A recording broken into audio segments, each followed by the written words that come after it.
Chapter 91. Tan Xiaoxiao stood at the convenience store entrance, her face clouded with gloom. She took 2 steps back and, unwilling to give up, kicked the familiar glass door. The expected sound of shattering glass did not come. She felt as if she had crashed into an invisible barrier, all the impact swallowed up by that barrier enveloping the store.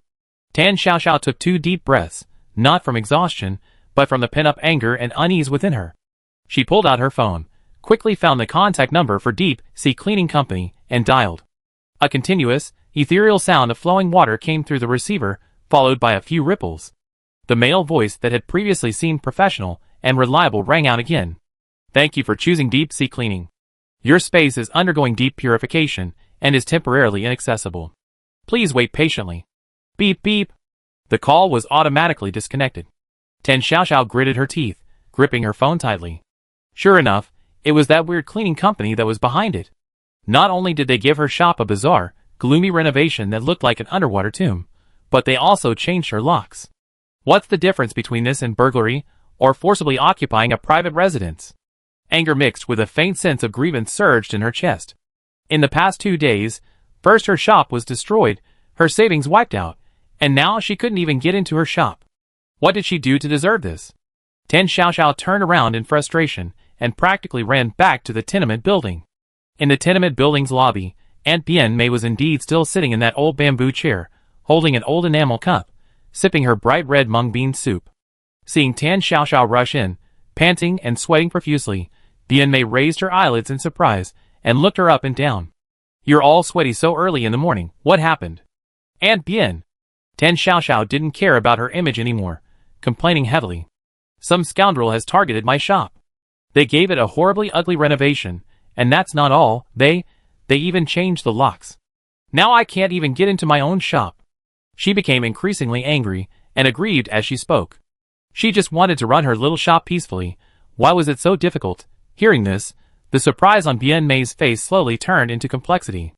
She sighed, her tone carrying a detached, wistful sigh. "Sigh, you child, why have you been so unlucky lately? One thing after another, it's really..." She put down her cup, her eyes filled with obvious sympathy as she looked at Tan Xiaoxiao. "Sigh, you really had the worst luck imaginable. How about you find some time to go to a nearby temple and pray for a change of fortune? I know a small temple on the outskirts of the city. Don't let its size fool you. It's very effective." Tan Xiaoxiao was currently in a state of utter confusion, her mind completely preoccupied with her strange and unfamiliar shop. She had absolutely no interest in any suggestions for changing her luck. Her thoughts were completely elsewhere. "Okay, I understand. Aunt Bien, we talk about it later. Right now, I just want to get my shop sorted out as quickly as possible." Seeing her absent-minded state, Bien Mei sighed, her tone earnest.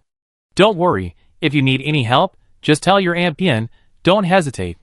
Hearing these heartwarming words, Tan Xiaoxiao looked at Bien Mei with gratitude. "Thank you, Aunt Bien, you're so kind. I go back to my room now." Watching Tan Xiaoxiao's figure disappear around the corner, Bien Mei picked up her cup and slowly took a sip of mung bean soup. Tan Xiaoxiao returned to her room and slammed the door shut. She looked down at the large black dog lying on the floor, feigning sleep, then at the small black dog dangling its thin tentacles on the windowsill, pretending to be dead. "No, I can't let this go." Tan Xiaoxiao stood up, grabbed the paper doll Luluan, and stuffed it into her bag. Then, she picked up the small black dog pretending to be dead from the floor, ignoring its protests, and crumpled it up and stuffed it into her bag as well. Finally, she grabbed the leash and put it on the bewildered large black dog. "Let's go!" We go back to that shabby shop. Walking towards the convenience store, she muttered to herself as she walked, as if explaining something, or perhaps trying to encourage herself. "Little Black, listen, I know you've been in a bad mood lately, but this is a crucial moment. You have quite a few tentacles, and they're quite long. In a moment, use your tentacles to try and reach through the crack in the door to check what's going on inside, to see what kind of mess it's made of." Inside the backpack, Little Black weakly waved one of its tentacles, indicating that it understood. Standing again in front of the convenience store at 23 Neon Street, Big Black suddenly stopped, its fur standing on end, its body crouching low, pacing anxiously in circles. Little Black, too, instantly abandoned all its laziness, its abstract face filled with vigilance and hostility. The little paper figure inside the backpack poked its head out, its eyes filled with worry, as it looked at Tan Xiaoxiao. She took a deep breath and commanded Xiao He, do it, but be careful. Xiao He extended a slender, flexible tentacle. Just as the tentacle touched the crack in the door, it was instantly severed by some force. The cut was perfectly smooth, and a faint, fishy smell from the deep sea wafted out. Ugh! Xiao He let out a painful cry, quickly retreating into the depths of its backpack, its body radiating pain and fear. Tan Xiaoxiao looked at the severe injury Xiao He had suffered, her heart sinking. She comforted the injured Xiao He, while glancing at the unfamiliar and dangerous shop. Even Xiao He couldn't get inside. She had truly met her match this time. Should she just give up like this? Watch helplessly as her hard work was taken over by this unknown monster? No. Absolutely not. Tan Xiaoxiao bit her lower lip tightly, gritting her teeth, a desperate glint flashing in her eyes. She cursed under her breath, her voice hoarse. If soft tactics don't work, then hard tactics will do. In the dead of night, under a dark and windy sky, she simply slammed down the door. She refused to believe that smashing this broken door to pieces would prevent her from getting in. Bian Ruijin was staring blankly at the ceiling in his dorm room. He had to leave again tomorrow. He rolled over, his phone vibrated. He didn't check it. It was probably another message from his family urging him to get married. He was nearly 30, and his elders pressured him daily to get married and have an heir. But for someone like him, risking his life, marriage wasn't about pursuing happiness, it was about ruining someone else's life. Just as he rolled over to turn off his phone, there was a knock on the dorm door. Knock, knock, knock. The sound was unhurried, yet exceptionally clear in the dead of night. Bian Ruijin paused, glancing at the clock in surprise, 11 p.m. Tomorrow was the opening day of the disaster instance. Normally, no one would disturb his rest at this hour. So, something urgent must have happened. A serious expression flashed across Bian Ruijin's face, as he quickly got up and unlocked the door. The person standing outside made his heart sink again. Chang Haoqi, dressed in civilian clothes, wore an undisguised look of exhaustion, holding a military-grade computer. Commander? Bian Ruijin instinctively straightened his back. Is there some urgent mission? Chang Haoqi entered the room, offering no pleasantries, and immediately turned on the computer, displaying a screen in front of Bian Ruijin. Take a look at this, a hot post on the Interstellar Forum, about Boss Tan. Chang Haoqi's voice was steady, but Bian Ruijin could hear the gravity in it. Who blew up the sewage pipe at Sister Tan's convenience store? A large reward for clues. The accompanying picture showed a scene of utter chaos. Even through the screen, one could almost smell the nauseating stench. Bian Ruijin quickly scanned the post and the replies. When he saw Zhang Xiangyu's analysis pointing to Chongqing, his face gradually darkened. Chongqing, they actually attacked Sister Tan's shop. Chang Haoqi looked at his ashen face, and slowly spoke. Chongqing is ruthless and unscrupulous, but they're not stupid. They dared to offend Boss Tan so openly, I believe they must have a backup plan. He paused, his tone shifting, complex. As for Boss Tan, we both know what her shop means to her. Now that it's been destroyed like this by dirty means, she must be feeling terrible. Chang Haoqi sighed softly. Although Boss Tan's personality is a bit unique, she has indeed provided a lot of help to Blue Star and to us. We can't just sit idly by, both morally and logically. Without affecting the overall situation of the dungeon, if there's an opportunity, let's offer as much help as we can. Bian Ruijin nodded solemnly. I understand, Commander. I keep Sister Tan's matter in mind. The two discussed the upcoming dungeon tactics, and possible unforeseen circumstances for nearly half an hour. Until the clock on the wall struck midnight, Chang Haoqi stood up. All right, it's getting late. You have to go into the dungeon tomorrow, get some rest. Closing the door, Bian Ruijin sighed. Tomorrow, it'd probably be another fierce battle. A flash of teleportation light, and Bian Ruijin opened his eyes. He found himself standing in a wide and silent corridor. The marble under his feet was cold and slightly slippery. It was easy to slip and fall if he wasn't careful. One side of the passage was a solid, snow-white wall, while the other side was a massive, translucent glass wall. Beyond the glass lay an endless, chillingly dark abyss.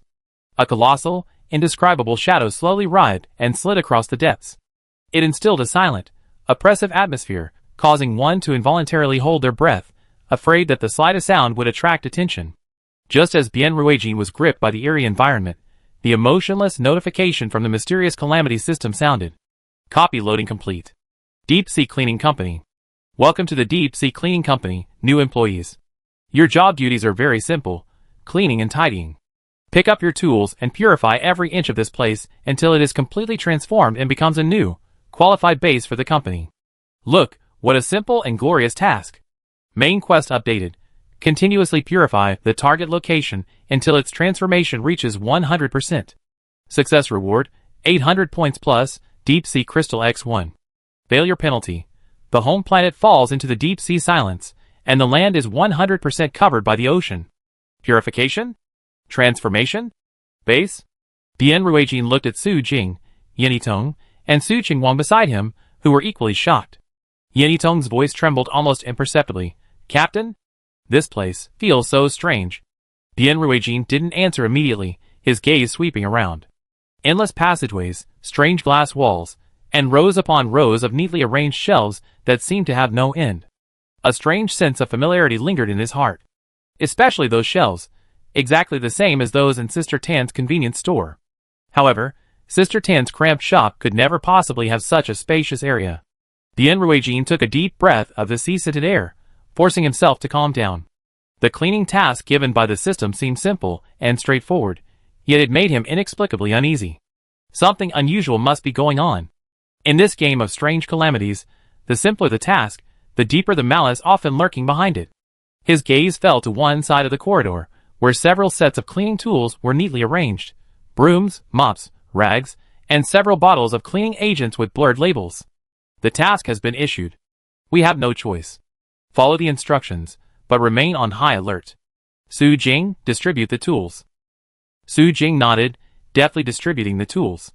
She surveyed the endless, dark space, her tone grave. Everyone, try not to get separated. Stay within each other's sight, and don't get separated. The group picked up the tools, and began their so-called purification of this eerie space. However, not long after, anomalies began to occur. The omnipresent, eerie blue light seemed to provide more than just illumination.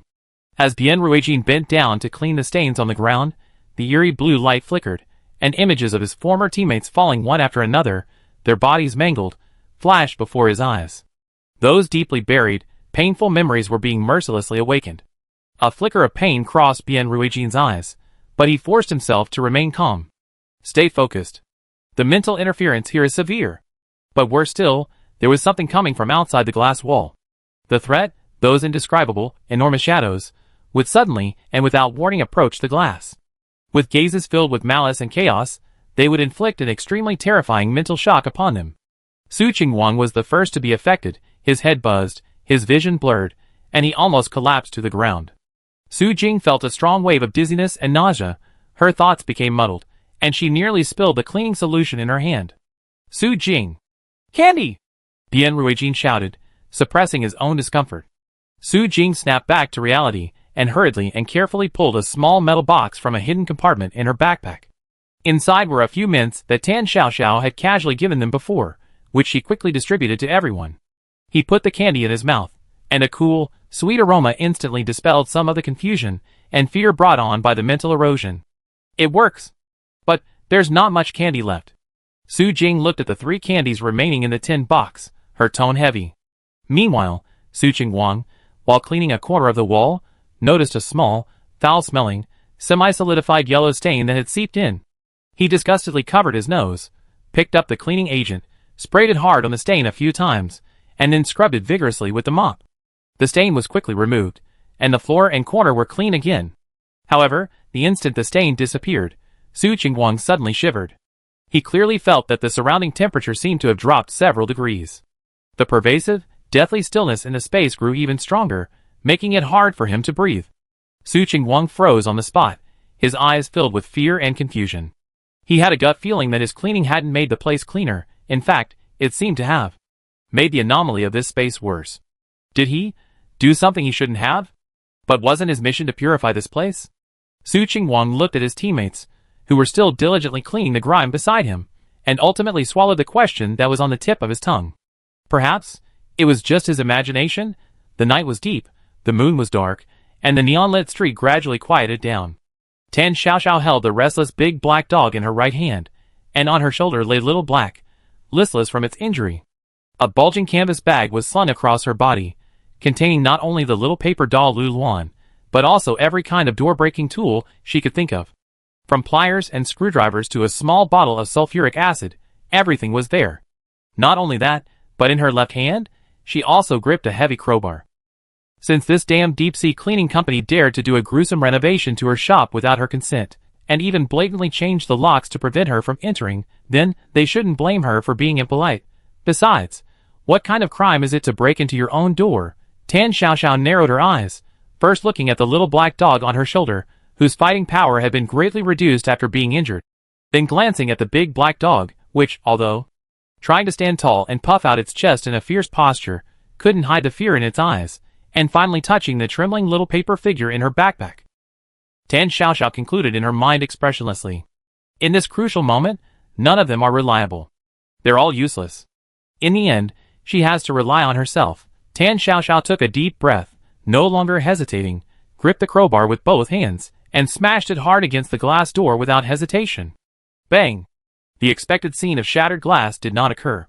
The crowbar struck the door, its force completely absorbed. The glass door remained unmoved, without even a scratch. Tan Xiaoxiao was not giving up, and smashed it 4 or 5 more times, each time with more force. Bang! Bang! Bang! The door remained intact, but she herself was panting heavily, fine beads of sweat appearing on her forehead. Damn it! What is this broken door made of? How can it be so sturdy? Feeling the silent gazes from Dahei, Xiaohei, and the little paper figure, a surge of anger mixed with resentment at the shop being occupied instantly made the fire of rage in her heart burn even brighter. She threw the crowbar in her hand to the ground, and then fixed her gaze on a granite block on the roadside that was larger than a basketball. Tan Xiaoxiao rushed forward, her movements displaying an explosive power completely at odds with her slender frame, and lifted the massive boulder that looked like it would take at least 2 adult men to move. Holding the boulder, she used all her strength, fueled by rage, and smashed it against the stubborn glass door. In her actions, no one noticed the invisible force that suddenly erupted from her. Thump! This time, the sound was completely different. The entire shop seemed to shake violently, and the glass door finally gave way under the weight. With 2 loud crash and crack sounds, a huge hole was smashed open. Tan Xiaoxiao looked at the door that had finally been forcibly broken open, dusted off her hands, and spoke with a triumphant satisfaction of revenge. All this fancy stuff, isn't it just a waste of my time? She picked up the dog leash, slung her backpack back on, and, holding the dog in one hand, kicked away the shards of glass with the other, swaggered into the now unfamiliar and dangerous home. Meanwhile, Bian Ruijin and the others, who were struggling with the purification work, almost simultaneously felt a sudden tremor beneath their feet, followed by a violent earthquake throughout the entire space. The shelves shook violently, and the eerie blue lights overhead flickered wildly. Even outside the deep-sea glass curtain wall, the indescribable shadows seemed to accelerate their movements restlessly. What's going on? Is it an earthquake? Or is something about to emerge? The 4 of them instantly huddled together back to back, their faces filled with shock and tension. They looked around in terror, a single, horrifying thought surfacing in their minds. Could some terrifying monster be lurking in this godforsaken place? The cold system notification rang in Bian Ruijin's ears again. This time, unlike the slightly mocking tone when the mission was announced earlier. Although the voice still tried to maintain a calm tone, Bian Ruijin could still discern a hint of offended gloom and urgency. Warning! Anomaly detected, unauthorized intrusion. Cleaner, please immediately eliminate all unstable factors. Please immediately perform deep purification. Please execute immediately. The warning repeated itself again and again, carrying an undeniable force. At the same time, a blinding red dot appeared at the edge of Bian Ruijin's vision, firmly locked onto a direction, constantly reminding him of the target location that needed purification. Bian Ruijin's brows furrowed deeply. Was the system's inexplicable hostility directed at him, or this unknown intruder? He took a deep breath, forcing himself to calm down. Follow me. Bian Ruijin lowered his voice, and said to Su Jing, Yinitong, and Su Qingwang beside him, his tone grave. Stay alert, pay attention to your surroundings. He led his team, using the densely packed shelves as cover, cautiously advancing in the direction indicated by the red dot, each step taken with utmost care. At the entrance of the convenience store, the instant Tan Xiaoxiao stepped into the store, an invisible, icy energy surged towards her like a tidal wave, attempting to envelop her, to permeate her, with a clear sense of repulsion and rejection. However, Tan Xiaoxiao only frowned slightly, and subconsciously tightened her collar. What the hell is this air conditioner? Turning it up this high? Are they trying to freeze people to death? Don't they have electricity to pay for? She stopped, looked around, and the scene before her instantly infuriated her. The shop's interior space was extremely bizarre, far exceeding its original size. Deep passageways and countless rows of shelves stretched into the distance, seemingly endless. What the hell is going on? Who gave them permission to haphazardly partition my shop? And make the space so huge? Did they even get my permission? She looked down and saw a thick layer of dampness covering the floor and walls, with fine water droplets seeping unnaturally from some places. How did they do the waterproofing? She became even angrier, kicking the metal leg of a nearby shelf with her toe, making a thud. What a shoddy construction. I ruined the shop like this. How much time and money will it take to renovate? Tan Xiaoxiao grew angrier and angrier, pulling out her phone and muttering to herself. No way, I have to take pictures of everything. The walls, the floor. I have to get them all clear.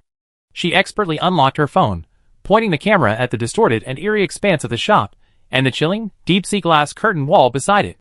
Humph, she swore fiercely as she adjusted the angle. Once I'd taken the pictures, I'm going to settle accounts with that damn deep-sea cleaning company. Not only will they have to pay for my door, my renovations, but they also have to compensate me for my emotional distress. They dared to rip me off, Tan Xiaoxiao. It's simply. Chapter 92. Bian Ruijin led his team silently, meandering in the direction indicated by the system. The closer they got to their target, the stronger the salty, deep-sea scent became, the damp air filled with a chilling discomfort. The next second, an even more unsettling scene unfolded. Figures began to appear from all directions. 1, 2, 10 dozens. They gradually materialized from the previously deserted depths of the passageway, from within the walls, from the shadows between the shelves. All of them wore the same white cleaning uniforms as Bian Ruijin and his team, helmets obscuring their faces. But their height, build, and gait were all as if they had been sculpted from the same mold.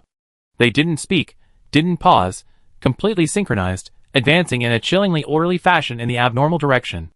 Bian Ruijin and his team immediately held their breath, warily observing this eerie army of cleaning workers. Captain. Su Qingwang's voice trembled uncontrollably as he tried to shrink into the shadows, concealing his obese body. What are they? Su Jing whispered, her face pale. Their movements are completely identical. They're scarier than robots. But these NPC cleaning workers, resembling copy-pastes, completely ignored Bian Ruijin and his group hiding behind the shelves. Their only target was the anomaly the system had described. In the Blue Star livestream, the chat exploded instantly. My trypophobia is acting up. There are just too many. Like humanoids. Even their walk is exactly the same. It's terrifying. Were they mass-produced? It's giving me the creeps. Thank goodness, it seems their target isn't Captain Bian and his group. They're safe for now. Bian Ruijin observed all of this, his vigilance growing even stronger. The fact that these NPC cleaners showed no immediate aggression was a temporary relief. However, the system's recurring, increasingly somber elimination commands, along with a massive and eerie group before them, indicated that the so-called abnormal target ahead was definitely not ordinary. The group exchanged a grave glance, cautiously blending into the edge of the NPC cleaner group, trying to mimic their gait and posture to remain inconspicuous. Meanwhile, Tan Xiaoxiao, the anomalous entity itself, was snapping photos of the store with her phone. Hearing the sudden alarm and the system notification, warning. Anomaly detected, Tan Xiaoxiao blankly put down her phone. She looked around, completely unaware that the system alarm was aimed at her. Who's the anomalous one? What are they doing here? Stealing? The little black creature dangling on her shoulder struggled to raise a tentacle, then weakly covered its head. Big Black's hearing was far more acute than a human's. It was restless, its ears perked up, and a suppressed growl emanated from its throat. Seeing this, Tan Xiaoxiao quickly bent down and grabbed Big Black by the neck. Big Black, keep your voice down. We're infiltrating to investigate and gather evidence. What if we're discovered? We alert them. Big Black, Little Black, Just then, Tan Xiaoxiao also sensed something was wrong. Looking at the ever-growing number of white figures gathering from all directions, gradually approaching, Tan Xiaoxiao blinked, finally belatedly realizing what was happening. Oh, so the anomaly they were talking about is me. I haven't even come to settle accounts with you yet, and you already come knocking on my door.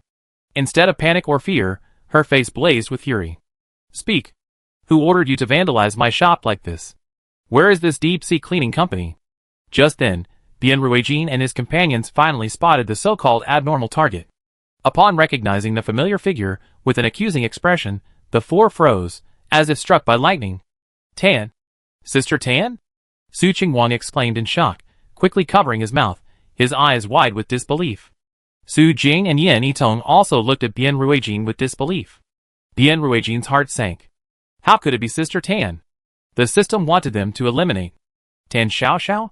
Almost simultaneously with recognizing Tan Xiaoxiao, a system notification rang in their ears. Cleaners B07 to B10, please execute the elimination command immediately. Repeated, please immediately perform deep purification on the abnormal target. Countdown, 30 seconds. Failure to execute within the time limit will trigger the rebel purification protocol. 30 seconds. 28 seconds. 26 seconds. Bien Ruijin froze, subconsciously looking down at his chest. He saw a number clearly printed on his uniform, B07. He whirled around, looking at Su Jing, B08, Yin Yitong, B09, Su Qingwang, B10. Eliminate Sister Tan? Are you kidding me? Not to mention, they could never harm Tan Xiaoxiao. Even if they had the ability, they would never do it. Sister Tan was their friend, a benefactor who had helped Blue Star many times. Blue Star's live stream chat exploded with comments at that moment. This system did it on purpose. Absolutely on purpose. Insidious. So insidious. What do we do? Team leader Bien and the others can't make a move. If they don't act, they'd be killed by that agreement. The system is pushing them to their deaths. It's over. It's completely over. Just as Bien Ruijin was struggling internally, the NPC cleaners, who had been ignoring them and silently watching Tan Xiaoxiao, suddenly stopped in their tracks. Then, they looked sharply at the location of Bien Ruijin and his group, feeling a sense of urgency and threat even through their masks. Bien Ruijin clenched his fists, looking at Tan Xiaoxiao, who was completely unaware of what was happening. Making a move was impossible. Not making a move meant certain death. This move by the system was utterly vicious. 25 seconds the Blue Star livestream room fell into dead silence. No comments, no arguments, only despair and helplessness overwhelmed every Blue Star viewer. What could they do? What should they hope Bien Ruijin would do? Attack Sister Tan to buy their survival? Or? No one could answer. 20 seconds Bien Ruijin's breathing was heavy, his gaze fixed on the familiar figure not far away, his mind uncontrollably flooded with memories of the past. He remembered their first encounter, how Sister Tan's seemingly casual help enabled them to successfully complete their mission and bring back precious, pollution-free rice seeds. It allowed the people of Blue Star, struggling on the brink of starvation, to taste real food for the first time. 15 seconds Su Jing bit her lower lip, struggling to keep her body from trembling, her mind replaying the events of the Qishan mental hospital instance. Just as she was about to have a mental breakdown, it was Sister Tan who, in an almost absurd yet incredibly reliable way, not only saved her, but also helped them complete their mission. Raising a weapon against Sister Tan, she couldn't do it. 10 seconds tears welled in Yin Yitong's eyes. She remembered the desperate moment when they were surrounded and pursued by the Water Star team. Clinging to her last glimmer of hope, she rushed into the convenience store. It was Sister Tan who came to her aid then, giving Blue Star a chance to breathe. For her, Sister Tan and her store were the only safe haven and hope in the game of the strange disaster. 5 seconds Su Qingwang trembled, his obese body shaking. He remembered being trapped in a wardrobe in the sleeping furniture city. Just when he thought he was going to be imprisoned forever, it was Sister Tan who opened the wardrobe door, rescuing him from his fear. The relief and gratitude he felt at that moment were unforgettable. For seconds Bien Ruijin turned his head, his gaze sweeping over Su Jing, Yin Yitong, and Su Qingwang beside him. Su Jing shook her head almost imperceptibly at Bien Ruijin. Yin Yitong's gaze towards Tan Xiaoxiao was filled with dependence and trust, devoid of any intention to attack. Su Qingwang's eyes were filled with stubbornness. He shook his head forcefully at Bien Ruijin. No words were needed. A mere exchange of glances was enough for Bien Ruijin to understand that the four of them had already made their decision. 3 seconds just at this critical moment, the mission bracelet on Bien Ruijin's wrist suddenly vibrated. A message from the Blue Star United Government appeared on the screen. Blue Star United Government, abandon the attack, ensure Tan Xiaoxiao's safety, and seek her protection. Repeat, no hostile behavior allowed. Upon seeing this command, Bien Ruijin let out a long sigh of relief, his tense nerves relaxing. 2 seconds. 1 second countdown, reset to 0. The cold system notification echoed impatiently in his ears. Overdue execution. The rebel purification protocol has been activated. As soon as the words fell, the static NPC cleaners moved at the same moment. With perfectly synchronized steps, they surrounded Bien Ruijin and his group of 4, who stood back to back. The white figures were densely packed, blocking every possible escape route. Prepare for battle.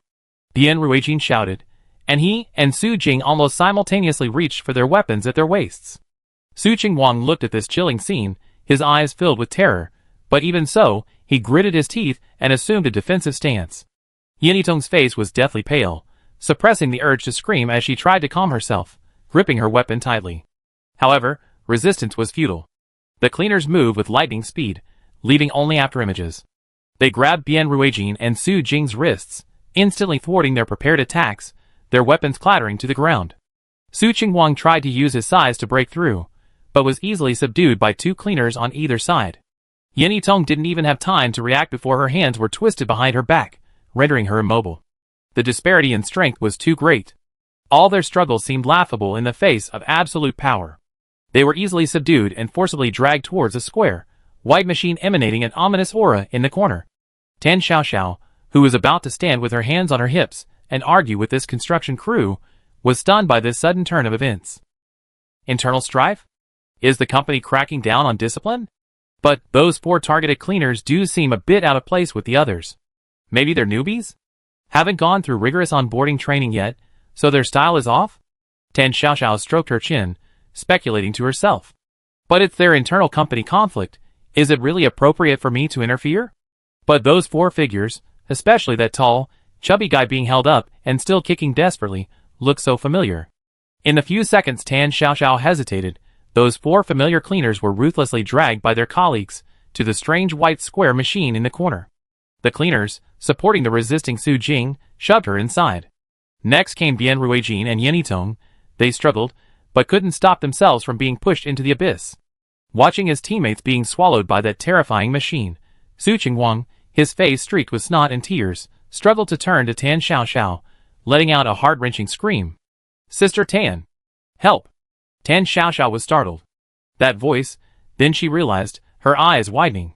Isn't that Su Qingwang? If it were just internal strife at this garbage company, she'd be happy to watch, even applaud. But now they were after her friend. Are you engaging in workplace bullying? You even started hitting him? TSK, the management at this garbage company is truly terrible. Without a word, Tan Xiaoxiao charged forward. Those incredibly strong cleaning staff, who had easily subdued Bien Ruijin, and his 3 companions were surprisingly vulnerable in her presence. With a shove, the cleaning staff, who had been holding Su Qingwang and shoving him into the machine were sent staggering and falling to the ground. Taking advantage of the moment, Tan Xiaoxiao rushed to the strange, square, white machine. The closer she got, the clearer the slippery, wet feeling emanating from it, and the more distinct the whispers, like those of a demon from the deep sea, became. The more she looked, the more familiar it seemed, especially its size and placement. Oh my god! This is her freezer, the one she used to store drinks and ice cream? How did her perfectly good freezer end up in this state? The exterior was ugly, it was moving, and the back of the door was completely different. A dark, abyss-like place, emitting strange noises from time to time. The surface even had a layer of disgusting, sticky crystals. What have you done to my freezer? Tan Xiaoxiao was furious. She grabbed the door and pulled hard, ignoring everything else. Tan Xiaoxiao held onto the door tightly, preventing it from closing. Then, while forcefully pounding on the pale, strangely tactile body, she gathered her strength and roared into the bottomless darkness. Spit it out. Only drinks and ice cream are allowed in this freezer. What kind of nonsense is this? Her voice echoed in the eerie space, carrying an undeniable, authoritative power. Then, a change occurred. The viscous salt crystals on the freezer surface rapidly melted and peeled away, and the unsettling, strange sound abruptly ceased. The internal structure of the freezer door began to twist and reassemble, and the lights illuminated the empty metal shells. In just a few seconds, this mutated freezer transformed from a terrifying, devouring monster back into an ordinary convenience store freezer used to chill drinks and ice cream. Then, after several somewhat comical thuds, 4 figures were spat out by an irresistible force, rolling awkwardly onto the ground. Bien Ruijin, Su Jing, Yanitong, and Su Qingwang were still shaken, panting heavily. Their faces were bloodless, and fear lingered in their eyes. But when they saw Tan Xiaoxiao standing before them, hands on her hips, a surge of elation washed over them. "Sister Tan!" Su Qingguang cried, practically crawling over to hug her leg. Thank you, Sister Tan." "What? I thought I was going to die." Su Jing and Yan Yitong also helped each other to their feet, their voices choked with emotion. "Sister Tan, thank you so much." Bian Ruijin took a deep breath, his eyes filled with gratitude and relief as he looked at Tan Xiaoxiao. "Sister Tan this time? I'm troubling you again." Tan Xiaoxiao looked at the disheveled, shaking group of guys, sighed helplessly, her tone tinged with a hint of exasperation. "I say, you guys, you really do take on jobs everywhere? Why do you take on just any kind of work?" Bian Ruijin opened his mouth, about to answer, when a sudden system notification in his ear made his face freeze. Unknown malfunction detected in core asset. Cleaner's combat power increased by 200%, irritability increased by 200%, immediately clear all abnormalities and associated targets. Bian Ruijin's heart tightened, a strong sense of crisis surged into his mind, and he almost instinctively turned around to look. He saw that the NPC cleaners had instantly swelled in size, their red glowing gazes fixed intently on him. His eyes were filled with a cold, undisguised killing intent. "Damn it!"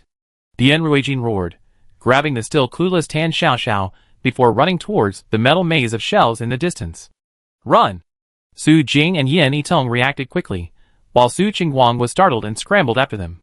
Tan Xiaoxiao stumbled as Bian Ruijin pulled her along, still clutching the barking dahe in her arms, and was inexplicably dragged away. As she was being pulled along, Tan Xiaoxiao struggled to turn her head, looking back at the group of cleaning workers with red eyes. "Hey! Wait! Bian Ruijin, what are you doing?" Tan Xiaoxiao was being pulled by Bian Ruijin, behind her a dense crowd of cleaning workers with red eyes, moving at incredible speed, and in front of her an endless maze of shells. When will this end? Tan Xiaoxiao was panting heavily, the pent-up anger from the series of accidents over the past 2 days burning ever brighter.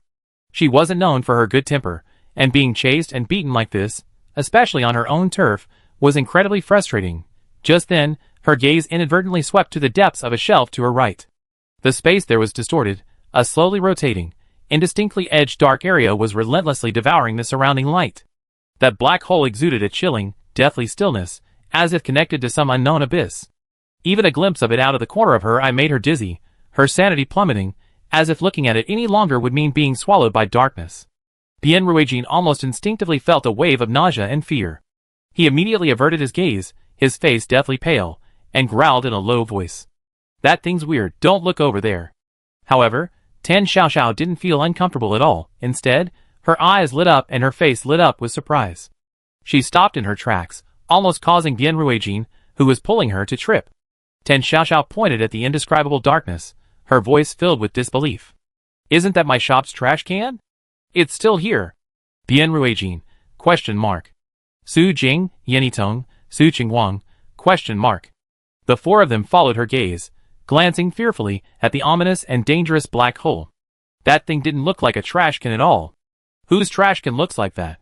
Tan Xiaoxiao was completely oblivious to the near collapse of the people around her. She broke free from Bian Ruijin's hand and ran towards the distorted shadow, as if she were seeing an old friend. "Little bucket," Tan Xiaoxiao said to the indescribable object, her voice familiar. "You have no idea how miserable I've been these past few days. Those scoundrels turned the shop into a complete mess, a godforsaken monstrosity. I couldn't even get in the door. And yet you're still here, steadfastly holding your post?" She paused, then reached out, and actually patted the edge of the black hole that seemed capable of swallowing everything. Under the horrified gazes of Bian Ruijin and the other three, she wasn't swallowed. In fact, she actually managed to pat it. The black hole seemed to tremble slightly, as if it was enjoying it. Tan Xiaoxiao exclaimed with conviction. "I knew it. You're the best employee in our shop. Much more reliable than those two lazybones, Dahe and Xiaohe." As soon as she finished speaking, the dense swarm of furious cleaners had already caught up to her. The closest one, its eyes flashing red, had locked onto Tan Xiaoxiao, and a strong arm, accompanied by a sharp whistling sound, attacked her. Tan Xiaoxiao didn't even turn her head, pointing her thumb at the group of pursuers. "Here, it's up to you. Take all these noisy guys who messed up my shop. I'm fed up with them. I really don't want to see them again." The next second, A scene Bien Ruijin and the others would never forget unfolded. The slowly rotating, indescribable darkness abruptly stopped spinning upon hearing Tan Xiao's command. Then, like a gaping abyss monster, it rapidly expanded. Those ferocious cleaners, their eyes flashing red and possessing superhuman strength, were swallowed up by the darkness, vanishing without a trace, without even a scream. It wasn't like they were destroyed or swallowed. It was something far more thorough. Their very existence was erased. 110 dozens. In the blink of an eye, the once oppressive army of cleaners was silently and completely wiped out. Then, the chilling darkness rapidly receded, solidified, and finally transformed into a seemingly ordinary black trash can with slightly chipped edges. It stood quietly in the corner, as if the terrifying scene had been nothing more than an illusion. Bien Ruijin's eyes widened, and it took him a long time to find his voice. He muttered to himself in a tone of shock and absurdity. It really is Sister Tan's trash can? In the Blue Star live stream, after a brief silence, the comments erupted like a volcanic eruption. Sister Tan, isn't your trash can a bit too brutal? Physically deleting someone without a second thought? I know it's terrifying, but well done. I declare, from today onwards, Xiaotong is my new idol. Just now, I felt a chill run down my spine even through the screen. Blue Star, Underground Command Center. Ever since issuing the order not to attack Tan Xiao, Chang Haoqi hadn't left his seat. He gripped the edge of the table tightly, his eyes fixed on the screen, watching Bien Ruijin and the others' every move. When he saw that indescribable black hole appear, he even thought the worst had happened. Only when Tan Xiao recognized it as her trash can and easily dealt with the crazed cleaners in an almost absurd way did Chang Haoqi's tense nerves relax. He leaned back heavily in his chair, letting out a long, trembling sigh, as if releasing all the anxiety and pressure that had been building up in his chest. Chang Haoqi looked at the girl on the screen, a complex emotion flashing in his eyes. She was nervously squatting beside the trash can that had just performed its heroic feat, carefully checking the can for scratches, muttering, "Don't break it, replacing a trash can is expensive these days." Thankfully. Chang Haoqi silently repeated to himself. Thankfully, at the last moment, he chose to believe in the kindness and bonds that had always existed. Thankfully, Blue Star had Tan Xiao, a friend who defied conventional wisdom, always bringing miracles in dire situations. Chapter 93. Bien Ruijin and the others followed closely behind Tan Xiao, each step cautious. Although the cleaners had finished cleaning, the eeriness of the space remained. The air was thick with a lingering damp, cold, and salty smell. Each breath sent a chill down their spines, making them shiver involuntarily. The dim blue light cast long, distorted shadows on the shelves, and even more unsettling was the cold, indifferent gaze from beyond the glass wall. In stark contrast to their fear was Tan Xiao, walking ahead. Perhaps having successfully retrieved the trash can and the freezer, her mood had noticeably improved, and she was even humming a tuneless tune. As she walked, she glanced down at a convenience store operations manual she had somehow found. As she read, her brow furrowed, and she muttered complaints under her breath. Seriously, who is this? So inconsiderate. Scribbling all over my operations manual again? Yinitong, following behind her, glanced at the manual instinctively, her heart skipping a beat. A strange line of text appeared on it.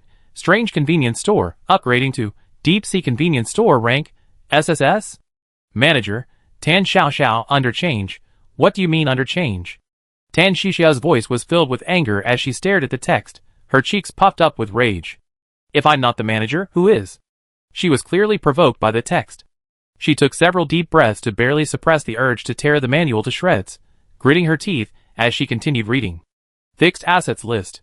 Greedy trash can, normal, abyss freezer, normal, tidal air conditioner, under renovation, flesh and blood cash register, under renovation. Tan Xiao stared at the words under renovation, her brows furrowing. Who's renovating my air conditioner and cash register? How rude. She felt like she was about to explode with anger. An ugly, gloomy renovation was bad enough, but now they were even trying to seize and renovate her shop's fixed assets. This is outrageous. Tan Xiao rolled up her sleeves and turned to look at the tense Bien Ruijin and the others. Help me find my air conditioner remote and my cash register that I used for years. That's an antique, it can't be lost, they must have hidden it. Hearing this request, Su Jing instinctively looked around. As far as the eye could see, there was a seemingly endless maze of shelves. The low rumble of the deep sea echoed in her ears, and a chilling, corrosive cold filled the air. Looking for an air conditioner remote And an old-fashioned cash register here? A chill ran through Su Jing. Could she really find them? Or rather, would what she found still be the remote and cash register she knew? She opened her mouth, but looking into Tan Shishia's serious yet angry eyes, she swallowed back the doubt that was on the tip of her tongue. She could only grit her teeth and nod with difficulty, just like her teammates. Okay, Sister Tan, we help look. Meanwhile, deep within the shelf maze, the 5 members of the Insect Star Squad were mechanically carrying out their cleaning task. Mantis meticulously wiped the walls, while his other team members were scattered nearby, some wiping shelves, others cleaning the floor. However, this oppressive calm was shattered by a sudden system notification.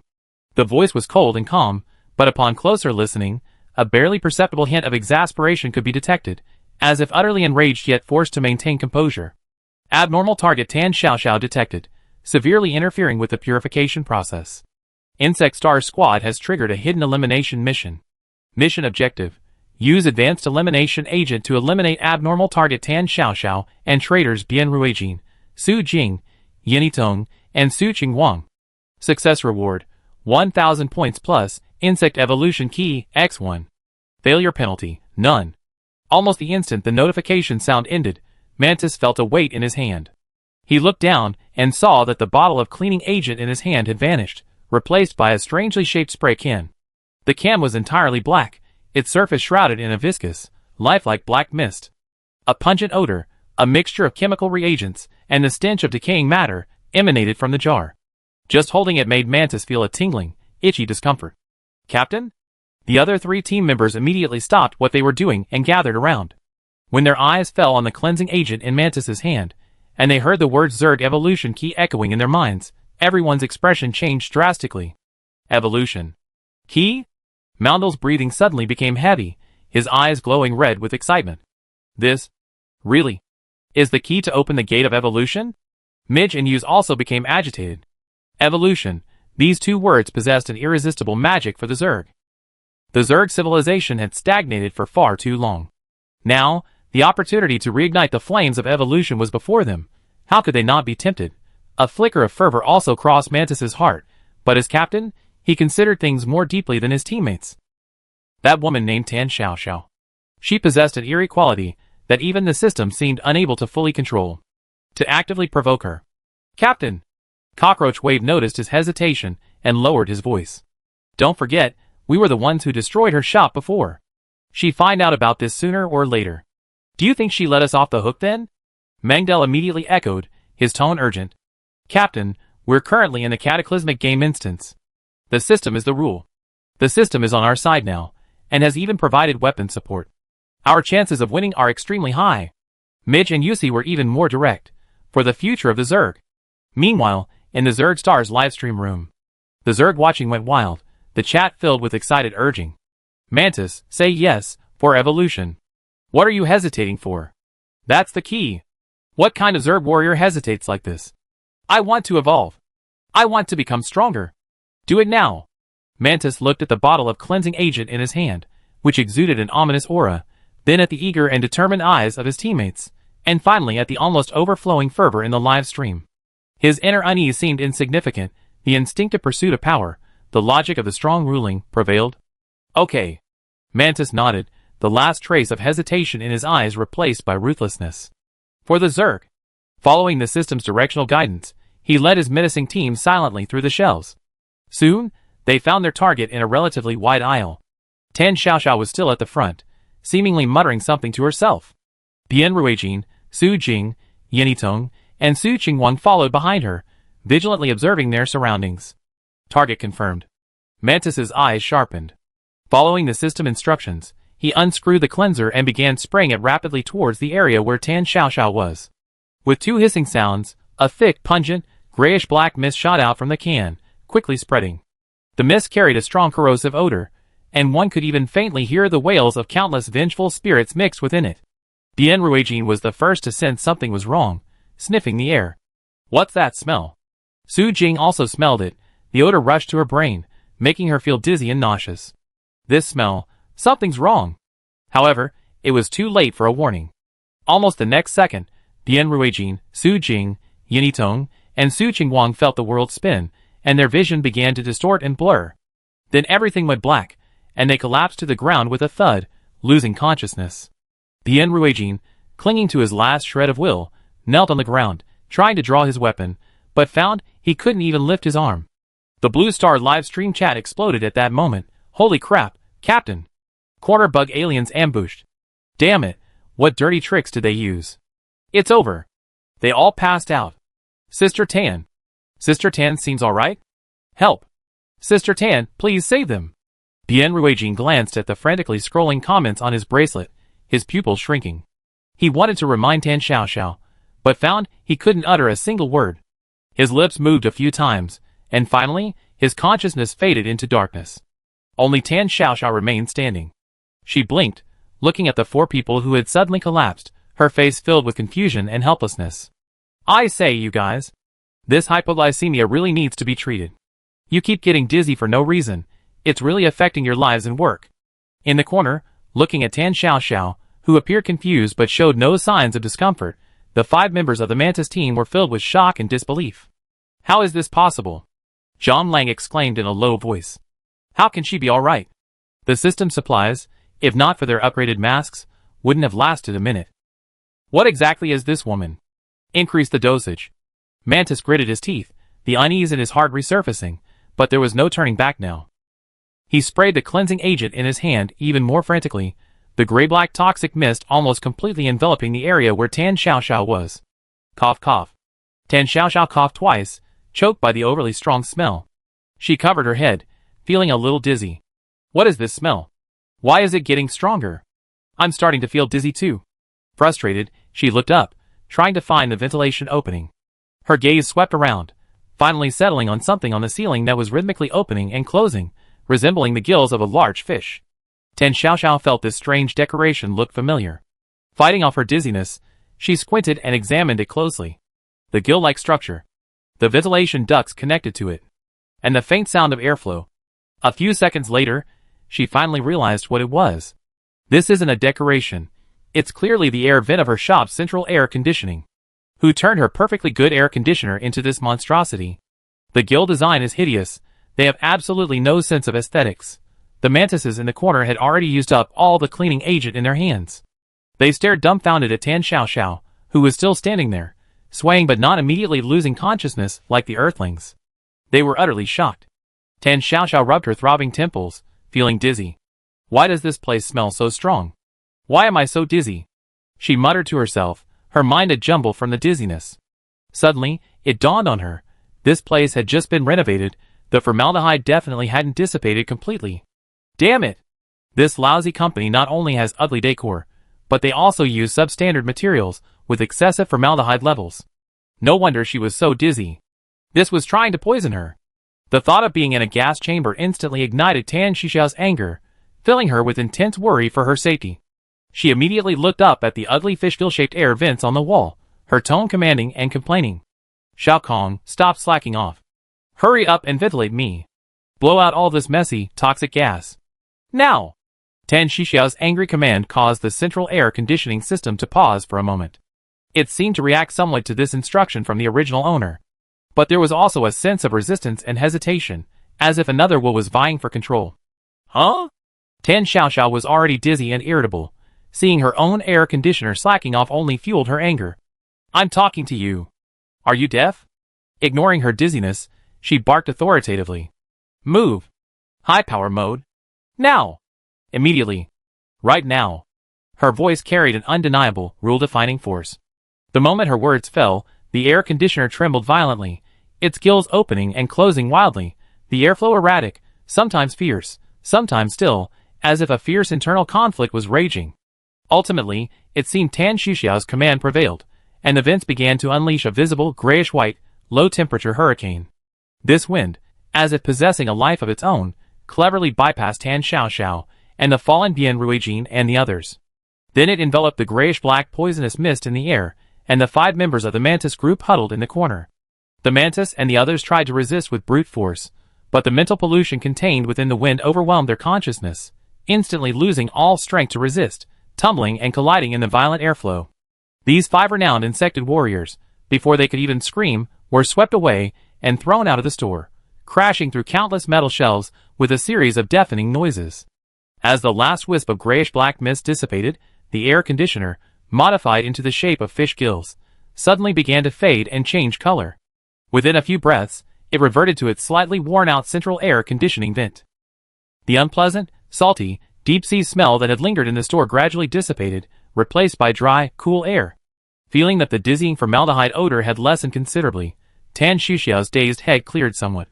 She nodded in satisfaction, finally having the chance to crouch down and check on Bian Ruijin and the other three lying on the ground. That little face is so pale. Sigh, low blood sugar is really something to be wary of. It can be deadly when it gets sick. 5 disheveled figures lay sprawled on the open ground outside the convenience store. It was the insected squad, exposed to the air conditioning. Mantis knelt on the ground, his body covered in ice crystals radiating a chilling cold, as if he had just emerged from an ice cave. Mengdel, Midge, and Yuz huddled together, their eyes filled with confusion and fear, clearly suffering from severe mental pollution. Zhonglong's leg was unnaturally bent, obviously broken in the impact. Most terrifyingly, countless shattered, horrifying hallucinations echoed in his ears, causing him to occasionally let out painful screams. He clenched his teeth tightly, fear and lingering dread washing over him. He really shouldn't have provoked that woman named Tan Xiaoxiao. Meanwhile, inside the store, Tan Xiaoxiao confirmed that Bian Ruijin and the other three were just experiencing low blood sugar. After forcibly giving them a few free candies, she refocused her attention on finding the cash register. A convenience store without a cash register is soulless, Tan Xiaoxiao said firmly, walking aggressively at the front. Behind her were Bian Ruijin and the other three, who had just recovered, their faces pale, but instinctively adopting a guarded stance. Su Jing and Yan Yitong warily observed their surroundings, while Su Qingguang tried to straighten his back. Shortly after they ventured deep into the labyrinth of shelves, they finally saw Tan Shuxiao's target in a relatively open area. The outline of a cash register was still vaguely discernible, but it had completely transformed into a monster that drove one's sanity to the brink of madness. The surface of the cash register was covered with twisted, vein-like structures. The display screen transformed into a crimson eye, its pupil glowing red, staring intently at the intruder. The barcode scanner had become a writhing tentacle with suction cups at its tip. The entire cash register exuded an eerie, almost hysterical atmosphere. My God! Tan Xiaoxiao stared in disbelief, her shock quickly followed by a sudden burst of rage. What the hell is this thing? She cried, her finger trembling as she pointed at the indescribable mass of flesh and blood. Where's my cash register? Does it even work? Will customers dare to buy anything after seeing this? She took a deep breath, rolled up her sleeves, and prepared to go and repair the cash register, to restore it to normal. Almost simultaneously, Bian Ruijin and the others following closely behind Tan Xiaoxiao felt a chilling, ultimatum-like warning from the system resound in their minds. Warning! The Flesh and Meat cash register is under serious threat. Cleaners B07 to B10, please protect the Flesh and Meat cash register immediately. Failure to protect it will result in mission failure. Civilized punishment will be implemented immediately. The system's warnings grew increasingly urgent, shrill, and frantic. Su Jing's face turned deathly pale. She instinctively looked at Bian Ruijin, her voice trembling. Captain. What do we do? Cold sweat beaded on Bian Ruijin's forehead. He looked at Tan Xiaoxiao, who was completely oblivious, jumping up and down in anger over the cash register. From her anxious back and angry tone, he could clearly sense how much she cared about this mangled cash register, how obsessed she was with the entire store. Now that her shop is in such a state, she must be very sad. Bian Ruijin thought of Tan Shuxiao's repeated help, and the heavy trust and gratitude between them. He took a deep breath, looked at Su Jing, and then glanced at Yan Yitong and Su Qingguang, who were equally nervous. He shook his head, his voice low but firm, as if he had made a momentous decision. The system's mission. If it fails, it fails. He paused, his gaze fixed on Tan Shuxiao's retreating figure, a resolute air in his eyes. We still have a disaster exemption card. Even if the mission fails, at least, Blue Star civilization can be saved. But what about Sister Tan? He didn't finish his sentence, but the meaning was clear. They chose to stand by Tan Shuxiao's side, even if the price was abandoning the mission and using their precious trump card. This convenience store was Tan Shuxiao's home, her life's work, an absolutely inviolable territory. They couldn't, and shouldn't, go against Sister Tan when there was still a chance, when there was still a way. The live stream chat on Blue Star remained silent for a long time, before many comments slowly floated across the screen. The captain is right. Sister Tan's store is very important to her. Yes, we shouldn't betray Sister Tan at this crucial moment. If it weren't for Sister Tan, my mother would have died of cancer long ago. Sister Tan saved my life. I'd like to see who dares to attack her. I agree to use a natural disaster exemption card for Sister Tan. Although there were occasional sarcastic comments on the screen, they were quickly overwhelmed by a mountain of agreement and gratitude. Tan Xiaoxiao was unaware that the people behind her were already engaged in a fierce internal struggle in a short moment. She looked at the cash register in front of her and felt her blood pressure rise. This wasn't just ugly, it was downright mental pollution. What normal customer would dare to approach something like this to pay? The flesh and blood cash register locked onto Tan Xiaoxiao, whispering urgently, attempting to probe her consciousness and assimilate her. Trade with me. Your memories. Your emotions. Your lifespan. Even fragments of your soul can be your payment in exchange for the wealth, knowledge, power you desire. Trade my foot. Tan Xiaoxiao was unmoved by the seductive words. She rushed forward, seeing the familiar cash register that had accompanied her through countless days and nights, her face contorted with heartache. You good for nothing. You don't learn anything good, you try to scam people? I teach you to trade. Tan Xiaoxiao cursed, habitually reaching out and slapping the side of the cash register several times, just like when the machine jammed or crashed. Bang, bang, bang. After 3 loud slaps, the cash register froze, sparks flying as if it had short-circuited. The writhing tentacles went limp, landing with a thud on the counter. No. Supreme. Transaction. Rules. Shouldn't. The cash register emitted a broken, resentful groan, still trying to resist the force that was forcibly pulling it back on track. You dare talk back?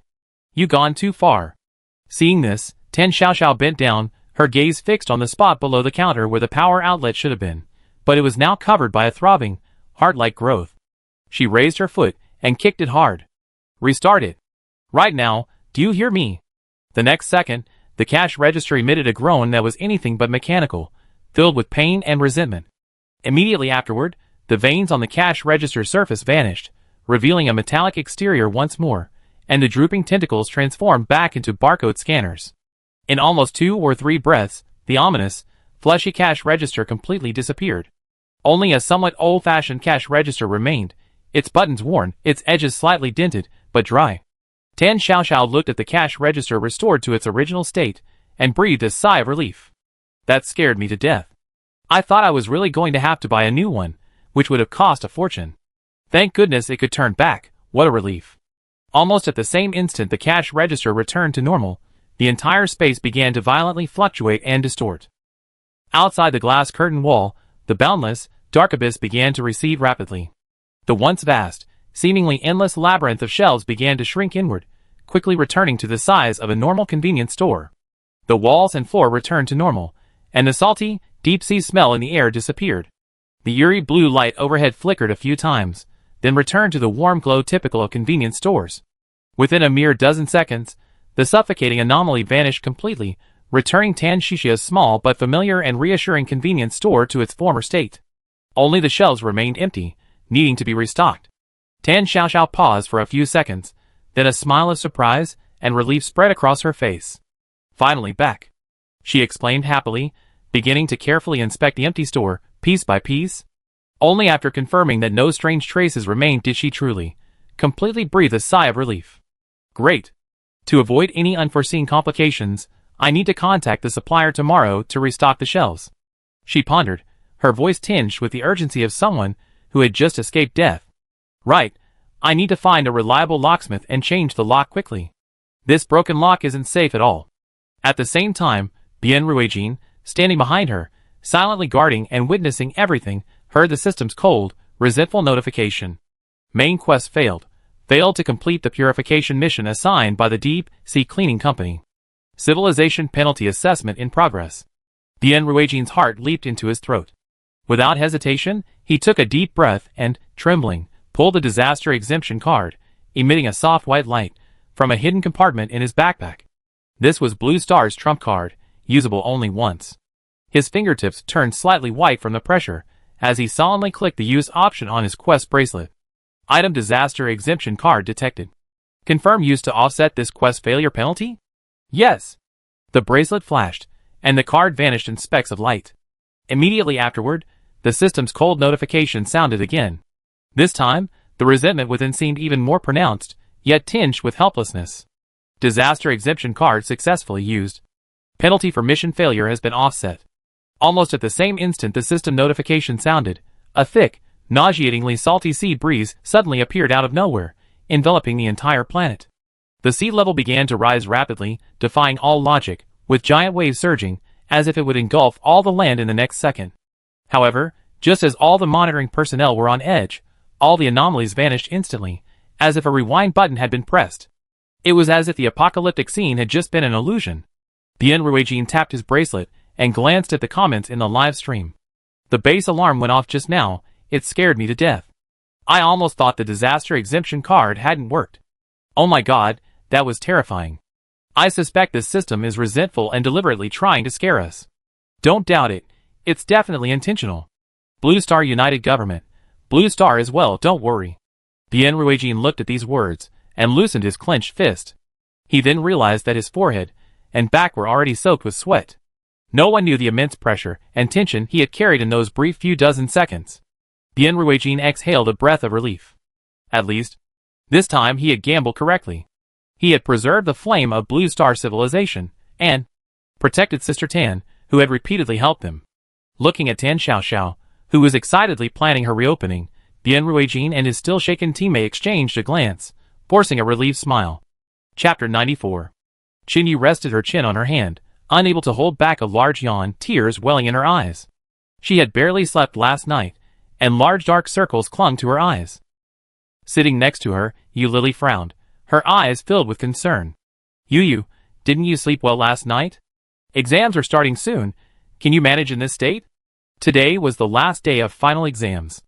After these last two, the much-anticipated winter break would officially begin. Qinyu listlessly leaned her head on Yu Lily's shoulder, nuzzling against her as if seeking comfort, her voice heavy with resentment. Don't even mention it, Lily. Last night, I had a 300-round online battle with those heartless guys. I was so angry I couldn't sleep half the night. Yu Lily was taken aback. An online battle? Why? Last night, because she was reviewing math, which she wasn't very good at, and after learning that the punishment from the disaster relief card had been successfully offset by the disaster exemption card, she turned off her live stream and social media, focusing entirely on her studies, and completely ignoring the subsequent public opinion.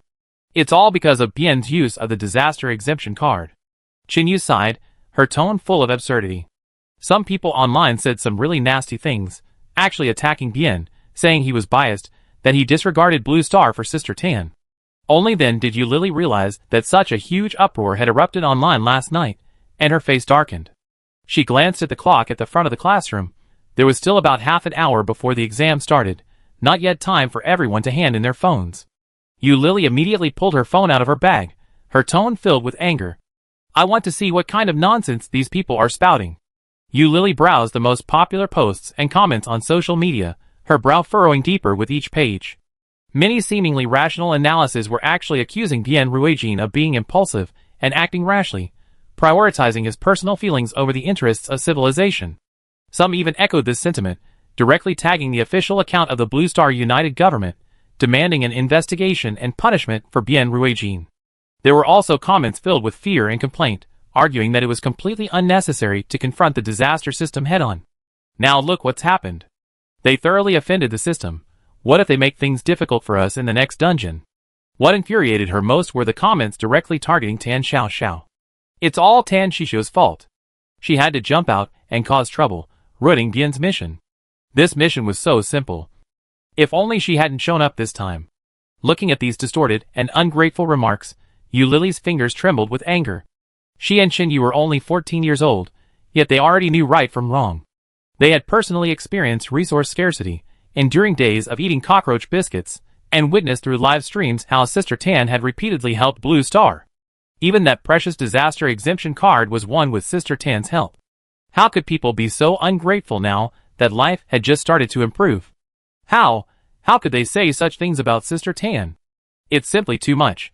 Yu Lily lowered her voice, her tone filled with anger. Compared to Yu Lily's agitation, Qinyu had already passed the initial stages of sorrow and anger, and even seemed weary, with a sense of having seen through everything.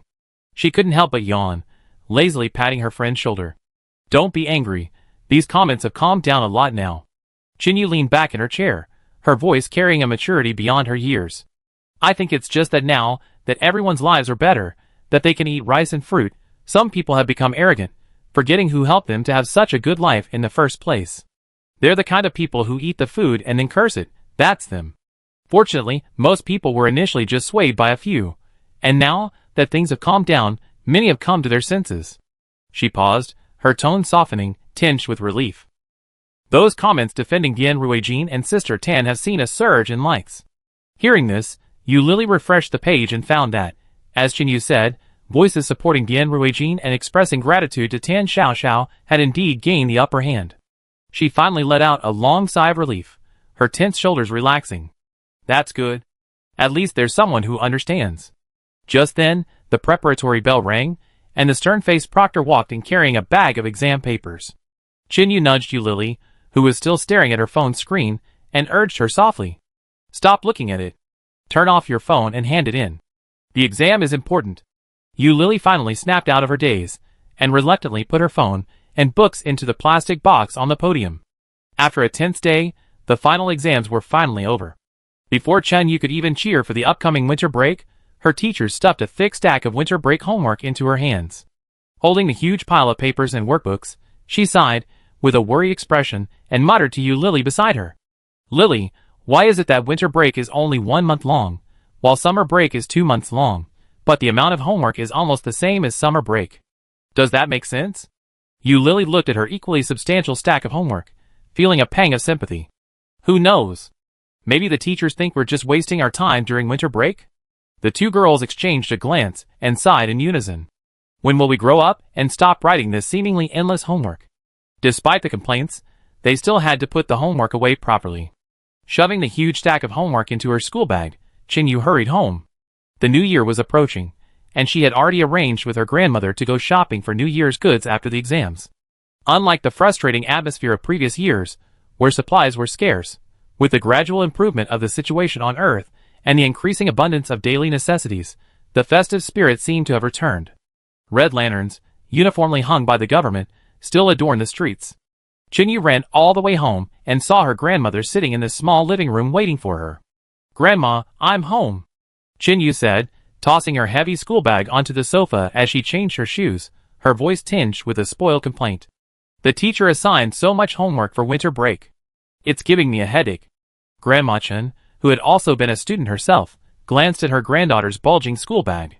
It's alright, homework is just a little bit each day, you finish it quickly. Chinyu nodded obediently, put down her school bag, quickly washed her hands, then took her grandmother's arm, pushed her little cart, and excitedly headed towards the designated New Year's shopping area at the base. The New Year's market at the underground base was several times busier than usual, teeming with people, filled with shouts and chatter, and brimming with the lively atmosphere of everyday life. Chinyu followed closely behind her grandmother, curiously looking around. They first went to the rice purchasing point managed by the base. While waiting in line, Chinyu immediately spotted her neighbor, Aunt Lin Yi, at the candy purchasing point. She was holding her daughter Xiaoxiao's hand, also in line.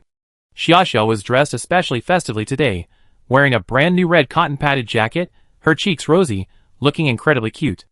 Aunt Lin, on the other hand, wore a light blue uniform from some company, with the words engineer clearly embroidered on the chest. Chinyu then remembered that Aunt Lin had gone to the base's newly established skills training center, mastering a new skill using those supposedly magical learning helmets. She seemed to be working on some reconstruction project now, earning a much higher salary than before, and her family's life was much more comfortable.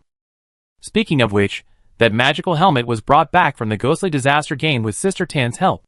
Remembering the comments criticizing Sister Tan and team leader Bien that she'd seen online, Chinyu's lips unconsciously pouted, her earlier joy at the New Year's festivities overshadowed by a layer of displeasure. But she quickly cheered up and greeted Aunt Lin. Hello, Aunt Lin. Xiaoxiao looks so pretty today. Lin Yi was weighing fruit candies for her daughter. These were truly precious items. It was only in the last 6 months, with the recovery of agricultural areas and some light industries, that the base gradually relaxed its controls, even opening a candy store with limited supplies. Despite the high prices and purchase limits, the market remained bustling with long queues every day. Hearing Chinyu's voice, Lin Yi turned around and smiled when she saw them. It's Chinyu and Grandma Chen. What a coincidence. Are you here to buy New Year's goods too? Grandma Chen looked at the bustling market, overflowing with goods, and nodded with emotion. Yes, so many years. It's been so long since I seen such a lively, festive scene. Lenny smiled in agreement, took the 5 fruit candies offered by the salesperson, and casually picked one up, intending to give it to Chinyu. Chinyu immediately waved her hand and stepped back. No, Aunt Lin, this is too precious. Leave it for Xiaxia. She knew the price of the candy, and felt embarrassed to accept it. Why are you being so polite with your aunt? Take it. Lin Yi, without further ado, deftly unwrapped the candy, and stuffed it into Chinyu's mouth. Would Auntie shortchange you even a single candy? The sweet taste made Chinyu's eyes narrow, and she smiled shyly at Lin Yi. Thank you, Aunt Lin. While Grandma Chen and Aunt Lin chatted about their recent lives, Chinyu's attention was drawn to Xiaxia beside her. Xiaxia was standing there, intently playing with an exceptionally complex-looking high-level Rubik's Cube. The cube was exquisitely crafted, clearly expensive.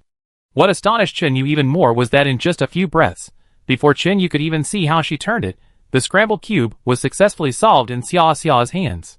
Chinyu stared, completely dumbfounded. In a daze, she suddenly remembered that team leader Bian had brought back something called Children's Growth Formula from a certain dungeon raid. Apparently Sister Tan had won it in a scratch-off lottery. The official advertisement said that the formula could enhance infants' physique and optimize their genes. Xiaxia, due to a genetic disease, was among the first children approved to use this formula. Chinyu looked at Xiaxia's rosy, healthy complexion, then at the Rubik's Cube that she had casually scrambled again and then rapidly solved, and fell silent. Is the effect of this formula a little too good? It feels like it not only improved her physique, but also enhanced her intelligence and hand speed. Looking at Xiaxia's relaxed and carefree appearance, a strange pressure welled up inside her. She looked envious, yet also a little frustrated. She heard that the formula was only effective for children under 12. She was 14, almost 15, well past the age limit. Feeling intellectually outmatched, she sighed silently, averting her gaze, unable to bear watching any longer. Just then, Grandma Chen and Aunt Lin finished their chat and beckoned her over. Chinyu quickly responded and ran back to her grandmother. Grandma Chen led her, following the flow of people into the rice purchasing area. Looking at the mountain of rice bags in front of her, Grandma Chen's face beamed with satisfaction. Grandma Chen seemed unusually generous today. She carefully examined the labels and prices on the rice bags.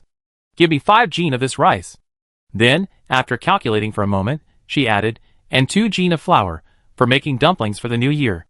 This was considered a large sum in times of catastrophe. The sales clerk deftly weighed and bagged the rice, while Grandma Chen carefully counted out the money and handed it over. Then she took the heavy sack of rice and flour and put it into the cart she had brought. You pull the cart and stay close to Grandma. Chinyu obediently took the handle and followed behind her grandmother, heading towards the meat market. The atmosphere at the meat market was noticeably more tense than at the rice market. The supply here was extremely limited. The only meat that could be reliably supplied was chicken. This was a farm built using new technology obtained from the game The Mysterious Disaster. Livestock like pigs, cattle, and sheep, which have long growth cycles and high feeding costs, would take a long time to reach market weight. Although each household was strictly limited to purchasing half a chicken, long queues still formed in front of the stalls. Grandma Chen, with Chinyu in tow, silently waited until the end of the queue, and it took them more than half an hour before it was finally their turn. Chinyu approached the counter, looking at the cut chicken on the cutting board, her mouth watering. I take half a chicken. Please pick the slightly fattier one. Grandma Chen paid and took the hard-won chicken. This year, she could have chicken soup for the new year. Next, the grandmother and granddaughter moved on to the vegetable section.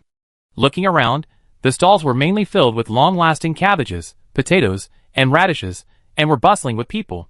Grandma Chen had a clear goal. She wanted to buy a cabbage to pickle into sauerkraut at home. On New Year's Eve, Grandma will make you sauerkraut dumplings. That's what makes it feel like the new year, she said cheerfully to Chinyu as she waited in line. Chinyu stood with her grandmother in the queue, her gaze casually sweeping across the noisy crowd. Suddenly, she spotted a familiar figure in the queue at a vegetable stall not far away. Wasn't that tall, thin guy her classmate Duan Fei? He was standing between a middle-aged couple, a happy smile on his face.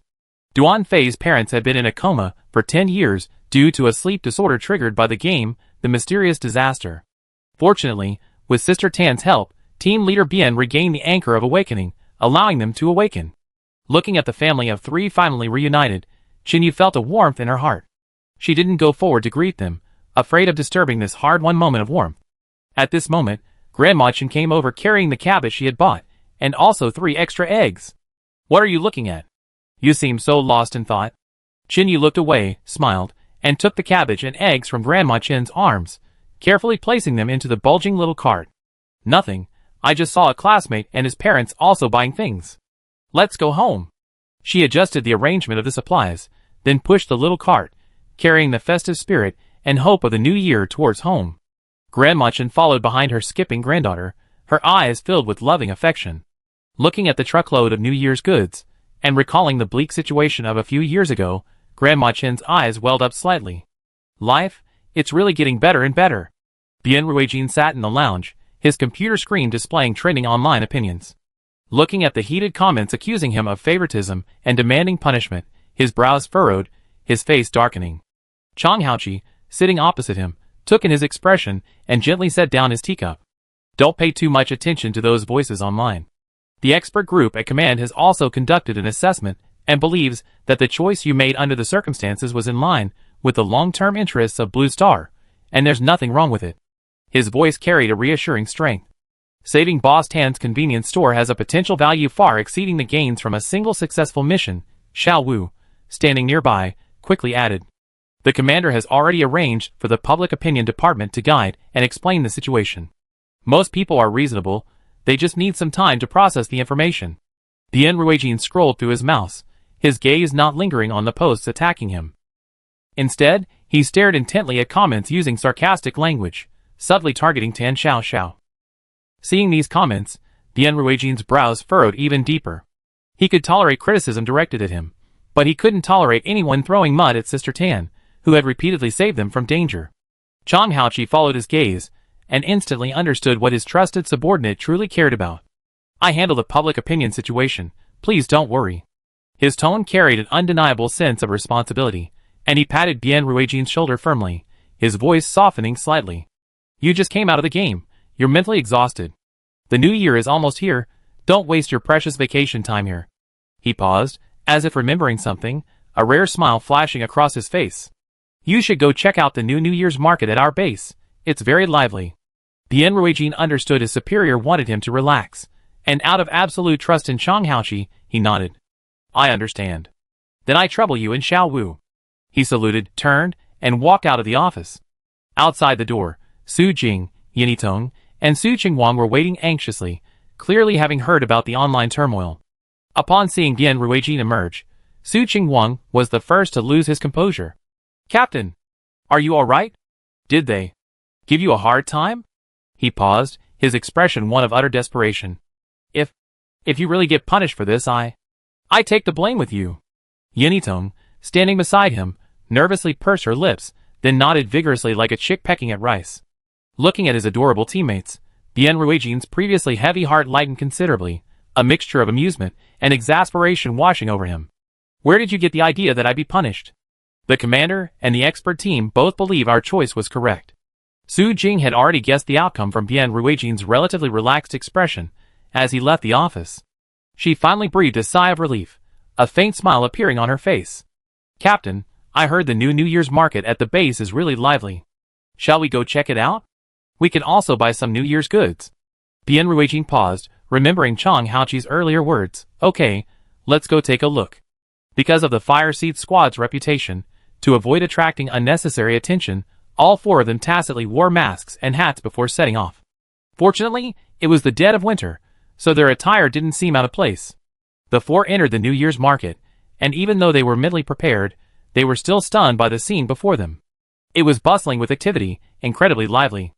Although supplies were still rationed, and the variety of goods couldn't compare to before the disaster, the long-lost, vibrant New Year's atmosphere had truly returned. The numbness and anxiety on people's faces had lessened, replaced by smiles and anticipation for the future.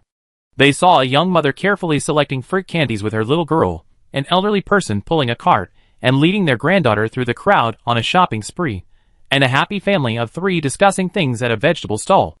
Looking at these ordinary yet vibrant scenes, Bien Ruijin, Su Jing, Yinitong, and Su Qingguang exchanged glances, and the corners of their mouths unconsciously turned up slightly under their masks. The life-or-death struggles, mental pollution, and desperate struggles experienced in the bizarre world all seemed to find meaning and become worthwhile at this moment. After walking for a long time, Yunitong, immersed in the lively atmosphere, stopped and looked at the bustling scene before her, unable to help but sigh softly. All of this is so good. If only Sister Tan could be here too, to see and experience all of this firsthand. Her words made the other three pause, then they nodded silently, their eyes filled with complex emotions. Gratitude mixed with a faint regret appeared in the hearts of the four. Meanwhile, Tan Xiaoxiao, whom the Fire Seed Squad was thinking about, was extremely busy. She directed Xiao He to use its nimble tentacles to arrange boxes of newly arrived goods on the shelves. Left, oh right, those instant noodle flavors need to be put together. The snack section is over there. The drinks are in the refrigerated section. Don't put them anywhere. Fearing that things might change, Tan Xiaoxiao contacted the supplier overnight and finalized the first batch of goods. Today, she personally went to the wholesale market before dawn, haggling for a long time with the shrewd stall owners over mere cents. A few stall owners were particularly short-tempered and almost came to blows with her on the spot. Luckily, Tan Xiaoxiao had seen it all before. She remained calm and composed, arguing her case logically, and finally getting the stall owners to compromise, securing the goods at an extremely favorable price. Looking at the little paper figure diligently wiping the shelves, the big black dog lying on the doormat keeping watch, and the little black dog tirelessly arranging the goods, a hint of satisfaction flashed in Tan Xiaoxiao's eyes. At this rate, we should be able to reopen the day after tomorrow.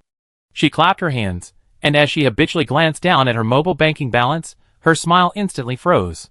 Poor, so poor, actually, if it were just about restocking, it wouldn't have caused her this much heartache. The main reason was the fear of being usurped again. She gritted her teeth and spent a fortune on a supposedly exceptionally sturdy security door with multiple locks. This expenditure nearly emptied her already dwindling savings. Sigh, how much stock do I have to sell to earn this back? She sighed, feeling her financial future was bleak.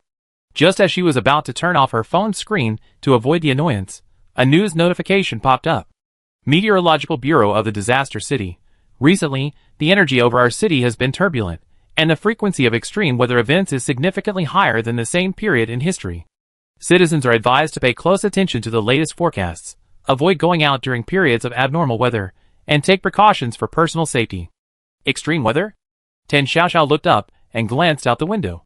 The sun was shining brightly, the sky was a clear blue, and a few sparrows were even hopping around on the telephone poles.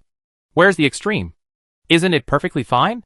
She pursed her lips, unimpressed by the alarmist weather forecast. She turned her phone upside down and placed it face down on the cash register. It's just a weather forecast. It's perfectly normal for it to be inaccurate. Chapter 95. Tan Xiaoxiao was giving the convenience store a final inspection. She carefully checked the new shelves, confirmed the product placement, touched the now functioning cash register, and then checked the trash cans, freezers, and air conditioner. Great, perfect. She nodded in satisfaction, a sense of relief on her face. Looks like we can open soon. Locking the expensively replaced security door, Tan Xiaoxiao returned to the tenement building with a light heart. As soon as she entered the dimly lit lobby, she saw Aunt Bian sitting in her old bamboo chair as usual. And her silly dog, Dahe, was lying at Aunt Bian's feet, licking the thick, bright red mung bean soup in a bowl with relish. Dahe was completely absorbed in its food, occasionally lifting its head to lick its lips with lingering satisfaction. Looking at its contented expression, it was as if it were savoring some exquisite delicacy. Seeing this, Tan Xiaoxiao quickly stepped forward, her face apologetic. I'm so sorry, Aunt Bian. I've been so busy at the shop lately. Dahe must have caused you a lot of trouble, right? Aunt Bian smiled kindly, looking at Dahe with loving eyes.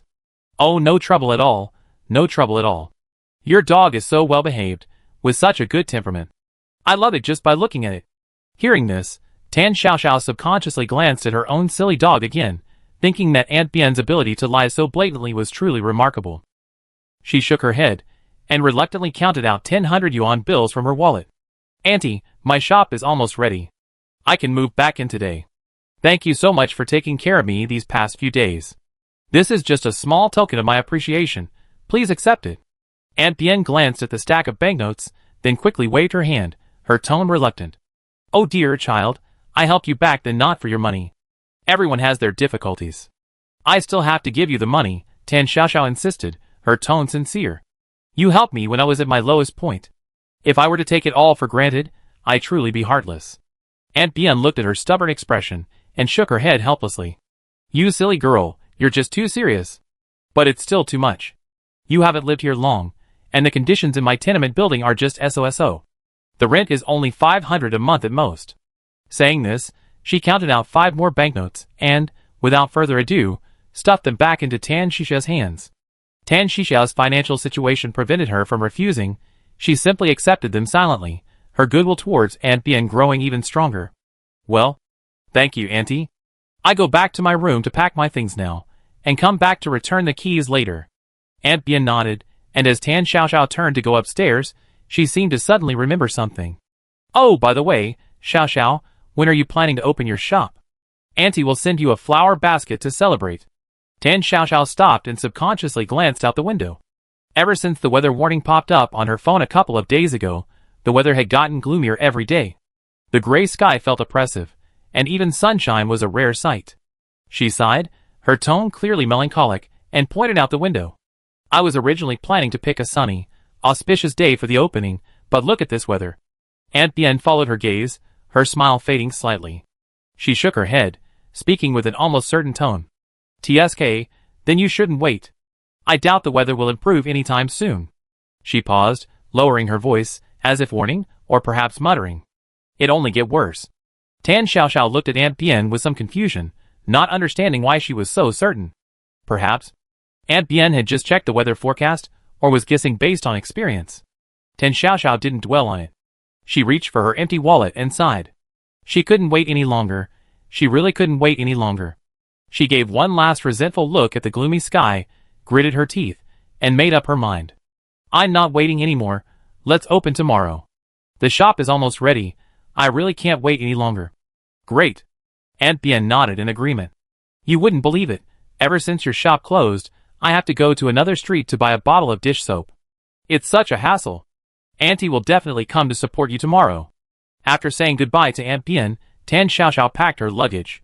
She stuffed Xiaohei and the paper doll Lu Luan into her backpack, then led De Hei away from the tenement building. On her way back to Neon Street, Tan Xiaoxiao sighed, hoping that everything would go smoothly for tomorrow's opening. Meanwhile, on the Interstellar Exchange Forum. If you ask which planet is the most popular right now, almost everyone will answer, Insect Planet. That insected civilization, known for its rampant expansion and ferocious brutality.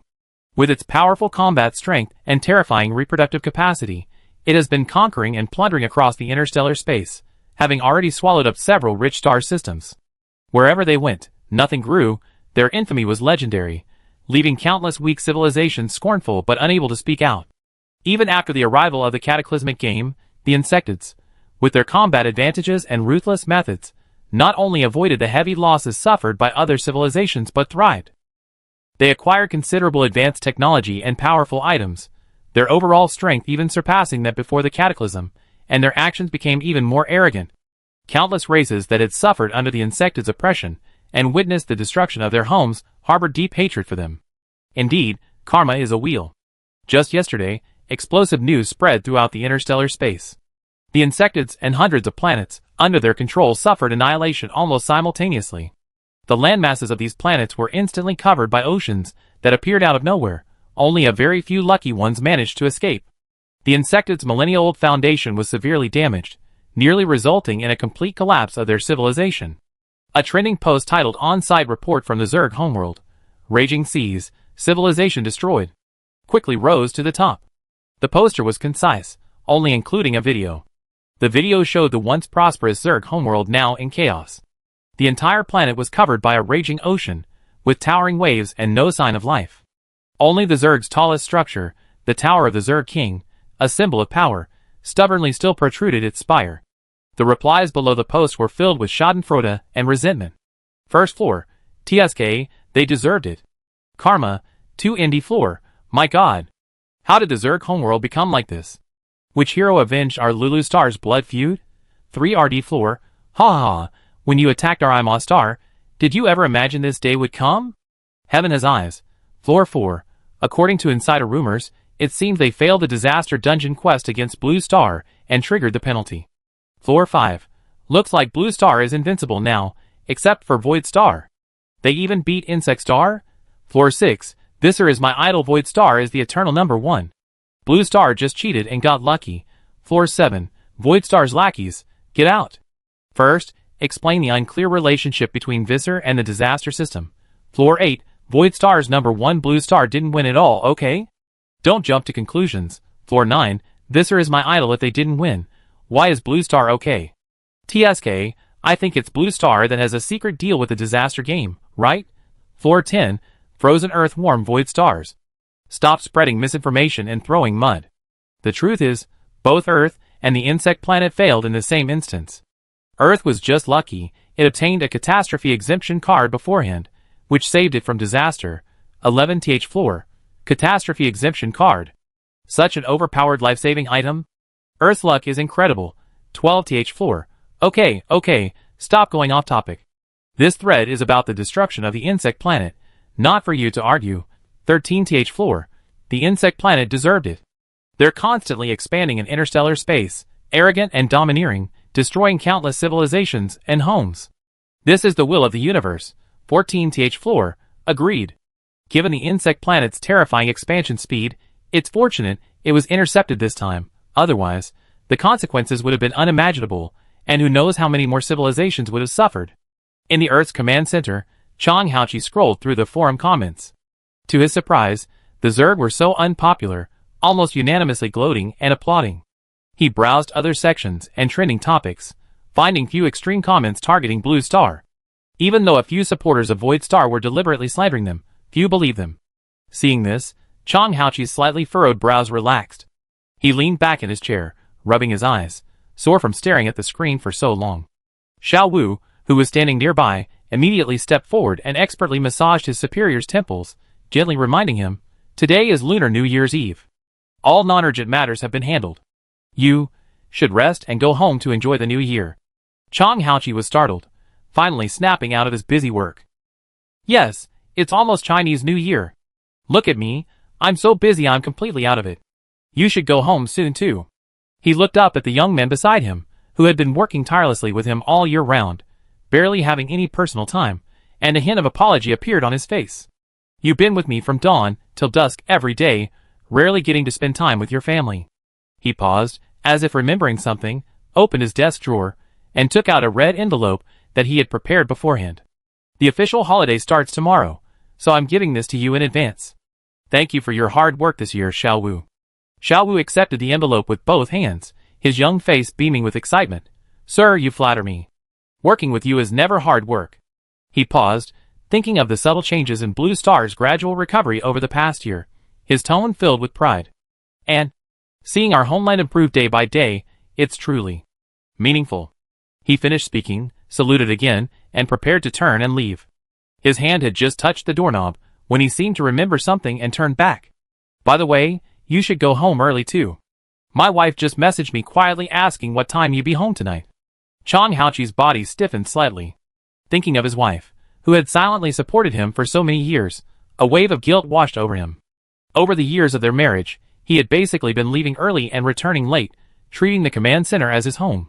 His wife had handled almost all the household affairs, the children's education and upbringing. Even when his wife needed to contact him, she would contact Xiao Wu first to relay the message, afraid of disturbing his work. He subconsciously picked up the report on the table, but ultimately put it down. "Never mind, it's Lunar New Year's Eve.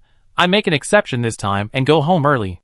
Closing the office light and closing the door, Chang Haoqi refused the car service and decided to walk home. It was dusk, Lunar New Year's Eve, and the shops lining the streets were brightly lit and filled with festive music.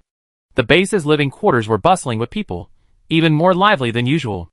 There were young parents leading skipping children, and elderly people strolling hand in hand, each with a relaxed and expectant expression on their face. Chang Haoqi strolled among them, observing this peaceful and harmonious scene, a genuine smile unconsciously appearing on his face. Passing a food stall, he couldn't resist stopping and buying a golden brown, crispy rice cake. Carrying this simple gift, he hurried home. His wife, Jiangjin, who was tidying up in the living room, turned around at the sound of his movement and, seeing him standing in the doorway, clearly stunned for a long time. "Oh, our busy man, you actually came home today? Has the sun risen in the west?" Jiangjin glanced at the rice cake. "Too bad your daughter just went out to play today." Chang Haoqi smiled, somewhat embarrassed, and handed her the baked rice cake. "It's not for Dongdong, it's for you as an apology. This past year, you worked so hard, both at home and outside."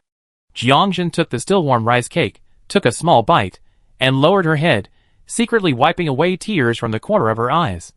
Everyone says her husband has it tough, but she single-handedly supported the family, facing all the trivialities and worries alone. How easy was it for her too? Chang Haoqi looked at his wife's forced composure and sighed heavily in his heart. He stepped forward, gently embraced her, and whispered an apology in her ear. "I'm sorry. I try to come home more often from now on."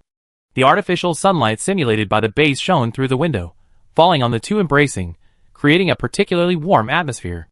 Qin Yu, wearing her grandmother's old apron and sleeves rolled up, was clumsily wrapping dumplings. Unfortunately, the dumplings she made were rather ugly and embarrassing. In her haste, she accidentally got flour on the tip of her nose, making her look somewhat comical. Grandma Chen watched from the side, her eyes full of kind smiles. Just then, the doorbell rang. Qin Yu's eyes lit up, and she immediately ran to open the door.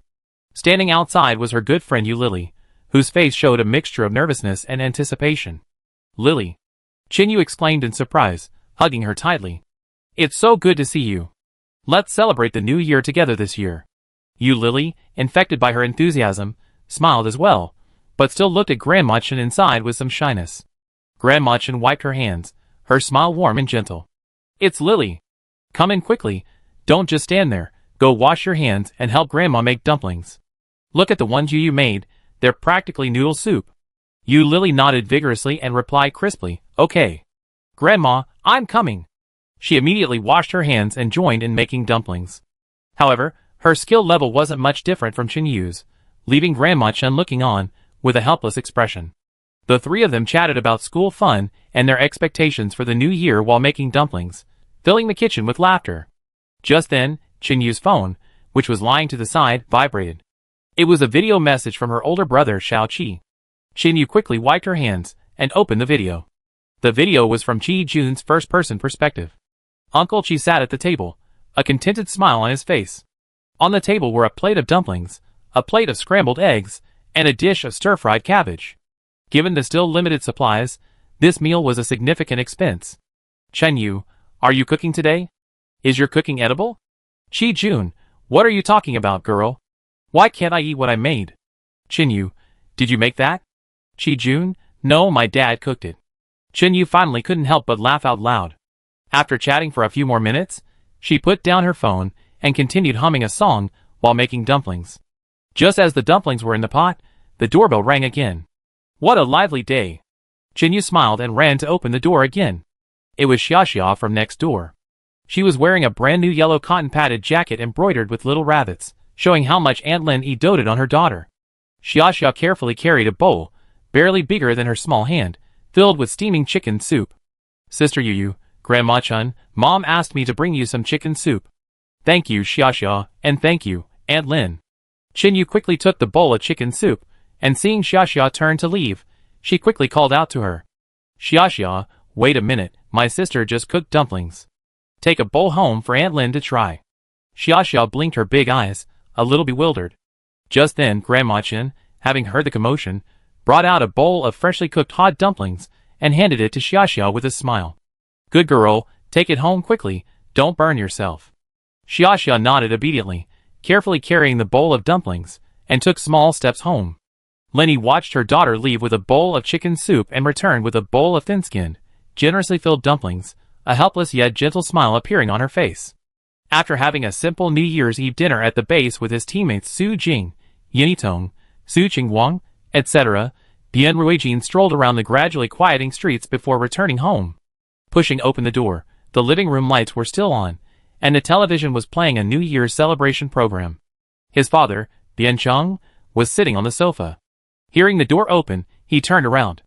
The relationship between the Bian father and son had always been delicate. The Bian family was a typical strict father and kind mother dynamic. Bian Ruijin had been stubborn since childhood, often arguing with his father over various matters, and being beaten was commonplace. In these situations, it was always his gentle mother who stepped in to act as a mediator. Unfortunately, his mother passed away from cancer a few years ago.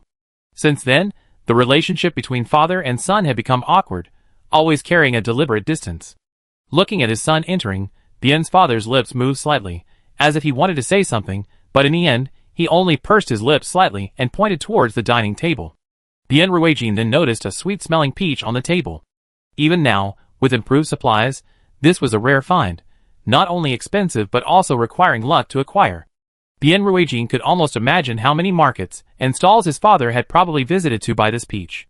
This was his mother's favorite fruit. Thinking of his mother, Bien Ruijin's heart softened. He picked up the peach, carefully cut it in half, and handed one half to his father. Bien's father looked at the half peach his son offered, his expression complex. Neither father nor son spoke, silently eating the half of the peach, sweet yet tinged with bittersweet memories. After a long while, Bien's father looked at the remaining peach pit in his hand, took a deep breath, and said in a voice filled with compromise and worry, "Regarding the marriage, I won't pressure you anymore."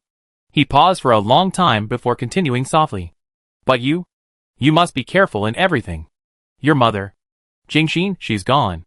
I only have you left."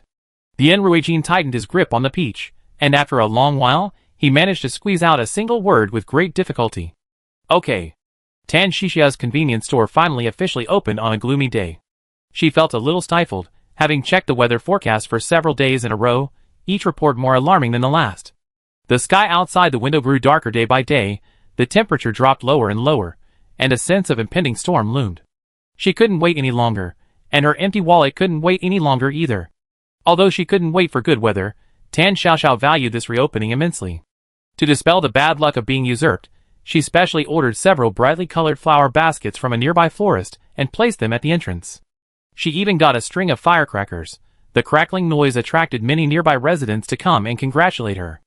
This brought a rare liveliness to the street, which usually felt somewhat dilapidated and deserted. "Sister Xiaoxiao, congratulations on your reopening." A clear and charming voice rang out. Tan Xiaoxiao was busy arranging the flower baskets. Hearing the voice, she looked up and paused, startled. "Jiao Jiao?" Ma Hanjiao lived nearby. Although her family was of modest means, she had excellent grades and had been admitted to a prestigious high school through a scholarship. She was always the other people's child that parents on the street talked about. She was wearing an exquisitely tailored, expensive Saint Germain uniform, and a perfectly appropriate smile on her face. However, Tan Shishia's gaze lingered on her face, and she frowned slightly. Ma Hanjia's lipstick color was too bright, completely inappropriate for a student her age. Tan Xiaoxiao hesitated, wondering if she should subtly remind the girl. But ultimately, she swallowed her words and asked instead, "Isn't today Monday? Don't you have school at this time?" Ma Hanjia waved her hand and explained, "The school announced that extreme weather is likely to occur frequently in the future, so for safety reasons, they've given us a long holiday." "A long holiday? Just because of the weather?" Tan Xiaoxiao looked suspiciously out the window again at the overcast sky, which was far from being extreme. Was this elite school making a mountain out of a molehill? She shook her head, attributing her doubt to rich people's schools are just pretentious. After greeting everyone, Ma Hanjia pushed her shopping cart into the store. To Tan Xiaoxiao's surprise, this usually well-behaved girl, who was always strictly disciplined, had taken quite a few snacks today, such as potato chips, chocolate, and carbonated drinks. What surprised her even more was that Li Xiaofan, known for her strictness and frugality, was following behind her daughter. Not only did she not stop her, but she was also carrying a shopping basket filled with various canned snacks. Especially tissues, she had taken an entire case. Tan Xiaoxiao looked at the mother and daughter's unusual behavior and felt uneasy. This situation seemed strange. Before she could think about it further, the sound of an argument from the other side caught her attention. It was Sister Wang and Aunt Bian arguing next door. Sister Wang was also going all out today, carrying several cases of high-proof beer from the beverage section, piling them up like a small mountain in her shopping cart. Aunt Bian, who was browsing the household goods section buying cleaning products, rolled her eyes several times, muttering rudely under her breath. "Drunkard. All he does is drink all day long. What kind of decent person can a woman who loves to drink be?" Wang Meili, who had a short temper, immediately exploded upon hearing this, putting her hands on her hips and retorting. "Hey, Aunt Bian, what's it to you if I spend my own money? I think you're just being nosy." You can't stand seeing others happy, can you? The two immediately started arguing in the middle of the shelves, their voices growing louder and attracting the attention of other customers. Tan Xiaoxiao felt a headache coming on. If these were ordinary customers, she would have already asked them to leave. But these two, one was someone she had a good relationship with, and the other was Aunt Bien, who had recently taken her in. She had no choice but to quickly step in and act as a peacemaker, laboriously separating the two agitated individuals. All right, Sister Wang, Aunt Bien, say less. It's our reopening today. Everything's 12% off. For my sake, calm down. She squeezed between them, forcing a smile to smooth things over. How about this? I give you both an extra discount on top of the existing one, as an apology, okay? Perhaps because of the discount, or perhaps genuinely to give Tan Xiaoxiao face. Sister Wang and Aunt Bien glared at each other, then angrily continued shopping. Tan Xiaoxiao spent the entire day in this busy, bustling atmosphere. As closing time approached, she was surprised to find that the shelves, once overflowing, were now mostly empty. Especially everyday necessities like convenience foods, canned goods, bottled water, tissues, batteries, and candles, they were almost completely gone. While checking the cash register, she directed Xiaohei and Lu Luan to quickly restock the shelves. Looking at the shelves, Tan Xiaoxiao's uneasy feeling resurfaced. Today's customers, weren't they a little too enthusiastic? While the 12% discount for the opening was attractive, was it really necessary for these usually thrifty neighbors to be carrying home bags and boxes of stuff? The sheer volume of their purchases. The phrase apocalyptic hoarding inexplicably flashed through Tan Xiaoxiao's mind. She shook her head sharply, banishing the absurd thought from her mind. Maybe I'm overthinking it, she muttered to herself. Chapter 96. The absurd idea of stockpiling for the apocalypse only flashed through Tan Xiaoxiao's mind for a moment before disappearing. Although the weather had been a bit gloomy lately, and the weather forecast frequently warned of impending changes, it was unlikely to reach the point of the apocalypse. Besides, while these people were buying a bit more, it wasn't that much. It was more like they were stockpiling daily necessities for a period of time when they couldn't go out due to extreme weather. She came back to her senses, glanced at the cleaned-up shop, and then at the goods neatly arranged on the shelves again, and happily patted the little paper doll's head. So capable. The little paper doll blushed and silently brought Tan Xiaoxiao another plate of chocolate cookies. Little Black lay listlessly on the checkout counter, even though it had helped. Although it helped at Tan Xiaoxiao's urging, it was the one who arranged the most goods. The other paper doll had only done some cleaning. Why keep praising him? Tan Xiaoxiao's heart is definitely biased. That night, Tan Xiaoxiao slept on the tranquil breath mattress. Strangely enough, although the shop was badly damaged, when Tan Xiaoxiao returned, although the shop was a mess, the mattress was completely unharmed. However, she still sent the mattress for deep cleaning 10 times before picking it up. She stroked Big Black's head, then tugged at Little Black's tentacles, and finally placed the little paper figure on the bedside table. Alright, everyone, turn off the lights and go to sleep. The shop fell into darkness, and the next second, boom! A pale white lightning bolt, as if tearing the sky apart, flashed across the sky. Immediately afterward, a deafening clap of thunder exploded, making the glass windows vibrate, and even the floor tremble slightly. Woof! Woof woof woof! Almost the instant the thunder roared, Big Black, who had been feigning sleep, leaped up, its fur bristling. Its bright green eyes stared out the window into the distance, letting out a bark laced with warning. At the same time, Little Black, who had been drooping its tentacles and pretending to be dead, also sat up in a fright, its tentacles pointing in the same direction, its entire body radiating a tense, as if facing a formidable enemy. Tan Xiaoxiao, who was just about to drift off to sleep, felt a throbbing in her brow. The thunder hadn't frightened her, but the overreaction of her dog and the tentacle monster did raise her blood pressure. Big Black. Shut up. She sat up, rubbing her temples, and scolded in a low voice. What are you yelling about in the middle of the night? What will you do when the neighbors come knocking? She shuffled over in her slippers and, without a word, slapped Big Black on the head a few times. Quiet down. Go to sleep. Woo. Big Black whimpered pitifully after being hit, and crawled back into the corner, but still stared intently out the window, a suppressed growl emanating from its throat. Little Black also retracted its tentacles, but remained wary. Tan Xiaoxiao assumed the loud thunder had frightened them, and sighed helplessly. She walked to the window, pulled back the curtains, and looked outside. Outside, it was pouring rain, the streets resembled raging rivers, the water level rising visibly, almost overflowing the sidewalks. A strong, salty, Fishy smell filled the air, permeating even through the tightly closed windows. This rain. It's a bit too heavy, Tan Xiaoxiao muttered. Luckily, I restocked all the goods today, and replaced the door with a sturdier one. Sleepiness washed over her, and Tan Xiaoxiao yawned, deciding to ignore it all. She rolled over, hugged the soft corner of the blanket, and quickly drifted into a deep sleep. After she fell asleep, Dahe didn't lie down, but remained in a crouching, vigilant posture. Xiaohe moved to the window, its tentacles clinging to the glass, staring intently at the surging rain, looking into the depths of the street. There, a slippery malice and a desire to devour everything lingered. Outside the convenience store, the water level was rising alarmingly fast, and in this vast expanse of water, some eerie shadows were slowly moving underwater. Amidst the sounds of rain and flowing water, a chilling murmur could be faintly heard. All of this remained completely unknown to the sleeping Tan Xiaoxiao. She unconsciously smacked her lips in her sleep, mumbling incoherently. Ugh, so annoying, rainy days, business is the worst. My shop can't get flooded. Early in the morning, Tan Xiaoxiao was awakened by a chilly damp draft. She frowned and sat up, instinctively pulling the blanket tighter around herself. She hated this kind of weather the most. Not only did it make people lazy, but more importantly, it meant fewer customers. The heavy rain outside continued to fall. She got up and went to the window, pushing it open a crack. A pungent, salty, and rotten smell rushed into her nostrils. TSK, what's that smell? Tan Xiaoxiao closed the window in disgust, turned on the TV, and wanted to check the weather forecast. Please note, extreme weather, please reduce unnecessary travel, ZZZ, woo sha. The TV's signal was unstable, the picture flickering with static, and even more eerily, occasionally a faint, ethereal female voice hummed. The tune was melodyless, yet it possessed a captivating rhythm that sent chills down one's spine. What a terrible signal!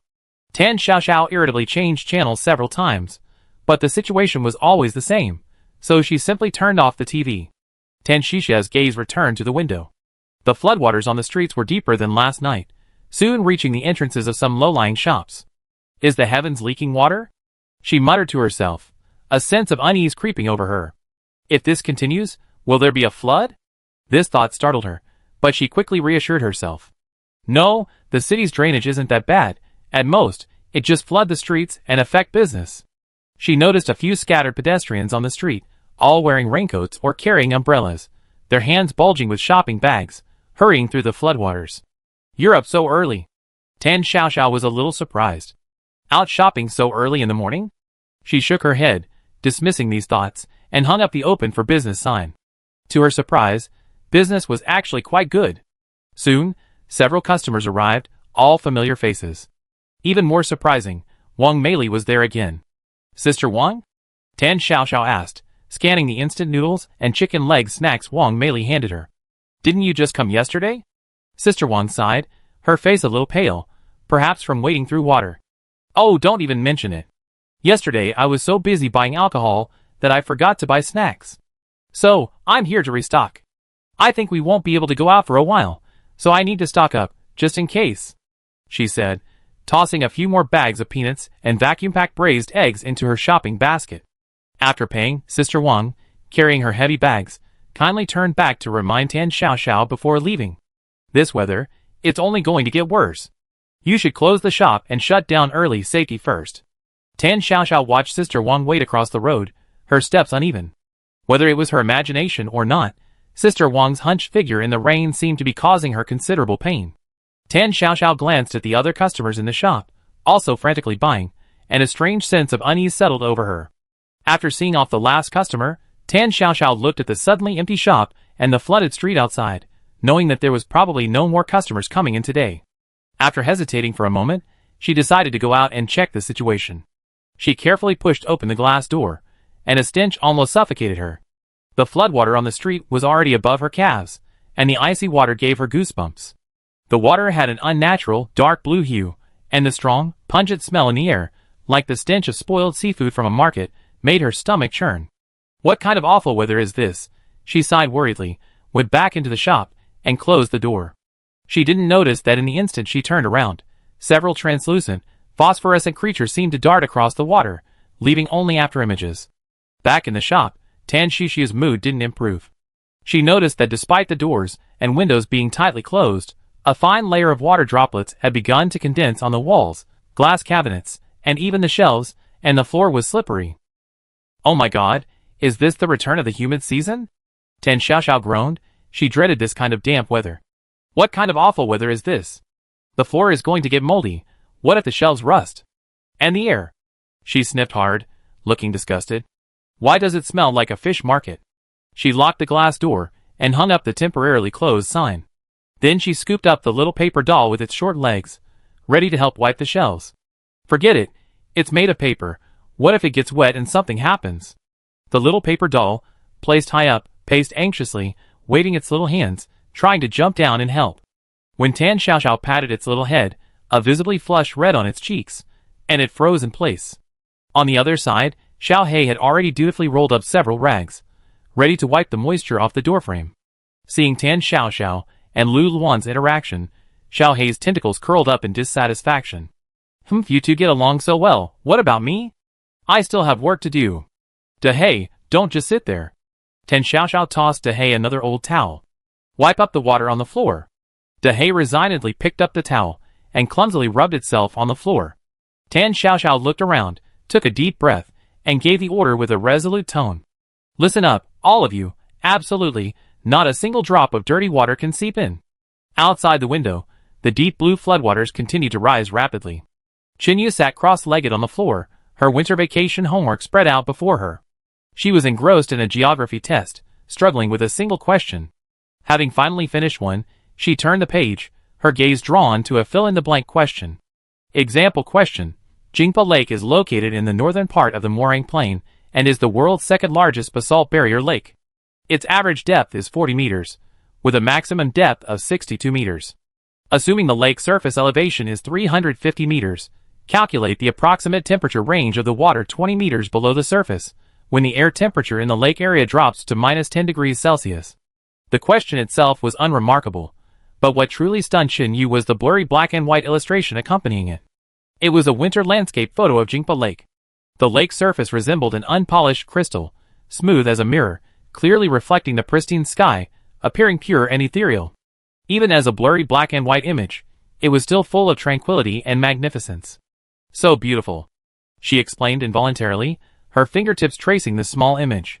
Driven by curiosity, she picked up her phone and scanned the image, quickly finding a high-resolution version.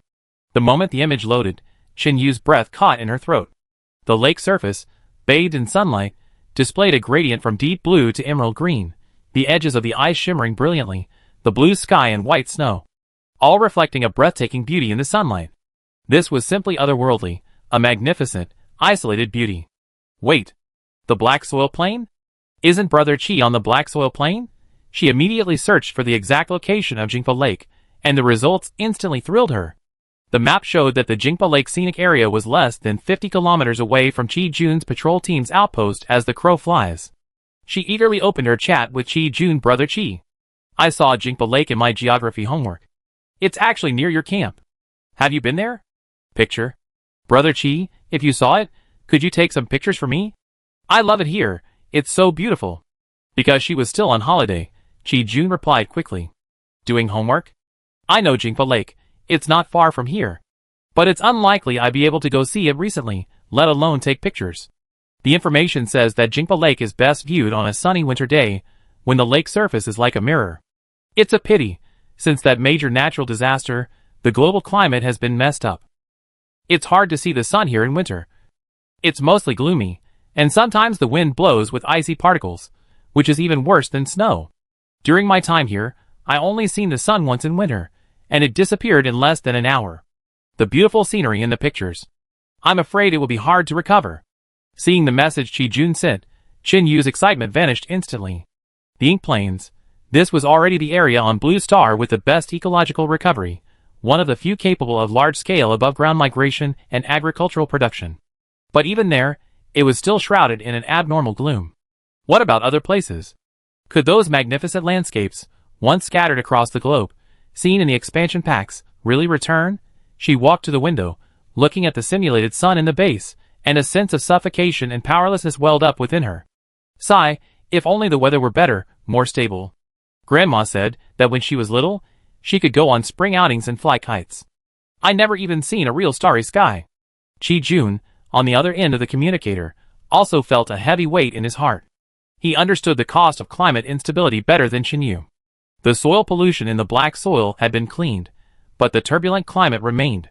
Many crops still relied on greenhouses, and vegetation originally adapted to the local climate had become extinct because it couldn't adapt. Restoring their homes was far more complex than simply cleaning the land.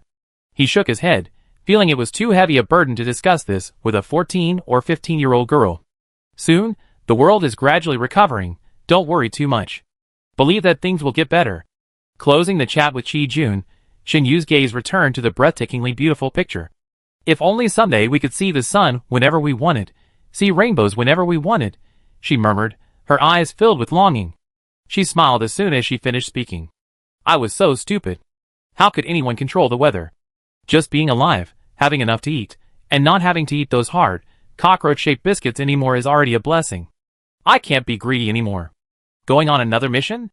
Bien Ruijin straightened his backpack and looked at his father, who had somehow appeared at the doorway.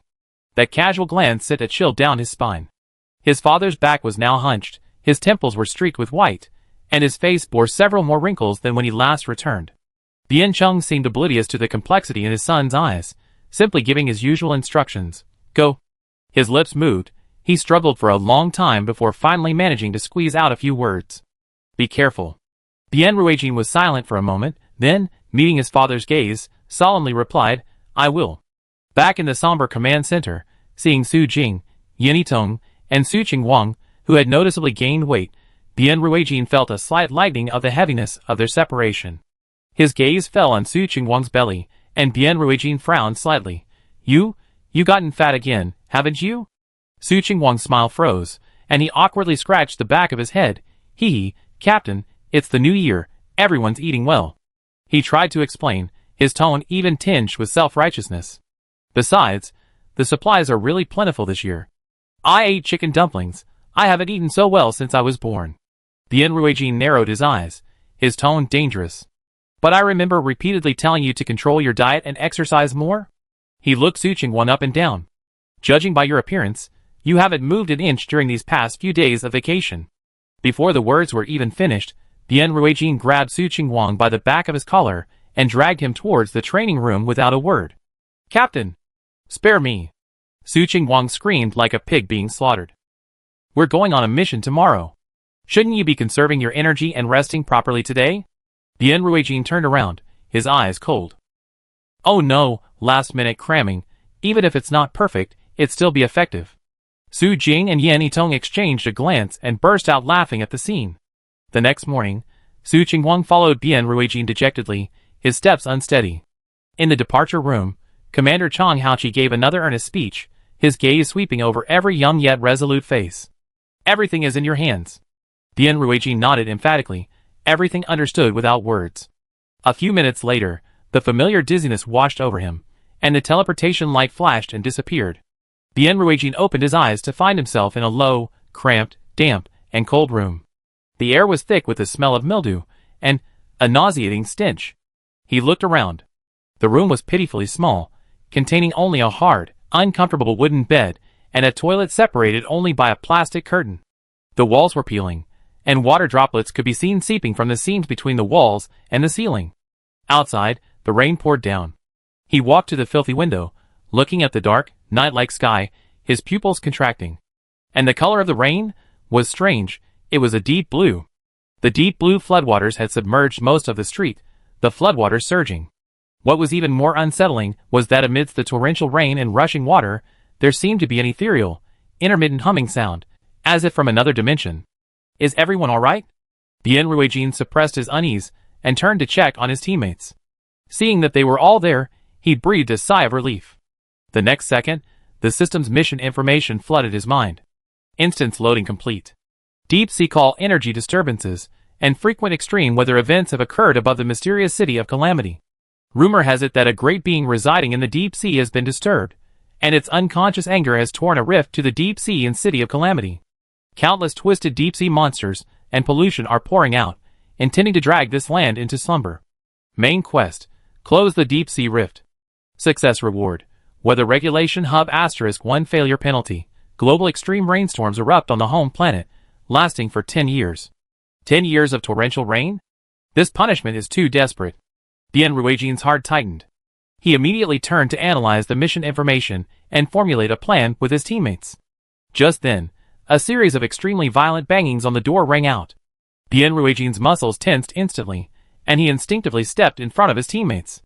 He took a deep breath, remaining highly vigilant, and opened the door.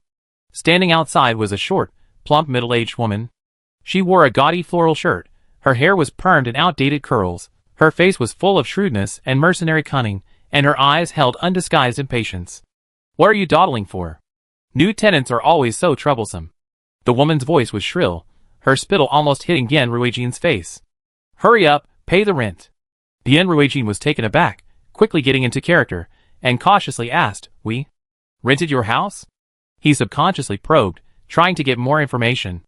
Bien Mei's eyes widened as if she heard the funniest joke, then she narrowed them. "What? Trying to renege on your debt?"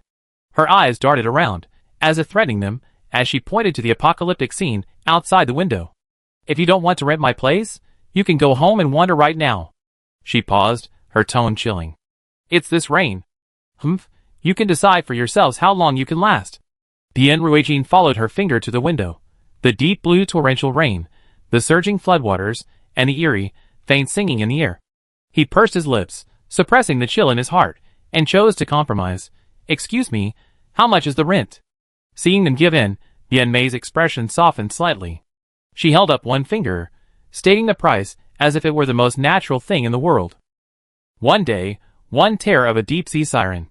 Bien Ruijin, who was about to instinctively reach for his wallet, froze completely.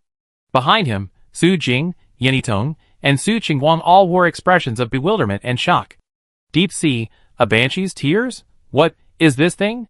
Chapter 97. Bien Ruijin and the other three exchanged bewildered glances, their faces showing difficulty. The tears of the deep-sea siren? Where were they supposed to find that? Bien Mei scanned their faces, a flicker of understanding and impatience in her pupils. Her lips curled downwards, her tone sharp and sarcastic. "What?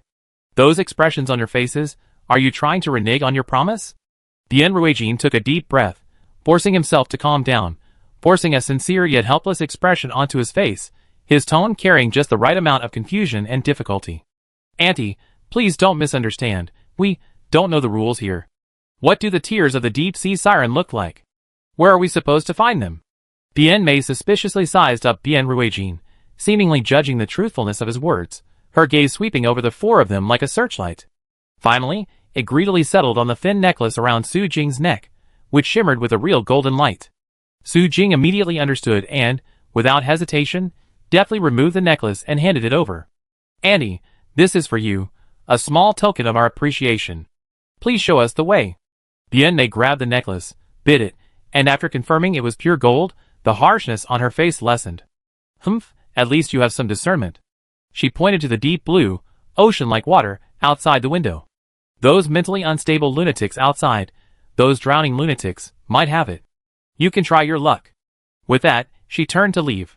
Just before stepping out the door, she suddenly turned back, her face a mixture of warning and schadenfreude. "I be here to collect the rent at this time tomorrow." She narrowed her eyes, looking at everyone. "If you can't pay by then, don't blame me for being ruthless and kicking you out." With a bang, the dilapidated wooden door slammed shut, leaving only the heavy breathing of the four people in the room. The live stream chat was flooded with comments. "Damn! This landlady is so creepy. Greedy bastard. A gold chain for such a vague piece of information. A madwoman submerged underwater? Sounds terrifying. Is this rundown room even safe? I think the landlady is more dangerous. Everyone understands the situation." Bien Ruijin broke the silence, his voice steady. "We have no way out. We must go out and find the banshee's tear." After a brief discussion, despite their inner resistance, the team decided to risk leaving immediately.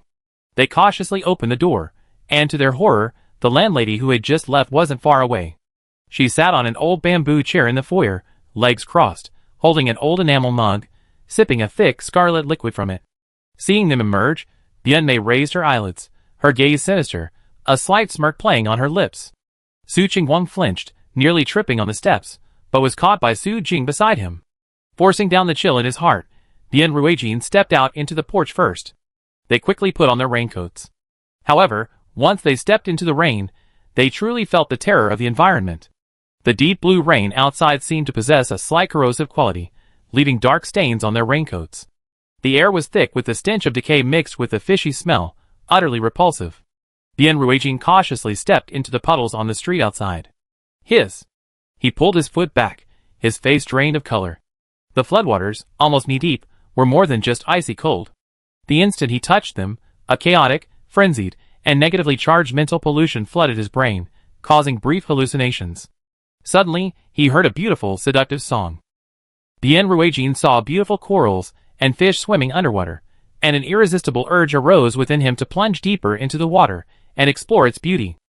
"There's something wrong with this water," Bien Ruijin growled, his voice trembling, and instinctively took a few steps back. Almost simultaneously, Yanitong, behind him, suddenly became dazed, murmuring "Daddy, Mommy," and her feet began to involuntarily walk towards the deeper water in the center of the street. Su Jing reacted quickly, pulling her back. "Wake up! It's a hallucination!" The live stream chat exploded. "Holy crap! This rain has a built-in mental attack? This godforsaken place is so dangerous, we can't even touch water? How are we supposed to find anything? We're doomed, we only just left. We can't move an inch. This is practically suicide. Stay alert. Don't be fooled." The deep blue torrential rain had almost submerged half the city. Before them lay the malevolent floodwaters, and in their ears, the seductive singing filled the air. "This water, we can't stay here long." Bien Ruijin's sharp gaze swept over his teammates. Yanitong and Su Qingwang's eyes were unfocused, and Su Jing was also covered in sweat, clearly desperately resisting the mental pollution. This instance, it's too eerie. A figure almost instinctively surfaced in Bien Ruijin's mind. "If only Sister Tan were here," he murmured unconsciously. Not only him, but Yanitong and Su Jing, still shaken, also had a similar hope flash in their eyes. Sister Tan was their greatest psychological support in the game of the ghostly disaster. Bien Ruijin raised his head, almost subconsciously looking towards the direction of 23 Neon Street in his memory. The next moment, his heart sank. The area where Sister Tan's convenience store was located was now a vast expanse of water, the water level significantly higher than their apartment building. That familiar red and white shop was already submerged. Sister Tan's convenience store was completely submerged. This realization instantly sent chills down Bien Ruijin's spine and made his scalp tingle. If the convenience store was flooded, what about Sister Tan? Was she in the store, or had she left beforehand? Countless terrifying thoughts flooded Bien Ruijin's mind. Tan Shishia's existence was of great significance to them and to Blue Star. She was not only a friend, but also a miracle that could bring hope in dire straits. If even she... Bien Ruijin dared not think any further. In Blue Star's live stream, after a brief moment of shock, the chat exploded with comments. "Where's the convenience store? Such a big convenience store? It's flooded, the water level is higher than here. Sister Tan. Where is Sister Tan? Is Sister Tan still inside the store? Impossible, Sister Tan must have moved out beforehand. But the rain came so suddenly, what if Sister Tan didn't make it in time? I don't want to think about it. Without Sister Tan, this dungeon is practically hellish. Team Captain?" Su Qingwang's voice was trembling with fear and tears, his body shaking slightly. Whether from the cold or from sheer terror, it was hard to tell. Su Jing pursed her lips, unconsciously tightening her grip on Yanitong's hand. Bien Ruijin forced himself to calm down, his voice resolute. "Don't scare yourself, Sister Tan. She's probably been moved to a safer place." Gray cloud shrouded the entire city, churning and piling up in the sky, bringing a suffocating sense of oppression. Then, a torrential downpour descended like a burst dam. The rain instantly swallowed everything in sight, blurring the outlines of buildings across the street.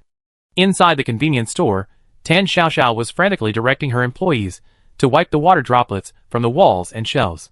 The humid weather was already annoying enough, but the rising floodwaters outside the window only heightened her alarm bells. She anxiously pressed her face against the glass door, watching the rain flood the sidewalk, relentlessly encroaching on her shop. Oh no! This inflation is faster than inflation itself. Tan Xiaoxiao was so anxious her mouth was practically bubbling with worry. She felt like she was having the worst luck ever. Just survived a dung attack, and now this flooding. How can someone be so unlucky? She looked at the newly stocked goods on the shelves, And at the shop she had just renovated, which had cost her most of her savings, and felt a pang of heartache. Her empty wallet couldn't withstand another round of destruction. Tan Xiaoxiao took a deep breath, solemnly summoning Dahei, Xiaohei, and the paper doll Lu Luan to the cashier, where they sat in a row. The situation is dire. The enemy is at the gates. We swear to defend the shop to the death. We will never retreat. Understand? Big Black seemed to understand, then immediately straightened its chest and barked. Little Black wriggled its tentacles, trying to maintain a serious expression.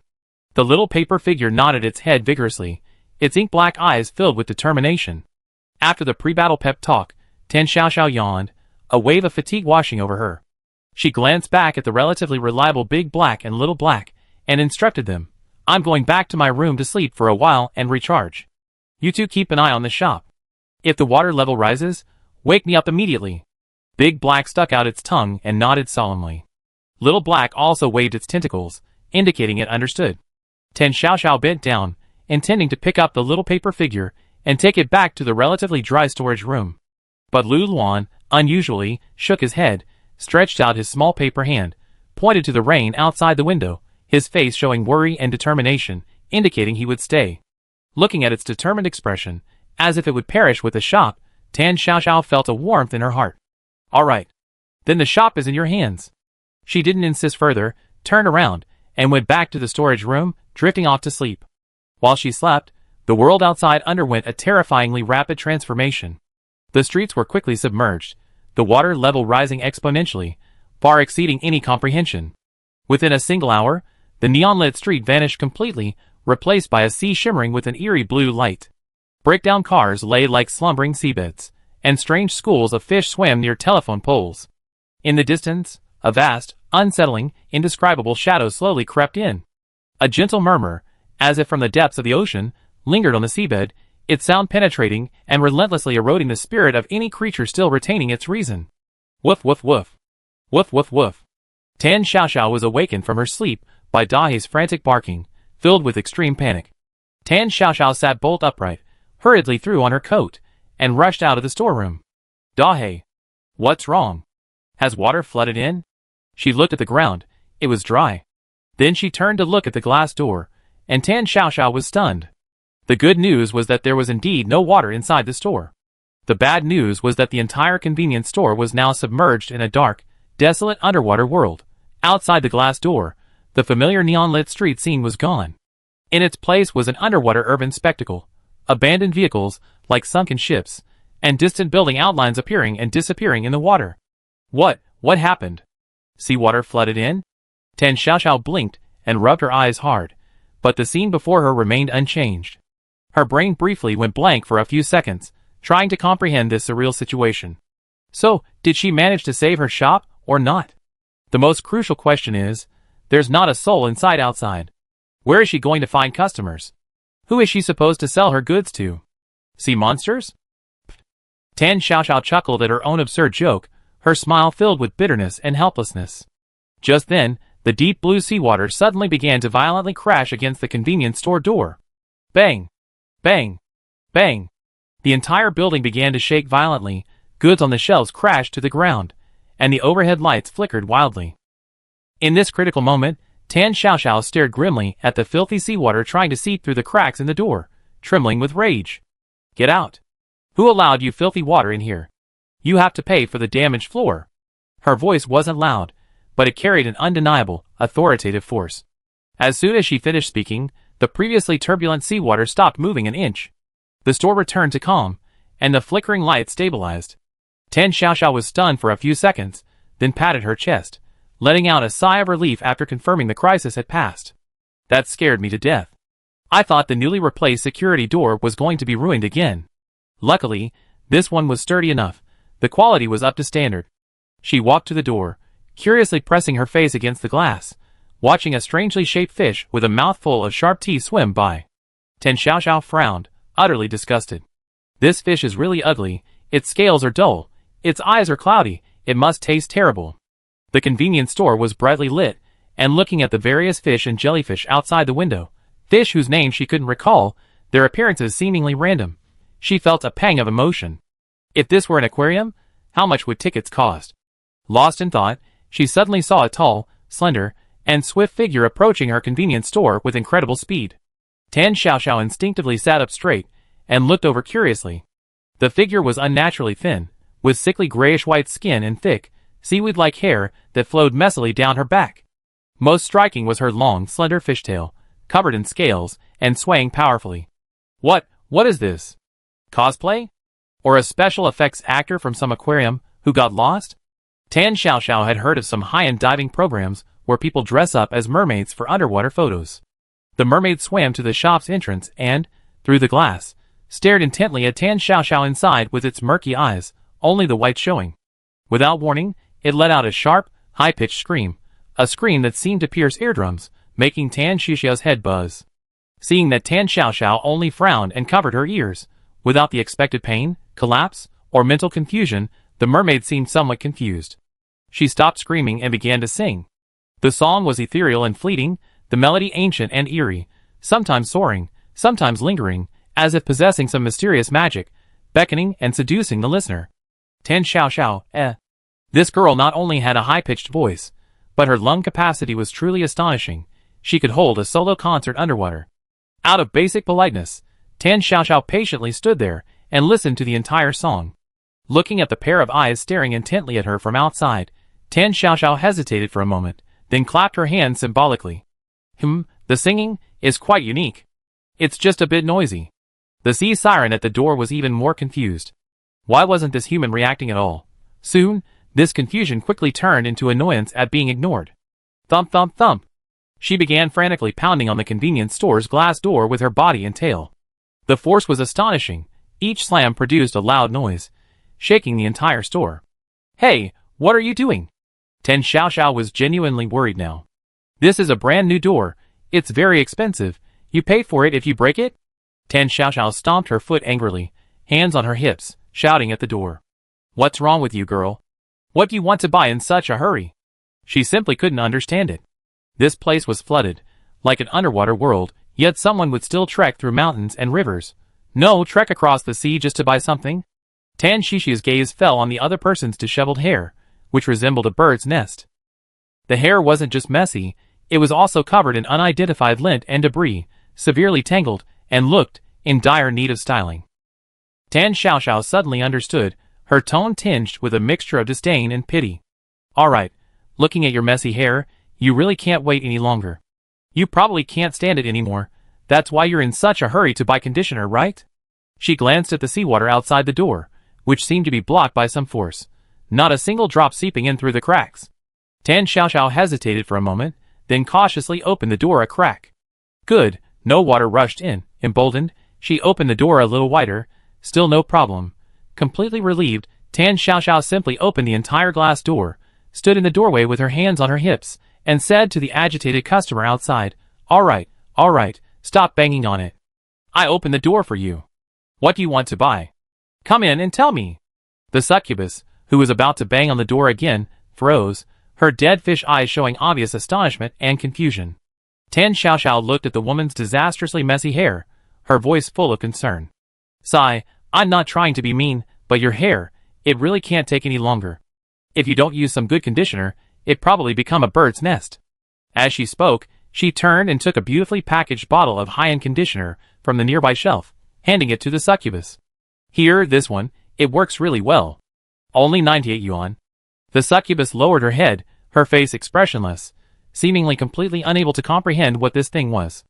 After a few seconds of stalemate, a fierce glint flashed in her eyes, and her sharp, eerie blue nails instantly lashed out at Tan Xiaoxiao's face. Tan Xiaoxiao reacted swiftly, dodging the attack with a sidestep, her eyes widening in shock. To steal a bottle of 98 yuan conditioner, you actually resort to robbery? If you don't have money, just say so. A discount or some samples wouldn't be out of the question. Tan Xiaoxiao grew increasingly furious, immediately rolling up her sleeves.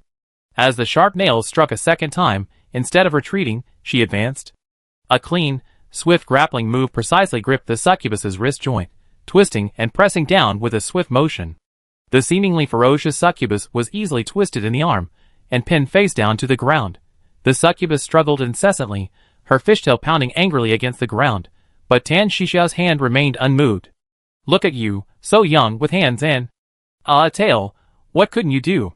Why do you have to do this? Where's your manners? She paused, recalling the other woman's bizarre attire and messy hair, thinking she found the root of the problem. I knew you were acting weird. Messy hair, strange clothes. Could you be a homeless vagrant? A fish? The subdued succubus's cloudy eyes flashed with shock and disbelief. She couldn't understand how this woman possessed such terrifying power. How could she subdue her so effortlessly?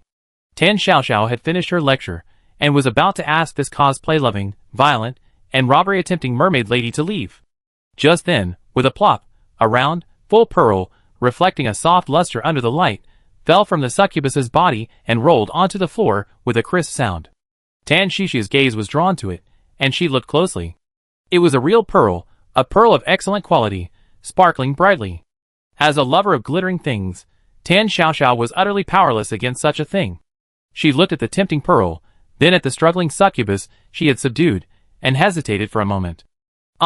Miss, she tentatively began, her tone much gentler. How about we make a deal? She looked greedily at the pearl, swallowing hard. You give me this pearl. Tan Xiaoxiao paused, afraid the other party wouldn't agree, and quickly added, I give you this bottle of conditioner, free of charge. As she spoke, she carefully released her grip on the succubus, even taking a small step back to show her sincerity. The succubus, now free, rolled over and cautiously retreated to the doorway, her murky, dead fish eyes fixed on Tan Xiaoxiao, seemingly assessing the human's level of danger. Tan Xiaoxiao, noticing the succubus's gaze, assumed it was due to dissatisfaction with the terms of the deal. A surge of anxiety rushed through her, and she quickly added another bargaining chip. How about this? I also give you a bottle of hair oil. Use them together, and the effect will be doubled. I guarantee it will make your hair silky smooth, she said, pulling a sample bottle from under the counter, a gift from the distributor. Carefully unscrewing the cap, a delicate rose scent instantly filled the air. Under the succubus's wary yet curious gaze, Tan Xiaoxiao gently poured a tiny amount of oil into her palm and carefully applied it to the succubus's dry, tangled, seaweed-like hair. Under the nourishment of the essential oil, the frizzy, unruly hair visibly became smooth and much more manageable. Tan Xiaoxiao clapped her hands, gesturing for the succubus to experience it for herself. See? I told you it worked well. Now you believe me? The succubus was stunned. Hesitantly, she raised her hand and touched her now smoother, more fragrant hair, a flicker of curiosity in her cloudy eyes. She remained silent for a moment, seemingly struggling with her decision. Finally, she raised her head and looked at the bottle of conditioner and the small bottle of essential oil in Tan Xiaoxiao's hand. Then she reached out and snatched both the conditioner and the essential oil, clutching them tightly to her chest. Before turning away, she turned back and gave Tan Xiaoxiao one last, deep look. Then, with a flick of her arm, two round, shimmering pearls landed precisely in Tan Xiaoxiao's arms. Having done all this, she flicked her tail, and her figure swiftly disappeared into the deep blue sea. Tan Xiaoxiao hurriedly caught the two pearls, watching their warm luster shimmer under the light, her face dreamlike. What a generous, beautiful, kind-hearted, and exceptionally tasteful young lady, she explained sincerely, completely forgetting that she had just called her a robber and a stray fish. Tan Xiaoxiao carefully put the three pearls away, closed the door, and looked out at the silent and eerie deep sea, her mood inexplicably improving. Looks like, it's not like there's absolutely no business to be had. Chapter 98. Tan Xiaoxiao was diligently checking the store's inventory when, out of the corner of her eye, she caught sight of several slender figures with long fish tails approaching her convenience store from the water outside. The one in the lead, with long hair noticeably neater than before and carrying a hint of rose fragrance, was the regular customer who had traded pearls for conditioner. Following behind her were 4 or 5 other underwater world performers, also with fish tails, sharp teeth, and gill-like ears. They stopped outside the glass door, their murky, dead fish eyes staring curiously at Tan Xiaoxiao inside, and the dazzling array of goods on the shelves behind her. Tan Xiaoxiao was taken aback at first, then her face instantly lit up with a delighted, welcoming smile. Welcome back. And you brought friends? Please come in, please come in, she greeted warmly, opening the door. The regular customer swam in first, flicking his tail as he entered the shop. He then pointed to his hair, then to Tan Xiaoxiao, uttering a few short, unintelligible syllables. Tan Xiaoxiao immediately understood, her face lighting up with a broad smile. It works great, right? I told you our products are reliable. I brought my friends here today to recommend some good products to them too. Tan Xixiao's gaze swept over the women behind him. Their hair was in even worse condition than the regular customers, dry, tangled, and covered in seaweed and unidentified substances. Tan Xiaoxiao pulled out several bottles of conditioner and shampoo with different functions and immediately began promoting them.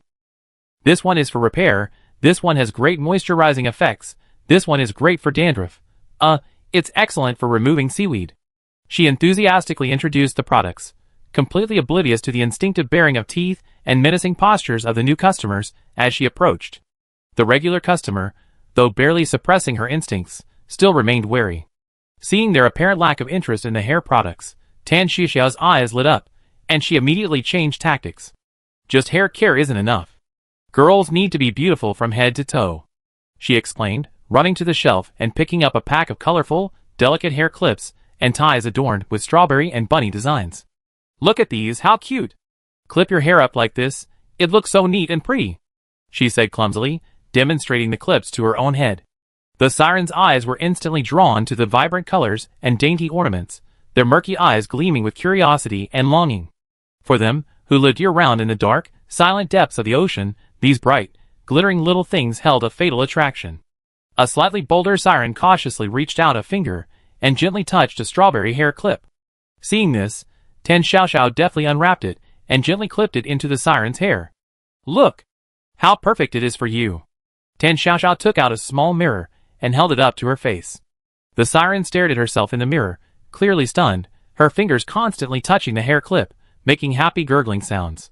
The other siren immediately gathered around, pointing to the hair clips and ties they liked, their eyes filled with anticipation. Tan Xiaoxiao was overjoyed and busily began to help them get ready.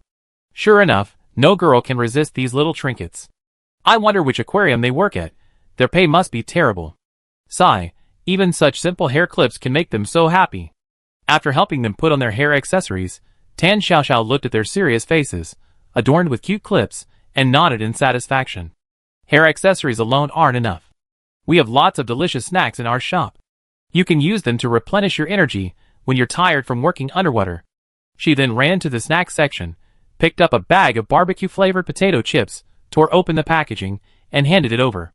Driven by curiosity, the sea monsters carefully took one chip each and imitated Tan Xiaoxiao, putting it in their mouths.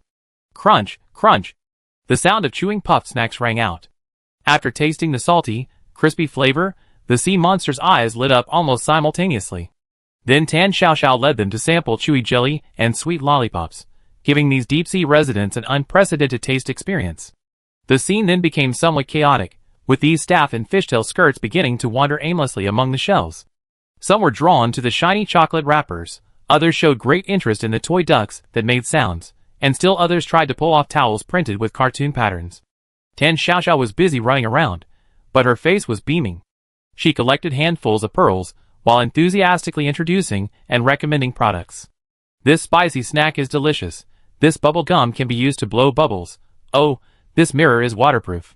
The transactions went very smoothly. These girls working at the underwater world seemed quite wealthy. Every time they spotted something they liked, they would pull out one or more round, plump, lustrous pearls from their person and hand them to Tan Xiaoxiao, their generosity astounding. Soon, a small pile of shimmering pearls accumulated in front of Tan Xiaoxiao, probably more than 20. Satisfied, the sirens, clutching their pearls, holding them in their hands, their hair adorned with various treasures from the land, and smelling of rose conditioner, reluctantly left the convenience store. Tan Xiaoxiao closed the door, looked at the pile of pearls, then at the largely empty snack and trinket shelves, and excitedly picked up the little paper doll next to her, and spun it around. We found a new target customer group. The underwater market has huge potential. Big Black rolled its eyes, and laid down to continue its nap. It was too lazy to even comment on Tan Xixiao's peculiar thought process and precarious mental state. These high-quality, natural pearls are a hot commodity. Once the floodwaters recede, I can sell them and make a fortune. But, Tan Xiaoxiao looked out the window, a hint of worry in her eyes. This floodwaters not receding isn't good either, it's affecting my other customers. Sigh, what a happy problem. Just as Tan Xiaoxiao was happily clutching a box of pearls, Bian Ruijin and the others inside the tenement building were facing an unprecedented crisis. Bian Ruijin looked out the window at the raging floodwaters and the distorted, dark shadows appearing and disappearing in the water, his voice hoarse. We can't delay any longer, we have to get out. Time was running out before their landlady, Bien Mei, would next come to collect the rent. Losing this safe haven would have unimaginable consequences. Stepping out of the tenement building, they chose a spot where the current was gentler. The moment they entered the water, a bone-chilling, mentally polluting cold spread through their limbs, and the eerie chanting constantly eroded their sanity. Stay alert. Remind each other. Bien Ruijin growled, trembling. However, they hadn't gone far when dozens of swollen, pale hands suddenly emerged from the murky water. These hands possessed immense strength, gripping their ankles and calves, frantically dragging them into deeper water. Su Qingwang kicked desperately in terror, nearly being pulled into the water himself. Su Jing reacted swiftly, drawing her dagger and stabbing fiercely at the ghostly hand gripping Yin Tong. A foul-smelling black liquid gushed out, and the hand released its grip in pain. Yin Tong had already been slashed open by the ghostly hands, bleeding profusely. After a brief but exhausting struggle, they barely managed to escape the group of low-level monsters and fled back to the vicinity of the tenement building in a sorry state. Su Qingwang was listless, and Yin Tong was almost completely exhausted. Her wound, soaked in water, began to fester and swell. Time ticked by, and an atmosphere of despair enveloped the team. What can we do? Is there no other way? What else can we do? Those ghostly hands are terrifying. But if we can't find the deep-sea banshee's tear, it'd be even worse after we're driven out. Going out to look is just suicide. Just as the comments section was filled with heated arguments, Bien Ruijin's mission bracelet vibrated. Blue Star United Government. According to the expert group's assessment, the abandoned shopping mall near you has a complex structure, but the level of danger is not that high, and it's also a good place to hide. Bien Ruijin's eyes lit up immediately, and he looked up sharply at his teammates. One last time, he said hoarsely. Let's go check out that abandoned shopping mall to the west. Its complex structure might allow us to avoid most of the monsters. The group suppressed their fear and rallied their spirits, taking nearly an hour to walk just a few hundred meters. But as soon as they entered the mall's dimly lit, flooded aisles, they encountered a strange monster. This monster had a long fish tail, thrashing wildly in the water, its face contorted with anxiety and rage, its dead fish eyes glaring venomously at them. Then it launched its attack, moving with ghostly speed, its sharp claws whistling through the air as it struck towards Su Jing's chest, who was closest to it. Su Qingwang used his obese body as a human shield, blocking a fatal claw for Su Jing, immediately sustaining 3 deep, bone-revealing wounds on his back. Because of the confined space, Bien Ruijin could only fight the monster at close range. In a moment of untimely reaction, his left arm was bitten through, the excruciating pain nearly causing him to faint. Su Jing, with all her might, used a steel bar she had found to pierce the banshee's most vulnerable earlobe, while Bien Ruijin was briefly distracted. The monster let out a piercing scream, its body convulsed violently, and finally vanished into the water. The battle was over, leaving only the heavy, painful breathing and the stench of blood in the corridor. Where the monster had disappeared, lay 2 round pearls, shimmering with a faint blue light. Su Jing dropped the steel bar, her face smeared with blood, and carefully picked up the 2 pearls, her face immediately freezing in shock. Obtained item deep-sea banshee's tears *2 Su Jing smiled bitterly. They had paid the price of Su Qingwang's serious injury, Bien Ruijin's nearly destroyed left arm, and everyone on the verge of collapse, for only 2 pearls. Let's go back. Bien Ruijin's face was deathly pale, and he could only stand with Su Jing's support. When they finally dragged their exhausted bodies back to the tenement building, a wave of utter despair washed over them. Bien Mei was still sitting in the center of the hallway, her plump figure seated on a bamboo chair, holding an old enamel mug, sipping a thick scarlet liquid. Seeing them covered in filth, their clothes tattered, their bodies covered in gruesome wounds, her eyes showed no surprise or pity, only numb indifference. You're back? She didn't even bother to lift her eyelids. I'd be here to collect the rent first thing tomorrow morning. She paused, her tone laced with threat. Don't oversleep. The men didn't even have the strength to reply, silently supporting each other as they returned to the damp, musty-smelling room. Bang. After the door closed, Yin Tong rummaged through drawers and found a clean towel, handing it to everyone to quickly wipe the mud and bloodstains from their faces and hands. While their high-tech protective suits offered some protection against the direct corrosive effects of the rain, after being submerged in floodwaters for so long, the fabric was soaked through and clung uncomfortably to their skin. Su Jing took a deep breath, forcing herself to calm down. She opened her first aid kit and quickly examined the wound on Su Qingwang's back. The wound was deep, with the flesh turned outwards, looking frightening, but thankfully, it hadn't reached the bone. She skillfully cleaned it with disinfectant, applied medicine, and then carefully bandaged it. Su Qingguang grimaced in pain, but unusually, he clenched his teeth tightly and remained silent. "You're lucky you didn't break any bones, but you still can't get it wet." Su Qingguang lay on the hard bed, giving a muffled hum. Then, Su Jing looked worriedly at the deep, bone-revealing bite mark on Bian Ruijin's left arm. The wound was severely swollen, and the skin around the bite mark had turned an ominous bluish-purple. Su Jing examined Bian Ruijin's wound, her heart sinking. It was highly likely a fracture. Everyone present, after being selected to participate in the ghostly disaster game, had undergone rigorous first aid training. They all understood what it meant to be in this environment, without professional surgical facilities, antibiotics, or even a dry, clean environment for recovery. This hand was most likely useless. Su Jing bit her lower lip tightly to keep from sobbing. She lowered her head, took out antiseptic, and carefully cleaned the blood and grime around the wound. Bian Ruijin clenched his teeth, not uttering a sound. Only his pale face and forehead covered in cold sweat revealed the excruciating pain he was enduring. Yanitong turned her face away, unable to bear watching any longer. Su Qingguang also clenched his fists, his face filled with guilt and helplessness. "Does it hurt?" Su Jing finally finished treating the wound and rebandaged his arm with a clean bandage. Bian Ruijin leaned against the wall, closed his eyes, and took a few deep breaths. He didn't answer Su Jing's question, but instead looked at the things on the bedside table, the two hard-won deep-sea sirens' tears. Bian Ruijin's voice was low and hoarse, but his tone was firm. It was still worth it.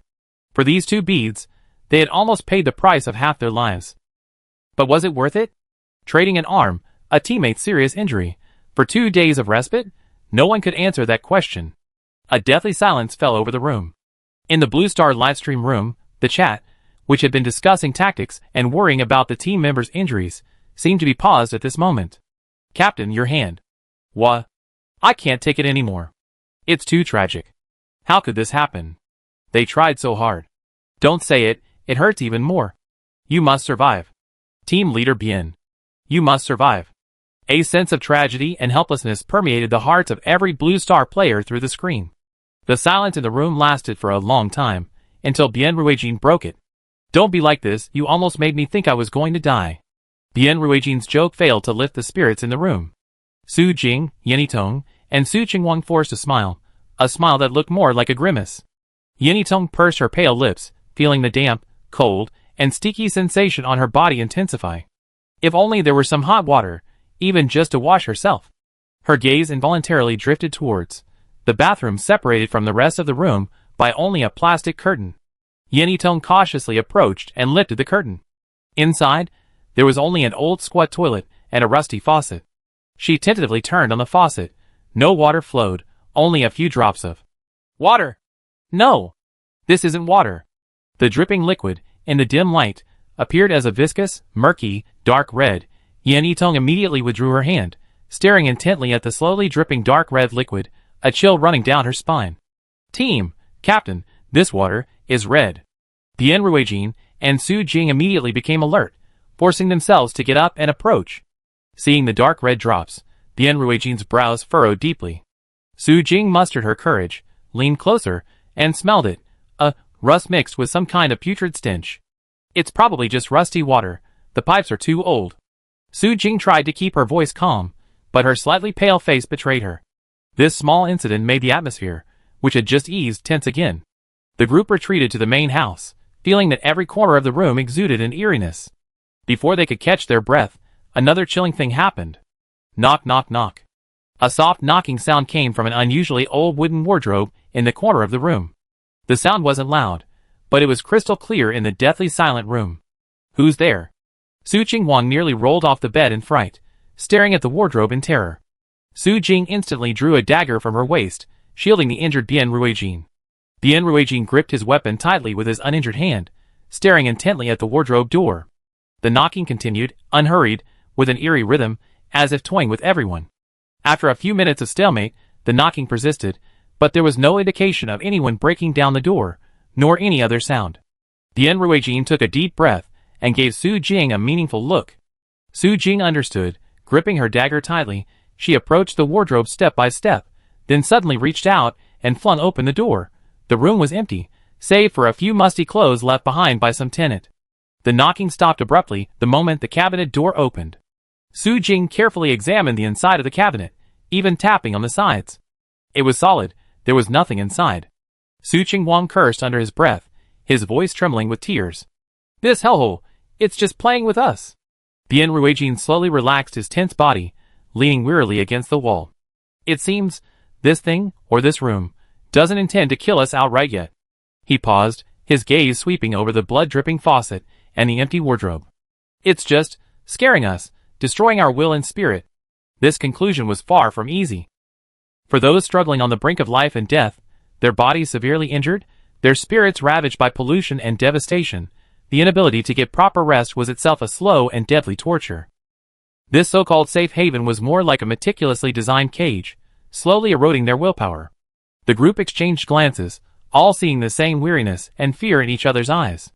They silently retreated to their positions, afraid to touch anything in the room again. The next morning, before dawn. Bang! Bang! Bang! Bian Ruijin and the others had barely slept all night, and had just managed to close their eyes amidst the intermittent mental torment, when they were immediately awakened by a series of violent bangings on the door. Hey! What are you dawdling for? You're the only ones who haven't paid yet. Tisk, so slow, open the door. The landlord's sharp, sarcastic voice pierced through the door and reached their ears. Bian Ruijin opened his eyes, the sharp pain in his left arm instantly waking him. He forced himself to sit up, nodded to his bewildered teammates, signaling them to remain vigilant. Then he took a deep breath and opened the door. A shrewd and calculating face appeared in the doorway. His eyes swept over Bian Ruijin's pale face and sling in his arm, then glanced at the disheveled group inside, a slight smirk playing on his lips, seemingly unfazed. Where's the thing? Bian Ruijin cautiously handed over the pearl. Bian Mei took it and examined it closely. She hadn't expected these tenants, who looked like they were on the verge of death, to actually manage to obtain such high-quality banshee's tears. She quickly stuffed the pearl into her pocket, a satisfied look on her face.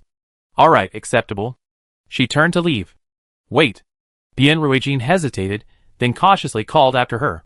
He could tell Bian Mei was in a good mood. Perhaps this was an opportunity to gather information. Bian Mei turned around impatiently. What else?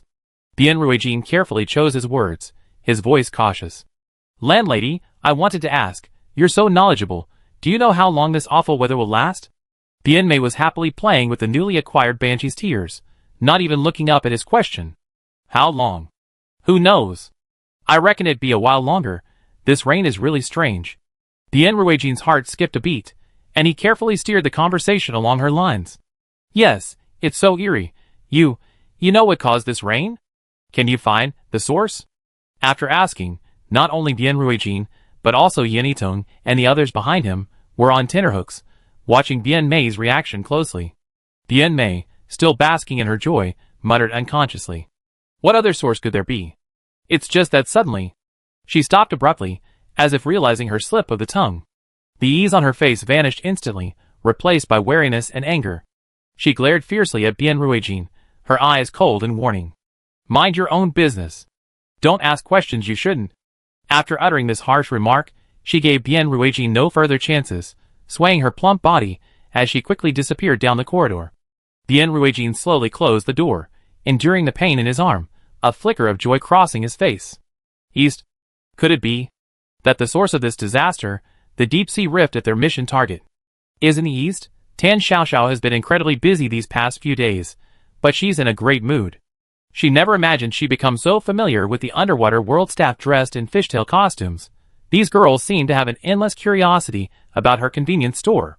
Ever since the first messy-haired girl traded pearls for conditioner, they've been visiting in groups of 3 or 5, showing great interest in everything brightly colored or scented in the store. Tan Xiaoxiao's shelves are emptied of colorful hair ties, cartoon hair clips, and sequin headwear. Various flavors of potato chips, jelly, lollipops, and cookies are also being consumed at an alarming rate. Even towels, soaps, and waterproof mirrors with cute designs have become bestsellers. These girls were incredibly generous. Whatever she fancied, they simply toss her one or more high-quality, round, lustrous pearls that shimmered alluringly under the light. Tan Xiaoxiao specifically found a large tin box meant for cookies to store these pearls. Watching the pearls grow from a few to a small pile, then to a full box. She was overjoyed. I struck gold. I made a fortune, she explained, clutching the heavy tin box, her face beaming with happiness. This is way more profitable than selling bottled water or instant noodles. If I opened this shop for the rest of my life, wouldn't I become the richest person in the world? Tan Xiaoxiao happily imagined her future, but soon, the realities of life arrived.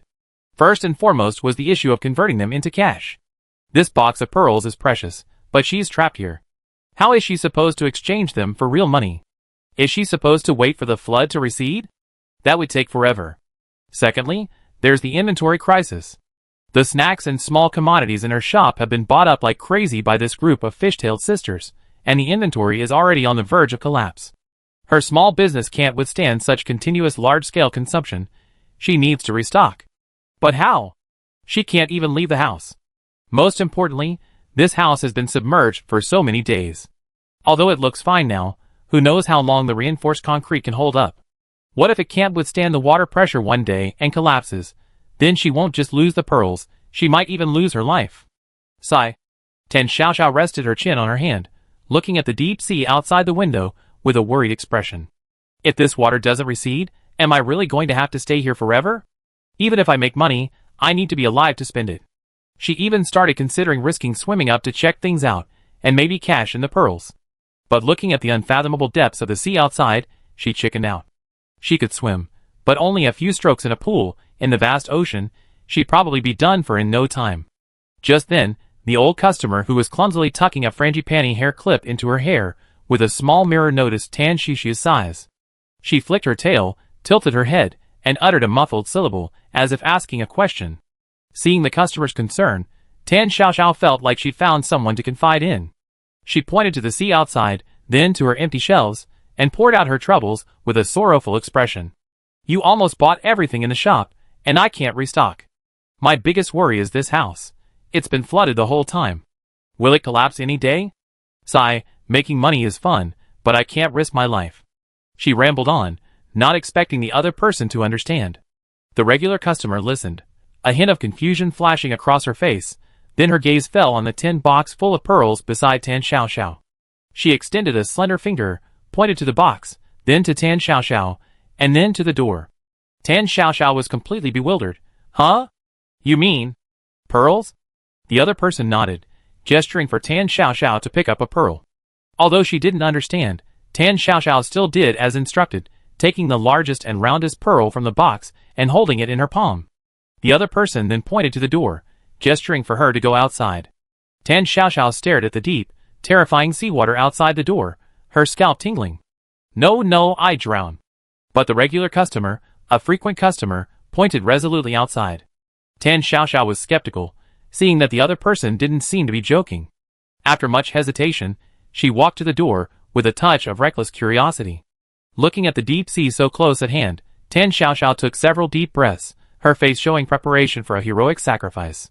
Then, she held her breath and stepped out of the convenience store with a death-defying resolve. The expected suffocation and oppression didn't come. Just as she was about to touch the seawater, the pearl in her palm suddenly emitted a soft blue light.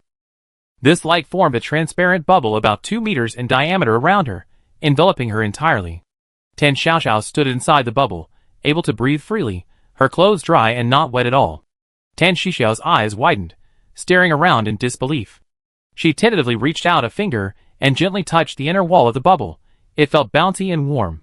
This is... She looked down at the pearl in her palm, still emitting a soft blue glow, and finally understood what her regular customer meant. What kind of high-tech is this? No wonder the young girls in mermaid costumes, who frequented her shop, could breathe underwater. She wondered why before. Now, she's finally free from being confined to the shop. She can go out to buy some more stock and sell the pearls for money. Chapter 99. With the water-repellent pearl, Tan Xiaoxiao finally escaped her predicament of being trapped in the shop and officially began her relaxed and enjoyable deep-sea exploration. Wow! She lay on the inner wall of the bubble, curiously looking around. In the deep sea, colorful bioluminescent jellyfish drifted slowly among the city ruins.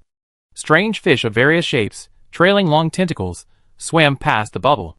Some mutated corals grew on the ruins, emitting a ghostly blue or pale green glow. Tan Xiaoxiao looked at this surreal beauty with great interest, commenting, These corals are a bit dull, grayish, not even as bright as the plastic artificial flowers I got in the shop. She pointed to a cluster of phosphorescent staghorn corals, shaking her head regretfully. This is so ugly, it be beneath my shop. Just then, a strange fish with eyes on its head, a mouthful of sharp teeth, and its body covered in scales approached the bubble, curiously touching the bubble's wall with its head. Tan Xiaoxiao was startled by the ugly fish, and couldn't help but curl her lip in disgust. This fish looks so abstract. Could it be a mutant species? Is it even edible? It doesn't look like it is much meat. In this deep sea, pollution is everywhere, enough to drive an ordinary person crazy. But in Tan Xiaoxiao's eyes, they were just ugly, strangely shaped creatures. Tan Xiaoxiao manipulated the bubble, drifting aimlessly in the water. Unconsciously, she approached a lower-lying area. Tan Xiaoxiao blinked. If she remembered correctly, that area seemed to be the music plaza nearby. The light here was dim, making the faint, ethereal, and eerie humming sound seem clearer. It's so noisy over there. Tan Xiaoxiao rubbed her ears, looking in the direction the singing came from. It's so loud, it must be quite lively, right? Filled with curiosity, she walked over. Just then, a strange figure caught her attention. That thing had a torso, and limbs roughly the same as a human's. But its skin was deathly pale and swollen, as if it had been submerged in water for a long time, and it carried a huge conch shell on its back, covered in barnacles and various kinds of garbage. What was most chilling was that from the opening of each barnacle on the conch shell, a black, withered hand with sharp nails had sprouted. Dozens, even hundreds, of black hands slid slowly and unconsciously in the seawater, radiating an almost tangible malice. Tan Xiaoxiao's eyes widened as she carefully examined this strangely dressed underwater world actor, her face showing disgust. Which aquarium just hired a new actress? The styling is so unique, she muttered softly, her voice filled with confusion and pity. This outfit, what was the stylist thinking? And it looked so dirty, all filthy. The props department didn't even bother to clean it. As she was complaining, the monster clearly noticed the uninvited guest. It slowly turned around, its swollen, pale face devoid of emotion, its pair of pitch-black eyes, devoid of white, fixed intently on Tan Xiaoxiao. The next second, a black hand suddenly stretched out, sharp, black nails reaching straight for Tan Xiaoxiao. Tan Xiaoxiao wasn't afraid at all. Instead, she was stunned for a moment. She frowned as she looked at the rough, dark-skinned hand with unidentified stains on the fingertips. Your hands. How come they're so dark and rough? How much work have you done? How long has it been since you took care of them? The dark hand, which had been about to attack, stopped abruptly, seemingly bewildered by Tan Xiaoxiao's reaction. The more Tan Xiaoxiao looked at the hand, the more worried she became about its condition. She instinctively pulled a round tube of hand cream with a daisy pattern from her bag. Here, try this. She unscrewed the cap, squeezed out the lightly scented cream, grabbed the hand that was frozen in midair, and skillfully applied the hand cream. Whether you're a boy or a girl, or whatever, you just have to take care of your hands, she said earnestly, carefully rubbing the rough, textured hand. Look, it's all cracked. Use more hand cream to moisturize it, it'd look much better. This daisy scent is refreshing and not cloying, it's super effective.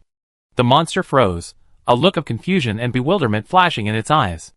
The other black hands, which had been poised to strike, seemed to have been paused. What is this refreshing smelling stuff? It feels a little strange, but not unpleasant. After applying the cream to the little black hand, Tan Xiaoxiao couldn't help but pat it. Okay, the rest. You can sort them yourself? She looked at the remaining dozens of black hands, feeling the workload was too much, and decisively gave up. The monster withdrew the black hand that had been coated with hand cream, and was now exuding a daisy fragrance, then gave Tan Xiaoxiao a deep look, the malice in its gaze diminishing considerably.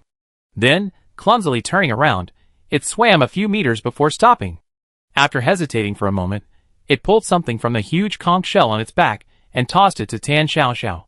Tan Xiaoxiao looked down and saw a piece of pink coral, about the size of a basketball. Completely different from the dull, ugly coral she had seen in the water, this coral was a very delicate pink, with a fine, warm texture, like fine jade.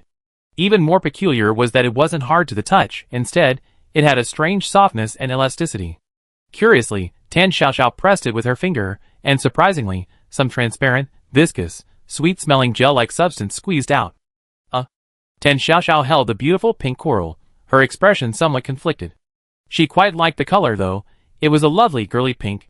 But the texture, It's so soft, and it oozes out strange gel-like substance.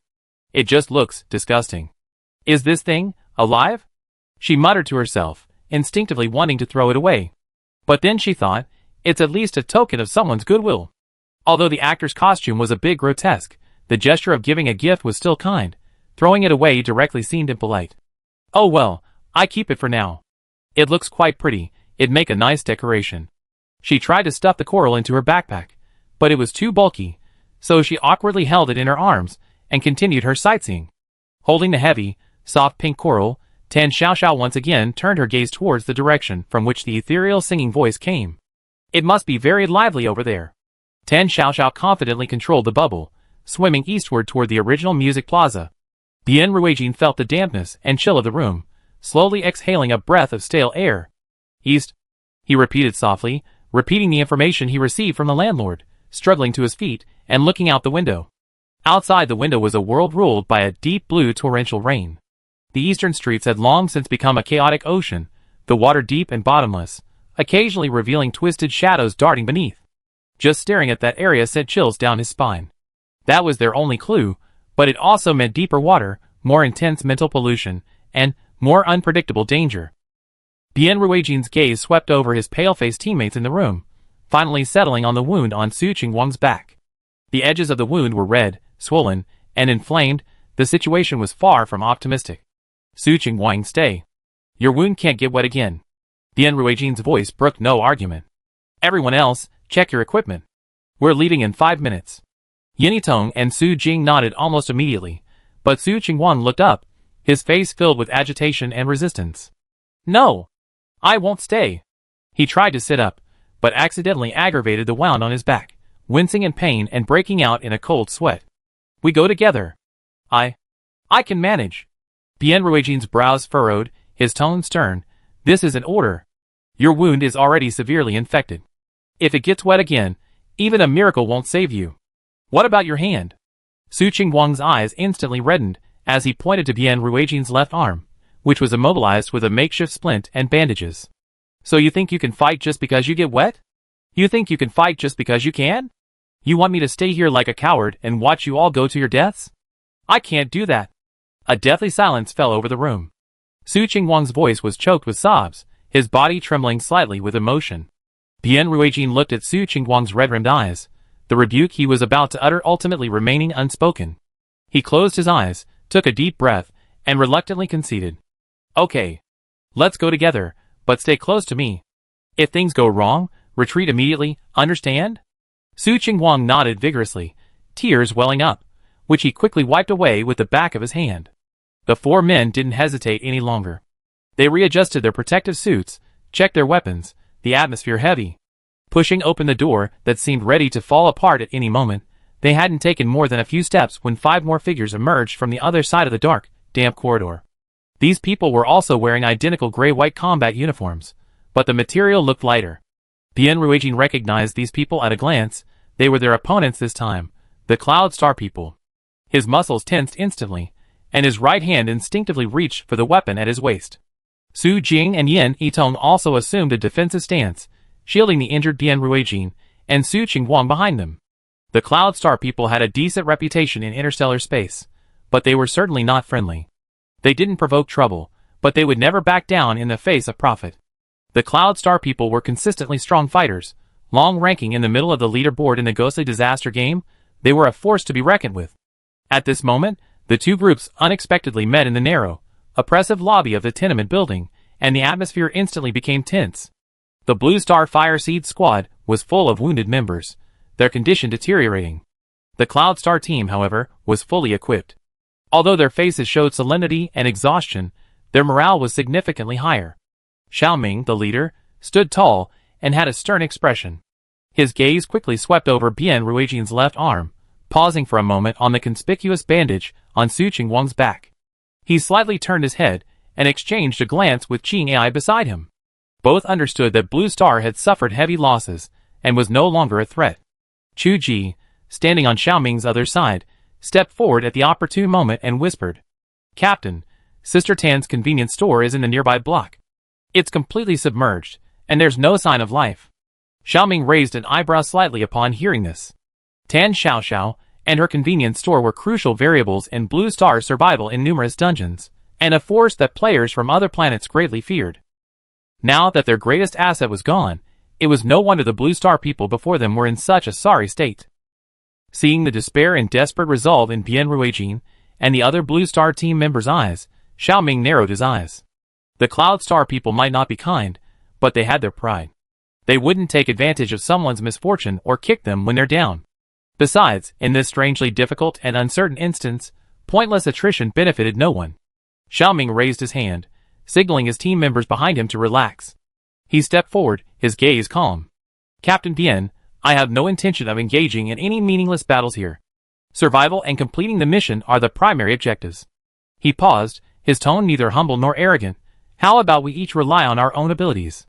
Without waiting for Bian Ruijin's response, he gestured to his team members behind him and walked towards the main entrance of the tenement building, heading east. Bian Ruijin's tense mood didn't ease much. They also chose the east. It seemed that Cloud Star also had clues. Just then, the landlady, who had been sitting on the old bamboo chair in the foyer, seemingly detached, suddenly clicked her tongue in regret. TSK.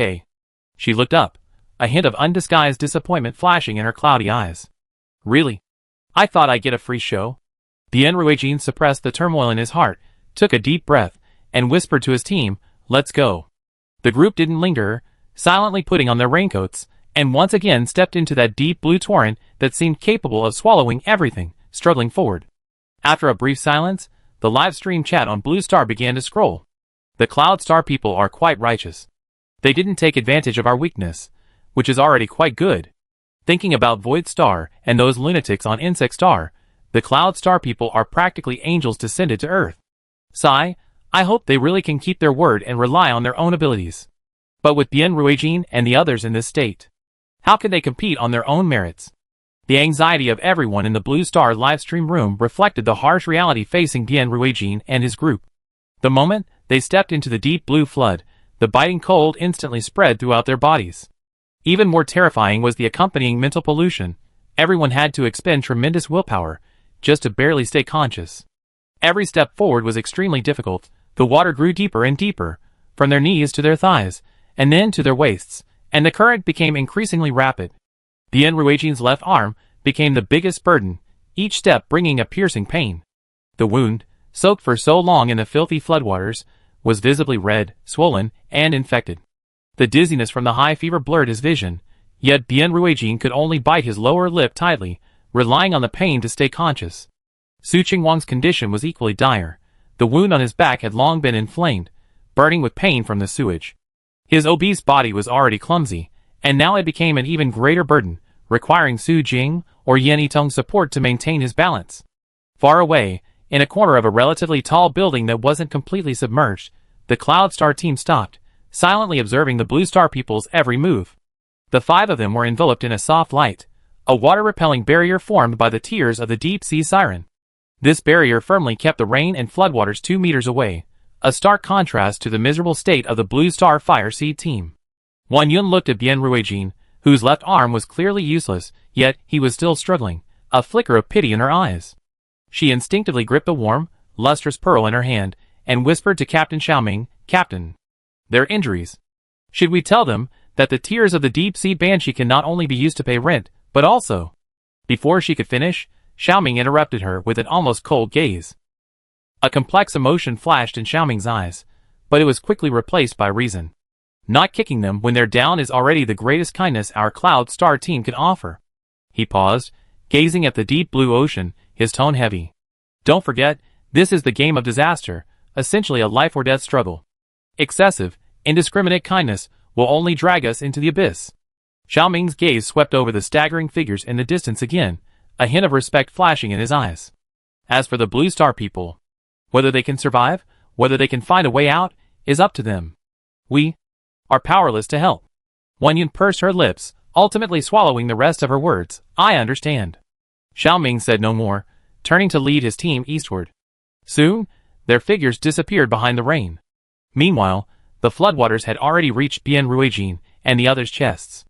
Every slightly misplaced breath could suffocate them with the icy floodwaters, contaminated with mental pollution. Su Jing supported the nearly exhausted Su Qingwang, looking worriedly at Bien Ruijin. Bien Ruijin's face was ashen, his eyes unfocused, held on only by sheer willpower. "Captain!" Su Jing raised her voice. "The water's too deep. At this rate, forget about finding the rift, we all drown here. Let's retreat back to the apartment building and figure out a solution later." Bien Ruijin shook his head, thinking of the Cloud Star people who had also headed in this direction. They were well equipped, and their situation was much better than theirs. If they found and closed the deep sea rift first, then Blue Star would face a decade of global torrential rain. He couldn't bear the consequences, and neither could Blue Star. A strong sense of resentment and responsibility temporarily suppressed his extreme physical discomfort. "No." Bien Ruijin's voice was hoarse and almost inaudible. "We can't let them get there first." He turned his head with difficulty, looking at Su Qingwang, whose face was deathly pale, and then at Yanitong, petite, and with lips purple from the cold. "Yanitong," he gasped, using all his strength to speak. "You take Su Qingwang back first. I and Su Jing will explore a little further." "No!" Yanitong cried out, tears mingling with the rain. "You can't go any further. Your hands." Su Qingwang struggled to argue, but couldn't utter a complete sentence. Just as the group was struggling and caught in the floodwaters, a sudden change occurred. Dozens of pitch-black hands with sharp nails shot out from underwater without warning. Strangely, these hands carried a faint, lingering scent of daisies. "Ah! What is that?" The black hands moved with astonishing speed, instantly grabbing Bien Ruijin, Su Jing, Yanitong, and Su Qingwang by the ankles, and pulling them down with tremendous force. The strength was astonishing. The group was caught off guard and had no time to react before being dragged down and submerged in the deep blue floodwaters. Deep blue seawater surged in from all directions, engulfing their mouths and noses, the intense mental pollution striking deep into their consciousness. Excruciating pain, cold, suffocation, madness, a multitude of agony nearly brought the four to unconsciousness. Bien Ruijin's consciousness rapidly faded under the combined assault of excruciating pain and high fever. Su Qingwang struggled, his back wound reopening, blood immediately spreading, before he fainted. Su Jing tried to pull out her dagger, but more dark hands bound her arms, rendering her powerless to resist. Yanitong was dragged towards even darker waters, just as the air in her lungs was about to run out and her consciousness was about to vanish. A faint, warm light suddenly appeared before her eyes. The light wasn't intense, yet it dispelled the surrounding chaotic and maddening atmosphere. Within the light, a figure, enveloped in a transparent bubble, was leisurely swimming towards her. The figure was holding a pink, strangely shaped object. It looked familiar. Was it an illusion? A near-death hallucination? Yanitong's consciousness was fading. How could she seem to see Sister Tan? Tan Xiaoxiao also noticed the chaotic scene and the figures about to drown. "Hey! What are you doing? Stop!" Her voice was muffled by the bubbles and the water. But the small black hands that were frantically dragging Bien Ruijin and the others froze at that moment. Yanitong and Su Jing, barely clinging to their will, struggled to open their eyes. When they saw Tan Xiaoxiao standing in the transparent bubble, her complexion rosy, and even showing a hint of curiosity, they almost thought they were hallucinating. "Sister Tan? What's she doing here? And why does she look so relaxed?" Tan Xiaoxiao finally saw the group of people, barely alive, and entangled by the black hands. Especially seeing Bien Ruijin and Su Qingwang, who were completely unconscious, and whose wounds were festering in the sewage, her brows immediately furrowed. "Oh my god!" Tan Xiaoxiao exclaimed anxiously. She didn't have many friends. Although Bien Ruijin and his group were always causing trouble, they were still considered regulars and friends. It would be terrible if two of them died right under her nose. She manipulated the bubble to approach, trying to check on Bien Ruijin and Su Qingwang's condition. But the black hands, exuding the scent of daisies, still gripped their ankles tightly, refusing to let go. This staff member?" Tan Xiaoxiao tentatively asked, her tone still polite. "These are my friends. Can you take them to me? I need to get their wounds treated right away." Chapter 100.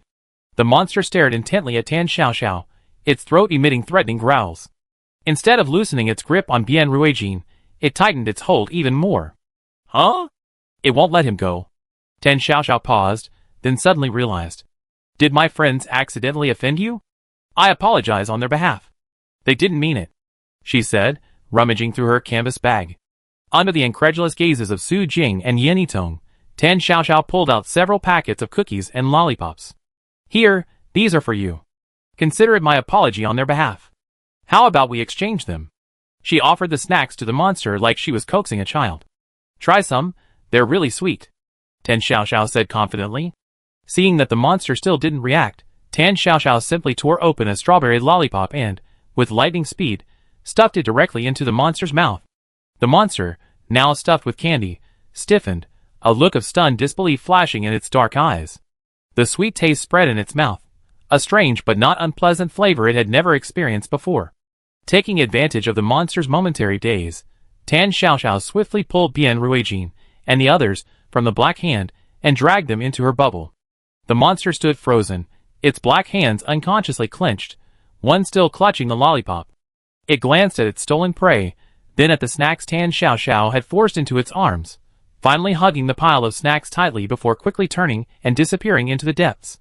In the Blue Star livestream room, after a brief silence, the chat exploded with comments. Sister Tan, it's Sister Tan. There's hope. There's really hope. What? That monster actually left, and even took some snacks?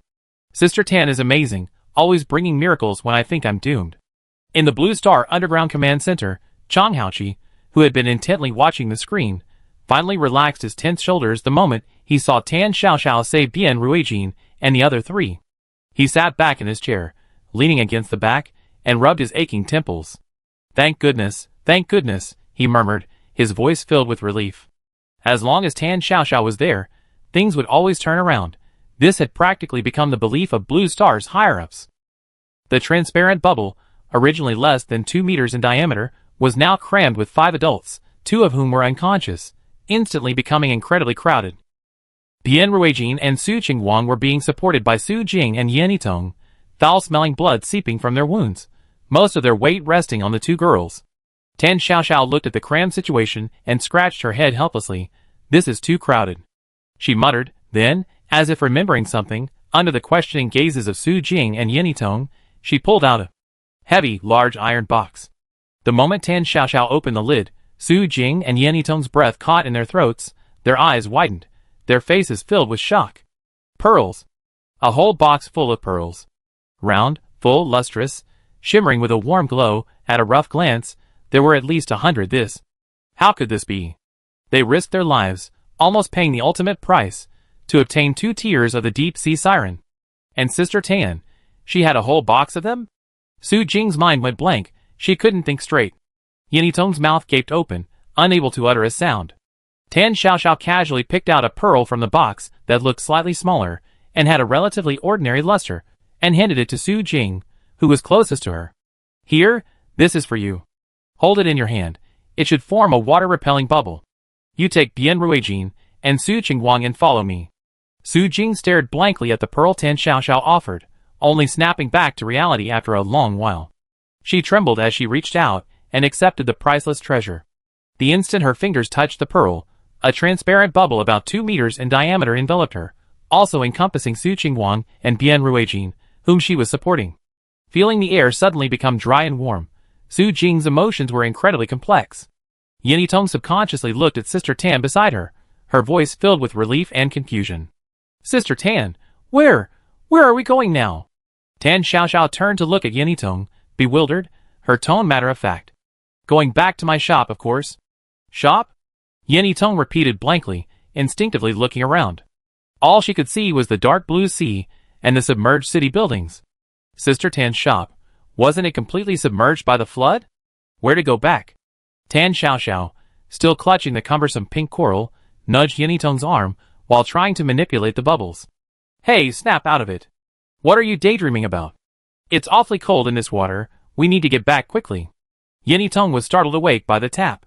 Tan Xiaoxiao didn't think much of it, assuming she was just shaken by the near miss. She glanced down at the large, heavy pink coral in her arms, finding it inconvenient to manipulate the bubbles while holding it, and casually shoved it into Yan Yitong's arms. Here, hold this for me. This was a gift from someone, a seashell. Yan Yitong instinctively took the warm, smooth pink coral. The moment she hugged the coral, her fingers inadvertently tightened. With a plop, a clump of transparent, strangely textured gel smeared all over Yan Yitong's hand. Yan Yitong jumped in fright, her face filled with panic and helplessness, instinctively offering an explanation. I'm sorry, Sister Tan, I didn't do anything, it just...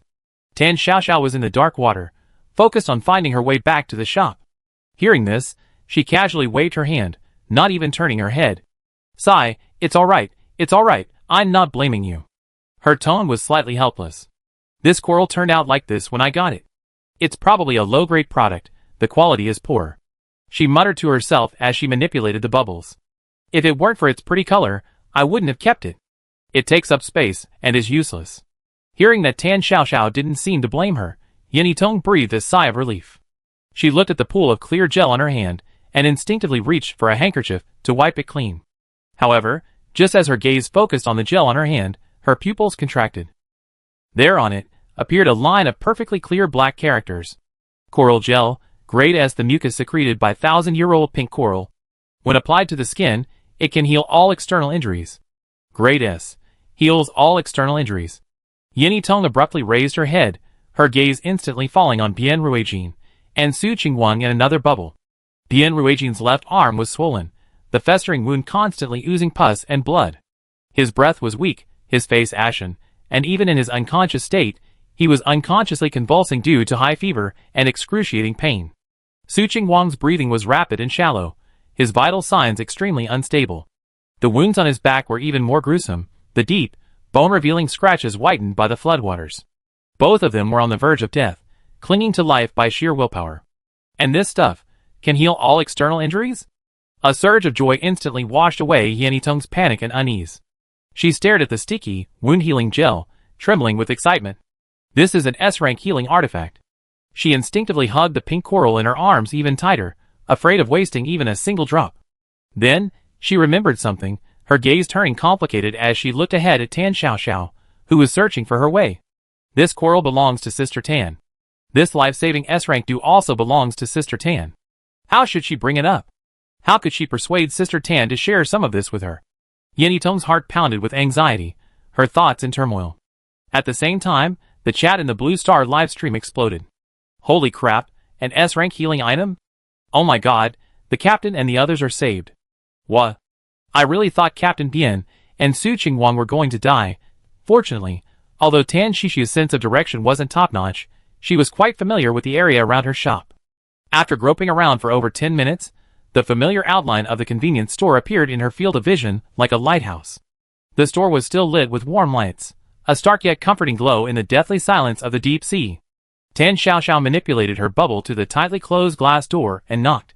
A nimble tentacle immediately emerged from the crack in the door and skillfully unlocked it. Su Jing and Yanitong stared in disbelief at the dry, bright, warm, and tidy space inside, a world apart from the underwater world outside, freezing in place almost simultaneously. How is this possible? At such a depth in the ocean, this store not only hadn't collapsed or flooded, but it was even maintaining normal power supply and operation. Tan Xiaoxiao ignored the two behind her, who seemed to have their worldview shattered. She stepped into the store, sighed comfortably, and stretched. Wandering around outside is quite novel, but it gets rather chilly and damp after a while. It's much more comfortable inside, dry and warm. Su Jing carefully settled the still unconscious Bian Ruijin and Su Qingwang in the corner rest area of the shop. Hearing Tan Shishi's remark, a complex, bitter smile appeared on her face. That pervasive, maddening mental pollution in the water, to Sister Tan, it was merely a bit cold and damp. This vast gap in understanding left Su Jing feeling somewhat powerless, yet also strangely reassuring. Yanitong, on the other hand, clung tightly to the pink coral, unwilling to put it down for even a moment. Tan Xiaoxiao's gaze fell on the coral, and she instinctively reached out to take it. This thing is quite heavy, isn't it? Give it to me, I find a place to put it. Before she could finish speaking, Yanitong abruptly took a small step back, clutching the coral tightly to her chest. After doing so, she realized how rude and abrupt her actions had been. I'm sorry, Sister Tan, Yanitong was torn. This originally belonged to Sister Tan, how could she? But this was Bian and Su Qingwang's only hope. Tan Xiaoxiao was taken aback at first, looking at Yanitong's anxious expression, then suddenly understood. You like this thing so much? Tan Xiaoxiao examined the coral closely. Its pinkish color was indeed quite pleasing under the light. Since you like it so much, then I give it to you. She had already found the coral soft and strange to the touch. If it weren't for its rare color and the fact that it was a gift from someone else, she would have already disposed of it. Give it to me? Yenitong looked up, her eyes wide. Really? Of course. It's just a coral, look how excited you are. Tan Xiaoxiao looked at Yenitong's expression, as if she had found a treasure, and was about to cry, and couldn't help but feel a little pity. So pitiful, treating such a lowly coral like such a treasure. She must have never seen anything good before, her life must be too hard. Yenitong didn't know what Tan Xiaoxiao was imagining. She hugged the coral in her arms, forgetting to even say thank you, and practically ran to Su Jing's side. Su Jing, this. She excitedly stuffed the coral into Su Jing's hand, her voice trembling. Use this, it can heal wounds. Su Jing was stunned, and subconsciously looked down. Coral dew, S-grade, the mucus secreted by thousand-year-old pink coral, when applied to the skin, can heal all external wounds. After seeing the black words on it, Su Jing's eyes lit up, and her face burst with joy. The two women, disregarding everything else, immediately knelt down and carefully applied the ointment to Bian Ruijin and Su Qingwang's gruesome, festering wounds. A miracle occurred. The ointment quickly penetrated the festering flesh upon contact. The previously red and inflamed wounds began to heal rapidly, their color gradually changing from bluish-purple to a healthy pink. Su Jing even saw Bian Ruijin's bones healing and his fascia reconnecting. Bian Ruijin's brow, furrowed with fever and pain, gradually relaxed, the abnormal bluish-gray on his face rapidly fading, and his previously weak breathing becoming steady. Su Qingwang's back wound healed even more rapidly, leaving only a few faint pink patches of new flesh, almost indistinguishable from a scar. In just a few minutes, two people who had been on the verge of death and severely injured were pulled back from the brink. Aside from their tattered clothes and bloodstains, there was almost no trace of injury. Witnessing this miraculous scene, Su Jing's tense nerves finally relaxed. Her legs gave way, and she collapsed to the ground, gasping for breath. Overwhelmed by exhaustion and lingering fear, Yenitong couldn't help but shed tears of joy and relief, tears streaming down her face. After resting for a moment, Su Jing wanted to stand up to thank Tan Xiaoxiao, but just as she was about to get up, knock, knock, knock. A clear and rhythmic knocking sound suddenly rang out in the shop. Knocking on the door? In this deep sea? Su Jing's hair stood on end, and she abruptly turned to look at the shop door, her eyes widening in shock. Beyond the glass door stood a slender, inhuman figure. It was a siren. The siren had long, messy, seaweed-like hair, adorned with a frangipani hair clip. It had a long, powerful fishtail, swollen, grayish-white skin, murky, lifeless eyes, and jet-black fingernails that gleamed coldly. Su Jing instantly recalled the scene when Su Qingwang was scratched by the siren. The siren seemed to notice the unfamiliar faces in the shop. Her lips unconsciously parted, revealing a mouthful of densely packed, gleaming fangs, and a low, threatening growl emanated from her throat. Su Jing and Yenitong's faces turned deathly pale. Su Jing even instinctively reached for the weapon at her waist. However, completely opposite to their alarmed reaction, Tan Xiaoxiao's face lit up with surprise. "Oh, it's you!" Tan Xiaoxiao's tone was cheerful, as if she had seen an old friend. "What do you want to buy today? Let me see. The store should still have some pink hair ties, and oh yeah, those peach-flavored lollipops you seemed to like last time." As she spoke, she casually opened the store door, letting in the sea monster that Su Jing and Yenitong considered a nightmare. The monster entered, first giving Su Jing and Yenitong a disdainful and cold look. But when she saw the brightly colored hair tie decorated with strawberries, and the beautifully packaged peach lollipop in Tan Xiaoxiao's hand, her attention was instantly drawn to it. A hint of pleasure flashed in her cloudy eyes. With a flick of her tail, she came to Tan Xiaoxiao and carefully took the hair tie and lollipop. She then took out two round, full, and lustrous pearls from her person, and casually tossed them onto the cashier's counter. Then, clutching her newly acquired treasure, she left the convenience store without looking back, not even glancing at the terrified Su Jing and Yenitong. Su Jing and Yenitong, already in a defensive stance, bracing for a life-or-death battle. The two stood frozen in place, staring blankly at the two priceless deep-sea sirens' tears on the checkout counter, their minds blank, unable to recover for a long time. Tan Xiaoxiao carefully put away the pearls, and turning around, she saw Su Jing's pale, terrified face, assuming she was frightened by the appearance of the customer from before. "Don't let her slightly. Not so tidy appearance fool you. She's actually very decisive when it comes to buying things, and generous with her money. She's actually quite gentle." Gentle. Generous. Remembering the gentle and generous sea siren, who had just bared her blood-red maw, revealing her sharp teeth and threatening them, and then remembering the wound on Su Qingguang's back that almost cost him his life. Su Jing and Yan Yiteng's lips twitched. They exchanged a glance, both seeing absurdity in each other's eyes. Seeing Su Jing and Yan Yiteng silent and looking shaken, Tan Xiaoxiao didn't think much of it, assuming they were just frightened. She turned around and began her routine check of the store's cleanliness, muttering to herself as her gaze swept over the shelves. "Big Black, while I was out, you didn't secretly eat chicken legs, did you? If I catch you, you're out of snacks this week." Big Black, who had been pretending to sleep, twitched its ears, let out a pitiful woof, and buried its head even deeper. Just then, Bian Ruijin and Su Qingguang, who were lying in the rest area, made a slight sound almost simultaneously, their eyelids twitching slightly as they slowly woke up. Su Qingguang, less seriously injured, was the first to open his eyes. Looking at the familiar convenience store ceiling above him, bathed in a warm yellow glow, he momentarily thought he had entered another world. Am I going to die?" Su Qingguang's voice was hoarse and dry, filled with uncertainty. "I actually saw Sister Tan's convenience store. This dying hallucination is quite realistic." Before he could finish speaking, a figure appeared before him. Tan Xiaoxiao stood with her hands on her hips, looking down at him with obvious displeasure. "What do you mean by dying? Saying such unlucky things in broad daylight. You know you're affecting the feng shui of my store?" Su Qingguang was jolted awake by the familiar voice, his eyes instantly focusing, almost jumping to his feet. "Wait, you're really Sister Tan? I'm not dreaming. I'm not dead?" Bian Ruijin, on the other side, also regained consciousness, much calmer and more cautious than Su Qingguang. He first slightly moved his left arm, finding it free, as if his previous serious injury was just a dream. Then he looked up, his gaze quickly sweeping around to confirm that this was indeed Sister Tan's convenience store. Through the glass window, he saw the dark, lifeless depths of the sea outside, and the occasional strangely shaped fish swimming by, before glancing at Yan Yiteng and Su Jing beside him, who looked at him with concern. Bian Ruijin took a deep breath, suppressing the turmoil in his heart, and turned to Su Qingguang, who was still shouting, slapping him on the back of the head. "Ouch!" Su Qingguang winced in pain, looking at Bian Ruijin with a wronged expression.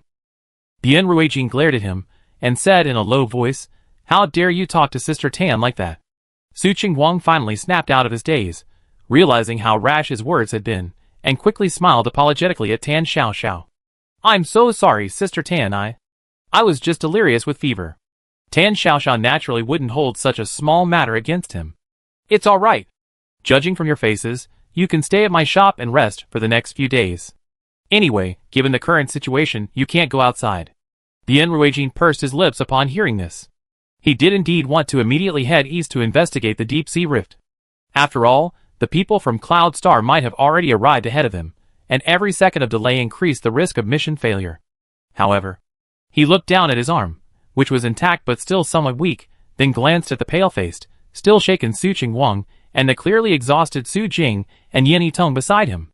They had just crawled back from the brink of death. Both their bodies and minds were at their limits.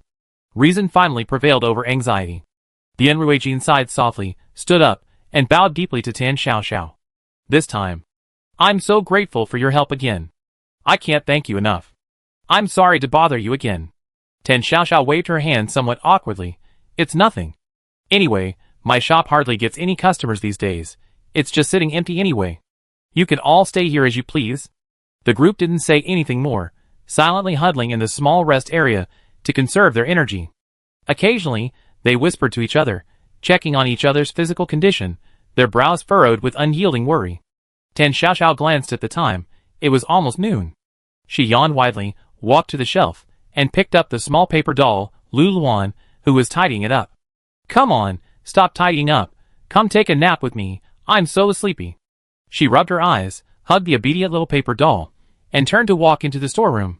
The shop returned to silence, with only the occasional glowing creature swimming in the deep sea outside the window curiously observing the interior. However, this tranquility didn't last long. Just as Tan Xiaoxiao was drifting off to sleep, boom! First came a violent tremor, as if the earth itself were shaking. Immediately afterward, a terrifying roar, as if the earth had been ripped apart, deep and penetrating, came from the distant east. The sound also faintly contained agonizing and angry howls, sending chills down one's spine. Bian Ruijin, Su Jing, Yan Yiteng, and Su Qingwang, who were in the shop's rest area, almost simultaneously clutched their heads, their faces deathly pale, their bodies trembling uncontrollably. The mental pollution contained in this sound was extremely intense. Their barely recovered sanity was once again on the verge of collapse. Inside the storage room, the sliver of sleep Tan Xiaoxiao had just managed to cultivate was instantly shattered by the noise. Tan Xiaoxiao sat up in bed, her hair disheveled, her face dark. She flung open the storage room door, her expression heavy with rage as she looked towards the east, where the booming and wailing sounds were still coming from. What the hell is going on? Tan Xiaoxiao was furious, her voice filled with anger and bewilderment. What on earth is going on over there? Who's the idiot doing this blasting? Don't they have any sense of public decency? It's so noisy. Can't a person get any sleep? She irritably ran her fingers through her hair. Sleep deprivation had left her in a terrible mood. Seeing the suppressed anger on Tan Xiaoxiao's face, and recalling the clearly abnormal activity in the east, likely caused by a deep-sea rift, a bold idea formed in Bian Ruijin's mind. He took a deep breath, suppressing the discomfort caused by the mental pollution, and walked to Tan Xiaoxiao's side, carefully choosing his words. Sister Tan, you heard it too? This noise is really disturbing. From what we understand, the source of this noise is likely in the east, a very special place. The east? Tan Xiaoxiao frowned. She remembered that when she was strolling around earlier, she did feel that something was off in the east. Bian Ruijin nodded, a helpless and somewhat powerless expression on his face. The situation there is probably a bit complicated. We're planning to go and see if we can find a way to stop the noise. But, find a way to stop the noise. Tan Xiaoxiao's eyes lit up instantly, and she perked up. I go with you. We have to get this noise problem solved. No one can stand it like this every day. Thinking of the earth-shaking noise that had just occurred, severely impacting her sleep and quality of life, she felt she couldn't bear it for another second. Seeing Tan Xiaoxiao agree, Bian Ruijin felt a huge weight lifted from his heart and nodded solemnly. Okay, then I trouble you, Sister Tan. Chapter 101.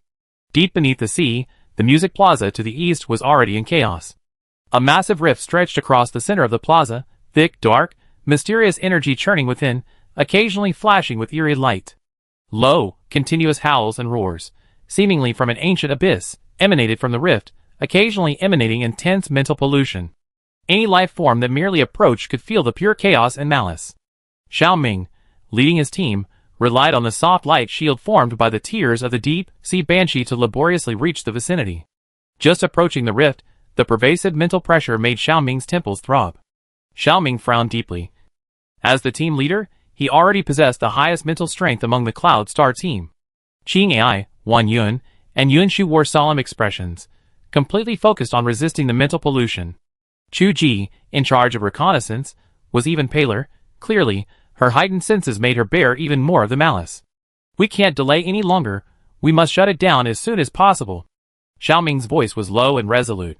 He took a deep breath and retrieved an S-rank item from his backpack, an item he had painstakingly obtained in a high-difficulty dungeon. Time Hourglass. Can rewind time within a fixed range. The hourglass was palm-sized, engraved with countless flowing runes, and filled with shimmering pale gold sand. Immediately initiate time reversal. As soon as Xiao Ming finished speaking, the team members immediately surrounded him, simultaneously channeling their energy into the hourglass. Xiao Ming's expression was solemn as he held the hourglass aloft with both hands, chanting an ancient incantation. The hourglass shone brightly, and the pale golden sand began to flow upwards against all reason. The next second, centered on the fissure, the surrounding seawater and buildings seemed to rewind rapidly. And the churning, dark fissure actually began to shrink at a visible speed. In the Cloud Star livestream room, the chat exploded. Success? As expected of an S-rank item. Captain, keep going. You're almost there. We, Cloud Star, are the strongest.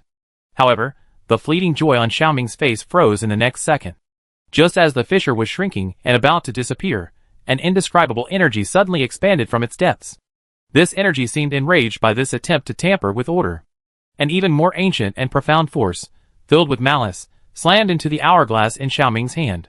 With a sharp crack, a fissure appeared in Xiao Ming's hourglass, turning the once shimmering pale gold sand black.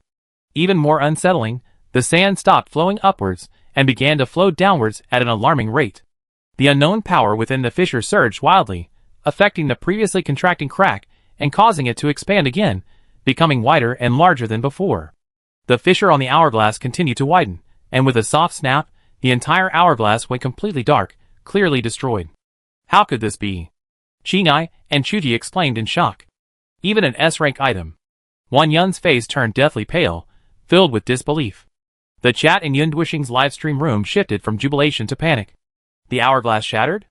It's over, even time reversal failed. The rift is bigger, the energy is stronger. Retreat quickly, it's too dangerous. And worse still, as the rift widened, countless bizarre deep-sea monsters, enough to make an ordinary person's SAN value plummet, swarmed out of it. Some were covered in tentacles, some had strange compound eyes. Although their combat strength wasn't top tier, their sheer numbers were overwhelming, enough to keep the Cloud Star team busy. When the hourglass shattered and became unusable, Xiaoming's heart bled. But he couldn't think anymore. The swarming monsters overwhelmed him, and even ants can kill an elephant if there are enough of them. Form a defensive formation and annihilate them. We can't retreat. They paid such a heavy price, they can't just retreat like this. This mission must yield results.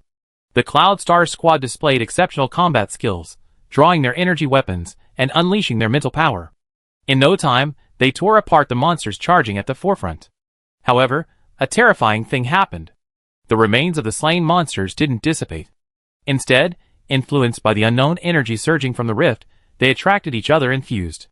In just a few seconds, they combined into a massive, twisted, and even more indescribable fused monster. Even more terrifying, its strength, speed, and defense all increased exponentially. It's fusing and evolving. Chu Ji's voice trembled. The battle became extremely difficult. The faster they eliminated them, the stronger and more bizarre the fused monster became. Squad members began to be wounded. They were exhausted, their defensive line constantly shrinking, and they were bogged down in a quagmire of attrition.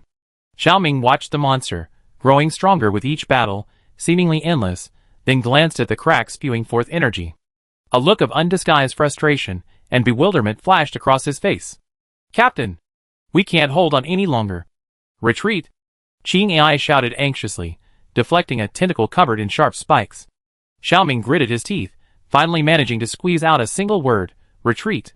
Just as the Cloud Star team was preparing to force their way out, a clear, slightly impatient female voice suddenly rang out. What are you doing blocking the way? Move aside. Everyone was startled. Tan Xiaoxiao, manipulating a transparent bubble, swam ahead. Bian Ruijin, Su Jing, Yanitong, and Su Qingwang followed closely behind, their faces pale, clearly resisting the intense mental pollution. Tan Xiaoxiao swept past the Cloud Star team, who were locked in fierce combat, and glanced at the bizarre fused monsters, finally landing on the massive rift that was constantly howling like ghosts. This illegal structure is really ugly, and it's so noisy. Why hasn't the municipal department come to demolish it yet? She frowned, looking at the strange-looking pests constantly emerging from the illegal structure. What are these things? They're blocking the way, you know? If you don't move, I'm spraying insecticide to get rid of them. Her voice seemed to carry some kind of power, and the ferocious monsters actually froze, their attacks slowing down. Some even subconsciously moved aside, making way for her to enter the rift. Seeing this, Bian Ruijin suppressed his discomfort and tried to follow Tan Xiaoxiao. Tan Xiaoxiao glanced back at him, saw his pale face, and suddenly understood. Are you still recovering from your injury? Just rest over there. I can handle this little problem. Bian Ruijin, Under the astonished gazes of the Cloud Star team, the Blue Star Fire Seed team, and countless viewers in the two planetary livestream rooms, Tan Xiaoxiao strolled leisurely, as if taking a walk, and easily arrived at the rift that was constantly spewing unknown energy and emitting mental pollution. Looking at the strange energy in front of her, the malfunctioning facility that kept howling and causing problems, Tan Xiaoxiao frowned, her tone dissatisfied. I said, can you turn it down a bit? You're howling like a banshee all day long. Don't you want the residents around here to rest? The rift naturally didn't respond, continuing to do as it pleased. Tan Xiaoxiao was even more displeased, and rolled up her sleeves to start inspecting the malfunction of this facility. Those energy veins, indescribable to others, and connecting to the ancient abyss, resembled electrical wires, tangled together in a chaotic mess, making Tan Xiaoxiao frown. She observed for a while, then drew her own conclusion. The wiring must be faulty, or there's a short circuit somewhere, causing such loud noise and turbulence. Then, to everyone's stunned surprise, she casually pulled a pair of stainless steel scissors from her bag. Cut this main line, and it'd probably stop. She muttered, selecting the thickest, most energy-flowing main vein, and then made a sharp cut. With a snap, time seemed to stand still. The continuous, maddening howls abruptly ceased. The eerie energy surging within the fissure quickly subsided and began to contract. In just 2 or 3 seconds, the deep-sea rift that had stretched across the music plaza, bringing endless despair and chaos, just like that, vanished. The plaza returned to calm, as if the rift had never existed. The 5 members of the Cloud Star team stood frozen in place, their weapons nearly slipping from their grasp and falling to the ground. Their faces were filled with shock and bewilderment. A rift that even S-rank items couldn't solve. Just like that, cut away with a pair of scissors? Bien Ruijin and the others looked at Tan Xiao's satisfied expression of finally some peace and quiet, feeling their worldview being utterly crushed once again. The live stream chat on Blue Star reacted quickly.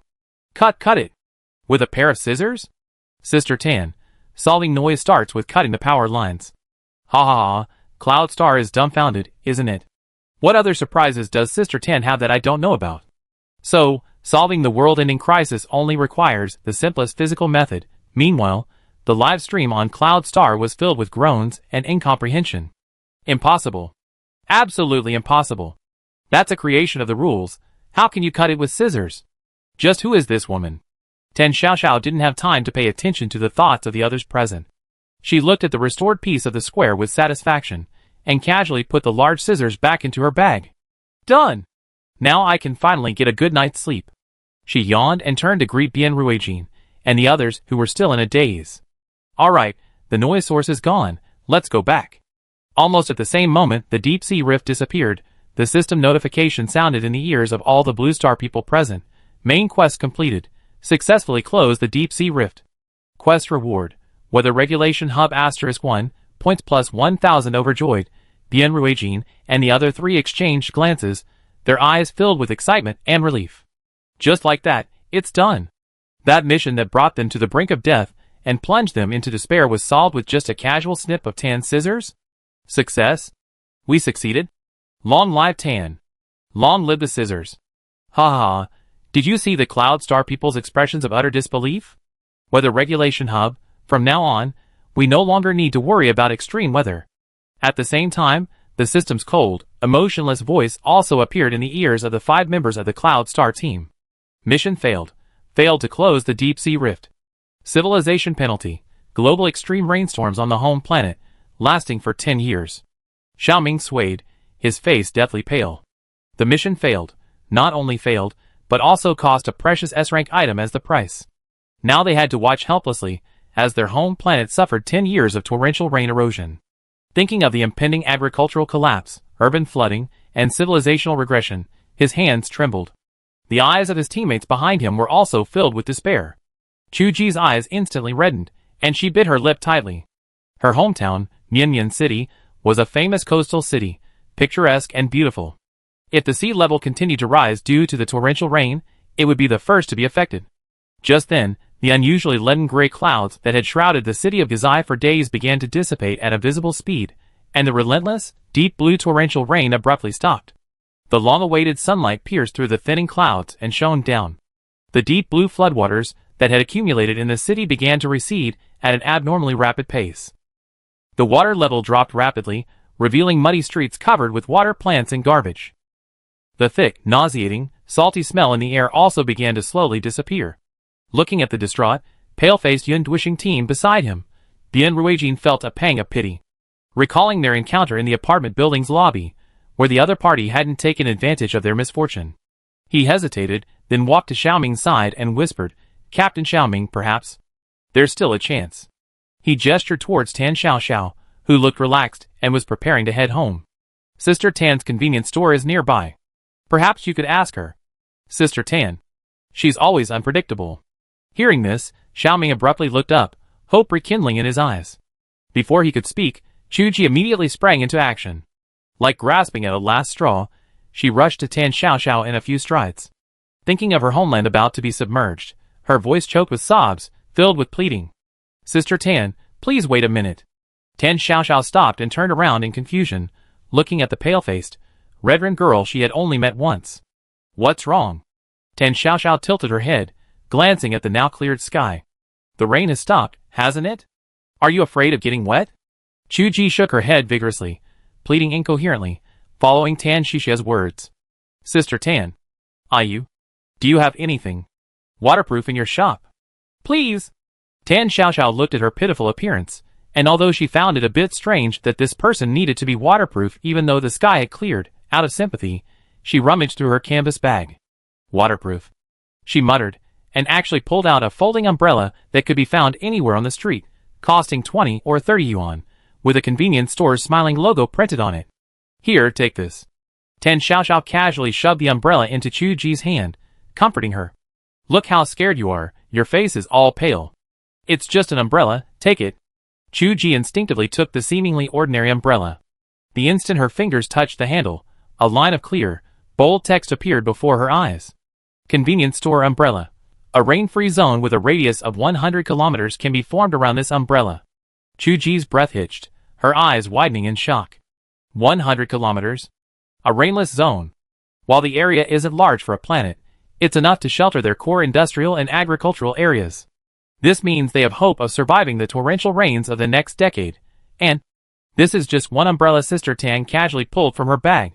Does her shop have more? Do they have even larger areas? Or even items that can block the rain? The moment this thought crossed her mind, Chuji practically lunged at Xiaoming, trembling as she showed the captain the umbrella and the instructions she'd seen. Xiaoming's face lit up with ecstasy after reading the words. He gripped the seemingly ordinary umbrella tightly, as if holding the future of his entire civilization in his hands. The live stream on Cloud Star, after the initial panic and despair of the impending downpour, also erupted in excitement. Sister Tan is my goddess from today onwards. 100 kilometers? The capital is saved. Quickly go to Sister Tan's shop and buy all the umbrellas. What? We're saved. Thank you, Sister Tan. Xiaoming no longer hesitated, suppressing his excitement, and quickly caught up with Tan Xiaoxiao, who had already walked some distance. At this moment, the convenience store's exterior walls were covered with various aquatic plants and strange shellfish. The floodwaters in front of the store had receded, leaving only mud and trash on the ground. Tan Xiaoxiao looked at the mud spots on the glass door and picked up a rag with a look of disgust. The floodwaters receded quickly, but these mud stains are so hard to wipe off. What a hassle. Bian Ruijin's team of 4 stood inside the store, looking at the long-lost sky outside the window, smelling the fresh air, feeling a sense of unreality, as if in another world. Just then, Yun Duishing's team of 5 approached the convenience store. Xiaoming walked up to Tan Xiaoxiao, who was still struggling with the mud stains, trying to make his expression look natural. Boss Tan, we would like to buy some umbrellas. Tan Xiaoxiao looked up at them with an expression as if they were idiots, then pointed out the window. Didn't you see? The rain has stopped. The sky is clear. Why are you buying umbrellas? Xiaoming was taken aback by the question, and Chuji quickly stepped forward, racking her brains for an excuse. Sister Tan, we're just being prepared, and it rains a lot on our planet, so we wanted to stock up. Wan quickly chimed in, yes, Sister Tan, the umbrellas in your shop are good quality. Although Tan Xiaoxiao thought these people might be a little off, there was no reason to turn away customers who came to buy things. She pointed to the bottom shelf of a shelf against the wall. The umbrellas are all over there, take a look. A flat price, 25 each. Oh, by the way, the patterned ones are 5 yuan more. In the corner of the shelf, there were about 20 or 30 umbrellas, various styles and colors, but all bearing the convenience store's logo. The 5 members of the Cloud Star team rushed over immediately. Xiaoming, trembling, picked up one umbrella. Seeing the same attribute description, he suppressed his excitement.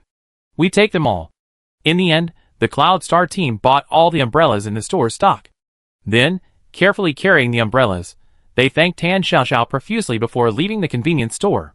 Before leaving the store, Xiaoming stopped, turned around with utmost solemnity, and bowed deeply in Tan Xiaoxiao's direction.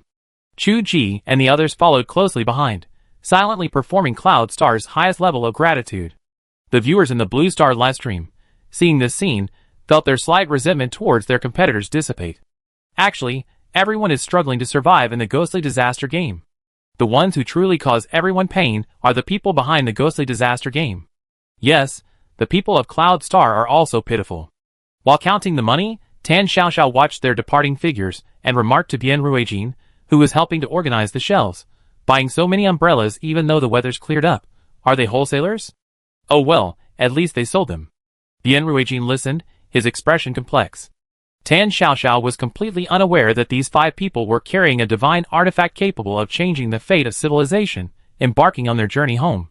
And these 28 convenience store umbrellas would provide precious shelter during the long, torrential rains on Cloud Star. The teleportation light gradually faded, and Bian Ruijin, Su Jing, Yanitong, and Su Qingguang returned to familiar land. The 4 of them almost simultaneously breathed a sigh of relief. Although they had only spent less than 2 days in that desperate instance, it felt like an eternity.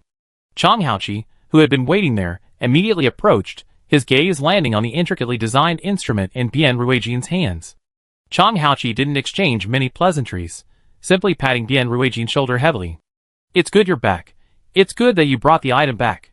He carefully took the weather control hub and immediately issued instructions. "Contact Director Tang of the Meteorological Center immediately. Have him bring the core technical team and assemble directly at Exit 1. Thanks to the air purification tower technology brought back from the ghostly disaster game, the concentration of harmful substances in the air has been significantly reduced in most parts of Blue Star, eliminating the need for bulky protective suits." The elevator doors on the base's surface opened, letting in the scorching sunlight. Everyone instinctively squinted. Director Tang Jinghao of the Meteorological Center, wearing gold-rimmed glasses and possessing a refined air, was already waiting there with several core members. Seeing the instrument in Chang Haoqi's hands, the scientists immediately began to breathe heavily. "This is the weather regulation hub." Chang Haoqi nodded solemnly to everyone. "We need to conduct a field test." They chose a test area located on the outskirts of the base. Here, vast expanses of parched, cracked yellow earth lay, and rows of artificially planted saplings looked wilted, barely surviving thanks to manual drip irrigation. Tang Jinghao pointed to the land, his tone filled with regret and helplessness. "Recently, rainfall has been scarce and extremely unstable. We tried planting 3 batches of drought-resistant tree species, and almost all of them died. This batch is only clinging to life thanks to our daily manual watering." Without hesitation, Chang Haoqi activated the weather regulation hub and carefully set the coverage area. It only covered the experimental field in front of him, specifying the weather type as light rain and the duration as half an hour. The very next second after he confirmed the settings, a small white cloud visibly gathered above the experimental field. The cloud quickly thickened, turning a light gray. The raindrops began to fall without warning. The raindrops were small and cool, quickly moistening the parched earth. "It's raining! It's really raining!" Yanitong murmured, instinctively reaching out to feel the cool raindrops on her palm. Su Qingguang's eyes widened, his mouth agape. Su Jing's lips involuntarily curved upwards, tears glistening in her eyes. Chang Haoqi pushed aside the adjutant, Xiao Wu, who was trying to hold an umbrella for him, and strode into the rain. He tilted his head back, closed his eyes, and let the raindrops fall on his face. The rain slid down his cheeks, making it impossible to distinguish whether it was rain or tears of excitement. "Good, good, that's wonderful." His voice was filled with relief and excitement. The saplings that had been on the verge of death seemed to be infused with vitality under the nourishment of the rain, their withered yellow leaves visibly unfurled, regaining their life. Bian Ruijin, Su Jing, Yanitong, and Su Qingguang exchanged glances, all seeing excitement and pride in each other's eyes. Chang Haoqi wiped the rain from his face, his eyes regaining their usual sharpness and composure. Director Tang immediately established a special weather regulation team. "We must formulate the best climate recovery plan as quickly as possible." Meanwhile, in a residential area of the underground base, Qinyu was rolling up her sleeves, helping her grandmother clear the dishes after lunch. The old television in the living room was playing the official commentary for the disaster game, currently the most watched program on Blue Star. When the host, his voice cracking with excitement, read out the description of the weather control hub device, Qinyu's hand holding the dishcloth trembled, and she nearly dropped the freshly washed dishes. She looked up, her face filled with shock, staring at the close-up shot on the screen at the intricately designed instrument. "Weather control hub?" she repeated, each word slurred, her brain overloaded. "Controlling the weather? How could that be? Wasn't this a concept from science fiction?" She rushed to the television, repeatedly watching the crystal-clear description of the device. "It's real. It's not a hallucination." She hadn't misheard. Qinyu sniffed, tears welling up and blurring her vision. She whirled around, hugging her bewildered grandmother beside her, laughing and crying at the same time. "Grandma, Grandma, we can have rain whenever we want, sunshine whenever we want. We don't have to worry about crops dying from drought or floods anymore. We can have stable seasons like in the books. Grandma Chen's wrinkled face first showed shock, then slowly transformed into joy. She hugged her trembling granddaughter, her voice choked with emotion. Good, good, this is truly a wonderful thing. The tears gradually stopped, and Chen Yu's emotions gradually calmed down. She sat down at her computer, logged onto social media, and sure enough, saw that the official account of the Blue Star United government was already filled with thousands of congratulatory messages. She took a deep breath, her eyes focused and reverent as she typed out her heartfelt message. User Yu, Brother Bian Ruijin, Sister Su Jing, Sister Yan Tong, Brother Su Qing Wang, and of course, the most important Sister Tan. Thank you all. Thank you for winning back our skies. A few days ago, while doing my geography homework, I was still fantasizing about Jingpa Lake, imagining how wonderful it would be to see the sun, rainbows, and all sorts of beautiful scenery anytime. But I immediately knew that was impossible. How can anyone control the weather? But you turned the impossible into possible. What you brought back wasn't just rain and sunshine, but the 4 seasons, a bountiful harvest, and a tomorrow where we can run freely. Thank you for risking your lives for us every time. Thank you for bringing back hope time and time again. Please also thank Sister Tan on behalf of all of us. We all know that with her there, miracles will definitely happen. The accompanying image is a picture of Jingpa Lake taken before the disaster, as beautiful as a fairyland. This message, brimming with the girl's sincere emotions, instantly garnered countless likes and replies, quickly rising to the top of the trending topics. I cried. You spoke for all of us. I can finally keep my promise and take my son to see what real spring looks like. Thank you, Fire Seed Team. Thank you, Sister Tan. We will not only survive, we will live better, more brilliantly. We finally waited for this day. History will remember this day. Chen Yu looked at the rapidly increasing comments and likes below the message, her eyes welling up with tears again. Just then, her phone screen on the table suddenly lit up. She picked it up and saw a message from Brother Xiao Qi. Hey Xiao Yu, the Weather Center just released a forecast saying that according to the plan, the Morang Plain will most likely have sunny days for the next 2 days, with plenty of sunshine. I find a chance to go to Jingpa Lake then, and take the most beautiful photos for you. Thinking of the magnificent scene of the melting ice and snow, the lake as smooth as a mirror, and the sunlight casting countless golden rays, Chen Yu couldn't help but break into a bright, expectant smile. I'm waiting. Brother Shichi, you have to take really beautiful photos. Looking at the stunning pre-disaster photo of Jingpa Lake on her phone, which she had set as her screensaver, Chen Yu was filled with anticipation. Chapter 102. The streets of Neon Street were littered with mud and garbage after the floodwaters receded. Having waited a long time without any cleaning workers appearing, Tan Xiaoxiao had no choice but to stand in front of her convenience store and direct her employees. The little black dog, lying flat on the counter, reluctantly waved its tentacles, rolled up a rag, and wiped the stains high up in the store, its movements surprisingly practiced. The little paper doll Lu Luan, on the other hand, wrestled with the filth on the ground, wielding a broom larger than itself. Just as the cleanup was nearing completion, and the mud in front of the store was mostly cleared, Tan Xixia's gaze was drawn to a shallow puddle in the corner.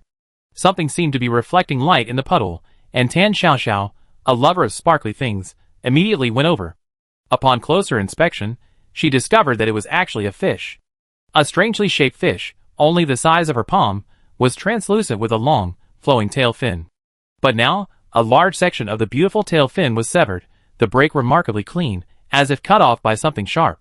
The fish lay in the shallow water, the edges of the wound a grayish hue, its gills opening and closing weakly, looking as if it were on the verge of death.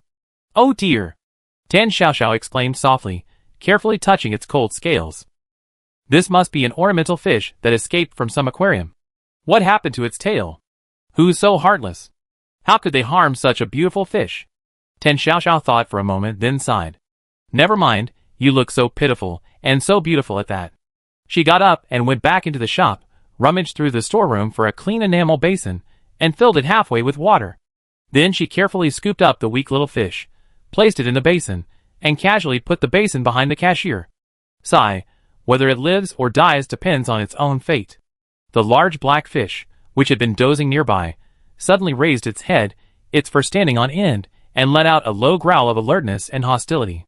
But soon, the large black fish noticed that the aura emanating from it, that had made it so uncomfortable, had almost dissipated. Not only that, the creature was now unusually weak. The large black fish immediately perked up, shook its fur, and became bolder, approaching the fish basin, baring its teeth, and even tentatively trying to pry open the edge of the basin with its claws. Seeing this, the smaller black fish beside it also extended a tentacle, waving it menacingly on the surface of the water, clearly aiding and abetting its evil. "Hey, you two!" Tan Xiaoxiao had just finished tidying the shelves when she turned around and saw this scene. She immediately frowned and scolded them. "My fish is still injured, don't bully it. Get out of the way!" Dahe and Xiaohe slunk back, but their eyes kept glancing at the fish bowl. Tan Xiaoxiao frowned, thought for a moment, and then put the fish bowl on the shelf behind her. Just then, the wind chimes at the convenience store entrance rang. Tan Xiaoxiao looked up and saw Aunt Bian Mei, who lived in the tenement building. "Oh, you finally opened the door." Aunt Bian's voice preceded her arrival, loud and clear, her face beaming with a warm smile. "I've been so cooped up at home these past few days, I'm practically moldy." She pushed a small shopping cart, weaving through the shelves, tossing in instant noodles, sausages, and other items while muttering complaints. "You wouldn't believe it, my tenants are so heartless. They stayed for 2 days, then broke their leases without a word and ran off, without even paying the rent. I'm losing money hand over fist." She paused, then added, as if remembering something. "And that Mr. Mu who lives in the attic? He hasn't come back for days with all this torrential rain. He's been hanging around the cemetery all day. I don't know what he's doing, acting all mysterious." Tan Xiaoxiao listened absent-mindedly, quickly scanning her order to pay. While paying, Bian Mei seemed to suddenly remember something and asked casually, "Tan, speaking of which, with all this flooding, is your shop all right? I think it's the cleanest place on the whole street." Tan Xiaoxiao shook her head, a hint of smugness in her voice. "Not only is everything all right, I made a fortune. Lots of aquarium staff in their fishtail skirts have come to buy things from me. They're all so generous, paying with pearls. I made a killing." As she spoke, she gestured mysteriously for Bian Mei to lean closer, as if sharing a little secret. Then, she carefully opened the heavy metal box under the counter. Instantly, a warm glow appeared. Inside, the box was densely packed with round, plump pearls. A look of disbelief flashed across Bian Mei's face. Her smile froze instantly, and her throat went dry. She had painstakingly collected only a few ordinary quality deep-sea sirens tears these past few days. And Tan Xiaoxiao, she actually had a whole metal box of them. Tan Xiaoxiao was completely oblivious to Bian Mei's unease. She continued chatting casually, her tone tinged with relief, as she expertly scanned the items Bian Mei had bought. "Sigh, it's a miracle really. That flood looked terrifying, but thankfully it didn't reach my shop at all, otherwise I would have suffered a huge loss." Bian Mei forced a dry laugh at this, her mind far from the issue. Her gaze began to wander uncontrollably throughout the convenience store. She subconsciously took a half step back, her eyes cautiously and probingly sweeping over Tan Xiaoxiao, leaving the latter bewildered. Just then, Bian Mei's gaze froze, fixing on the enamel basin behind Tan Xiaoxiao. The translucent fish in the basin was listlessly circling, its broken, unnaturally grayish-brown tail particularly jarring. The aura was, although so faint as to be almost imperceptible, the power originating from the deep sea, still made Bian Mei's pupils shrink. She didn't even have time to think about why the power had become so weak before instinctively grabbing the shopping bag Tan Xiaoxiao had already packed. Then she casually pulled out a 100-yuan bill, tossed it onto the counter without even looking. Then, as if chased by a ghost, she rushed out of the convenience store without looking back. "Hey, Aunt Bian, change. Your change." Tan Xiaoxiao called after her retreating figure, holding the change. Bian Mei paused at the doorway, but didn't turn around, her voice trembling slightly. "No need. Keep the change." Before she finished speaking, she had already disappeared around the corner. Tan Xiaoxiao held the change, looked at the empty store entrance, then glanced down at the 100-yuan bill on the counter, her face showing confusion and disbelief. "This is really strange," she muttered to herself. "She's usually so frugal. She split every penny in two, even haggling over a few cents for groceries. Why is she suddenly so generous today?" She scratched her head, completely baffled. Because the floodwaters had just receded, the streets were muddy, and a faint, salty smell of the deep sea filled the air. So customers were few and far between that day, unusually quiet. After closing, Tan Xiaoxiao tallied the day's meager sales, sighed, and went to bed early. As she drifted off to sleep, under the cover of night, 2 uninvited guests arrived outside the convenience store. One wore a well-tailored black suit and a matching tie, his face as handsome as a meticulously sculpted doll. His eyes held no warmth whatsoever, only a cold indifference. This man stood there, completely out of place with his surroundings, radiating an inhuman aura. He didn't look human, he looked more like a machine. Beside him stood Bien Mei, short and stout, wearing a floral shirt. She was completely devoid of her usual sharp wit and shrewdness. Her face was plastered with cautious flattery and obsequiousness. Looking at the man before her, Bien Mei's eyes flickered, revealing an undisguised greed and a slight fear. Is this the place? The man in the suit spoke in a flat, matter-of-fact voice, not as a question, but as a statement of fact. If Tan Xiaoxiao were here, she would recognize this man as an old acquaintance. It was none other than Dr. Wu, the unscrupulous psychiatrist, who had repeatedly disguised himself in various instances to cause her trouble, the one practicing medicine without a license. Yes, this is it. Bien Mei nodded hastily, swallowed hard, and mustered her courage to point to the tightly closed convenience store door. If you take care of that abnormal object inside, could you give me some reward? Bien Mei licked her slightly chapped lips, the image of the metal box filled with lustrous pearls seemingly reappearing before her eyes. I don't want much, just that box of siren's tears. The man narrowed his eyes slightly, a faint hint of annoyance flashing in his long, narrow pupils. He clearly disliked this short-sighted and base desire-driven fellow, but he didn't say anything more, simply waving his hand. Sure. Bien Mei's face lit up with surprise upon receiving the promise, but this was quickly replaced by worry. She knew how sinister this store was. Not to mention anything else, just that ferocious black dog with its gleaming green eyes. And then, there was that Tera Bozu, sunny doll, that always hung on the wall, seemingly harmless yet sending chills down her spine. The man ignored her unease, and instead took an antique-looking folder from his briefcase. The folder was pure black, giving it an eerie, profound feel in the darkness. On the cover were several words imprinted in a distorted, almost writhing script. Rules Archives. He opened the folder and pulled out an A5 size sheet of paper. At first glance, the paper seemed ordinary, but its edges gleamed. Then, he took out a pen and scribbled a series of difficult, twisted characters on the paper with flamboyant strokes. These characters exuded an unsettling aura. As the last character fell, the entire sheet of paper suddenly flashed with light. Immediately, an invisible yet heavy force enveloped the paper, causing the surrounding air to freeze for a moment. This power, it's the rule. Bien Mei paused, her eyes widening, and swallowed hard. Yes, this thing comes from the archives of rules. The man handed the note, imbued with ominous power, to Bien Mei. Tomorrow, find a chance to post it in her shop, the more discreet the better. Bien Mei carefully took the note, feeling the chilling power emanating from it. Some guys in her shop are really troublesome, I'm afraid. Thinking of the black dog in Tan Xiaoxiao's shop, the Tera Bozu doll, and the creature that had been swept away in the fishbowl today, Bien Mei's hand holding the note trembled slightly. As if remembering something, a mocking sneer appeared on the man's lips. It'd be all right. The power contained within this piece of paper far exceeds your imagination. They're just some self-degrading, so-called S-class anomalies. No different from watchdogs, they won't detect anything. Sensing the disdain in his tone towards S-class anomalies, Bien Mei paused, her expression becoming even more humble. The man raised his head, looking at the seemingly ordinary convenience store, his gaze sweeping over the foolish smiling logo. This convenience store, and the woman inside were a bug that shouldn't exist within the rules.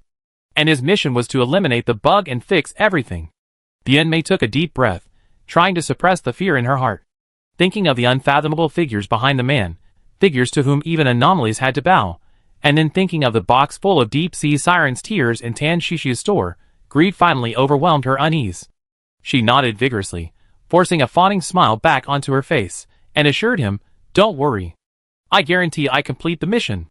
The man said nothing more, took a slight step back, and disappeared into the shadows of the night, as if he had never been there. Leaving Bien Mei alone, clutching the rule slip of paper tightly, she stood outside the convenience store for a long time. The next morning, just as dawn was breaking, Tan Xiaoxiao yawned and opened the door, finding Aunt Bien Mei already waiting outside. "Oh, Aunt Bien? So early?" Tan Xiaoxiao was a little surprised. It was only 6:30. Usually at this time, apart from the cleaning staff, there were hardly any people around. Bien Mei forced a slightly stiff smile, and quickly stepped forward.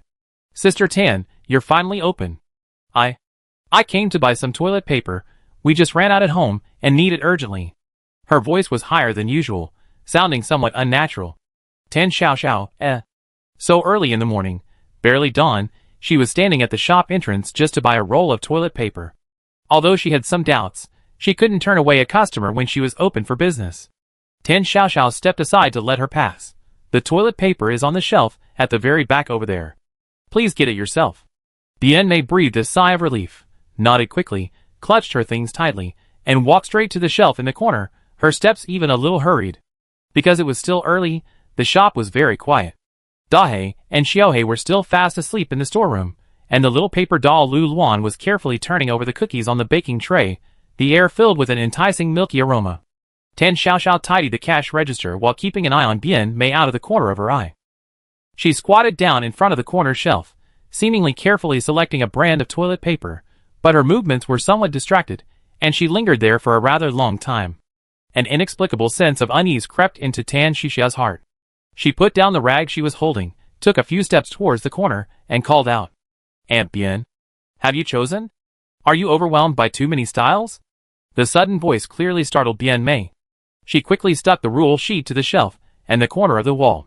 Then, she grabbed a package from the shelf beside her, not even bothering to see what it was, and immediately stood up, instinctively raising her voice. Oh, it's all right, I got it, this is it." Clutching the package, she hurried towards the cashier, her face somewhat unnatural.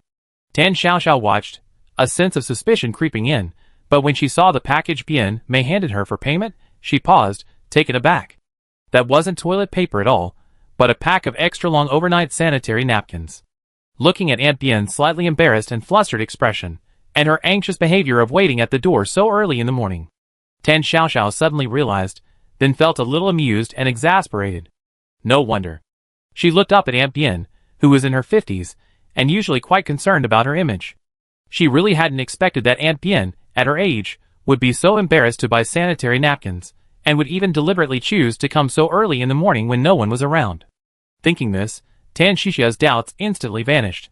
She took the pack of sanitary napkins, skillfully scanned the barcode, and then, after thinking for a moment, thoughtfully pulled out a small black plastic bag and put the sanitary napkins inside.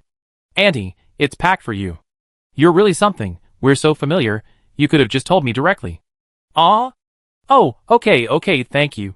Bian Mei paused for a moment, then realized what she meant, her face instantly turning red. Whether from embarrassment or shame, it was hard to tell. She quickly took the bag and practically dashed out the door. Watching Bian Mei's somewhat flustered figure, Tan Xiaoxiao shook her head and smiled helplessly. "Sigh, I'm such a considerate and thoughtful convenience store owner." In the following days, Tan Xiaoxiao felt that something was off about the store. This unease initially started with the shelves.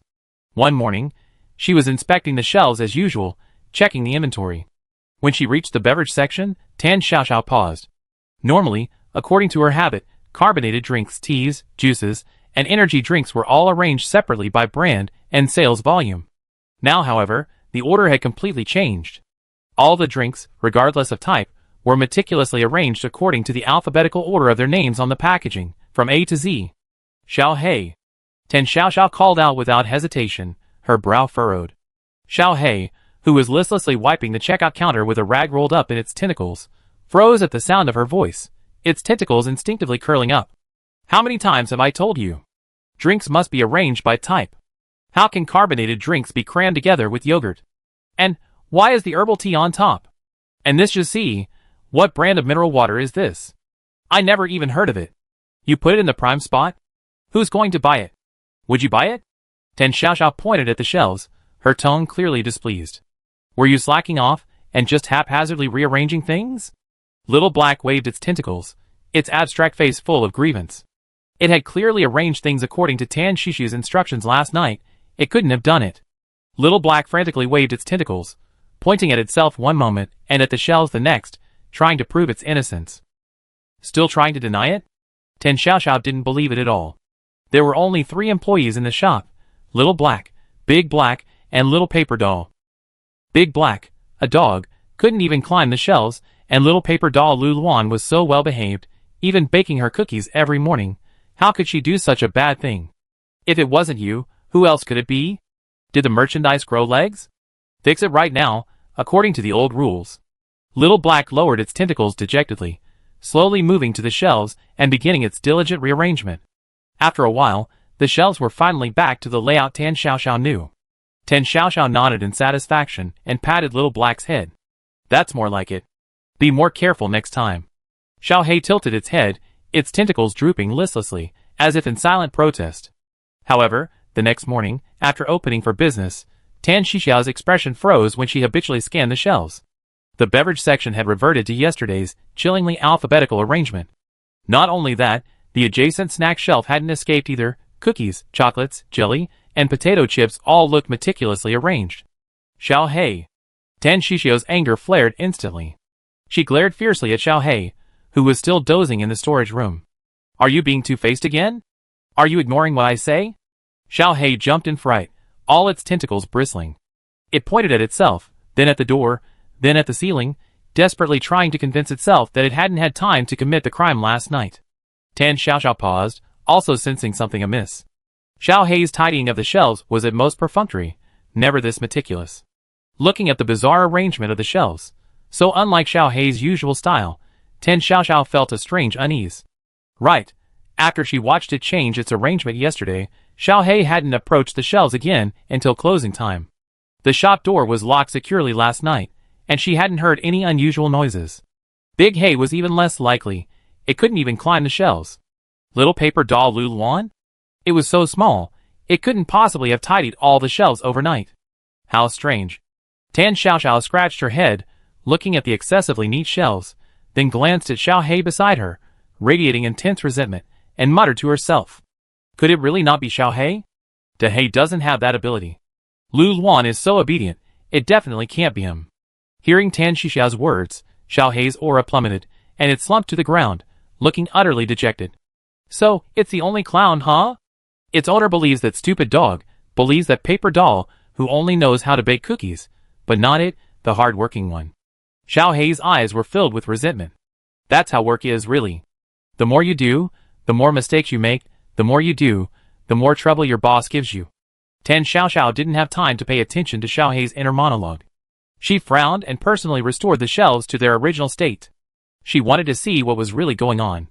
The result was predictable. On the morning of the third day, her shelves were rearranged again. This time it was even more outrageous. First, the shelves were arranged alphabetically, then by production date. This was definitely not something a prank could pull off.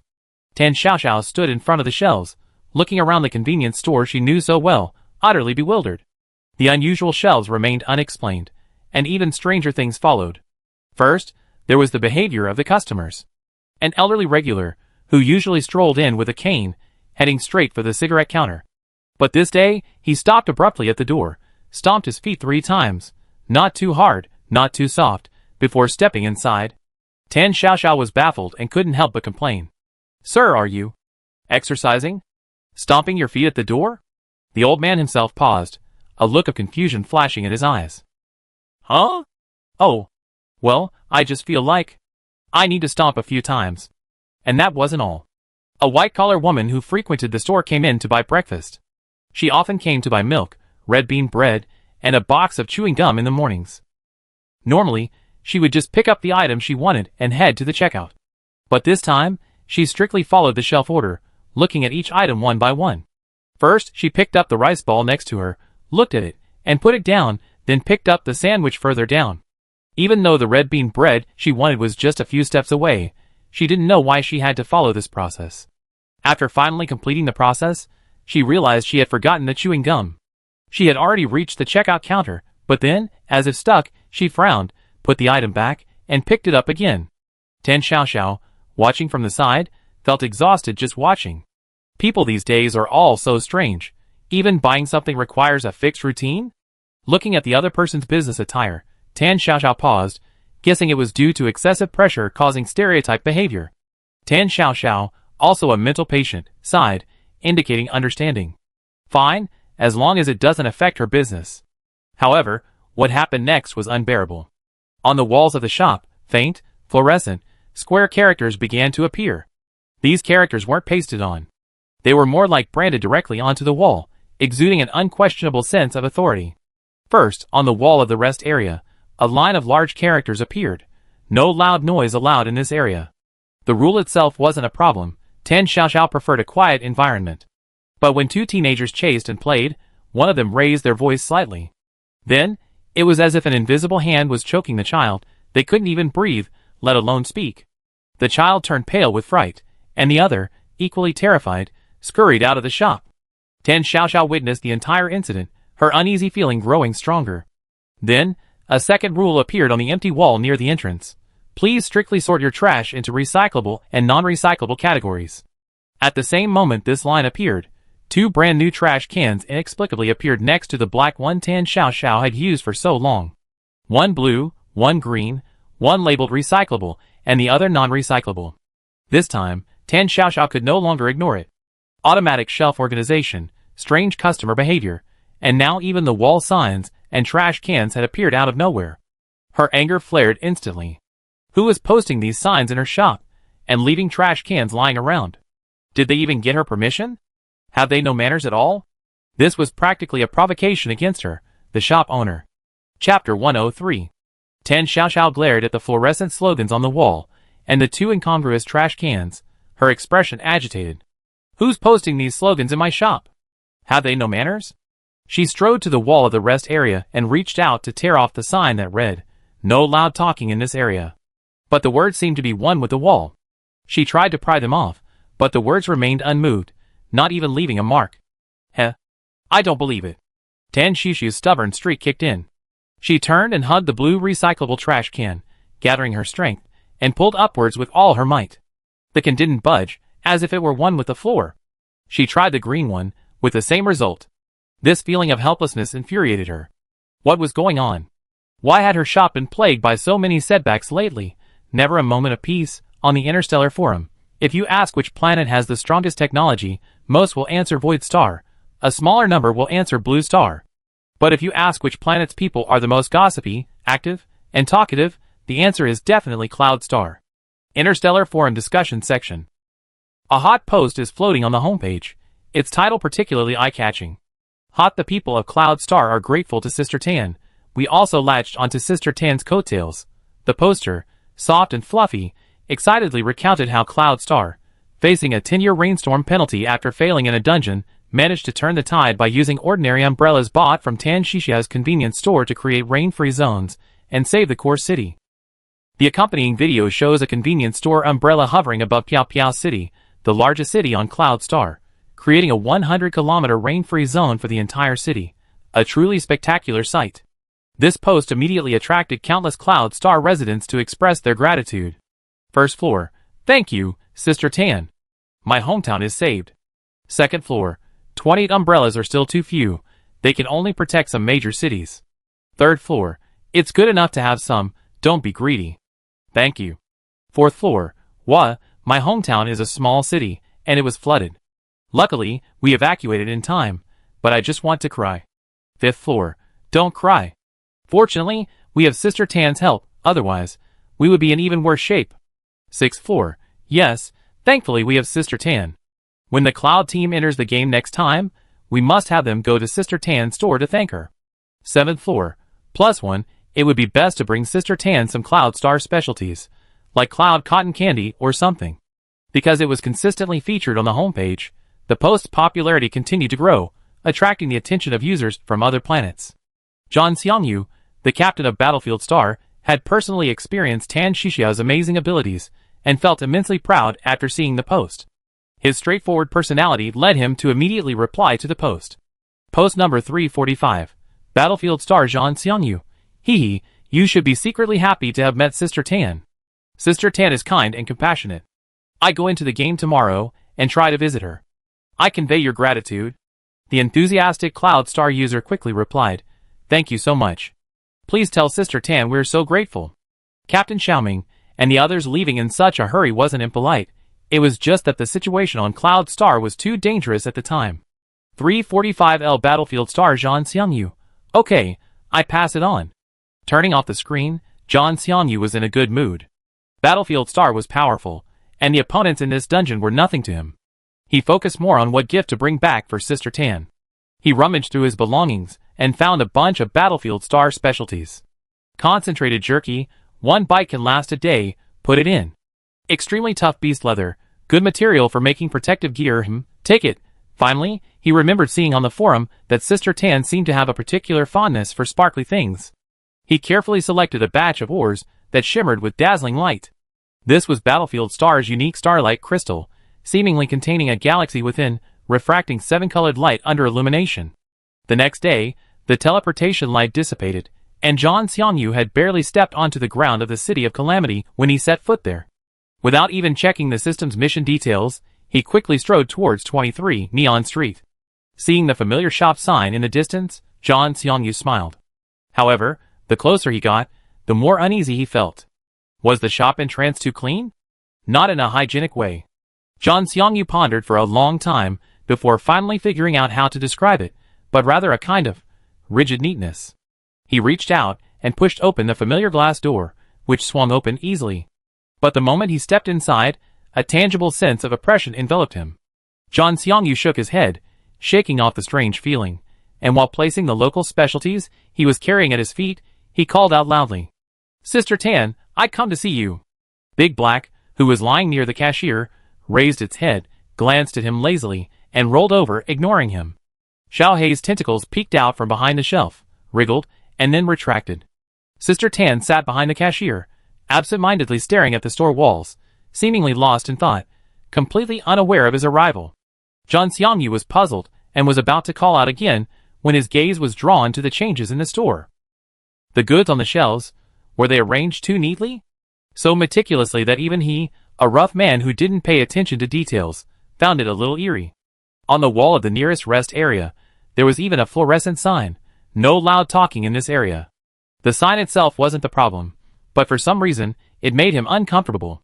2 brand new blue-green trash cans had appeared next to the cashier, adding to the store's existing black trash cans, making 3 neatly arranged, a sight that puzzled everyone. Did such a small store really need so many trash cans? Just then, Tan Xiaoxiao, her brows furrowed, finally snapped out of her reverie and forced a smile. "Oh, it's John Xiongyu. What brings you here?" "Sister Tan, John Xiongyu began, intending to explain his purpose and convey the gratitude of the Cloud Star people. Before he could finish speaking, he felt as if he had been choked, his voice abruptly cut off. His mouth was open, but no sound came out. His face was filled with astonishment and confusion. Seeing this, Tan Xiaoxiao slapped her forehead. She pointed to the rest area, her tone barely concealing her anger. "Forgot that stupid rule? Don't speak loudly in that area." Hearing this, John Xiongyu cautiously took a few steps away, and the feeling of being forcibly silenced finally disappeared. He touched his neck, still shaken, and lowered his voice. "Sister Tan, what's going on with your shop? These signs and trash cans. I don't know which **** did this." Tan Xiaoxiao gritted her teeth. "Can't tear them down, can't move them, so annoying."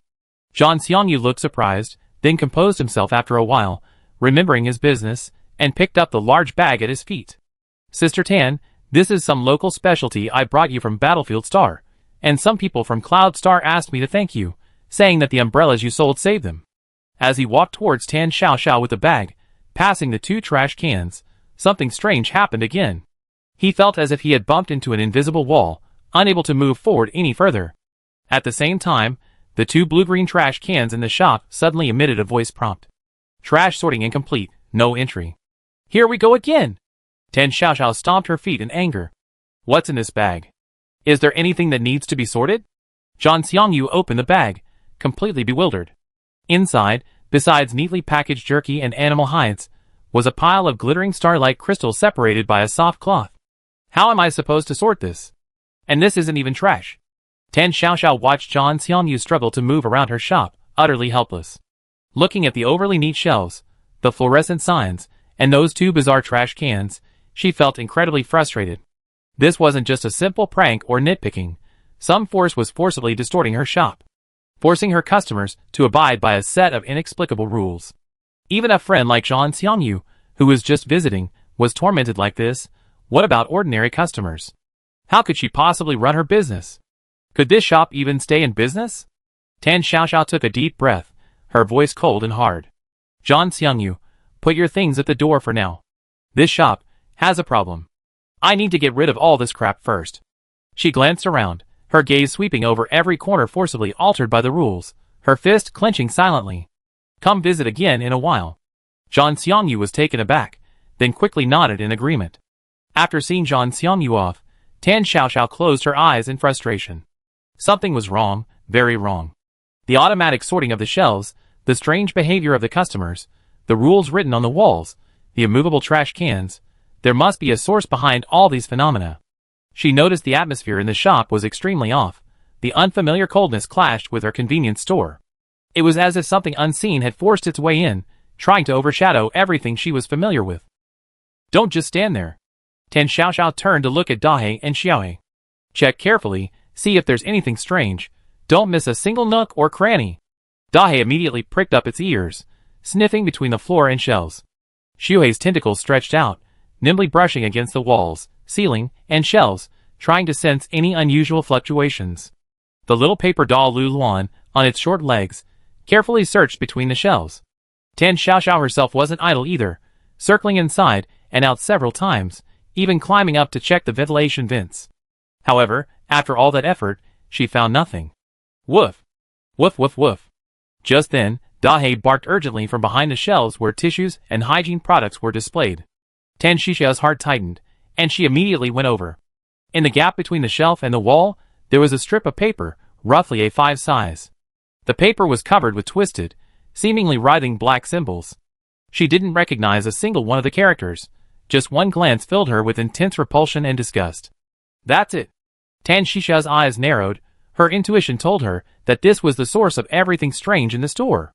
Hidden pretty well. Tan Xiaoxiao cursed, reaching out to tear it off. But she couldn't tear it off no matter what she did. The strip of paper seemed welded to the wall, completely immovable. You think I can't handle you? The pent-up frustration of the past few days had made Tan Xiaoxiao's temper somewhat volatile. She took a step back, pushing the heavy shelf away half a meter. Then she stepped forward again, grabbed the edge of the strip of paper with both hands, and ripped it off with all her might. A faint light suddenly shone on the note, and a powerful force slammed into her arm. The two forces collided, and Tan Xiaoxiao felt a blur before her eyes, seeing countless flashing, unfamiliar characters and symbols.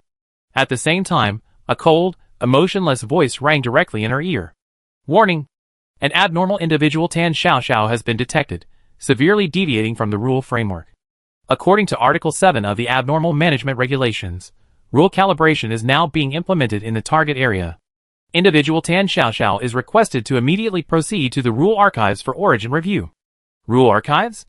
Origin review? What? Tan Xiaoxiao frowned, shook her head, and the strange phenomena before her eyes, and the voice in her ear immediately disappeared.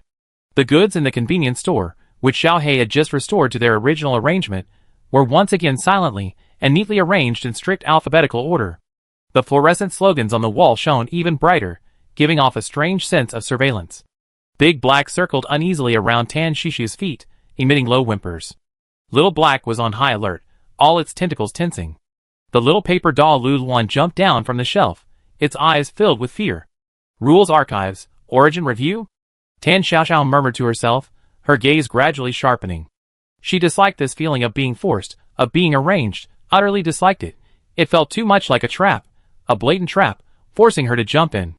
That notification sound was filled with controlling intent and an eerie feeling. Who knew what awaited her there? But could she not go? Right now, it seemed there was no other choice.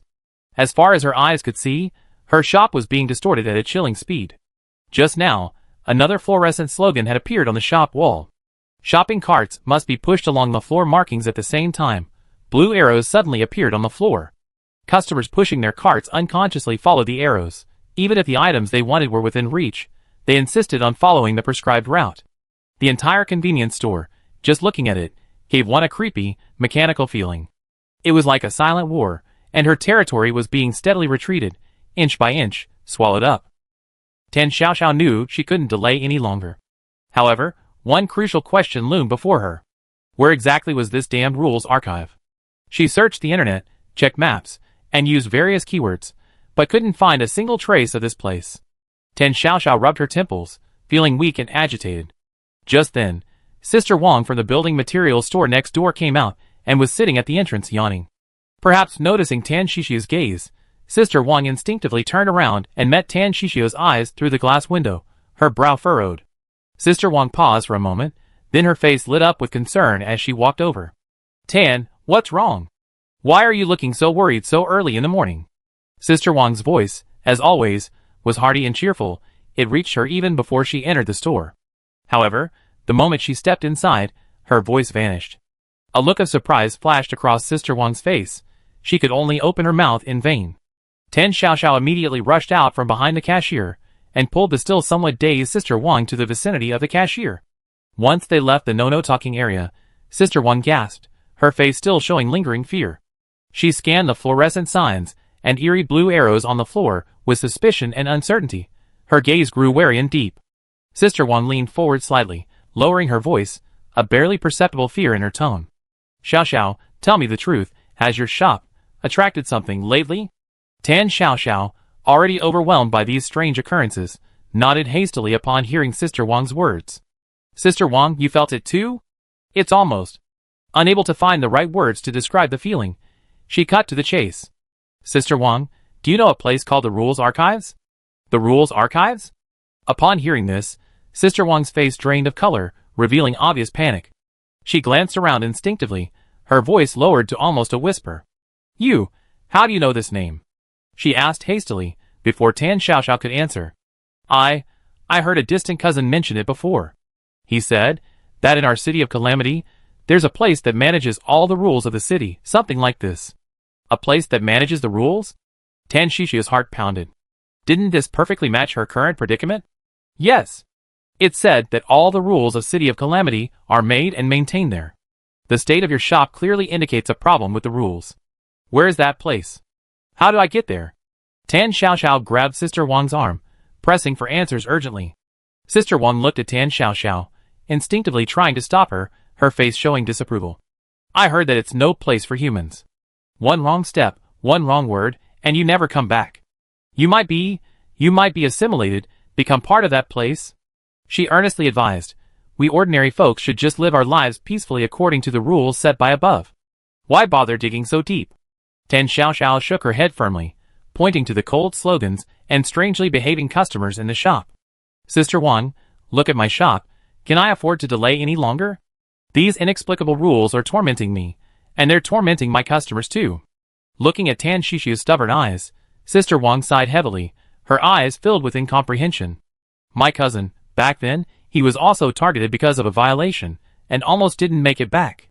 She hesitated for a long time, her lips trembling, as if engaged in an extremely intense internal struggle. Finally, she made up her mind and spoke with difficulty in a low voice. He said, to find the entrance, you have to go to the old municipal archives in the city center, go to the old book depository on the lowest underground floor inside. There's a wall that looks like an ordinary load-bearing wall, but when you touch it, it's unusually cold and bone-chilling. At exactly midnight, press your hand against that wall, and in your mind think about the rules you want to appeal or consult. But he didn't explain in detail what would happen next or how to proceed. After saying this, a hint of fear flashed in Sister Wang's eyes, and she suddenly grabbed Tan Xiaoxiao's wrist. That place is really not something we can mess with. If you really can't stay in this shop anymore then you have to reluctantly move to another place. I help you find a new shop. After saying this, she rushed out of the convenience store without looking back, as if she didn't want to stay there for another second. Tan Xiaoxiao stood there, watching the direction where Sister Wang had disappeared, then slowly turned back, surveying the shop she had built from scratch. Move to another place? No, absolutely not. She held a deep belief. This convenience store was important, extremely important. She didn't know where this thought came from, or why. She only knew that she absolutely could not give up. Tan Xiaoxiao took a deep breath, her eyes gradually sharpening and hardening. She glanced out the window. The sky was gradually darkening, the setting sun casting an indescribable veil over the entire city. Midnight, the old municipal archives, the abandoned underground library. This archive of rules, she was determined to break into. She was determined to see for herself what on earth was causing this trouble. Blue Star Command Center. The conference room was brightly lit. Bian Ruijin sat in the conference room, having just finished a brief mission briefing. Chang Haoqi didn't immediately let him leave. Instead, he tapped his fingers lightly on the table, seemingly choosing his words carefully. He looked up at Bian Ruijin, his gaze grave. We just received a message from Battlefield Star. Bian Ruijin immediately sat up straight. A message specifically mentioned by the commander couldn't be trivial. It's about Boss Tan. The message says that her shop has undergone some unexplained changes. Sister Tan? Bien Ruijin's heart tightened, and concern blurted out instinctively. Is she alright? Seeing Bien Ruijin's sudden tension, Chang Haoqi waved his hand slightly, signaling him to calm down. According to Zhang Xiangyu's first-hand account and the information he relayed, Boss Tan herself is unharmed, but her convenience store. He paused, seemingly searching for the right words. There are a lot more strange, mandatory rules now, like slogans that can't be removed from the walls, and even customer behavior is subject to invisible constraints. Bien Ruijin frowned. The description sounded very eerie. Chang Haoqi didn't look at him, and suddenly changed the subject. Think carefully about the recent instances. They seem random, but their core has repeatedly pointed the finger at Boss Tan's shop. Bien Ruijin paused. Yes, it was too frequent, too coincidental, like it was being targeted. Chang Haoqi stood up, and walked to the huge floor-to-ceiling window in the office. Looking down from his vantage point, he surveyed the living quarters of the underground base. Not far away, People's Square was brightly lit, and the sounds of people could be faintly heard. Elderly men sat around stone tables, arguing heatedly over a single move of chess. Spirited middle-aged women danced in neat rows to music. Children on holiday laughed and chased each other through the crowd. Thanks to the technology brought back from the ghostly disaster game, agriculture and some light industry had recovered, and the base had also loosened its supply of materials. Some resourceful residents set up small stalls at the edge of the square, selling simple snacks made at home. The air was filled with the aroma of roasted rice cakes and the sweet scent of boiled corn. At first glance, this peaceful and serene scene vaguely resembled the scene before the ghostly disaster game, before the catastrophe. Bien Ruijin unconsciously walked to the window, standing beside Chang Haoqi, taking in this beautiful scene. How beautiful! He murmured involuntarily, a barely perceptible sob, and a deep sense of cherishing lingering in his voice. Chang Haoqi turned back, giving Bien Ruijin a deep look, his eyes gleaming with wise composure. Behind this beauty lies the sacrifice and effort of countless people, and we both know the role Boss Tan's shop plays in all of this. Chang Haoqi turned his gaze back to the window, his tone resolute. Clearly, someone behind this mysterious disaster game is systematically targeting Boss Tan's shop, but its ultimate goal isn't the shop itself, but rather to destroy it to more effectively strike at Blue Star. Boss Tan's shop and Blue Star are interdependent. If my speculation is correct, the next time your Fire Seed Squad enters the game, the mission will most likely be related to these anomalies appearing at Boss Tan's shop. Bien Ruijin's expression instantly tensed, becoming serious. Seeing Bien Ruijin instantly switch into battle mode, Chang Haoqi reached out and patted his shoulder, his gesture filled with reassurance and trust. There are still 10 days until departure. Don't put pressure on yourself too early. Take this time to rest well. Everyone's off work now, go home early. Bien Ruijin took a deep breath, saluted, and turned to leave the office. Bien Ruijin didn't go home immediately. Instead, as usual, he walked to the square opposite the office building and sat down on a familiar bench, trying to calm his chaotic thoughts. It was getting late, gradually reaching 8 o'clock in the evening. Children gradually went home, and the square dancing groups dispersed, leaving only a few residents strolling and chatting. Just as he was gazing absently at the sculpture in the center of the square, a symbol of hope and reconstruction, a timid, tentative female voice rang out. Captain Bien. Captain Bien? Long time no see. Bien Ruijin snapped out of his daze, and saw a girl with a ponytail standing somewhat awkwardly beside the bench, her eyes filled with a mixture of excitement, nervousness, and a hint of uncertainty. Bien Ruijin felt the face looked familiar, but he couldn't quite place it. Perhaps noticing the fleeting look of surprise on his face, the girl blushed slightly, and quickly introduced herself. We met a few times. Before, in this square. And once, during a volunteer activity. You remember? Qin Yu's voice trailed off, her head lowering slightly, realizing she had been a bit too arrogant. Captain Bien had so many important matters to handle every day, facing such dangerous dungeons. How could he possibly remember a little girl like her? Chapter 104.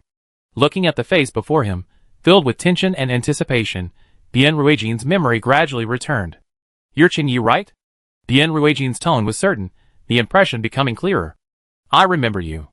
Those simple words instantly brightened Qin Yu's eyes. Yes. It's me. She nodded vigorously, her voice brimming with barely suppressed joy. I never expected to meet you here again today. Seeing her genuine happiness, Bien Ruijin's tense nerves relaxed slightly. He smiled and naturally struck up a conversation. How have you been lately? Is everything alright at home? Very good, exceptionally good. Chunyu nodded vigorously, her face beaming with a heartfelt smile of happiness. Grandma's health is much better than before, and her voice couldn't hide her excitement and pride. The base's supplies are getting better and better. I've been eating so many delicious things lately that I only ever seen in books before: apples, eggs, and fragrant dumplings.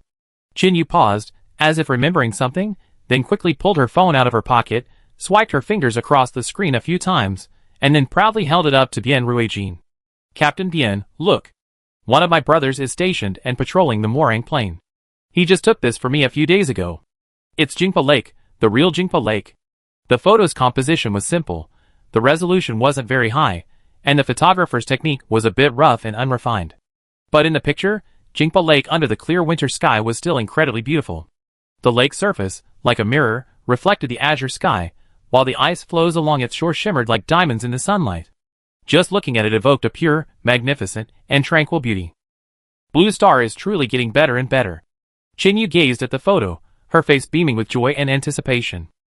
She looked up, her gaze sincere and fervent as she looked at Bien Ruijin. All of this is thanks to the Fire Seed team.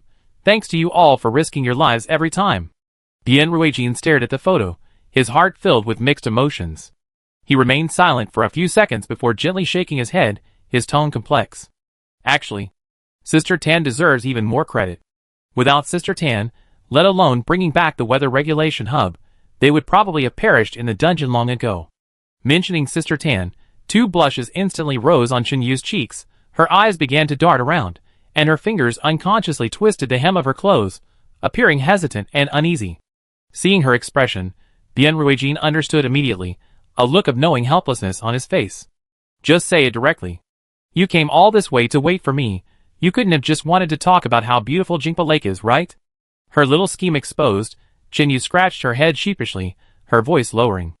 I actually just saw you here earlier. I didn't specifically come to ambush you. She cautiously glanced at Bien Ruijin's expression.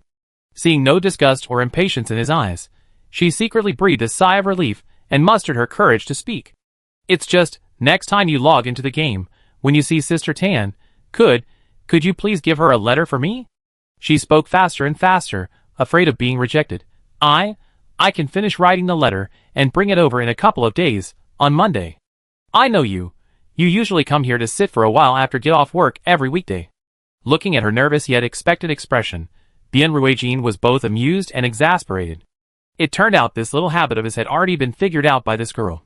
He nodded, agreeing. Sure, you write the letter, and I bring it to the ghostly disaster game and give it to Sister Tan for you. Really? That's great. Chinyu breathed a sigh of relief, a big smile spreading across her face. She held up her little finger and offered it to Bien Ruijin. It's a promise. Pinky promise. Bien Ruijin was taken aback, this childlike way of making a promise. He hadn't seen it in years. He awkwardly and solemnly extended his little finger, his voice gentle. Okay, pinky promise. Pinky promise, never to change for 100 years. Chinyu quickly recited the vow, then released her hand with satisfaction, waving to Bien Ruijin. Goodbye, Captain Bien. I definitely bring the letter on Monday. With that, she turned and skipped away. Bien Ruijin shook his head helplessly, watching Chinyu board the bus home, before slowly getting up to go home himself. Meanwhile, Chinyu couldn't suppress the smile on her face, constantly brainstorming the contents of her letter. How could she express her admiration for Sister Tan without making it seem too cheesy or childish? What if Sister Tan didn't even know her, found the letter strange, and didn't bother to read it? A jumble of thoughts battled through her mind, filling her with a mixture of excitement and trepidation. She ran upstairs and slammed the door open. In the living room, Grandma Chen, wearing her reading glasses, was skillfully knitting a sweater for Chinyu. Hearing the door open, she looked up, her smile kind. You're back? Yes, good evening, Grandma. Chinyu replied quickly, slipping on her shoes, and dashed off to her room. I'm going to my room to write something. As soon as she entered her room, Chinyu began rummaging through drawers and cupboards. She wanted to write a letter to Sister Tan, and the envelope and stationery had to be the best. She remembered buying a very beautiful set of stationery at the stationery store near the school. Pink background with small white flowers printed on it, and gold foil edging. She treasured it dearly and hadn't used it yet. Sister Tan would definitely love it. Chinyu searched through the desk drawer, but found nothing. She opened the wardrobe again, rummaging through the storage boxes, but still nothing. After searching high and low, Chin Yu was starting to panic. How could she not find it? She was absolutely certain she had put it away properly. Just as she anxiously straightened up, intending to search the top shelf, her arm accidentally bumped into an old tin biscuit tin in the corner. Clang! The blue and white box fell to the floor, the lid slamming open, scattering its contents, a collection of photos, all over the floor. Chin Yu froze. This old-fashioned biscuit tin was quite old, with some rust on the edges. She remembered it was her grandmother's box for storing old photos, at least 50 or 60 years old. Ouch! Chin Yu exclaimed softly, quickly bending down and frantically starting to tidy up. This place contained not only photos of her grandparents, but also precious memories left by her parents, who had long since passed away. She couldn't afford to damage them. The scattered photos were numerous and varied, graduation photos and everyday snapshots of her grandparents in their youth. There were youthful photos of her parents, nestled together, their smiles radiant. And there were even embarrassing photos of herself as a child, her hair in a topknot as she learned to walk. Each photo recorded a family's life spanning over 50 years. Chin Yu carefully picked up each photo, trying to arrange them in a vague chronological order. When her gaze fell on her parents' wedding photo, Chin Yu felt a lump in her throat, and her eyes involuntarily welled up with tears. She took a deep breath, forcing herself to look away. Just then, a noticeably yellowed group photo caught her attention. Above the photo, a line of clear text was printed. Graduation photo of Class 1, Grade 8, 2016, Jiancheng Nianshui Town Experimental Middle School. This looks like Grandpa's junior high school graduation photo? Chin Yu's grandfather passed away from illness before she was born, so she had almost no direct memory of him. She only knew from her grandmother and Grandpa Du's stories that he was a gentle and learned man. She knew that her grandfather, like her grandmother, was from Jiancheng, and that they met and fell in love in college. The difference was that her grandmother was a true resident of Jiancheng City proper, while her grandfather grew up in a small town called Nianshui, which was under the jurisdiction of Jiancheng. Chin Yu carefully examined the vintage photo. Back then, there were many students, with at least 60 or 70 in a class. Unlike her current class, which only had about 30 students. The students were all wearing uniform school clothes, white shirts with dark trousers or skirts, and ties around their necks. She recognized her grandfather in the photo immediately. There were many photos of him and her grandmother together in the house, and she was very familiar with his appearance when he was young. In the photo, her grandfather was wearing a neatly ironed school uniform shirt, his tie perfectly tied, standing upright in the third row on the right, offering a gentle and shy smile to the camera. In stark contrast to her grandfather was the boy standing next to him. Also wearing a school uniform shirt, the top two buttons were undone, and his tie hung askew around his neck, exuding a nonchalant air. Even more striking was that he wasn't looking at the camera like the others, but rather tilting his head slightly, his gaze intently fixed on a girl to his right. Chin Yu immediately recognized this nonchalant boy as Grandpa Du Yongxia. He was her grandfather's childhood friend. The two had grown up together in Nianshui town and were extremely close. Grandpa Du would occasionally visit her and Grandma over the years, bringing her many gifts each time and telling her old stories she didn't quite understand but found interesting. Grandpa Du had never married, and Chin Yu had always assumed he was a staunch non-marriage advocate. She never imagined that Grandpa Du had ever had a crush on someone when he was young. Chin Yu's curiosity was instantly piqued. Following Grandpa Du's gaze in the photo, she carefully looked at the girl he was staring at. The next second, Chin Yu froze. The girl stood in the second row far right. Her school uniform was impeccably ironed, without a single wrinkle. She exuded a strange sense of order and rigidity. Her shoulder-length black hair was styled into two perfectly symmetrical pigtails, with a few wispy strands held back by delicate hairpins, revealing a smooth, full forehead. The girl slightly raised her chin, staring at the camera, a textbook smile on her face, but her eyes held little genuine joy. It was more like, "I should smile now," so I smiled.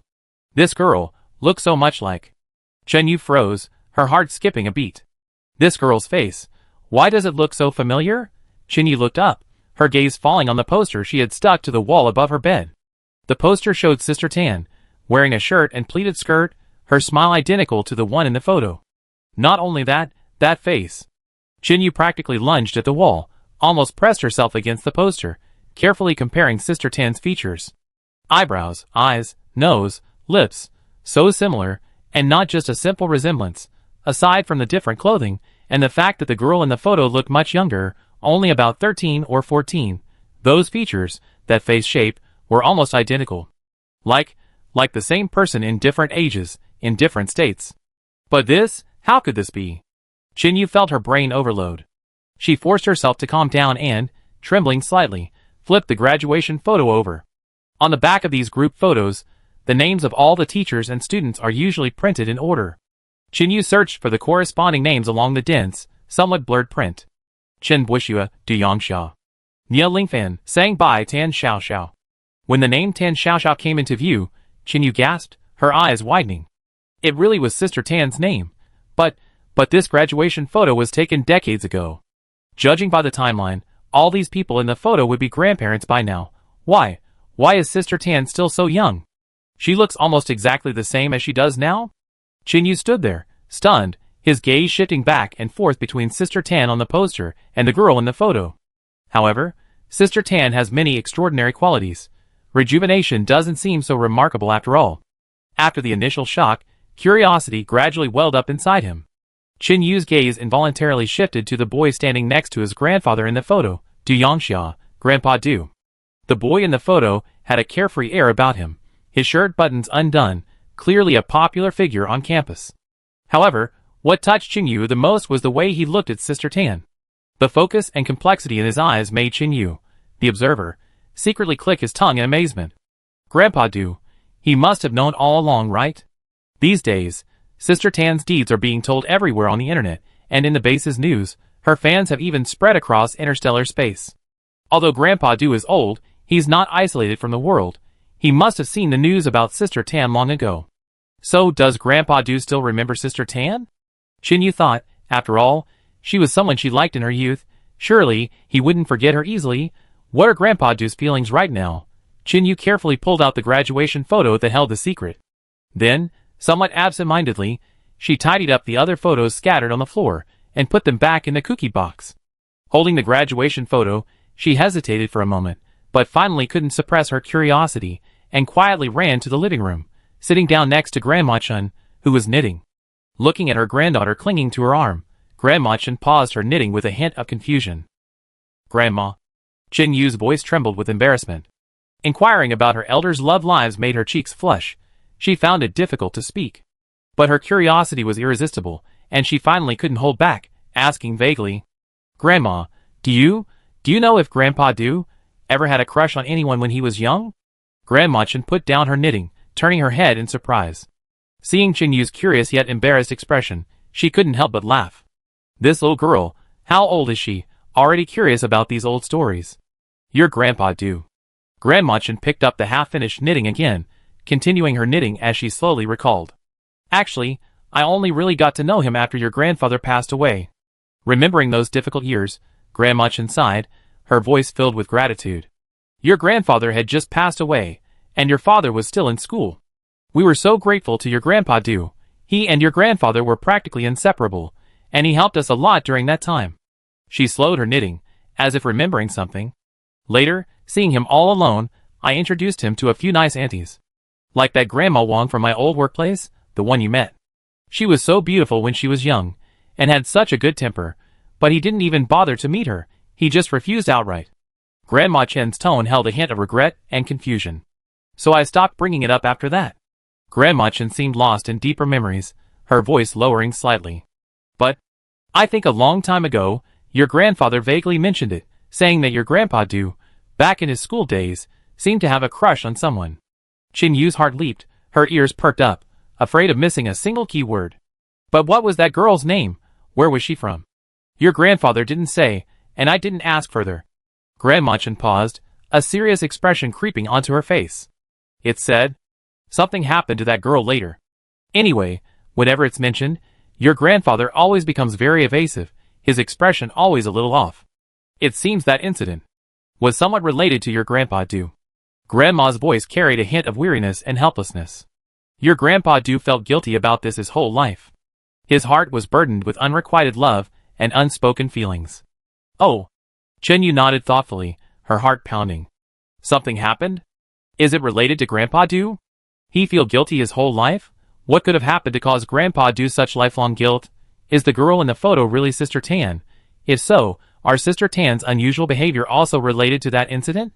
Just then, Grandma Chen seemed to remember something important. She stopped knitting, turned to Chinyu, and reminded her. Speaking of which, your Grandpa Du's health has been deteriorating lately. He was admitted to the base's sanatorium a few days ago. We should go see him, both out of courtesy and obligation. Yu, when you go see your Grandpa Du? Grandma Chen put down her knitting needles, her face serious as she looked at Chinyu, her tone earnest. Never bring up these old stories in front of him, especially about who he liked when he was young, understand? You can't reopen old wounds. Chinyu looked at the yellow graduation photo in her hand, listening to her grandmother's stern admonition, and nodded absent-mindedly.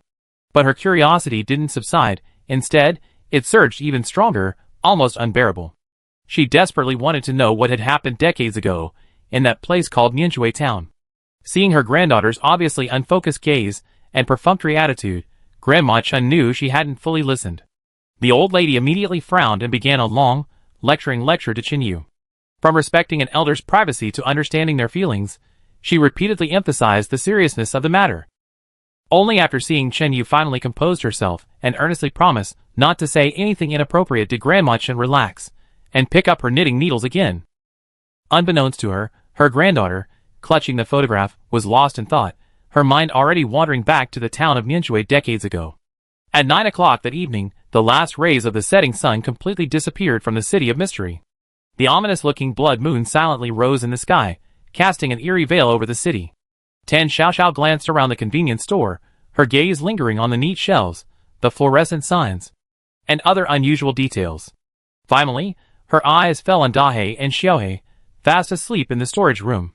She sighed softly and, as quietly as possible, locked the expensively custom-made security door.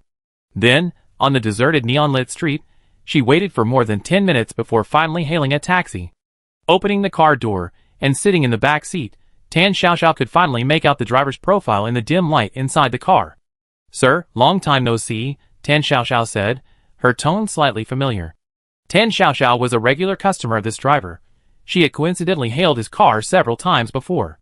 "I didn't expect to get a ride in your car again this time," Tan Xiaoxiao said, subconsciously glancing at the back of the driver's neck. She remembered clearly that this driver used to have a rather frightening condition, severe cervical kyphosis. His neck could twist at angles unimaginable to most people, even rotating close to 180 degrees. The first time she saw him, it had startled her, but this time his neck looked much more normal. Although the posture was still slightly forward, it was within the normal range. "Looks like your cervical lordosis is cured?" Tan Xiaoxiao said with some emotion. "That's great. But you still need to take care of yourself when driving for long periods."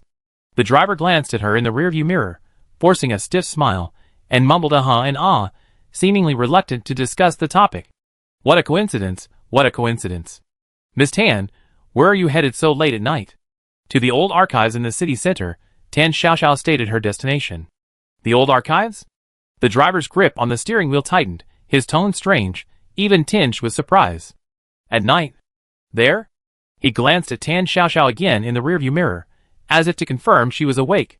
Tan Xiaoxiao nodded, a hint of dissatisfaction in her voice. "Yes, my shop has run into some problems. I was told I have to go there for inspection." She rolled her eyes, her tone somewhat sarcastic. "Inspection?" The driver, upon hearing this, was first taken aback, then a flicker of awe crossed his eyes, as he looked at Tan Xiaoxiao, as if he were looking at a warrior about to plunge into a den of wolves. You hold on tight." The driver's voice became unusually serious and solemn. He didn't ask any more questions, stepped on the gas, and sped towards the city center.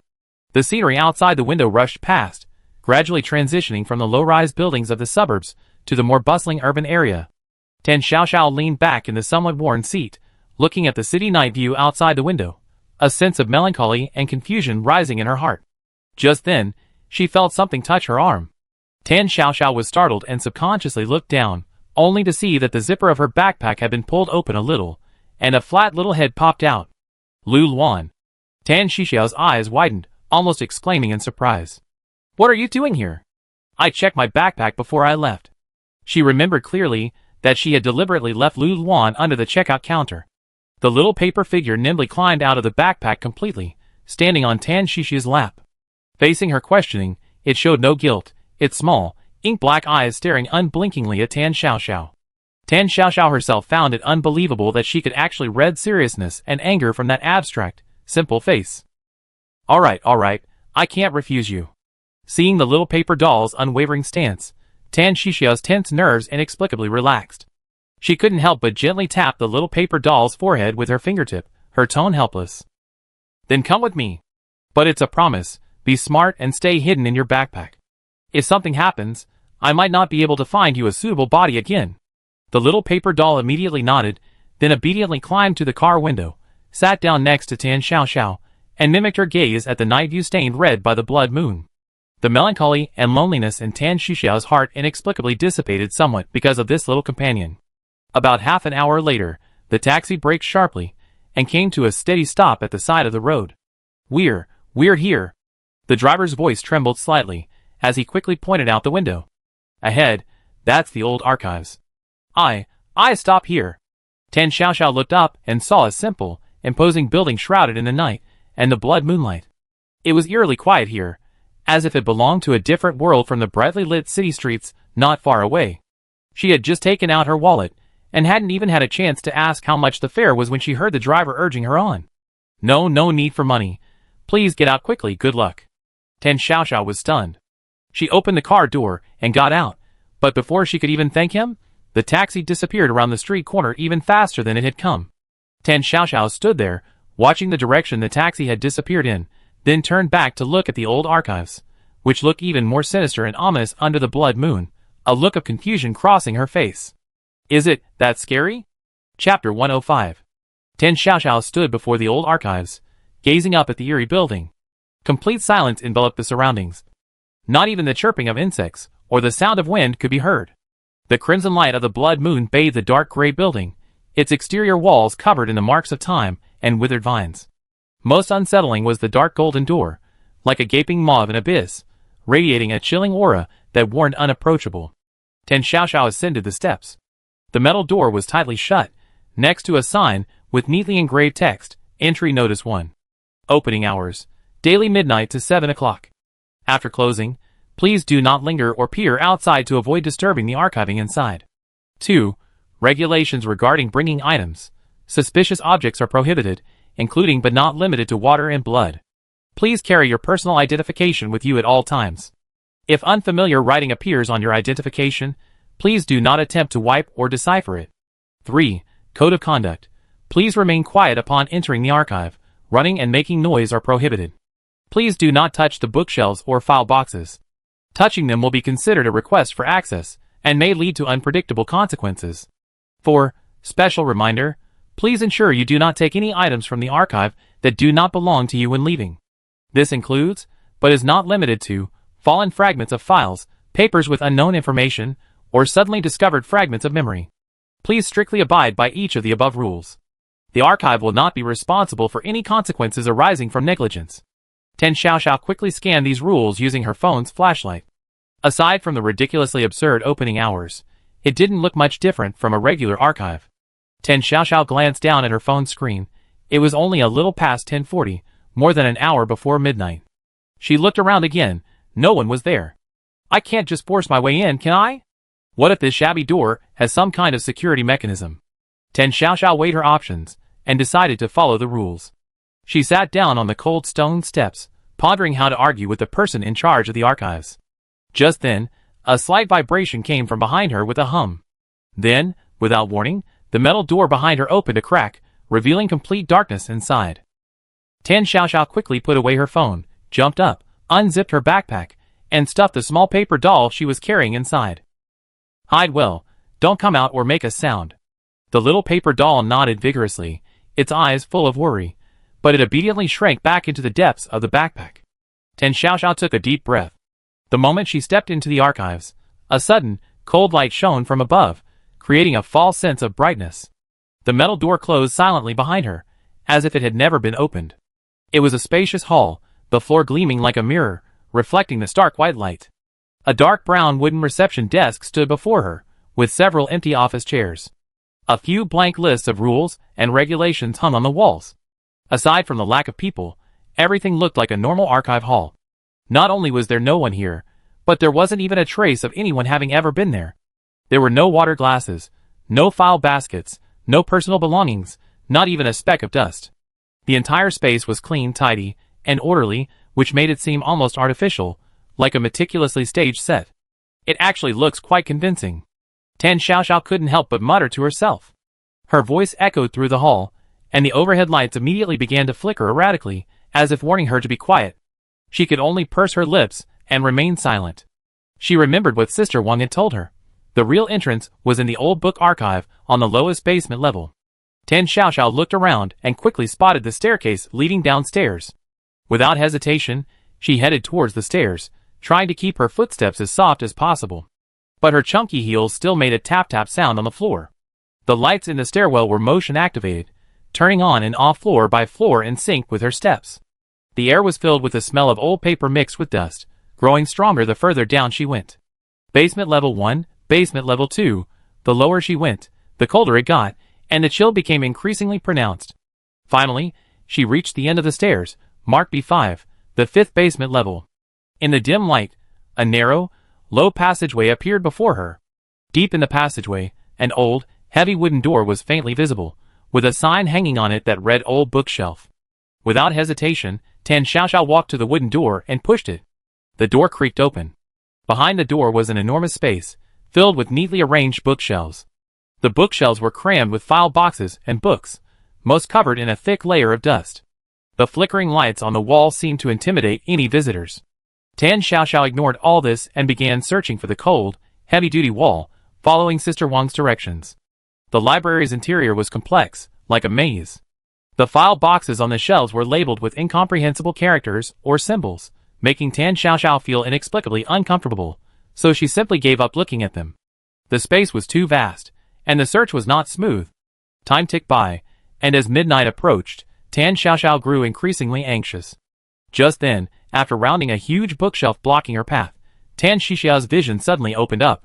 This area was completely empty, without bookshelves or piles of file boxes, only a simple, unobstructed wall. A thought struck Tan Xiaoxiao, and she quickly walked over. The closer she got, the lower the temperature seemed to drop. She reached out and carefully placed her palm against the wall. A chill instantly ran through her fingertips and into her body. Found it. It's this wall. Tan Xiaoxiao looked down at her phone. 11:59 p.m. She didn't have time to think. Immediately following Sister Wang's instructions, she concentrated and silently chanted with a hint of resentment, "I'm going to appeal. Why are they plastering and drawing graffiti on my shop? Take those damn things down." Clang. At exactly midnight, a distant, deep chime, seemingly from nowhere, suddenly rang in her ears. Immediately afterward, countless distorted characters began to appear on the wall, eventually forming a vortex radiating a suction force. The suction was so strong that Tan Xiaoxiao almost lost her balance. Tan Xiaoxiao blinked, somewhat surprised. These doors are so high-tech these days. I'm thinking of installing one in my shop. As she spoke, she used the force to take a step forward. The next second, she disappeared, and the walls returned to their original rough and simple appearance. To Tan Xiaoxiao's surprise, the space behind the door wasn't cramped. Instead, it was an exceptionally spacious, brightly lit, modern office area. The ceiling was high, and LED lights illuminated every corner clearly. Rows of workstations were arranged neatly and uniformly, dense yet orderly. At each workstation sat a staff member wearing a neatly pressed uniform. Their shirts were buttoned to the top, their ties were impeccably tied, and both men and women sat upright with straight backs. The only sounds in the lobby were the clatter of keyboards and the turning of papers. There was no conversation, no eye contact, and no one slacking off. Tan Xiaoxiao's intrusion caused no ripples, not even a hint of curious peeking. At first glance, they seemed like a group of programmed robots, immersed in their tasks, indifferent to everything. Tan Xiaoxiao frowned. This atmosphere made her uncomfortable. She had no patience to wait here. She walked straight to the nearest workstation and tapped the desk. The staff member at the workstation remained expressionless, their fingers not even stopping typing. On the desk was a nameplate with neatly engraved lettering, Rules Specialist, Mu Mingqiu. Tan Xiaoxiao cleared her throat, trying to keep her tone calm. Hello, my shop has suddenly been given a lot of strange rules. I received a notification to come for some kind of origin review. The rules specialist named Mu Mingqiu finally stopped what she was doing. But she didn't look up, only slightly lifting her eyelids to glance indifferently at Tan Xiaoxiao, her eyes devoid of any emotion. Hearing Tan Shisha's words, she casually pointed to a corner of the lobby, replying with a slightly arrogant tone. Go to the application desk and get a rules appeal form. Fill it out and go to the archives room on the second floor. Use the form to retrieve your shop's initial rules file. Come back and submit it once you have everything ready. After saying that, she lowered her head again, her fingers flying across the keyboard, as if Tan Xiaoxiao didn't exist. Tan Shisha's brows furrowed even more. What kind of service attitude was this? So annoying. She didn't even look at her properly. She mentally grumbled as she walked helplessly towards the corner. The application desk in the corner was a pure white, curved surface. The surface was exceptionally smooth, almost blindingly white, without a single scratch, stain, or dust, giving it an unnatural sense of cleanliness. Neatly arranged on the desk were a stack of forms, and a few unremarkable pens. Tan Xiaoxiao picked up a form at random, noticing something odd about the texture of the paper, as if it were gently and rhythmically rising and falling, breathing. This thing is weird. She muttered softly, not giving it much thought, and focused on the contents of the form. Printed at the top of the form were the words, Rules Appeal Form. Below were only two very simple fields to fill in, name, reason for appeal/inquiry. Please describe in detail the rule change and possible causes. Besides that, there was nothing else to fill in, not even a date or number. So careless? Tan Xiaoxiao couldn't help but mutter to herself. Could this be a makeshift operation? The process is so rudimentary. Despite her doubts, she still picked up a cold, unbranded pen from the table. Then she found the name field and prepared to write her name.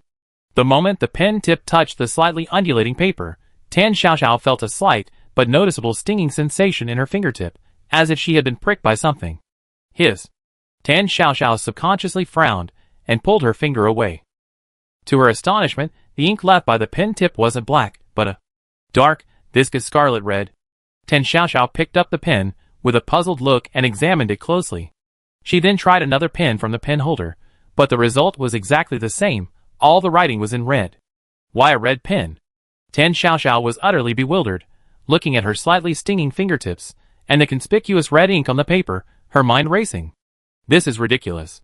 Providing visitors with red pens to fill out forms is so unprofessional. Tan Xiaoxiao glanced around. The uniformed staff were still engrossed in their work, the atmosphere tense and oppressive. She could almost picture herself submitting an application form filled out in red ink, the handwriting possibly crooked from her aching hand. She would definitely be subjected to a barrage of criticism from these incredibly meticulous and picky rule followers. No! I absolutely can't give them any excuse to find fault. Luckily, I was prepared. Tan Xiaoxiao felt a little relieved. Before leaving, she habitually stuffed her usual pen and notebook into her backpack. She pulled out a new form, crumpled the paper with the red pen already written on it, and casually tossed it into the nearby trash can. This new form also had a strange texture, as if it were breathing faintly. Tan Xiaoxiao picked up her pen, ready to fill out the new form again. But the moment the pen tip touched the paper, the white form seemed to struggle violently, as if in silent protest. Tan Xiaoxiao was annoyed. What kind of lousy archive was this? The application forms they provided were of such poor quality. The paper was all wrinkled, impossible to lay flat. How could anyone write on it? Such a large archive, yet the quality of their office supplies was so low. Could the purchasing department be taking kickbacks? Tan Xiaoxiao pressed down on the constantly writhing application form, stretched out her right hand, and slapped the paper several times with a thump, thump, thump, the crisp sound unusually jarring in the lobby. Instantly, the sounds of keyboard typing and document flipping throughout the entire office ceased abruptly, and everyone turned to look. What kind of mess is this? It needs to be flat to write on, Tan Xiaoxiao muttered, scolding with dissatisfaction, completely oblivious to the fact that something was amiss. Countless subtle, shocked gazes focused from all directions on the young woman beating the application form. The S-class monster living complaint, which had been struggling violently, completely collapsed after a few slaps. The slight undulations on the paper's surface disappeared, becoming as smooth as ordinary paper, even somewhat docile.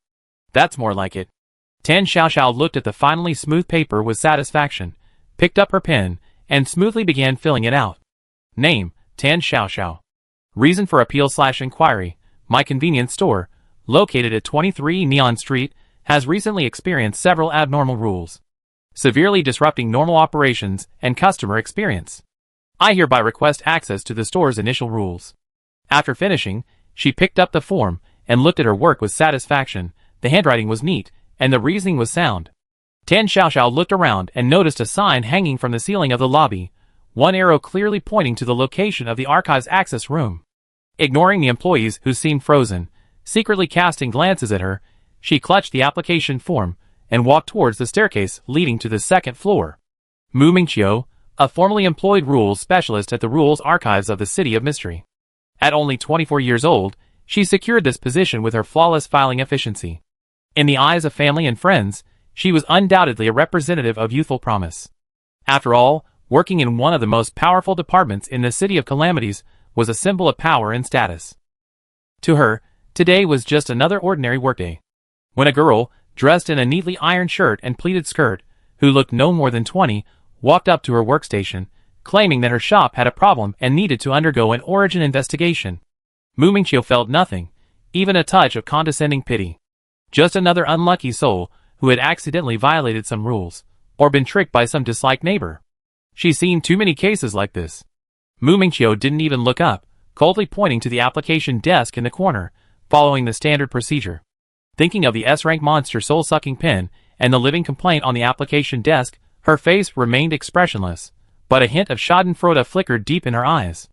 Filling out that form was enough to severely damage an S-rank monster, leaving it listless for days.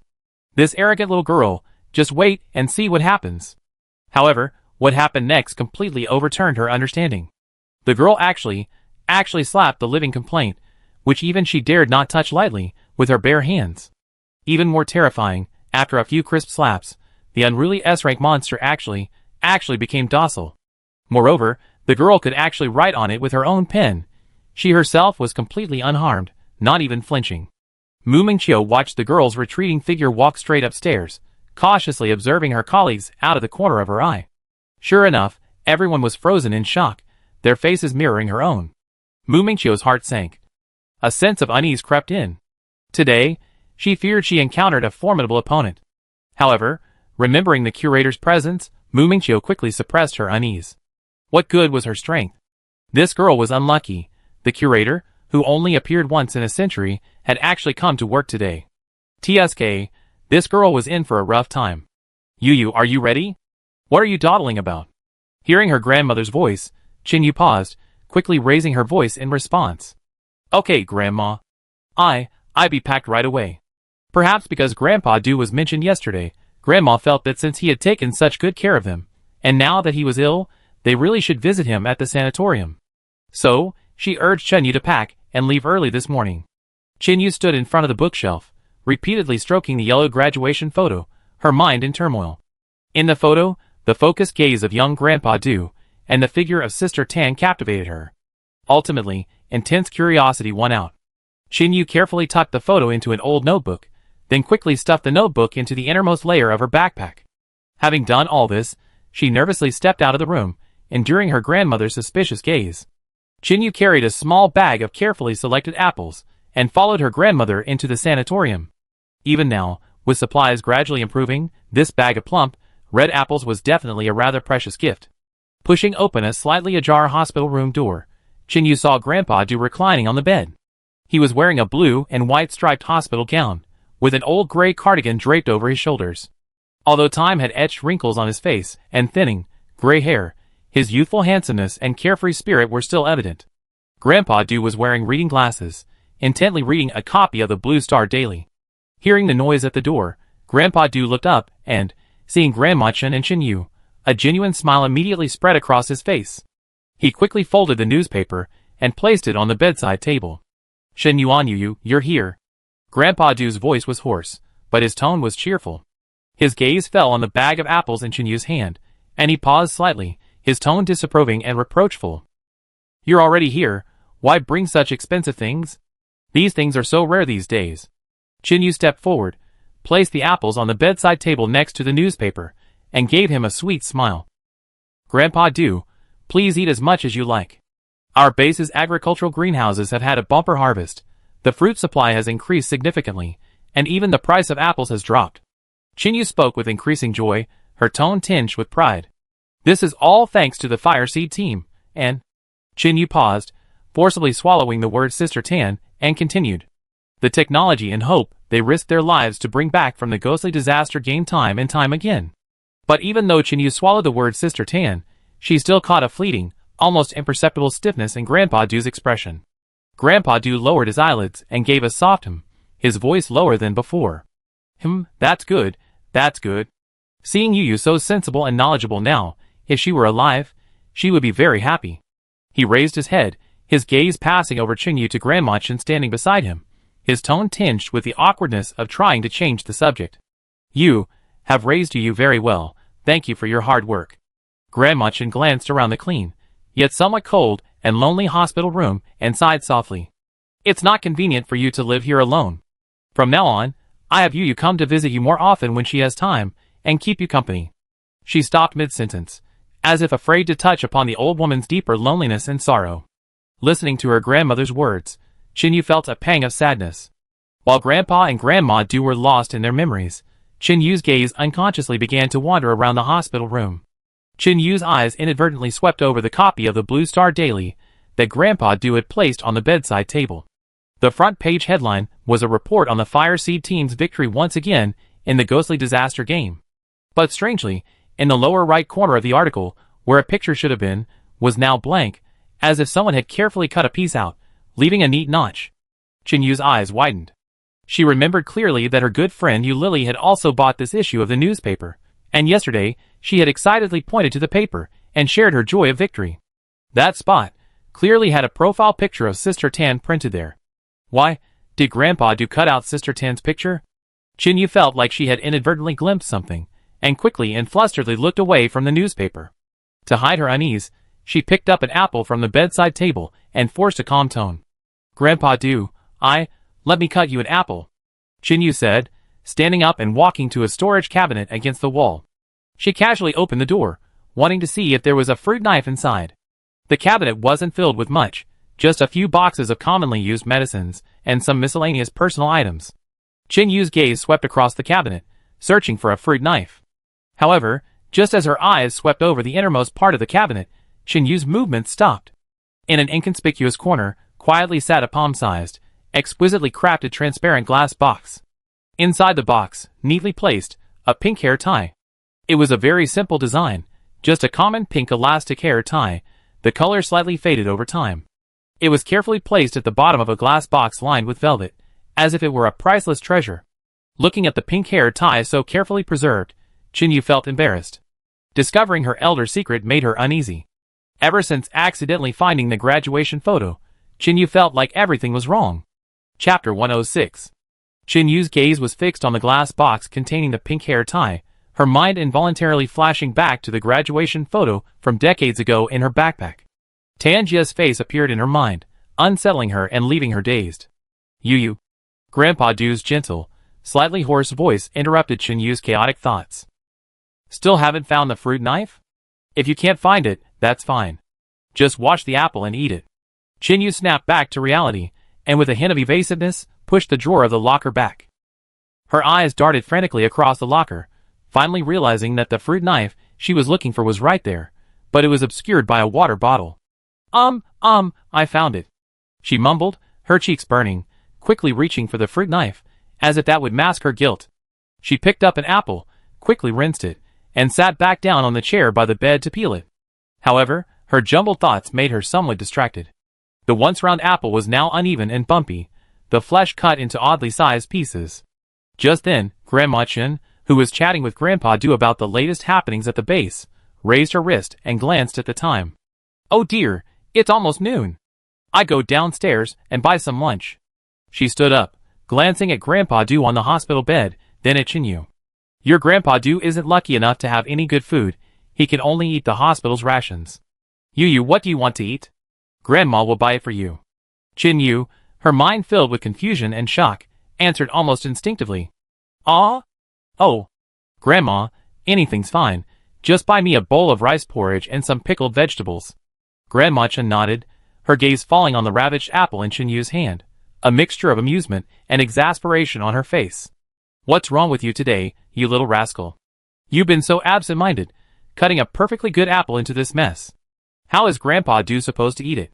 Chinyu finally saw her masterpiece, her cheeks instantly turning bright red with embarrassment, wishing she could disappear into the ground. "I'm so sorry, Grandpa Do, I cut another one." Seeing the girl's awkward expression, Yangxia waved his hand. "It's alright, it's alright, it's all the same once it's in your stomach. It's fine this way, no need to trouble yourself." He looked at Qinyu with kind eyes, full of the tolerance one would show to a younger generation. Qinyu breathed a slight sigh of relief, but felt even more guilty for her earlier prying thoughts. She inserted clean toothpicks into the oddly shaped apple pieces and pushed them towards Grandpa Do. "Grandpa Do, please have some." "Okay, thank you, Yu. Yangxia smiled, picked up a polygonal piece of apple, and slowly began to eat. Seeing this, Grandma Chen said nothing more, gave a few words of advice, and then left the ward. The door closed softly, leaving only Qinyu and Yangxia in the ward. Qinyu sat in a chair, her fingers unconsciously twisting the hem of her clothes, her eyes occasionally glancing at Grandpa Do quietly eating his apple. Countless questions swirled in her mind, yet she forcibly suppressed them one by one. To ask? Or not to ask? If she asked, would she touch upon the old man's painful memories? But if she didn't ask, the mysteries surrounding Sister Tan kept nagging at her heart. Yangxia slowly finished a piece of apple, wiped his hands with a tissue, and then raised his seemingly insightful eyes to calmly look at the restless Qinyu. "What do you want to ask? Don't hold back, just say it. Look at you, you're practically twisting yourself into a pretzel." Qinyu stiffened with embarrassment, her expression freezing instantly. It turned out that this worldly wise old man had seen right through her. "Grandpa Do. She opened her mouth, her throat terribly dry. What should she ask? Should she directly ask Grandpa Do if he ever liked Sister Tan? Or why did he cut out Sister Tan's photo and hide it? Or point to the cabinet and ask if that pink hair tie belonged to Sister Tan? Every question seemed so offensive, so Qinyu was so embarrassed she didn't even dare to look Grandpa Do in the eye. After struggling internally for a long time, curiosity finally triumphed over her timidity. She took a deep breath, choosing a question she considered the least sensitive to, avoiding the main point. Grandpa Do, what do you think of Sister Tan? You mean the one they keep talking about on TV and in the newspapers, the one who helped our Blue Star so many times in the ghostly disaster game?" After asking, she immediately lowered her head, pretending to straighten her clothes, but her ears were perked up. Yangxia clearly hadn't expected Qinyu to ask this. He paused slightly, his gaze unconsciously glancing at the newspaper with a corner cut off on the bedside table, understanding dawning on him. Yangxia's smile gradually faded, his gaze complex. His eyes held obvious guilt and longing and a fleeting pain. He shook his head, his voice slow, yet each word clear. She's very good." Yangxia's gaze drifted into the distance, repeating the words almost to himself. "She's very good, very good." Qinyu looked at Grandpa Do's suddenly pale face. She knew she shouldn't press him further, it would be like reopening an old wound. But she couldn't suppress her curiosity and voyeuristic desire. As if making a decision, she spoke rapidly, her words slurred. "Grandpa Do, actually, yesterday, in an old box at home, I found your junior high graduation photo. In that photo, there's a girl with the exact same name as Sister Tan, Tan Xiao, and she looks just like Sister Tan now. More than just similar, she looked exactly the same." Almost recklessly, Qinyu pulled the yellowed graduation photo from her backpack. Yangxia lowered his eyes, his gaze falling on the photo. When Yangxia saw the girl with pigtails standing in the corner, staring intently at her, a young and flamboyant version of herself, her eyes flickered slightly. Looking at the complex expression on Qinyu's face, a mixture of curiosity, nervousness, and guilt, Yangxia couldn't help but feel a bitter, self-deprecating pang. Even Qinyu, a junior, across decades, could see her clumsy feelings from just an old photograph. And what about herself back then? Ignorant, oblivious, only knowing how to attract the girl's attention in the most childish way, ultimately causing her disappearance. Yangxia gently turned the photograph upside down, her thumb unconsciously tracing the edge repeatedly, as if organizing her thoughts, contemplating how to recount this long-buried, painful past to the younger generation. After a long pause, Yangxia finally spoke slowly, his voice tinged with desolation and reminiscence. She was my classmate in junior high." He paused, seemingly recalling distant details, his tone deliberately understated. "When I was young, I didn't understand anything, so naive. I often deliberately caused her trouble, pulling her neatly braided hair, and running away when she got angry." He chuckled self-deprecatingly, but there was no warmth in that smile. And I was so sarcastic, mocking her for what she was thinking, always saying strange things. I didn't mean any harm, I just thought she was interesting. As if a scene flashed through his mind, a faint smile involuntarily appeared on Du Yansha's face. But that smile was fleeting, quickly covered by a deep and complex guilt. Later, in high school, we were still in the same school, but different classes, so our interactions gradually decreased. She was never really close to anyone. His voice lowered, a dark glint in his eyes. Then, I heard she disappeared. Just vanished suddenly. Her mother searched for her for a long time. He paused for a long time before raising his eyes, staring blankly out the window, muttering to himself. I never imagined. I see her again decades later in the newspapers and on television. Chin-Yu listened quietly, a flicker of doubt crossing her mind. If it was merely a matter of pulling each other's braids and making a few sarcastic remarks in their youth, then the unfathomable guilt in Grandpa Du's eyes just now seemed excessive. It wasn't just regret for a childhood prank. Chin-Yu knew Grandpa Du was hiding the most crucial part. But looking at Grandpa Du's exhausted expression, as if all his strength had been drained, and the undisguised pain in his eyes, Chin-Yu couldn't bring herself to ask the question that was on the tip of her tongue. She couldn't bear to force an elderly man, frail and elderly, to confront his painful past. Just then, the ward door was gently pushed open, and Grandma Chen walked in carrying a packed meal. Old Du, you're really lucky today. The hospital cafeteria actually made chicken soup. Diangxia almost immediately suppressed all her outward emotions, naturally handing the photo back to Chin-Yu, then looking at Grandma Chen, her tone filled with expectation. Really? That's great. I loved chicken soup since I was a child. Chin-Yu silently put away the photo, but a thought flashed through her mind. Why don't I check it out myself quietly? Following the signs to the archives, Tan Xiaoxiao went up to the second floor, walked through an unusually quiet corridor, and finally saw the archives access room. Pushing open the heavy wooden door, the scene inside was completely different from the busy and solemn archive she had imagined. The room was small, dimly lit, and filled with filing cabinets. A clerk in a uniform, but with his shirt all wrinkled, was facing away from the door, slumped over the only desk, emitting soft snores. He was clearly asleep. Tan Xiaoxiao looked at this scene, and couldn't help but feel envious. It seems this place really doesn't have much business. The job is so leisurely it's almost enviable. Compared to her convenience store job, where she was constantly busy, and had to deal with all sorts of emergencies, this place was heaven. Seemingly hearing the door open, the manager, who had been slumped over the table, reluctantly raised his head. His face was pale, with heavy dark circles under his eyes, and his gaze towards Tan Xiaoxiao was devoid of emotion. Appeal form. He yawned widely, his voice thick with a nasal tone, and tapped the table lightly, gesturing for Tan Xiaoxiao to place the form there. Suppressing the urge to complain, Tan Xiaoxiao handed him the form she had slapped shut. The manager took it, glanced at it hastily, and tossed it back onto the table. Please provide the file number you wish to access. Tan Xiaoxiao frowned, her tone puzzled. How would I know what number? I just need to access my own shop's file, at 23 Neon Street. The manager, looking half dead, slowly turned around and weakly pointed to a yellowed piece of paper pasted on the wall. I only recognize the number, that's the rule. Tan Xiaoxiao took a deep breath, feeling utterly exhausted trying to communicate with this guy. Suppressing her anger, she squinted and leaned forward to carefully examine the rules and regulations for accessing archives. Rules and regulations for accessing archives. 1. Before accessing an archive, you must provide its complete and accurate official number. 2. The archive number must be found and verified in the General Catalog of Archives. 3.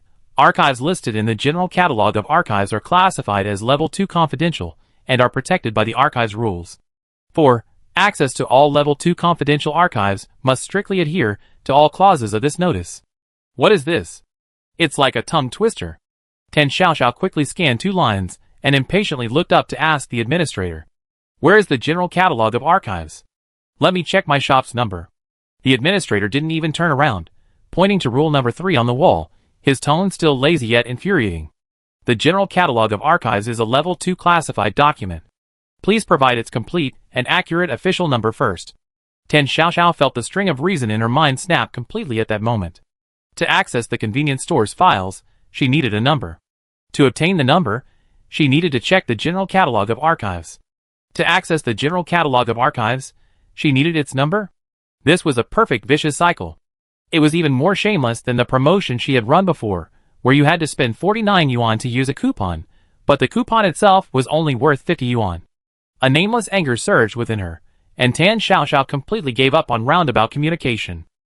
Your process design is so inhumane. It's utterly absurd. I seriously doubt your management skills here. Give me a solution right now. Faced with Tan Xiaoxiao's barrage of questions, the administrator finally turned around slowly. His face remained expressionless, mechanically repeating the phrase that could drive even a saint mad. I only recognize numbers, that's the rule. These 4 words were like the last straw, finally breaking Tan Xiaoxiao's spirit. She no longer expected this irresponsible guy. She walked straight past the desk and headed directly for the densely packed filing cabinets in the archives room.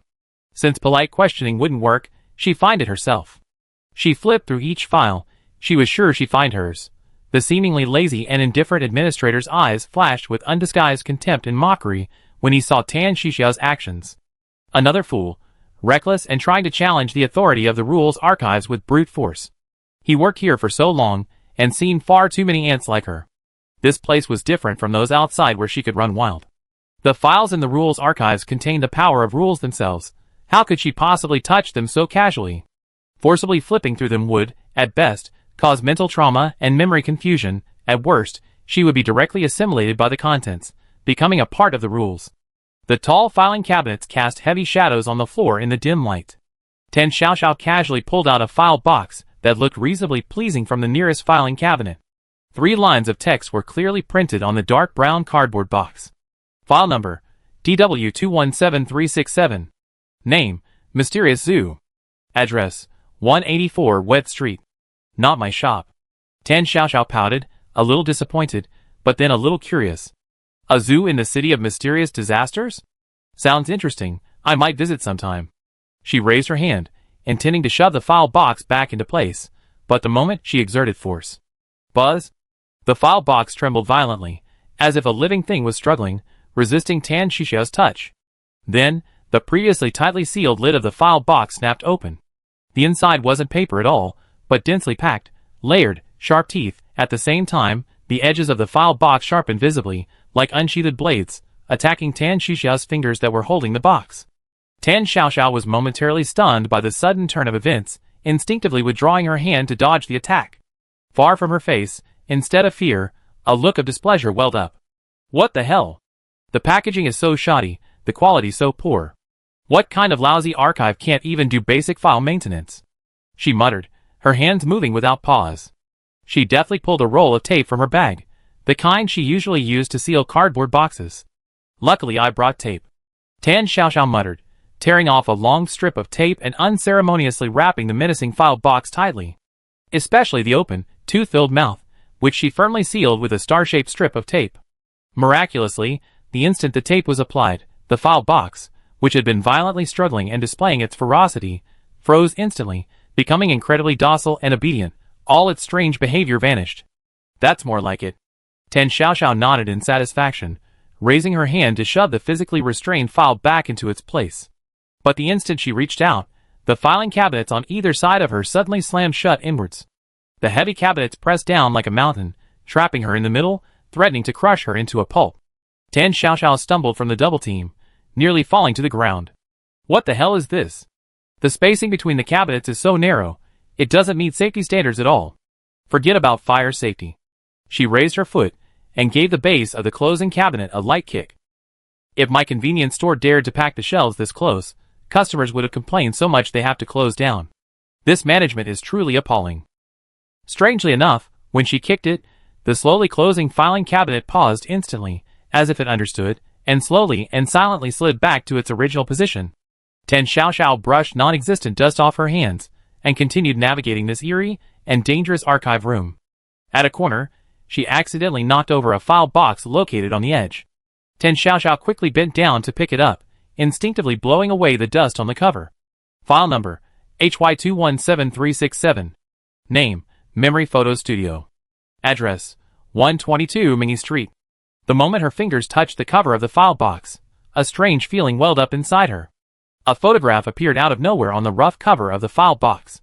The photograph showed herself with neat pigtails, wearing a crisply ironed school uniform.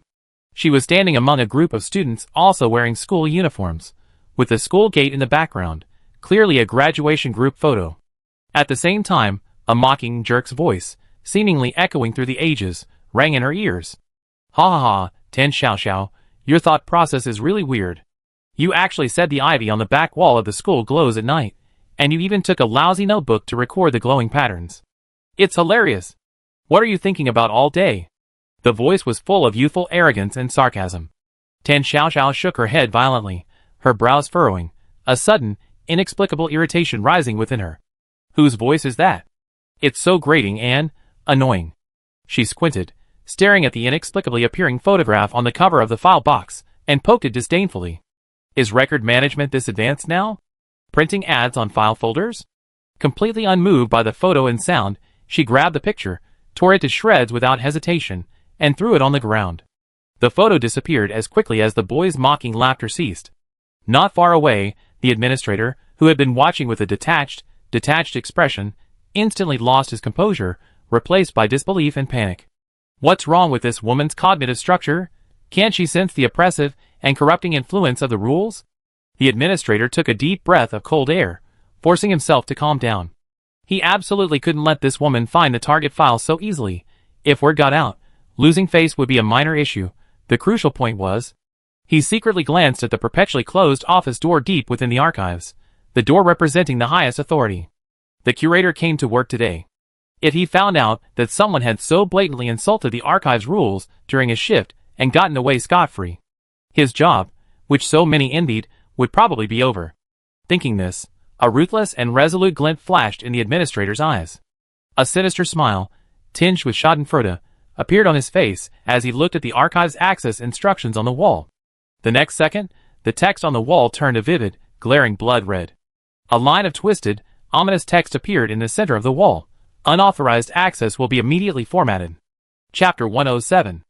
After the large, blood-red characters appeared, countless twisted and writhing chains instantly appeared throughout the archives, each chain radiating chilling killing intent. These chains, seemingly alive, hurtled towards Tan Xiaoxiao's heart with a whooshing sound, intending to utterly annihilate this aberrant being who repeatedly defied the rules. Tan Xiaoxiao instinctively took a half-step back. Faced with these malicious attacks, she didn't panic. Instead, she frowned, a hint of disgust and dissatisfaction appearing on her face. What is that? A spider web? She complained, dodging the attacks. The hygiene here is terrible. Shouldn't archives be kept dry and clean? This management is outrageous. As she spoke, she pulled out a portable cleaning spray from somewhere, and sprayed it several times without hesitation onto the tangled chains of rules, which contained the power of obliteration. The administrator, Ding Er, who had been grinning maliciously, anticipating watching Tan Xiaoxiao being torn apart, subconsciously scoffed. Useless. This is an erasure at the rule level. How could you? Seeing the scene before him, Ding Er's mocking words caught in his throat. After two hissing sounds, the chains noticeably slowed down. Tan Xiaoxiao seized the opportunity, casually grabbing several chains wrapped around her face, and pulling hard. Those rule-based chains, radiating immense power, snapped in her hands. Having done all this, Tan Xiaoxiao even curled her lip in disdain, then pulled out a pack of wet wipes and carefully, slowly, meticulously wiped her fingers. The chains of rules were casually broken? Ding Er fell silent, his mind blank. While Ding Er was still in a daze, Tan Xiaoxiao had already finished wiping her hands. She looked around, her gaze landing on the rules archive access instructions posted on the wall. Looking at the contradictory clauses, Tan Xiaoxiao shook her head, a helpless expression on her face. This is so unprofessional. Didn't you even notice such a basic logical error? Fine, I fix it for you, otherwise future visitors will be bothered by these ridiculous rules. Saying this, she pulled out an ordinary-looking plastic pen and unscrewed the cap. She actually began modifying the ominously ominous rules, seemingly oblivious to everyone else.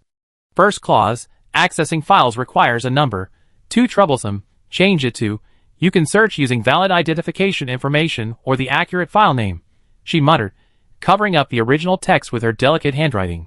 The text she had modified inexplicably possessed a calm, subtly authoritative gleam. The second rule. Let's change it to after registration, anyone can borrow and access the books. Let me think of anything else I need to change. Tan Xiaoxiao turned her head and glanced at the menacing, chillingly large, blood-red characters, Violators will be immediately formatted. Then, without hesitation, she crossed out that line. How can it intimidate borrowers? I changed it. Tan Xiaoxiao thought for a moment and wrote a line of delicate, elegant handwriting next to it. Violators must issue a written apology and undergo training in file management. This newly added rule, though far less imposing and impactful than the crossed-out blood-red characters. But once written, it contained an undeniable power, a gentle yet solid force of rules, subtly suppressing the previous rules. Standing to the side, Ding Er sensed this nascent power of rules, his face filled with disbelief and absurdity. This person's mastery of the power of rules was simply superb. Not only could he write freely on the walls, but he could even forcibly overwrite and modify established rules. Just as the atmosphere fell silent due to Tan Xiaoxiao's scribbling, a gentle, slightly magnetic male voice came from behind a quietly open door deep within the archives. Who is making a ruckus in the archives? As soon as the words left his lips, a figure emerged from the shadows. His hair was neatly combed, he wore a well-tailored, exquisitely made suit, and a pair of gold-rimmed glasses perched on his nose. He possessed the refined air of a scholar. The newcomer's gaze swept over the messy archives and the rules and regulations on the walls, which had been altered beyond recognition, before finally settling on Tan Xiaoxiao, who still held a pen in her hand. A flicker of surprise and inquiry, along with a hint of seriousness, crossed his eyes. Ding Er, as if grasping at a straw, scrambled to the curator's side, pointing at Tan Xiaoxiao and urgently accusing her of shifting blame. "Curator, this is the woman who trespassed into the archives, damaged the files, and even scribbled on the walls." Tan Xiaoxiao retorted righteously. "If your access guidelines weren't so contradictory and inhumane, would I have bothered to revise them for you? I was trying to optimize your process." Hearing the two conflicting accounts, the curator raised his hand and gently rubbed his temples, seemingly with a headache. He looked at Ding Er, who was eager to shirk responsibility, and calmly instructed, "Ding Er, go and retrieve the file that Miss Tan needs, then bring it to my office." Then, he turned to Tan Xiaoxiao, his dark gaze probing. "Miss Tan, this place is messy. Why don't you wait a moment in my office and have a glass of water?" Tan Xiaoxiao, who had been fuming, calmed down considerably upon hearing his words. She hadn't had a drop of water on her way here, and her throat was parched. Although the staff at this archive weren't great, the manager seemed reasonable and had a good attitude. "All right." Tan Xiaoxiao nodded, accepting the suggestion. "Then I trouble you, curator." Ignoring the livid-faced Ding Er beside her, she followed the man who called himself the curator towards the wooden door deep inside the archives. Ding Er stared at Tan Xiaoxiao's retreating figure as she disappeared behind the director's office door, his face filled with resentment and unwillingness. "What's there to look for? 23, Neon Street. Isn't it just a rundown E-level convenience store? What important information could it possibly contain?" But then he remembered that everyone who entered the director's office seemed never to emerge again, and his gloomy mood instantly improved, a hint of schadenfreude even creeping onto his lips. That woman only possessed some strange power of rules. She had only temporarily intimidated him. Now that she's in the director's hands. Heh, the director is unfathomable, her methods unpredictable. What good can she possibly get? She'd probably be dealt with cleanly, just like those guys before. Although Ding Er usually seemed carefree, he had worked in the archives for many years, and was familiar with the classification of files. Equivalent pawn shop, ghostly tenement building, living building material store, right? This is it. Ding Er's gaze stopped on a seemingly ordinary file folder. File number, GY2738237. Name, Weird Convenience Store. Address, 23 Neon Street. Just an ordinary convenience store file. What's there to care about? Ding Er curled his lip and casually picked up the file folder. Out of curiosity, and wanting to find out what this woman was up to, he inexplicably tore open the file folder, pulled out the document inside, and casually flipped to the first page. Name, Weird Convenience Store. Rank E. Manager, Flesh and Blood Cash Register. Employees, Greedy Trash Can, Abyss Freezer. "See, I told you so," Ding Er chuckled, a just-as-I-thought expression on his face. E-rank, the worst dungeon. What's the point of caring about a shop like this? He thought dismissively, habitually flipping through the pages. When his gaze fell on the title and content of the second page, his expression instantly froze, his eyes widening in disbelief. Strange Convenience Store, after 2.0 update, rank, SSS Store Manager, Tan Xiaoxiao Fixed Assets, Greedy Trash Can, Purified, Abyss Freezer, Purified. Employee Information, Dahei, S-Rank Guardian, Shiohei, S-Rank Guardian, Lu Luan, unknown contract creation. Store manager information name, Tan Xiaoxiao age, 18? Mental value, question mark. Mental pollution, question mark. Physical strength, question mark. Abilities, spatial distortion, pollution purification, rule overlay? Jump directly from E rank to SSS rank? How could such a massive, illogical rank jump occur so suddenly? And all these question marks. What do they mean? Is this woman's ability so powerful that it exceeds the archive's monitoring limits? Or is it because her very existence shields her from the rule's detection? It was just a few thin pages, yet Ding Air could barely hold them. He had worked in the archive for so long, witnessing many bizarre events and powerful anomalies. But he had never seen such outrageous archival records. Just as Ding Air was lost in thought, the wooden door to the curator's office behind him opened again. The curator, wearing gold-rimmed glasses, stood in the shadows of the doorway, a gentle, seemingly unchanging smile on his face. Ding Air, have you found the file Miss Tan requested? The curator's voice made Ding Air tremble.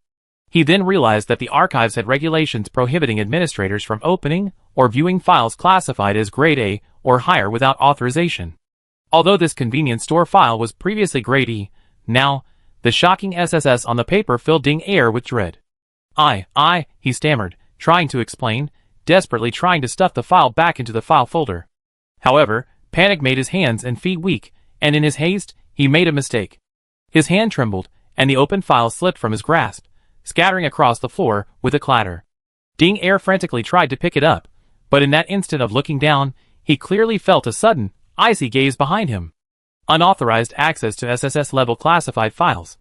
Ding Air, I can't help it. You violated one of the archive's core regulations. The curator sighed softly, a hint of regret in his voice. What a pity. You're already the longest-serving administrator in this position in recent years. No! Curator? I didn't mean to. Ding Air didn't have time to think, and ran desperately towards the exit of the archives room. But he hadn't taken more than 3 steps when he felt the air around him vanish instantly, as if he were imprisoned in place by something. Then, before he could even let out a scream, he collapsed to the ground. Several rats, appearing from nowhere, began to rustle and gnaw at his still conscious body. In the last second before completely losing consciousness, he vaguely heard, from inside the curator's office, through the half-open door, a somewhat puzzled question from Miss Tan. What was that sound outside just now? It sounded like something fell to the ground? Then came the curator's still gentle voice. Nothing, just a few unruly little mice stealing files. They've been dealt with. Inside the office, Tan Xiaoxiao held a glass of warm water, a hint of doubt in her mind. Such an important place as the archives room, how could there be mice? The management is too lax. What if they chewed up the precious documents? It seems that while this curator is very good at dealing with people, he still needs to work harder on internal management. Qin Yu absent-mindedly walked out of the sanatorium, his mind still replaying Grandpa Du's hesitant expression. Shall you watch where you're going? Grandma Qin grabbed her granddaughter, who was about to walk onto the road, her voice filled with helplessness and worry. You child, you've been so absent-minded ever since you left Grandpa Du's. What's on your mind? Qin Yu snapped out of her reverie, a flicker of panic crossing her face. No, nothing, Grandma, it's just, I'm a little worried about Grandpa Du's health. He seems to have lost some weight. Grandma Qin gave her granddaughter a suspicious look, but didn't delve deeper, simply sighing. Old Du is preoccupied. Sigh, let's not talk about that. It's getting late. Don't you have evening self-study this weekend? You'd be late if you dawdle any longer. Although school had just started after the new year, as a junior high student about to enter high school, every evening from 6:30 to 8:30, Monday to Sunday, was a fixed day for evening self-study. Qin Yu frantically checked her watch. It was almost 6 o'clock. For a middle school student, what could be more terrifying than being late? Nothing. Instantly, Sister Tan, Grandpa Du, the photos, and the hair tie were all thrown to the winds.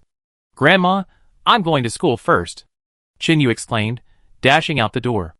Luckily, the sanatorium wasn't too far from the school. She ran all the way, finally bursting into the classroom, just before the preparatory bell rang. Thankfully, her homeroom teacher, Ms. Zhou, hadn't arrived yet. Qin Yu patted her chest, secretly relieved. The class had rearranged the seating this year, and Qin Yu noticed an empty seat next to her best friend, Yu Lily. Then she remembered that Yu Lily's desk mate had taken a week off. Anyway, it was evening self-study, so the teacher would be relatively lenient. Chinyu hesitated for only a second before grabbing her books and pencil case and slipping to sit next to Yu Lily.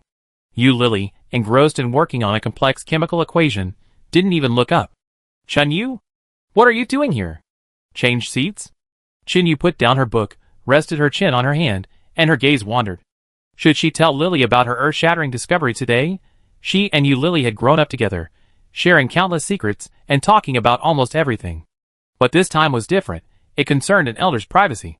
Was it really appropriate for her to go around telling everyone? But this secret was too big. She desperately needed someone to share the discussion with. Chinyu was extremely conflicted and remained silent for a long time. Yu Lily finally noticed something was wrong. She looked up, staring at Chinyu with a puzzled expression. What's wrong with you? You're acting strangely. Chinyu pursed her lips, took a deep breath, and cautiously leaned closer to Yu Lily, lowering her voice. Lily, I have something really important to tell you, and you swear you won't tell a third person. Seeing her so serious, Yu Lily nodded earnestly.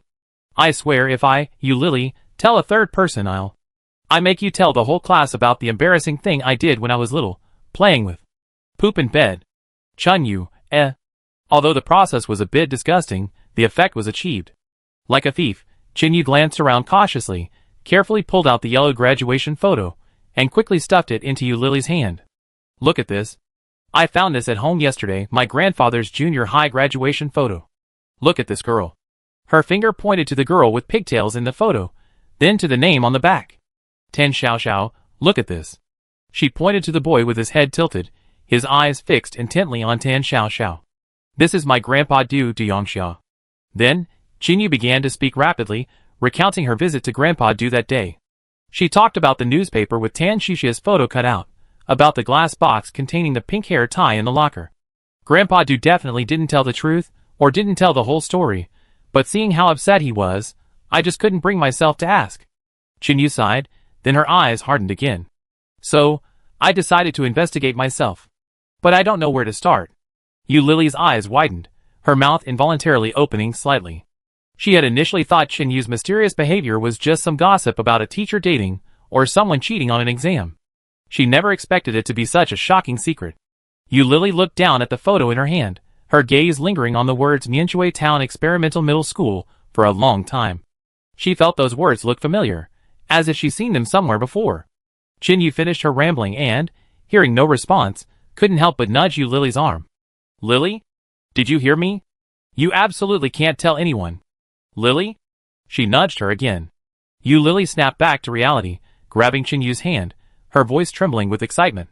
Chinyu, do you remember? Our school was formed after the disaster, by merging more than a dozen middle schools from the surface?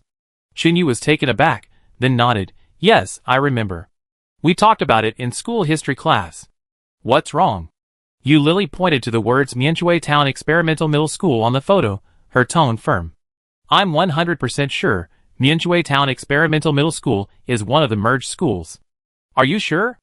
Chinyu's voice involuntarily rose slightly, then she quickly covered her mouth, glancing nervously towards the podium. She saw their homeroom teacher, Ms. Zhou, organizing her lesson plans at the podium, not paying attention to the students below. I'm sure. Yu Lily nodded vigorously, her eyes shining. I specifically researched this before, looking at the list of merged schools, for my school newspaper's history feature. Because the name Mianchui sounds nice, I remember it very clearly. I remember, in the old archives of the school library, there are many old newspapers, magazines, and documents, supposedly salvaged from the libraries or archives of the various merged schools. Maybe, there are clues there. Chinyu's eyes instantly lit up. She couldn't sit still any longer, wishing she could sprout wings and fly to the library immediately. The two girls exchanged a knowing glance. Yu Lily understood immediately, clutching her stomach, her brow furrowing, and letting out a suppressed groan. Ouch. Chinyu immediately helped her up with a concerned expression. Lily, what's wrong? Does your stomach hurt? Did you eat something bad tonight? Teacher Zhou, Yu Lily's stomach is hurting terribly. I need to help her to the infirmary. Teacher Zhou didn't think much of it. After all, Chinyu was a model student in the class and never lied. She glanced at the pained Yu Lily, and quickly waved her hand. Go quickly, and come back safely. Thank you, teacher. As soon as they stepped out of the classroom, and out of the teacher's sight, Yu Lily instantly recovered. The two of them instinctively turned a corner, and ran towards the library. Reaching the library entrance, panting, they found Ms. Lee, the librarian, sitting at the entrance reading a newspaper. Seeing students at this hour, she adjusted her glasses with some surprise. Shouldn't you be in evening self-study? Chin-Yu panicked, almost speechless, but Yu Lily reacted quickly, plastering a sweet smile on her face. Hello, Ms. Lee. I'm Yu Lily, the person in charge of this issue of the school newspaper. We're here to research some historical materials about the school before the merger. We need them for an article, and it's urgent. Ms. Lee looked them over with some suspicion, but didn't ask any further questions. Go in, and keep quiet. Thank you, teacher. The two felt relieved and quickly slipped inside. Once inside the library, Yu Lily, familiar with the layout, pulled Chin-Yu straight to the second floor. Over here, I remember all those odds and ends moved from the old school were piled up on these bookshelves. Yu Lily was clearly more familiar with the area. She led Chin-Yu around to the innermost few large, particularly old-looking bookshelves, their books arranged somewhat haphazardly. These seemed to be the books and documents transferred from Yanshui Town Experimental Middle School. Yu Lily pointed to a label on the side of the bookshelf that read Yanshui Town Middle School.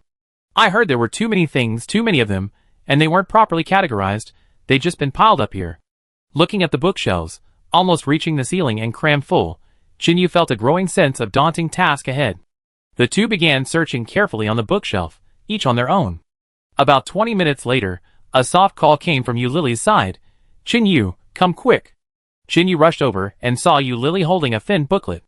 The 2016 freshman enrollment list for Yanshui Town Experimental Middle School. I remember the photo says Sister Tan, and the others were in the 2016 class, right? Chin-Yu nodded vigorously. Yes, the 2016 class. Yu Lily carefully searched through the densely packed list of freshmen. Finally, her finger stopped on a line of text, her voice filled with disbelief. Found it. It's here, Tan Xiaoxiao, Junior High Class 1. Although she was somewhat prepared, seeing this name on an official document from decades ago still made Chin-Yu feel a sense of disorientation. Yu Lily murmured in a daze, my God. I thought you were lying to me. But you actually found evidence. It's unbelievable. Sister Tan hasn't changed much over the years. Chin-Yu's eyes widened, and she pushed Yu Lily, both amused and exasperated. Oh, Yu Lily, so you were only half believing me all along. You didn't really believe me. Yu Lily was pushed back, instinctively raising her hands in surrender. No, I absolutely believe you, it just feels too fantastical. Ouch. As she backed away, she bumped into the bookshelf behind her, causing a heavy book to fall and land right at Chin-Yu's feet. Chin-Yu bent down and picked up the book. It was heavy, and the cover read Atlas of Human Geography of Yan Country. This book was clearly published before the cataclysm, and with the passage of decades and the global upheavals brought about by the catastrophic game, its contents have long lost their practical reference value, resembling more of a historical document. Chin-Yu, who was naturally interested in geography, casually flipped through the pages. After flipping through a couple of pages, she noticed something was off. Something seemed to be tucked between the pages. Upon closer inspection, she found a thin notebook tucked inside, probably left behind by a student who had borrowed the book. Chin-Yu pulled out the notebook and casually opened to the first page.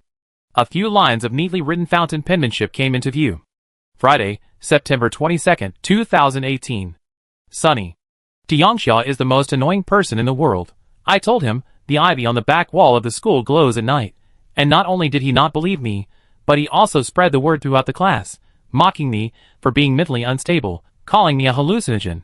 I think he's the one who's mentally unstable, and visually unstable too. The ivy on the wall often emitted that greenish glow, flickering and shimmering. Last time after school, it rained, and the sky was terribly overcast. That glow was especially noticeable. We were clearly walking past together, but he insisted it was just a reflection from the streetlights. It infuriated me. Chin-Yu stared at the name and date at the beginning of the diary, her breath caught in her throat. The owner of this diary knew Grandpa Du, and their relationship seemed quite strained. She suppressed the turmoil in her heart and continued flipping through the pages. The diary's owner didn't seem to have a daily writing habit. It was more like writing whatever came to mind, only putting pen to paper when something struck her. The intervals were irregular, sometimes a few days, sometimes even months. Wednesday, July 3, 2019, cloudy. Finally graduating from junior high. I'm free. No more seeing those guys in my class, who always called me weird. Mom said She buy me a pink bicycle when I get into high school. I'm so happy. Today I saw Grandma Zhang's cactus in the next building. The thorns on top were actually wriggling, like dancing. I stared at it for a long time and almost missed my class. Monday, September 2nd, 2019. Sunny. It's so hot today, not like autumn at all. First day of school, and I saw Du Yongxia again at the entrance of the high school building. What bad luck.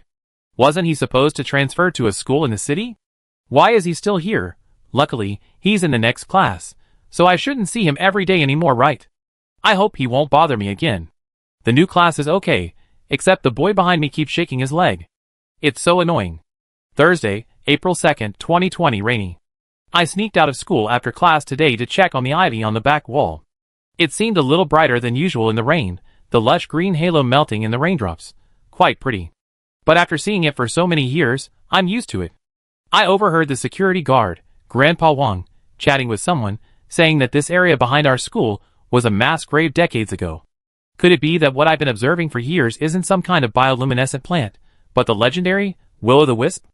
Oh well, will-o'-the-wisp isn't a big deal. Besides glowing, it can't help me with my homework. I might as well do a few more problems. I, Tan Xiaoxiao, hereby swear that in next week's math placement test, I will definitely crush Du Yongxia, who always loves to show off her math scores. Upon reading this, Chen Yu's hand trembled, and she almost dropped her diary. Her eyes widened, her pupils rapidly contracting in shock. This little notebook, tucked inside an old geography atlas, forgotten by time. It's Sister Tan's diary from her student days. Chapter 108. Yu Lily was rummaging through a nearby bookshelf, searching for old school magazines that might be related. Hearing Chen Yu's unusual movement, she turned around in confusion, just in time to see Chen Yu frozen in place, her face filled with shock. What's wrong? What did you find? Yu Lily put down what she was holding and quickly walked over. Chen Yu was startled by her voice, her eyes blank. She didn't answer immediately, but instead handed over the small notebook she was holding.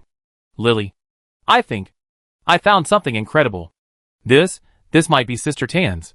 Sister Tan's student diary. What? Sister Tan's diary? Yu Lily exclaimed in surprise, glancing nervously towards the library entrance, afraid of alerting Teacher Li. She snatched the seemingly ordinary little notebook, her heart pounding wildly, and almost impatiently began to read it. Chen Yu also leaned in beside her, and the two of them read intently together. Friday, March 12, 2021. Sunny turning cloudy. Grandma passed away. That man crossed out. My dad came all the way back from abroad. I heard he even brought my half-brother back, saying he wanted to follow the customs of our hometown and break a basin for Grandma. TSK, she's dead. Can her eldest grandson bringing her back to life by breaking a basin? Mom said she was still my grandmother, and I should go back and see her. I don't like those people from that side of the family. No way, I'm not going. It's so annoying. Saturday, March 13, 2021. Heavy rain. I went anyway. Mom kept nagging, saying things like blood ties can't be severed, and death is the greatest tragedy. Ugh, so annoying. They all look at me so strangely, like I'm some kind of monster. Why did Mom have to make me suffer like this? And what era are we living in? They're still using traditional burial rites. The cemetery is on the mountain, and I got my feet all muddy. My brand new white shoes are ruined. But the ecology on the mountain is great, and the air is so fresh. It's just, on the way down, I vaguely heard a tiger roaring from deep in the woods. It was kind of scary. I told my dad, and his face immediately changed. He looked impatient and a little embarrassed, and started his usual tirade, saying I was having a fit and shouldn't spout nonsense. I just rolled my eyes. All he does is give me attitude. If Mom hadn't insisted, I wouldn't have come to put up with this.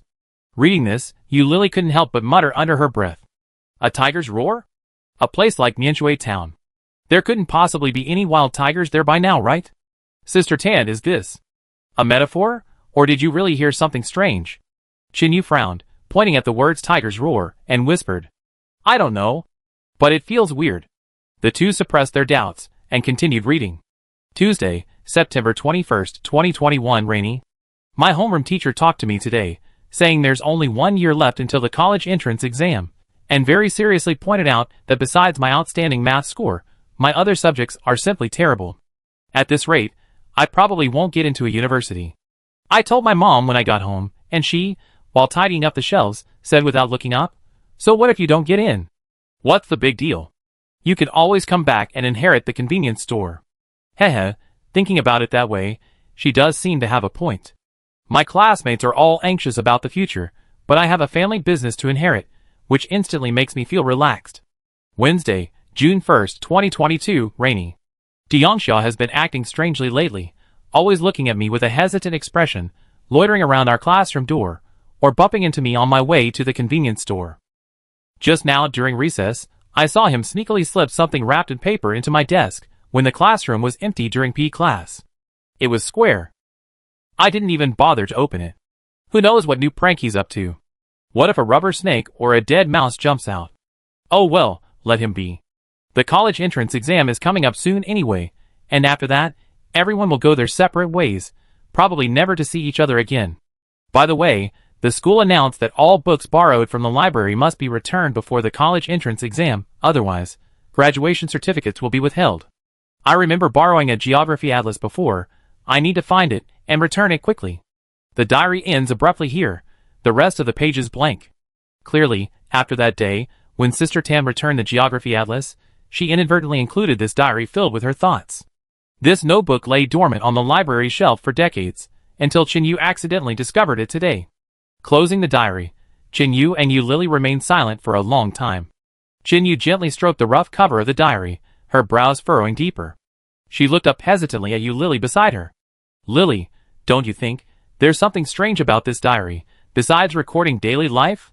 Yu Lily nodded, her expression equally serious. Although I know Sister Tan's thought process has always been rather unique, but putting all of this together, I feel like it can't be explained simply by a peculiar thought process." Chinyu took a deep breath, her gaze fixed on the diary. "Yes, it feels like the reality Sister Tan grew up in is subtly different from ours." Chinyu gripped the diary tightly, her voice hoarse with nervousness. "Lily, I think we can't keep this diary to ourselves. It might contain a very important secret. We should give it to someone more professional, someone who can better understand its value." Yu Lily was taken aback. "Give it to whom? We're just two students." A hint of embarrassment, mixed with a touch of pride, appeared on Chinyu's face. I forgot to tell you, actually. I ran into Captain Bien Ruijin before. He's Captain Bien of the Fire Seed Squad. I even made an appointment with him to deliver a message for me on Monday." Yu Lily's eyes widened instantly, and it took her several seconds to react. Her voice was full of accusation. "You, Chinyu, you actually secretly met with Captain Bien and even promised to deliver a message for Sister Tan. Such a big thing, and you kept it from me. Aren't we best friends anymore?" Chinyu knew she was in the wrong, so she quickly clasped her hands together and apologized repeatedly. Yu Lily, who was still fuming, calmed down a little. I forgive you this time. What do we do now? Give this diary to Captain Bien?" "Yes." Chinyu nodded vigorously, her eyes resolute. Chinyu cleverly observed her surroundings, then carefully tucked the diary inside her clothes. Then, feigning composure, she tidied the disordered bookshelves, put the fallen old geography atlas back in its place, took a deep breath, and walked towards the library entrance. As she passed the checkout counter, Misley put down her newspaper, glanced up at them, and the two girls' hearts leaped into their throats. Misley adjusted her glasses, her gaze sweeping over their slightly tense faces, and simply said, "Finished with your research? Go back to the classroom quickly, don't stay up too late." Yes, thank you, teacher." The two girls felt as if they had been granted a reprieve, and practically stumbled out of the library. Standing outside the library, they dared to breathe heavily, a cold sweat breaking out on their backs. Tan Xiaoxiao finished a glass of water, then remembered the rule appeal form she had filled out earlier. She stood up, walked to the desk, and slammed it down on the surface with a thud. "My request is simple. Remove all those messy rules in my shop. The arrows on the floor, the extra trash cans. Put them all back to normal. These things are seriously affecting my normal business operations and customer experience." Song Gaohan's gaze swept over the complaint form slammed on the table, his expression unchanged. He placed the file box aside, then leisurely adjusted his gold-rimmed glasses. Instead of directly answering Tan Xiaoxiao's question, he began to introduce himself. "My surname is Song Gaohan. Miss Tan, please just call me by my name, there's no need to be so polite." His composed and confident demeanor gave Tan Xiaoxiao a strange, familiar unease, as if she had seen someone with a similar air about her somewhere before, but she couldn't quite place him. Moreover, this familiarity, far from bringing a sense of warmth, instead aroused a sense of wariness within her. Seeing that the other party continued to ignore her, Tan Shishia's brows furrowed even more. Director Song, you haven't answered my question yet. Can the problem at my shop be resolved? Song Gaohan finally focused his gaze on Tan Shishia's face. Ms. Tan, please calm down. Before processing your appeal, we first need to conduct a necessary verification of your identity. Identity verification? Tan Xiaoxiao almost laughed in exasperation. These messy institutions had so many rules and cumbersome procedures. Alright, how do we check? Song Gaohan smiled slightly, picked up a file box placed to the side, slowly unpacked it, took out a stack of bound documents, and began to carefully flip through them page by page. As he read, he asked in a seemingly casual, conversational tone. Miss Tan, if I may be so bold as to ask, did you grow up in the City of Calamities? Tan Xiaoxiao was taken aback. The question was extremely abrupt, and had nothing to do with the shop. Does that matter? Director Song, I'm here to solve a problem, not to be part of a census. Despite Tan Shishia's blunt remark, Song Gaohan showed no anger, calmly continuing to flip through the files as if it had been a casual question. Looking at the thick file in his hands, Tan Shishia's curiosity was piqued. What was recorded inside? About her shop? She couldn't help but lean forward slightly, wanting to see the contents. However, Song Gaohan's seemingly casual movements always managed to perfectly conceal the crucial parts of the document. Tan Xiaoxiao pouted, feeling even more annoyed. Why couldn't she see her own shop's records? After what seemed like an eternity, Song Gaohan finally closed the file in his hand. He looked up at Tan Xiaoxiao again, his smile still impeccable. Ms. Tan, according to your previous description, your shop has recently seen several unfamiliar, mandatory rules, is that right? Finally, he got to the point. Tan Shishia's pent-up anger and grievances found an outlet. She began to describe infuriatingly the shop's chaotic situation, how the shelves were being automatically organized in a bizarrely orderly fashion, how customers' behavior had become strange, how those indelible signs and trash cans were so infuriating. Song Gaohan didn't interrupt, even showing a hint of understanding on his face, until Tan Xiaoxiao finished complaining and stopped, panting, before speaking. I understand your troubles, Ms. Tan. Song Gaohan spoke slowly, his voice still gentle, but it made Tan Xiaoxiao frown. But according to the records, these rules you described are part of the shop's underlying logic, its original design. Tan Xiaoxiao was stunned, almost thinking she misheard. When had her shop ever had such bizarre rules? She always been in charge of her shop. She could arrange the merchandise however she wanted, play whatever music she wanted. What nonsense are you spouting? My shop has never had. Ms. Tan, Song Gaohan raised his voice slightly, interrupting her rudely. On the contrary, the records clearly show that your identity is questionable, and that you illegally occupied this shop, claiming to be the shop manager. Tan Xiaoxiao was absolutely furious at this blatant distortion of the truth. She was both angry and utterly bewildered. This shop is clearly mine. It has been from the very beginning. She looked at Song Gaohan suspiciously.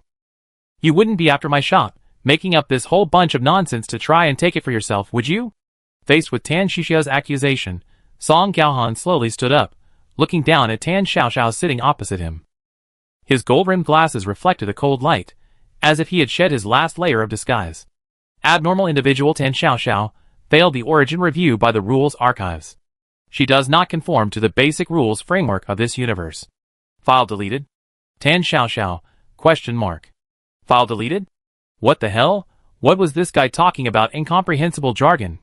She was completely bewildered, even finding it somewhat ridiculous. The next second, Song Gaohan moved. He reached out and picked up the rules appeal form that Tan Xiaoxiao had casually slapped on the table, bearing her signature. The form, which Tan Xiaoxiao had previously slapped into obedience, now seemed to be infused with life, violently twisting and writhing. The paper turned an ominous dark red, then rose from the table and began to expand wildly. In the blink of an eye, it transformed into an enormous, gaping maw filled with sharp teeth. This maw exuded a chilling, devouring power, its target clearly Tan Xiaoxiao, as if it wanted to devour and annihilate her entirely. Tan Xiaoxiao frowned, instinctively trying to struggle and dodge. However, just as she was about to exert her strength, her subconscious told her. This seemingly terrifying maw seemed nothing to worry about. It even felt somewhat familiar. The feeling was strange, inexplicable yet strangely clear. It was like seeing a piece of paper floating towards you, and instinctively knowing it posed no threat. Tan Xiaoxiao could even sense something blurry and fragmented behind the gaping maw, drawing her in. Song Gaohan stood to the side, pale-faced, veins bulging on his forehead, covered in a fine sheet of cold sweat. Maintaining the creature's devouring state was clearly a tremendous burden for him. Tan Xiaoxiao tilted her head, watching the approaching, ominous maw, a thoughtful expression on her face. Finally, she actually, with a hint of curiosity, actively moved forward, then instinctively closed her eyes. Seeing Tan Xiaoxiao's almost self-destructive action, disbelief flashed in Song Gaohan's eyes, quickly turning into mockery and smugness. Just as expected, a fool with impaired perception, lacking even the most basic sense of danger. The higher-ups had described this woman as incredibly difficult to deal with, even going to such lengths to set up this trap and personally sending him to oversee its execution. In the end, it seems she's nothing special. Song Gaohan sneered inwardly. It seems those executors sent down before weren't so much because the target was so powerful, but simply because they themselves were too incompetent. Just a second before the gaping maw, amplified by Song Gaohan's power, was about to completely devour Tan Xiaoxiao, the backpack Tan Xiaoxiao had placed on the sofa beside her suddenly moved, the zipper prying open slightly from the inside.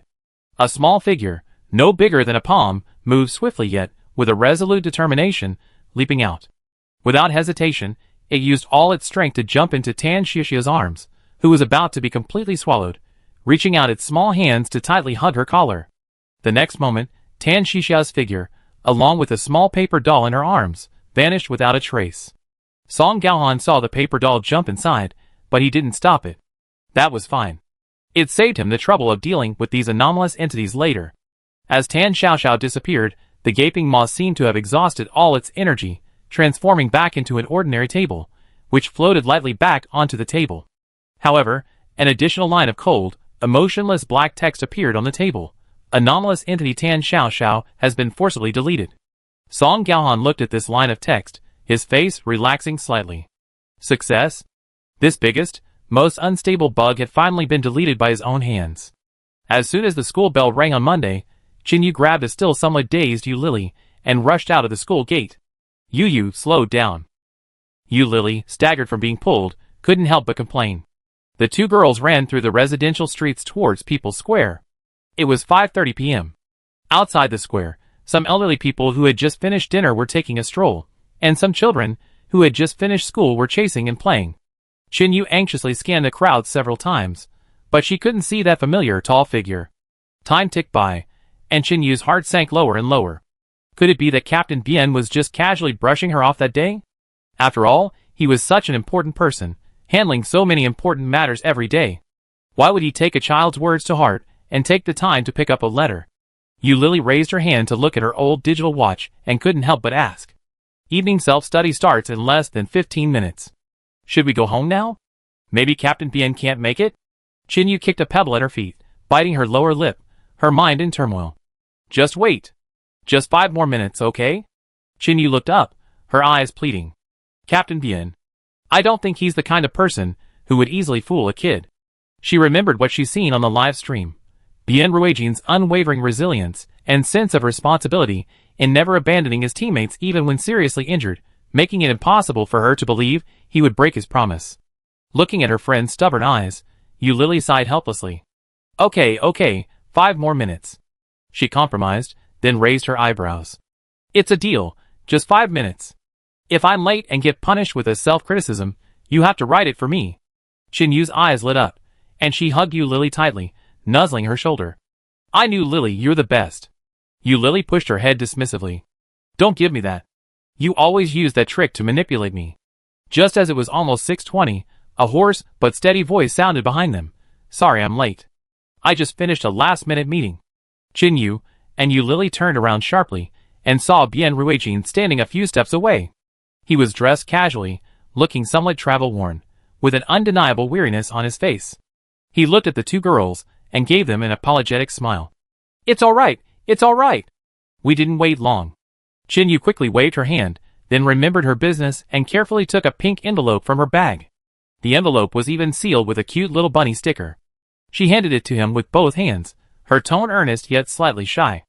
Captain Bien, this is a letter I wrote to Sister Tan. Please, please be sure to give it to her. The letter felt light, but Bien Ruijin could feel the weight of her heartfelt sentiment. He nodded solemnly, carefully putting the letter away, his voice gentle yet firm. Don't worry, I will personally deliver it to Boss Tan. Receiving this promise, Chen Yu's face lit up with a smile, but she immediately remembered something more important, and her expression turned serious again. Captain Bien, actually, there's something else, I think, may be more important than my letter, she said, her voice unconsciously lowering slightly. Bien Ruijin raised an eyebrow slightly, looking at the earnest little girl before him, finding it somewhat amusing. The things important to a child are nothing more than pretty stones, interesting cards, or some cherished trinkets. Chen Yu glanced around, handed over the diary, and began explaining rapidly. Lily and I found this in the old materials section of the school library. It was tucked inside a very old geography atlas.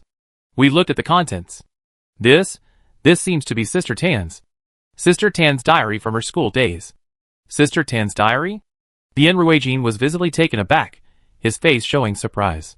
He took the seemingly ordinary, even somewhat worn little notebook, shaking his head inwardly. He guessed the little girls had mistaken someone with the same name. He couldn't bear to directly dampen the children's enthusiasm and initiative, so with a gentle but indifferent smile, he casually flipped to the first page of the diary. Bien Ruijin's casual smile gradually faded, his page turning slowed unconsciously, and his gaze became focused. Bien Ruijin slowly closed the diary, looked up, and when his gaze fell on Chen Yu and Yu Lily again, his eyes were serious and scrutinizing. Which section of the library did you find this? On the second floor, in the far corner, on the shelf labeled Old Documents from Minshui Town, Yu Lily answered quickly, her tone certain. Who else knows how you found it? Just the two of us, we didn't tell anyone. Chen Yu quickly assured him.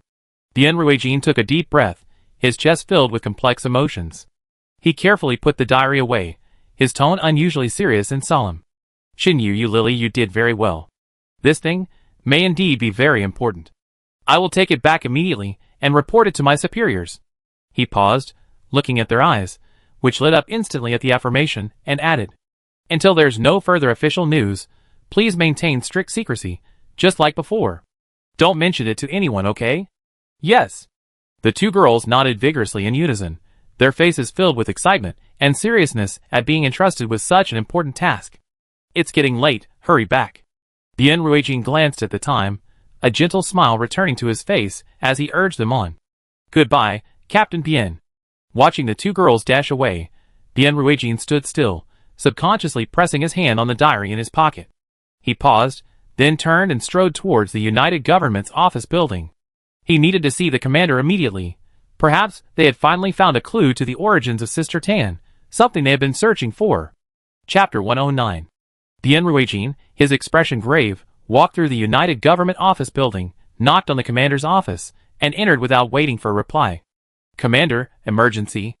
Without further ado, Bien Ruijin solemnly pushed a palm-sized diary towards Chang Haoqi. This is... A hint of doubt flashed in Chang Haoqi's eyes.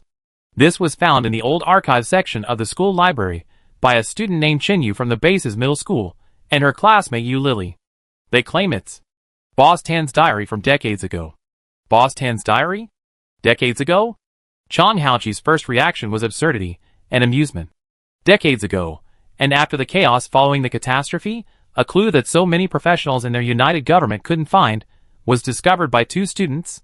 Ruijin, could the children have made a mistake? A coincidence of names? Bien Ruijin didn't rush to argue, speaking calmly. I initially thought so too, but please take a look at what's inside. Having worked together for many years, Chang Haoqi sensed the seriousness in his voice. After confirming the other man wasn't joking, he took a deep breath, picked up the diary, and opened to the first page. Du Yongxia. I said the ivy on the back wall of the school glows at night, and not only did he not believe me, but that ivy often emits a greenish glow. Glowing ivy? This unusual, illogical description made Chang Haoqi wary. His brows furrowed slightly, as he continued flipping through the pages. The more he read, the more serious his expression became. Convenience store, ivy, excelling in math, but mediocre in other subjects, especially that unique, observant ability that always noticed things others overlooked. Each detail, pieced together, revealed traits that increasingly overlapped with the Boss Tan they knew. Chang Haoqi slowly closed the diary, his composure replaced by seriousness when he looked up. You did the right thing, Ruijin. His voice was low and slow. This matter is no small thing.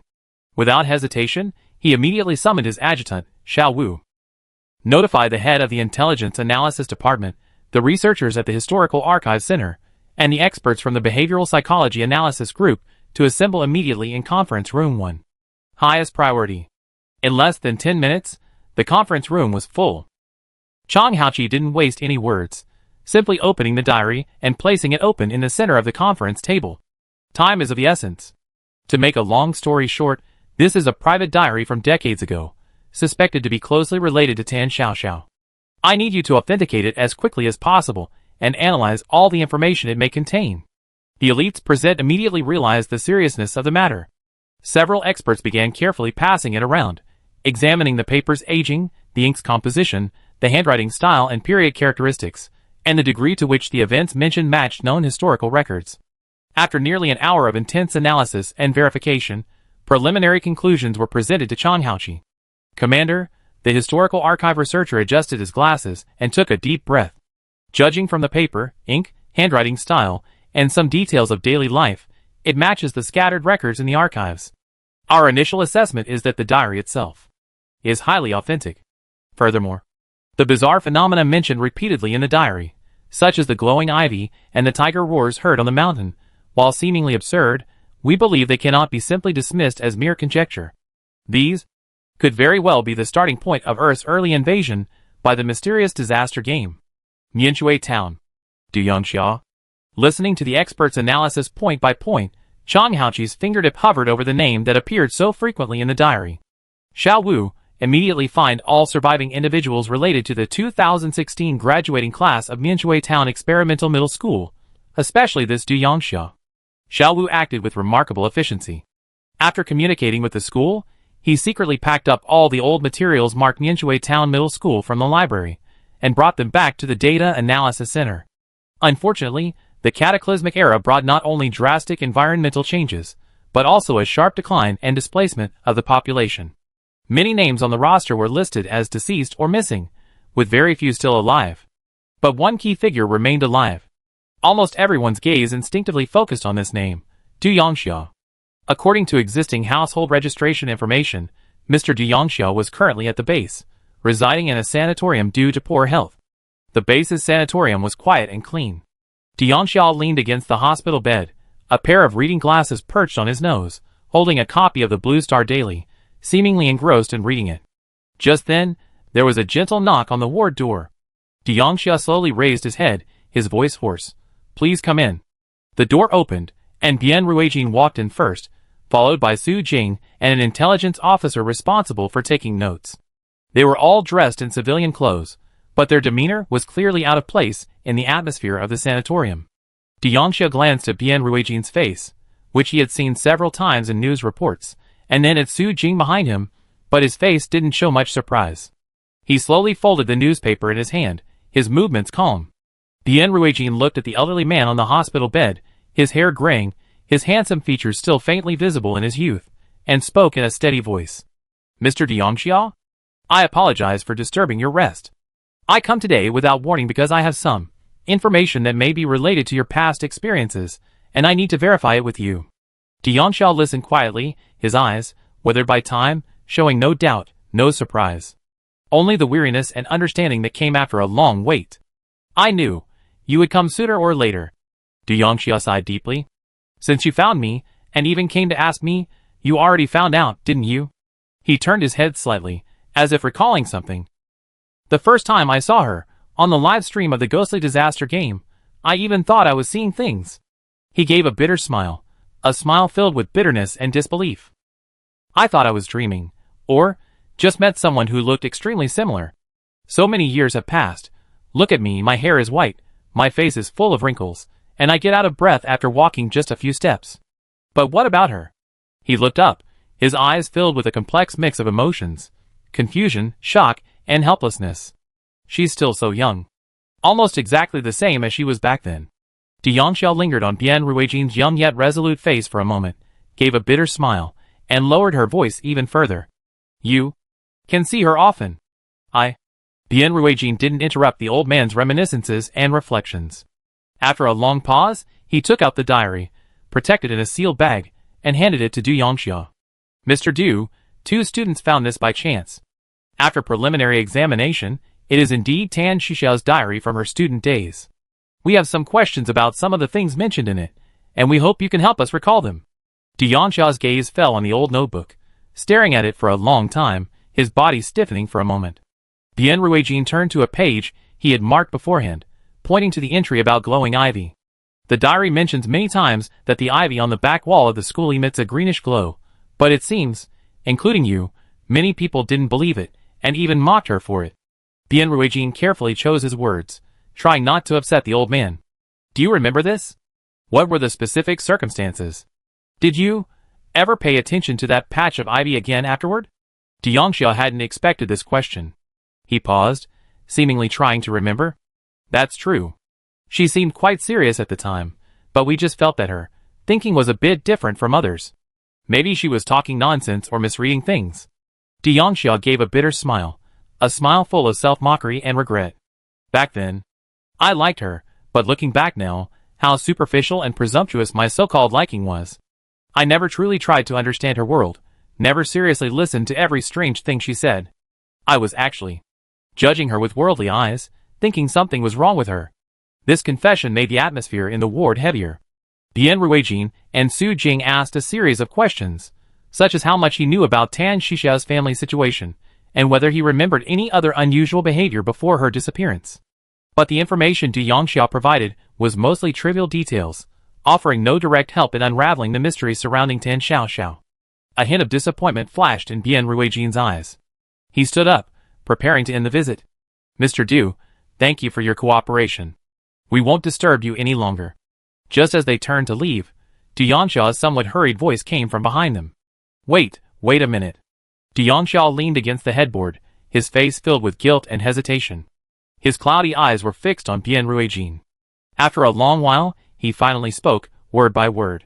The day she disappeared before the college entrance exam, it was me who wrote her the letter. At the time, thinking I wouldn't see her again after graduation, I asked her to meet me at the back of the school before the exam, but when I got there, she never came.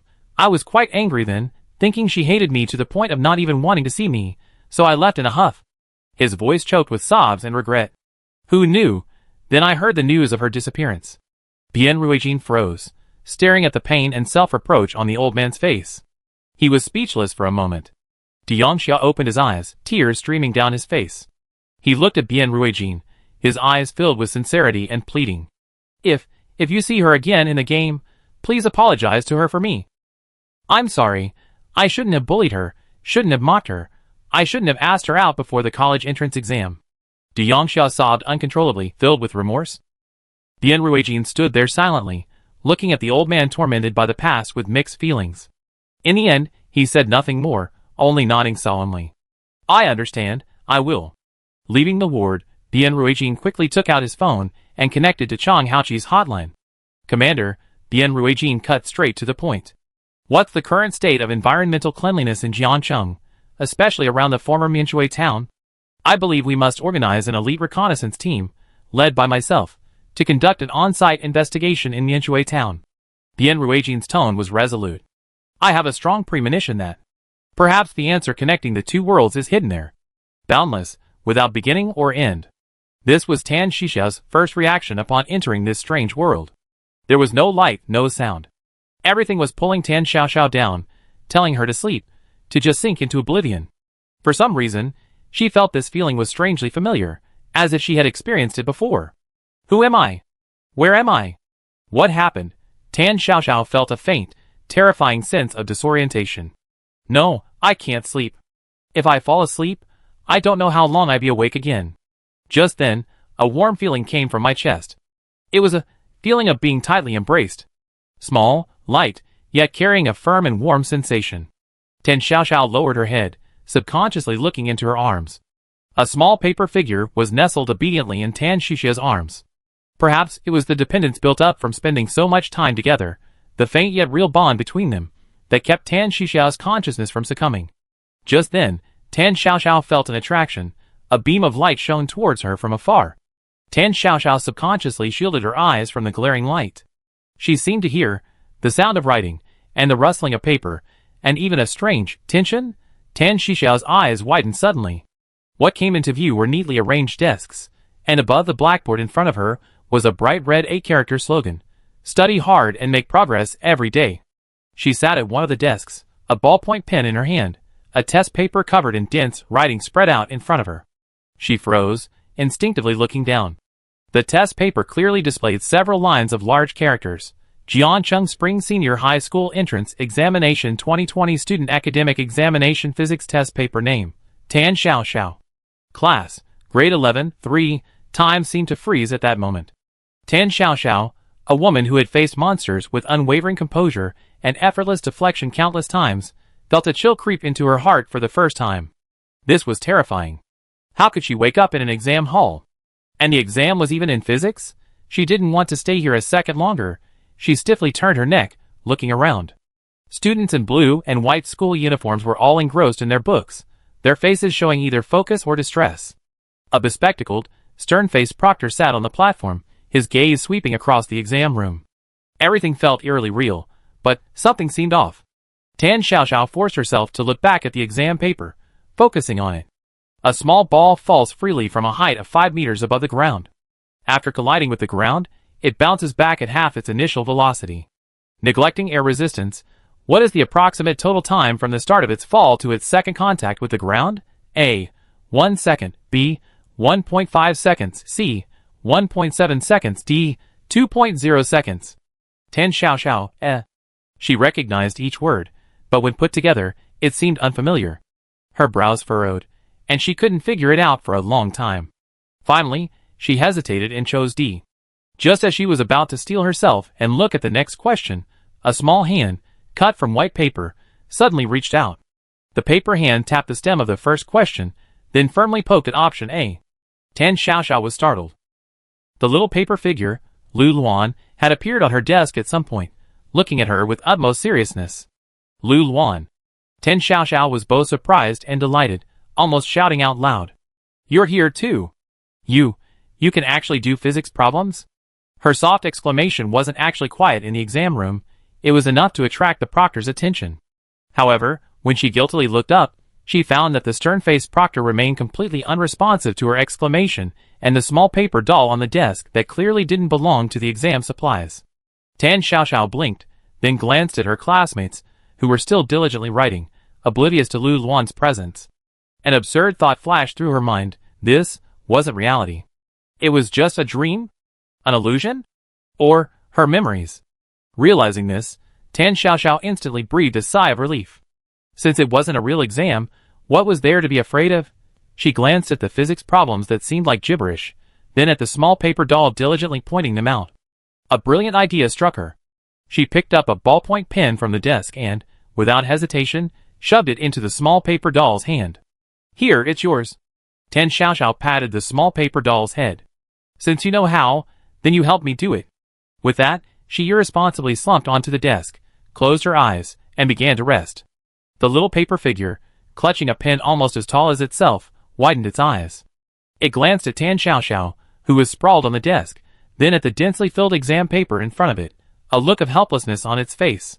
Finally, it resigned itself to its fate, clutching the heavy pen, and laboriously began to scribble on the answer sheet. After lying on the desk for an unknown amount of time, a piercing yet familiar bell rang, jolting Tan Xiaoxiao awake from her half-asleep state. Exam time is up. All students stop writing. Tan Xiaoxiao rubbed her slightly numb arms and lazily yawned. She glanced at the exam paper on the desk.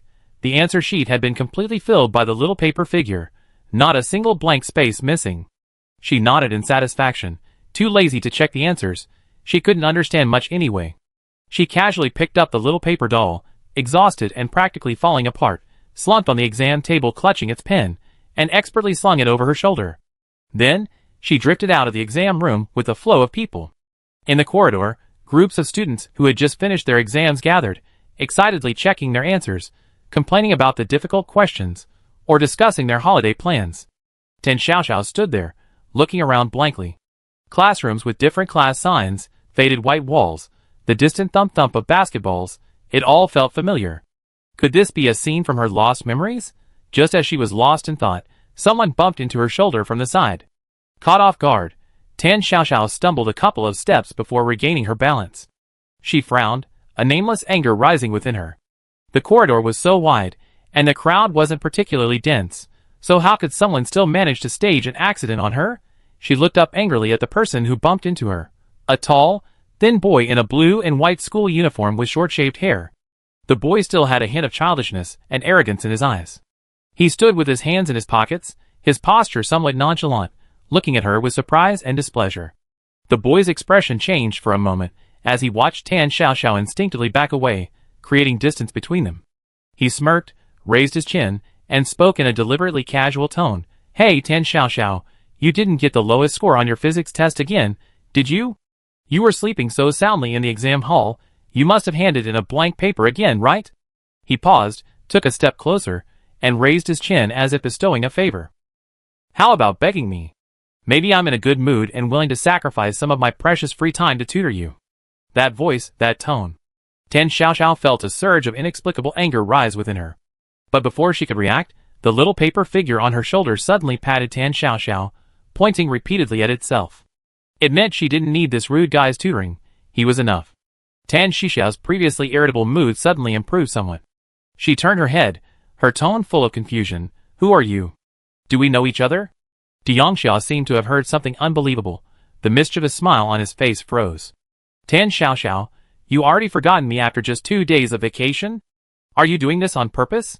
His cheeks flushed with anger, as if Tan Xiaoxiao's not recognizing me was a huge rejection to him. Tan Xiaoxiao looked at the agitated and childish boy before her, feeling utterly bewildered. Fine, she rubbed her temples, deciding not to stoop to the level of this somewhat eccentric dream NPC. This dream was getting increasingly annoying. First, it gave her headache-inducing physics problems, and now this inexplicable, self-important, and annoying guy had appeared. She needed to find a way to get out of this bizarre dream as soon as possible. Ignoring the boy's furious outburst, she turned and walked towards the school gate. Passing through the noisy teaching area, Tan Xiaoxiao walked along a tree-lined path. Passing an old wall covered in dense ivy, her pace slowed unconsciously, and she couldn't help but glance back a few more times. The lush, layered leaves shimmered with vibrant green in the afternoon sun. But perhaps it was the reflection of the sunlight, but why did the ivy seem to shimmer with a faint, luminous green light? Could I be getting astigmatism? Tan Xiaoxiao shook her head, not dwelling on it, and continued walking towards the school gate. Just as she reached the gate, amidst the crowd of waiting children, a gentle yet expectant voice reached her ears. "Xiaoxiao, did you finish your exam? How did it go? Let's go home." Tan Xiaoxiao looked in the direction of the voice, and saw a simply dressed, but neatly made middle-aged woman standing under the old locust tree beside the school gate. The woman had a gentle smile on her face, her eyes full of care, and was waving at her. Tan Xiaoxiao froze. This woman. Her face, her voice, the way she stood there waiting. It wasn't some simple illusion. The figure opposite her was real, without a trace of falsehood. Everything overlapped with that blurry yet warm figure from the fragments of memory that occasionally flashed through Tan Xiaoxiao's mind. What was the City of Calamities? What was the Archives of Rules? What was the deletion process? What was the physics exam and the annoying male classmate? At this moment, all of it became insignificant. Tan Xiaoxiao's eyes instantly reddened, her nose stung, and her throat felt like it was blocked by something. She stood there, staring blankly at the woman, motionless for a long time. Until the woman gently called again, "Xiaoxiao?" Tan Xiaoxiao suddenly snapped out of her daze, almost running towards the woman, burying her face in her arms. "Mom!" She changed her mind. Whether it was a dream, an illusion, her mother was here, and that was enough. She was willing to stay here for now. Chapter 110. Tan Xiaoxiao felt as if she had sunk into a beautiful dream she didn't want to wake up from. She had a warm home, sunlight streaming through the glass, casting dappled shadows on the dining table. The aroma of cookies filled the air, making her feel inexplicably at ease. There were no strange or annoying worries, only her mother's meticulous care. Her biggest daily trouble was probably homework. Some long-forgotten memories even began to surface naturally in Tan Xiaoxiao's mind. At dinner, she would chat with her mother about funny things from her childhood.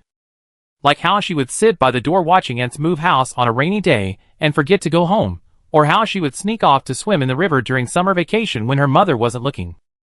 Those images were clear and vivid, accompanied by her mother's smiling scolding, flowing continuously into her mind.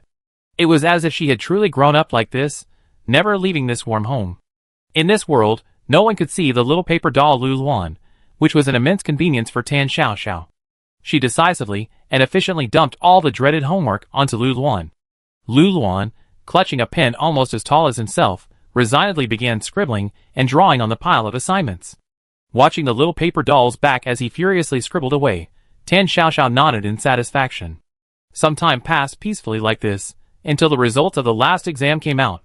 When the physics class representative posted the report card on the wall, the previously noisy break fell silent for a moment, then immediately erupted into whispers.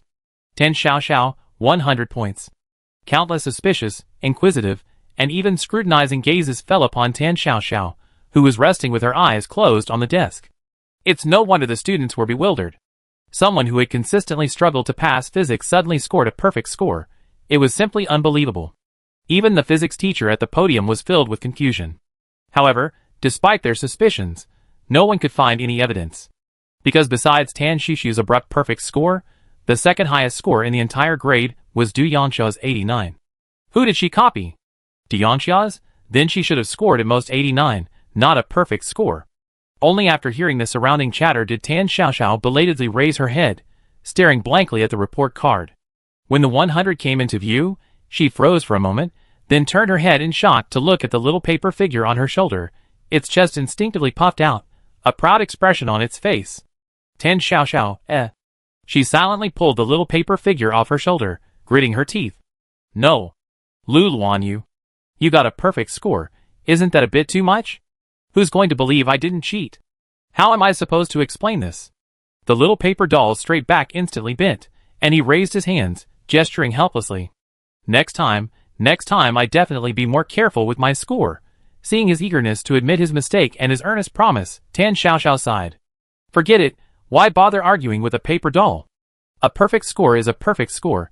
It's better than zero. The school bell rang, Tan Xiaoxiao packed her bag, and followed the flow of people out of the school building. The setting sun dyed the sky orange-red, and the campus was filled with the vibrant energy of youth. As she passed the narrow, dark alley behind the school, her steps unconsciously slowed.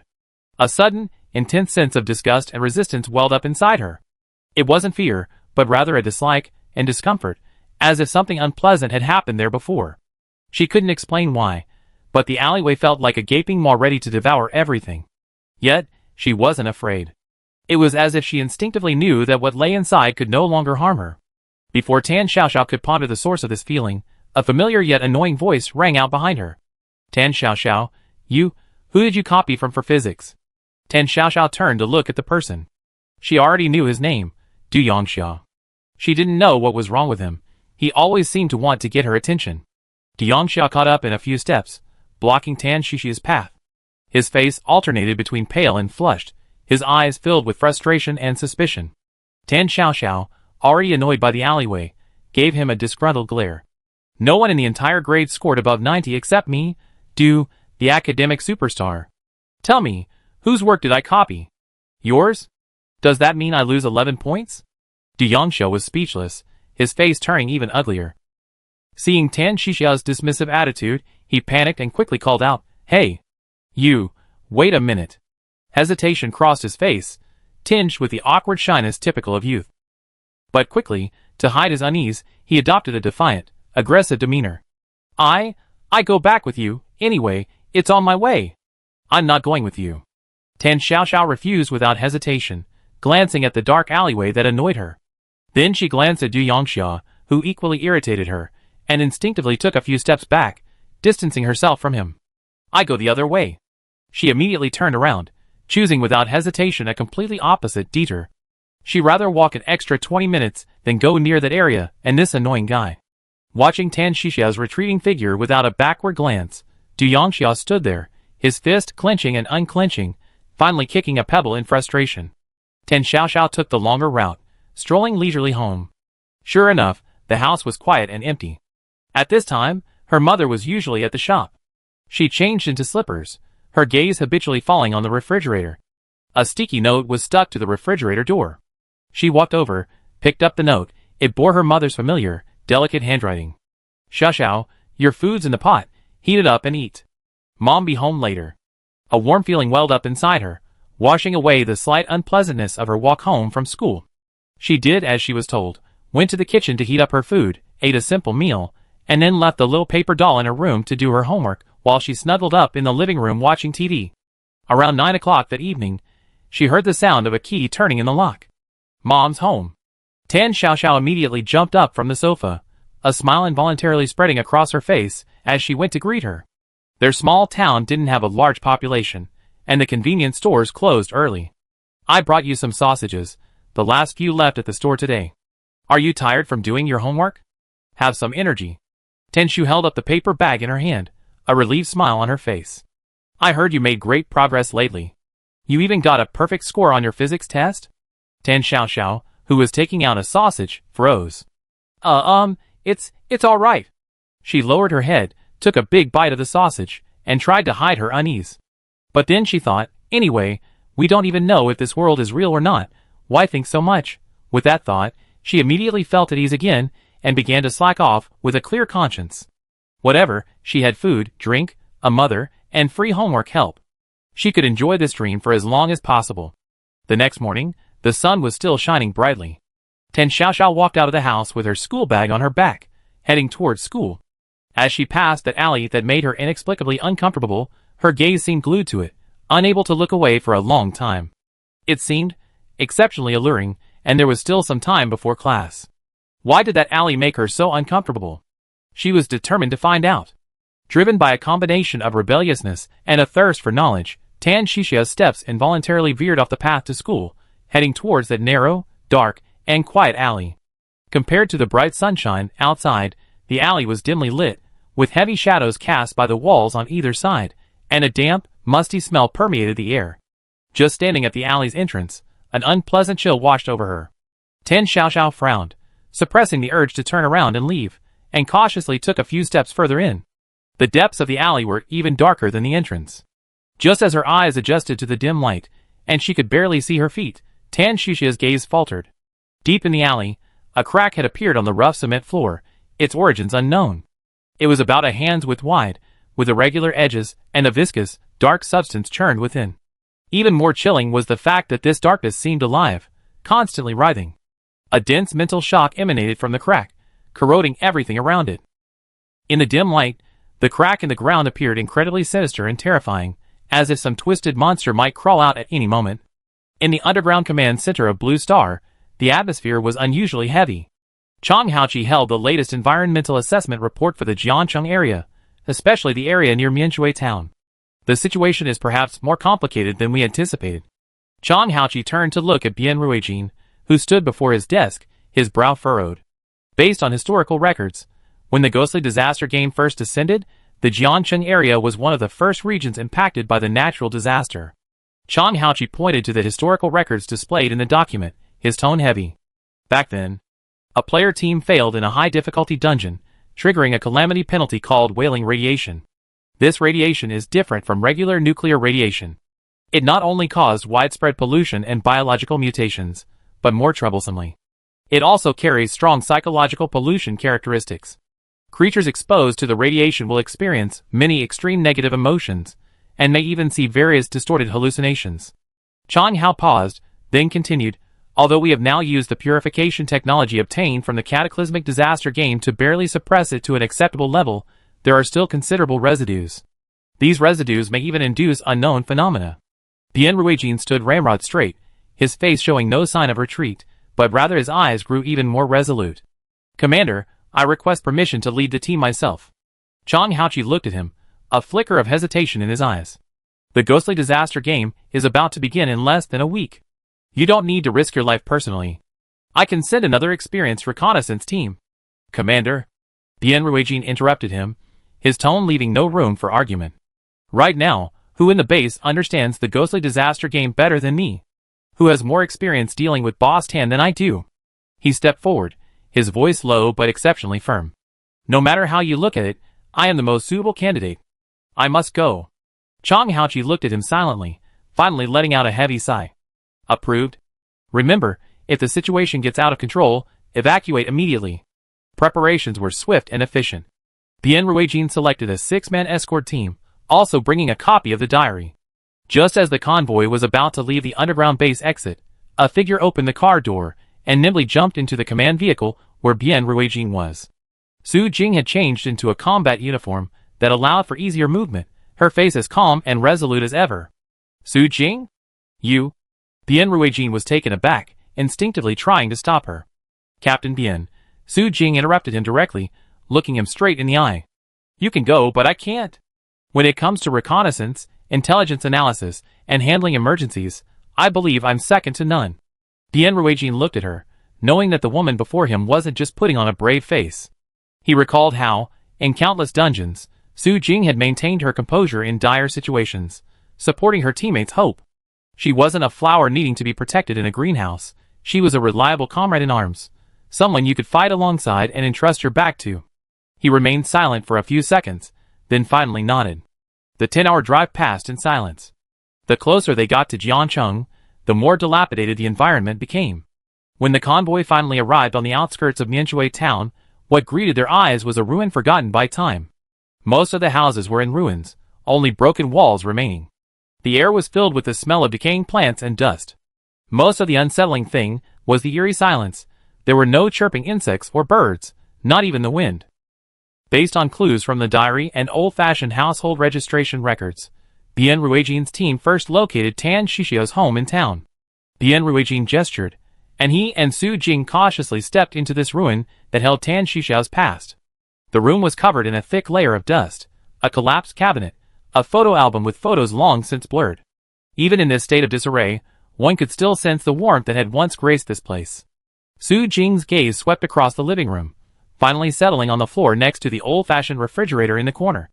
There lay a stack of yellowed sticky notes. She put on gloves and carefully picked up the top one. The handwriting was still faintly discernible, delicate and gentle.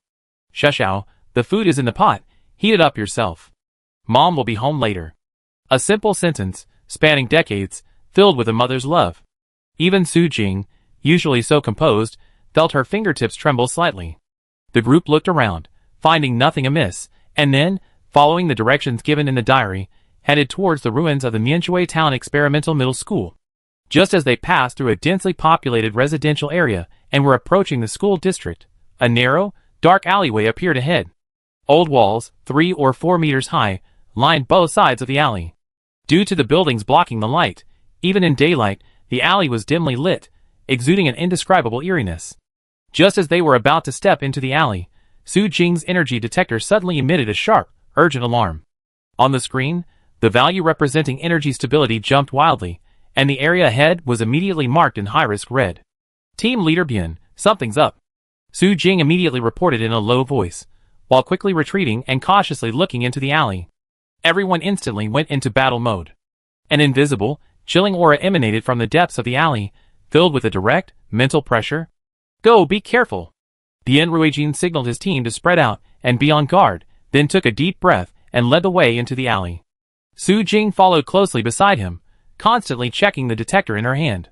As they drew closer, the readings on the screen began to fluctuate violently and erratically.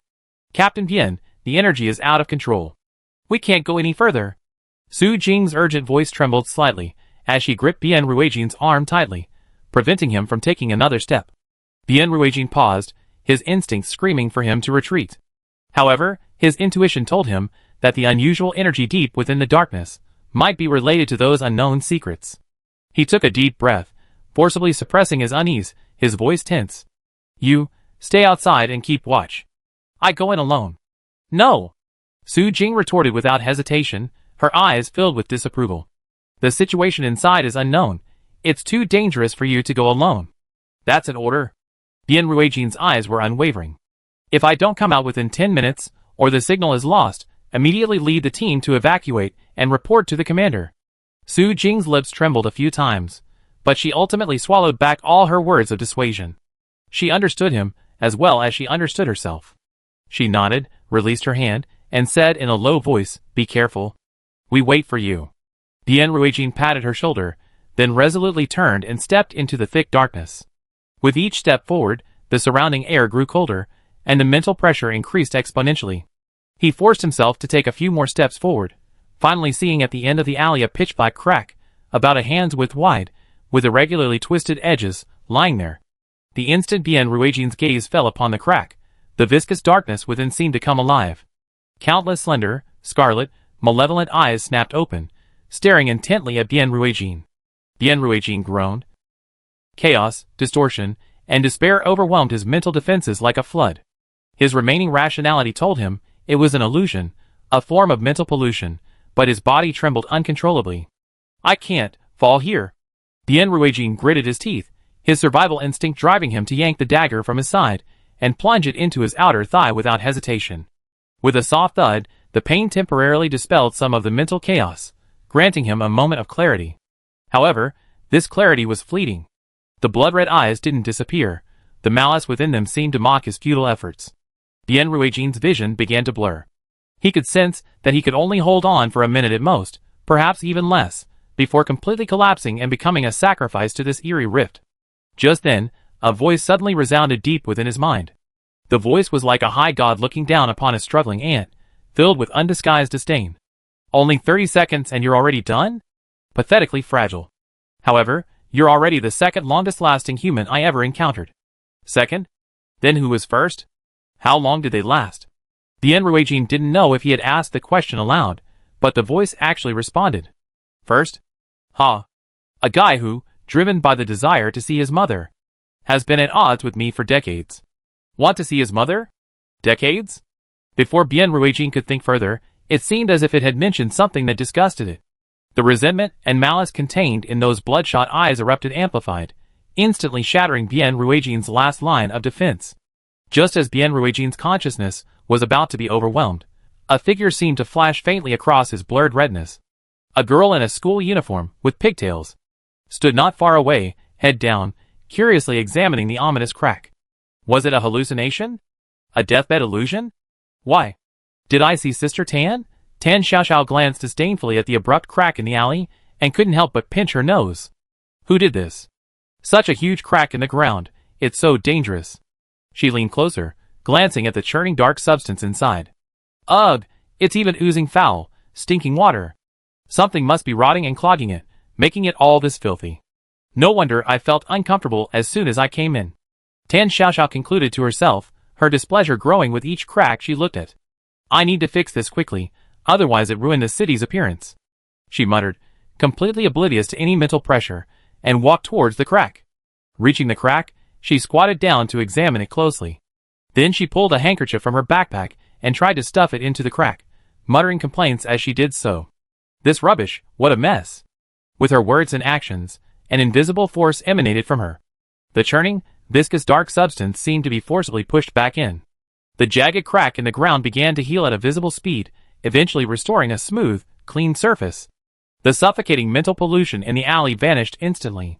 Tan Xiaoxiao clapped her hands in satisfaction, straightened up, and out of the corner of her eye, she saw a somewhat familiar figure lying on the ground, but upon closer inspection, she realized it wasn't there.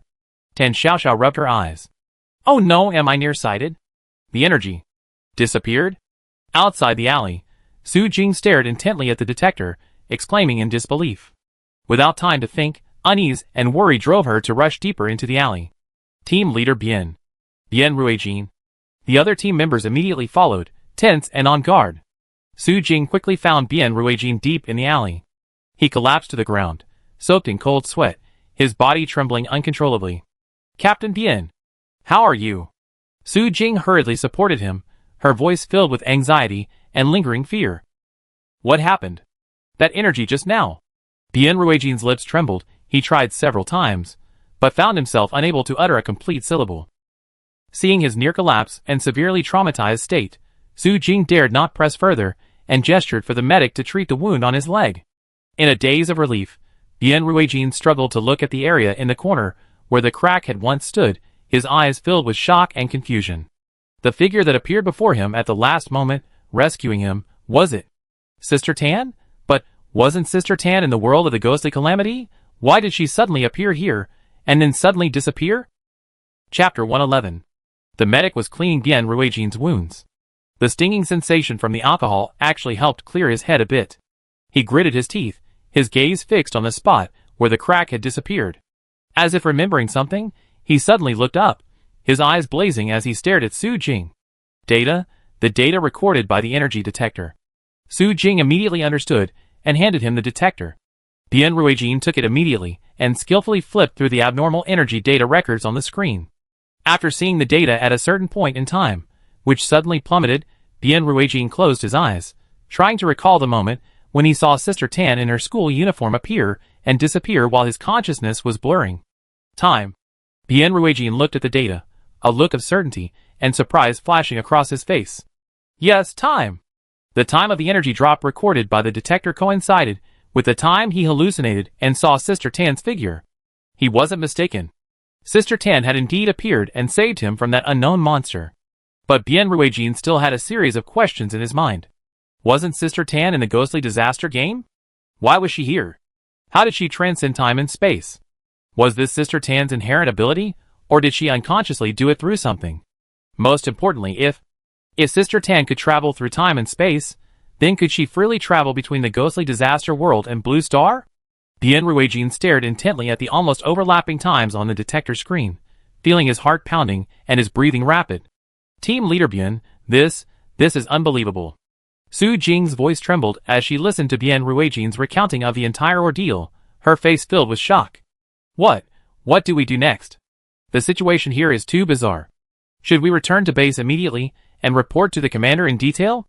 All eyes were fixed on Bian Ruijin. Having just experienced that terrifying brush with death, evacuation was undoubtedly the safest option. Bian Ruijin, leaning against the wall, struggled to his feet with the help of a medic. His gaze, resolute and determined, pierced through the dilapidated alleyway, landing on the old site of the Mianchui Town Experimental Middle School not far away. The rusty school gate was half open, seemingly both silently inviting them and warning them not to approach. No! Bian Ruijin shook his head, his voice unusually firm. We can't go back yet. He pointed towards the school gate.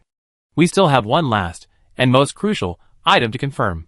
Su Jing was stunned for a moment, then instantly understood. You mean? Those glowing ivy vines in Sister Tan's diary. Bian Ruijin paused, took a deep breath, and continued.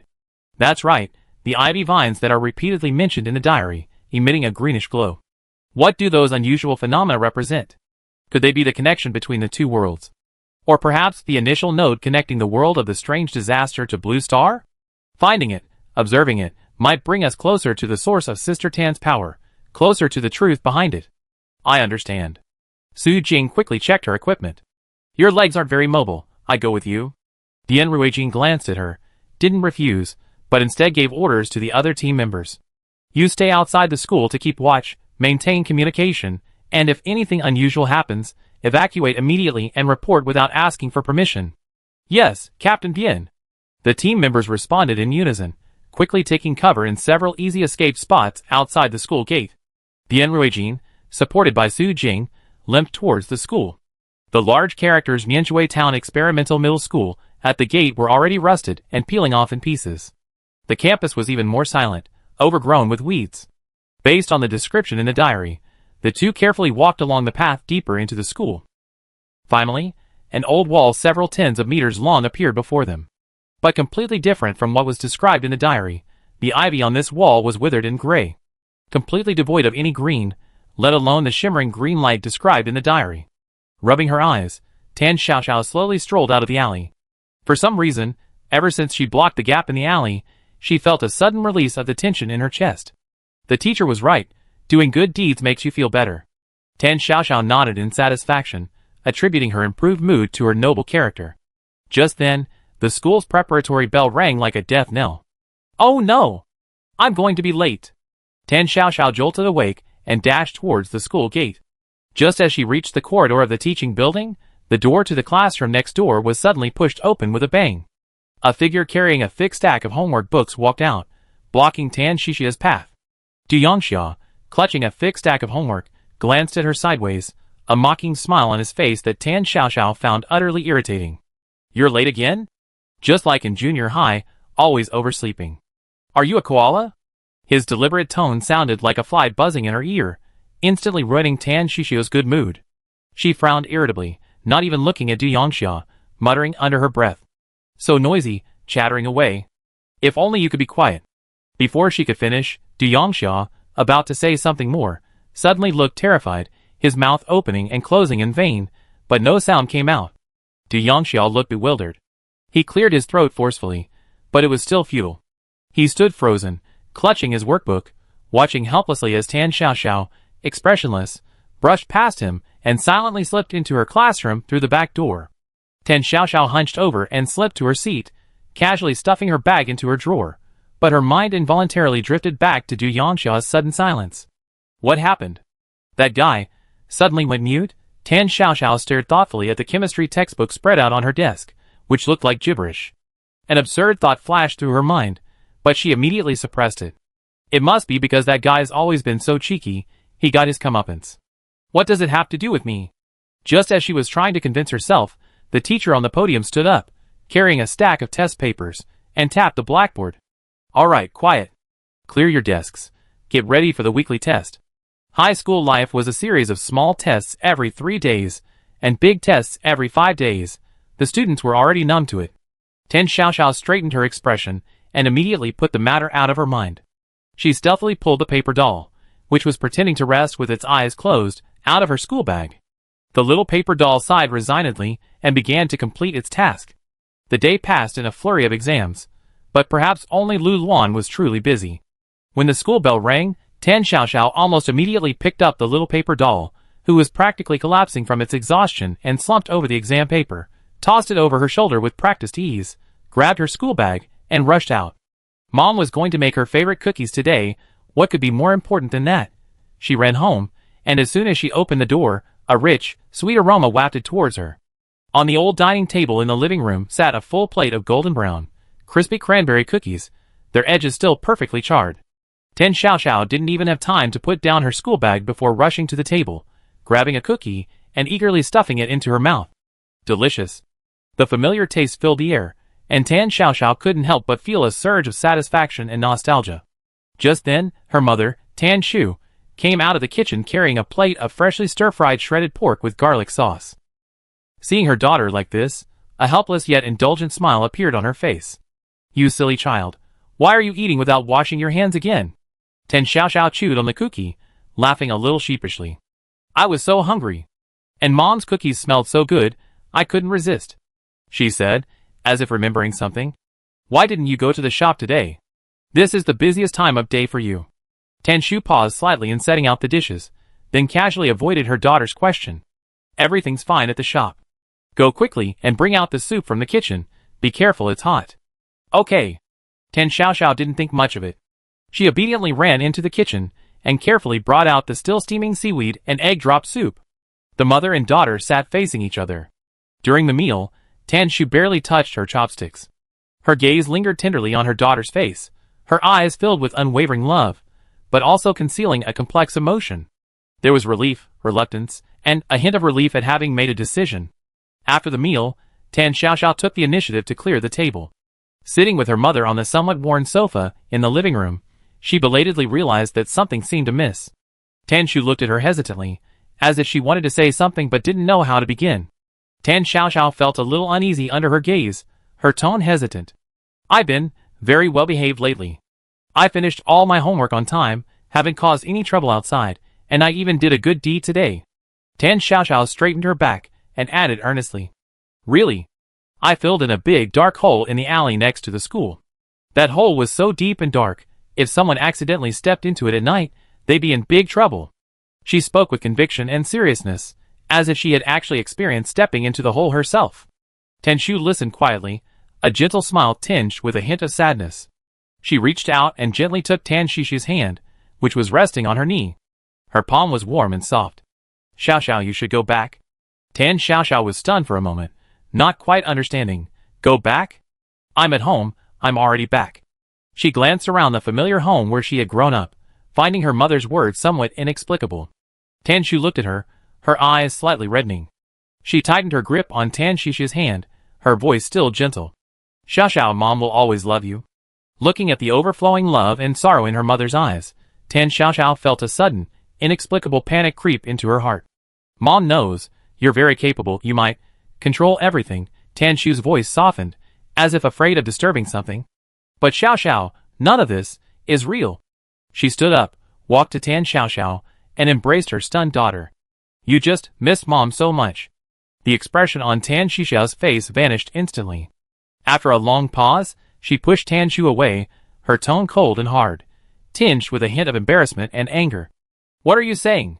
I don't understand. You are my mother, this is my home. Faced with her daughter's questioning, Tan Shu slowly but firmly shook her head, her face filled with reluctance, yet unusually clear-headed. I'm not your mother. I'm just a phantom created by your memories. You have your real life, you have realities to face. You grown up, you have to leave home eventually. She reached out and stroked her daughter's cheek. You have important things to do, someone needs you, Xiao. You can't hide here forever. Stop talking. Tan Xiao abruptly interrupted her, her little face tense. I'm tired. I'm going to sleep. She practically fled, turning and rushing into her room, slamming the door shut. The little paper figure, furiously scribbling at his desk, was startled by the sudden noise. He looked up, puzzled, at Tan Xiao, who was sprawled on the bed, radiating a low-pressure aura.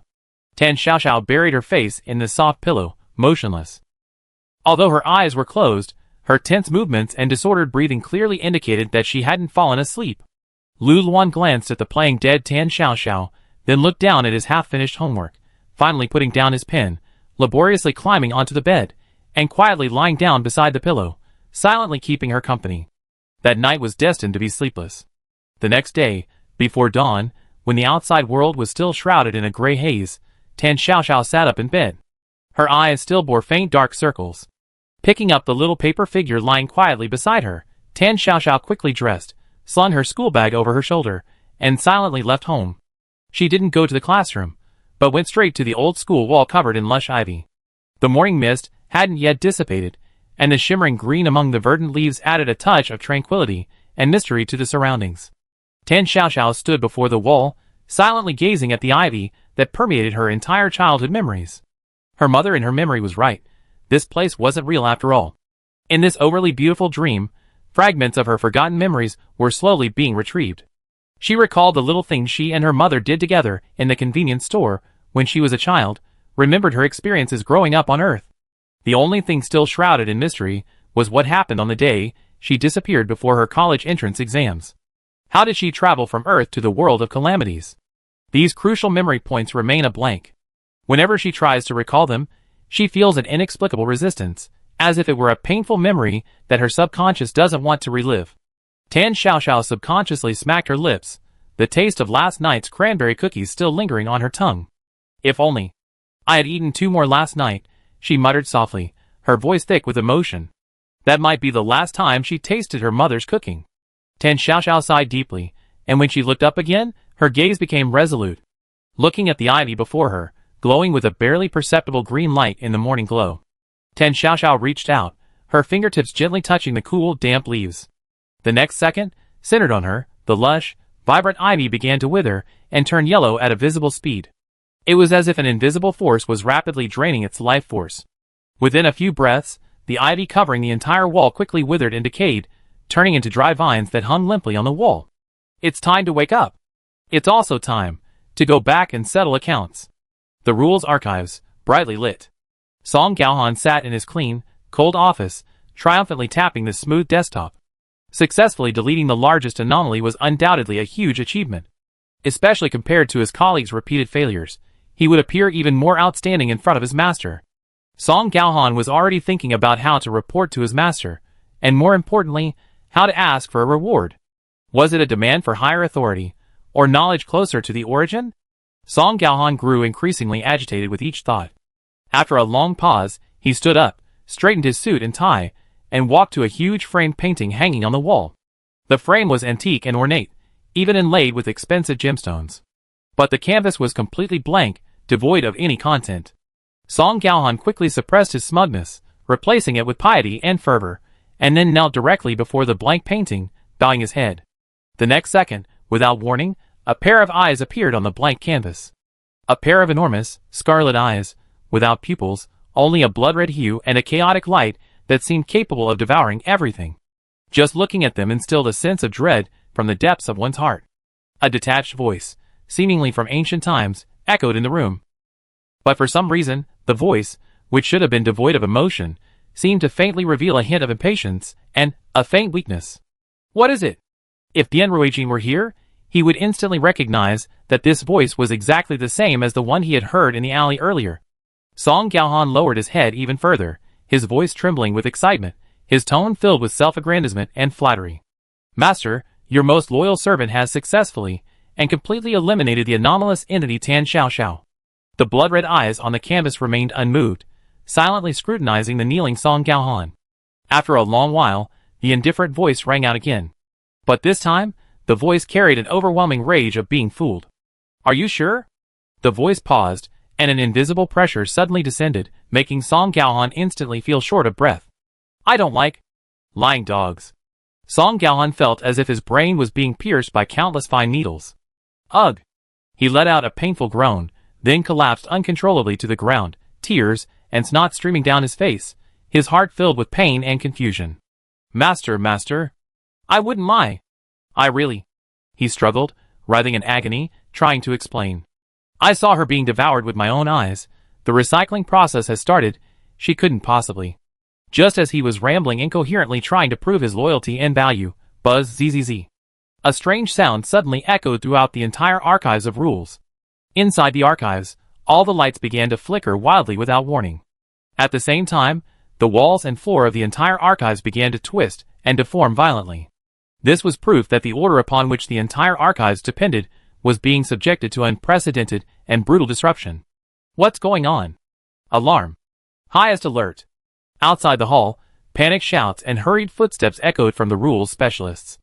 Inside the office, Song Gaohan, kneeling on the floor, wore a look of bewilderment and confusion.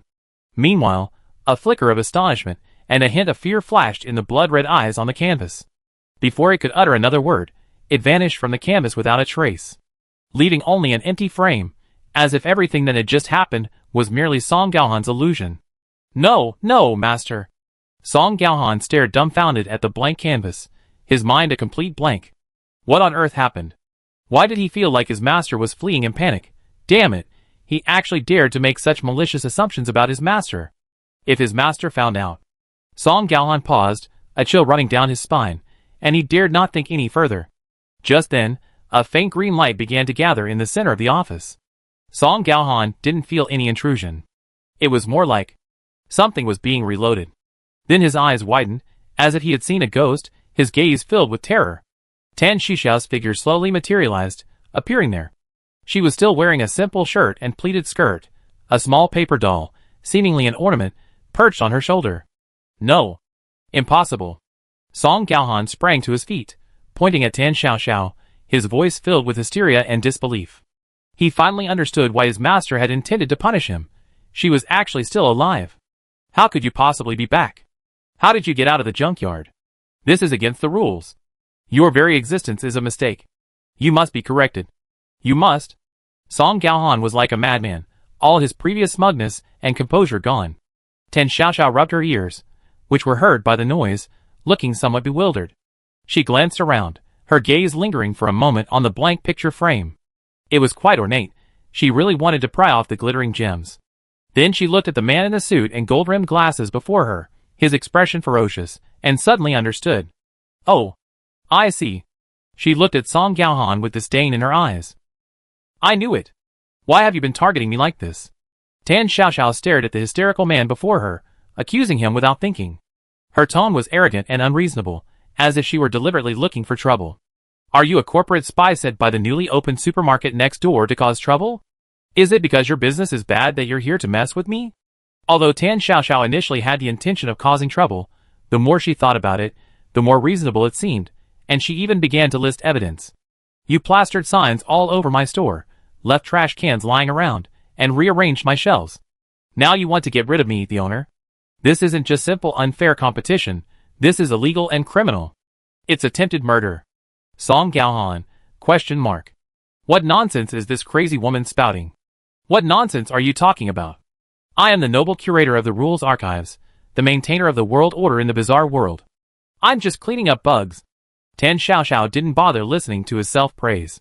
Thinking about how this guy had caused chaos in her convenience store, her face darkened, and a nameless anger surged within her. I don't care if you're the curator or anything like that. Tan Xiaoxiao's voice carried a chilling aura. You came to my territory and caused damage. You must be punished. Song Gaohan subconsciously took a step back, feeling a chill run down his spine from her unreasonable yet seemingly mysterious gaze. Tan Shishia's return seemed to deal a heavy blow to Song Gaohan's worldview. His eyes were unfocused, and he kept muttering to himself. No, this shouldn't be. You shouldn't exist. You can't come back. Chapter 112. Song Gaohan collapsed to the ground. Seeing Tan Xiaoxiao approaching, his survival instinct kicked in, and he struggled to try again, attempting to invoke the power of the rules to completely erase this mistake. However, this time, Tan Xiaoxiao didn't even lift an eyelid. She took 2 steps forward, her speed almost blurring. The next second, she was already in front of Song Gaohan. Song Gaohan only felt a blur before his eyes, and a sharp pain shot through his wrist. The power he had just gathered instantly dissipated. Tan Shishia's face was grim. One hand gripped Song Gaohan's wrist, while the other hand was already choking his throat. A feeling of suffocation washed over him, and Song Gaohan's face turned purple, filled with horror. As the curator of the rules archives, why was he so easily defeated on his own turf? What chilled his soul the most was that just now, in that instant, a flash of murderous intent had crossed Tan Shishia's eyes. He seemed to sense that the power emanating from Tan Xiaoxiao was remarkably similar to that of his master. Even, it gave him a faint, unsettling feeling of shared origins. His eyes were filled with confusion. The fear this realization brought was even more despairing than death itself. You, what are you? Me? I'm just a convenience store owner. Tan Xiaoxiao sneered, thinking of this guy, who had vandalized her store, causing customers to behave strangely.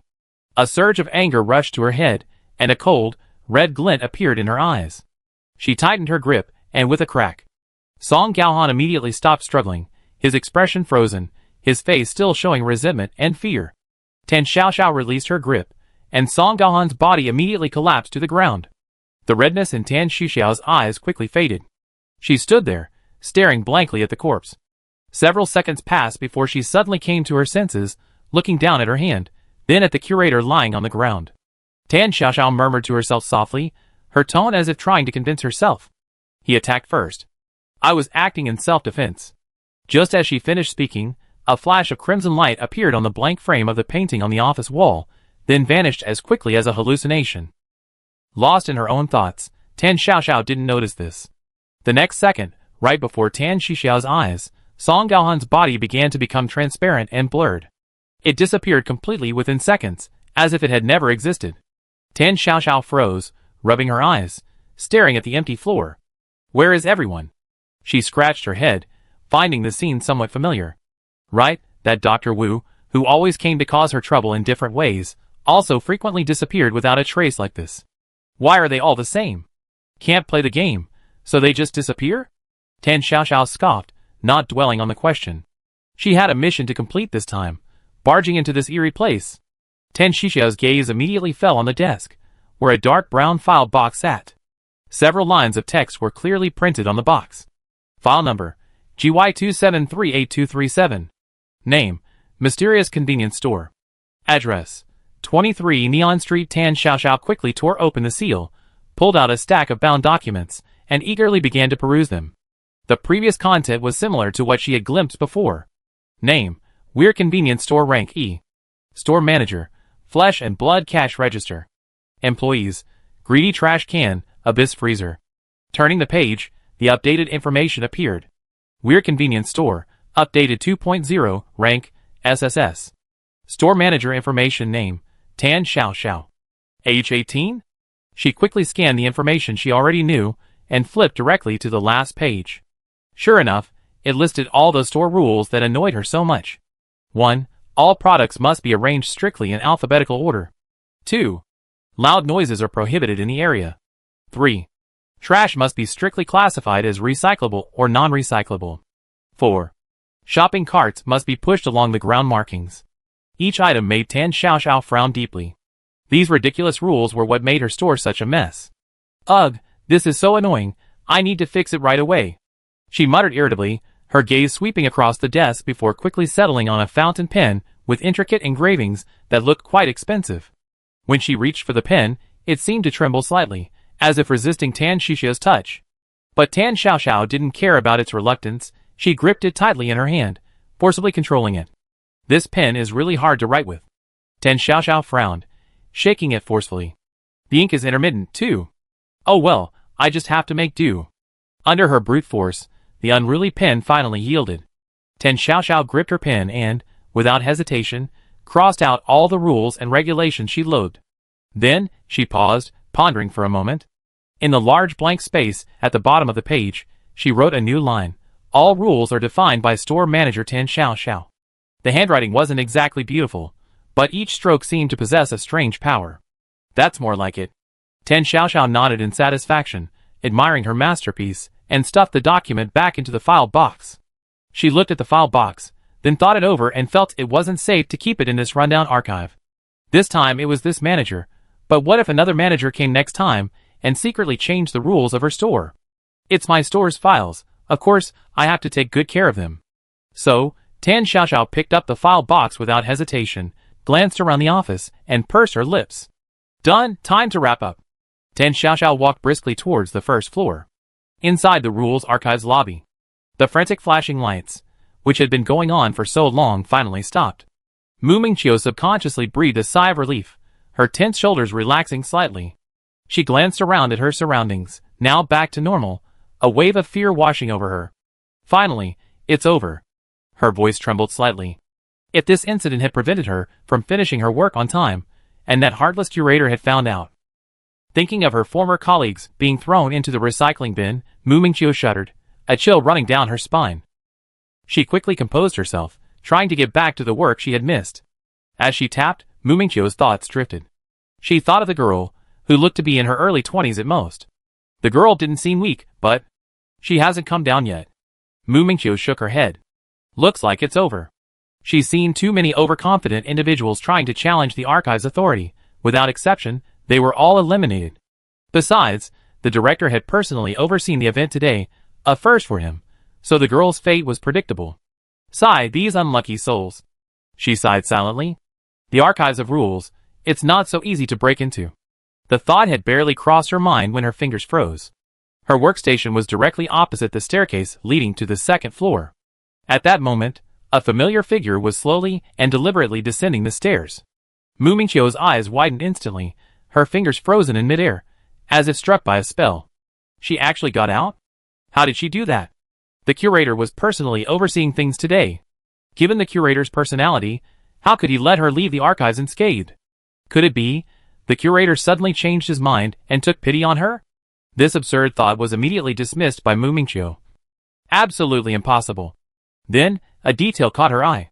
The girl was holding a file box. A standard, dark brown file box from the second floor archives access room. How is this possible? Mu Mingqiu screamed internally. One of the ironclad rules of the archives is that no file is ever allowed to be taken out of the archives by unauthorized personnel.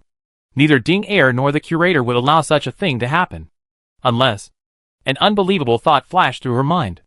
Considering the prolonged disruption of the rules, and the flickering lights, and the fact that the curator hadn't shown up yet. This girl was unharmed, even carrying files downstairs. The second floor, what exactly happened? The curator. Mu Mingqiu dared not think any further, sitting stiffly, her gaze fixed on the girl carrying the file box. Perhaps sensing this overly focused gaze, Tan Xiaoxiao subconsciously looked up, meeting Mu Mingqiu's dazed expression. Tan Xiaoxiao remembered this woman. She was the staff member who had given her directions earlier. So, Tan Xiaoxiao gave Mu Mingqiu a perfectly standard, polite smile, and walked towards the door. As if she hadn't killed anyone's boss, and hadn't stolen important files, her smile was chillingly blatant.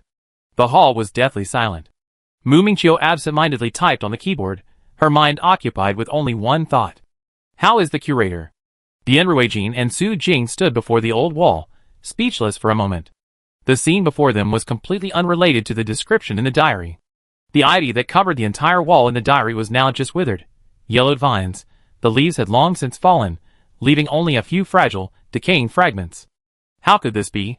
Seeing that the imagined glowing phenomenon hadn't appeared, Su Jing felt somewhat frustrated.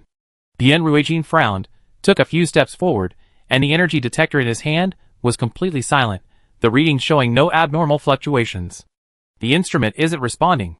Bian Ruijin's voice was low, tinged with a barely perceptible anxiety. Su Jing hesitated for a moment, then put on gloves and carefully removed a small sample from the withered vine, sealing it meticulously. "Captain," Su Jing said, looking at Bien Ruijin after finishing. "The sample is ready. Shall we go back?" Bien Ruijin glanced at the wall, nodding with a complex expression. Yes, we should go back and report. He never expected that after trekking through mountains and rivers, taking great risks to enter this area, he would ultimately find no clues. Bien Ruijin felt as if his trip had been in vain, and his mood was somewhat disappointed. Blue Star Underground Command Center, Commander's Office. "You worked hard." Looking at the travel-worn and tired Bien Ruijin and Su Jing, Chang Haoqi's tone was steady. "The IV samples you brought back are undergoing emergency testing. We notify you immediately of any findings." "It's no trouble, Commander." Bien Ruijin straightened his back, saluted, and then began to give a detailed report on the operation. Especially the harrowing scene in the alley, he described how he was attacked by mental contamination, how he saw the crack filled with blood-red eyes. Most importantly, he described how he saw Tan Shisha's figure when he was on the verge of losing consciousness. As he recounted the story, he noticed Chang Haoqi leaning back in his office chair, his fingers unconsciously tapping the desk, clearly deep in thought. Worried that the commander might think he was hallucinating under pressure, Bien Ruijin quickly added, "I swear on my integrity, I absolutely didn't see things. The energy detector also recorded abnormal data at the time, and I compared the times afterwards. The time I saw Sister Tan's figure completely overlapped with the time the energy decayed and disappeared." Chang Haoqi raised his hand, signaling him to calm down, his face showing no doubt, but rather a flash of sudden realization. "Ruijin, I believe you," he said in a deep voice, then stood up from behind his desk and walked towards the detailed world map hanging on the wall. This map was a barometer of the current state of Blue Star, densely covered with many colored pins. Red pins represented areas with severe radiation pollution that had not yet recovered, areas where humans could not migrate long-term. Green pins marked areas that were already habitable, and even where immigration plans had begun. Roughly speaking, the ratio of red to green was about 7-3. Red still held an overwhelming majority. This planet still had many wounds that had not yet healed. Chang Haoqi stood in front of the map and waved for Bien Ruijin and Su Jing to come over. Just recently, it was in Nianzhui town. He pointed to a red thumbtack in the inland area, Jiancheng. "I received an urgent report from the Environmental Monitoring Center." Chang Haoqi paused, his gaze sharpening as he looked at the map. The report shows that in Jiancheng, especially around Nianzhui town, the residual radiation level in the environment has plummeted, a drop that defies scientific explanation. "And at a rate far exceeding the capabilities of our purification technology, I've been completely baffled by this miracle." Chang Haoqi continued, his gaze returning to Bien Ruijin and Su Jing. "Until just now, after hearing your story and seeing the data you provided." He turned around, his gaze intense. "The time when Jiangqing's radiation index began to plummet coincides perfectly with the moment you saw Tan Xiaoxiao in the alley, the moment the crisis was averted." Silence fell over the office. Chang Haoqi said no more. He reached out and, with steady, firm movements, removed a red thumbtack, symbolizing misfortune and a forbidden zone, from Jiangqing's location. Then, he took a green thumbtack, symbolizing vitality and hope, from the box beside him. "We be there soon." Chang Haoqi firmly nailed the green thumbtack onto Jiancheng, his voice filled with barely suppressed excitement and relief. "We're about to have another new city to relocate to." Jiancheng. Chang Haoqi stared at the small green dot, his tone wistful.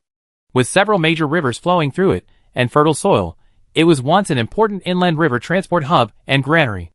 For such a city to recover is truly wonderful. Bien Ruijin's eyes widened as he stared at the brand new green pin on the map, almost forgetting to breathe for a moment. "Radiation decreased?"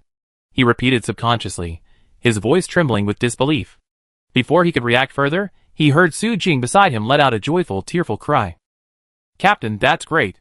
Overwhelmed with emotion, Su Jing instinctively opened her arms and hugged Bien Ruijin tightly, her eyes filled with excitement and joy. Bien Ruijin snapped out of his daze. The frustration and disappointment he felt from failing to find the truth were somewhat alleviated by this sudden good news. This time, they weren't without results. Bien Ruijin couldn't help but smile, excitement and joy welling up inside him. "That's wonderful." Chang Haoqi placed the pulled-out red thumbtack into the drawer, as if sealing away the heavy past along with it. "Green is still the most beautiful, lovely and full of life." He stepped forward and patted Bien Ruijin's shoulder heavily, his voice gentle. There are many truths, especially those old stories from decades ago.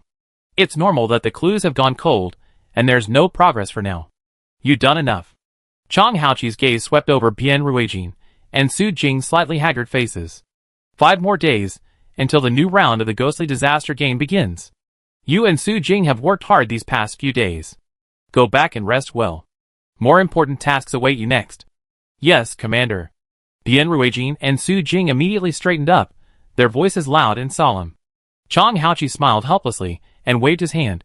Don't be so serious, go on, get some rest. Watching Bien Ruijin and Su Jing leave the office with excitement and ease, Chang Haoqi's smile gradually faded, replaced by a serious expression. He walked back to his desk, his gaze falling on a folder marked Top Secret. He silently opened it and pulled out a thin sheet of paper. It clearly showed the matchup information for the next round of the ghostly disaster game, Void Star versus Blue Star. Seeing these words, Chang Haoqi's brows furrowed deeply, his fingers unconsciously tightening. The third time. This was the third time Blue Star had faced off against the mysterious and unpredictable Void Star in the ghostly disaster game. In the first 2 encounters, Blue Star suffered minor losses, even finding itself in dire straits at times. If it weren't for Boss Tan's timely assistance, Blue Star would likely have been on the verge of collapse. So what about the third time? Facing an old adversary, who would clearly be more targeted and better understand their weaknesses. Could Blue Star create another miracle? Chang Haoqi slowly sat back in his chair, his eyes filled with unwavering worry and a resolute determination to never admit defeat. Underground Base Middle School. Geography teacher Zhao Qiong stood behind the podium, adjusting her glasses as her gaze swept over the innocent faces of the children below. Class, before class begins, I'd like to ask you a question. Zhao Qiong smiled, her voice gentle. Based on your understanding, how many cities on Blue Star currently meet the criteria for long-term habitation? This question immediately sparked a slight commotion and whispers in the classroom.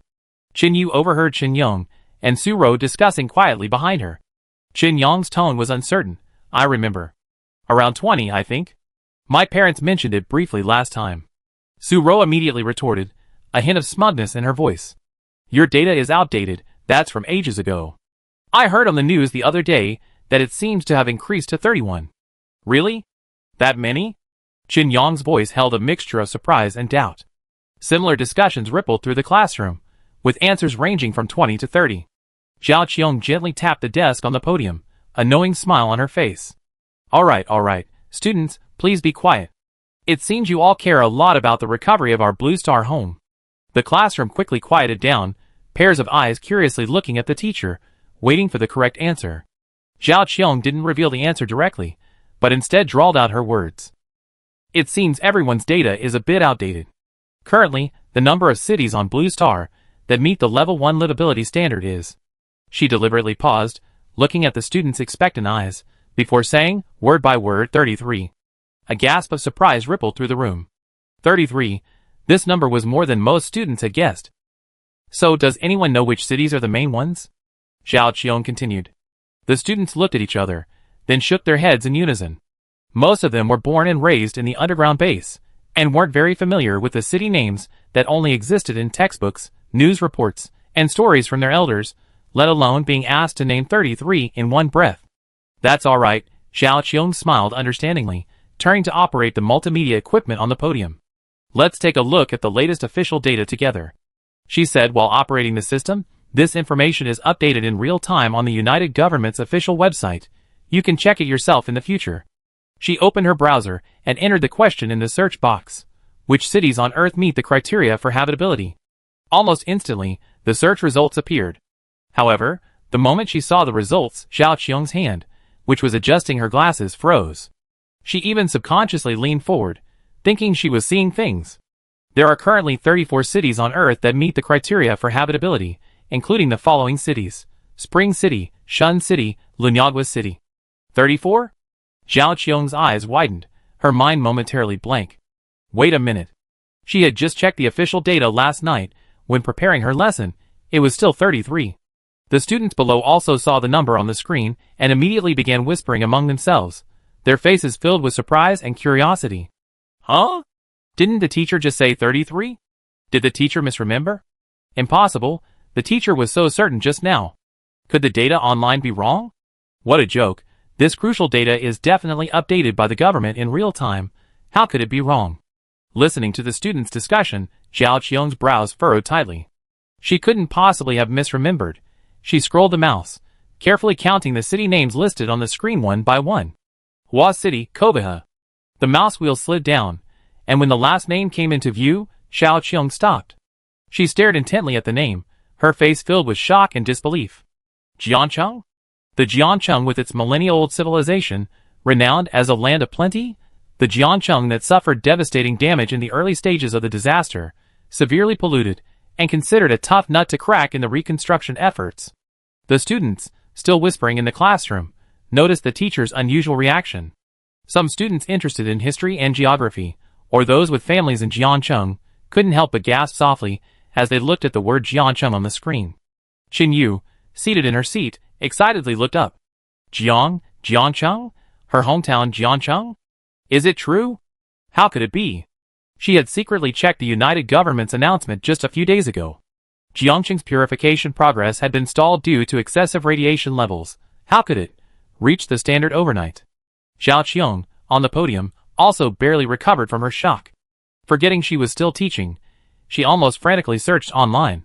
Has Jiancheng recovered? The top search result was an official announcement from the Blue Star United Government. And the posting time showed it was just 10 minutes ago.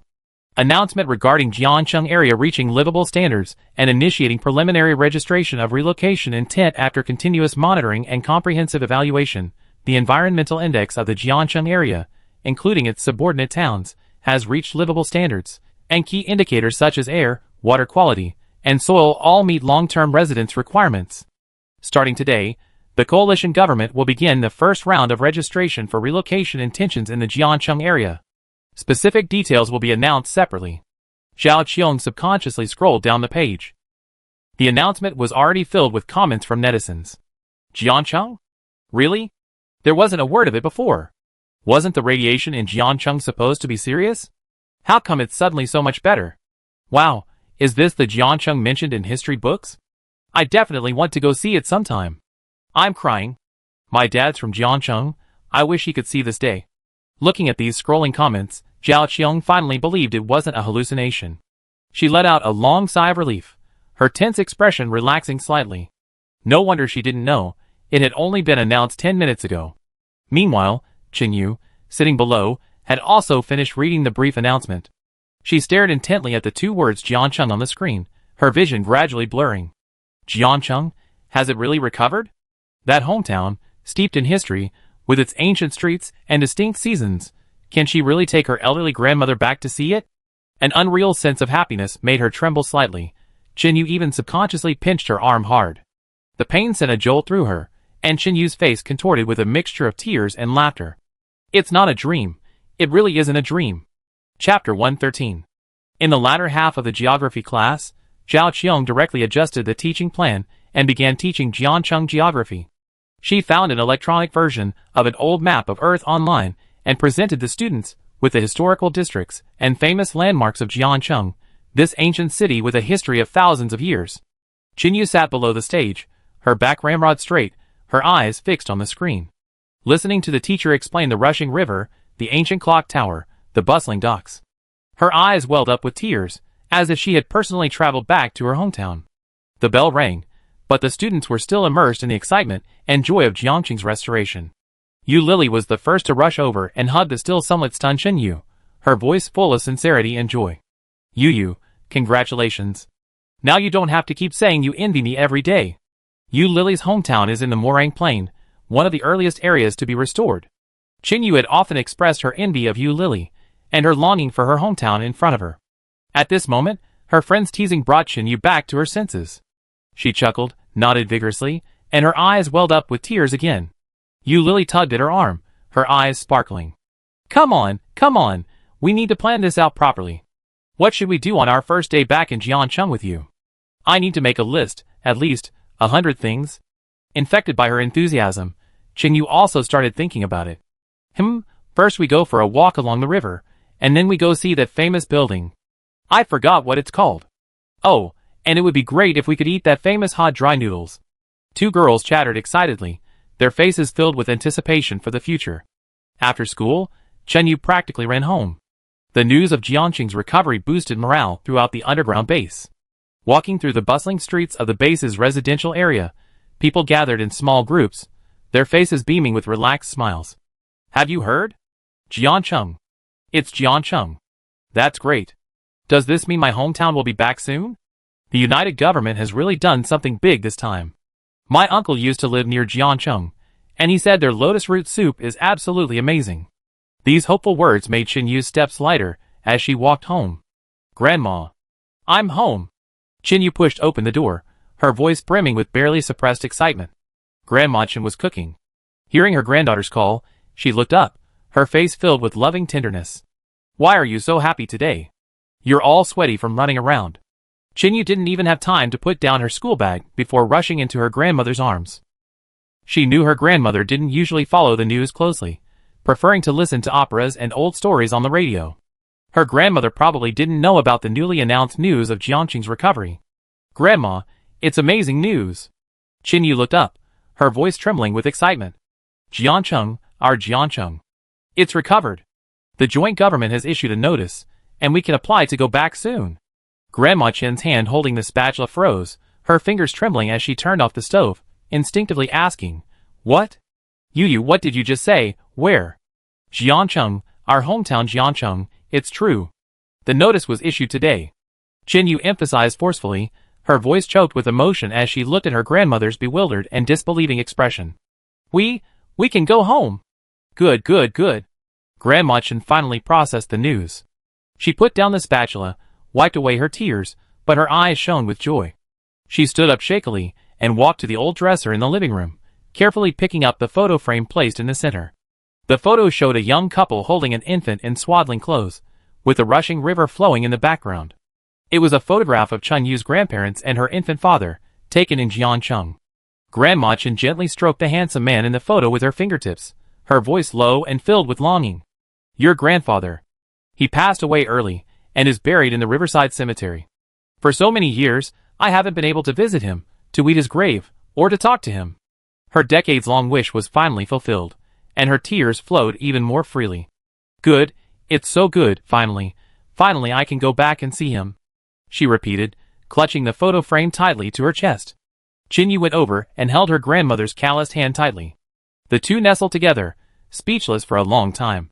That night, Chen Yu and her grandmother talked for a long time, about memories of Jianqing, about their vague plans for the future, until late at night, when they went to their respective rooms.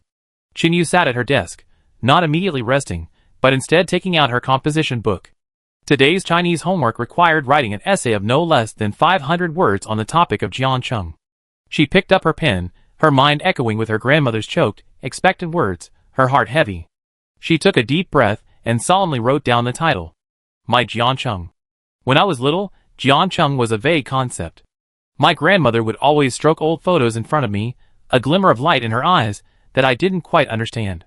I also heard the whistles of riverboats and smelled the aromas of breakfast stalls on the street countless times in my dreams. Now, the dream is about to become reality. She wrote slowly, her handwriting neat, her language not ornate, but her emotion sincere. The next day, Chen Yu handed in her essay. However, to her surprise, at noon that day, the school's midday broadcast came on. Next, we will broadcast a model essay from Chen Yu, a student in Class 2 of Grade 9. My Jianqing. Let us follow her and feel the deep affection for her hometown. Chen Yu was eating in the cafeteria with Yu Lily when she heard her name called on the broadcast, and she froze. Immediately afterwards, her essay, written the previous night, was broadcast over the school's loudspeaker, reaching every corner of the campus. The noise in the cafeteria subsided unconsciously, many people stopped what they were doing and listened quietly. The simple words carried so many shared emotions and memories, touching people's hearts. After the broadcast ended and a brief silence followed, many classmates, both acquaintances and strangers, turned to look at Chen Yu. Chen Yu, that's so well written. Yu Lily hugged her arm tightly, more excited than if she had won an award herself. Really, listening to it made me miss my grandma's house. Congratulations, Chen Yu. Jianqing, stay strong. We could all go home. The students gathered around, offering their congratulations and expressing their gratitude. Chen Yu was surrounded, Her cheeks flushed. She hadn't expected her little essay to resonate so deeply. Chinyu looked up at the faces of those who shared her excitement and anticipation, her heart filled with strength and joy. Tan Xiaoxiao, carrying the file box she'd taken from the archives, got off the bus.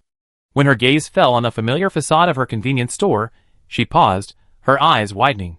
Across from her shop, what was that? The vacant lot, which had been empty for so long, now boasted a blatantly modern building. The building was at least 3 stories high, with 2 strangely shaped sculptures, neither lions nor dogs, standing at the entrance. Tan Xiaoxiao glanced at her phone's date and time, then looked up at the building, her face filled with confusion. I only been gone for less than a day, haven't I? She muttered to herself, her voice filled with absurdity. These construction teams these days, their efficiency, is just outrageous. She clearly remembered that just 2 days ago, the area across the street was an empty lot, with only scattered construction debris. How could such a magnificent, golden building have sprung up from nothing in less than a day? This construction speed, it's ridiculous.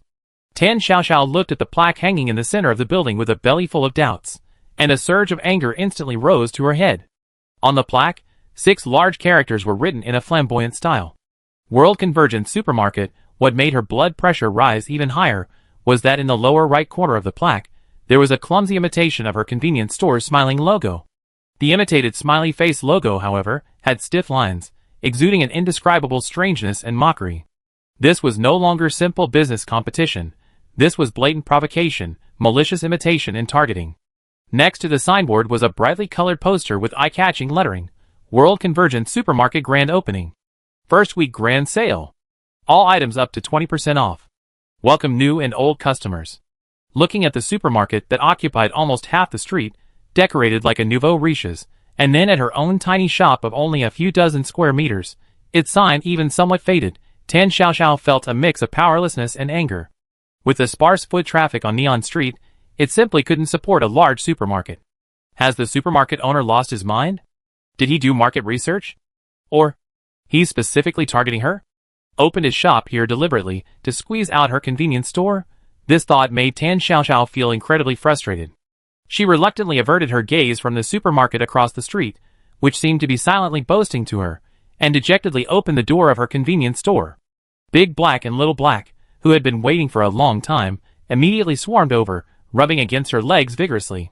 Looking at the 2 unusually clingy little guys, Tan Xiaoxiao sighed, her voice low and melancholic. Sigh. The days ahead are probably going to be tough.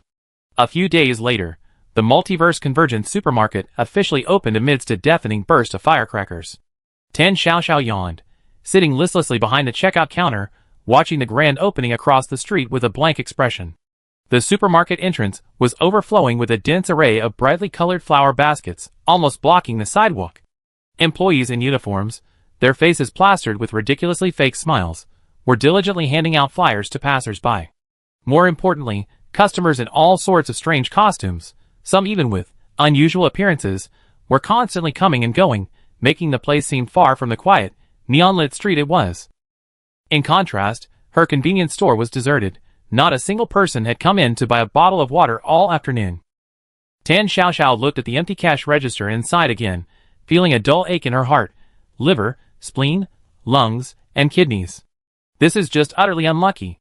I finally managed to do business in peace, and then this guy across the street comes along and tries to sabotage me. And why are all the customers going to his store? Tan Xiaoxiao looked around her shop. The shelves were neat, the goods were arranged in an orderly fashion, and the 3 shop assistants, Big Black, Little Black, and Lu Luan, each had their own unique style.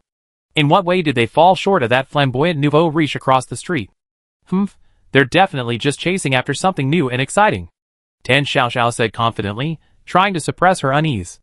Let's wait a few days until the promotion ends and see if anyone goes. Besides, she had so many regular customers, Sister Wang, Aunt Bien, and several old neighbors. Surely they wouldn't. This thought had barely crossed her mind when Tan Xiaoxiao's eyes widened. At the entrance of the supermarket across the street, a familiar figure was struggling to squeeze out, carrying 2 large shopping bags printed with the Interstellar Convergence Supermarket logo. Sister Wang? Tan Xiaoxiao could hardly believe her eyes. Her good neighbor. She actually betrayed her too? Just as Tan Xiaoxiao's gaze fell upon her, Sister Wang, who had just stepped out of the supermarket, seemed to sense something and subconsciously looked up. Her eyes met Tan Xiao's, filled with shock, resentment, and disbelief. Sister Wang's smile instantly froze, her eyes flickering, almost unable to meet her gaze. Tan Xiaoxiao suddenly felt utterly helpless. The moment their eyes met, Wang Meili's heart skipped a beat, a sense of foreboding washing over her.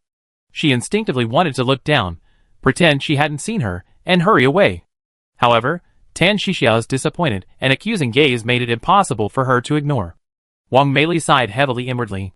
She hesitated for a moment, then finally picked up the several large bags of evidence, turned around, and pushed open the glass door of Tan Xiaoxiao's convenience store. Wang Meili carefully placed the heavy shopping bags on the door, forcing an unnatural, ingratiating smile. Hee hee. Tan Mei, looking at the shop?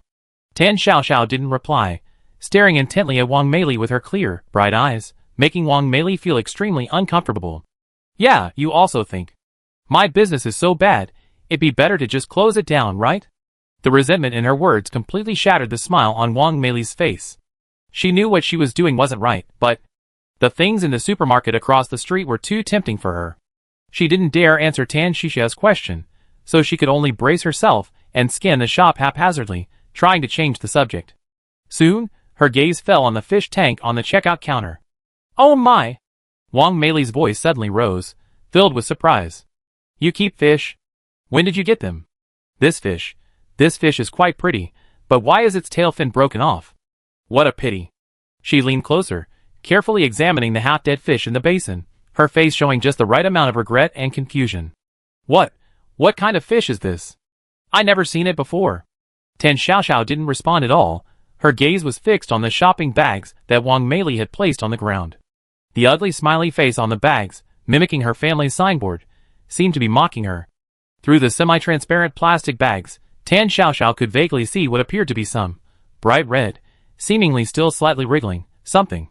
Probably some fresh fish or some kind of specialty meat that Wang Meili bought. Tan Xiaoxiao speculated to herself. For some reason, the color and shape of those goods always made her feel a little uneasy. I had it for a while now. I found it in a puddle near the door, after the floodwaters receded. She looked up at Sister Wang, who was trying to change the subject, her tone flat. Maybe. Sister Wang, you haven't been to my shop in so long that you didn't notice. The conversation was completely dead. Wang Meili's expression fell, just as she noticed Tan Xiaoxiao staring intently at the shopping bags. Her heart tightened, and she quickly bent down, somewhat clumsily picking up the two shopping bags again, clutching them tightly to her chest as if they contained something shameful. I still have some soup simmering at home. It wouldn't be good if it burned. Wang Meili spoke rapidly, her eyes darting around. I'm going back now. I come back to your business another day. With that, she practically fled, clutching her purchases from the Multiverse Convergence supermarket, and rushed out of the convenience store without looking back. Watching Wang Meili's almost hasty retreat, Tan Xiaoxiao pouted unhappily. I was just complaining a little. Why did she run so fast? Tan Xiaoxiao looked up, her gaze returning to the bustling, crowded supermarket across the street. Something's wrong, extremely wrong. Logically, the entire Neon Street plus the permanent residents of the surrounding blocks couldn't possibly support such a terrifying flow of customers. And judging from the customers' attire, they seemed completely out of place, not like locals at all. Could it be that this supermarket's discounts are really that big? Enough to attract customers from so far away? 20% off. While certainly attractive, it can't be that outrageous, can it? What unique business strategy does this suddenly appearing interdimensional convergence supermarket have? Tan Xiaoxiao stroked her chin, looking across at the supermarket, her eyes full of curiosity and inquiry. It seems, she murmured to herself, it's necessary to do some market research. The familiar dizziness from teleportation gradually faded, and Bian Ruijin, Su Jing, Yanitong, and Su Qingwang instantly appeared in an unfamiliar place. Bian Ruijin first adjusted to the light. He opened his eyes, cautiously looking around, then a look of astonishment appeared on his face. Bright, even somewhat glaring, LED lights, and various faint, whispering conversations. Neatly arranged shelves, overflowing with a dazzling array of goods, came into view. This is a supermarket? Just as Bian Ruijin's mind raced, the system notification rang precisely in his and all his teammates' ears. Interdimensional Convergence Supermarket, a newly opened large supermarket in the city of Calamity, rumored to be owned by a very mysterious figure.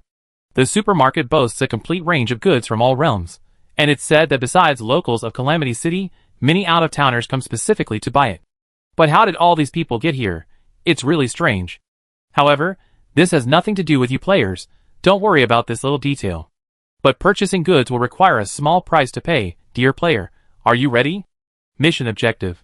During the supermarket's opening hours, 8 to 2200 hours, successfully purchase any 3 items from the following recommended products: Deep Space Whisper Memory Crystal, Contract Soul Pen, Withered Seed, Forgotten Notebook, Flesh and Blood Symbiotic Moss. Success reward: Team Points plus 800, Deep Space Knowledge Analysis Chip, increases research speed and unlocks a cutting-edge technology. Failure penalty: Life Harvest, half of the random population of Earth instantly disappears, becoming supermarket inventory, and all technological development progress is frozen. Bien Ruegin's heart sank. Buying goods? It sounds simple, but in the world of the bizarre disaster, any seemingly simple task inevitably hides a deadly trap. Moreover, the casual mention of outsiders and minor details that don't matter in the task information sent chills down his spine. Meanwhile, the live stream chat on Blue Star was exploding with comments. Supermarket? Why is the style of this instance so bizarre? Where are the people from Void Star? Are they hiding somewhere, preparing to ambush someone? Look at those customers. They don't look human at all. That person wrapped in a robe, their exposed ankles are as thin as bamboo poles. Are they human legs? And that person wearing a hat, is there something hollow underneath the hat? I think I saw an eyeball on the shelf. The label says eyeball jelly, right? Maybe it's just a unique design.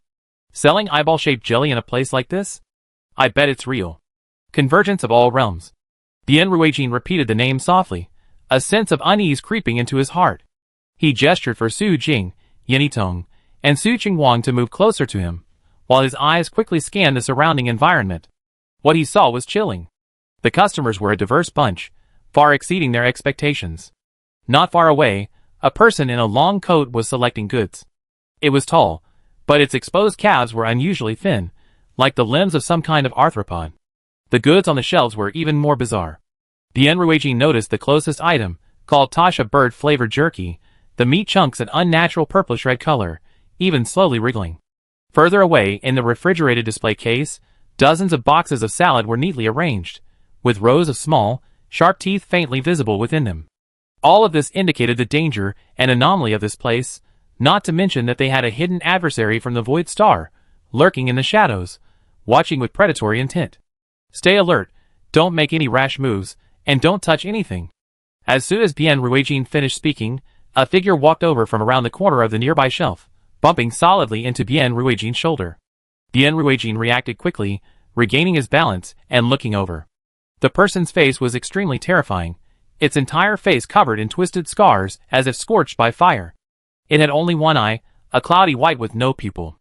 Ah! Yenitong was terrified by the suddenly approaching, horrifying face, instinctively screaming. Fortunately, Su Jing, standing next to her, reacted quickly, covering her mouth. The person seemed very unhappy about being bumped, its remaining eye glaring fiercely at the 4 members of the fire seat squad, its gaze filled with disgust. What kind of manners are these? Standing in the middle of the road without moving, are you waiting to be turned into merchandise and put on the shelf? As it spoke, a cold, malicious aura instantly locked onto the 4. Bien Ruegin clearly saw that the man's fingernails were growing at a visible rate, as if they were about to claw at their faces at any moment. Bien Ruegin's alarm bells rang. He immediately stepped forward, shielding his teammates behind him, and bowed slightly. I'm sorry, we weren't paying attention and blocked your way. We are very sorry. He kept a low profile, his eyes fixed on the man's mutated fingernails, his muscles tense, ready to defend himself at any moment. Seeing Bien Ruegin's amicable attitude, the man glanced at them, seemed to weigh his options, and finally let out a heavy, dissatisfied humph. Damn it! He spat, the saliva falling to the ground with a slight corrosive sound, before walking around them towards the fresh produce section. Only after the man's figure disappeared at the end of the shelf did Yenitong's legs go weak, almost collapsing to the ground, clearly terrified. Bien Ruegin's expression was grave. He took a deep breath, forcing himself to calm down. These customers are clearly acting strangely. Try to avoid any conflict with them. In the Blue Star livestream room, the chat was filled with horrified viewers who had just witnessed the terrifying scene.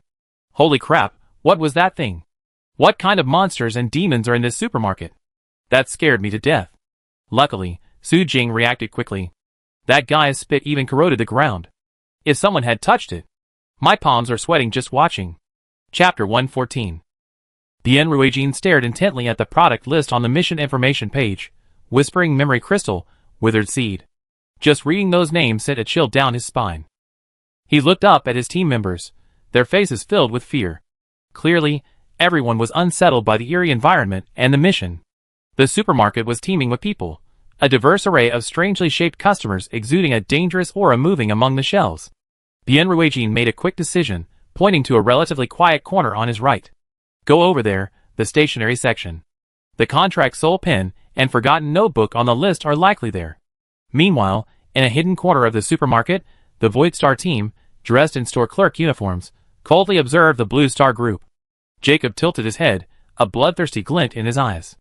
Captain, the Blue Star people went to the stationery section. Should we take them out? Visser gently raised his hand, calming the restless Jacob. No rush. Remember, our current identities are shop assistants. Attacking customers without cause will trigger punishments we can't bear. Harold frowned impatiently upon hearing this. I knew this shop assistant identity would be so restrictive. Visser didn't reply to Harold, instead turning his gaze to a petite team member beside him, Daisy. Daisy's voice was gentle, and her demeanor was extremely deceptive, easily lowering one's guard.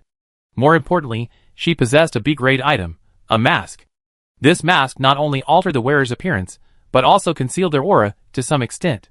While this little trick might not fool players with strong mental abilities, it was more than enough to deceive the mentally weak Earthlings.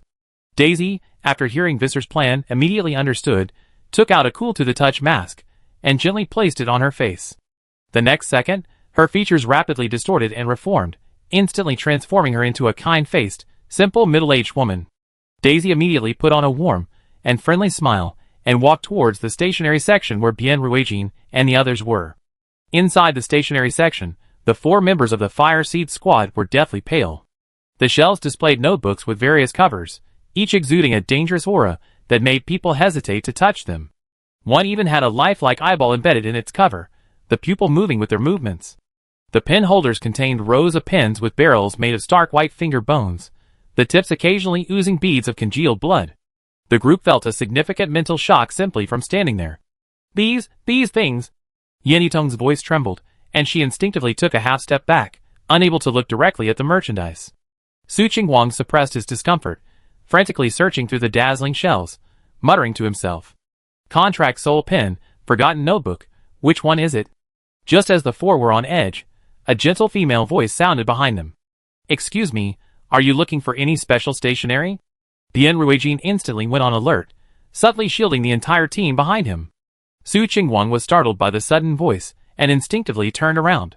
A kind-faced middle-aged woman stood there, still wearing her shop assistant uniform, a perfectly measured smile on her face. Seeing the 4 didn't respond immediately, Daisy's smile remained unchanged as she repeated herself. I see you've been looking around for a while now. Are you looking for the contract soul pen and the forgotten notebook? These 2 are our specialty items, located in a rather secluded spot. Bien Ruijin nodded cautiously, carefully scrutinizing her. Yes, we're looking for those 2. Please follow me, these 2 items are displayed in a rather unusual location.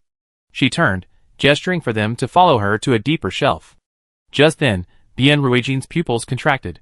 Something was wrong. Although this woman's face indicated middle age, the skin on her wrists and hands exposed outside her sleeves was unusually smooth.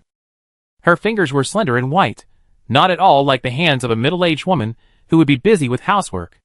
Excuse me. Bien Ruijin quickly stopped the rest of the team, his voice firm. We like to browse around a bit more on our own, get familiar with the environment, so we won't trouble you. Daisy turned around, a hint of regret flashing in her eyes, but no problem, if plan 1 fails, there's always plan 2. The customer's wishes come first, so I won't bother you any longer. Happy shopping. However, just as she turned and brushed past Yenitong, who was standing at the edge of the line, her mind still unsettled, Daisy acted swiftly. With a slight flick of her wrist, an earring of strange material, its tip inlaid with a blood-red heart, slipped silently into Yenitong's pocket. This earring was originally a valuable item locked in a glass display case some distance away, but Daisy easily retrieved it using a teleportation device and planted it as a bargaining chip. The entire process took less than half a second, smooth and natural. Yenitong didn't notice anything amiss. Harold, who had been pretending to organize merchandise nearby, saw Daisy's successful hand gesture and immediately hurried towards the supermarket security room. A moment later, whoa! A sharp, piercing alarm instantly resounded throughout the supermarket, causing the shelves to tremble slightly.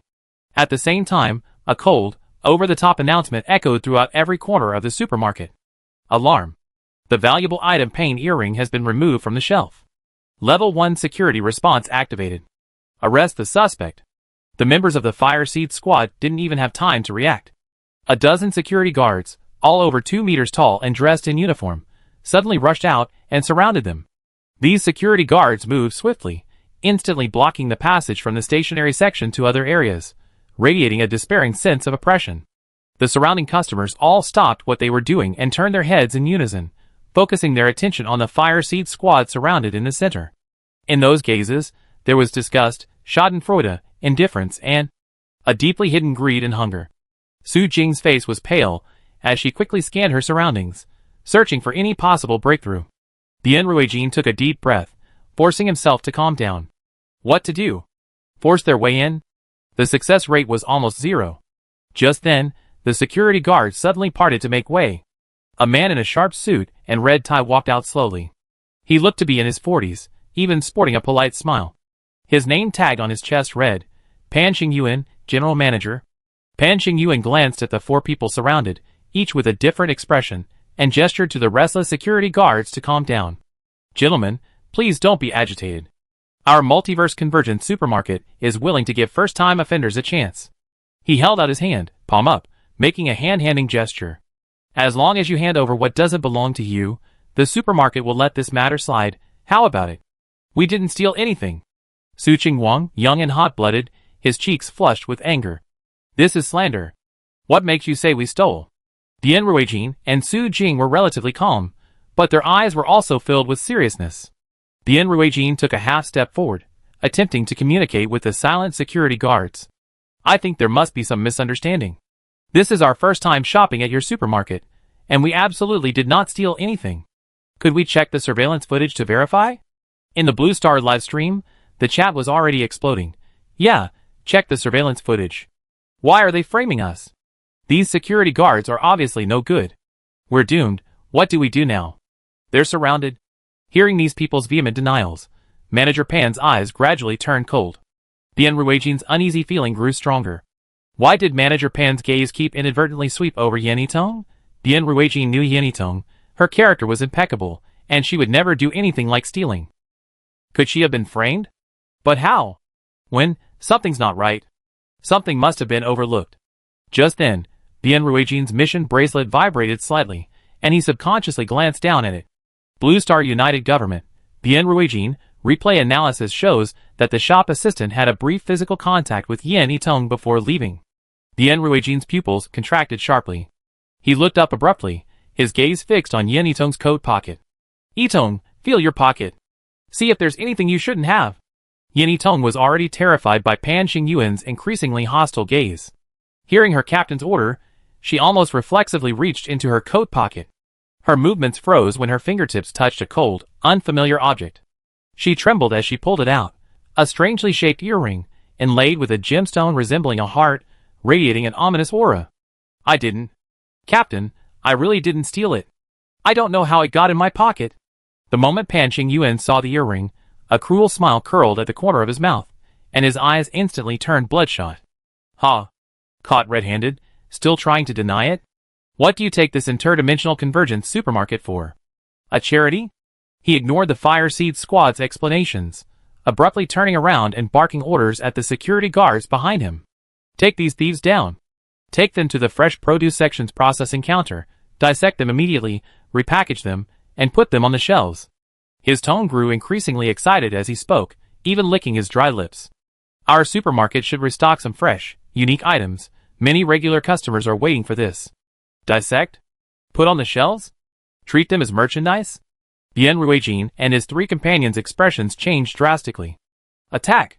Bien Ruijin roared, instantly drawing his pistol.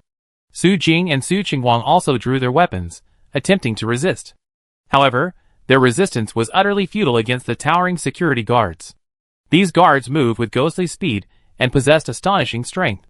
In just a few seconds, their weapons were easily disarmed, and their arms were twisted behind their backs. Pan Xingyuan watched this scene, his anger intensifying. They actually dared to bring dangerous weapons into the supermarket. Their crime is compounded. Send them straight to the fresh produce processing station. The Void Star team, hidden in the shadows and observing everything, grinned with triumphant satisfaction. Jacob scoffed, as expected, these Blue Star trash are utterly pathetic. In the Void Star livestream room, the chat was filled with praise for Visser. Lord Visser's strategy is flawless. Do these ants from Earth even dare to oppose my Void Star? Another victory. No suspense whatsoever. Looks like this time I don't even need to lift a finger. The game is over. A toast to Lord Visser's wisdom. Meanwhile, at 23 Neon Street. Know yourself and know your enemy, and you will never be defeated. Tan Xiaoxiao clenched her fist, making up her mind. I need to go and investigate in person, to see what magic this shabby supermarket has. But thinking about her status as a competitor, she felt a little awkward. Would she be kicked out as a corporate spy if she just swaggered in? Just as she hesitated, she caught a glimpse of a familiar figure out of the corner of her eye, head down, walking quickly towards the supermarket. Aunt Bien. Tan Xiaoxiao immediately waved, her voice filled with surprise. What a coincidence. You're shopping at the supermarket too? Bien Mei's body visibly stiffened upon hearing Tan Xiaoxiao's voice. She looked up, forcing an unnatural smile, her eyes darting around, clearly guilty. Ah yes, it's Xiaoxiao. I was just browsing. She was certainly guilty. She had previously accepted a bribe and tried to do something underhanded at Tan Xiaoxiao's convenience store, but failed. Because of her guilt, she hadn't dared to buy anything from Tan Xiaoxiao's store for a long time. This girl was quite something, daring to venture into a place like the Rules Archives and return unscathed. Seeing Aunt Bien's expression, as if she wanted to disappear into the ground, Tan Xiaoxiao assumed Aunt Bien was embarrassed for betraying her convenience store by patronizing the new supermarket. Oh dear Aunt Bien, I'm not blaming you. It's just a new supermarket opening. I was curious and came to check it out. It's perfectly normal. Tan Xiaoxiao said helplessly, affectionately linking her arm with Bien Mei's. Look, I was just about to go in and browse too. Who can resist the temptation of a 20% discount? Bien Mei was caught off guard by Tan Xiaoxiao's sudden enthusiasm. She opened her mouth, wanting to find an excuse to slip away, but couldn't find a suitable reason. Yes, 20% off, it's quite a good deal. Bien Mei agreed dryly, inwardly groaning. In the end, the two of them surprisingly got along well, laughing and linking arms as they walked into the Multiverse Convergence supermarket. As they approached the metal door inlaid with intricate reliefs, Tan Xiaoxiao paused slightly, unable to resist reaching out to touch the door frame. Huh? She muttered to herself. This door, it feels so sturdy. She genuinely thought the door looked amazing, even having the thought, I wish my convenience store could have such a grand and sturdy door. The moment she stepped through the door, Tan Xiaoxiao clearly felt a mysterious fluctuation sweep through her body. She thoughtfully glanced back at the imposing door, reaffirming her belief. This door is definitely something else. Inside the supermarket, the atmosphere was bustling with activity. As soon as she entered, Tan Xiaoxiao's eyes began to scan the surroundings. The first thing that caught her eye was the seafood section, filled with various ugly, grotesque fish that looked as if they had been exposed to nuclear radiation. Tan Xiaoxiao quickly looked away, wondering to herself, can you even eat fish that's so ugly? Passing by the refrigerated section, Tan Xiaoxiao frowned deeply at a dish called Signature Screaming Salad. Aunt Bien, look at that salad. The more I look at it, the more it looks like a row of teeth. Is it even hygienic? Bien Mei followed her gaze, her eyes greedily fixed on the salad. Everyone has their own taste. I think it should be delicious. Tan Xiaoxiao, This Aunt Bien, her taste is really something else. They continued walking, and as they passed the snack section, Tan Xiaoxiao casually picked up a bag of crispy finger biscuits, examining each one incredibly realistic, with fingernails clearly visible. These are definitely hard and dry. The taste certainly can't compare to what my Xiaolu makes. She looked around at the bizarre and gruesome merchandise, and the strangely shaped customers, finally concluding. Aunt Bien, I think this supermarket is just SOSO. The goods are flashy but impractical, the hygiene is appalling, and the management is chaotic. Compared to my convenience store, it's far inferior. Bien Mei absent-mindedly hummed in agreement. Unbeknownst to them, the two had turned into a relatively secluded passageway, where an increasingly strong smell of blood began to fill the air. Fresh produce processing area. No unauthorized personnel allowed. Bien Mei read the words on a crooked sign at the end of the passageway, her voice trembling as if she had thought of something. Xiao, let's not go any further, shall we? Tan Xiao frowned, and without further ado, pulled the resisting Bien Mei forward. Fresh produce processing area? Perfect. Let's go see what their supplies are like and how their hygiene is. At the end of the passageway was a half-open metal door, from which the faint sounds of people talking could be heard. Tan Xiao curiously pushed open the door, and the scene inside instantly came into view. In the center of the room stood several tables resembling operating tables, on which several figures were bound, their faces obscured by the distance. Several burly security guards, wielding gleaming saws, were sharpening them, poised to strike the bound figures. A man in a suit, appearing respectable and seemingly in charge, stood to the side, a cruel smile on his face. Even more chilling was the presence of a scattered group of customers around them. Some licked their lips with forked tongues, others gleamed with greed in their compound eyes, excitedly discussing amongst themselves. Hurry up, I like the freshest. I keep that little girl's brain. A complete brain. Don't crush it. I want that arm, it'd be so satisfying to chew. The offal is mine, fresh offal is best for hot pot. Bien Ruijin and the others had their mouths taped shut, unable to speak, but their eyes were filled with despair and resentment, struggling in vain.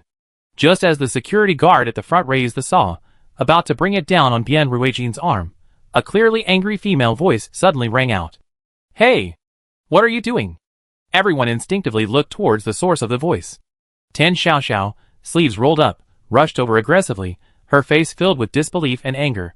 She rushed to the counter, pointing fiercely at the security guard holding the saw. You're handling raw ingredients without a mask? Don't you have any hygiene awareness? Then, her gaze swept over the saw in his hand.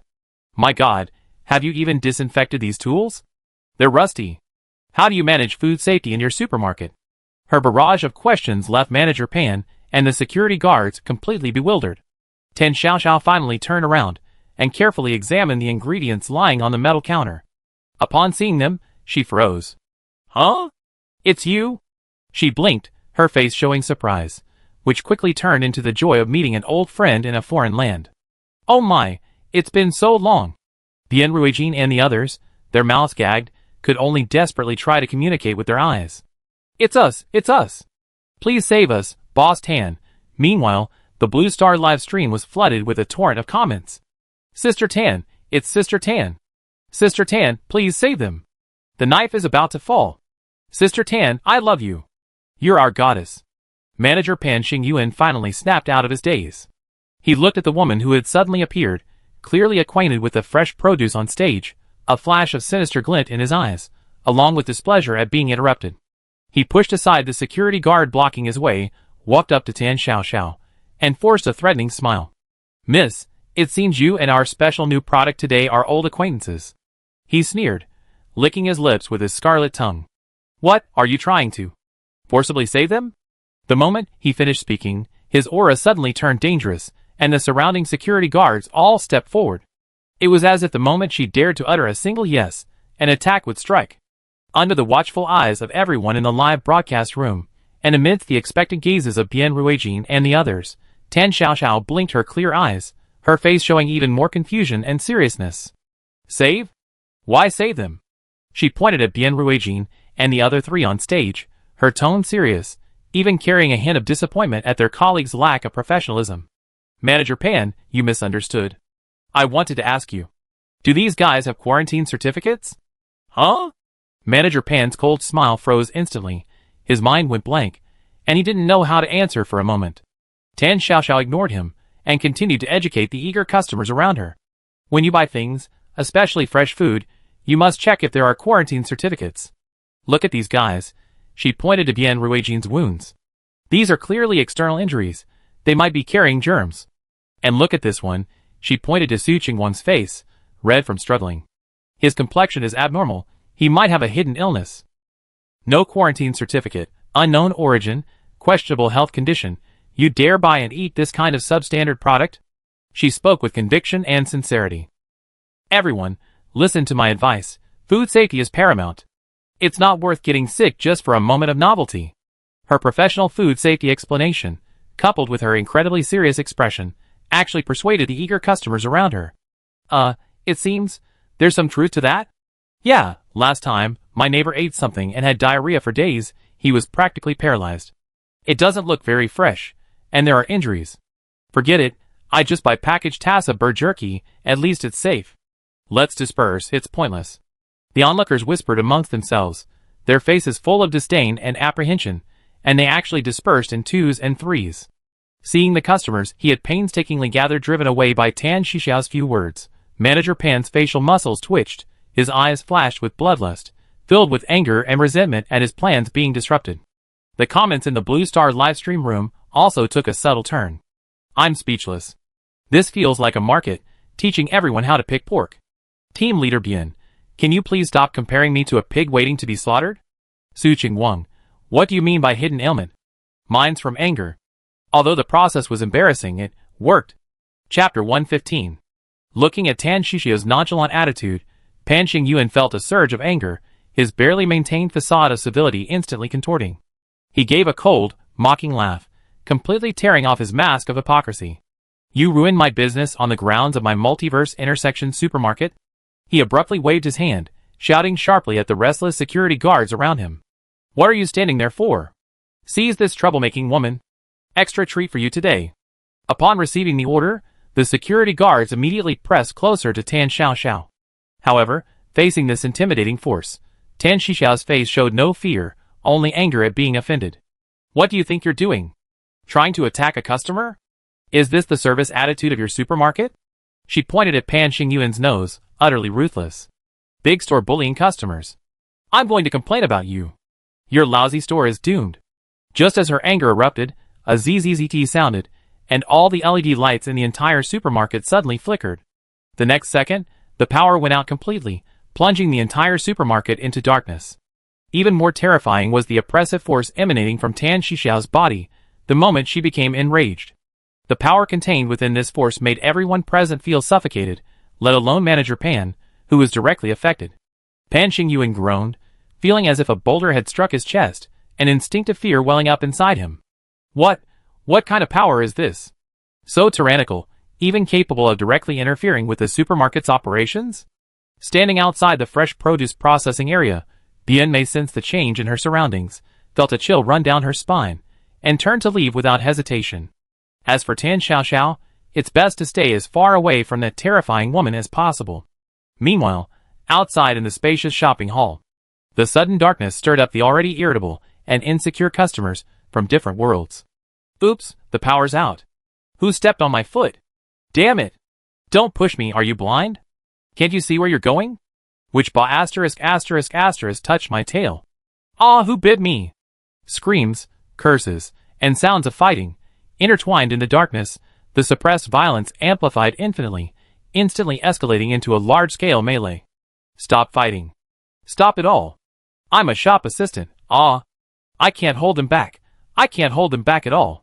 In the fresh produce processing area, Pan Xingyuan listened to the various sounds of fighting and destruction around him, feeling the terrifying oppressive force emanating from the woman before him, and his heart sank to the bottom. Only now did he understand why, when he was sent here, his superiors had instructed him, try to avoid direct confrontation with the target. He hadn't taken it seriously then, but he never expected this woman to be so terrifying. Watching Tan Xiaoxiao angrily approach, her eyes flashing a cold red light in the darkness, Pan Xingyuan immediately switched expressions, his face plastered with a warm, humble smile, his voice trembling slightly.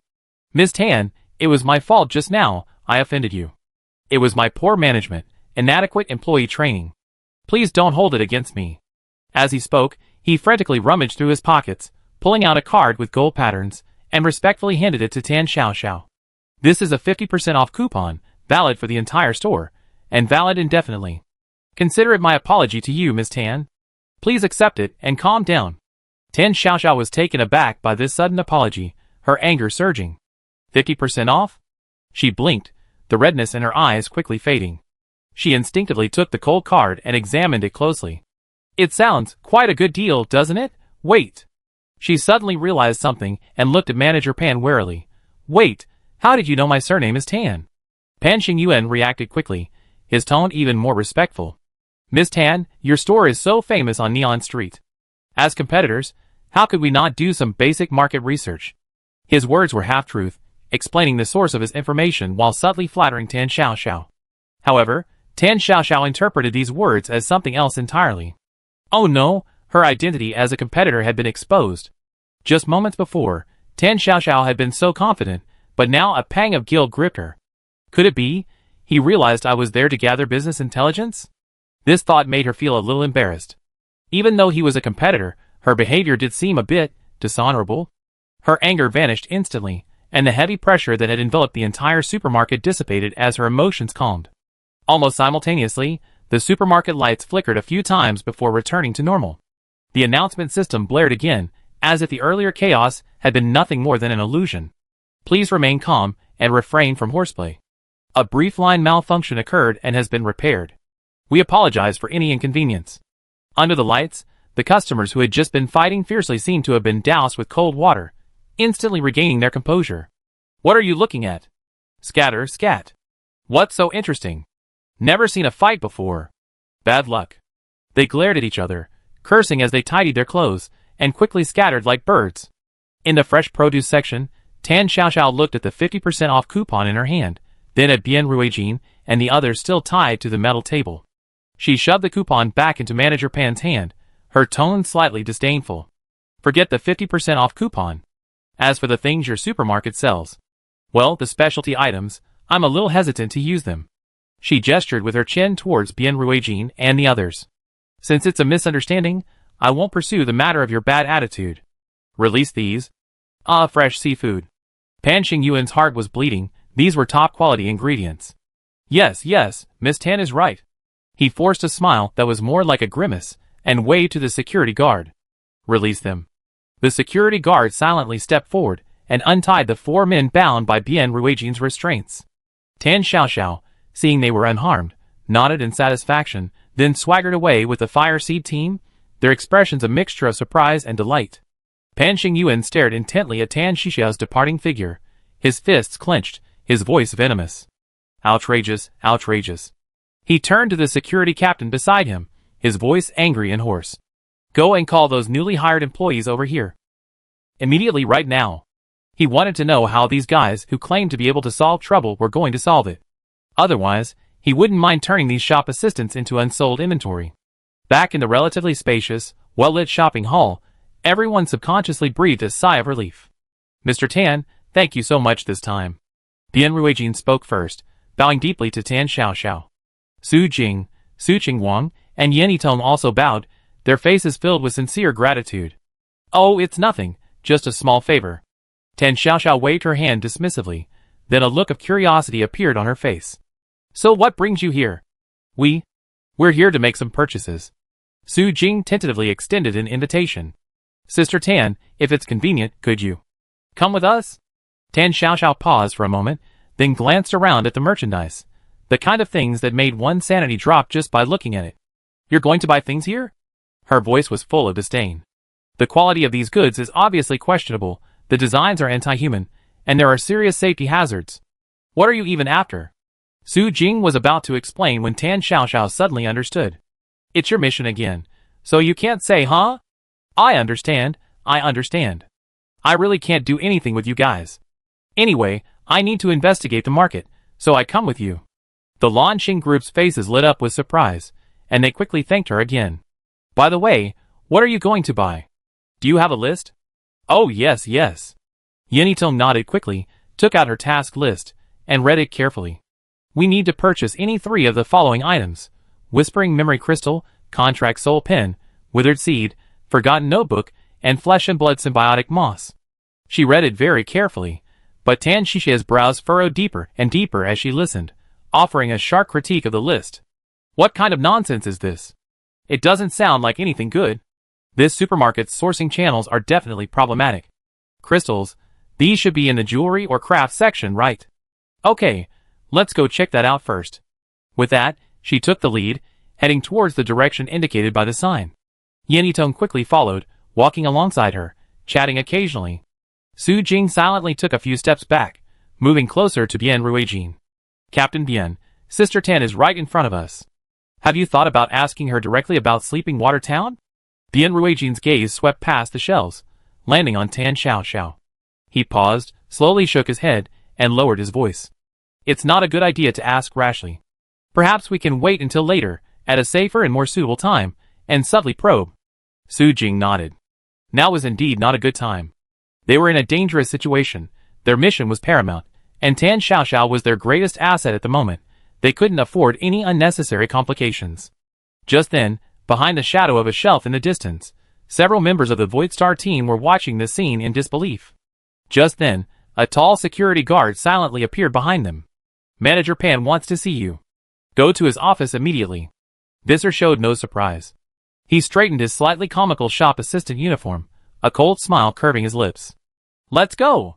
If one plan doesn't work, there's always another. Most of the items displayed in the jewelry section had bizarre designs, exuding an ominous aura. Tan Xiao glanced around and walked directly to a shop assistant frozen behind the counter. Excuse me, do you have that? Deep Space Whisper Memory Crystal? Tan Xiao frowned as she uttered the name. Who came up with that name? It's so hard to pronounce. Hearing this, the shop assistant, dressed in uniform and with his back to them, didn't turn his body. But his head slowly rotated 180 degrees in a way that defied physiological structure, revealing a pale, numb face. A stiff smile tugged at the corners of his mouth. Yes, esteemed guest, please follow me. This chilling scene made Bien Ruijin and his companion's hair stand on end instantly, and they instinctively assumed defensive postures. The live stream chat on Blue Star exploded instantly. Holy crap, its head turned 180 degrees.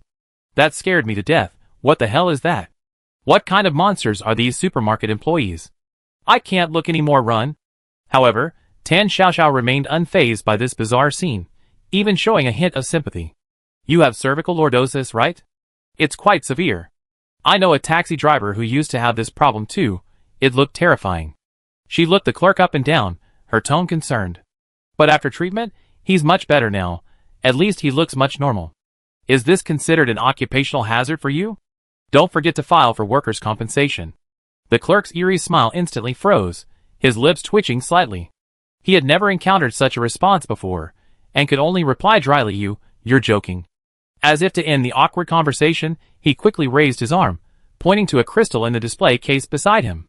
The crystal was about the size of an adult's fist. Its interior wasn't clear and transparent. Instead, it was cloudy and looked unusually gray, not at all like a crystal. Just looking at it seemed like one could hear countless fragmented, chaotic, negative murmurs.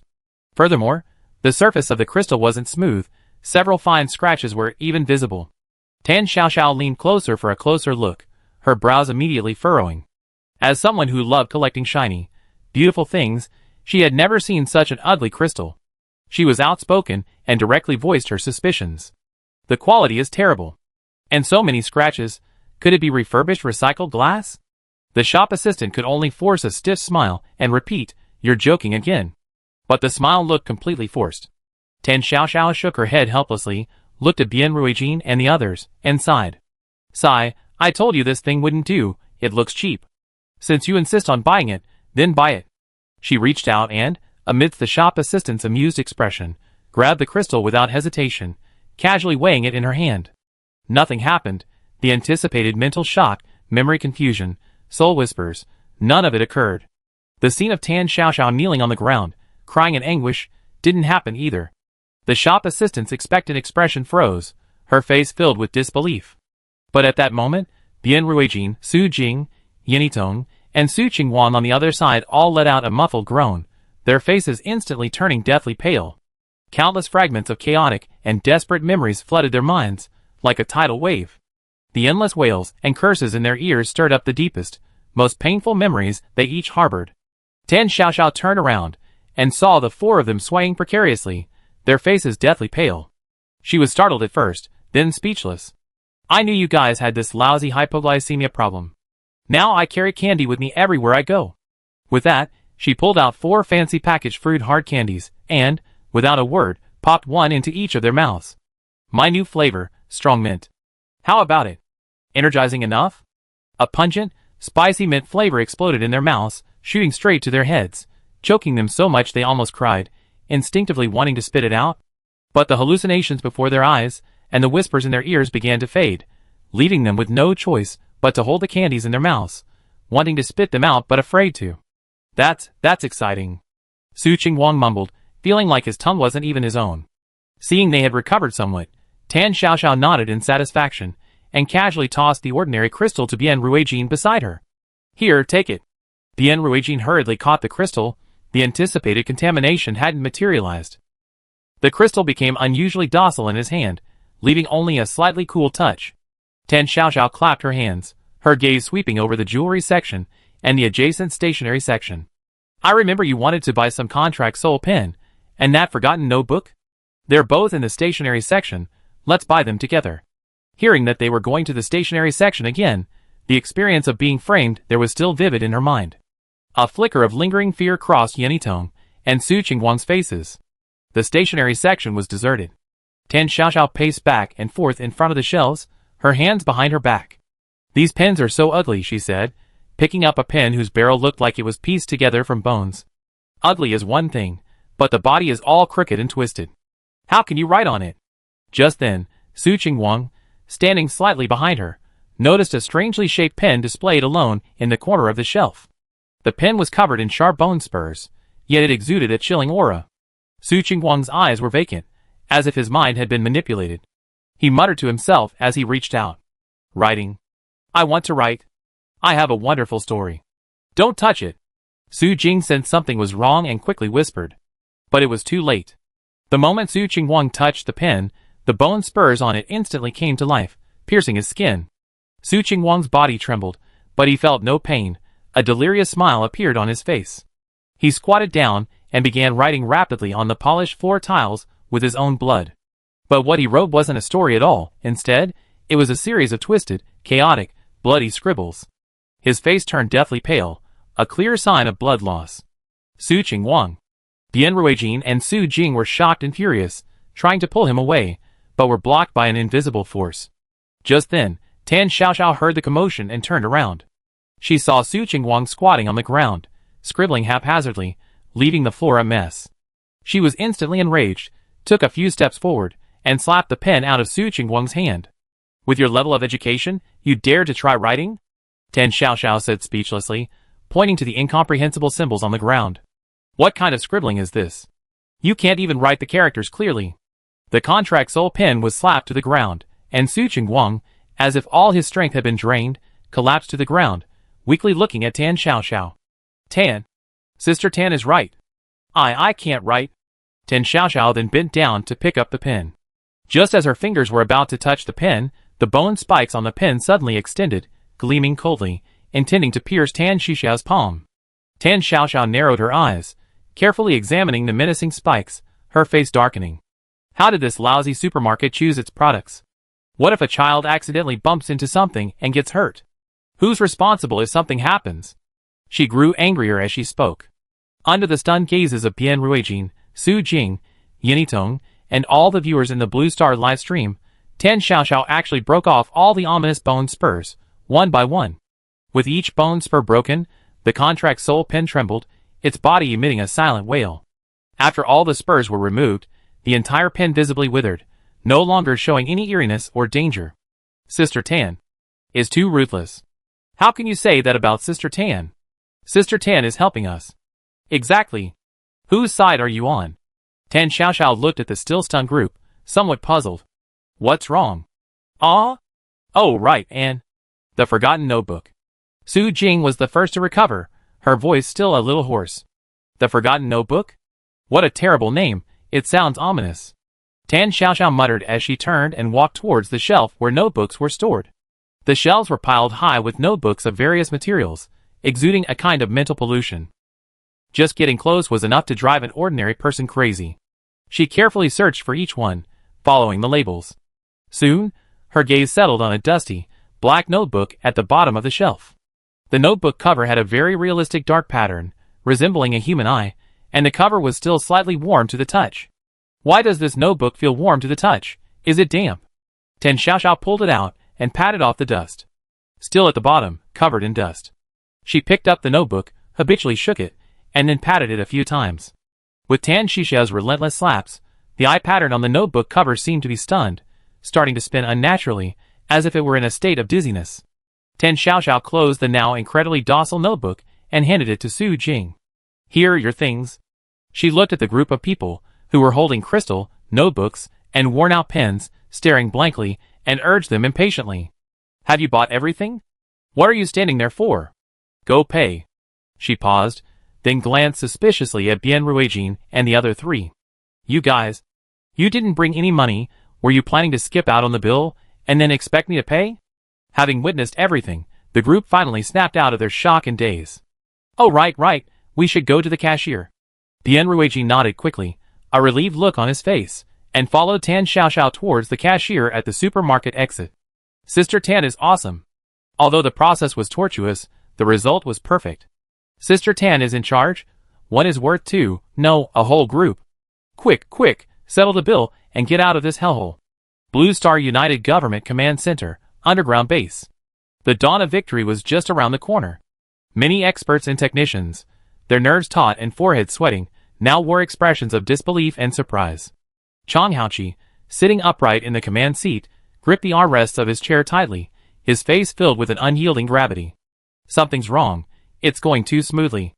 From the moment Tan Xiaoxiao appeared, everything went unsettlingly smoothly. Especially, the complete silence of the Void Star people lurking in the shadows.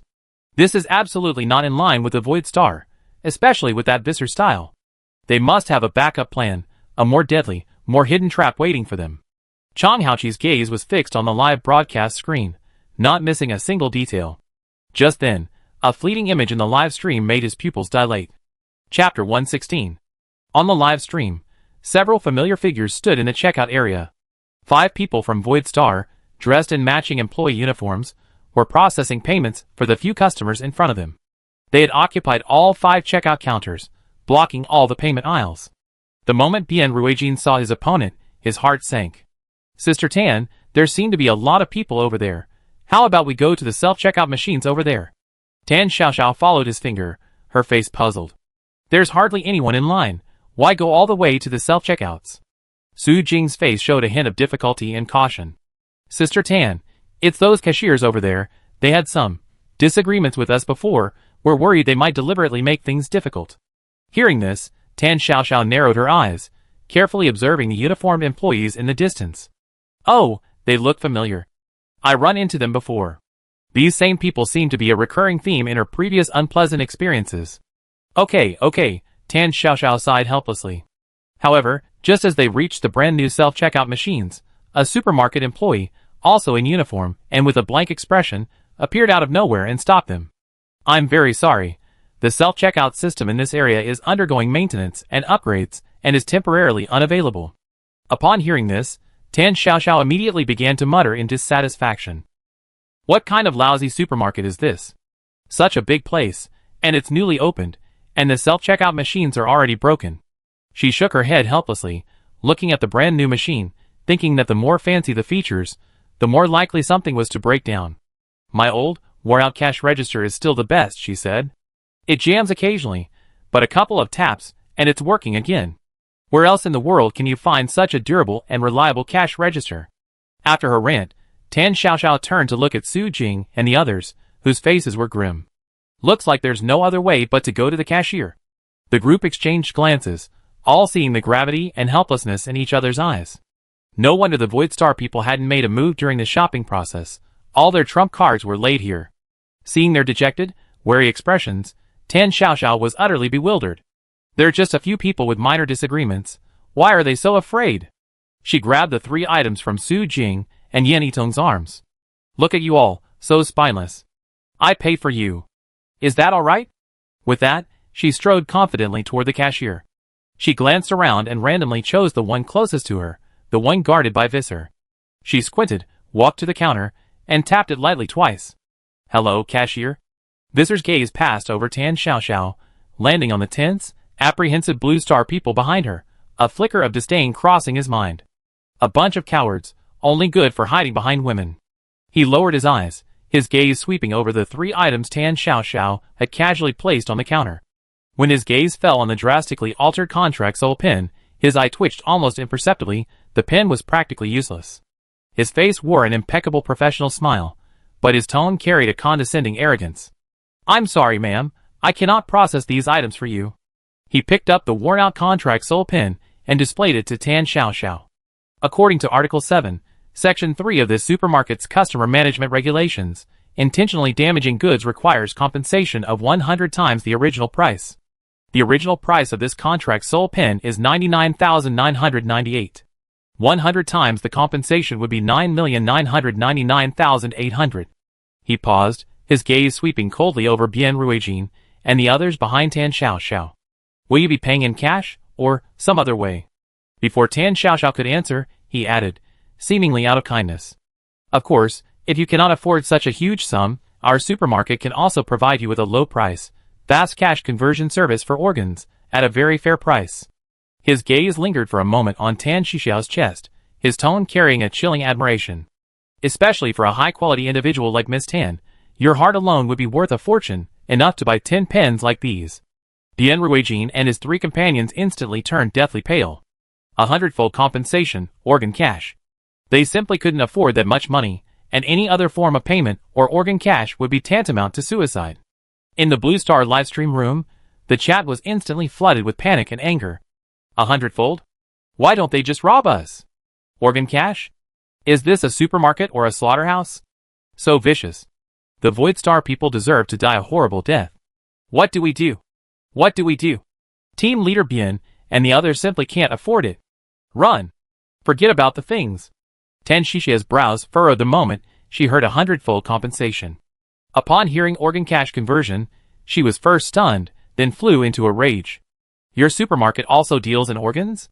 You lure customers in, and if they can't pay, you sell their organs? She was inwardly skeptical. How could this supermarket be operating so illegally? She was even considering calling to report it. Just as Bian Ruijin stepped forward to argue, even preparing for the worst, Tan Xiaoxiao suddenly stepped forward and pulled him behind her. What do you exploit you? Visser's professional, fake smile remained unchanged. He nodded slightly. Miss, please watch your words. We're just following the rules. Rules? Fine. I talk to you about the rules. Tan Xiaoxiao's voice rose again, instantly attracting the attention of all the surrounding customers and staff. She snatched the bare contract sole pen from Visser's hand and held it high. She shouted at the strangely shaped customers, who were gradually gathering around to watch the commotion. Everyone, come and judge for yourselves. Open your eyes and take a good look. What kind of lousy pen is this at the intersection of World Supermarket? It's covered in spikes, like a mace. It's clearly a weapon. She turned to the onlookers, trying to gain their agreement. What if some clueless child, or some elderly person with poor eyesight, accidentally gets pricked in the hand or eye by these spikes? I broke off these spikes to help the supermarket eliminate a safety hazard. Instead of thanking me, you dare to ask me for 100-fold compensation? She didn't give Visser a chance to interrupt, pointing to 2 more items on the counter. And these 2, this crystal thing, it's all black and murky inside, clearly a defective product. And this notebook, it's damp. She concluded forcefully. I haven't even asked you for compensation for emotional distress or quality issues yet, and you're already accusing me first, trying to extort me? The surrounding customers, after hearing Tan Xiaoxiao's string of seemingly reasonable arguments, couldn't help but whisper and point. Wow, this woman is amazing. That does seem somewhat reasonable. That pen does look quite dangerous. Dangerous? Not as dangerous as my son's toy. 100-fold compensation? That's a bit too much. Can you hurry up and finish processing my order? I'm waiting, it's so annoying. Exactly. My daughter is waiting for me to cook for her. A housewife clutching a constantly wriggling shopping bag complained. Meanwhile, in the manager's office, Pan Xingyuan leaned comfortably back in his leather executive chair, legs crossed, leisurely watching the drama unfolding at the cashier through the monitor. Seeing Visser's cold face, trying to suppress Tan Xiaoxiao with rules and intimidation, Manager Pan's lips curled into a cold smile. Idiot. He muttered under his breath, taking a sip of his coffee. Let you arrogant players be the scapegoats. He had long disliked Visser, who was so self-important and always trying to show off. A dog raised by its master to do errands, daring to think it could rise to his level, even becoming one of them, based on a few missions? Watching Visser deliberately provoke Tan Xiaoxiao, Manager Pan felt a surge of schadenfreude. He leaned back comfortably, ready to enjoy watching the two sides clash, and he reaped the benefits. At the cashier, Visser's professional smile crumbled under Tan Shixiao's relentless barrage, and the pressure of the surrounding public opinion. A flash of anger crossed his eyes. As the top expert on Void Star, he was revered and admired not only on his home planet, but also among the many powerful players in the Monster Disaster game. Never before had he been so publicly humiliated and refuted in such a vulgar, street-smart manner. "Madam," Visser practically spat out the words. "Watch your words. Under the rules of the interdimensional convergence supermarket, our words are law."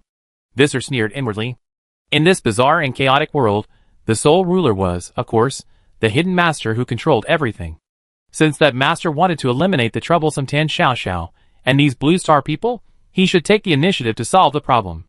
Not just to complete the mission, but also to secure a more important position in that master's heart. He wanted to prove that his value far exceeded that of Manager Pan, who arrogantly relied on his seniority. If he could achieve a great victory this time, perhaps he could shed his player status and truly become one of them. Thinking this, Visser became even more impatient, his usual composure and caution diminished.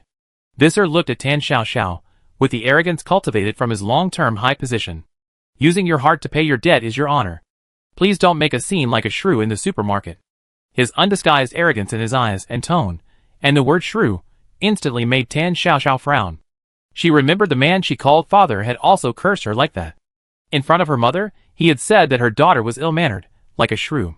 Although her mother later comforted her, saying that in her eyes, she was the best girl in the world, she still felt disgusted by the word. Tan Xiaoxiao looked at Visser, as if he were a piece of unrecyclable trash. "Fine, very well." Amidst everyone's astonished gazes, she directly pulled out her phone and dialed 51321 without hesitation. The call was answered almost instantly. "Hello, is this the Market Supervision Bureau?" Tan Shixiao's tone was familiar. "Please connect me to the director's office. My name is Tan Xiaoxiao." The previously formulaic female voice on the other end of the line paused noticeably upon hearing Tan Xiaoxiao.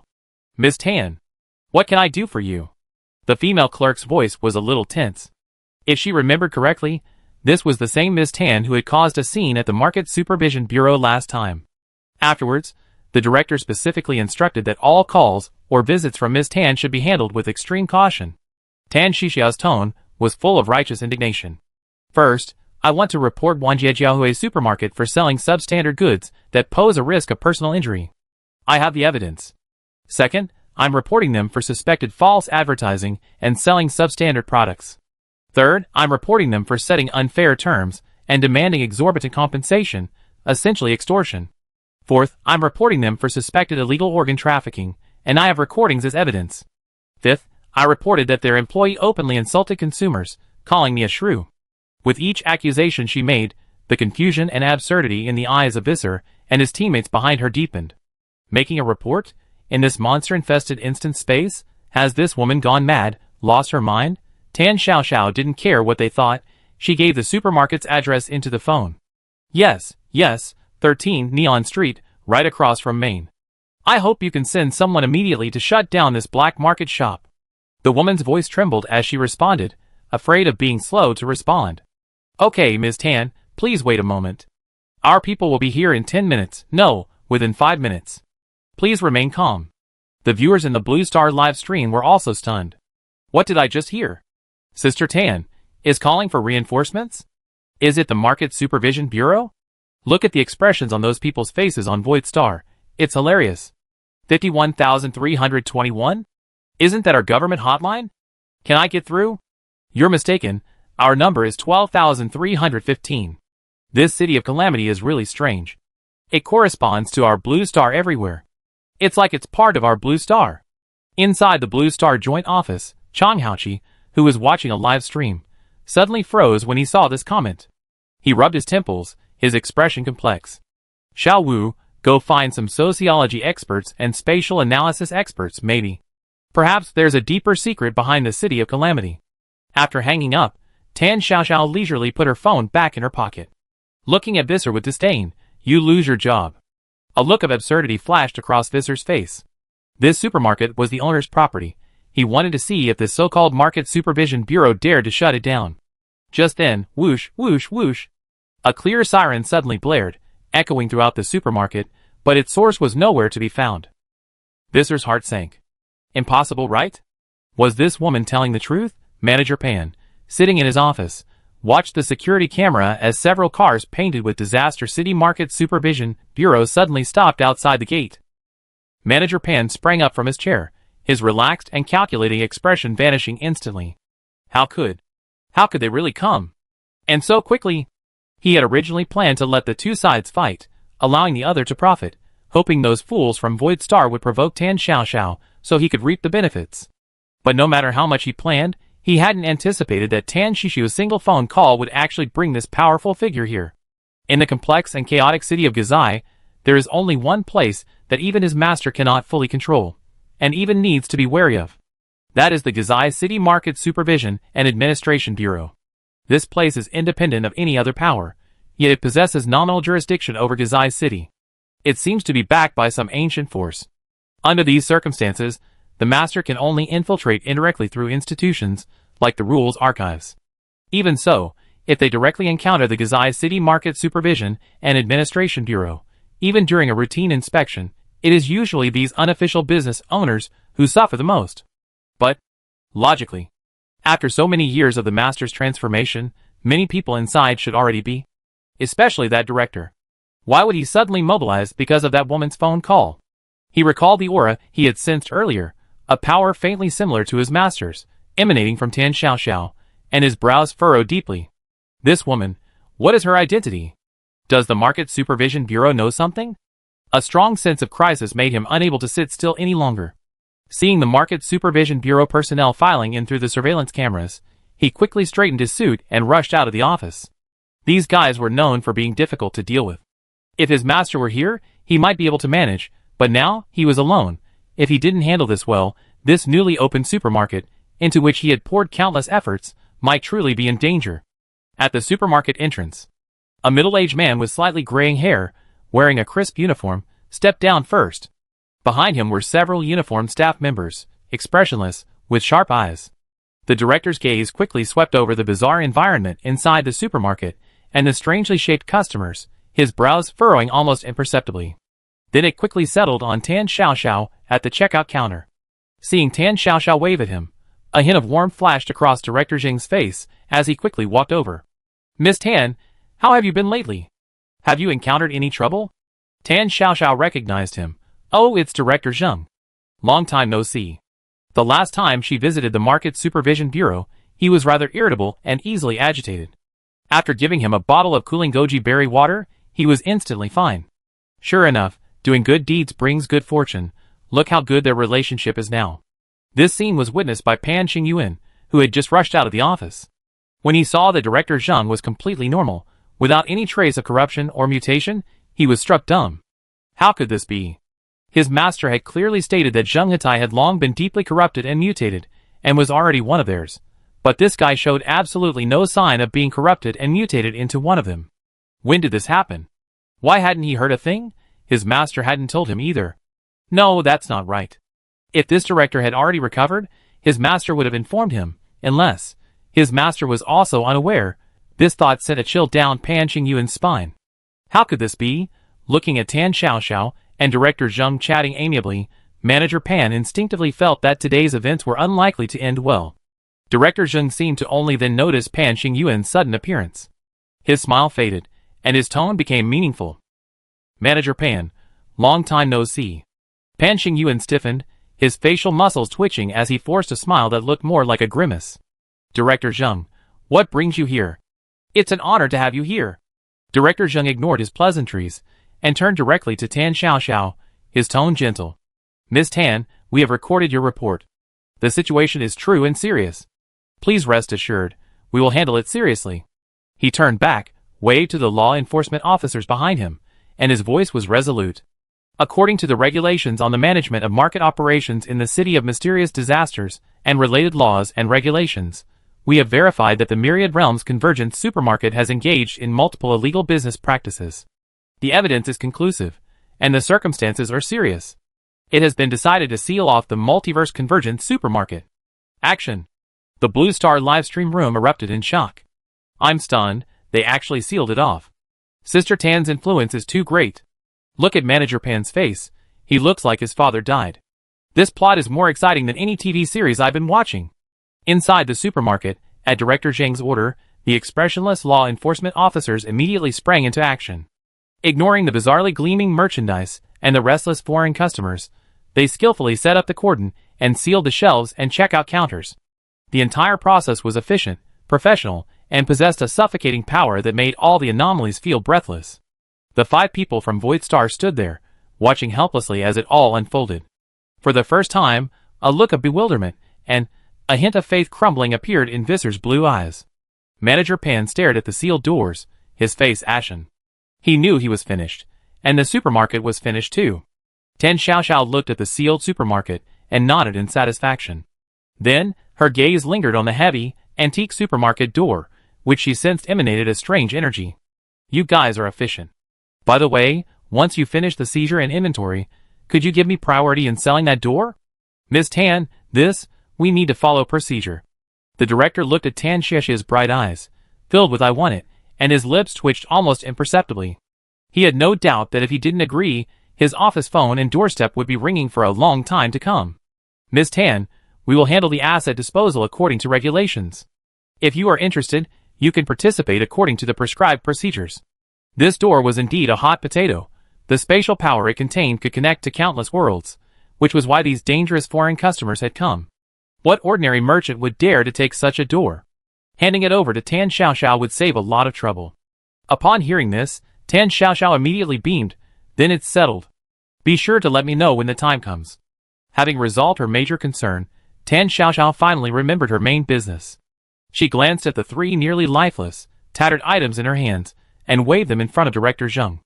Then I take these items with me? Director Zhang's gaze casually swept over the 3 items that appeared incredibly docile, even somewhat shabby, in Tan Xiaoxiao's hands. He examined them for a long time, and finally concluded that these items showed no abnormal energy fluctuations. So he waved his hand readily. Okay. The instant Director Zhang finished speaking, a system notification sounded simultaneously in the ears of Bian Ruijin, Su Jing, Su Qingguang, and Yan Yitong. Blue Star Spark Team, mission complete. Mission reward, team points plus 800. Special reward Deep Space Knowledge Analysis Chip has been issued. Success? It actually worked. Su Qingguang's legs even gave way, and he instinctively supported Su Jing beside him. Yan Yitong covered her mouth, bursting into tears of joy. Bian Ruijin and Su Jing exchanged a glance, both seeing the relief and excitement in each other's eyes. Chapter 117. However, in stark contrast to the jubilation on Blue Star, the Void Star team remained deathly silent. Almost simultaneously with the Fire Seed team receiving the success notification, a cold and cruel judgment echoed in the minds of the 5 members. Void Star team failed to prevent the Fire Seed team from completing the procurement mission. Mission penalty. Half the global population will immediately disappear, and all technological development progress will be frozen. Evaluation.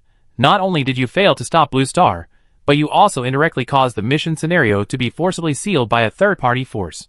This is a complete and utterly shameful failure. Visser's face turned deathly pale, especially when he heard the mission evaluation. His heart sank heavily. This failure not only severely damaged their home planet, but even more terrifying was the mission evaluation itself. Visser had never heard of the cataclysmic game proactively evaluating players' missions. This was the first time he had encountered it, proving that the higher-ups already knew about his failure, and perhaps this evaluation might even have been given personally by the master. He had schemed and plotted for so long, wanting to bring Ruth, the Void Star team, and even the entire Void Star into their ranks. And now, because of this one failure, he might become a pawn. How could he accept that? Just then Harold, standing to the side, suddenly coughed up a mouthful of blood, his face instantly turning ashen.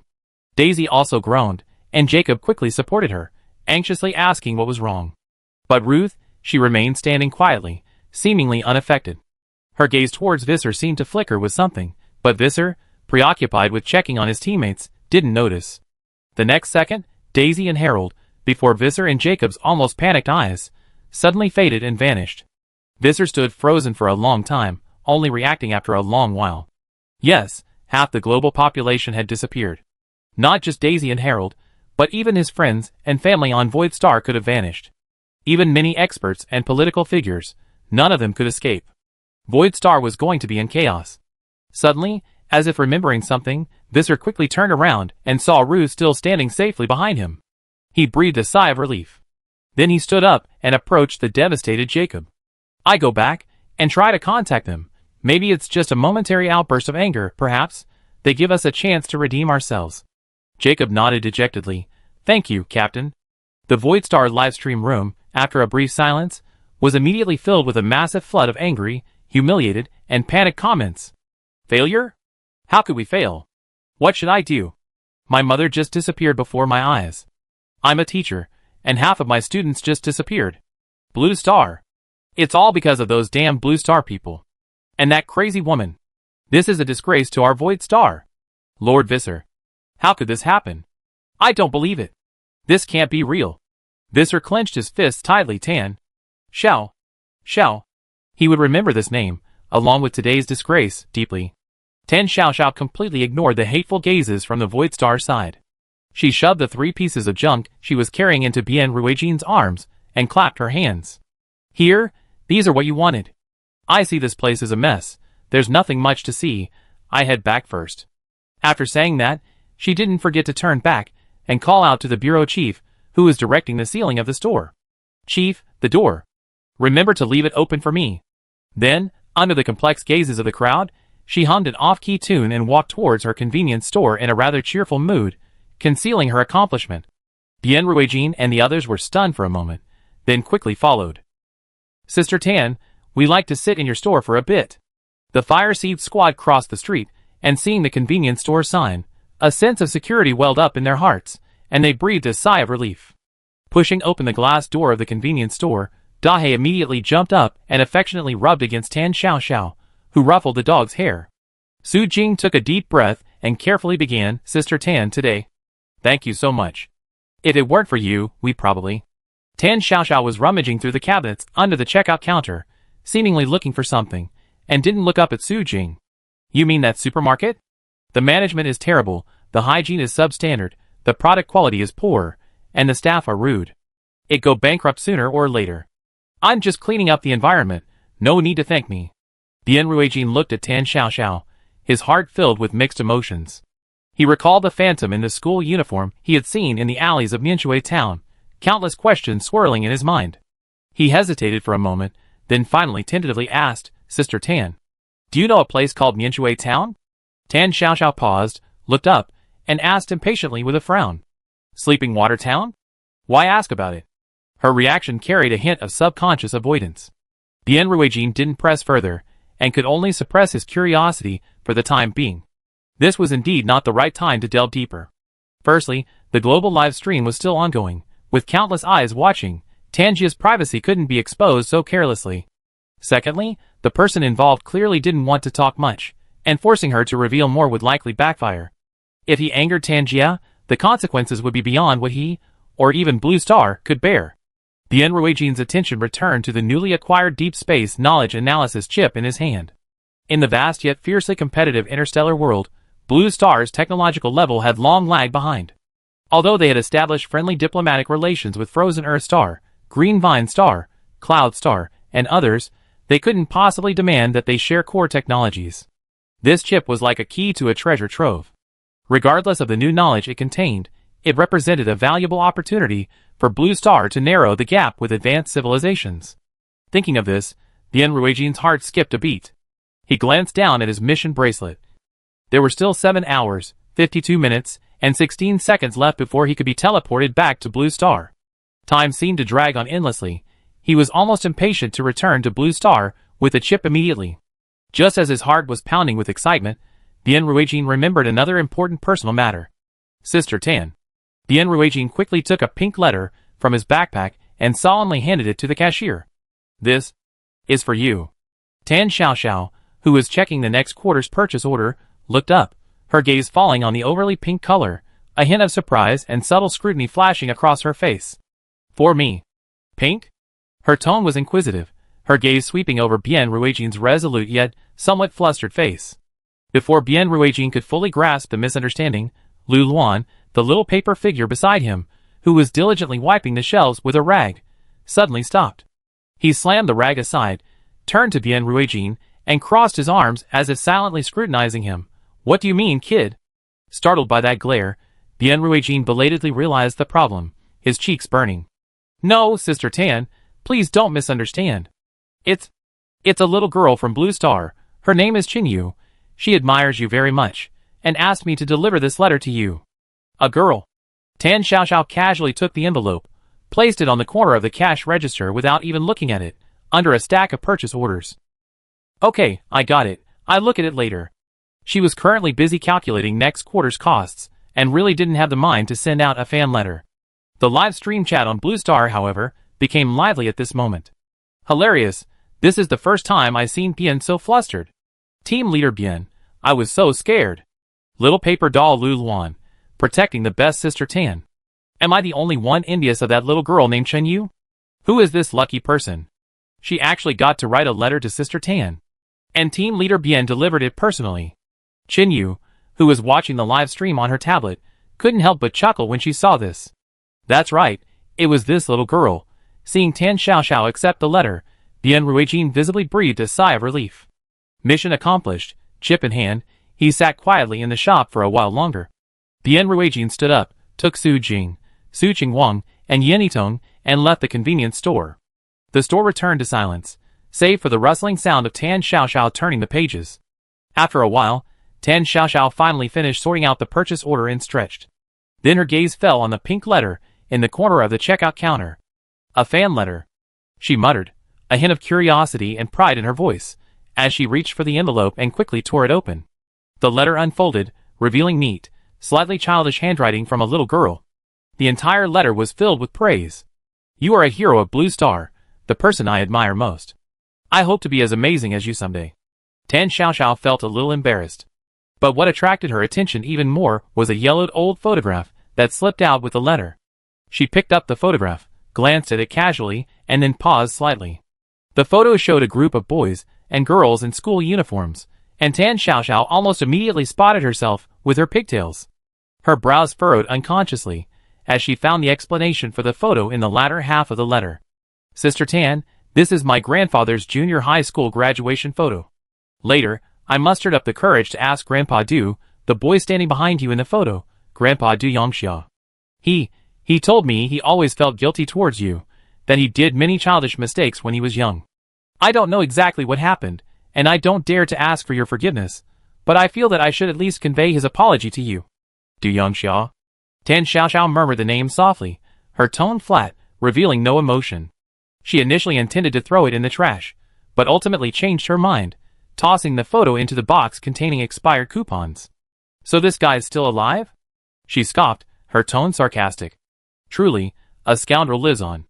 Just then, the little paper doll Lu Luan seemed to sense her agitation. He huffed and puffed as he climbed onto the counter, then laboriously picked up a marker and scrawled a large, crooked X across Du Yongxia's childish face. Tan Xiaoxiao stared at the comical X on Du Yongxia's face, stunned for a moment, then couldn't help but burst out laughing. The gloom that had been rising in her heart because of the past was instantly dispelled by this action. At this moment, in the largest comprehensive laboratory on the entire Blue Star Academy of Sciences, the lights were blazing. Leading figures and top experts from all walks of life, having received the news, had already gathered here. Some of them had gray hair, others were in their prime, but without exception, their eyes gleamed with a thirst for unknown knowledge. The 4 members of the Fire Seed team stood to one side, their faces filled with the ease and anticipation of completing their mission. Bien Ruijin solemnly handed the Deep Space Knowledge Analysis chip, carrying their hopes, to the head of the Research Institute.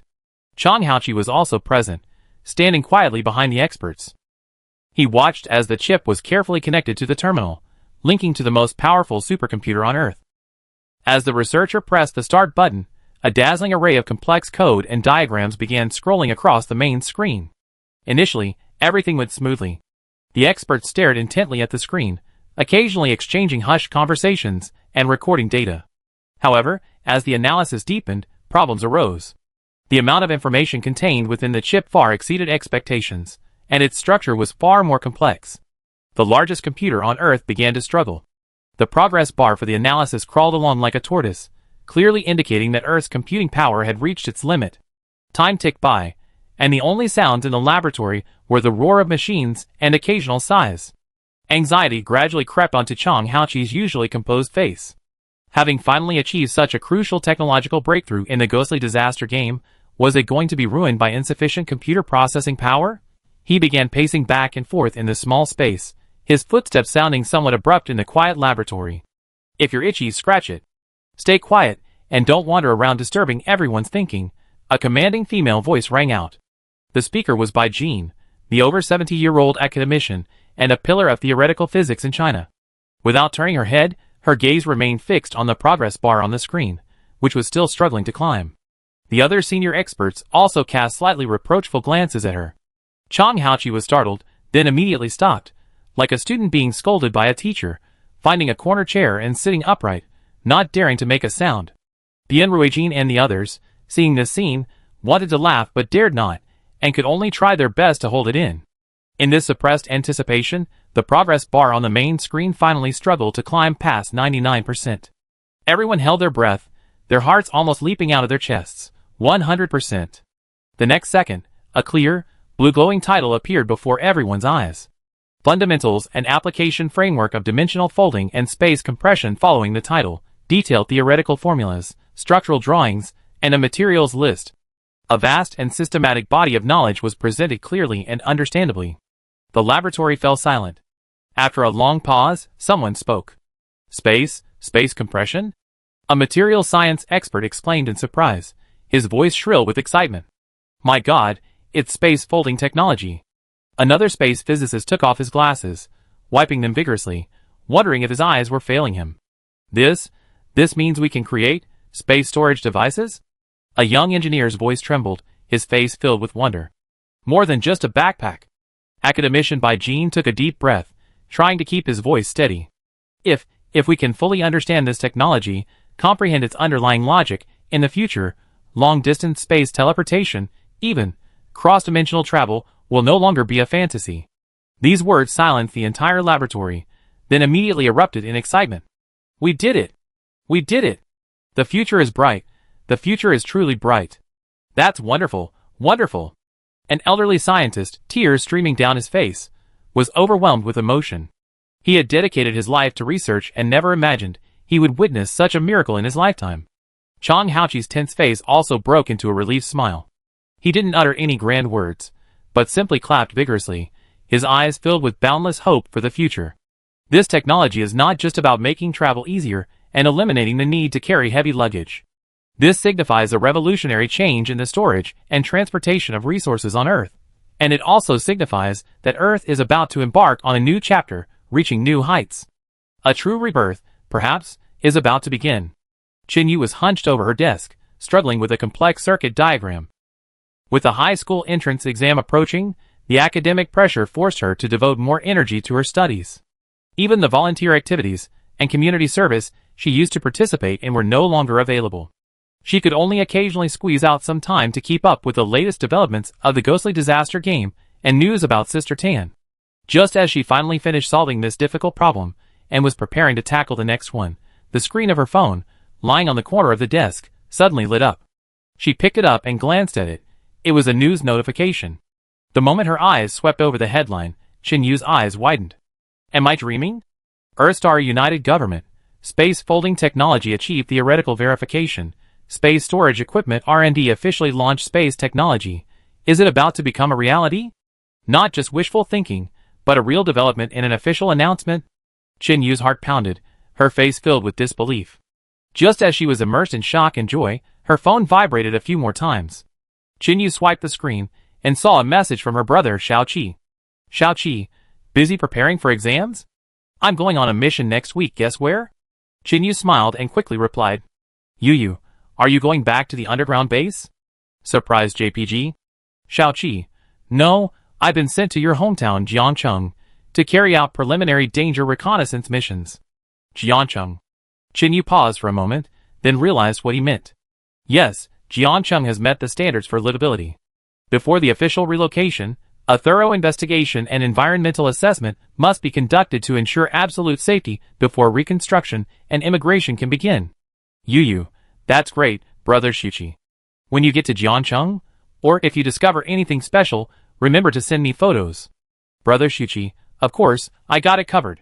Study hard, and I bring you back some first-hand information. Chin Yu, holding her phone, spun around in the room before happily snuggling into the soft blankets. The news of her hometown's recovery, the breakthrough in space technology, Brother Shichi going on an important mission, it seemed like all the good things had come together at once. Life was simply too wonderful. At number 23 Neon Street, Tan Xiaoxiao supervised the workers installing the new gate with a satisfied expression. The Wanjie Convergence supermarket across the street was now tightly closed, covered with crisscrossing white seals. The thought of personally eliminating her biggest competitor filled her with immense satisfaction. What made her even more smug was that she not only crushed her rival, but also easily acquired their most valuable asset, a particularly sturdy and imposing-looking door. A couple of days ago, the C's supermarket assets were put up for public auction. For some reason, this exquisitely crafted, intricately carved door, which exuded an air of extraordinary grandeur, attracted no bids and almost failed to sell. In the end, Tan Xiaoxiao easily acquired it for a pittance. She reached out and gently stroked the metal door frame, clearly feeling a strange, subtly surging energy. This energy didn't make her uncomfortable. Instead, it gave her a strange sense of familiarity. It was as if this door was born to belong here, to her shop.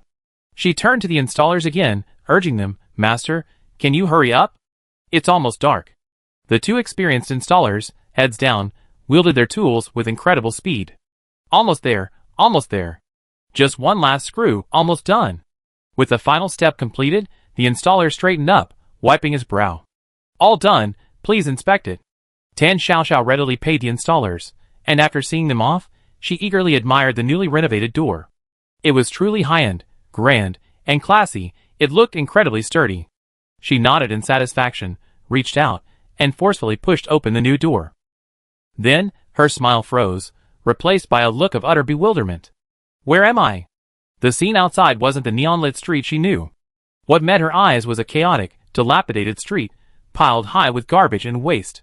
The streets were lined with building ruins, broken steel bars and concrete, and various industrial waste. Strangely, looking at this desolate wasteland that should have been unsettling, Tan Xiaoxiao felt a strange sense of familiarity. She frowned in confusion and subconsciously looked back into the store. The familiar shelves, the bright lights, the big black dog dozing on the floor, and the little paper doll Lu Luan peeking out from behind the counter. Yes, this was her convenience store. Then what was going on outside? She hesitated, took a step back, and closed the door.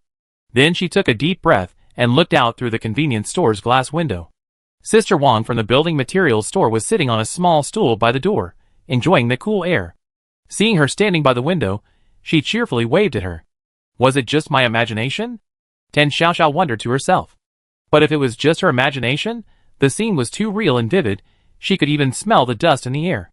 Could it be that my mental problems have worsened again? Tan Xiaoxiao muttered to herself, a little frustrated. That shouldn't be the case. I always cooperated with the treatment. And, for some reason, that desolate world she had just seen still bothered her, a strange sense of familiarity that she couldn't ignore, even making her want to go back again. Recalling the scene she had just seen, Tan Xiaoxiao focused her mind, and then pushed open the door again. She stood once more on that dilapidated street filled with garbage. Why, despite being such a desolate, even somewhat eerie place, did she feel no fear, but instead a sense of homecoming? Just then, tap, tap, tap. A series of unhurried footsteps came from around the corner not far away. Who is it? Tan Xiaoxiao immediately became alert, turning her head towards the source of the sound. Qi Jun and his teammates had been patrolling the area around Mianxue town for 3 days. The higher-ups attached great importance to Mianxue town, repeatedly emphasizing its crucial importance and demanding that they be extremely cautious and not overlook any anomalies. However, frankly, the work over the past 3 days had been quite tedious. The area was filled with collapsed houses, barren fields, and abandoned streets. They repeatedly scanned with their energy detectors, traversing almost every corner, but the device remained unresponsive. As darkness approached, just as Qi Jun was preparing to return to the camp to rejoin his teammates, the energy detector in his hand suddenly, and without warning flashed a red light, the indicator arrow rapidly pointing to the left front. Qi Jun froze. That direction. He had just thoroughly patrolled it 10 minutes ago. Besides a few crumbling, dilapidated walls, and a pile of construction debris, there was nothing there. He took a deep breath, immediately going on alert, cautiously advancing in the direction of the arrow. His hand silently reached for the weapon at his waist, his heart pounding involuntarily. Chi-Jun carefully hugged the broken wall, turning the corner. Then, he froze, his pupils shrinking in shock. Right in front of him, a young girl was curiously tilting her head, scrutinizing him. Her face was clean, still bearing a hint of childishness, yet she possessed an indescribably powerful aura. Moreover, no one on earth wouldn't recognize that face. Tan Xiaoxiao? What made his mind even more blank was what was right behind Tan Xiaoxiao. Where he had just confirmed 10 minutes ago that there was only ruins, barely enough to tell it had once been a storefront, now stood a beautifully decorated, spotless convenience store. The familiar smiling logo in the corner of the sign, the one he's seen countless times in the disaster live stream, seemed to be silently greeting him. How is this possible? Chapter 118. Upon meeting Tan Xiaoxiao's gaze, Chi-Jun immediately reacted, straightening up and giving a stiff bow. Miss Tan, no! He was somewhat incoherent due to shock and nervousness. I'm called Chi-Jun. You might not know me. I mean you no harm. He tried to explain his purpose, but due to his shock, he kept repeating the same few sentences. Looking at this overreacting young man, Tan Xiaoxiao blinked in confusion. However, although he was nervous, his eyes seemed honest, not malicious. She waved her hand, interrupting Chi-Jun's repeated self-introduction. Alright, I know. Don't just stand there like an idiot. Want to come inside? Is that alright? Chi-Jun's voice suddenly rose, tinged with flattery. Tan Xiaoxiao found his earnestness somewhat amusing, and stepped aside to let him through the doorway. What's wrong with that? The store is open to do business. Chi-Jun practically held his breath, stepping into this convenience store, renowned throughout Blue Star, with an almost reverent attitude. The store was brightly lit, the shelves were neat, and a faint, reassuring fragrance filled the air. Everything seemed normal, even somewhat cozy. However, the moment Chi-Jun's gaze swept across the corner, and met a pair of bright green eyes, he instantly felt a chill run down his spine, his blood freezing. That dog, the one that had appeared countless times in the live broadcasts of the bizarre disaster, the legendary S-class eerie and terrifying being. It simply lay there quietly, without making a move, but the invisible pressure emanating from it sent shivers down Chi-Jun's spine. Chi-Jun's breath hitched, his face turned deathly pale, and his steps faltered. He almost fainted on the spot. Hey, what's wrong? Tan Xiaoxiao reacted quickly, struggling to help him to a chair in the rest area. So young, how can you be so weak? She muttered, handing him a glass of warm water, then glancing suspiciously at the lazy, sprawling dog, Hey. Were you scared by my dog? Tan Xiaoxiao found it hard to believe. Don't let Hey's appearance fool you. Its personality, it's actually quite good-natured. It never barks or bites. Chi-Jun trembled as he took the glass and sipped. A sense of relief spread through him, even easing the fatigue accumulated from the long hours of fieldwork. He subconsciously looked down at the glass in his hand. It was just ordinary warm water, but the effect. Was this water somehow special? Using the act of drinking, Chi-Jun forced himself to calm down, regaining some of his composure. He dared not look directly at Dahe any longer, cautiously observing the store from the corner of his eye. The shelves were laden with a dazzling array of goods. When his gaze shifted to the huge glass window, he froze. The street scene outside was none other than the bizarre, neon-lit streets of the city of Calamity. Outside the window, a woman in her 30s seemed to sense his gaze, turning her head and giving him a strange, inquisitive, and even slightly threatening smile. Chi-Jun jumped in fright, quickly lowering his head and taking a few sips of water to cover his reaction. This street scene, this atmosphere, there was absolutely no way he could be mistaken. So the question was, where was he right now? Logically, he should be in the ruins of Sleeping Water Town on Blue Star right now. But this convenience store, and the view outside the window, is clearly 23 Neon Street in the city of Calamity. Could it be that this convenience store has broken through the boundaries of space and time, existing in two worlds simultaneously? More importantly, if he walks out of this door now, will Blue Star or the dangerous city of Calamity await him outside? When he came in, his mind was filled with shock and intelligence gathering. Now, thinking of this life or death question, cold sweat instantly broke out on Chi-Jun's back. He couldn't stay any longer, he had to report the situation here immediately. Chi-Jun abruptly stood up, trying to make his voice sound steady. Sister Tan, thank you for the water. It's getting late, so I won't bother you any longer. I head back now. Tan Xiaoxiao didn't think much of it, and nodded understandingly. Okay, take care then. Come again when you have time. Watching Qi Jun almost stumble out of the convenience store, Tan Xiaoxiao belatedly slapped her forehead. Oh dear, I forgot to ask that guy. What exactly is that rundown place outside? She scratched her head, somewhat annoyed. Never mind, let's see if I run into him again. But that place looks so desolate, business must be tough. Tan Xiaoxiao sighed, dissatisfied with her business survey results. If only next time I open, it would be in a bustling, lively place. Outside the convenience store, Qi Jun took a deep breath of the familiar air, looking at the familiar dilapidated street scene, and almost collapsed to the ground. Great, he's back on Earth. Qi Jun touched the miniature recorder on his chest, incredibly grateful he kept it on. The footage recorded inside was enough to prove he wasn't mentally deranged or suffering from delusions. Otherwise, a mere verbal report of Tan Xiaoxiao and her convenience store appearing in the ruins of Jiancheng would likely have landed him in psychological intervention immediately. Finally, he took one last deep look at the door that seemed to connect two worlds, and returned to camp as quickly as possible. Adjutant Xiao Wu even forgot to knock, practically stumbling into Chang Haoqi's office. Commander, emergency. Jiancheng. Qi Jun from the Jiancheng Nianjue Town Patrol Team reports. They found Tan Xiaoxiao and her convenience store in Nianjue Town. Chang Haoqi, who was reviewing documents, paused, his brow furrowing involuntarily. Found what? Be clear. Xiao Wu took a deep breath, repeating as clearly as possible. Right here in the eastern section of the former commercial street in Nianjue Town, Jiancheng, Qi Jun witnessed it firsthand, and had a brief encounter with Tan Xiaoxiao. Chang Haoqi put down his pen and uttered 5 words decisively. Absolutely impossible. Was it a hallucination?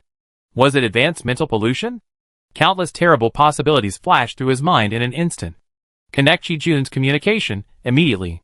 The communication was quickly established, and Qi Jun's voice, trying to remain calm, came through. Commander, I know it's hard to believe, but I brought a recorder, and the video evidence has been transmitted. Chang Haoqi gestured for Xiao Wu to play the video. The image was somewhat shaky, and the perspective was low. Qi Jun was seen first passing through a heavy metal door that seemed out of place with the surrounding ruins. Then came the bright, clean convenience store, overflowing with goods. Everything perfectly matched the interior of the convenience store he had seen countless times in the live streams of the strange disaster. Finally, the camera froze on Tan Xiaoxiao handing a glass of water to Qi Jun off-screen. His face was crystal clear, the same face that had appeared countless times in the live stream recordings. Chang Haoqi stared motionless at the screen. He subconsciously raised his hand, signaling Xiao Wu to replay the footage, to watch it repeatedly. Finally, he leaned back in his chair, raised his hand, and vigorously rubbed his cheeks, his voice filled with disbelief. It's real. She really can come. This wasn't just through a screen, this was real, living contact happening right on Earth. After a brief moment of disorientation, Chang Haoqi's eyes instantly sharpened. Xiao Wu, all personnel with knowledge of this incident must immediately sign a confidentiality agreement. Order Qi Jun's team to remain on temporary alert, and strictly prohibit any unauthorized approach to the target building. Xiao Wu nodded and quickly left. After the door closed, silence returned to the office. Chang Haoqi sat alone behind his desk, playing frame by frame the images Qi Jun had sent back. This seemed like a tremendous opportunity. It meant a stable interworld channel, allowing for direct, controlled, and continuous communication between the two sides. It might even yield wondrous goods imbued with various abilities from Tan Xiaoxiao. Even, in the event of an insurmountable catastrophe for Blue Star, this door might be the last spark for civilization's survival. But there were risks. This door was two-way. Today it was Tan Xiaoxiao, tomorrow, could it be other malevolent and terrifying beings from the City of Calamity? The thought sent a chill down his spine. If it were true, the resulting changes in the situation would be incredibly complex. He pondered for a long time, and finally, a decisive look flashed in his eyes. Bring Bian Ruijin, Su Jing, and Professor Bai Jin to the Emergency Command Center as quickly as possible. While waiting for the three to arrive, he walked to the map of Blue Star on the wall. After a long while, he slowly exhaled, as if declaring to himself, and also to the entire Blue Star. This is an opportunity we must seize.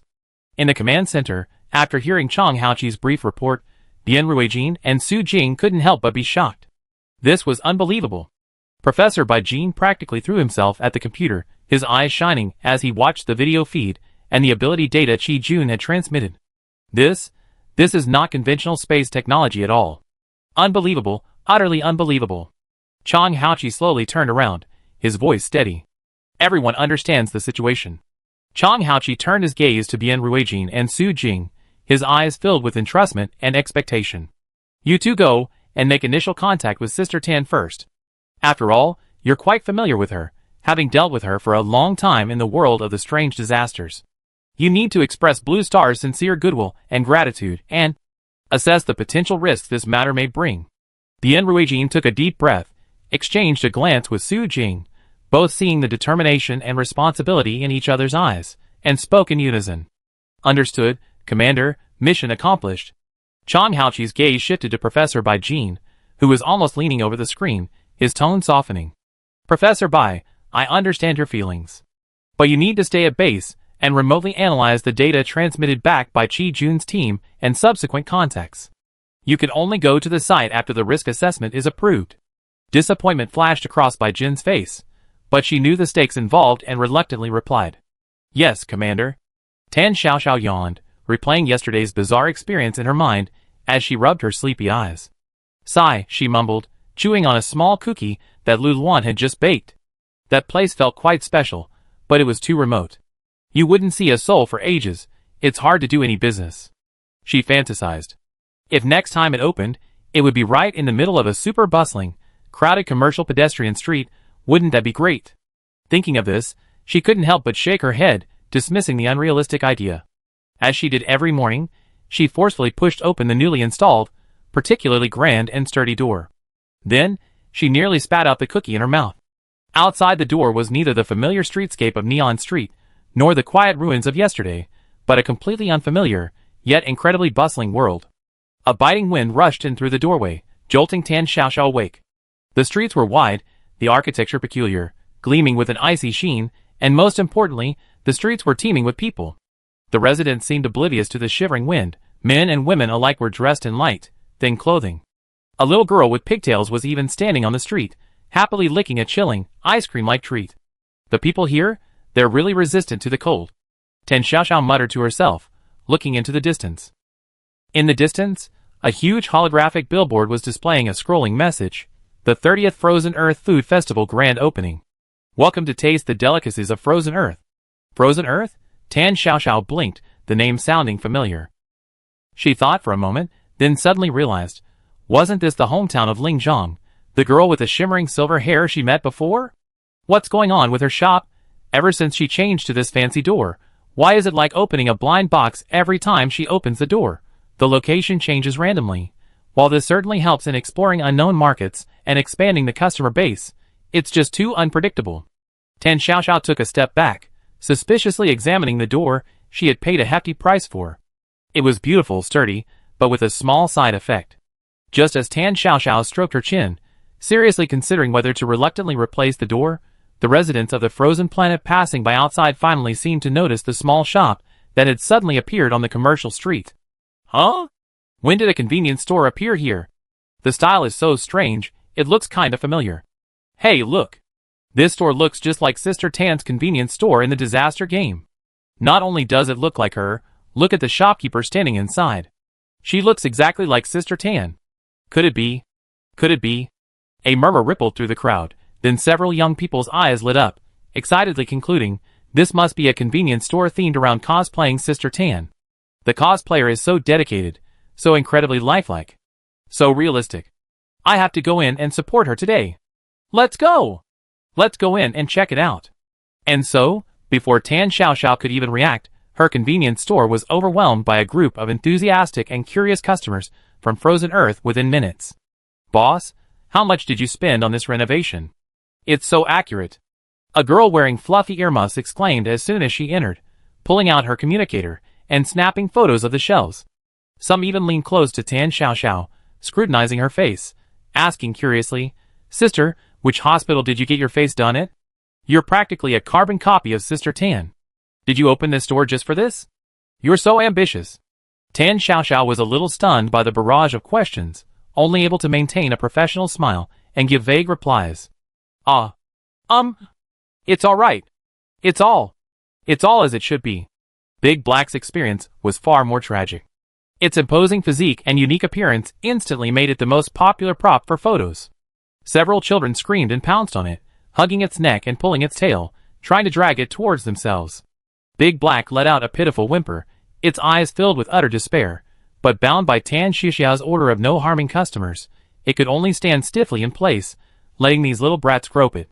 Xiao He and Lu Luan, much more shrewd, quickly hid under the counter, resolutely refusing to show themselves.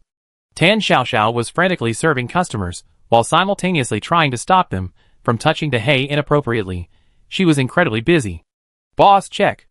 I take all of these. Me too, give me a dozen of these drinks.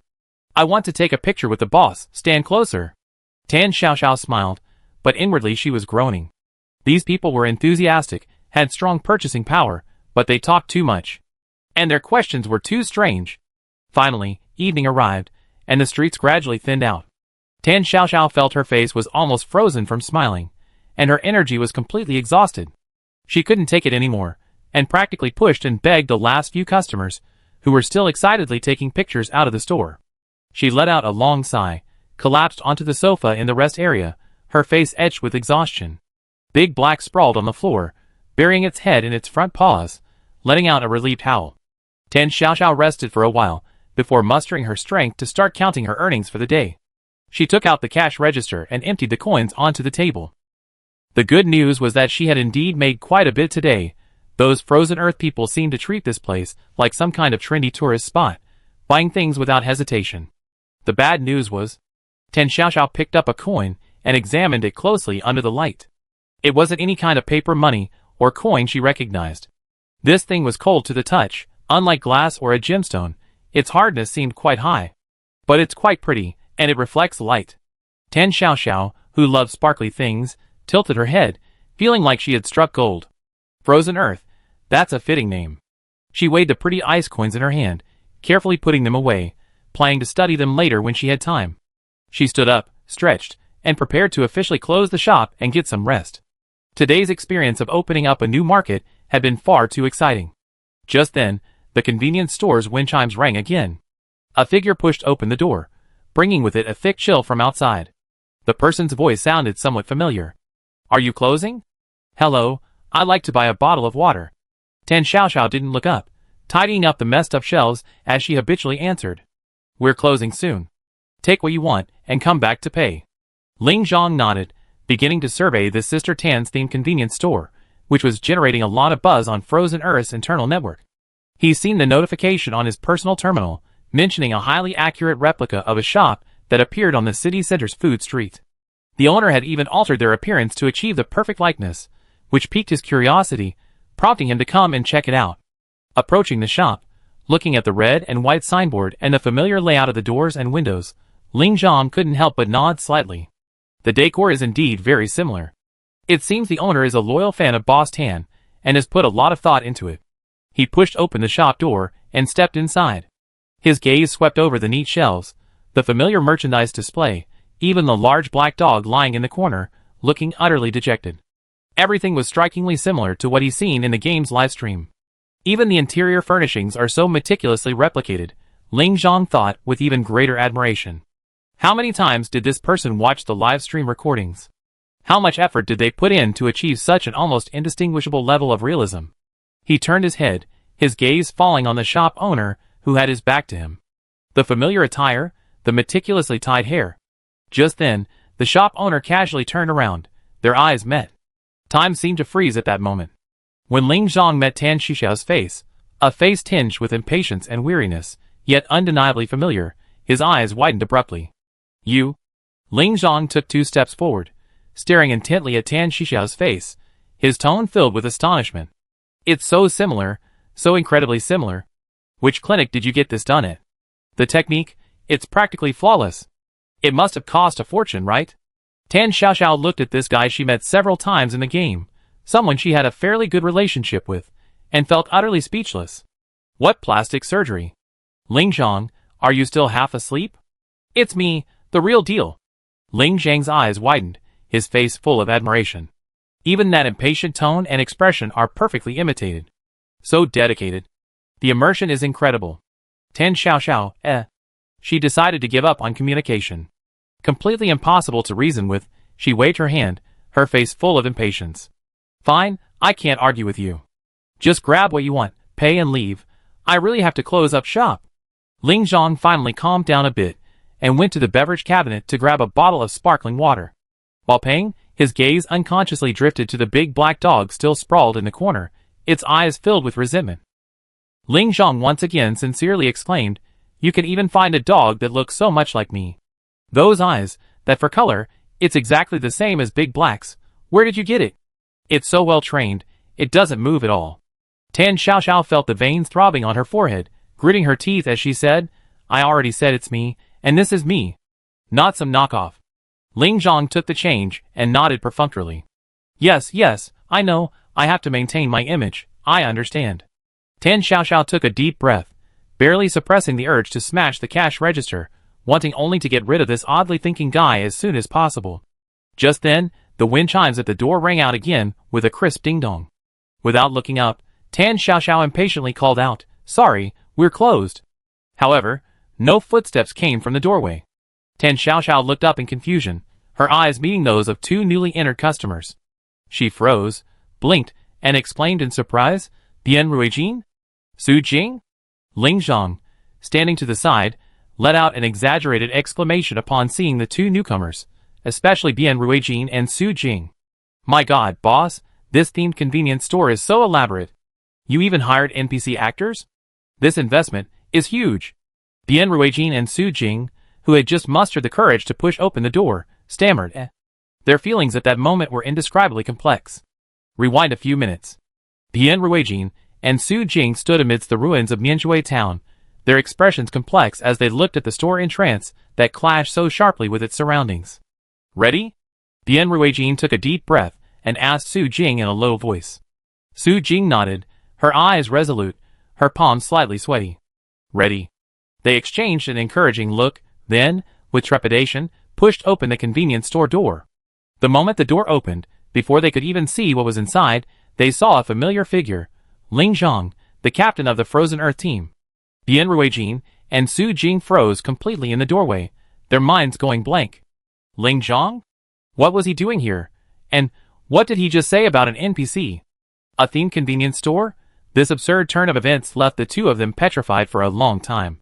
The convenience store's network seemed far more extensive and chaotic than they had imagined. Finally, Tan Xiaoxiao broke the eerie silence.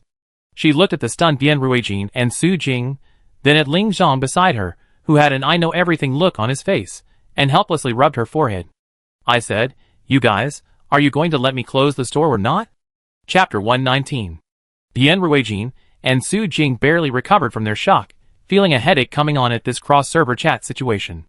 Captain Ling Zhang, Bian Ruijin stepped forward, his tone serious and grave. "We're not role-playing. This is Boss Tan's shop." Ling Zhang finally realized something was wrong and instinctively retorted. What a joke. He almost instinctively pulled out his communicator and connected with Lord Frost of the Frozen Earth Star. "Ling Zhang?" The communication was instantly connected, and a cold, authoritative voice came through. "The Lord's mansion has detected abnormal energy in the core commercial area of the capital. The coordinates highly overlap with your current location. Please immediately confirm the situation on site and assess the threat level." Ling Zhang raised his head in a daze, his gaze sweeping over the convenience store again, his tall figure swaying almost imperceptibly. It turned out this wasn't some high-fashion replica shop after all, and he hadn't fallen into any bizarre dungeon. Seeing Ling Zhang's dazed, out-of-body state, Tan Xiaoxiao felt a rare pang of sympathy. She sighed, holding the cash register full of ice coins she had just counted. "Sigh, take it easy. My new door looks nice, but it comes with a little minor side effect. You get used to it." Ling Zhang, A minor side effect?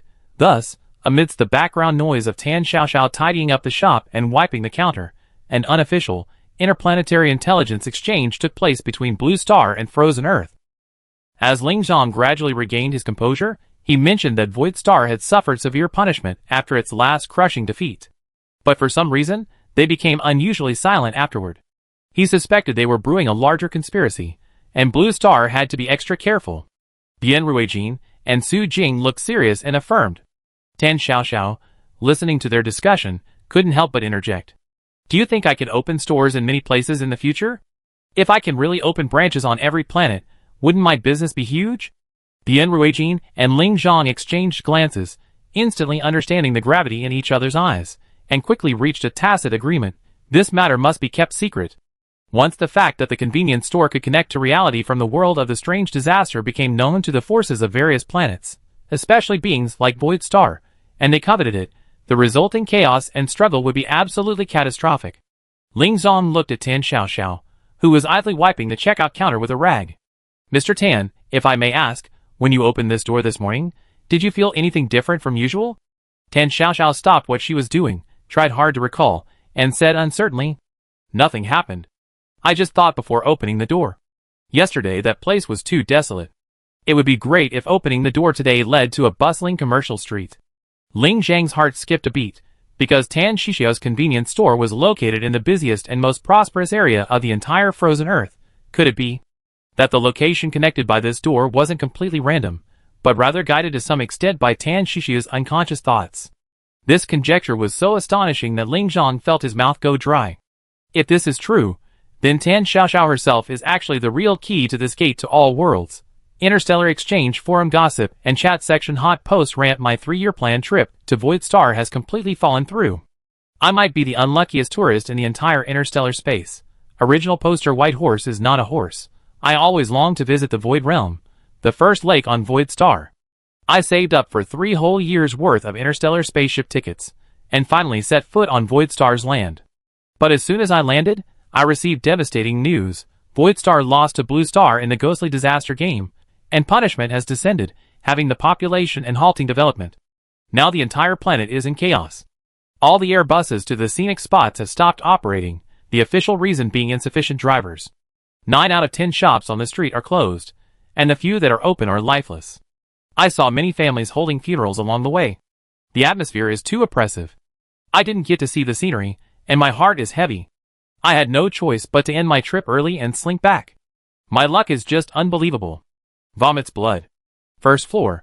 The Void Star is in such a terrible state, and you're still complaining about your bad travels? Have some sympathy. 2 Indie floor. Wait, the Void Star lost to Blue Star? When did that happen? Did I lose internet? 3 RD floor. That's old news from days ago, bro. Your information is seriously outdated. 4 TH floor. Is Blue Star that strong now? Did they get a cheat code? 5 TH floor. Hasn't Blue Star always been getting a cheat code? Why does Sister Tan favor Blue Star so much? 6 TH floor. Wasn't there a rumor that the Void Star colluded with higher dimensional beings to betray other planets? Seeing how badly they're doing now, it's probably just a rumor, right? 7 TH floor. What if it's a ruse? Doge, just kidding. 8 TH floor. What kind of ruse is this big? Cutting half the population and freezing development? That's an outrageous price to pay. Floor 9. It feels like Blue Star is going to dominate from now on. I just checked the leaderboard, and they already climbed to 3rd place. Floor 10. What? So fast? The top 10 rankings change very slowly. Floor 11. By the way, what's Blue Star been doing lately? No news at all. Floor 12. Probably busy celebrating their victory, huh? A lowly planet that can't even do interstellar travel. What makes them so arrogant? Floor 13. I can smell your sour grapes through the screen. Which of you isn't a lowly planet bound to the game of the ghostly disaster? Is it fun to laugh at someone who's worse off? Floor 14. How can that be the same? At least we can do interstellar travel. Earth hasn't even left its own star system. We don't want to be associated with them. Floor 15.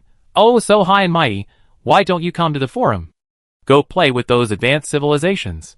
What are you trying to prove here? Floor 67. After all this arguing, haven't you noticed the strangest thing? All sorts of conspiracy theories are coming out of this thread, but not a single person from either of the 2 planets involved has responded. Floor 68. It's understandable for Void Planet. With such a huge upheaval, they probably don't have time to care about the rumors on the forum. But Earth just won a great victory and is riding high, so why is it so quiet? 69 TH floor. Not just Earth, but the planets that are usually on good terms with Earth, like Frozen Earth and Green Vine Star, are all collectively silent today. Normally, if they saw someone being sarcastic about Earth, they would have jumped out and retorted, 70 TH floor. I just messaged a friend from Frozen Earth, asking him what he thought about the situation between Earth and Void Star. Guess what he replied? He told me, insufficient permissions to provide information. This has left me completely bewildered. 71st floor. This is so strange. It feels like a storm is brewing, like both Earth and Void Star are holding back something big. Tan Xiaoxiao yawned, her eyes rimmed with dark circles, listlessly staring at her imposing front door. Thinking of the terror of being overwhelmed by enthusiastic customers on frozen Earth yesterday, she felt utterly weak. She casually tore open a braised chicken leg and tossed it to Big Black, who was sprawled in the corner, looking like a dog pancake with vacant eyes. Here, Big Black, eat something. Normally, Big Black would have pounced on its food like a hungry tiger, wagging its tail and gobbling it down. But today, it just lazily lifted its eyelids, then drooped its head, looking utterly unappetizing. Tan Xiaoxiao felt extremely distressed, even losing her appetite for chicken legs. It seemed she had truly been exhausted by those little devils from the frozen planet yesterday. After a long period of mental preparation, Tan Xiaoxiao took a deep breath, and with a tragic sense of what will be, forcefully pushed open the shop door. Familiar, slightly damp air rushed in. It was Neon Street. Finally, it wasn't that strange, inexplicable place anymore. Tan Xiaoxiao let out a long sigh of relief, her heart finally settling back into her stomach. Although occasionally changing her customer base and experiencing a different atmosphere sounded nice, the intensity of yesterday's work had really taken its toll. Just as she was patting her chest in relief, Sister Wang from the building material store, as if she had finally waited for her to open the door, her eyes lit up, and she immediately rushed over. Tan, you finally opened your shop. I've been waiting for you for ages. Sister Wang strode into the store, her eyes habitually scanning the surroundings. Finally, her gaze settled on the incongruously luxurious front door, a hint of confusion on her face. Huh? This door, it looks familiar. I feel like I've seen it somewhere before. Sister Wang stroked her chin, trying to remember. Tan Xiaoxiao casually tidied the checkout counter, a hint of smugness in her voice. I bought it at the market auction a few days ago. It was the front door of that bankrupt supermarket across the street. It was cheap, nobody even tried to compete with me. Sister Wang slapped her thigh, letting out a sudden realization. So that's why the sucker was, She stopped mid-sentence, realizing her slip of the tongue, quickly coughed twice to cover her embarrassment, awkwardly changing the subject. Well, this door is pretty, but it just doesn't quite match the atmosphere of your little shop. Tan Xiaoxiao nodded in agreement, speaking frankly, a little. Her budget convenience store, with a door resembling a palace gate, did indeed look out of place. But strangely, from the moment she saw it, she felt an irresistible urge to get her hands on it. However, this door had indeed brought her a pleasant surprise, reconnecting her to Earth and even providing a bonus business exploration trip to the frozen Earth. Thinking about it that way, it didn't seem like such a bad deal. Lost in thought, she finally noticed Sister Wang fidgeting in her shop, looking restless and hesitant. Tan Xiaoxiao raised an eyebrow and asked directly, "What's wrong, Sister Wang? Just say what's on your mind." Upon hearing this, Sister Wang immediately leaned closer, a girlish blush rising on her face, and said in a shy, low voice, I recently met someone on a blind date. He's a dolphin keeper at the amazing zoo, and he seems quite honest and reliable. Tan Xiaoxiao was taken aback, then nodded. A dolphin keeper? That sounds like a good job, kind and caring. Sister Wang scratched her head, a hint of worry on her face. He's a good person, but I had some bad experiences with men before, so I'm a little wary.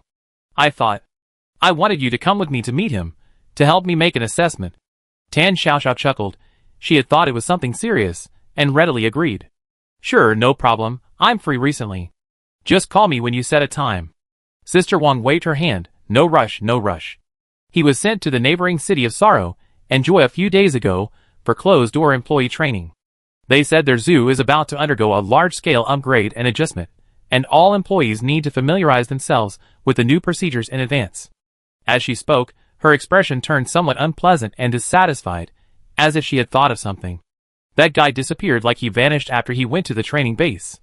He told me that the management during the training was strict, that he couldn't reply to messages often, and that he might encounter danger sometimes. Isn't that ridiculous? What danger could there be in a zoo's employee training?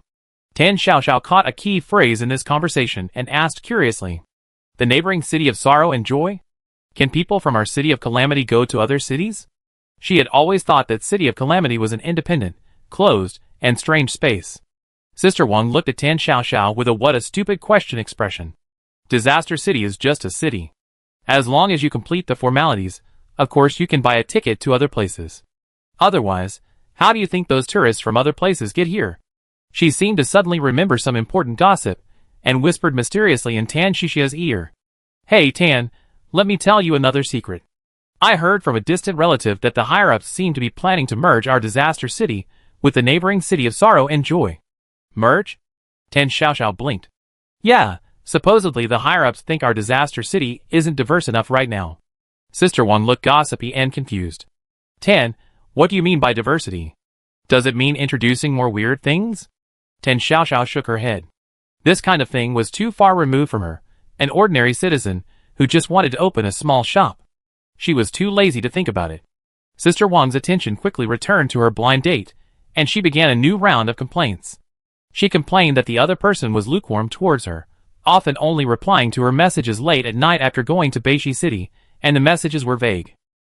Tan Xiaoxiao listened absent-mindedly, her chin resting on her hand, her gaze drifting to the gray sky outside the window. Why was Sister Wang, already in her 30s, still so love-struck? In the time she'd known Sister Wang, she had at least 3 boyfriends and ex-husbands. Each relationship started with a bang, ended in chaos, and then she quickly jumped into the next one. What does love really taste like? This thought suddenly entered Tan Shishi's mind. She realized she never experienced that fluttery, blushing, heart-pounding feeling before. Back in school, watching her female classmates blush and whisper about boys from the next class, she felt utterly bewildered. When it came to matters of the heart, she seemed to be completely oblivious. Sister Wang grumbled on, only to find Tan Shishia's eyes glazed over, clearly not paying attention. She realized she'd gone too far by constantly bothering her with relationship problems, and scratched her head sheepishly. Tan, you go ahead with your work, I won't bother you anymore. When the guy gets back from Beishi City, I invite you to go to the zoo together, Sister Wang said, waving and turning to leave the convenience store.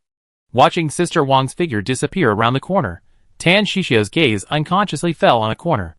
The little paper doll Lu Luan was shakily wiping the shells, clutching a rag bigger than himself. As Tan Xiaoxiao watched, she suddenly spoke, as if talking to herself, yet also asking a question. Tell me, what's it like to be in love? The moment she finished speaking, the little paper figure's hand holding the rag slipped, and he fell directly onto the clean floor.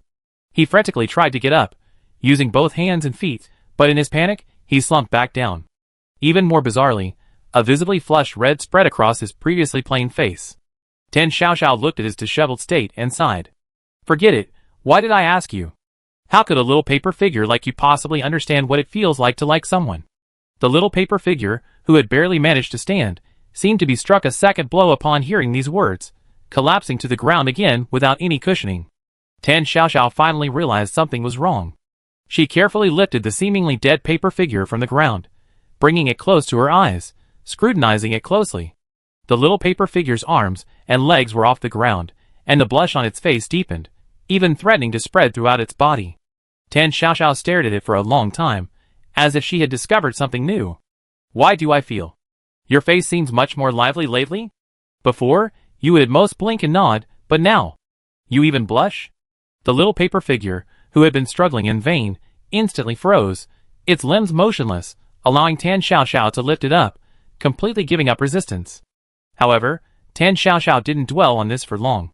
She placed the unusually docile little paper figure on the cashier's counter, speaking matter-of-factly. From now on, let Xiao Hei do the wiping of the shelves. You're not even as tall as the rag, it's hard to watch. Xiao Hei has more hands, let it do it. Xiao Hei, who was silently perched on the wall, trying its best to disguise itself as a Bozu, a Japanese doll-like creature, thought, wait, does having more hands mean I'm supposed to do the work? Is there no justice? Xiao Hei roared inwardly, but its body very honestly extended a long, thin tentacle, reluctantly rolling up the rag on the floor. Humph, what a cunning vixen.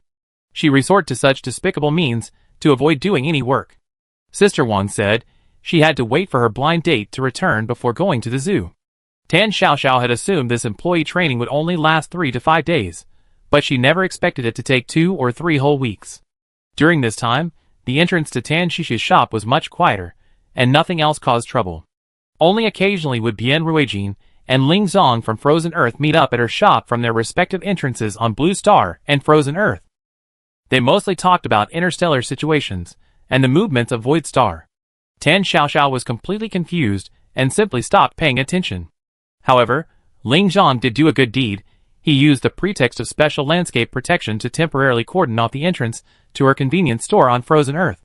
Thinking of the fear she felt that day, dominated by the overly enthusiastic customers and unruly children from Frozen Earth, Tan Xiaoxiao finally breathed a sigh of relief, as if a major worry had been resolved.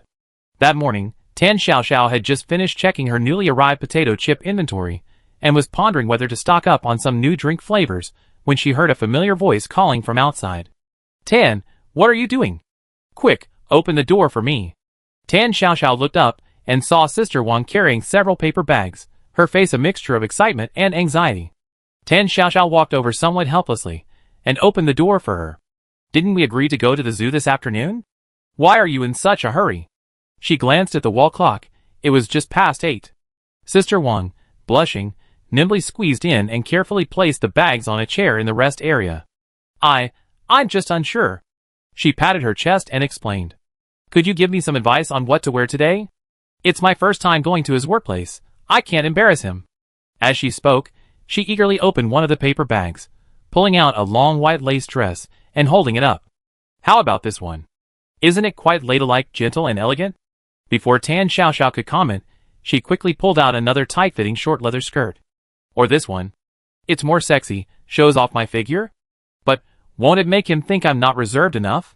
Tan Xiaoxiao looked at Wang Jia's mountain of clothes, and couldn't help but twitch her lips.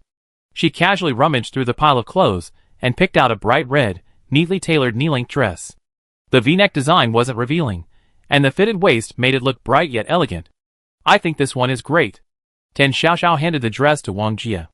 "The color is perfect, complements your skin tone, the cut is flattering, and the amount of skin showing is just right." Wang Jia's eyes lit up when she saw the red dress, but then, as if remembering something, she almost frantically stuffed the dress back into the bottom of the bag. "Oh dear, I accidentally put this in the wrong bag. It's pretty, but you absolutely can't wear it." Tan Xiaoxiao raised an eyebrow. "Why? The color is so bright." Sister Wang leaned closer, lowering her voice, as if she were revealing a huge secret. "Kunping told me. Their zoo has a rule that the animals can't stand red. They're easily agitated, and will go crazy." Xiangpingkun was the name of Sister Wang's blind date. "So mystical?" Tan Xiaoxiao looked incredulous. "How could that be? Are all the animals in their zoo infected with mad cow disease?" "He's just kidding you." She paused, then added, relying on her meager knowledge, "Besides, even the bulls that supposedly chase red cloth are only sensitive to movement. It has little to do with the color itself." Tan Xiaoxiao's impression of this complete stranger, Xiangpingkun, plummeted instantly. This man, either he's mentally unstable, or he likes to spout nonsense and create an air of mystery to appear knowledgeable. She had to warn her love-struck Sister Wang, and quickly dissuade this unreliable man. "Sigh, Sister Wang is good in every way, except she's too love-struck.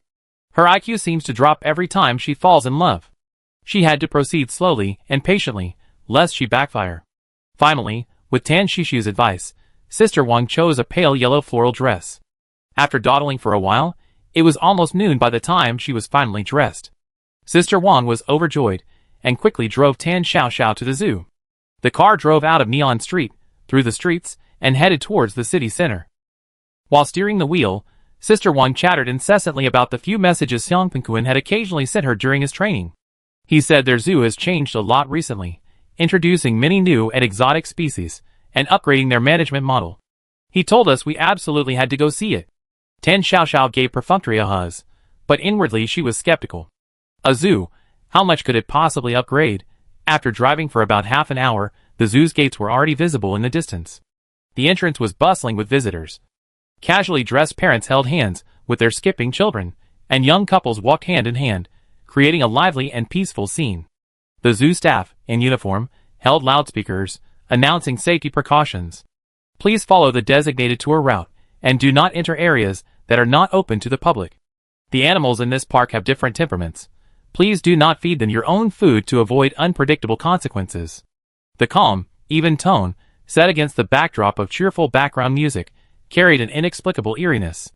Chapter 120. After Sister Wang parked the car, Tan Xiaoxiao followed her towards the gate. The entrance was bustling with people, more than expected. A young girl in an adorable tutu and a headband with fluffy bunny ears stood at the entrance. a sweet smile on her face. A discount coupon for the Magic Zoo. Welcome. Get a 20 yuan discount with your coupon, and you also have a chance to win a prize. The girl was indeed beautiful, with big, bright eyes and fair skin. Such a pleasing young woman standing at the entrance undoubtedly became a living advertisement, attracting the attention of many passers-by. Tan Xiaoxiao took the coupon and was about to leave when a commotion erupted. A little boy, about 4 or 5 years old, clung tightly to the girl's leg, which was clad in long stockings, sitting on the ground kicking his legs and wailing. "I want to go to the zoo. Even the bunny girl let me go. You're a bad mom." The little boy's mother, exhausted and exasperated, tried to pull her son up. "Get up. What kind of behavior is this? Aren't you ashamed?" The father, standing nearby, also looked displeased, scratching his head in frustration. "A lousy zoo. The ticket costs 200. What's so interesting? Go home and watch TV." The crying and scolding mingled together, attracting a crowd of onlookers who pointed and whispered. Tan Xiaoxiao clearly sensed that the sweetly smiling bunny girl's expression gradually became strained. A flash of cold red light quickly crossed her once clear eyes, so fast it was almost an illusion. Tan Xiaoxiao blinked, and when she looked again, the other girl still had a sweet and lovely appearance. "Strange, am I seeing things?" she muttered to herself. Then her gaze fell on the bunny ears on the girl's head. "She must be wearing red contact lenses on purpose, right? It startled me. I thought she had conjunctivitis." Seeing that more and more people were gathering around, Tan Xiaoxiao didn't want to get involved, so she quickly pulled Sister Wang, who was still craning her neck to watch the commotion, and squeezed towards the ticket window. Kids these days have such bad tempers. They throw tantrums at the slightest thing, and their parents don't even discipline them properly. Sister Wang said with a smug look, "It's okay, if the parents can't manage them, someone else will." Just as Tan Xiaoxiao turned around, the bunny girl, who had maintained a sweet smile, suddenly lost her smile, her mouth opening wide at an angle no human could possibly make, revealing a mouthful of densely packed, sharp teeth. The next second, the little boy who was throwing a tantrum on the ground, and his parents who were still blaming each other, were devoured without even a scream. After all this, the girl quickly returned to normal, except that her lips were slightly redder than before. It was as if nothing had happened. The tourists who had been watching the spectacle showed no reaction whatsoever, even pursing their lips in slight disappointment. "TSK, boring, let's go." "Boring, the excitement's gone." Then, they quickly dispersed, each going about their own business, as if they were already used to it all. The tickets for this zoo were indeed expensive, and the service was appalling. The ticket seller at the window kept her head down the whole time, completely ignoring Sister Wang's words. "Hey! I'm talking to you. Can this coupon be used?" The ticket seller finally looked up, glancing at Sister Wang and Tan Xiaoxiao without any expression. "The discount coupon is invalid. Today's ticket price is 200 yuan, no bargaining." "What?" Sister Wang immediately became furious. She was a very frugal person. "Your flyer clearly says 20 yuan off with the coupon. Isn't this a scam? That's the rule. Please pay 200 yuan or leave." Sister Wang's face turned red with anger. She rolled up her sleeves, looking like she was about to jump over the counter and have a physical argument with the ticket seller. "Hey, what kind of service is this?" Tan Xiaoxiao quickly grabbed her, not because she was afraid of trouble, but mainly because she felt it wasn't worth fighting over 20 yuan. "Forget it, it's just 20 yuan. I give you the change." Don't argue with her.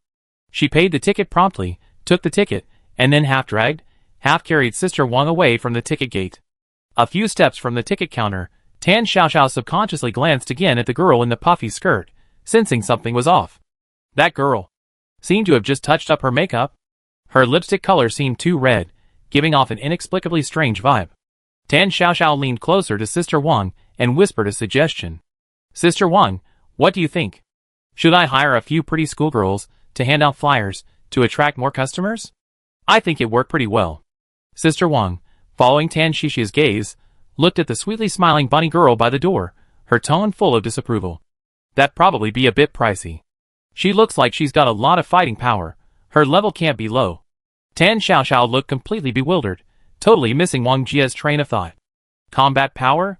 What are you talking about, Wang Jia?" Looking at Wang Jia's serious expression, she shook her head inwardly. Wang Jia must be too nervous about the upcoming date, and on top of that, she was annoyed by the ticket seller. Her speech was incoherent. Tan Xiaoxiao decided not to delve into the topic further, pulling Wang Jia along quickly towards the ticket gate, hoping that the legendary Xiang Pengkuan would be normal. Bian Ruijin, Su Jing, Yinitong, and Su Qingwang opened their eyes almost simultaneously. After the dizziness of the teleportation subsided, a lively and peaceful scene came into view. They were standing in front of a zoo gate. Warm sunshine, the sweet smell of popcorn, children's excited screams. Everything seemed so normal. Just then, a figure that seemed to have been waiting for them walked towards them. A girl with bunny ears, dressed in an adorable tutu, wore a sweet smile. Her eyes lit up slightly the moment she saw Bian Ruijin and his companions. Hello. These are discount coupons for the Magic Zoo. They can be used to deduct 20 yuan, and you can also enter a lucky draw. She held out 4 brightly colored coupons directly to Bian Ruijin. Bian Ruijin instinctively looked down, meeting the girl's cold, blood-red eyes. A chill ran through him. Bian Ruijin had a premonition that if he didn't take them, something extremely terrible would happen next. Thank you. Bian Ruijin reacted quickly, thanking her calmly, and accepted the 4 hot potatoes. The instant his fingertips touched the coupons, the familiar system notification sounded simultaneously in his and his teammates' ears. The Magical Zoo, the oldest and most historically significant zoo in the City of Calamity. However, business has been dismal lately. To improve this situation, the zookeeper sent a group of zookeepers to the City of Sorrow and Joy for training and introduced many rare and ferocious beasts. Now, fully prepared and ready to embark on a new chapter, the Magical Zoo is about to open its doors. Dear player, are you ready to visit this magical land? Just a reminder, these rare and ferocious beasts share a common taboo. Don't accidentally break it. Mission objective: obtain the title of Best Visitor during the Animal Parade. Mission reward: genetic optimization, leap in citizen physique, significantly enhances the basic physical fitness of all citizens. Failure penalty: civilization locked down. Earth's technology tree forcibly pruned. All knowledge related to industrialization will be completely erased. Bian Ruijin froze on the spot. An animal parade? The name sounded like an ordinary event, but combined with the eerie atmosphere and the system's malicious warning, this event was definitely not ordinary. Su Jing's face paled slightly, and she subconsciously moved closer to Bian Ruijin, lowering her voice. Captain, if it's just rabbits and sheep, that's fine, but what if the parade includes lions, tigers, or even more bizarre creatures? What should we do? Yinitong couldn't help but shudder. I have a feeling being the best visitor might not be so easy. Bian Ruijin frowned, his sharp gaze sweeping over the seemingly joyful zoo before him. This wasn't some grand animal parade, it was clearly a meticulously planned, brutal performance. And they were both spectators and potential participants in the parade. Regardless, the mission has begun. Bian Ruijin took a deep breath. Be alert, something's wrong here. Before he finished speaking, a malicious gaze turned towards them from afar. Bian Ruijin almost instinctively turned his head to look in the direction of the gaze. Not far to his side, 5 figures stood silently. They were short and slender, their entire bodies wrapped in khaki uniforms, their faces covered with matching masks, only their eyes visible. This attire perfectly matched the information gathered on Blue Star. The Sand Sea Star people, a race renowned for their stealth and survival skills, have long lived in arid underground environments, their nature characterized by caution and a desire to avoid conflict. However, those pairs of venomous eyes at this moment were completely devoid of any caution. Especially the leader, even through the mask, Bian Ruijin recognized him from those purple eyes. Sasha, the captain of the Sand Sea Star. Why? Alarm bells rang in Bian Ruijin's mind, his muscles tensed, and he subtly led his team back half a step. Blue Star and Sand Sea Star were far apart, having never had contact before, let alone harbor any enmity. Where did this sudden hatred come from? It seems they come with ill intentions. Su Jing nodded solemnly and whispered, everyone remember, no matter what, we absolutely cannot scatter. Under the chilling gaze of the Sand Sea Star people, the Fireseed squad cautiously moved to the ticket window. Bian Ruijin slipped 4 brightly colored discount coupons through the gap under the window. The ticket seller picked up the coupon, examined it closely, then suddenly looked up, a warm yet eerie smile spreading across her face. Congratulations. You won the park's premium parade package. I upgrade your tickets right away. This surprise was too abrupt and deliberate. This so-called free upgrade sounded less like a privilege and more like a pre-planned trap. Sorry, we only need regular tickets. Almost the instant Su Jing finished speaking, the ticket seller's smile vanished, and her dark eyes fixed intently on Su Jing. An invisible pressure enveloped the four of them, as if an attack was imminent. The Blue Star livestream chat exploded instantly. Damn, this is force buying. Conspiracy. Does anyone know what this premium package is? What if they don't agree? Abandon the mission? Climb over the wall? Climb over the wall? Are you sure you're not facing tigers and lions? This is the city of calamities. It might be something even more terrifying. We're doomed. We're in a dilemma. Su Jing's heart pounded like thunder. Under the suffocating pressure, she almost blurted out, "Okay, we accept." The terrifying pressure instantly dissipated. "That's more like it, esteemed guest." The ticket seller skillfully typed a few keys and handed over 4 tickets of clearly different materials. Su Jing took the tickets, her heart filled with mixed emotions. She didn't know whether her decision had led the team to survival or pushed them into the abyss. Bien Ruijin saw the self-blame and unease in her eyes and patted her shoulder. "Don't overthink it. It's an open conspiracy. We had no choice from the start." Su Jing took a deep breath, her eyes glancing at the 5 Sansi aliens, who had also moved to the ticket window.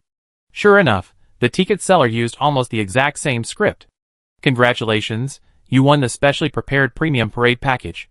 At that moment, Su Jing's heart sank. It wasn't a lucky draw at all. It was a trap tailor-made for their team participating in the treacherous game. It seemed this animal parade was destined to be anything but easy. However, Su Jing's gaze swept over the group of Sansi aliens, who had also been forced to accept the upgraded package. At least everyone was on the same starting line. Upon entering the zoo, the howls of wild animals and the laughter of children filled the air. Tan Shixiao's main purpose for this trip was to accompany Sister Wang to check out potential blind dates, so she showed little interest in the animals along the way and headed straight for the aquarium. The aquarium was eerily quiet, a stark contrast to the outside hustle and bustle. Soft, pale blue light cast an ethereal glow over everything. Various marine creatures swam in the enormous circular tanks. Their colors were exceptionally vibrant, their forms perfect. At first glance, they were breathtakingly beautiful, like a dream. But after a few minutes, Tan Xiaoxiao couldn't help but frown. The animals' movements were too uniform, like robots programmed with a set routine, devoid of any wildness or agility. What bothered Tan Xiaoxiao even more were the other tourists around her. They stood in small groups in front of different tanks, not talking, not taking pictures, all wearing the same satisfied smiles.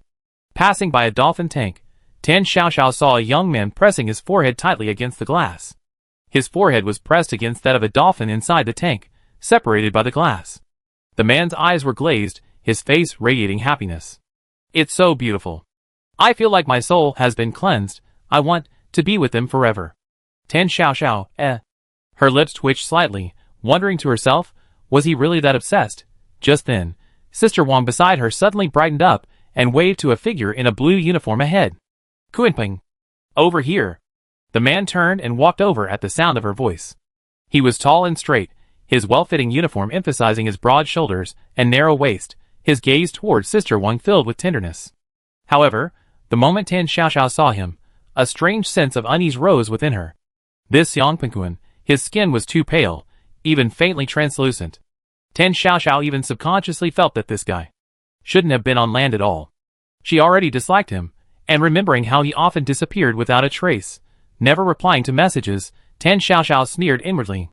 A typical PA tactic: first play hard to get, then offer a little sweetness, completely controlling Sister Wang. Tan Xiaoxiao crossed her arms, her tone clearly sarcastic. "Oh, Master Xiang, not busy now?" Xiang Penguin seemed oblivious to Tan Xiaoxiao's hostility, his face still displaying an impeccable smile. "Miss Tan is too kind. The zoo just finished its upgrades and renovations, so things have indeed become much more relaxed lately." As he spoke, he naturally grasped Sister Wang's hand, his gaze affectionate. "I have more time to spend with you from now on, Meili. Let's be together forever, okay?" Sister Wang instantly succumbed, her cheeks flushed, and she could only nod foolishly. Tan Xiaoxiao rolled her eyes from the side. "Oh no! The enemy's level is too high. Sister Wang's love-struck mind is completely beyond saving." After a few pleasantries, Xiang Penguin warmly invited them to watch a special performance by his companions, a group of dolphins. The performance area was a huge circular pool, and many tourists were already seated in the stands. The performance began. Xiang Penguin stood alone by the pool, without any props, making no sound or gesture. But the 5 dolphins in the pool formed a complex formation with exceptional precision, swimming underwater. The performance reached its climax, and the music became increasingly ethereal. Xiang Pinguin slowly turned around, smiling as he looked at Sister Wang in the stands. Come down, swim freely with us, no worries, no pressure, only eternal peace and harmony. Sister Wang's eyes instantly became vacant and unfocused. She stood up as if sleepwalking, swaying as she walked towards the edge of the pool, about to fall in. Sister Wang. Tan Xiaoxiao reacted quickly, grabbing her arm and pulling her back sharply. Sister Wang stumbled, shaking her head as if waking from a dream, looking at Tan Xiaoxiao blankly. What happened to me just now? Tan Xiaoxiao glared at her, a wave of fear washing over her. Xiang Pinguin's perfect smile froze for a moment, a flash of displeasure and malice crossing his eyes. After the performance, Xiang Pinguin escorted them to the aquarium exit. As they parted, he held Sister Wang's hand affectionately, then, as if remembering something, pulled several meal vouchers from his uniform pocket. Miss Tan, we apologize for the poor hospitality today. These are complimentary meal vouchers for the park's restaurants. Also, this afternoon at 6 o'clock, our zoo will be holding a grand animal parade. You and Meili can watch the parade after your meal. It will definitely be worthwhile. Tan Xiaoxiao instinctively wanted to refuse. She didn't want to stay in this awful place for even a second longer. However, Sister Wang had already snatched the vouchers and hugged them tightly. Kunpeng, can I see you in the parade? Tan Xiaoxiao was speechless, inwardly thinking, an animal parade, of course you're going to see the animals, not the zookeepers, but to her surprise, Xiang Pinguin nodded, his eyes deep as he spoke. Of course you can see me. Hearing this, Sister Wang's face flushed even deeper with happiness, as if she had received a promise. Tan Xiaoxiao stood to the side, a feeling of near helplessness rising within her for the first time. Oh no, this love-struck brain is probably incurable. At parting, Xiang Pinguin held Sister Wang's hand, his voice so gentle it could melt hearts. Once I finish my chores these next few days, we'll be together forever. He then leaned down slightly, like dolphins expressing affection, and gently touched Sister Wang's forehead. This gesture seemed intimate and warm, but in Tan Xiaoxiao's eyes, it didn't resemble a kiss or hug between human lovers, it was more like a mark. After the gesture, Sister Wang looked at Xiang Pinguin's retreating figure, her voice fading. Xiaoxiao, do you think, if I could become a dolphin in the tank, could I be with Kunpeng forever? Tan Xiaoxiao felt a chill run down her spine. Without a word, she forcibly dragged her out of the aquarium. Come on, let's eat. Wake up. Stop acting crazy here. Turning into a dolphin? Why don't you turn into a jellyfish? The restaurant inside the zoo was decorated in a rather whimsical style. Tan Xiaoxiao ate absent-mindedly, finding the food tasteless. It wasn't that the food was bad, it was mainly that Sister Wang across from her was making it impossible for her to eat. Throughout the meal, Sister Wang kept telling Tan Xiaoxiao how wonderful Xiang Kunpeng was, how gentle and considerate he was. Tan Xiaoxiao tried to change the subject several times, but Sister Wang, with her love-struck mind, interrupted her each time. This wasn't dating, it was clearly being bewitched. Just then, a burst of cheerful music, like gongs and drums, drifted from outside the restaurant. Many tourists became restless, putting down their food and rushing in the same direction. Before Tan Xiaoxiao could react, Sister Wang grabbed her wrist, her voice fervent. The parade must be starting. Hurry, I want to see Kunpeng. Tan Xiaoxiao was pulled so hard she almost fell off her chair, her mind racing with one thought. I hate being love-struck. Meanwhile, at the zoo entrance, the 4 members of the Fire Sea team had just passed through the ticket gate, and before they even had time to observe their surroundings, a group of staff members in brightly colored cartoon uniforms suddenly surged up from both sides of the passageway, grabbing their arms without explanation. What are you all dawdling for? A staff member wearing a tiger head mask asked urgently, his voice brooking no argument. The parade is about to start. You're important guests, you can't let us down. What important guests? You got the wrong people. Yinitong tried to break free, but found the staff members incredibly strong. You are? Special guests? Hurry up and change into your costumes. Another staff member in a puffy skirt said, with a strangely cheerful tone. Several staff members roughly forced bright red, crudely made, brightly colored dresses onto Su Jing and Yinitong, completely ignoring their resistance. Even Su Qingguang and Bian Ruijin were forcibly dressed in red and white clown costumes. Before they could react, the staff members worked together, practically shoving and pushing, to roughly shove them onto a decorated parade float. They weren't alone on the float. The moment they were pushed on, a mixture of the stench of wild animals and cheap perfume assaulted their nostrils. Several ferocious beasts, symbolically chained with thin chains, tilted their heads, their bloodshot eyes staring at them. Their previously rational eyes, for some reason, instantly turned ferocious the moment they saw the Fire Seed Squad. Chapter 121. The large float, though not small, was now unusually crowded and cramped. 3 ferocious beasts, symbolically chained with thin chains, were glaring menacingly. Closest to Bien Ruijin and his group was a massive brown bear, almost occupying the entire corner of the float. Its bloodshot eyes were fixed on its prey, its thick paws pounding restlessly against the railing, emitting a low growl that sent chills down one's spine. Beside the brown bear, an unusually large tiger paced back and forth restlessly, its 2 thick canines gleaming in the sunlight. Su Jing's heart skipped a beat, her pupils contracting sharply. That size and those teeth, it doesn't look like a tiger, it looks more like a saber-toothed tiger. Further away, a filthy-maned male lion lay prone on the ground, roaring. Its gaping maw revealed sharp fangs, as if ready to pounce at any moment. These 3 predators, who should be at the top of the food chain, were now huddled together in a float, making the already large float seem unusually crowded. Their eyes, bloodshot, stared at the 4 members of the Fire Seed team, filled with rage and madness. 3 thin metal chains around the beasts' necks were taut, as if they would snap at any moment. Su Qingguang instinctively assumed a defensive stance. Yan Yitong was even more terrified, her face ashen, her body trembling uncontrollably. She instinctively moved closer to Bien Ruijin, her voice trembling with tears. Captain, what's going on? Why did these beasts become so frenzied the moment they saw them board the float? They weren't this hostile before they boarded. Bien Ruijin felt a chill run down his spine. His mind raced, there must be something on them that could drive these beasts mad, but before Bien Ruijin could ponder this further, suddenly, the entire parade began to stir.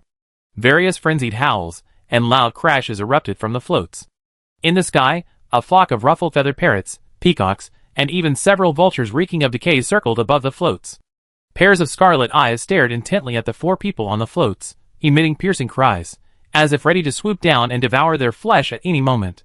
Inside the floats were 3 ferocious beasts that could break free of their chains at any moment. Above them, countless menacing birds circled. Below the floats were countless tourists with eerie smiles, cheering wildly. Despair spread like wildfire through everyone's hearts. The next second, the thin chain binding the brown bear snapped. Roar! The freed bear roared, raising its massive paw to slam down on Bien Ruijin, who was closest to it. The force of the blow was immense. A single strike would have shattered his skull. Captain!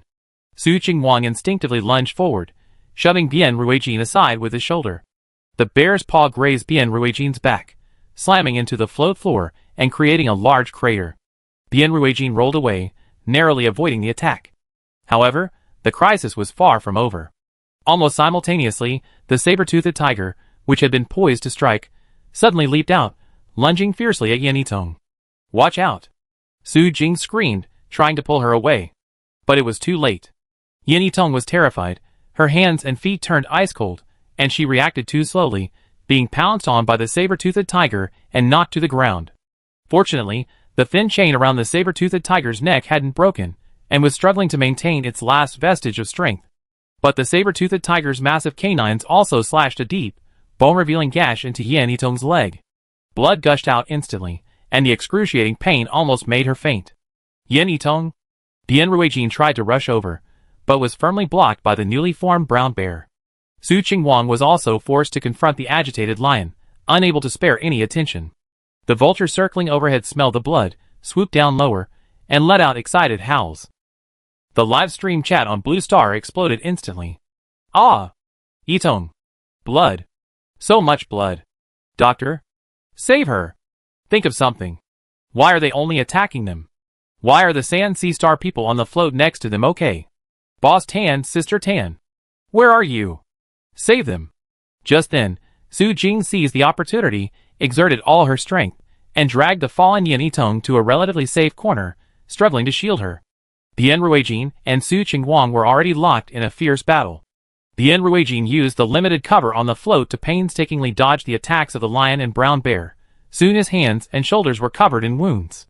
The float continued to move slowly forward, the brown bear, saber-toothed tiger, and lion growing increasingly agitated, their howls gradually becoming louder. The saber-toothed tiger that had just scratched Yan Yitong stared intently at the spreading bloodstains beneath her, its saliva dripping onto the deck, corroding pit after pit. At this critical moment of life and death, Bien Ruijin suddenly caught sight of another float in the distance. The Sha Haixing team, dressed in ugly, garish fluorescent green costumes, stood unharmed at the front of the float, not a single beast sparing them a glance. The stark contrast made Bien Ruijin's pupils shrink, instantly connecting the sight of the saber-toothed tiger staring at Yan Yitong's red dress. No, the primary factor driving these monsters mad wasn't blood, it was color. It was red. It's the clothes, it's the red that's attracting them, take it off. Bien Ruijin roared, as he and Su Qingguang swiftly and roughly ripped off their red and white clown costumes, throwing them far away. Su Jing also reacted, trembling as she tore off her scarlet dress. She then rushed to the half-conscious Yan Yitong, trying to undo her blood-soaked red dress. However, it was too late. The saber-toothed tiger had long since lost its last shred of reason, and the pitiful thin chain had snapped completely. The saber-toothed tiger opened its blood-red maw, reeking of a nauseating stench, and pounced again on Yan Yitong on the ground. Su Jing screamed, clinging tightly to Yan Yitong, rolling desperately to the side to avoid the attack. But just as they escaped the tiger's jaws, they entered the bear's den, the direction they rolled and collided with the approaching brown bear. A fierce glint flashed in Bien Ruijin's eyes, and without hesitation, he reached for his waist and drew his sidearm. Bang! Bang! After 2 shots rang out, the expected scene of blood splattering did not occur.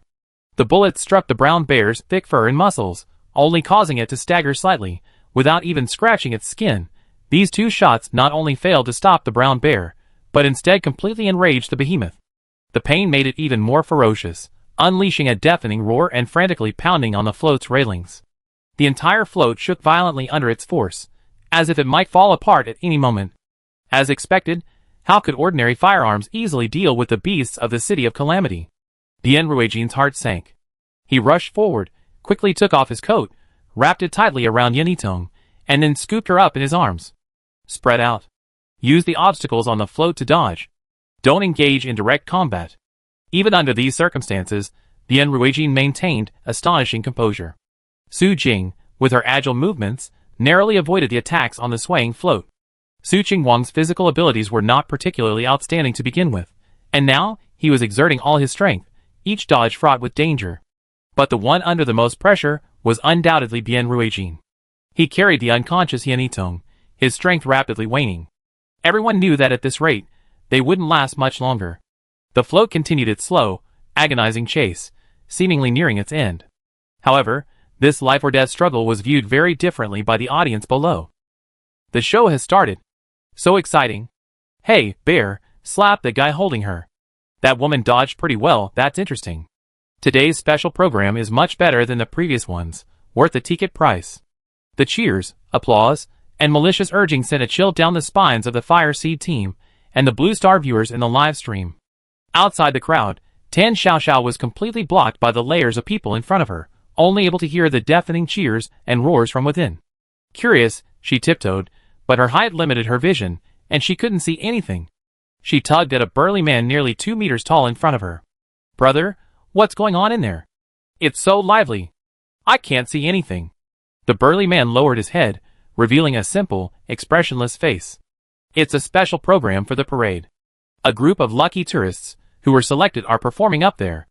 I heard that the person who stays until the end will receive the title of Best Tourist.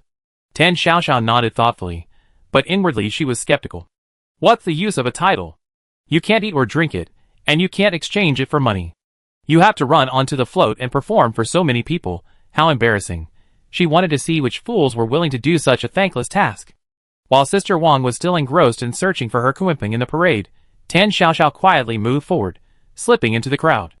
It wasn't that she was being disloyal. She was utterly fed up with Sister Wang's incurable infatuation. After enduring several impatient glares and shoves, Tan Xiaoxiao finally managed to squeeze to the very front of the crowd. She could still faintly hear Sister Wang anxiously calling her name. Hearing this, Tan Xiaoxiao didn't turn around. Instead, she moved even closer. When she saw what was happening on the float, Tan Xiaoxiao's eyes widened in surprise. These actors? They look familiar? She saw Bien Ruijin carrying the unconscious Yan Yitong, narrowly escaping an attack from a ferocious beast. Su Jing and Su Qingguang were equally disheveled, struggling in the confined space, their bodies covered in scrapes and bloodstains. Is this their new job? Tan Xiaoxiao suddenly realized, pulling out her phone and adjusting the angle to marvel. The theme is escaping from the jaws of death? That's quite novel. Looking at the realistic blood on Yan Yitong's legs, and the exhaustion and panic on Bian Ruijin and the others' faces, Tan Xiaoxiao sincerely praised them. These people are really good actors. Its Sister Tan finally appeared. Sister Tan, help! Team leader Bian and the others can't hold on much longer. Wait. Sister Tan doesn't seem to understand the situation? Oh no, Sister Tan, wake up! This isn't filming. Tan Xiaoxiao enthusiastically raised her phone, putting on a very energetic performance. This angle's good.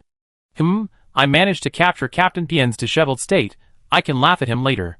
Not satisfied with just a few shots, Tan Xiaoxiao even took a step forward, leaning against the edge of the slowly moving float, intending to take a photo with a saber-toothed tiger that was growling and searching for its prey.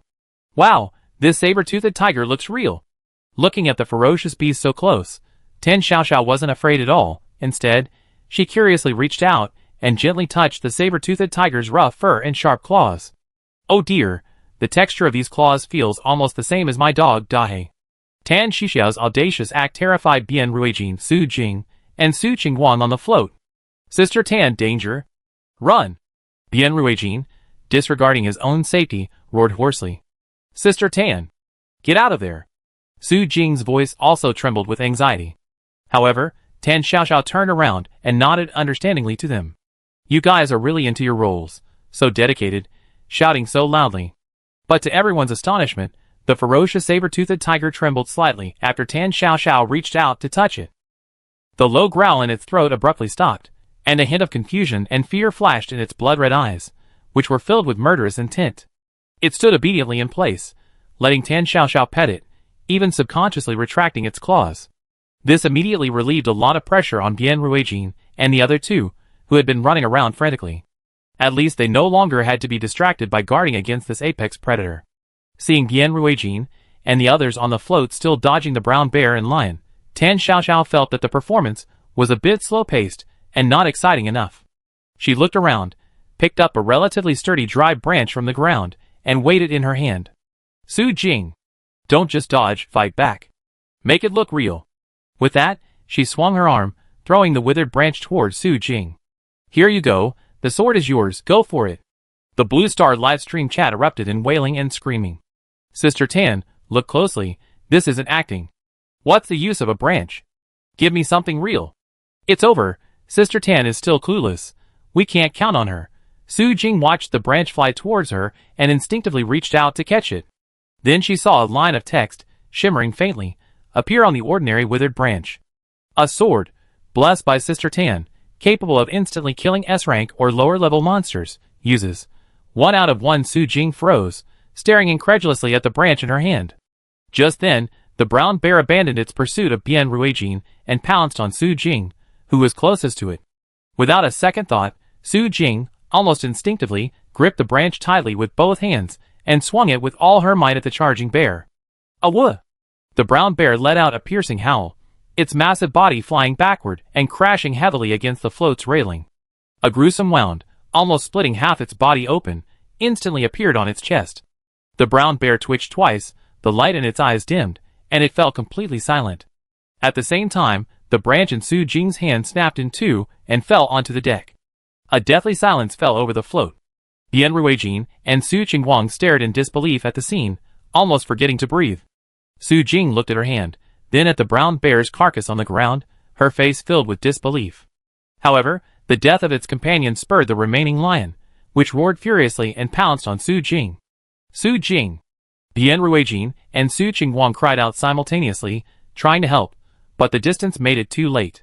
Seeing Su Jing about to be knocked down and have her neck bitten off by the lion, Tan Xiaoxiao, noticing the actor seemed to be in the midst of a fierce fight but hadn't ended their performance, thought they must be exhausted.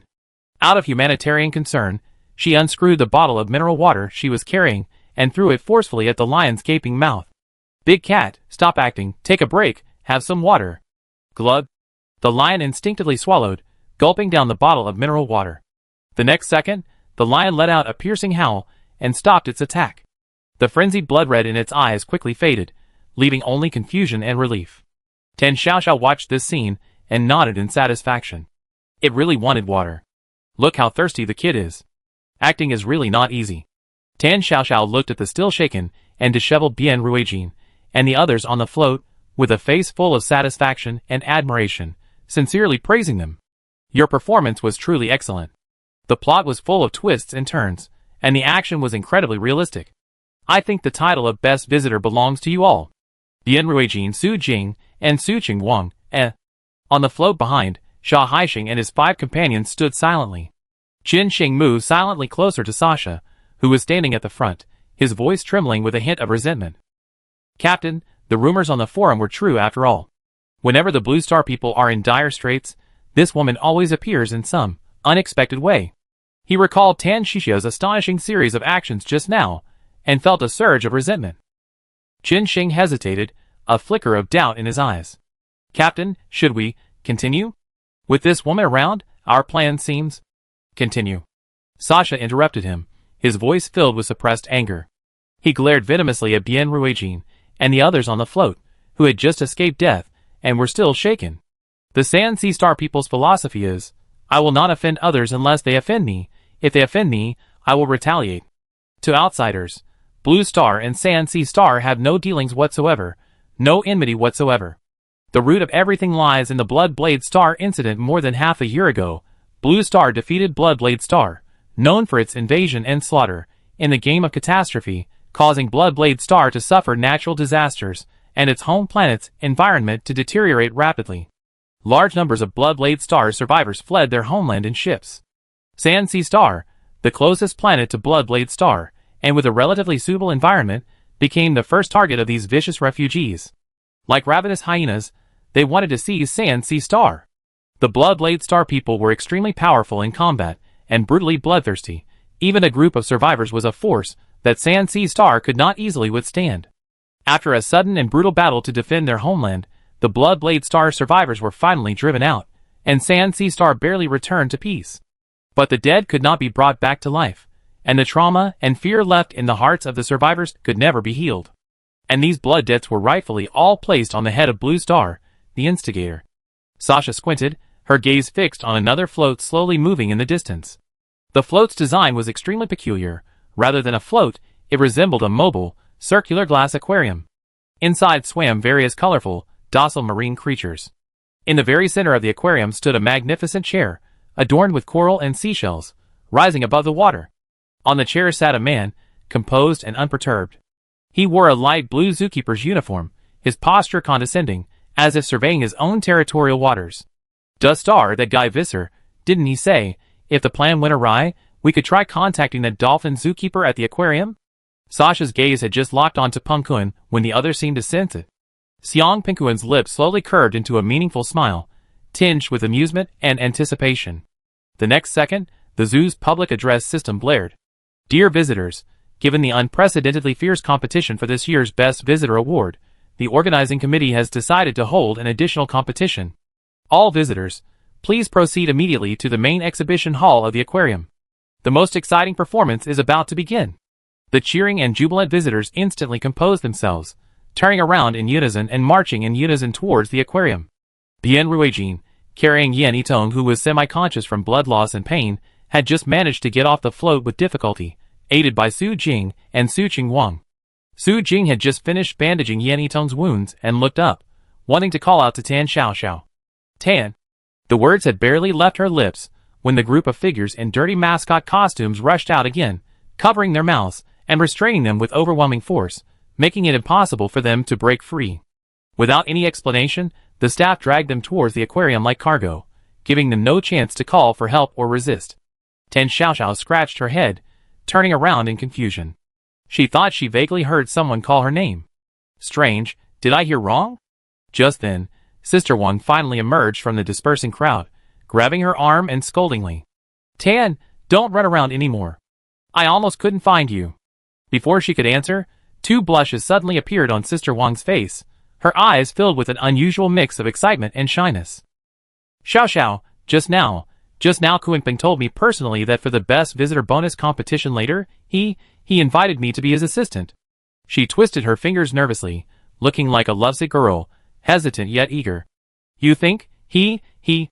Tan Xiaoxiao thought of Sister Wang's past relationships, all of which were disastrous and ended without a trace, and felt speechless. She sighed heavily inwardly, with only one thought in her mind: love-struck, hopeless. Chapter 122. When Sister Wang dragged the reluctant Tan Xiaoxiao into the main exhibition hall of the aquarium, the audience seats were already filled with expectant and enthusiastic spectators. Bian Ruijin, Su Jing, Su Qingwang, and the extremely weak Yan Yitong were roughly pushed to the edge of the water tank by staff, who shoved an oxygen cylinder and mask into each of their hands. At the same time, the aquarium's loudspeakers blared. The supplementary test has officially begun. Please prepare yourselves. The audience will vote based on the quality of your performance. The team with the most votes will receive the title of Best Visitor. Xiang Penguin wore a magnificent robe inlaid with seashells and gemstones, moving through the water as if on flat ground, like a king of the underwater world. Two beautiful women in fishtail skirts stood beside him. Sister Wang was immediately furious upon seeing these two alluring women and glared at Tan Xiaoxiao. How come there are two vixens around Kunpeng? How annoying.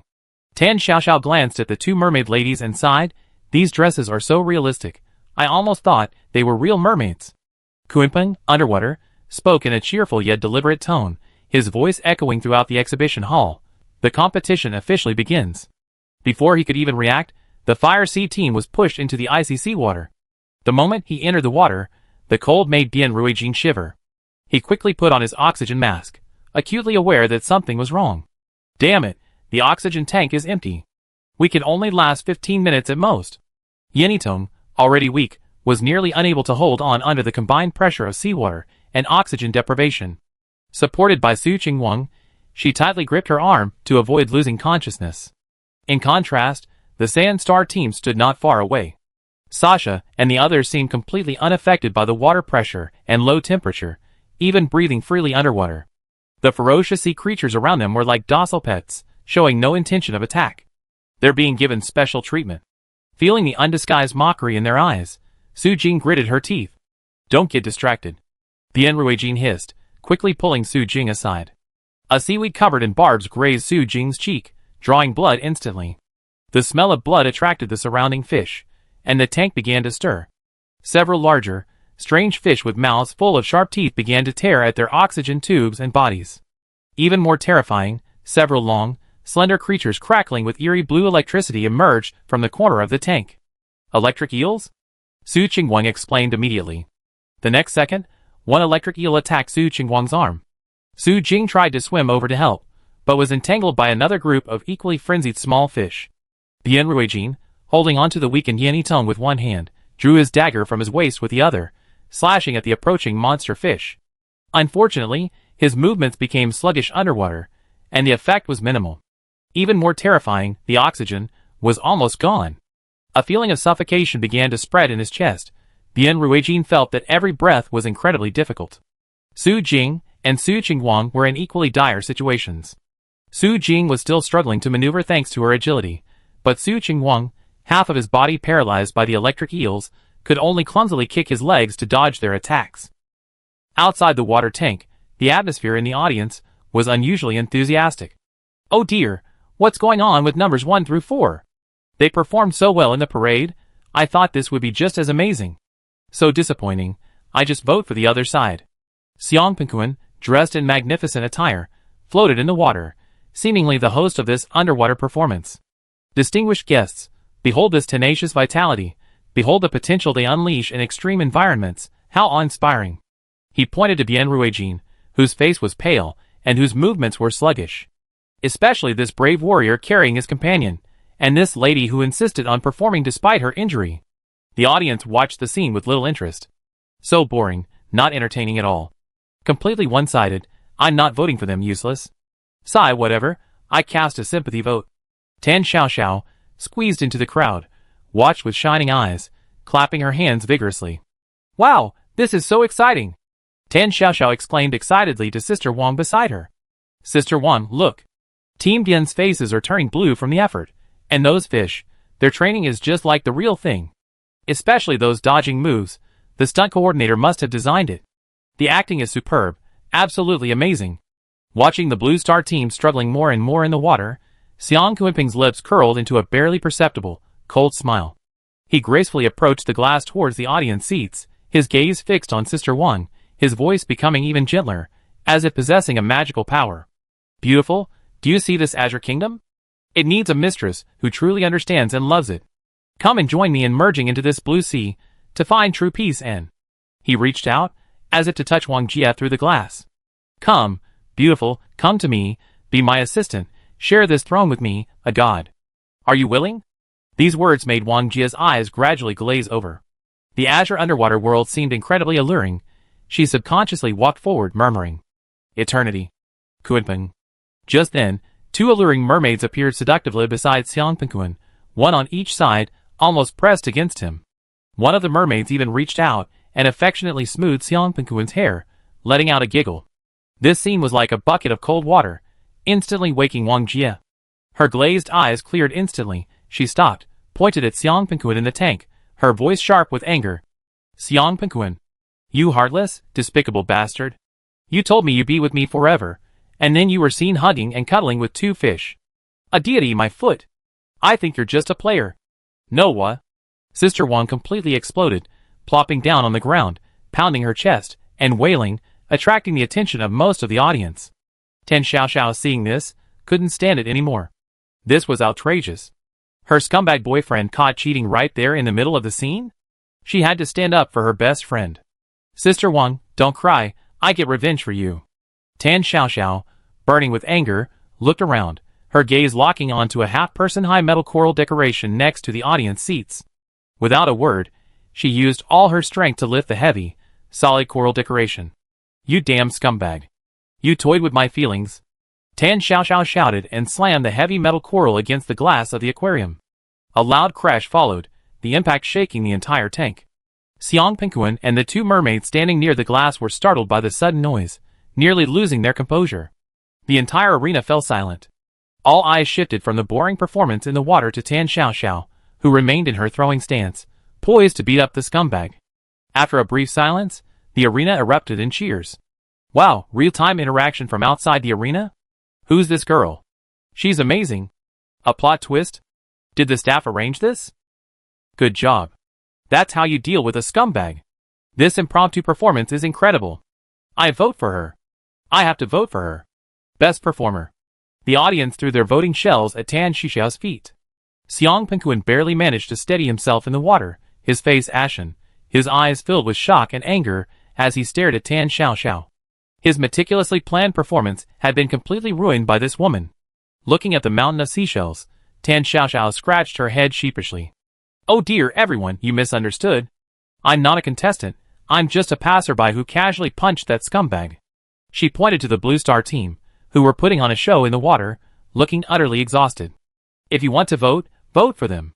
Those four are the real actors, they put on such a great show. With that, Tan Xiaoxiao bent down, picked up the seashells from the ground, and threw them all into the Fire Seed team's ballot box. The ballot box, which had been empty just moments before, with only 1 or 2 seashells, was instantly overflowing. Congratulations to the Blue Star Spark team for completing the mission and earning the title of Best Visitor. Mission reward: nationwide gene optimization is being distributed. When the system notification sounded in Bien Ruijin and his companions' minds, they almost lost consciousness. Bien Ruijin felt a wave of darkness wash over him. His last thought was to hold on to Yan Yitong.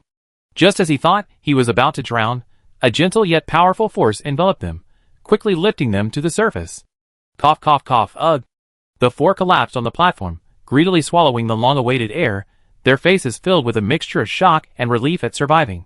Inside the tank, Xiang Pengkuan glanced at Tan Xiaoxiao and the sobbing Wang Meili, then, with the two mermaids, sank into the water and disappeared.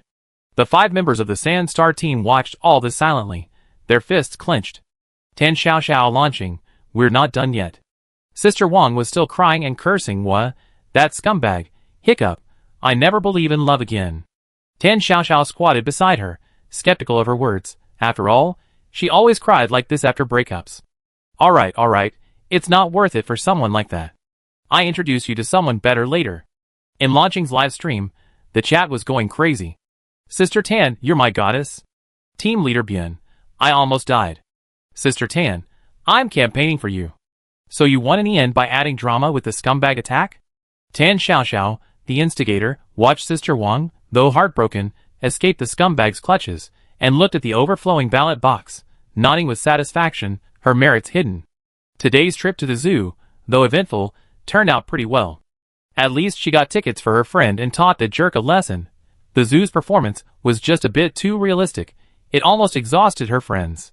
She'd have to write a suggestion box to the zoo later.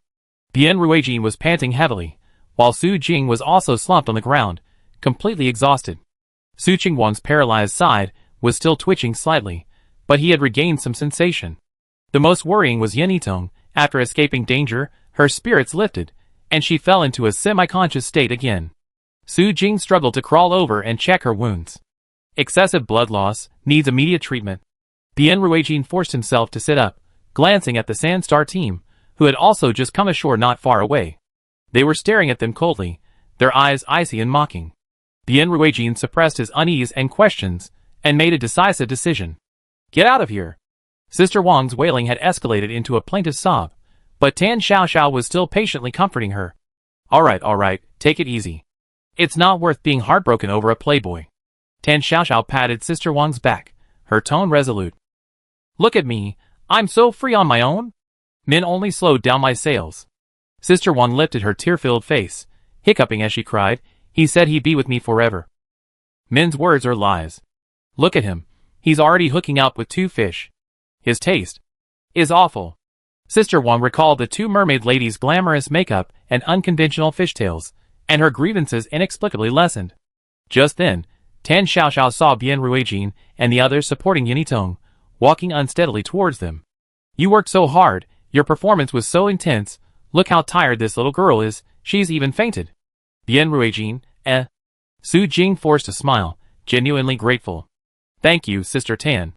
I'm so grateful to you. It was nothing. Tan Xiaoxiao waved her hand dismissively, then looked at Sister Wang, who was still sobbing. Sister Wang. Sigh, she met the wrong person. I take her home first, you all should go back and rest too, she said, naturally helping Sister Wang up, waving to Bian Ruijin and the others, and heading towards the zoo exit. Come on, I treat you to ice cream. Let's turn our grief into food. Just as the Fire Seed team left the zoo, the bodies of all humanity on Blue Star were undergoing earth-shattering changes. In the hospital's rehabilitation department, some patients undergoing rehabilitation were pleasantly surprised to find that movements that were once difficult became much easier. Elderly people felt lighter on their feet, as if they had regained their youth. White-collar workers, who spent long hours hunched over their desks, found that the back pain that had plagued them for years had vanished. Qinyu hugged her grandmother tightly, feeling the stronger heartbeat emanating from her grandmother's body, and burst into tears of joy. Grandma, you seem so much younger? Qinyu looked up through her tear-filled eyes, carefully examining her grandmother. Grandma Chen smiled, the wrinkles on her face seeming to have faded considerably. She gently moved her hands and feet, her eyes filled with surprise. I feel so much lighter, like I'm 10 years younger. She looked at her granddaughter, her eyes filled with love and contentment. It seems God wants this old woman to spend more time with our Yiyu. Qinyu nodded vigorously. Her greatest wish was for her grandmother to be healthy. Just then, her phone, which was on the table, started vibrating incessantly. The class group chat was buzzing with messages. Duan Fei, I just had my makeup exam. I ran the 1,000 meters effortlessly in 3 minutes. Turns out I'm a sprinting genius. Hands on hips, smugly emoji. Qinyu couldn't help but laugh out loud as she scrolled through the replies. LOL. What genius. I just ran it too, only 2 minutes. Everyone's evolved, how come you're still so useless? You Ruffin, ha, I just tried it, I only ran 1,000 meters in 1.5 minutes. Ha.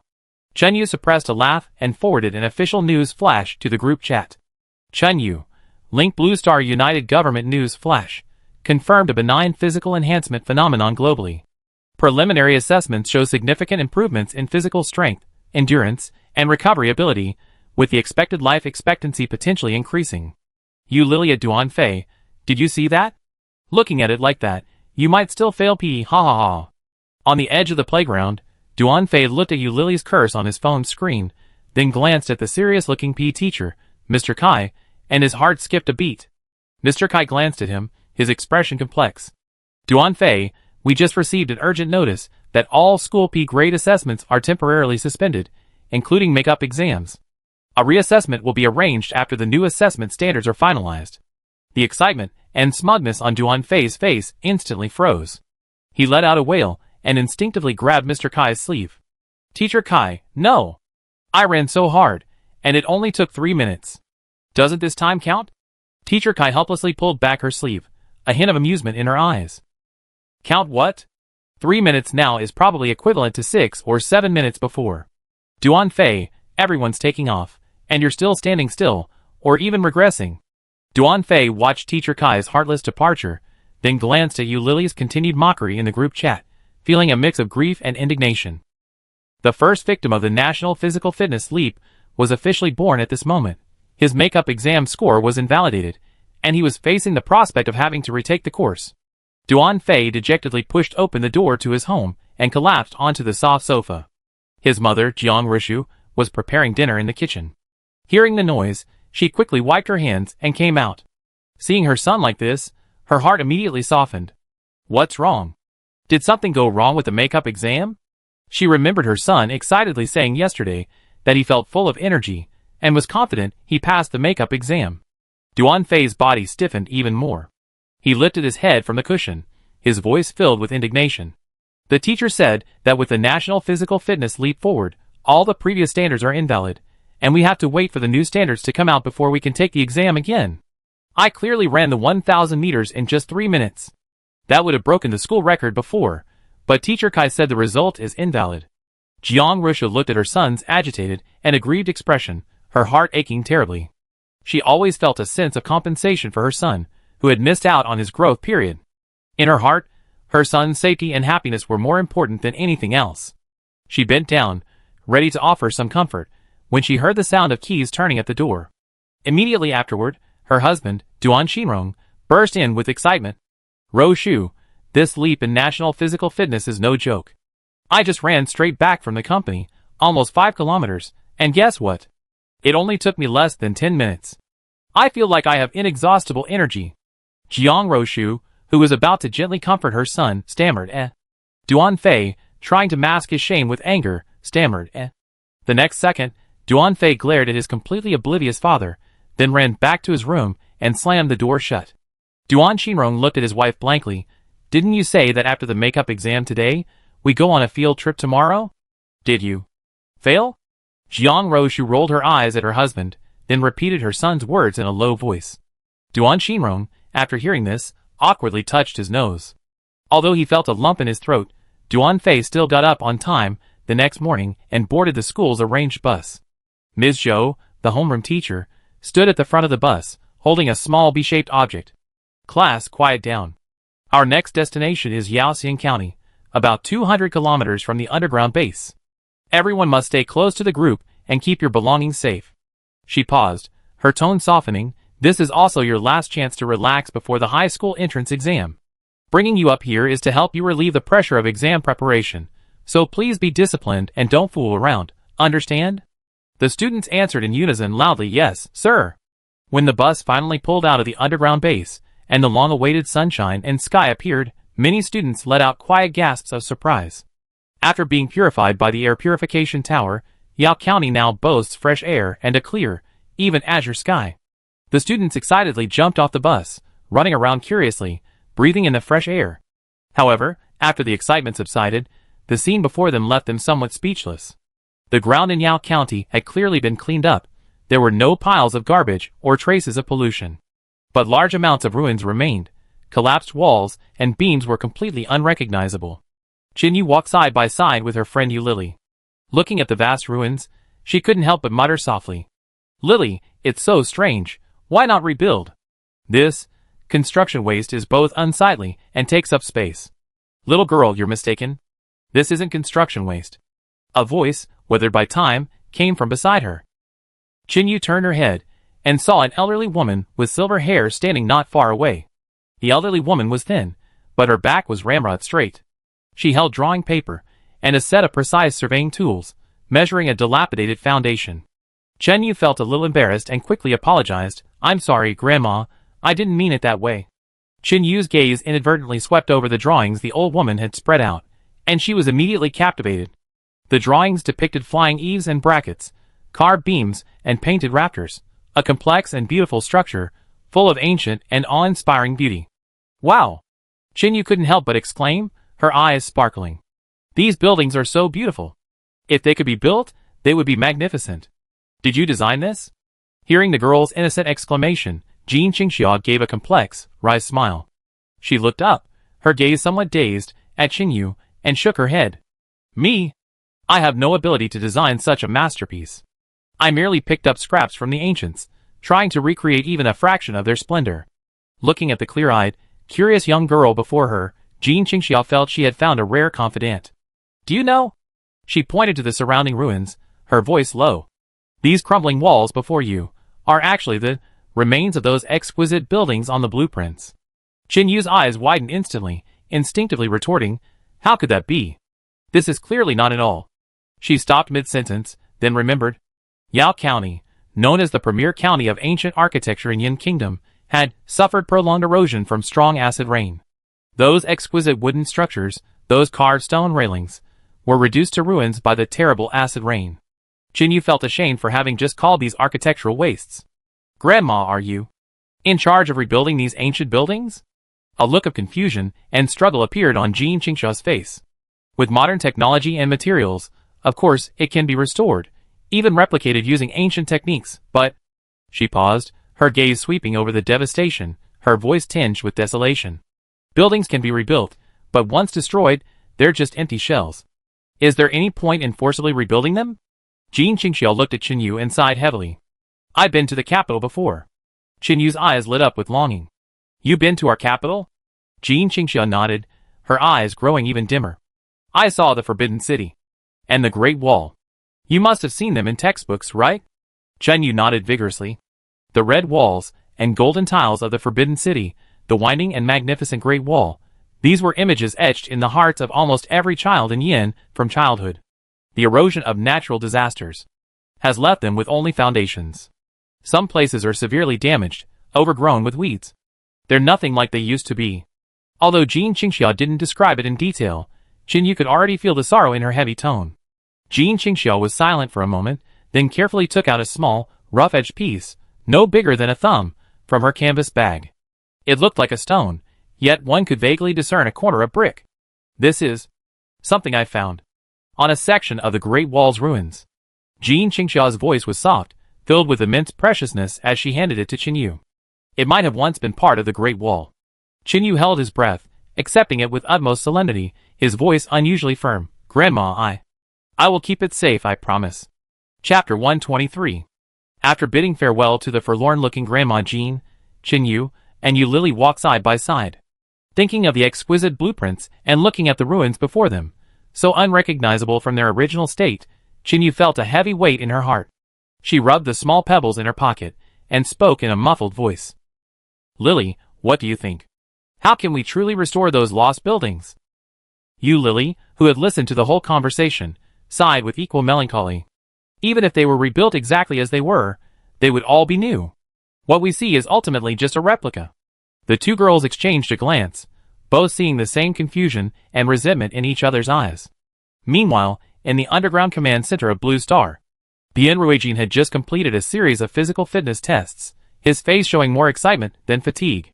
The staff member beside him stared intently at the data on the screen, his face beaming with surprise. The data is in. Captain Bien's overall physical fitness, reaction speed, endurance limit. All indicators have improved by an average of 2.5 times, far exceeding the average of 2 times. Chang Haoqi, standing to the side with his hands behind his back, patted Bien Ruijin's shoulder heavily upon hearing this. Excellent. This will greatly increase your chances of survival in the world of the ghostly disaster. Bien Ruijin took the detailed report handed to him by the staff, not looking at his own page first, but quickly flipping to the back to eagerly check the team members' evaluation results. Su Jing's data followed closely behind, improving by 2.3 times, undoubtedly icing on the cake for her already excellent physical abilities. Yenitong's data remained stable at around 2.1 times, which was quite good considering she was still recovering from her previous injuries. However, when he saw Su Qingwang's page, he couldn't help but frown slightly. The data showed that Su Qingwang's physical improvement was only 1.8 times, which was relatively low compared to the average level. This kid. Bien Ruijin rubbed his temples, feeling a bit of a headache. Chang Haoqi had obviously already read the entire report and spoke knowingly. Although Su Qingguang's physical abilities aren't outstanding, in previous missions, he always unhesitatingly shielded the entire team from danger.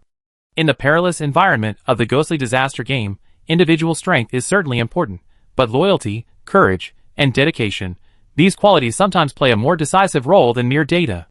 Recalling Su Qingguang's figure, shielding his teammates from harm in previous missions, Bien Ruijin's slight dissatisfaction immediately vanished. "Commander, I understand." Chang Haoqi said no more, his expression turning serious again. "Let's go back to the conference room. We just received intelligence from Frozen Earth. Void Star seems a bit restless, making frequent moves behind the scenes and contacting many planetary forces." Bien Ruijin's nerves tightened immediately upon hearing the name Void Star. Among the forces they contacted, Sansi Star is included? Chang Haoqi glanced at the interstellar map on the table and nodded slightly. Bien Ruijin frowned, voicing his doubts. "Commander, our Blue Star and Sansi Star are far apart, with no prior contact, let alone any enmity. Why are they?" A hint of helplessness flashed across Chang Haoqi's face. The reason can be traced back to the already destroyed Bloodblade Star. In an early game of the Cataclysmic game, Blue Star defeated Bloodblade Star, known for its invasion and slaughter, resulting in Bloodblade Star being punished by natural disaster. Bien Ruijin nodded. That victory was also a crucial one for Blue Star in the Cataclysmic game. After Bloodblade Star's destruction, some survivors became refugees, fleeing across the universe. Sansi Star, the closest to Bloodblade Star, and with a relatively suitable environment for survival, became their first target. Even though Chang Haoqi didn't say it aloud, Bien Ruijin could foresee how devastating the consequences would be. Sansi Star blamed us for this blood debt. They believed that if Blue Star hadn't caused Bloodblade Star's collapse, they wouldn't have suffered this undeserved calamity. Bien Ruijin was stunned upon hearing this, his face filled with absurdity and disbelief. Shouldn't they hate the cruel mechanics of the Cataclysmic game itself? Shouldn't they hate the beings who manipulate everything? Why hate our Blue Star? Ruijin, not everyone has the courage to face a high-dimensional opponent as powerful as a god that requires immense resolve. Chang Hao paused, his tone carrying a calm understanding of human nature. In comparison, it's much easier and safer to transfer anger and hatred onto a seemingly weaker target. Bien Ruijin understood, this so-called deep-seated hatred was nothing more than an excuse for bullying the weak and fearing the strong. Sha Haixing dared not resent the true culprit, so he vented all his anger on Blue Star, which was also struggling to survive. He took a deep breath, suppressing the anger and indignation in his heart. Now that the threat has emerged, the Fire Seed Squad's task is to confront it head-on, and then crush it. "Commander, I understand. We will be prepared." Tan Xiaoxiao has been enjoying a rather pleasant few days, spending her time playing with Dahe and Xiaohe, and savoring the sweet cookies baked by Lu Luan. What gave her the most peace and quiet was that Sister Wang, who was head over heels in love, had finally come to her senses. Although, knowing Sister Wang as she does, it's uncertain how long this clarity will last. That afternoon, Tan Xiaoxiao yawned widely and listlessly picked up the magazine story collection that some careless customer had left behind. This magazine was filled with all sorts of bizarre and fantastical short stories, past lives, human-demon romances, strange encounters and tales, and Tan Xiaoxiao couldn't put it down. At this moment, she was immersed in the poignant love story of a cold fox spirit and a simple, honest scholar, their lives intertwined across lifetimes. Her emotions rose and fell with the plot, and she sighed repeatedly. Just as she was feeling heartbroken over the fox spirit's sacrifice, something was wrong. Why was there a burnt smell in the air? Tan Xiaoxiao looked up in confusion, sniffing around warily. Where's the fire? She put down her magazine and looked towards the source of the burnt smell.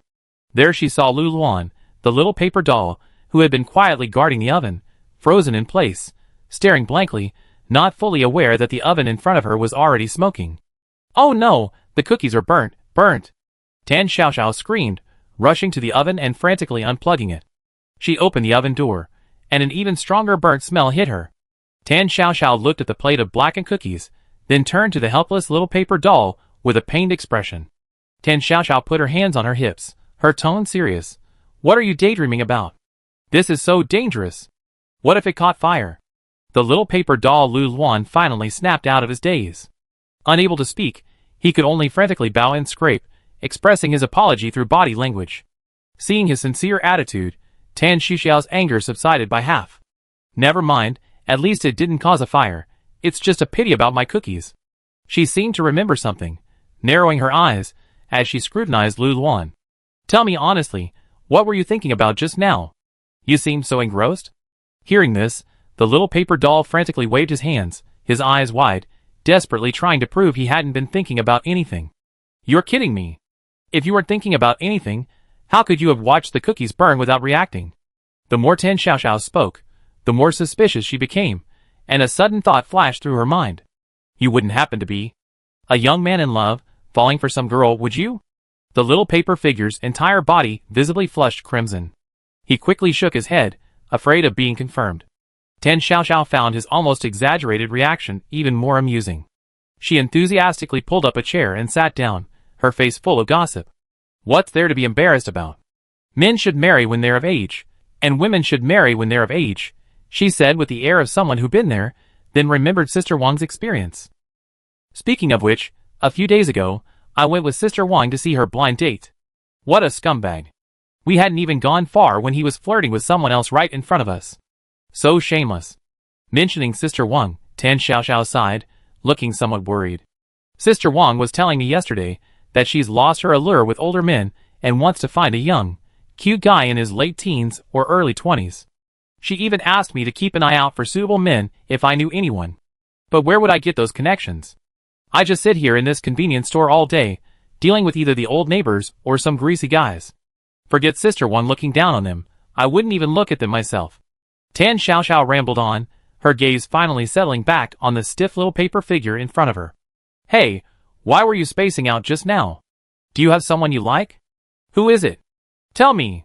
Lu Luan's blush deepened, almost turning into a ripe tomato. He stood there helplessly, his eyes darting around frantically, avoiding Tan Xiaoxiao's gaze. Looking at him like this, a thought just flashed through Tan Xiaoxiao's mind. Although Lu Luan is a paper doll, he has a gentle personality, is meticulous in his work, and can even bake cookies. Sister Wang wants a cute little puppy, and Lu Luan's personality is quite obedient. Cleaning, laundry, and cooking are all a piece of cake for him. She really is a genius matchmaker. Tan Xiaoxiao couldn't help but feel smug and blurted out. Hey, what do you think of Sister Wang? Although Sister Wang is a bit older, in her early 30s, she's mature enough to be caring, and she's straightforward, without so many hidden agendas. What do you think? Time seemed to stand still at that moment. The little paper doll stiffened upon hearing Tan Xiaoxiao's words, the blush on his face quickly fading. His eyes dimmed, a fleeting look of disbelief and hurt flashing within them. He slowly raised his head, his gaze incredibly complex. So, she had never known. His clumsy concern, his cautious approach, she hadn't noticed a thing. Tan Xiaoxiao was startled by his sudden change in demeanor, utterly bewildered. What's wrong? I was just joking. If you don't want to, that's fine. Before she could finish speaking, the little paper figure abruptly turned around, ignoring Tan Xiaoxiao, and dashed out of the convenience store. Where are you going? Tan Xiaoxiao hurriedly stood up and called out. The little paper figure didn't stop at all, even running faster. Inside the convenience store, Tan Xiaoxiao stood alone, looking blank and bewildered. The storybook on the table was still stuck on the page about the tragic love between the fox demon and the scholar. What's going on? Tan Xiaoxiao scratched her head, completely unable to understand his sudden anger. It was just a joke. Why is he so angry? Could it be that I really hit a nerve? She muttered to herself, guessing, even thinking it was quite possible. Young people these days, their minds are so hard to understand. Tan Xiaoxiao sighed, deciding to ignore him for now. He'd come back on his own once he calmed down. The next morning, Tan Xiaoxiao rubbed her eyes and got out of bed, glancing habitually at the bedside table. It was empty. She couldn't help but pout. How could this guy be so angry?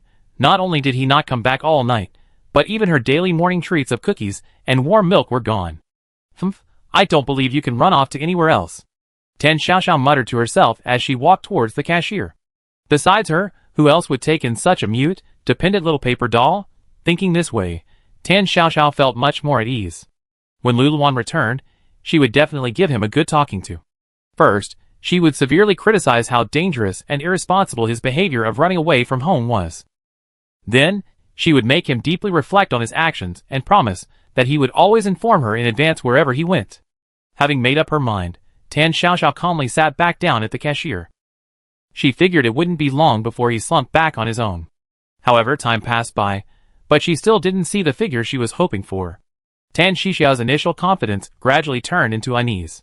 Until the sky outside the window completely darkened and the neon lights came on one by one, Lu Luan still hadn't returned. Tan Xiaoxiao's unease and worry grew stronger and stronger. This guy, could something really have happened to him? The city of mysterious disasters isn't exactly a safe and peaceful place. Lu Luan is just a tiny paper doll. What if he encounters an unreasonable person? Tan Xiaoxiao suddenly stood up from her chair, her gaze falling on Big Black, who was dozing by the door. Big Black, wake up. Help me find where Lu Luan is. Tan Xiaoxiao took a neatly folded towel from the cabinet in the storage room. Lu Luan usually used it as a blanket. Before, Lu Luan would quietly sleep in the corner of her bed, but one day, she suddenly insisted on sleeping on the low cabinet next to the bed. Because of this, Tan Xiaoxiao secretly wondered if she snored or kicked off the covers in her sleep, making him want to leave. She held the towel to Big Black's nose. Smell it. Help me find him. Big Black twitched its nose, carefully sniffing the lingering scent on the towel. Then, it flicked its tail and headed towards the convenience store door. Tan Xiaoxiao quickly followed. Watching Big Black walk with its head down, stopping and starting, occasionally pausing at intersections to discern the scents in the air. Tan Xiaoxiao felt both anxious and regretful. If she had known this guy was so temperamental, she shouldn't have made that joke yesterday. Following Big Black, they wandered through a maze of streets, unknowingly leaving the neon-lit area, the surrounding buildings gradually becoming lower and dilapidated. When they reached a fork in the road where three paths intersected, Big Black stopped, pacing around anxiously and confusedly. Tan Xiaoxiao was frantic when she saw Big Black stop. Big Black, what are you doing here? Which way do you go next? Big Black raised its head, and then lowered it again, sniffing, its tail wagging restlessly, clearly disoriented. You stupid dog, you're such a pain. Hurry up and find it, or you won't get dinner tonight. Big Black whimpered pitifully, sniffed twice, and finally hesitated before running towards the most sinister of the three paths. The path was narrow and muddy, flanked by dense woods that stretched as far as the eye could see. Tan Xiaoxiao remembered that this path seemed to lead to a small, sparsely populated village nearby. Lu Luan ran this way. Tan Xiaoxiao looked at the sinister path before her, filled with doubt. It was at least 5 kilometers away from her convenience store.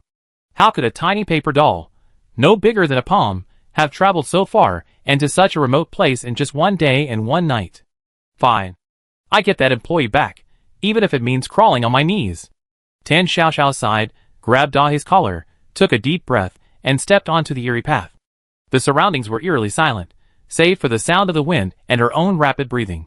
Tan Xiaoxiao followed Dahe, cautiously glancing around, a growing sense of worry and unease rising in her heart. Lu Luan, where did you go? I promise I never joke with you again. After walking a while longer, Dahe suddenly stopped, its fur standing on end, and let out a low growl in a certain direction. Tan Xiaoxiao's heart skipped a beat, and she looked in the direction of Dahe's howl. Under the eerie red moon, beside a withered tree, lay scattered pieces of white paper. The color, the texture. Tan Xiaoxiao stumbled forward, her hands trembling as she picked up the fragments. Piece after piece, the edges still charred, as if torn and then burned again. Tan Xiaoxiao knelt on the ground, frantically searching her surroundings, hoping to find more, larger pieces, or even just a single, intact piece. There were no signs of a struggle around, only a few remnants remaining beneath this withered tree. Tan Xiaoxiao's mind went blank. So it really wasn't him being stubborn and not coming home. Something had truly happened. It was all because of her. Tan Xiaoxiao's eyes stung, her vision blurring. If she hadn't made that silly joke, Lu Luan wouldn't have been angry, and wouldn't have run away. If only she had been more perceptive then, and chased after him to bring him back. The person who always quietly stayed by her side, helping her clean, baking cookies for her, was gone. She would never eat cookies again. Big Black seemed to sense its owner's immense grief. It silently approached and gently nuzzled Tan Xiaoxiao's hand. Tan Xiaoxiao, like a lost soul, clutched the few scraps of paper tightly in her hand, and returned to the shop in a daze. That night, Tan Xiaoxiao suffered from insomnia. Self-blame, regret, and sorrow intertwined, preventing her from sleeping. The next day, she opened the shop in a daze, her face bearing heavy dark circles. Regular customers came to buy things and greeted her, but she only gave them a perfunctory reply. She even glanced at the door every now and then, hoping for a miracle. In the afternoon, the shop became quiet for a while. Tan Xiaoxiao slumped over the counter, staring blankly out the window, feeling empty inside, even losing her appetite. Just then, the wind chimes on the shop door jingled. Tan Xiaoxiao forced herself to look up and saw a middle-aged man, dressed plainly but with unusually deep eyes, walk in. He went straight to the cashier, his gaze landing on an open copy of Story Collection magazine on the counter. "Sir, I'm sorry, I think I left this book here a few days ago." Tan Xiaoxiao then remembered the book. She felt a little guilty. After all, she had been reading it without permission for several days. "Oh yes, it's here." The man took the book, but didn't leave immediately. Instead, he carefully examined Tan Xiaoxiao. "Sir, I see your face is dark. Has something happened at home? Or have you lost something important?" Normally, hearing such mystical talk, Tan Xiaoxiao would have scoffed, thinking the man was a con artist. But at this moment, those words undoubtedly struck a chord deep within her. Her eyes instantly reddened, tears welling uncontrollably. I said things I shouldn't have. I angered one of my most important friends, and then he had an accident and died. It's all my fault." The man listened quietly, his face showing little surprise or sympathy. After Tan Xiaoxiao finished speaking haltingly, he slowly opened his mouth, his tone seductive. "I see. The dead are gone, but the living are always saddened. If there were a chance, perhaps your friend could come back. Would you be willing to try?" Tan Xiaoxiao looked at him through teary eyes, her gaze filled with suspicion. You're joking, right?" She looked the seemingly ordinary man up and down, thinking he was more like a charlatan. The man smiled calmly, then waved the copy of Story Collection in his hand. "Boss, have you read this book? Peeking at someone else's book is wrong, after all."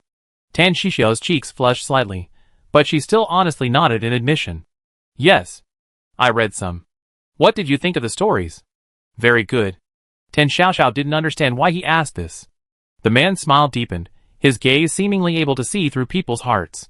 "The last story, the fox demon sacrificed herself to save the scholar, and the scholar was heartbroken. What did he do afterward? Do you remember?" Tan Xiaoxiao tried hard to recall the ending of the story she had just read yesterday. He seemed to have gone to a place called the Temple of Reincarnation, found the fox demon's soul, and used his own merits to obtain a new body for her. At the time, she thought the ending was quite satisfactory, and she was moved for a long time after reading it. The man nodded, his gaze fixed intently on Tan Xiaoxiao. "The story isn't entirely fictional, and the Reincarnation Temple doesn't necessarily only exist in books." Tan Xiaoxiao's eyes widened. What do you mean?" "I mean," the man lowered his voice, his tone enigmatic. "If you truly want to find your friend, perhaps, you could go to the Reincarnation Temple." Without waiting for Tan Xiaoxiao's reaction, he tucked the copy of Story Collection under his arm, turned, and pushed open the store door, his figure quickly disappearing. Inside the convenience store, Tan Xiaoxiao stood there, stunned, the man's last words echoing repeatedly in her mind. "The Reincarnation Temple? Go there. To find Lu Luan, this is too absurd. Who exactly is that man? Is he talking nonsense, or does he really know something?" Chapter 124. But where exactly is this Reincarnation Temple, which exists only in stories? Tan Xiaoxiao had been running her shop in the City of Mystery for some time now. She wouldn't say she knew everything about the surrounding area, but she at least heard of it. The only temple in the City of Mystery was the Listening Cicada Temple, not far from her convenience store. It was quite popular, with neighbors frequently going to offer incense. Besides that, she hadn't heard of any other temple. It seemed that to find the exact location of the Reincarnation Temple, she'd have to find that mysterious customer. Tan Xiaoxiao continued running her shop as usual, hoping that customer would return. But several days passed. The customer seemed to have vanished into thin air, never appearing at the convenience store again. Tan Xiaoxiao's initial anticipation gradually turned into anxiety. She looked at the scraps of paper in the cabinet, her heart feeling heavy, as if she couldn't breathe. Frustrated, she pulled open a small drawer next to the cashier. Inside were all the convenience store's important documents. Among them was an employment contract. Next to the contract was a small sachet containing a piece of Lu Luan's shimmering blonde hair that Tan Xiaoxiao had once kept. Tan Xiaoxiao picked up the employment contract and flipped through it, unable to help but sigh. Employee Employment Contract Party A, Boss Tan Xiaoxiao. Party B, Employee Lu Luan. Given that Party B, Lu Luan, owes Party A, Tan Xiaoxiao, a principal of 8,926 yuan, Both parties, through friendly negotiation, agree that Party B will repay the debt through labor.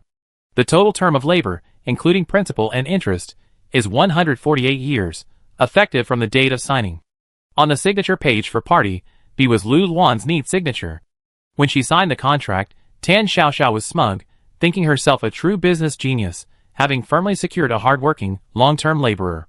But only a year had passed, and there were still 147 years to go. She lost big time. No way. Tan Xiaoxiao slammed the contract shut and punched the counter. I want to see him alive or dead. Even if he's a ghost, shattered into pieces, he's still mine, Tan Xiaoxiao's property. How can I just let it go like this? The more she thought about it, the more she realized how right it made sense. The financial loss was too great. She absolutely couldn't bear it herself. What's the reincarnation temple? What's the danger? For her enormous assets, she had to brave it. Tan Xiaoxiao took out her phone, opened the local online forum of the City of Ghosts and Disasters, and typed Reincarnation Temple into the search bar. The results were zero. Related posts and information were completely blank. Tan Xiaoxiao wasn't satisfied and changed a few more keywords. The search results were either ads or completely irrelevant content. She pursed her lips, finally deciding to post a request for help. Help needed. Does anyone know if there's a place called Samsara Temple in the City of the Mysterious Disaster? OP Tangia from a lifestyle department store. Someone in my family had a minor accident, and someone recommended this temple for prayers. But I searched the map of the City of the Mysterious Disaster for ages and can't find it. Waiting online, it's urgent. This forum is quite popular, filled with the daily complaints of the City of the Mysterious Disaster residents and some strange tales. Shortly after posting, Tan Xiaoxiao refreshed the page, and several replies appeared below. 1L blood-soaked rice is delicious. Samsara Temple? Never heard of it. OP, you've been scammed. 2L tonight the chandelier will sway. There's only one cicada temple in the City of Calamity, although the monks there don't look like proper monks. 3L the slit-mouthed woman who loves knitting. OP, you searched the wrong area. The Samsara Temple isn't in the City of Calamity. It's in the neighboring City of Sorrow and Joy. 4L the headless passenger who loves taking the last bus. Speaking of City of Sorrow and Joy, didn't they say our two cities are merging next month? It'd be much easier to go there after that. Last time I went to buy a ticket, I almost had my hand chopped off by that ticket machine. So annoying. 5L the neighbor who loves counting fingers. The people in City of Sorrow and Joy are so vicious, unlike the gentle and friendly people in our City of Calamity. I really don't want to merge with those barbarians. 6L the shadow, who loves looking in the mirror. I also heard that they're planning to merge the names of the two cities into one, becoming City of Calamity and Joy. 7L the deliverman who loves knocking on doors. No way. That name is awful. I really hate those barbarians in City of Sorrow and Joy. They're so civilized, at most they just scare newbies who don't know the rules. 8L's helpful train attendant. Don't go off topic, OP. If you want to go to the Reincarnation Temple, just buy a ticket after the two cities merge on the 1st of next month. You arrive by sleeping on the train. Remember, keep your head down and sleep, pretend you don't hear anything. Tan Xiaoxiao looked at these replies thoughtfully, finally finding some useful information. She decided to wait until the 1st of next month. She wanted to see if this mysterious reincarnation temple could bring her employee back.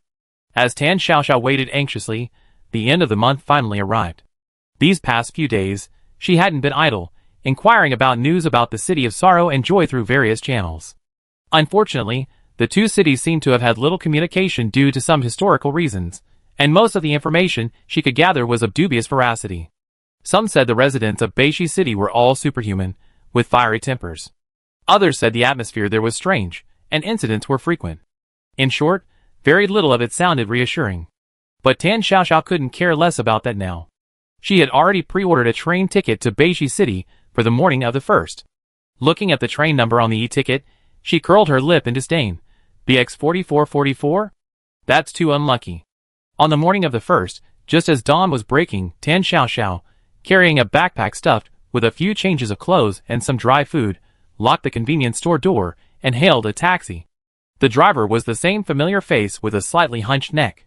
Tan Xiaoxiao got into the car and greeted him habitually. The driver glanced at her through the rearview mirror, his voice hoarse. To the train station? Yes, to Beishi City. The driver's grip on the steering wheel tightened, but he drove on silently. The closer the car got to the newly built train station, the more Tan Xiaoxiao couldn't help but gasp. This train station was just too grand. Its area was ridiculously large. Especially the empty plaza in front of the station. Tan Xiaoxiao estimated it to be at least 3 or 5 football fields in size. Upon reaching the station entrance, Tan Xiaoxiao got out of the car, frowning at the enormous station. It didn't seem like it was built for people, but rather for some behemoth. She walked into the spacious hall, found the self-service ticket machine. The machine was brand new and gleaming, but when she tried to get her ticket, something went wrong. The ticket got stuck in the dispenser, only half of it came out, and then it wouldn't move, displaying a line of red text. Ticket stuck. Please contact staff immediately. Tan Xiaoxiao waited a few seconds, then clicked her tongue impatiently and kicked the machine twice. Unexpectedly, this physical therapy worked immediately. The machine shook slightly, and then the stuck half of the ticket was quickly ejected. Humph, it really needed a beating. Tan Xiaoxiao picked up the ticket with satisfaction and passed through security. As soon as she entered the waiting hall, Tan Xiaoxiao sensed something was wrong. There were quite a few passengers waiting in the hall, but it was unusually quiet. Everyone was sitting upright, their faces tense, their eyes filled with vigilance, unease, and fear. Some even stared blankly towards the ticket gate, their faces pale, looking like they were ready to die. Tan Xiaoxiao, Are these people taking the train for the first time? Why are they so nervous? Just then, the station announcement came on. Attention passengers, passengers taking train BX4444, please proceed to gate 13 for ticket inspection. Repeating, boarding. Friendly reminder, please do not stare at the scenery outside the window for extended periods during train operation. Have a pleasant journey. The announcement ended, and the crowd in the waiting hall stood up and silently surged towards gate 13. The entire queue was eerily quiet. After having her ticket checked, Tan Xiaoxiao walked onto the platform. A brand new, black train was parked on the tracks.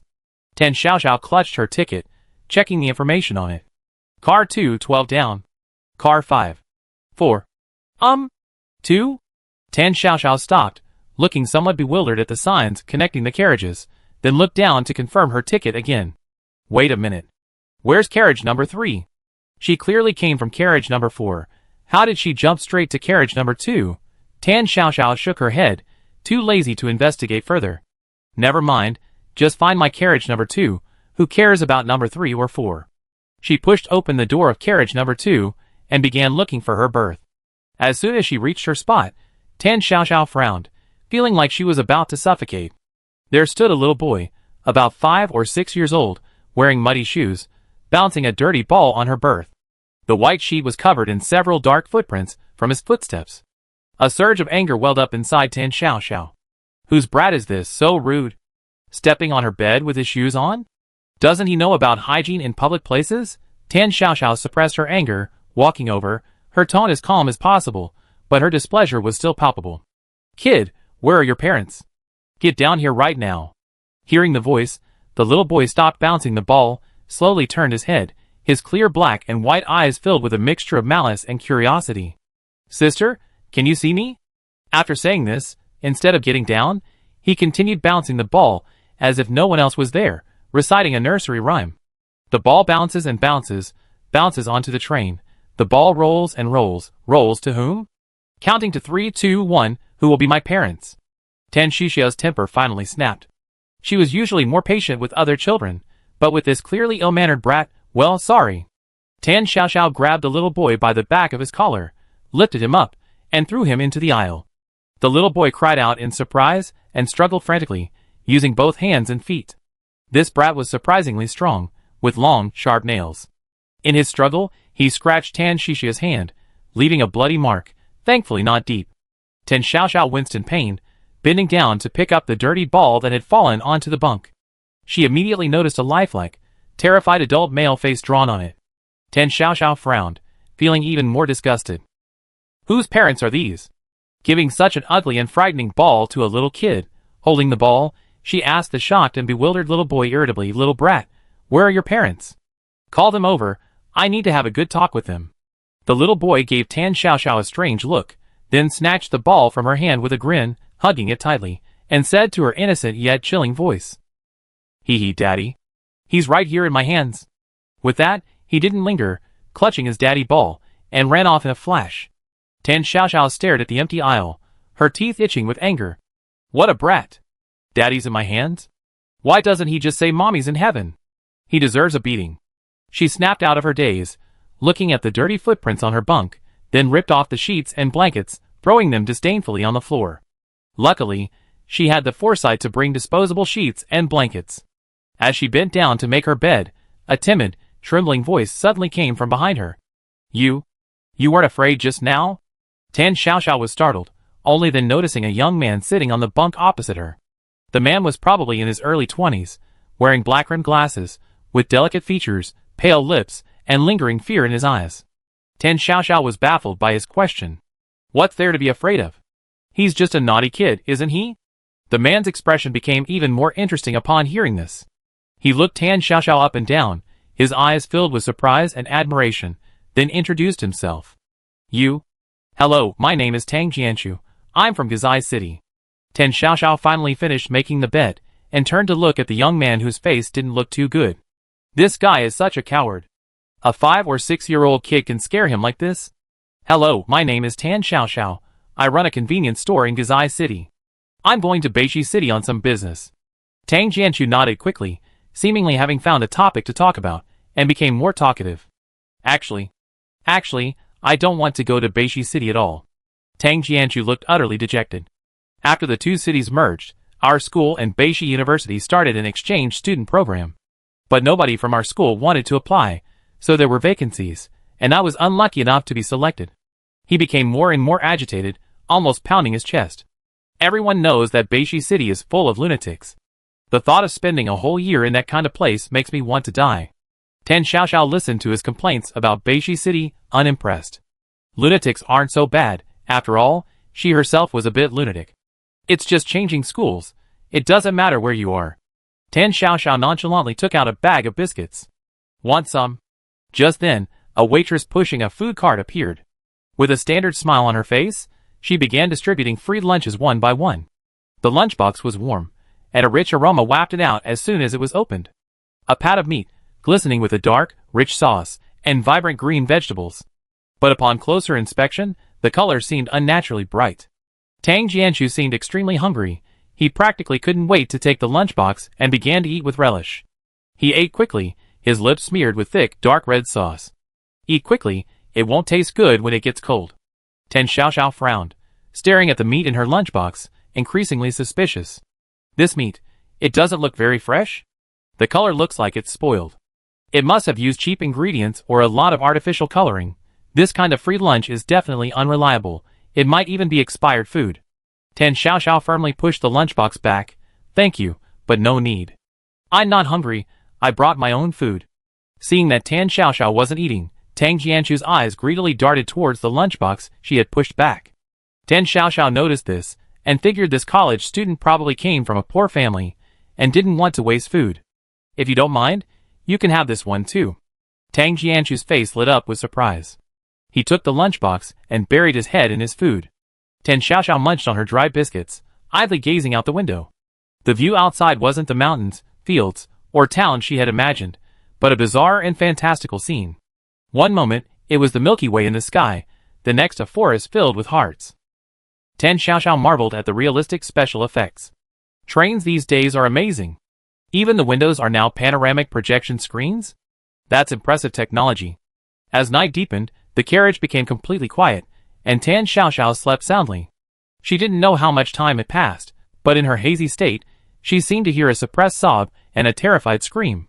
She was so sleepy, she barely managed to open her eyes. It turned out that the annoying brat from that afternoon was crawling onto Tang Jianshu's bed, using both hands and feet. He was affectionately murmuring, "Daddy, Daddy, hug me."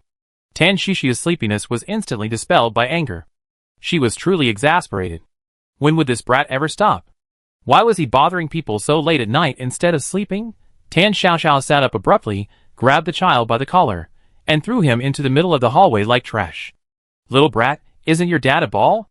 Stop calling everyone relatives here. Go back to sleep at night. Kids won't grow tall if they don't sleep, you know?" The boy, left on the floor in the hallway, glared at her with venomous resentment. Knowing he was no match for this woman, he gritted his teeth, then scrambled to his feet, and ducked into the next carriage. Tan Xiaoxiao yawned widely, and went back to sleep. The next morning, Tan Xiaoxiao rubbed her eyes, yawned, and muttered to herself, "Are we almost at our stop?"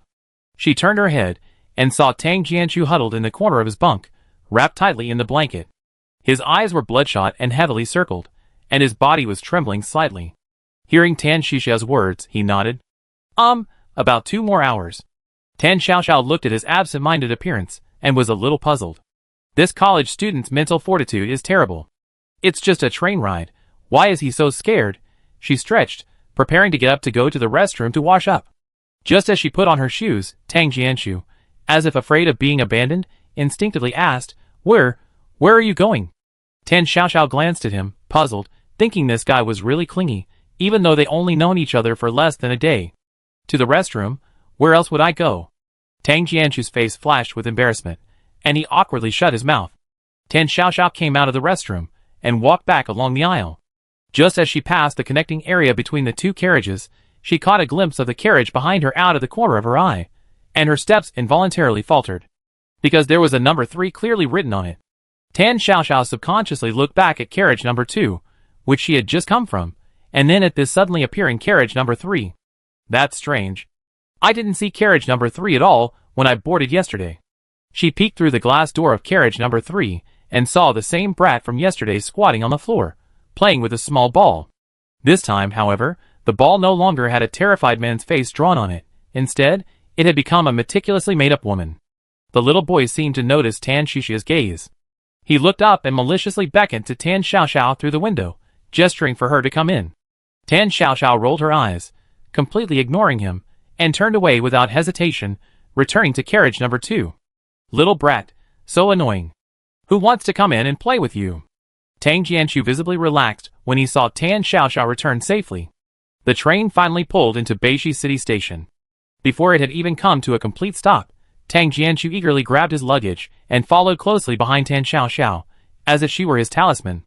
Before parting, he mustered his courage, his face flushed, and asked Tan Xiaoxiao for her social media contact information. "This time, I'm so grateful to you. If it weren't for you, I might have. Miss Tan, if you need any help in Beixi City, please contact me," he stammered, bowing deeply before leaving, turning back every few steps.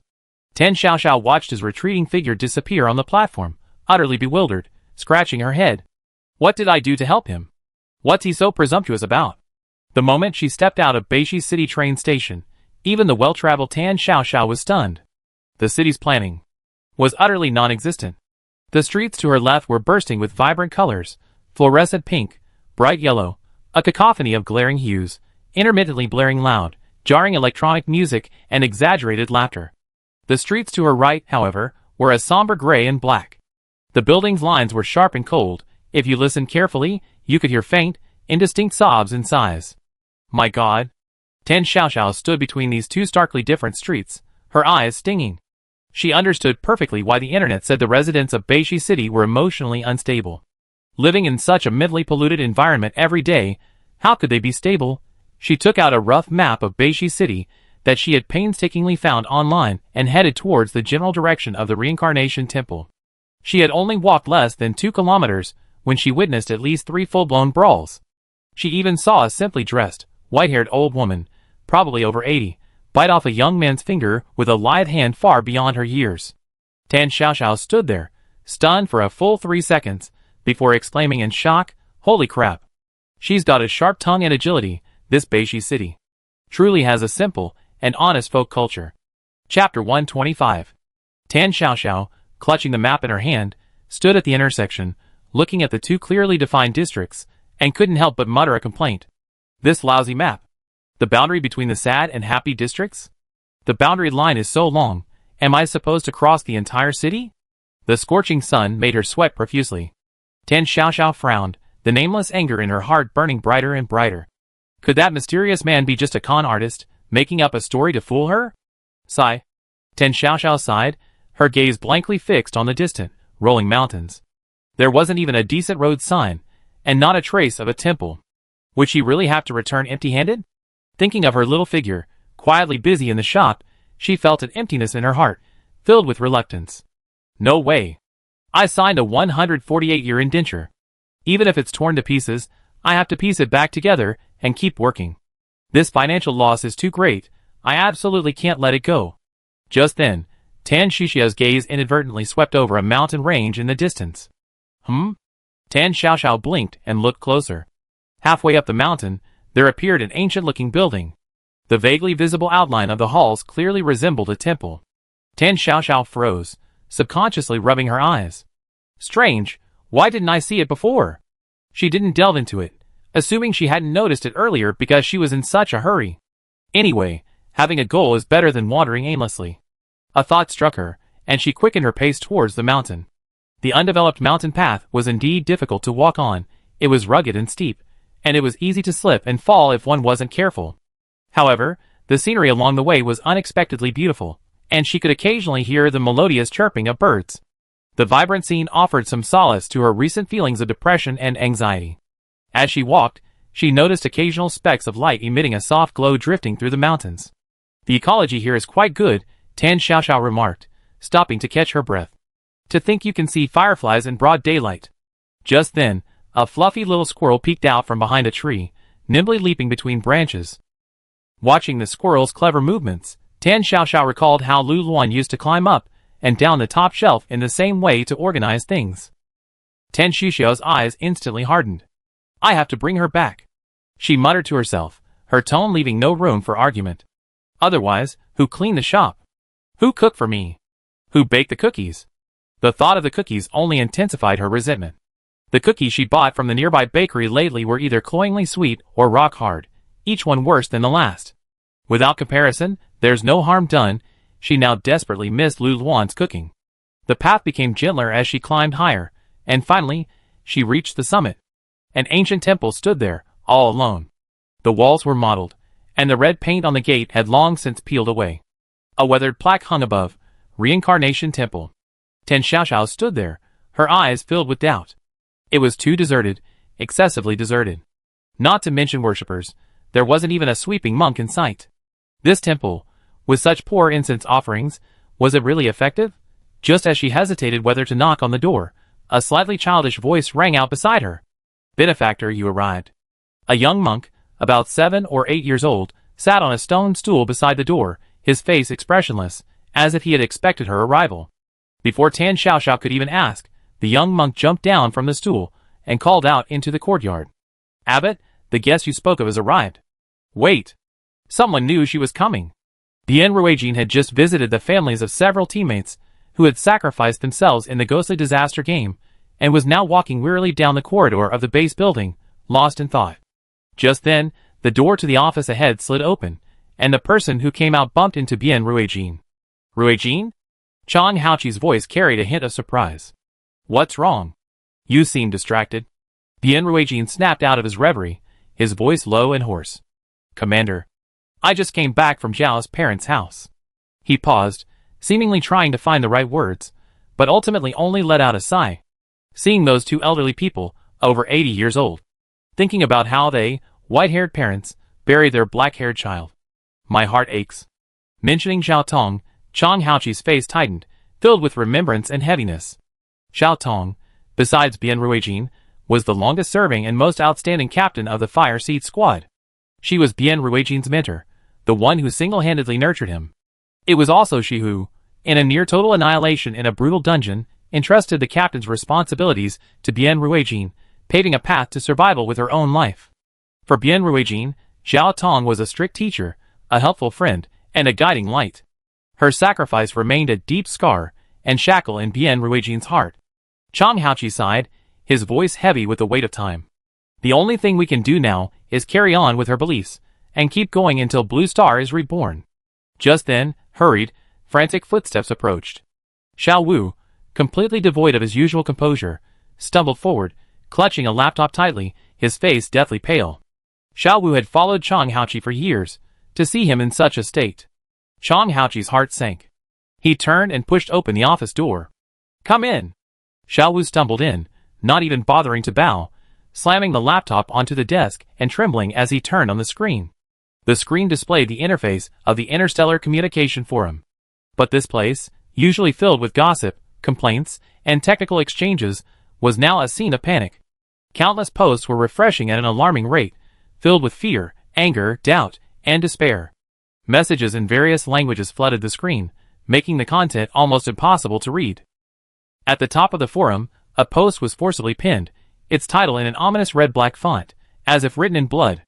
The game is about to enter its most exciting part. The elimination rounds are about to begin. Ants, are you ready? The number of replies had already surpassed 100,000 and was still growing rapidly. Chang Haoqi took a deep breath, forcing himself to calm down, and clicked on this eerie post. The poster's ID field was blank. There was no avatar, no level, no past posts. It was as if the post had appeared out of thin air. Dear contestants, after several lukewarm rounds of warm-up matches, we're getting a bit bored. While we eliminated quite a few, we still have 100 teams remaining. That's still too crowded. After friendly discussion, we decided to add a small variable to the game. We specially created a brand new stage for you, full of surprises and opportunities. The City of Sorrow and Joy. The rules are simple. In the next instance, all 100 surviving teams will be randomly placed in various corners of the City of Sorrow and Joy. No quests, no restrictions. You can form alliances, betray each other, or hide. Of course, what we're most looking forward to is seeing you compete and hunt each other. Use every means at your disposal to tear your opponents apart. This warm-up match will end when the number of teams on the field drops below 50. How about it? Doesn't just thinking about it make you tremble with excitement? First floor. Frozen Earth star Ling Zhang is not cold and aloof. What does this mean? Forced Battle Royale? 2 indie floor. Water Source star Muyun. No rules. Mutual hunting. This forces all teams to either form alliances or wait to die. Third floor. Void star Lord Visser Eternal. Only the weak think of banding together for warmth at the first moment. We Void Star are fearless. We take this opportunity to get back our last humiliation with interest. Blue Star Scum. Just wait. 4th floor. Green Vine Star Forest Whisper. The meaning of life lies in symbiosis and growth, not pointless mutual destruction. 5th floor. Battlefield Star Anvil. Battlefield Star is never afraid of any challenge. If you want to eliminate us, you have to pay with your life. Floor 6. Worm Star Soft but not soft. How could this happen? We just want to survive. Last time, we were so grateful to Sister Tan. What do we do this time? Floor 7. Shadow Star Stealth. The hunting game is the stage to showcase Shadow Star's true strength. Blue Star, your good luck has run out. Floor 8. Sand Sea Star Dust Star. The time for revenge has come. Floor 9. Cloud Star Ethereal. Sigh. Peaceful days are always so short. The forum completely exploded, panic instantly spreading to every planet caught up in the Calamity game. They're just toying with us. Dian Ruijin clenched his fists, his knuckles turning white from the force. His gaze was fixed on the three-word City of Sorrow and Joy on the screen. Commander, have you heard of this place? City of Sorrow and Joy? Chang Haoqi frowned, scanning the forum posts filled with panic and malice, trying to glean more information. No, at least not in any of the intelligence gathered on Blue Star regarding the ghostly disaster game. Perhaps it's a gladiatorial arena that those beings deliberately created. His tone was heavy and powerless. A completely new map, a perilous place never before trodden, with an unknown environment. Then, a crucial question arose in their minds. Will Sister Tan still be in this City of Sorrow and Joy? The map is entirely new, without Tan Xiaoxiao, the biggest variable. How will Blue Star survive in this brutal battle royale among 100 teams? Despite the significant improvement in the physical fitness of Blue Star's entire population thanks to the rewards of the last mission. However, looking at the entire interstellar space, Blue Star's foundation is still too weak. Technology, individual combat strength, and environmental adaptability are all subpar. The Fireseed squad relies more on the will and discipline honed through countless brushes with death. In this context of overwhelming odds and an unknown environment, Blue Star's only option is to find reliable allies and band together for mutual support. But problems arise. Only 6 planets, Frozen Earth, Green Vine, Water Source, Worm, Battlefield, and Cloud, are clearly or highly likely to side with Blue Star. Moreover, the attitudes of planets like Cloud and Water Source need further confirmation. And what about the remaining 90-odd teams? Led by Void Star, including its staunch allies Shadow Star and Sand Sea Star, their power is extremely formidable. Even more troublesome are those planets with ambiguous stances. Will they remain neutral under survival pressure, or will they side with them for their own benefit? Despite Blue Star's numerous victories, in the eyes of most planets, Void Star's overall strength is far more daunting than Blue Star's. Many planets envy and resent Blue Star for clinging to Tan Shishia's coattails, while others looked down on Blue Star for its lack of strength yet repeated escapes from danger. When faced with a choice, they might very well lean towards relying on the more powerful Void Star. It seems.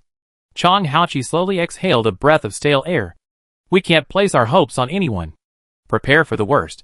We might have to face the malice from most of the universe alone in Beishi City. Yes. Bien Ruijin nodded heavily, his fists clenched. The dizziness from the teleportation hadn't subsided when Bien Ruijin abruptly opened his eyes, warily surveying his surroundings. The city of sorrow and joy, even its name carries an ominous and contradictory connotation. What one sees now is even more unsettling. The first thing that strikes the eye is a jarring sense of unease, akin to mental pollution. They stand in the middle of a wide street. To their left, buildings are painted in glaring fluorescent colors, pink, green, yellow, a haphazard, aesthetically displeasing jumble. Each building style is extravagantly exaggerated, like a group of menacing, colorful monsters. To their right, however, is the complete opposite, a deathly stillness, all the buildings sharp-edged and angular. And from somewhere comes a low murmur of weeping and sighing, as if ready to evoke the deepest, most negative emotions. Simply standing in the middle of this starkly contrasting street, the diametrically opposed atmosphere is enough to send a chill down one's spine. Bien Ruijin suppresses his discomfort, cautiously glancing around. Thankfully, his teammates are all nearby. Is everyone all right? He asks quickly in a low voice. It's all right, Captain. Su Jing's eyes had regained their composure as she quickly scanned her surroundings. Bien Ruijin turned his gaze back to the street, observing the bustling crowd. Most of these people were young men and women in their early teens and 20s, carrying the youthful naivete of students. Following the flow of the crowd, Bien Ruijin saw a large, imposing school standing not far away, with 4 distorted characters hanging above its gate, University of Sorrow and Joy. The university's architecture was equally disjointed. One half was vibrant and bizarrely shaped, while the other half was oppressive, like a fortress. The live stream chat on Blue Star was flooded with comments. The viewer's anxiety almost overflowed the screen. My eyes? Is the designer of this City of Sorrow and Joy out of their mind? City of Sorrow and Joy. I wonder if we still see Sister Tan here. Probably not. Isn't Sister Tan in City of Calamities? So we never see Sister Tan again? Does that mean the Fire Seed team is doomed? Pa! Pa! Pa! Stop jinxing us. There are too many people here. Our first priority is to hide ourselves and never cause trouble. Bien Ruijin withdrew his gaze, lowered his eyes, and ordered his team members in a low voice. Try to avoid teams from other planets. Find a relatively safe place to find out what's going on. Bien Ruijin scanned both sides of the street, and finally locked onto a small alley that seemed to have the least foot traffic. Go that way. Be quick, but don't run. Keep it natural. Su Jing and the other 2 nodded immediately, following behind Bien Ruijin, trying to keep their presence low, and walked towards the dark alley. However, they had only walked less than 200 meters when a figure, as if preordained, bumped right into Su Qingwang, the tallest of the group. Caught off guard, Su Qingwang stumbled and nearly fell. The man who bumped into him was a young man, appearing to be around 20 years old. He had striking short green hair, wore a leather jacket, and his face was full of malice. He looked like a thug. The man looked Su Qingwang up and down with disdain, his eyes quickly flashing with anger. Can't you watch where you're going? You bumped into me. The man's preemptive accusation stunned Su Qingwang. He had been walking normally, and the other man had barged into him. How had it become his fault? Remembering his captain's instructions, he suppressed his frustration and apologized softly. Yes, I'm sorry. It's my fault. I wasn't paying attention. The man clearly hadn't expected Su Qingwang to be so cowardly. The anticipated resistance and conflict hadn't materialized, leaving him with a frustrating feeling of punching cotton. Some of the surrounding glances, which had been subtly anticipating the spectacle, suddenly lost interest and looked away. The man, losing face, immediately stiffened his neck and pressed on relentlessly. You think an apology is enough? Do you think I'm a beggar? His eyes darted around, greedily sweeping over Su Qingwang's thick, fat arm, revealing a cruel smile. Unless you give me your hand in return, then this matter will be over. What? Give him his hand in return? Su Qingwang's pupils constricted. He couldn't believe his ears. Were the people of Beishi City really this ruthless and violent? Not only Su Qingwang, but Bien Ruijin, Su Jing, and Yin Yitong also tensed instantly upon hearing this. Remembering his captain's advice to avoid trouble, Su Qingwang instinctively turned to run. However, The green-haired man was clearly faster. Trying to run? He sneered, taking a step forward and kicking Su Qingguang hard in the back of the knee with his right foot. Ah! Su Qingguang screamed, losing his balance and falling heavily to the ground. The green-haired man walked forward unhurriedly, pulling a gleaming dagger from his back.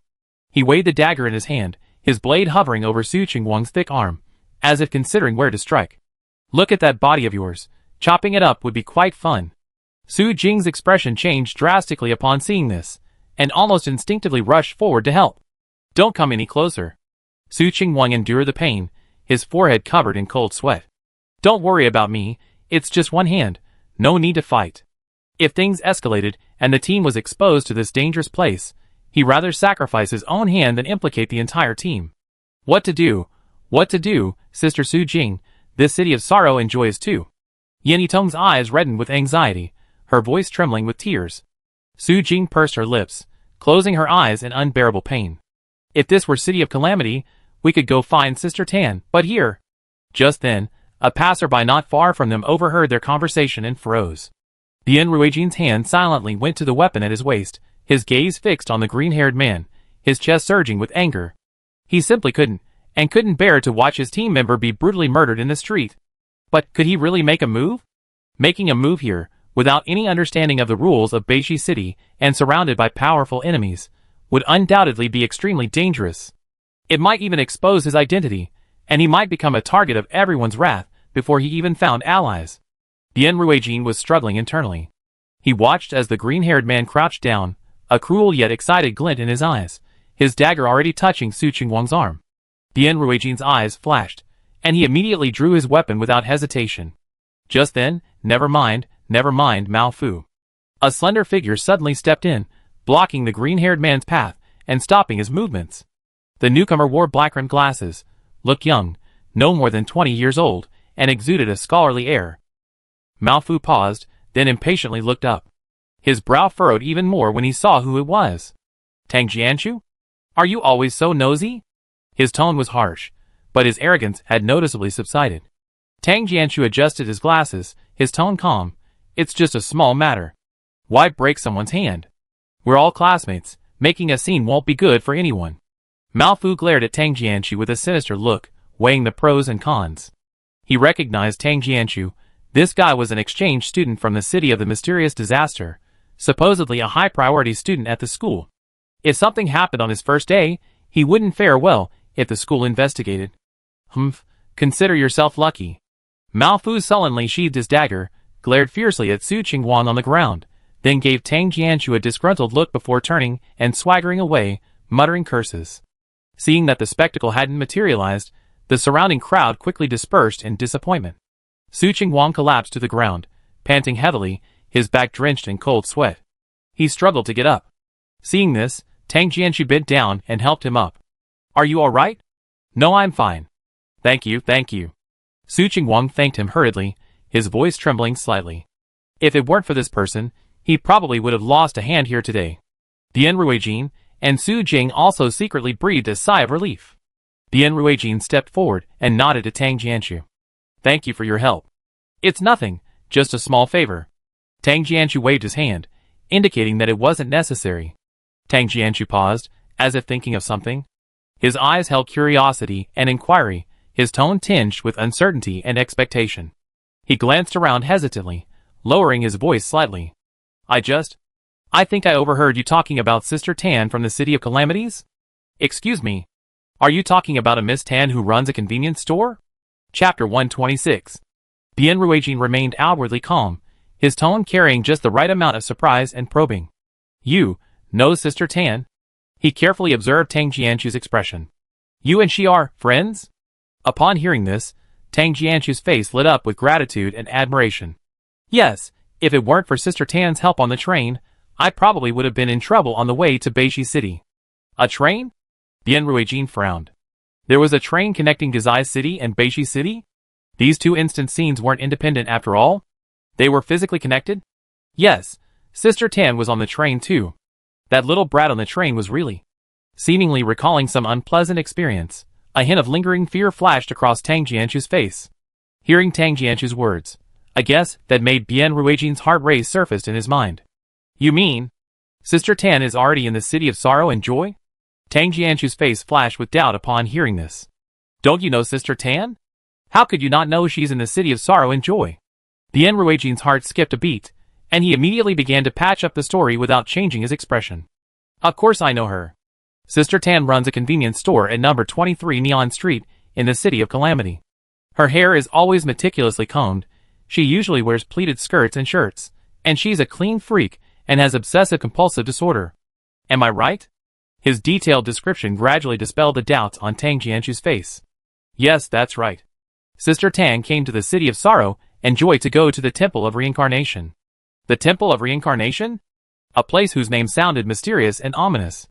What was she going there for?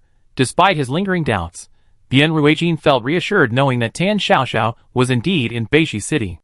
Tang Jianshu sized up Bian Ruijin and his companions, noticing their wary and weary expressions. He hesitated for a moment, then spoke in a friendly tone. Since you're Tan's friends, I can't just leave you here. Have you run into some trouble? Su Jing stepped forward, her tone sincere yet urgent. We're new here and unfamiliar with the area. Could you tell me? Is there a secluded place nearby where we can stay temporarily? Tang Jianshu's face showed a I knew it expression, and he muttered under his breath. Could it be that you offended someone? Why are you hiding like this? Come with me. I know a place that's usually deserted. He led Bian Ruijin and his companions through the diverse architectural styles of Beishi University, finally arriving at a long-abandoned building.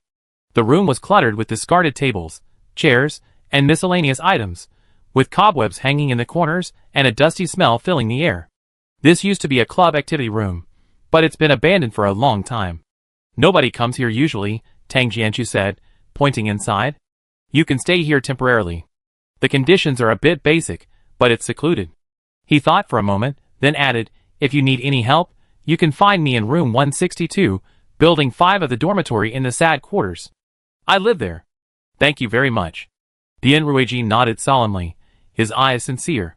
We remember this favor. Tang Jianshu waved his hand, indicating that it wasn't necessary, then turned and left.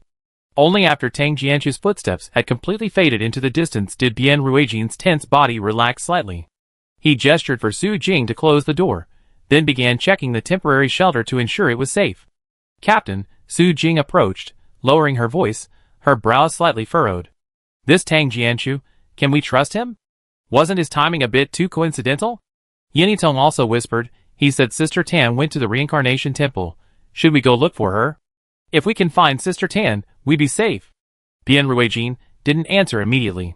He walked to the window, cautiously observing the outside through the dusty glass. The building seemed to have been abandoned for a long time. The entire environment exuded an unsettling, oppressive atmosphere. Bian Ruijin spoke slowly, his voice low and calm. In a place like this, we must remain highly vigilant against any sudden acts of kindness. The captain means, this could be a trap? Someone deliberately arranged for him to approach us and gain our trust? That possibility cannot be ruled out. Bian Ruijin turned around, his gaze sweeping over the team members. Especially the Samsara temple he mentioned, just the name itself suggests a dangerous place. What if this is bait to lure us there? Su Jing paused, then analyzed, so our top priority isn't to rashly search for Sister Tan, but to hide ourselves and survive. Find an opportunity to contact our allies. As for the Samsara temple, let's put that aside for now. Bian Ruijin looked at Su Jing with appreciation, his gaze drifting to the sky outside the window. We don't even know where it is. Searching rashly would easily expose our presence. A brief silence fell over the abandoned activity room.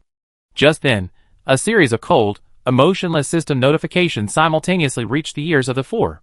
Worm Star, eliminated. Psionic Star, eliminated. Dream Star, eliminated. The instant started, less than an hour ago. Bian Ruijin, Su Jing, Su Qingwang, and Yanitong almost simultaneously looked up, their eyes filled with shock and horror. A team is only declared eliminated when all members are confirmed dead, i.e., completely wiped out. And the teams from Worm Star, Psionic Star, and Dream Star, all 3 planets met with disaster almost at the same time. What does this mean?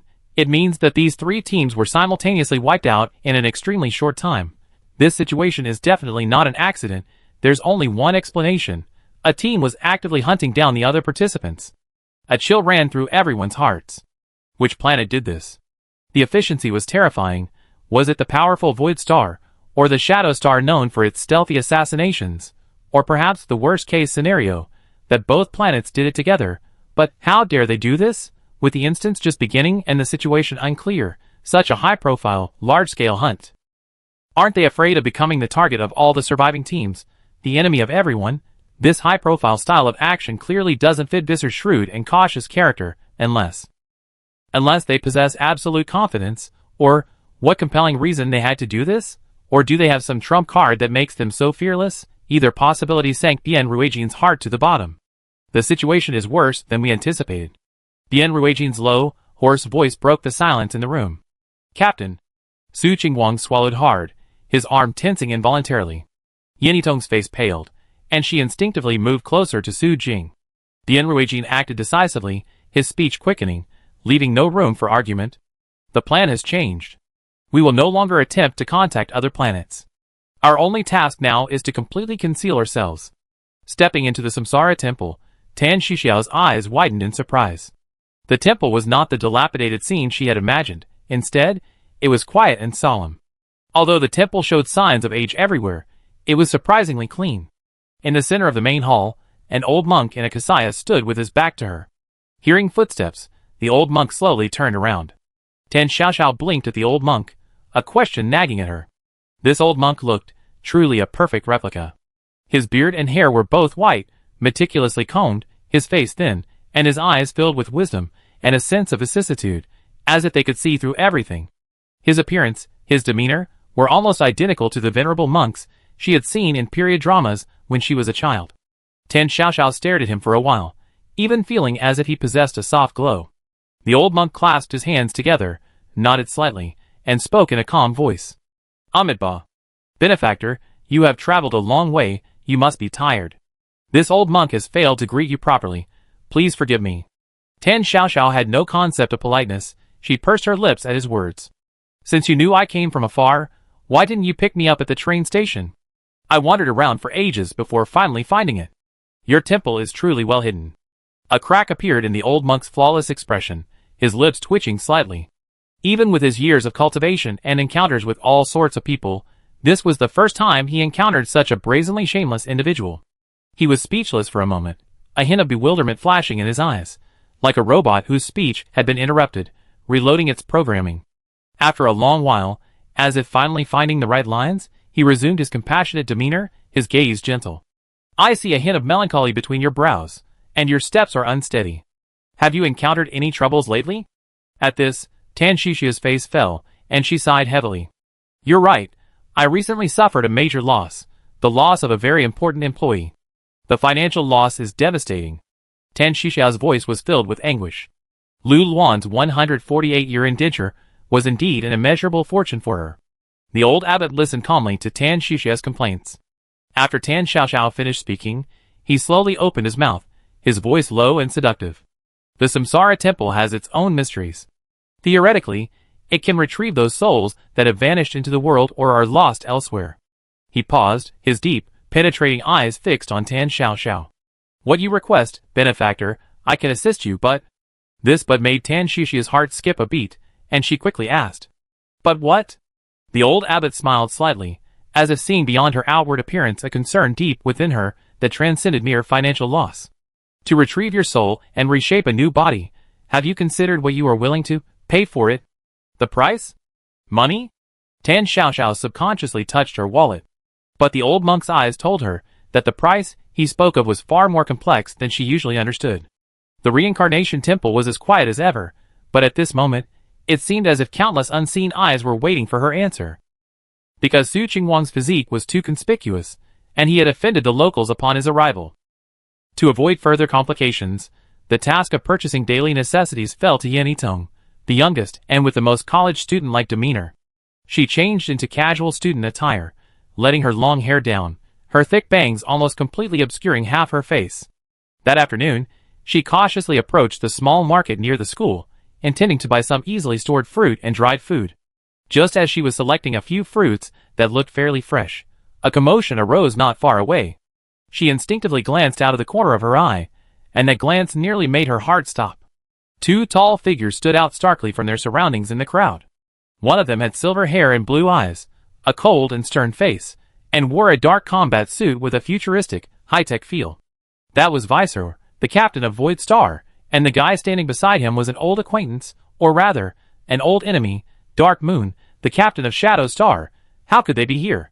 Was it a coincidence, or had they discovered their trail and come looking for them? Thinking of the almost irreconcilable feud between Blue Star, Void Star, and Shadow Star, Yenitong hurriedly averted her gaze. She lowered her head, burying her face in her collar, grabbed the groceries she had just bought, and hurried away towards the University of Sorrow and Joy. Fortunately, Visor and Dark Moon's attention wasn't drawn to her. Yenitong successfully blended into the crowd unnoticed. However, she didn't realize that in the shadows of the market, a pair of malicious eyes had already noticed her. Malfu was smoking a cheap cigarette, idly observing the passers-by. As Yenitong hurried past, she first thought the woman's figure looked familiar, then immediately recognized her. Isn't this the woman who was with that fatso a few days ago, the one that Tang Jianshu protected? Thinking about how that piece of meat had slipped through his fingers because of Tang Jianshu's interference, Malfu felt a surge of resentment and anger. At this moment, seeing the woman's panicked expression, clearly avoiding the two seemingly troublesome outsiders, a dark thought instantly formed in his mind. A gloating smile appeared on his face as he silently followed her. Yenitong was distracted, focused only on returning to her lodgings as quickly as possible, completely unaware that she was being followed. Watching her slip into the abandoned old building, Malfu's sinister smile deepened. He narrowed his eyes, memorized the location, and excitedly licked his lips. He jogged out of the school gate, heading straight towards Visor and Dark Moon. "Hey, buddy." Malfu tried to sound friendly, patting Visor on the shoulder. Visor frowned, his gaze icy, as if looking at trash. And you also paused, radiating a dangerous aura. Startled by their presence, Malfu quickly withdrew his hand, forcing a smile. "Don't get me wrong, I mean no harm. You two look like you're looking for someone." Visor and Anu exchanged a glance, their voices cold and condescending. "What do you know?" Malfu rubbed his hands together, pointing towards the interior of the University of Sorrow and Joy. "I just saw a woman run back to school in a panic, hiding in an abandoned building in the old campus. She's with a few other people, they just arrived a few days ago, and even bumped into me. They seem suspicious, they're definitely not good people. Can I trade this information for something?" Visor narrowed his eyes, casually tossing a diamond watch to him, and coldly pressed the exact location. Malfu cheerfully caught it, describing the location of the abandoned building with a grin. Having obtained the concrete information, Visor nodded slightly to Anu. Both saw the excitement in each other's eyes. "Captain, I just saw Visor outside." Yenitong returned to the abandoned club activity room, her face pale and her voice trembling. "And that captain from Shadow Star? They're near the school. What do we do?" Bien Ruijin paused in organizing his equipment, his eyes sharp. "Have they spotted you?" Yenitong shook her head absent-mindedly, her hands tightly gripping the hem of her clothes. I walked very fast, head down, hair covering my face. They didn't notice me. But I still feel uneasy." Su Jing immediately went to the window, cautiously observing the outside. "If it's a coincidence, that's fine, but if they're after us?" Bien Ruijin's face darkened as he quickly analyzed the situation. The Void Star and Shadow Star were far stronger than them. Once their location was pinpointed, they would be doomed. "We can't afford to take any chances." Bien Ruijin made a decisive decision, his voice resolute. "Gather all important items, destroy all traces, and move out as soon as it gets dark." The four immediately sprang into action, quickly packing their belongings and checking their weapons. However, the enemy's movements were even faster than they had anticipated. As night fell, Bien Ruijin and his team, under the cover of darkness, had just silently slipped out of the building. "Heh!" A mocking laugh suddenly rang out. "Someone's there." "Who is it?" Bien Ruijin's hair stood on end, his pupils widening instantly. Not far ahead, Visor was already standing there, arms crossed, his icy blue eyes seeming to look down on an ant. He didn't adopt any fighting stance, but simply standing there exuded a suffocating sense of oppression. Hidden like a rat for days, finally deigning to come out for some fresh air? Just then, Su Qingwang, at the very back, suddenly let out a muffled groan, staggered, and fell to the ground. Su Qingwang looked down in disbelief, seeing that a nearly tangible spiritual force had pierced through his chest. His thick layer of fat should have been an excellent protective layer, but the spiritual force seemed to have a corrosive effect, dissolving his flesh and fat, widening the wound, and even emitting a faint smell of burning. Su Qingwang's mind was a chaotic mess, countless negative emotions and hallucinations frantically churning within him. His body moved with incredible slowness and stiffness. He just wanted to close his eyes and fall asleep. Meanwhile, An Yu's figure was hidden in the moonlight, his emotionless eyes coldly watching his prey's death throes. Shadow Star people, natural assassins and assassination experts. Qingguang. Su Jing exclaimed, instinctively wanting to turn around and help. At the same time, Bian Ruijin immediately drew his sidearm and aimed at Visser. Visser showed no sign of tension, even a hint of contempt on his lips. You think you can do that? Meanwhile, Su Jing, who was about to help Su Qingguang up, suddenly sensed something was wrong. Something seemed to have wrapped around her ankles and calves, rendering her immobile. Even more terrifying, a powerful, corrosive mental force was attempting to erode her will. Su Jing gritted her teeth, veins bulging on her forehead, desperately resisting the corrosive force on her mind. Sister Su Jing. Yin Tong stamped her feet anxiously. In her panic, she remembered the bandages she had received from Sister Tan, and some candies that could reduce mental damage in her backpack. She hurriedly opened the backpack with trembling hands. Visser's eyes narrowed at the sight, seemingly losing patience. Without even raising a hand, an invisible mental pressure pierced Yin Tong's brow. Yin Tong felt as if struck by a heavy blow, spitting out a mouthful of blood. Her petite body collapsed like a kite with a broken string, unconscious. Yitong. Su Jing cried out in anguish at the sight. It was this momentary distraction that allowed the mental force binding her to find an opening.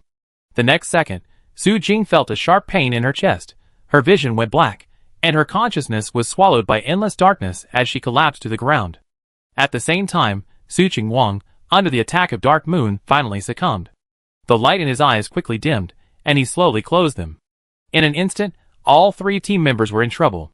Bian Ruijin's eyes were bloodshot, and he frantically pulled the trigger at Visser. Useless. But Visser merely turned slightly to the side. None of Bian Ruijin's attacks even touched the hem of his clothes. The next moment, Bian Ruijin's wrist, holding the gun, was grabbed by the ghostly Visser. Bian Ruijin groaned in pain, and his sidearm flew from his hand. He tried to resist, his other fist slamming with all his might towards Visser's face. Visser simply stretched out a hand and casually blocked the attack. Bian Ruijin's genetically optimized power was still like that of a child in front of Visser. Visser raised his leg and slammed it heavily into Bian Ruijin's abdomen. The excruciating pain caused Bian Ruijin to instantly curl up, his body collapsing uncontrollably to his knees, spitting out a mouthful of blood. Visser looked down at him, his eyes filled with mockery and cruelty. He raised his foot and stomped hard on Bian Ruijin's head. Bian Ruijin struggled desperately, but Visser's strength held him firmly down, humiliation and rage filling Bian Ruijin's heart. Visser leaned down, close to Bian Ruijin's ear, his voice filled with resentment and murderous intent. You think, just because you managed to beat me once by that woman named Tan Xiaoxiao, you can trample on me forever? He pressed down harder with his foot, almost crushing Bian Ruijin's head into the ground. Look at the state you become. Visser's voice was filled with contempt. Without that woman, what is your blue star? With that, he drew an energy blade and plunged it into Bian Ruijin's heart. After a disdainful snort from Visser, Bian Ruijin lost consciousness and fell into darkness. Visser withdrew his foot, not even glancing at the lifeless corpse at his feet. He straightened his sleeves and said calmly to the shadowy Dark Moon, "Clean up, let's go." On Blue Star, everyone watching the live stream, from the United Government Command Center to ordinary citizens, fell into a deathly silence. The live stream finally focused on Bian Ruijin's blood-stained face, filled with resentment and despair. Then, the signal dropped, and the screen turned to static. No, impossible. Team Leader Bian, Sister Su Jing, Qingguang Yitong. All wiped out. The Fireseed Squad gone? What do we do? Are we going to be eliminated? The Fireseed Squad was our only team left. If they're all wiped out, what will happen to Blue Star? Blue Star! I don't want to die. My hometown hasn't been rebuilt yet. I can't die in peace. It's over. Everything is over. Why? Why did this happen? Desperate cries, angry roars, helpless prayers, countless comments flooded the live stream. Everyone finally realized one thing. The spark of Blue Star seems to have truly gone out. Chapter 127. School had been over for half an hour, and only Qingyu remained in the classroom. She was standing on a stool, carefully sketching the outline of an ancient pagoda with its flying eaves on the blackboard. For this issue's Blackboard Bulletin, she had volunteered, choosing the beauty of ancient architecture in Yin Kingdom as the theme. Thinking of the small pebble from the Great Wall that Grandma Jean had given her in her pocket, her expression became much more serious. Chinyu was very focused on her drawing, while her phone screen was still playing a live stream of the disaster game. However, just as the bulletin was about to be finished, Chinyu noticed that the live stream suddenly became intense. She immediately stopped drawing and stared at her phone with worry. In the video, the Fireseed Squad was being attacked from both sides by Visser and Dark Moon. Su Qingwang, Su Jing, and Yin Yitong fell one by one. Qinyu's heart raced, and her breathing became rapid. Finally, the image froze on Visser's raised energy sword and the captain's eyes, devoid of light. The chalk in Qinyu's hand fell to the ground with a crack, shattering into pieces. Her face drained of color, and she stared in shock at the black screen of the live stream. What happened? What happened? Countless desperate and disillusioned comments continued to scroll frantically across the screen. Side team. We're wiped out, really wiped out. We're eliminated. What will happen next? Punishment. The other eliminated planets have suffered the same fate. Mom, I'm scared. Will we die? Is Blue Star doomed? The next second, a thought flashed through Qinyu's mind. Grandma. Grandma was her only family. If the catastrophe really struck, she had to be with Grandma. No matter what happens, she has to go home. Chinyu snapped back to reality, almost staggering as she grabbed her school bag from the table and rushed out of the classroom without looking back. Blue Star United Government, Underground Command Center. The air here was heavy, everyone's eyes fixed on the now blacked out live stream screen. Disbelief and heaviness were written on everyone's faces. An expert responsible for monitoring global data spoke in a hoarse voice. Commander, currently no abnormal energy intrusion has been detected. At least for now, no natural disaster has occurred. Chang Haoqi's eyes were bloodshot, the images from just moments ago still flashing before his eyes. The Fireseed Squad, Blue Star's last hope, the warriors he had personally sent in, just like that. Were they all wiped out? Confirmed, the Fireseed Squad, no vital signs? A behavioral analyst, pale-faced, struggled to organize his thoughts. Based on the analysis of the last transmitted images before the screen went black, their vital signs are most likely. He didn't finish his sentence, but everyone present understood. So what's next? After being eliminated, what awaits Blue Star? Will it suffer devastating natural disasters like other failed planets? Or will it be kept and enslaved like livestock by those high and mighty beings? Chang Haoqi stood up from his chair, pacing anxiously back and forth. He was unwilling to accept it. He refused to believe that Blue Star's fate was over. There must be something else. There must be something else. Suddenly he stopped. No! The Fireseed Squad hasn't been wiped out yet. There's one crucial factor. Xiao. According to early records of the ghostly disaster game, the official structure of the Fireseed Squad has always been 5 people. However, Tan Shishia's whereabouts are unpredictable, and she almost never participates in their regular missions. But that 5th position has always been occupied by Tan Xiao. As long as Tan Xiao is not confirmed dead, according to the rules, the Fireseed Squad is not completely eliminated. As if to confirm his conjecture, the ghostly disaster live stream lit up again under everyone's expectant gaze. A dimly lit, ancient temple appeared on the screen. Tan Xiao, on whom everyone placed high hopes, was squatting by a moss-covered pool, holding a long net. As if she were scooping up goldfish, she seemed to be muttering in dissatisfaction. How can there be so many fragments? It's dazzling. How am I supposed to know which one is which? What if I scoop up the wrong one? Tan Xiao squatted by the misty pool, frowning as she looked at the densely packed, bright and dim fragments of souls in the water, a sight that dazzled the eyes. Not long ago, after listening to her heartbreaking account of her immense losses, the abbot asked her with a mysterious expression if she was willing to pay a price. Tan Xiao thought any price was acceptable, so she agreed first. She figured if she really didn't want to, she could always back out. She wasn't one to keep her word. Then the old monk told her to come to the pond in the backyard to retrieve someone. He said that after death, the soul returns to the pool of reincarnation, and to revive someone, one must first find their soul fragments. But no one told her there were so many souls in this pond. How was she supposed to find them? In the pond, countless soul fragments floated and sank, densely packed together. Upon closer inspection, each fragment bore a contorted, resentful face contorted in agony. That old monk didn't even offer a hint. Tan Xiao grumbled, as she lowered her net into the pool, carefully scooping up a faintly glowing fragment. The moment the fragment left the water, it vibrated violently, transforming into a bloated, phantom-like creature, greedily lunging for Tan Xiao's wrist. Tan Xiao nimbly dodged the attack, grabbing the phantom and bringing it close to her eyes for a closer look. So dirty, a yellowish hue, and the shape is awful too, a deformed gourd. The phantom of the starving ghost continued to roar, filled with a thirst for flesh and blood. Eliminated. Tan Xiao flicked her finger, tossing the fragment back into the pool. She then lowered the net again, scooping up a pale blue fragment. This fragment felt icy to the touch, quickly twisting and contorting into a swollen, phantom-like creature. A cold, slimy hand emerged from the shards, attempting to drag Tan Xiao into the pool. "Why are your hands all wet?" Tan Xiao shook her hand in disgust, carefully examining the pale blue soul fragment. "This color is too dark, and it even has a dampness-inducing property. If this were in the shop, wouldn't it make all the merchandise moldy?" Next.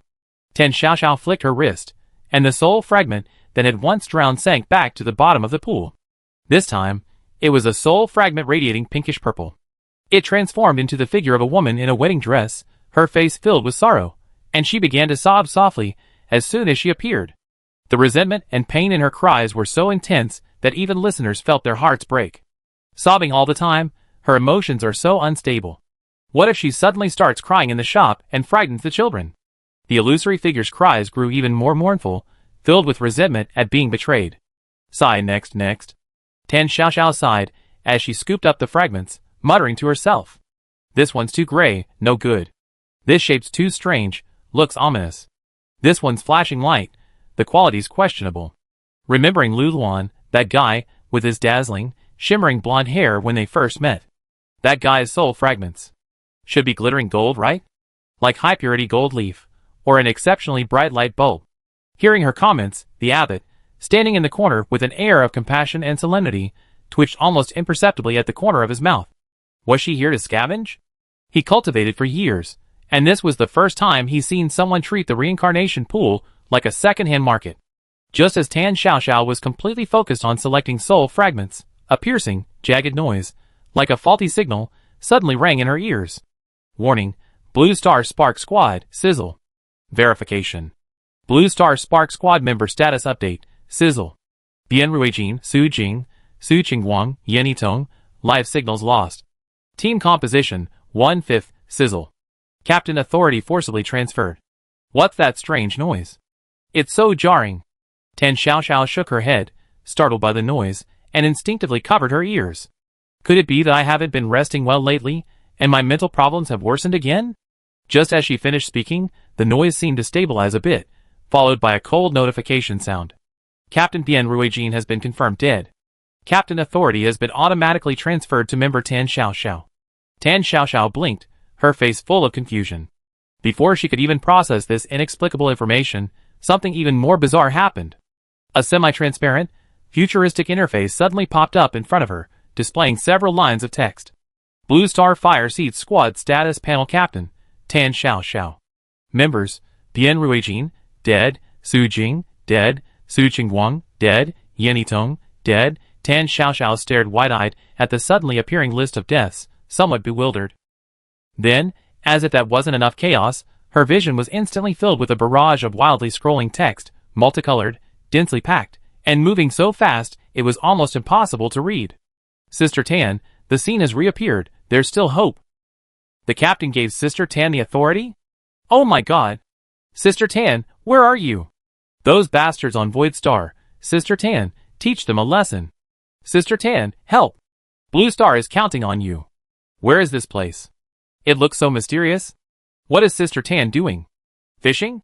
Countless comments filled with hope, anxiety, anger, and anticipation seemed to have their own voices, making Tan Xiao's head ache. Tan Xiao stood there, stunned for several seconds.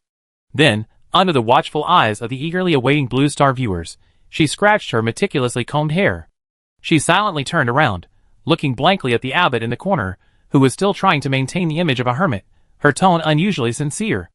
Abbot, excuse me, are there any, well-known, mental hospitals with good treatment outcomes, in this city of sorrow and joy? I feel. She pointed to her head, her expression extremely serious. My problem might be much more serious than losing an employee. Chapter 128. Watching Tan Xiao ignore the barrage of warnings and SOS messages on the live stream, Chang Haoqi rubbed his temples wearily, and turned to the recorder in charge of monitoring the data. So far, how many planets have been eliminated? Report. There are currently 67 participating planets remaining. According to intelligence gathered from various channels, the more than 30 eliminated planets all suffered varying degrees of natural disasters after their teams were eliminated. These include, but are not limited to, earthquakes, acid rain, and abnormal stellar activity. Suffering heavy losses. A short sentence, yet it conveyed the loss of countless lives and the lament of civilization. Chang Haoqi was silent for a moment before continuing. What about our allies? Frozen Earth and Green Vine. What's their situation? The recorder quickly switched interfaces, a hint of worry on his face.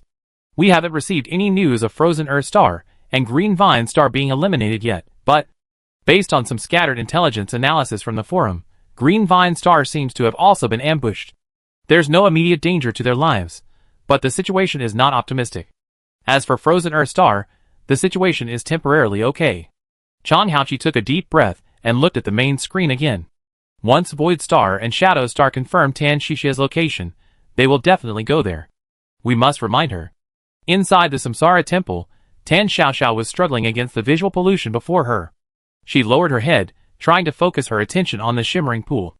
However, the colorful bullet screen stubbornly occupied her vision, severely interfering with her fishing work. Sister Tan, stop fishing. Think of something. That doesn't look like a goldfish, it's creepy. Sister Tan, only you can save us. Revenge. Avenge Bien and the others. So noisy. Tan Xiaoxiao muttered softly, blinking hard. Why can't I turn this off? If I keep looking at it, I definitely get nearsighted and astigmatic. No matter what, she had to get that absentee guy back. Otherwise, what about the cleanliness of the shop and the cookies she hadn't had in so long? Losing this employee would seriously impact her quality of life. Just as she scooped up a green glowing fragment and disdainfully tossed it back, a barrage of comments, seemingly equipped with a gold-plated special effect, swept past her eyes, almost blinding her. Blue Star United Government. Tan Xiaoxiao, emergency warning, Void Star Visor and Shadow Star Dark Moon may be searching your location with malicious intent. Please be vigilant and prioritize your own safety. Tan Xiaoxiao's vision blurred from the glare, and she instinctively closed her eyes.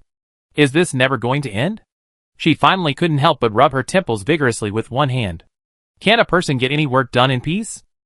She thought. She was genuinely worried that if she got distracted by this thing, she might fall into a ditch or get hit by a car while crossing the street. She took a deep breath, squinted, and focused all her attention, carefully continuing to retrieve the souls. The comments section was still inconsiderately flooded with messages. Sister Tan, stop retrieving. Hide. Wah, Sister Tan, you can't get hurt. We're counting on you, Sister Tan. Just then, Tan Xiaoxiao felt something jump into her net. A fragment of soul, radiating a calm, bluish light, its glow restrained and its edges neat, gave off an impression of remarkable seriousness and reliability. Tan Xiaoxiao curiously brought the fragment closer to her eyes, wanting a more detailed look. Then, without warning, a scene suddenly appeared before her. A pair of cold, gray boots, with contemptuous stomp, were firmly planted on a man's head. Tan Xiaoxiao saw the man's face. It was Bian Ruijin. His eyes held no fear, only resentment and anger. Tan Xiaoxiao froze, her fingers pausing slightly. Recalling the incessant notification sound in her ear earlier, saying Bian Ruijin was dead and his access had been transferred. Could she have retrieved Captain Bian's soul? Tan Xiaoxiao hesitated, not discarding the fragment as she had before. Ultimately, she placed it in an empty porcelain bowl beside her. Soon, Tan Xiaoxiao scooped up another fragment. This fragment of soul emitted a pure white light, clean and resilient. Holding it in her hand instantly brought a sense of calm. In a daze, she seemed to be Su Jing in her business attire, moving quickly and calmly through a large office. Tan Xiaoxiao silently placed the shard into the small bowl as well. She cast her net again, scooping up another pink shard. Just as her fingertips touched the shard, a girl's voice, trembling with tears, rang out. Sister Tan, help! It was Yenny Tong. Tan Xiaoxiao pursed her lips, carefully placing this pink shard gently into the bowl as well. Then she continued scooping. The next piece was a pale gray shard, larger than the others. The shard's light was somewhat dim, exuding an air of despondency. Su Qingwang, now considerably heavier than he was, slumped in the cluttered room, shrouded in a cloud of failure and self-doubt. Tan Xiaoxiao stared at the 4 soul fragments laid out side by side in the bowl. She remained silent for a few seconds, her face expressionless, only muttering under her breath. How did I end up catching all these troublemakers, honestly? She clearly wanted to find Lu Luan. Where was that guy? Hiding? Tan Xiaoxiao frowned, unable to suppress her suspicion that the seemingly respectable old monk might be lying to her. She suppressed her frustration and doubts, focusing intently on her retrieval work. The fragments in the pool remained densely packed, each one potentially harboring an attack. She could only search like a needle in a haystack, scooping them up one by one, carefully examining them, and then setting them down. Until her eyes were almost blurry, she still found nothing. A strange anxiety began to creep into her heart. Perhaps from squatting for too long, she began to feel dizzy. Low blood sugar? She muttered softly, subconsciously attributing it to the bad habit she caught from Bian Ruijin and his gang. It must be from spending too much time with them. I even picked up this dizziness. She shook her head, trying to dispel the discomfort, completely unaware that the corner where the abbot had been standing was now empty. Outside the gates of the Samsara temple, an ominous, blood-red full moon silently climbed into the night sky, its crimson light making the dilapidated temple appear even more eerie. Two figures appeared silently before the temple. The abbot was already waiting there, his compassionate smile appearing slightly sinister under the blood-red moon. Upon seeing the abbot, Visser paused slightly, a flicker of urgency in his eyes. Is she still inside? That female benefactor has been waiting by the pool of reincarnation for quite some time. The abbot clasped his hands together, nodded slightly, his voice calculating. The waters of the pool of reincarnation are extremely taxing on the mind and strength. The best time to act will be when the blood moon is high in the sky. Inside the temple, in the backyard, Tan Xiaoxiao scooped up several more nets, all of them misshapen and broken. Her patience was wearing thin. No, I have to go ask that old monk. Did he point me to the wrong pool? She muttered, bracing herself on her knees as she tried to stand up. The instant she stood up, a strong wave of dizziness washed over her. Her vision blurred, and the blood moon's light made her feel extremely uncomfortable. Oh no, this time it seems really serious. She shook her head, pulled out a hard candy, and popped it into her mouth, but it did no good. She remained weak and exhausted. Just as she sensed something was wrong, the wooden door to the backyard creaked open from the outside. Tan Xiaoxiao anxiously looked up, meeting a pair of icy blue, venomous eyes. Visser? Tan Xiaoxiao was stunned. She remembered this man vividly, mostly badly. Visser looked at the unsteady woman before him, and the pent-up humiliation and hatred in his heart suddenly erupted. A triumphant smile spread across his face, his voice rising involuntarily with excitement. Tan Xiaoxiao, do you see? Even the gods of this world are helping me. He opened his arms wide, as if embracing the blood moon, his tone filled with triumph. This time, without your reliance, without those troublesome ants, let's see who can save you. Save this damned blue star. Looking at the agitated man before her, Tan Xiaoxiao found him utterly noisy. She frowned, her tone even more impatient due to dizziness. What are you babbling about? It's so noisy, I can't understand you. Visser's face stiffened, while Tan Xiaoxiao bypassed the ashen-faced, apprehensive Visser and looked directly at the abbot behind him. Hey, abbot. Tan Xiaoxiao pointed to the still shining pool of reincarnation. I've been searching for ages, but I still can't find the piece I want. Are you sure that guy's soul is really in there? The abbot clasped his hands together, his voice calm. Please calm down, benefactor. The soul fragments in the pool of reincarnation carry the final consciousness and obsessions of the deceased. If, at the moment of death, the person they least wanted to see was you, then their soul will instinctively avoid your search. Tan Xiaoxiao fell silent instantly. No wonder she could easily pull out Bian Ruijin, Su Jing, Su Qingwang, and Yan Yitong, those four troublemakers, with a single scoop. So, before they died, they were hoping she could save them, but why didn't Lu Luan want to see her? Tan Xiaoxiao frowned. They had lived and eaten together for so long, their friendship should be deep. Was it because she had made a small, harmless joke that this guy was so petty, unwilling to see her even in death? A strange sense of grievance welled up in her heart. That ungrateful little devil. Tan Xiaoxiao turned around, glaring fiercely at the pool filled with countless soul fragments. Where on earth did that little rascal hide? She refused to believe it. Even if she had to drain the entire pool, she'd find him. Completely ignored, Visser's face flushed and then turned purple. Without hesitation, he pulled something from his backpack. A palm-sized, jet-black crystal that seemed to absorb all light. And inside this crystal was a lifelike, deep red eye. This eye had no whites, only a malevolent, crimson expanse. It hovered within the crystal, coldly observing the outside world. Even without direct contact, merely through the broadcast, the viewers on Earth felt intense unease. What the hell is this thing? Just looking at it gives me the creeps. Quickly cover the screen. I can't take it. I feel dizzy and nauseous. SAN value is plummeting. This thing is definitely something wrong. However, Tan Xiaoxiao, standing at the scene, was still holding her breath, head down, catching the soul she wanted. Just as her net touched the water surface, a gaze full of malice, yet faintly familiar, came from afar. That feeling, cold and sticky, filled with indescribable malice, awakened some unpleasant memories. She subconsciously looked up, her gaze meeting the black crystal in Visser's hand. When her eyes met those scarlet eyes, Tan Xiaoxiao froze. A familiar, chilling feeling, penetrating to the bone, instantly spread throughout her body. Her body stiffened, instinctively trying to summon some power within her to resist this corrosive feeling. It was at this moment that she sensed something was wrong. This pool of water had been silently absorbing her power for some time now. Tan Xiaoxiao frowned, the scene before her eyes beginning to distort and blur. The temple, the abbot, the pool of soul fragments, everything was fading and disappearing. Her consciousness was forcibly dragged into darkness. Fragments of long-forgotten images flashed before her eyes. Long, long ago, she seemed to have faced a similarly ugly, blood-red eye for a long, drawn-out time. What happened then? How did she escape? At this moment, a thought filled with resentment and greed resounded deep within her soul, its voice ancient and twisted. How could you still be alive? You damned thief! You stole my power, you stole my territory. Everything you have, you must return to me. Tan Xiaoxiao's head throbbed with pain, her body swayed slightly, almost unable to stand. But amidst the pain, she felt a clarity she never known before. She tilted her head, scrutinizing those eyes twisted with rage.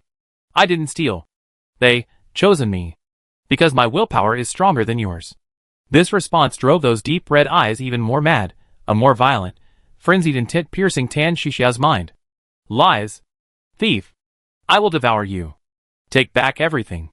This powerful mental shock, combined with the power drained from her by the pool of reincarnation, caused Tan Xiaoxiao's vision to blur and her legs to buckle.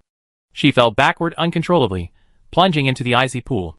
The frigid water instantly submerged her mouth and nose. Countless long-awaited fragments of souls frantically coiled around her, binding her limbs and dragging her desperately towards the bottom. Darkness and coldness surged in from all directions. The despair and resentment contained within those souls relentlessly pulled her down. Just then, from a corner of the pool, a golden light, significantly brighter than the other fragments, shot out like an arrow. It resolutely broke through the obstruction of the other soul fragments, forcefully cushioning Tan Xiaoxiao's fall and lifting her upward with all its might. Tan Xiaoxiao gasped for the long-awaited air, coughing violently. And the golden fragment, having accomplished its futile feat, dimmed its light. Fine cracks even appeared on its surface, as if it would shatter and vanish at any moment.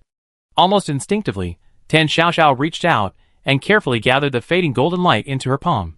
She recognized him. She'd been searching for him, thinking he was just being difficult. But at the last moment, he pushed her back.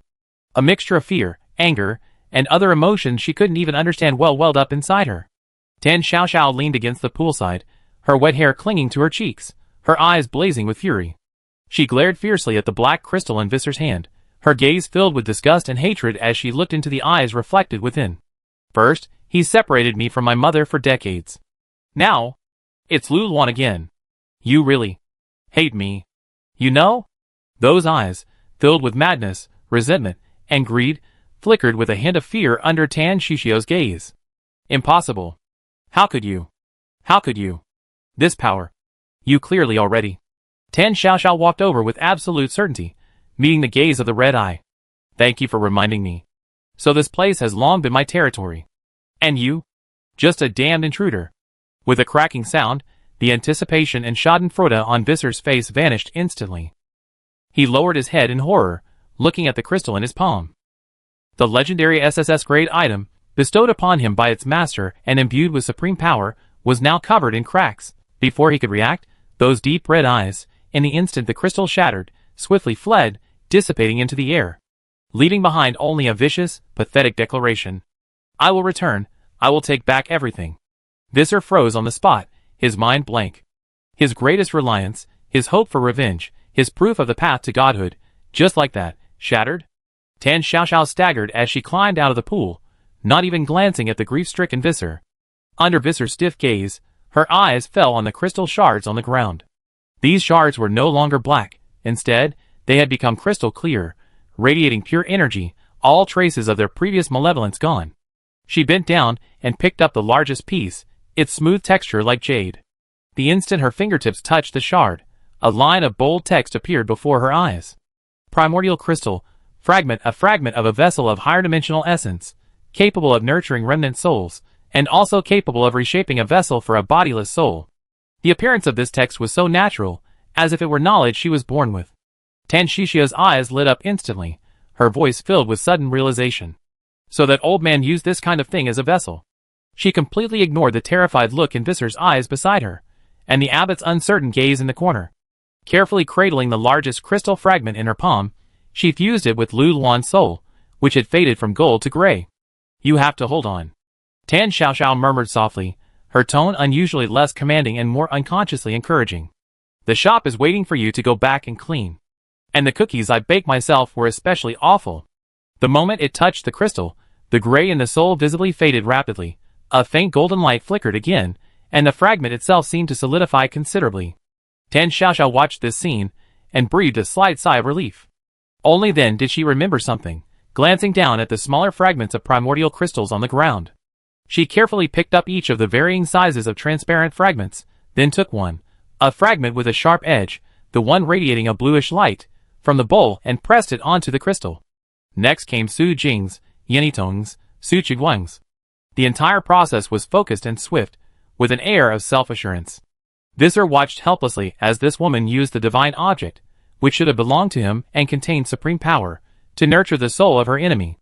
He wanted to rush forward and snatch it, but fear gripped him because he had lost his master. Tan Xiaoxiao looked down at the few primordial crystals radiating a faint light in her palm and nodded in satisfaction. All right, she muttered to herself. When are you guys going to get better?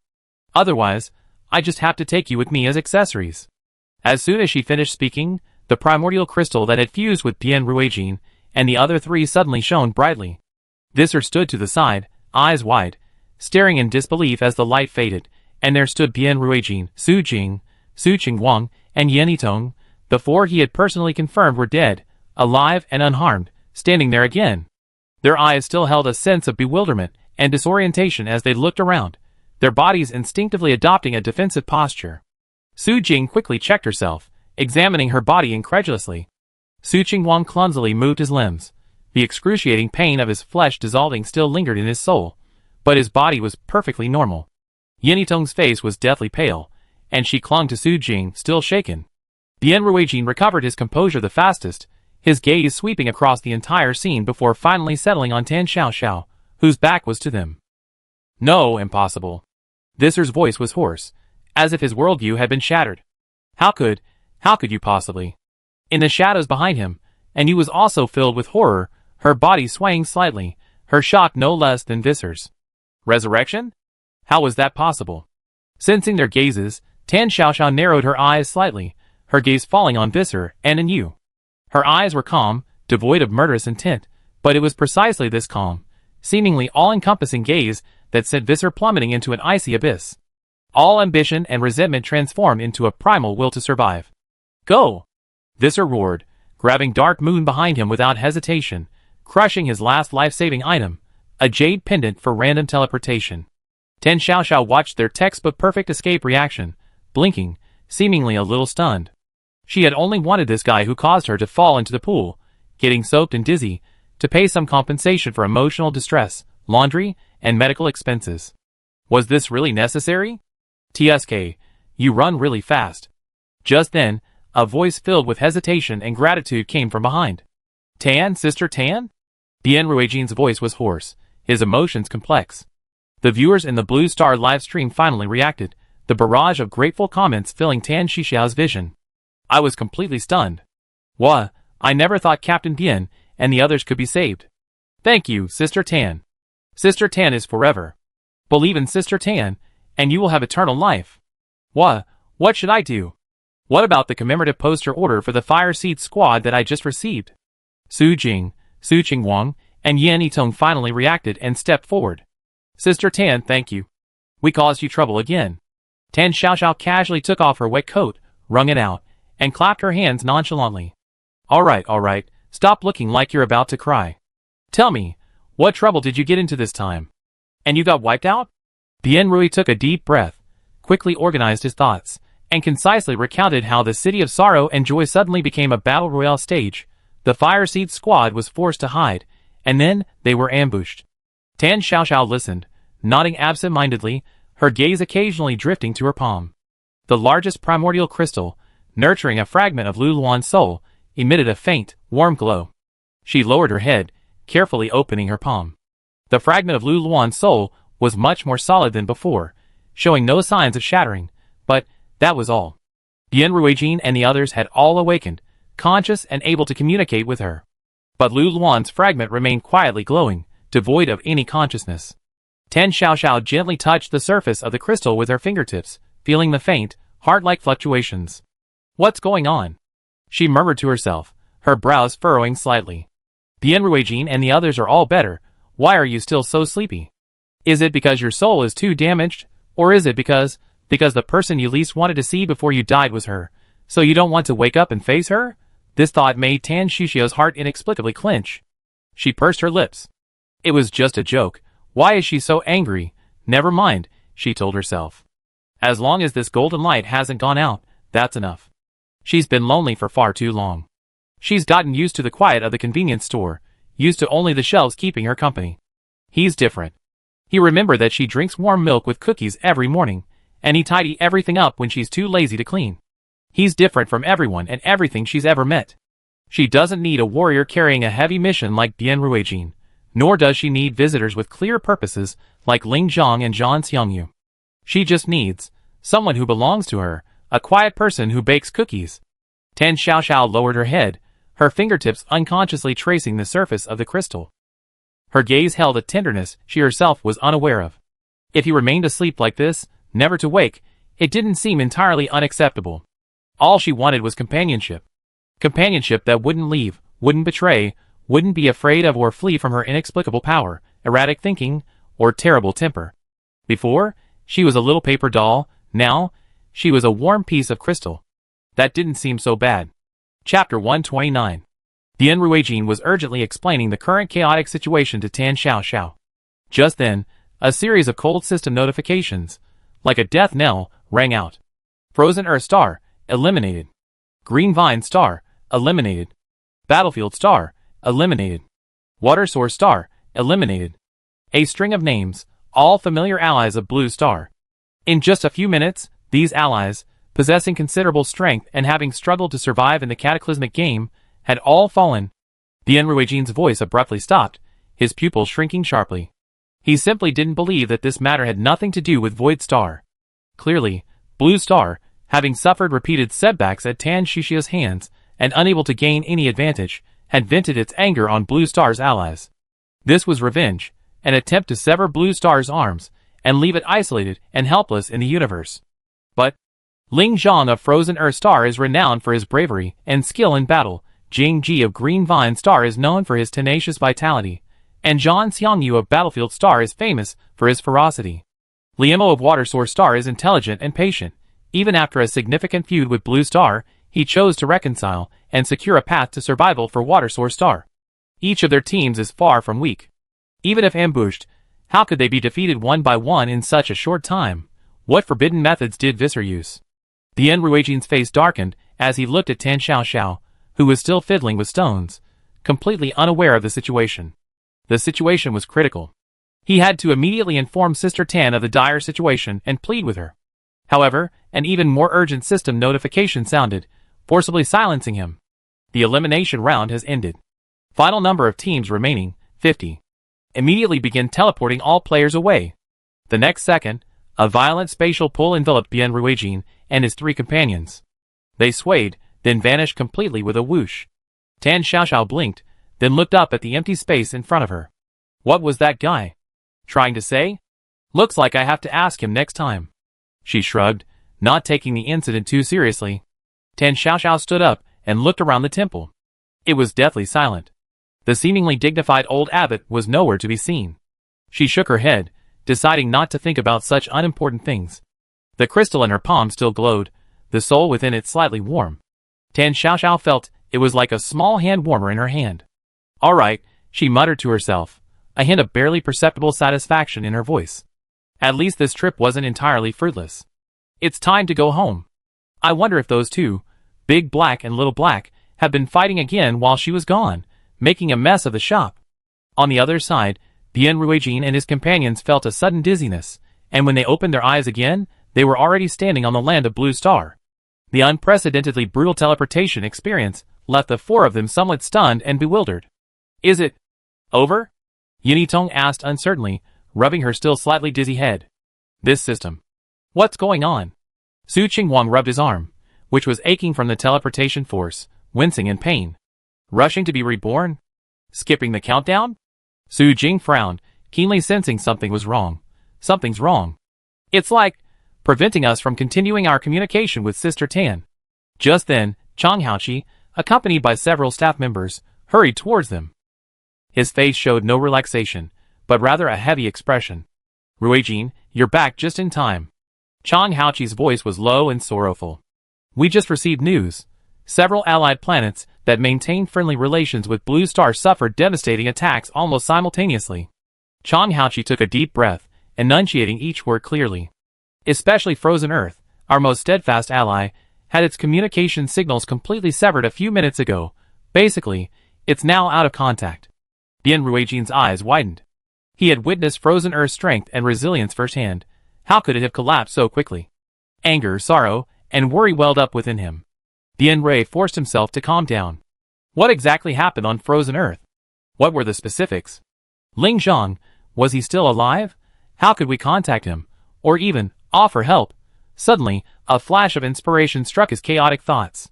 Commander, do you remember that door? The door in Jiangqing's Mianshui town that connects to Sister Tan's convenience store.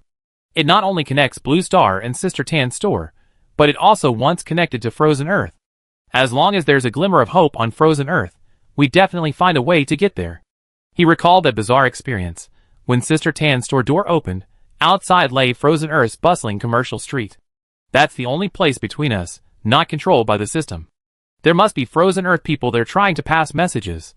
Bian Ruijin didn't hesitate any longer, turning and rushing towards the base's emergency exit. Arrange a helicopter immediately. I need to go to Sleeping Water Town. Now! Meanwhile, Tan Xiaoxiao had already boarded the rather ominous train BX4444, returning from sorrowful Joy City to ghostly Disaster City. Pushing open the shop door, everything seemed normal inside. The shelves were neatly arranged, the floor was clean, and the cash register was spotless. Hearing the noise, the large black dog dozing in the corner lazily lifted its eyelids, as if in greeting. The small black dog on the ceiling also symbolically waved its tentacles, looking perfectly harmonious. If you ignored the chicken leg smell masked by air freshener in the air, and the obviously empty chicken leg stock on the shelves.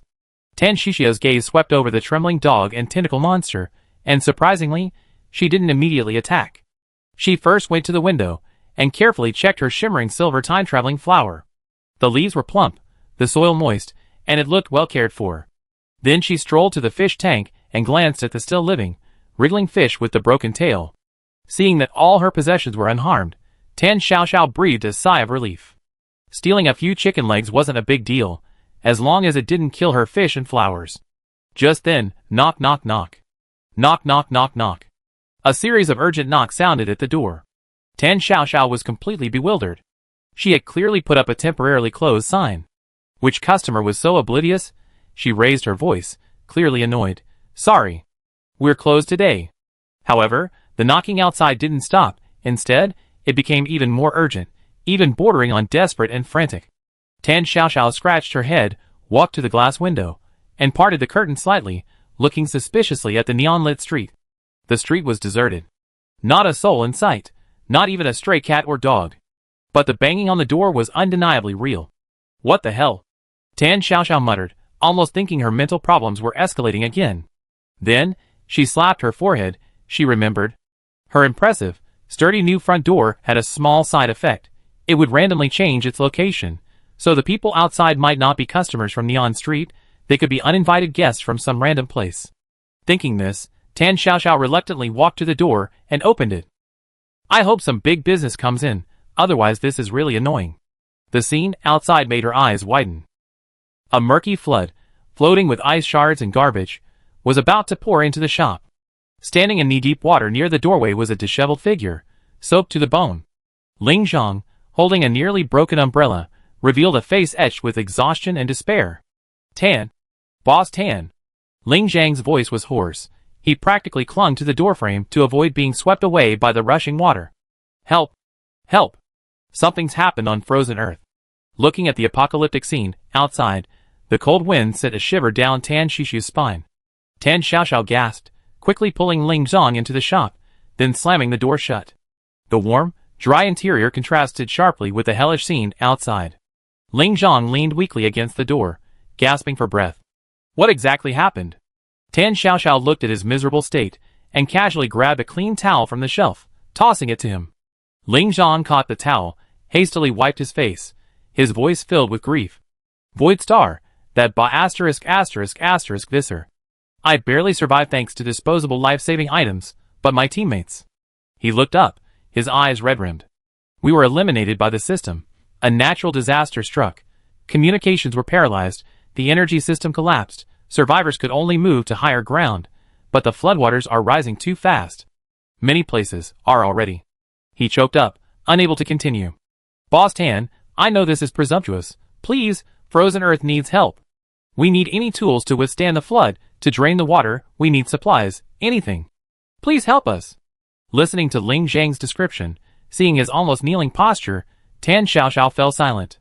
While Tan Xiaoxiao wasn't a savior, she wasn't heartless either. She started wandering around the convenience store. Drainage, absorption. Super absorbent sponges. I remember we had a few boxes of them last time we got some. Where were they? Oh right, at the very back of the warehouse. They say they can absorb the water from a small pond. She went into the warehouse, and soon came out huffing and puffing, dragging out several large cardboard boxes. And umbrellas and raincoats. She walked to the daily necessities section, looking at the colorful rain gear on the shelves. These extra thick and reinforced ones should last a while, right? I take them all. She quickly packed dozens of raincoats, and dozens of the sturdiest umbrellas together. That's all for now. Tan Xiaoxiao dusted off her hands, and said to the stunned Ling Zhang. Take this to tide you over. We talk again if you need more. Looking at the supplies, Ling Zhang remembered how Worm Star, Green Vine Star, and Blue Star had all used Tan Xiaoxiao's supplies to survive natural disasters. He was immediately overwhelmed with emotion, and couldn't help but bow deeply in gratitude. Just then, the convenience store door was pushed open from the outside again. Bian Ruijin rushed in, looking travel-worn and anxious. Sister Tan, Ling Zhang. He only got halfway through his sentence before his gaze fixed on Ling Zhang, soaking wet and struggling to carry supplies. Bian Ruijin froze, then rushed forward and grabbed Ling Zhang's shoulders tightly. You're alive. That's wonderful. I thought you. He was so excited, he was almost incoherent. The moment he saw the system announcement, he had almost prepared for the worst. Ling Zhang saw Bian Ruijin and forced a complex smile, but it was quickly swallowed by bitterness and sorrow. I'm just alive, just lucky. He paused, his eyes filled with undisguised pain. But my team all sacrificed themselves. A deathly silence fell over the convenience store. And I heard the situation on Green Vine Star, Battlefield Star, and Water Source Star is dire. Bian Ruijin's heart sank with each word Ling Zhang spoke. The revenge of Visser and the higher dimensional beings was far more bloody than they had imagined. Ling Zhang said no more, and hurriedly returned to the now vast frozen Earth star with the supplies. Initially, he had only tried it out, but unexpectedly, the boxes of absorbent sponges, upon contact with water, visibly devoured the surrounding floodwaters. The floodwaters seemed to have met their match.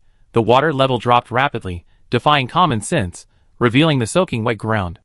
Meanwhile, those seemingly ordinary umbrellas were even more astonishing. They actually managed to create patches of dry land amidst the chaotic downpour. Although limited in area, they were undoubtedly a lifeline for the exhausted survivors. The Disaster Response Department of Frozen Earth was utterly dumbfounded. This wasn't just ordinary disaster relief supplies, it was practically a miracle. However, just as the disaster situation began to stabilize and communications were barely restored, A series of intermittent distress calls from allied planets instantly extinguished the joy on Ling Zhang's face. Especially from Green Vine Planet, a planet where the entire civilization coexisted with greenery and vitality. At this moment, vast swathes of life were withering and decaying, and thick layers of black ice had formed on the surface of the rivers. A biting cold wave was devouring this vibrant planet at a speed defying the laws of nature. Cold wave, massive plant death, rapid loss of life, requesting any form of assistance. Ling Zhang's heart sank. The environment of Green Vine Star was completely different from that of Frozen Earth Star. This sudden, bizarre cold wave was even more severe for them than a flood. He immediately returned to the convenience store to find Tan Xiao. Mr. Tan, the supplies you gave me are so useful. But I just received a request for help from Green Vine Star. They encountered a super cold wave and urgently need supplies to keep warm. Do you have anything that can generate heat? Tan Xiao, with a lollipop in her mouth, blinked upon hearing this. Something to keep warm? Something that generates heat? She put down the lollipop and began to wander between the shelves. Finally, she pulled out several packs of hand warmers printed with cute cartoon designs. Hey, will these work? Tan Xiao picked up a pack of hand warmers and shook it. They heat up when you stick them on, lasting for several hours. Girls often use them in winter. Ling Zhang looked at the somewhat childish pack of hand warmers, his lips twitching slightly. But remembering the magic of sponges and umbrellas, he immediately suppressed all his doubts. Yes, absolutely. Anything that can generate heat will do.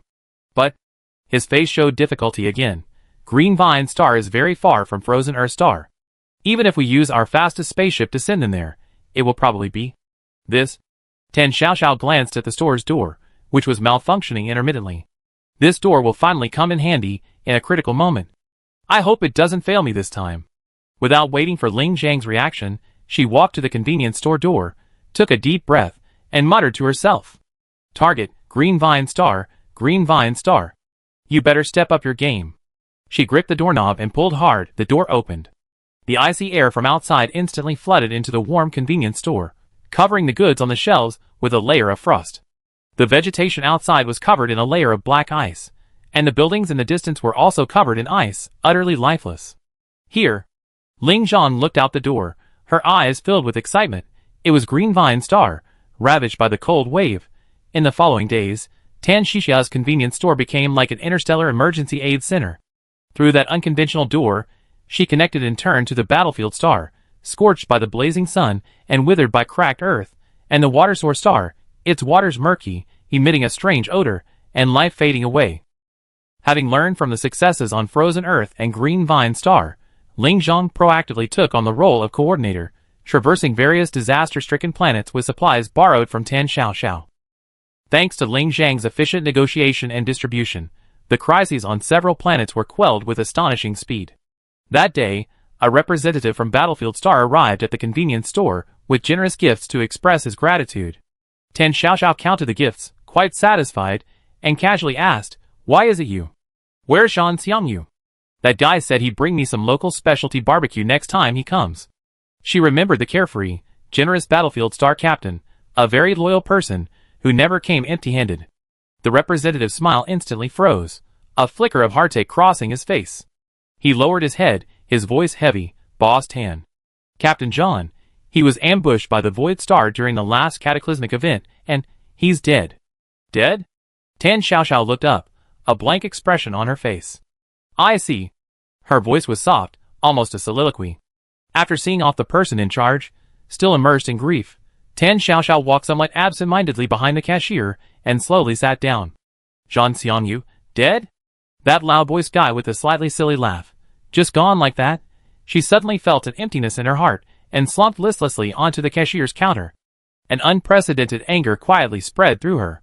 Not directed at any specific person, but at those hidden behind the scenes who treated life as a plaything, manipulating life and death at will. They were the ones who caused so many planets to suffer disaster, and so many vibrant lives to vanish. Bian Ruijin and Ling Zhang looked at the dazed Tan Xiao, noticing an unusual expression of dejection and anger on her face. They exchanged a glance, both seeing the same thought in each other's eyes. This was an opportunity, a chance that might move Tan Xiao, a chance to get her involved in this cosmic crisis. Ling Zhang stepped forward first, his tone incredibly sincere. "Boss Tan, Tragedies, like Captain John's, are playing out on different planets almost every day. Countless civilizations are struggling to survive in agony, their lives hanging by a thread. Bien Ruijin followed, his voice heavy. Our surviving civilization's greatest wish is to restore normalcy to the entire interstellar space, so we will no longer be tools for others' amusement or exploitation. They recounted the suffering of various planets, their eyes filled with hope as they looked at Tan Xiaoxiao. Tan Xiaoxiao listened silently, her fingers unconsciously stroking the warm, crystalline pendant on her chest. After a long while, Ling Zhang had to leave due to matters related to the post-disaster reconstruction of Frozen Earth. Only Tan Xiaoxiao and Bien Ruijin remained in the convenience store. Just as Bien Ruijin thought his persuasion had failed and was preparing to think of another way, Tan Xiaoxiao suddenly looked up and abruptly spoke. Actually, I want to go back to Blue Star for a visit. Bien Ruijin was taken aback at first, then his eyes lit up with surprise, eager to describe the current situation on Blue Star to Tan Xiaoxiao. Of course you can. Blue Star welcomes you. We already recovered more than 50%, and many residents have gradually moved back to the surface. Jiangcheng is a key city in reconstruction. Although it's not as good as before, it's starting to take shape. However, Tan Xiaoxiao interrupted him calmly. I always felt there was no need to go back. She looked up at the convenience store ceiling, as if gazing into the distant past. Anyway, Mom's gone. It's all the same to me. Living on Blue Star, in the city of calamity, in the city of sorrow and joy, anywhere in the universe, it makes no difference.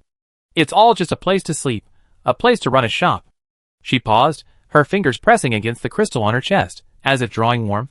But, her voice lowered slightly, carrying a hint of confusion she herself didn't quite understand. Now I suddenly want to go back and see. She wanted to go back, and see what the place that held her and her mother's last memories looked like now. She wanted to go back, and see what had become of her hometown, which she once thought was no longer connected to her. Even more, she wanted to go back and confirm, after witnessing the suffering of so many planets. Where did this growing anger in her heart, and this yearning for normalcy and peace come from?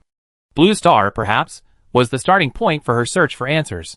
Tan Xiaoxiao squeezed the warm, smooth crystal in her palm, containing fragments of Lu Luan's soul, as if talking to herself, or perhaps whispering. Going home.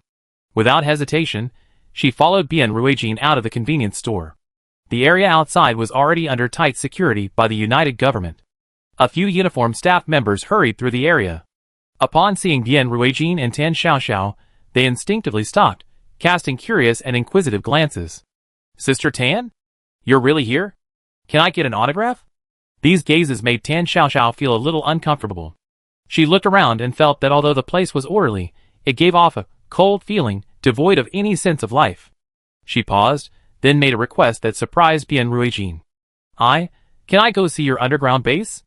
There must be many people living there, right? She wanted to know how ordinary Blue Star people lived. Bien Ruijin was slightly taken aback, then nodded without hesitation. Of course, Sister Tan. But, he hesitated slightly, but still frankly said, you might need to wear a mask.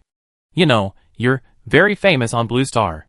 Tan Xiaoxiao put on a mask and boarded a private helicopter to the largest underground base in Yan country, which was also the headquarters of the Blue Star United Government. As the helicopter took off and looked down at this familiar yet unfamiliar land, Tan Xiaoxiao's gaze was drawn to it. The once ravaged and polluted land is now covered in vast expanses of green. Although some traces of reconstruction are still visible, the vibrant life and flourishing vitality are undeniable. The outline of the newly built city is faintly visible, and the air is exceptionally fresh thanks to the purification towers. It's so beautiful, Tan Xiaoxiao murmured, her voice tinged with emotion. Bien Ruijin sat beside her, silent for a moment, his tone complex. Actually, a few years ago, even a year ago, it wasn't like this. Blue Star's recovery to this extent is mostly thanks to you. Tan Xiaoxiao immediately shook her head, her gaze still fixed on the window. It's not my fault, it's all your own doing. I didn't do anything. She meant it sincerely. In her view, she was just selling things at a convenience store, occasionally helping acquaintances. What did the state of Blue Star have to do with her? Bien Ruijin was momentarily speechless at her matter-of-fact denial, finally nodding and smiling helplessly. Indeed, it's the result of everyone's joint efforts. The helicopter landed at the base entrance. Tan Xiaoxiao declined a grand reception and accompaniment, only allowing Bien Ruijin, who was also wearing a mask, to act as her guide. The environment of the underground base greatly exceeded Tan Xiaoxiao's expectations. She had originally thought that this forced relocation to an underground living space would be filled with oppression, chaos, and overcrowding. However, everything before her eyes overturned her imagination. On both sides of the wide street were neatly arranged, numbered residential units. Although simple, there were even potted plants on the windowsills. The streets were bustling with people, children playing on both sides of the road. In the market, people browsed daily necessities, and fresh fruits and vegetables at each stall, the sounds of bargaining and casual conversation filling the air. It was orderly, yet brimming with life. The air was filled with a vibrant, human warmth. For a fleeting moment, Tan Xiaoxiao felt that the scene before her overlapped with a memory of holding her mother's hand, skipping and jumping along the bustling commercial street. Just then, a commotion arose from the nearby square, interrupting her thoughts. What's going on over there? Tan Xiaoxiao curiously tiptoed to look. She saw a large crowd gathered in the square, many boys and girls in school uniforms discussing something around several large, upright bulletin boards. Bian Ruijin stepped forward and glanced at the hanging banner. It seems to be a themed bulletin board activity jointly organized by several nearby schools, part of their extracurricular activities. Bulletin boards? Student activities? Tan Shishi's interest was piqued, and she walked towards the square without thinking. A series of colorful and imaginative bulletin boards appeared before her eyes. Some depicted future technology, some praised heroic deeds, some showcased ecological protection. Tan Shishi's gaze finally settled on a bulletin board themed the beauty of Yan Kingdom architecture. Many ancient buildings that she vaguely remembered were carefully drawn on the board in chalk. The magnificent Forbidden City, the winding and majestic Great Wall, the exquisite and elegant gardens and pavilions of Suzhou. Just as she was lost in thought, a girl with a ponytail stopped her, a warm smile on her face. "Sister, would you like to learn more? Our topic this time is the beauty of Yan Kingdom architecture, taking you to appreciate those ancient buildings that have disappeared." Disappeared? Tan Xiaoxiao was stunned, her face behind the mask filled with bewilderment. She pointed to the most prominent Great Wall and Forbidden City on the bulletin board, her tone incredulous. "How could they disappear? I saw them with my own eyes when I was little, on a trip with my mother." Qinyu looked at the girl in front of her, who was wearing a mask and only had her beautiful eyes showing, and felt that the girl's voice and figure were somewhat familiar, but she couldn't remember where she had seen her before. And this woman, who looks no more than 20, is really exaggerating. Only her grandmother's generation could have seen these long-vanished ancient buildings. Although Qinyu disliked the woman's rambling, she patiently explained, her tone tinged with regret. "Yes, sister, after decades of torment from the strange calamity instance, with constant natural disasters, acid rain, earthquakes, abnormal weather, these ancient buildings simply couldn't withstand such continuous devastation. Textbooks say they are an eternal regret of our civilization." Vanished?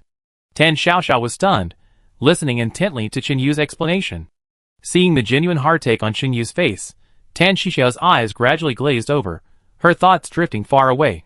She remembered her mother taking her on trips when she was little, holding her hand, taking her to see the Forbidden City, climb the Great Wall, drink doji, fermented mung bean juice. And now, she was being told that these buildings had long since disappeared.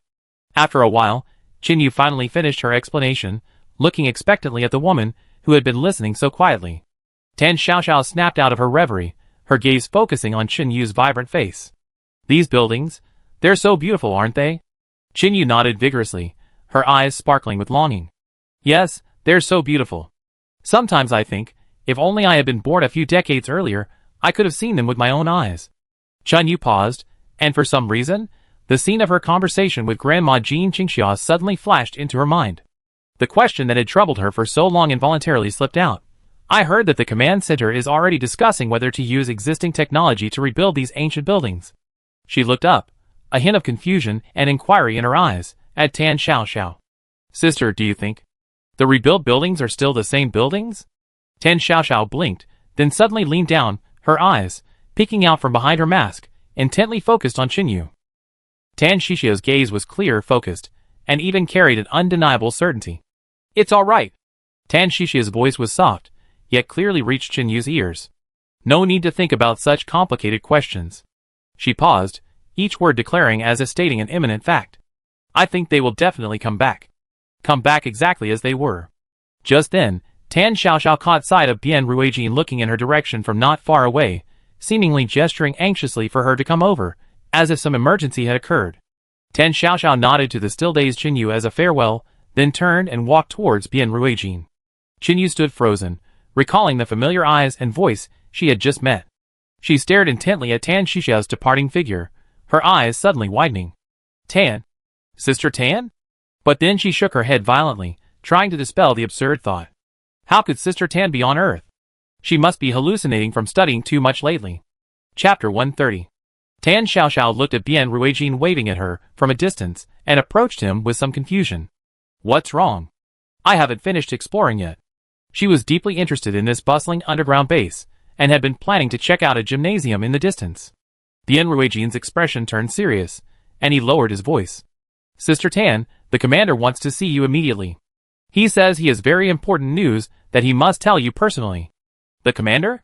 Tan Xiaoxiao wanted to continue exploring this vibrant street, but seeing Bian Ruijin's serious expression, she hesitated and suppressed her curiosity. All right, lead the way.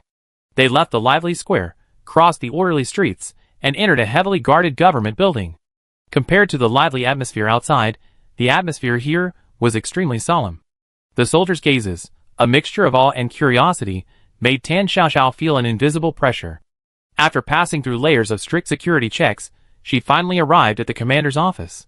A tall, middle-aged man with a resolute face stepped forward to greet her, his sharp, scrutinizing gaze landing on Tan Xiaoxiao. Hello, Tan Xiaoxiao. I am Chang Haoqi. He extended his hand, his tone steady and firm. It's a pleasure to finally meet you in person. Tan Xiaoxiao nodded slightly in greeting, her attention quickly drawn to the office itself. As the office of the highest commander of Blue Star, it could be described as simple. There were no luxurious decorations, only the necessary desks and chairs, a few cabinets filled with files, and several large screens displaying various data. However, Tan Xiaoxiao was immediately drawn to a huge map of Earth hanging on the office wall. The map was densely covered with small red and green pins, like a war simulation. She stared at it for a while before realizing that the red represented cities and regions that had not yet recovered. The green symbolized homes that had been purified and rebuilt, where people could live safely. The contrast between red and green was roughly 50-50. Seeing Tan Xiaoxiao's gaze fixed on the map, Chang Haoqi didn't urge her, but patiently waited. He nodded slightly to Bian Ruijin, signaling him to leave temporarily. Bian Ruijin glanced at Tan Xiaoxiao worriedly, and slowly left the office. The room was silent. After a long while, Tan Xiaoxiao finally looked away, and returned her gaze to Chang Haoqi. Chang Haoqi took a deep breath, his expression serious and heavy, as he walked behind his desk, looking directly at Tan Xiaoxiao. The main reason we invited you here today isn't for official business, but there's something personal we kept for a long time, and we believe we must hand it over to you. This matter concerns your mother, Miss Tan Xu. Mom? Tan Xiaoxiao was stunned. She had imagined many reasons why this important person had summoned her. Perhaps coercion or enticement, or a request for her to risk her life for Blue Star in the upcoming game of the strange disaster. But she never expected to hear her mother's name. At the mention of Tan Xu, Tan Xiaoxiao's nonchalant, indifferent demeanor vanished instantly, and a hint of defensiveness flashed instinctively in her eyes. Her mother was Tan Xiaoxiao's deepest, most untouchable weakness and Achilles' heel. Chang Haoqi pretended not to notice her defensiveness, turned around, and operated the equipment on the table, turning on the projector. Actually, Chang Haoqi's voice lowered, tinged with regret. We kept this video footage carefully, hoping to give it to you at the right time. But the right time is always hard to find, until I heard that you voluntarily requested to return to Blue Star. He turned to Tan Xiaoxiao, his gaze complex. I think perhaps it's time. Video? What video? Tan Xiaoxiao's voice trembled slightly, a tremor she herself didn't realize. Her gaze was fixed on the screen, her heart pounding involuntarily. After you disappeared years ago, your mother, Miss Tan Xu, never gave up searching. Chang Haoqi's tone was apologetic yet solemn. She searched everywhere that might hold clues, but she couldn't find any concrete trace. Tan Xiaoxiao's breath hitched. She could imagine the torment her mother endured during those days. Later, as time went by, her health deteriorated due to long-term worry and toil. Chang Haoqi's tone grew heavier. In the final stages of her life, she made a decision to participate in a controversial, still exploratory, human cryopreservation and consciousness preservation program.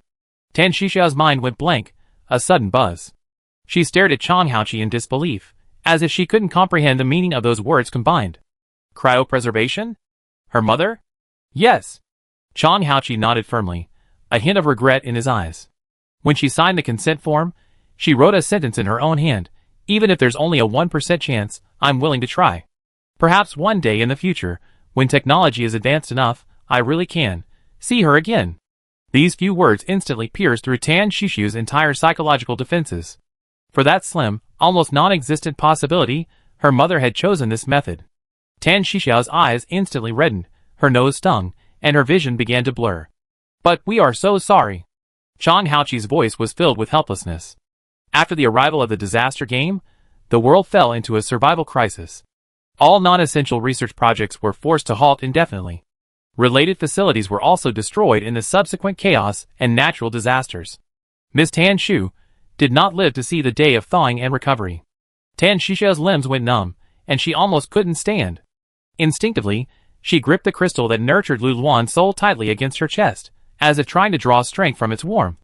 It was all her fault. She came back too late. A suffocating silence fell over the office. After a long while, Tan Xiaoxiao finally raised her pale face and found her voice. Can I see this video? Chang Haoqi nodded silently. The projector flickered, and the image gradually became clear. In the center of the image, an elderly woman in a wheelchair slowly raised her head.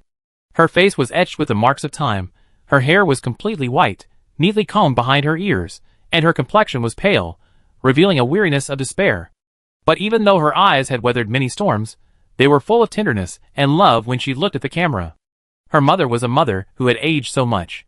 In Tan Shishu's memory, her mother was always gentle and beautiful, the young woman who would smile as she braided her hair and read stories to her. Tan Xiaoxiao bit her lip hard, trying not to cry out, but her body trembled uncontrollably. Yes, her mother must have had a terrible time during the years she was missing. She must have worried every day, suffered terribly every day. In the video, Tan Shu faced the camera, forcing a smile. Xiaoxiao, my daughter, actually Mom doesn't know if this video will ever let you see it. Mom has waited for you for a long time. Tan Shu's voice choked, she tried to maintain her smile. I know Xiaoxiao is a good child, she definitely didn't disappear on purpose, didn't deliberately not come home. Mom remembers, on the morning you disappeared, you promised Mom you would come home early, and we would have dinner together. Tan Xiaoxiao remembered that afternoon, her school bag on her back, waving to her mother and saying, I'd be back soon. Mom has never blamed you, not even for a day. Tan Shu in the video shook her head, tears silently streaming down her face. It's just, Mom really misses you. Every day I think, has my Xiaoxiao been bullied? What does she look like now? Mom! I tried so hard. I always wanted to go home. Tan Xiaoxiao finally couldn't hold back anymore, murmuring softly, as if that would let her mother hear her. I always remembered to go home. But it was too late. She returned, but her mother was no longer there. Tan Xiaoxiao watched her mother's familiar face in the video again and again, listening to the words of advice that transcended time. Chang Haoqi stood silently to the side, not uttering a word to disturb her. He slowly stepped forward, took out a metal USB drive, and solemnly handed it to Tan Xiaoxiao after the video played automatically for the 30th time. Tan Xiaoxiao, his voice was deeper and more serious than usual. This contains not only Ms. Tan Shu's video, but also some existing photos and manuscripts that we were able to collect. Perhaps you can keep it as a memento. Tan Xiaoxiao was silent for a moment, a hint of gratitude flashing in her eyes, and she trembled slightly as she clutched the USB drive in her palm. Thank you, Commander. Then, Tan Shishu's gaze passed over Chang Haoqi and fell again on the map covered with red and green tacks, and she said softly, Blue Star is beautiful. It has warmth, a comforting, everyday atmosphere, and most importantly, the most precious, inseparable memory she shared with her mother. Blue Star should always be this beautiful, existing peacefully, its peace undisturbed by anyone. Watching Tan Xiaoxiao clutch the USB drive and turn away, Chang Haoqi breathed a slight sigh of relief. He thought to himself, perhaps, he really made the right move. Bian Ruijin silently escorted Tan Xiaoxiao, without saying a word the entire way. By the time they returned to Mianchui town in Jiangcheng, it was already past 8 o'clock in the evening, and night had fallen. Tan Xiaoxiao stood in front of the convenience store that connected the two worlds, but didn't immediately push it open. She stared blankly at the cold, silvery moon in the night sky, radiating a soft glow. After a long while, she turned her head and looked at Bian Ruijin, abruptly asking, Captain Bian, when is your next disaster mission? The Enruaging was taken aback by the question and subconsciously replied, every 30 days. The last mission ended not long ago, so there are about 20 days of rest period left. Tan Xiaoxiao nodded thoughtfully. Alright, when you come to the City of Ghosts next time, you must come find me. She paused, her tone calm. I want to go with you. She took a deep breath of the cool air of Blue Star, glanced up at the bright silver moon on the horizon, and muttered softly. Sure enough, the moon looks more comfortable when it's silver. The moon in the City of Ghosts is bloodshot. It's so ugly. At night, everything looks like it's been filtered through a cheap lens, fake and awful. Then, without hesitation, she pushed open the familiar shop door and went back inside. Inside, the big black dog, who was chewing on half a braised chicken leg, froze, its face filled with terror, even its tail tucked between its legs. But Tan Xiaoxiao only glanced at it, unusually not pursuing the matter. Then, without a word, she rushed to the storeroom, locked herself inside, and seemed to be doing something. Big Black stood stiffly, its bright green eyes filled with confusion and disbelief. She had a change of heart today? She didn't punish it? She didn't take away its food. The following days seemed to return to normal. Tan Xiaoxiao's convenience store continued to open on time every day. Only occasionally, customers from other planets, hurrying along with anxious expressions, would flood in. They had a clear objective, practically going on a shopping spree, buying up the store's supplies like extra-large absorbent sponges, thick raincoats and umbrellas, whole boxes of hand warmers, high-efficiency water purification tablets. Then, they leave behind various glittering minerals, or some strange gadgets, whose uses they couldn't understand, and hurried away. Tan Xiaoxiao, still yawning, sat listlessly behind the cash register. Unconsciously, she repeatedly rubbed the primal crystal in her palm. How long is Lu Luan going to sleep? Tan Xiaoxiao couldn't help but complain to the air. If he doesn't wake up soon, who's going to clean the store? Xiao Hei has been a bit lazy lately. If this continues, the shelves will be covered in dust. Xiao Hei, who was absent-mindedly wiping the shelves with a rag held in 2 tentacles, while its other tentacles secretly opened a bag of potato chips, nodded frantically in agreement with Tan Xiaoxiao. Previously, the meticulous tasks of cleaning, tidying the shelves, and baking cookies were basically all handled by the hard-working Lu Luan. Its main duties were guarding the door and arranging the merchandise. But after Lu Luan's accident, it was forced to take on the workload of 2 people. Not only was it responsible for cleaning the entire store, but it was also forced to learn how to bake cookies. What's even more infuriating is that Tan Xiaoxiao complained about how bad the cookies it baked were while eating them. Even though it's a tentacle monster with many hands, it can't really be treated like a donkey in a production team, can it? That morning, Tan Xiaoxiao was checking the potato chip inventory on the shelf when Sister Wang suddenly sneaked in, a mysterious smile on her face. Hey Xiaoxiao, busy? How's business at the store lately? Sister Wang approached the cashier, lowering her voice. Tan Xiaoxiao didn't even look up, answering casually. It's the same old story, barely surviving. Neon Street is considered a remote area in the City of Disasters, so the foot traffic is SOSO. Just breaking even is good enough. Sister Wang immediately perked up upon hearing this. She moved even closer, almost pressing her entire body against the counter. You can't say that. Let me tell you. Didn't our City of Calamity and City of Sorrow and Joy merge? They say the administrative divisions are going to be changed soon. She gestured excitedly, spitting almost onto Tan Xiaoxiao's face. Once the divisions are adjusted and the transportation is improved, maybe our Neon Street will transform into the city center. Then, every inch of land will be incredibly valuable. Tan Xiaoxiao shook her head helplessly. She didn't believe a word of Wang Jia's grand vision. The city center? With Neon Street's location? Wang Jia's habit of exaggeration is probably incurable. Tan Xiaoxiao knew Wang Jia loved gossip and didn't want to dampen her enthusiasm, so she chimed in, that's great. Our place will be the very heart of the city. Just imagine, to the left is the municipal building, to the right is the central commercial street, in front is the university town, and behind is the upscale residential area. My goodness, the foot traffic will be phenomenal. We'd be counting money until our hands cramp. They might even have to implement purchase limits. Wang Jia was completely captivated by Tan Xiaoxiao's vivid description, seemingly already envisioning a future bustling market and overflowing wealth. Her lips curled into a wide smile, and she almost burst out laughing. Yes, we be rich. If that's the case, how much money will we make every day?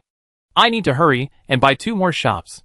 That night, the eerie red moon of the City of Calamity arrived as expected, its ominous light enveloping every corner of the city, creating an oppressive and eerie atmosphere. Tan Xiaoxiao lay in bed, but her sleep was restless.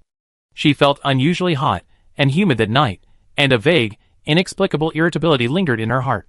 Finally, she kicked the blanket off onto the floor and managed to fall asleep again. After sleeping for an unknown amount of time, a series of faint notification sounds began to ring in her ears, extremely annoying. Ding, city merging. Ding, rule conflict. Ding, merger of Guishi City completed, welcome to the new world. The noise bothered Tan Xiaoxiao in her sleep, and she instinctively covered her ears, burying her head deep in the pillow. Then she turned over and drifted into an even deeper sleep. The next morning, Tan Xiaoxiao was abruptly awakened by an unusually loud noise outside her window. She sat up groggily, rubbed her heavy eyelids, yawned in dissatisfaction, and then habitually looked out the window. This sight instantly banished her sleepiness. Everything outside the window could only be described as absurd. The familiar building material store sign across the street was now crookedly embedded, half of it juxtaposed within a dark, oppressive building with sharp lines. The other half was equally jarringly placed on a garishly bright yellow commercial street. Not only that, the entire street had become utterly fragmented. A perfectly good street would alternate between asphalt and slippery, ancient cobblestones.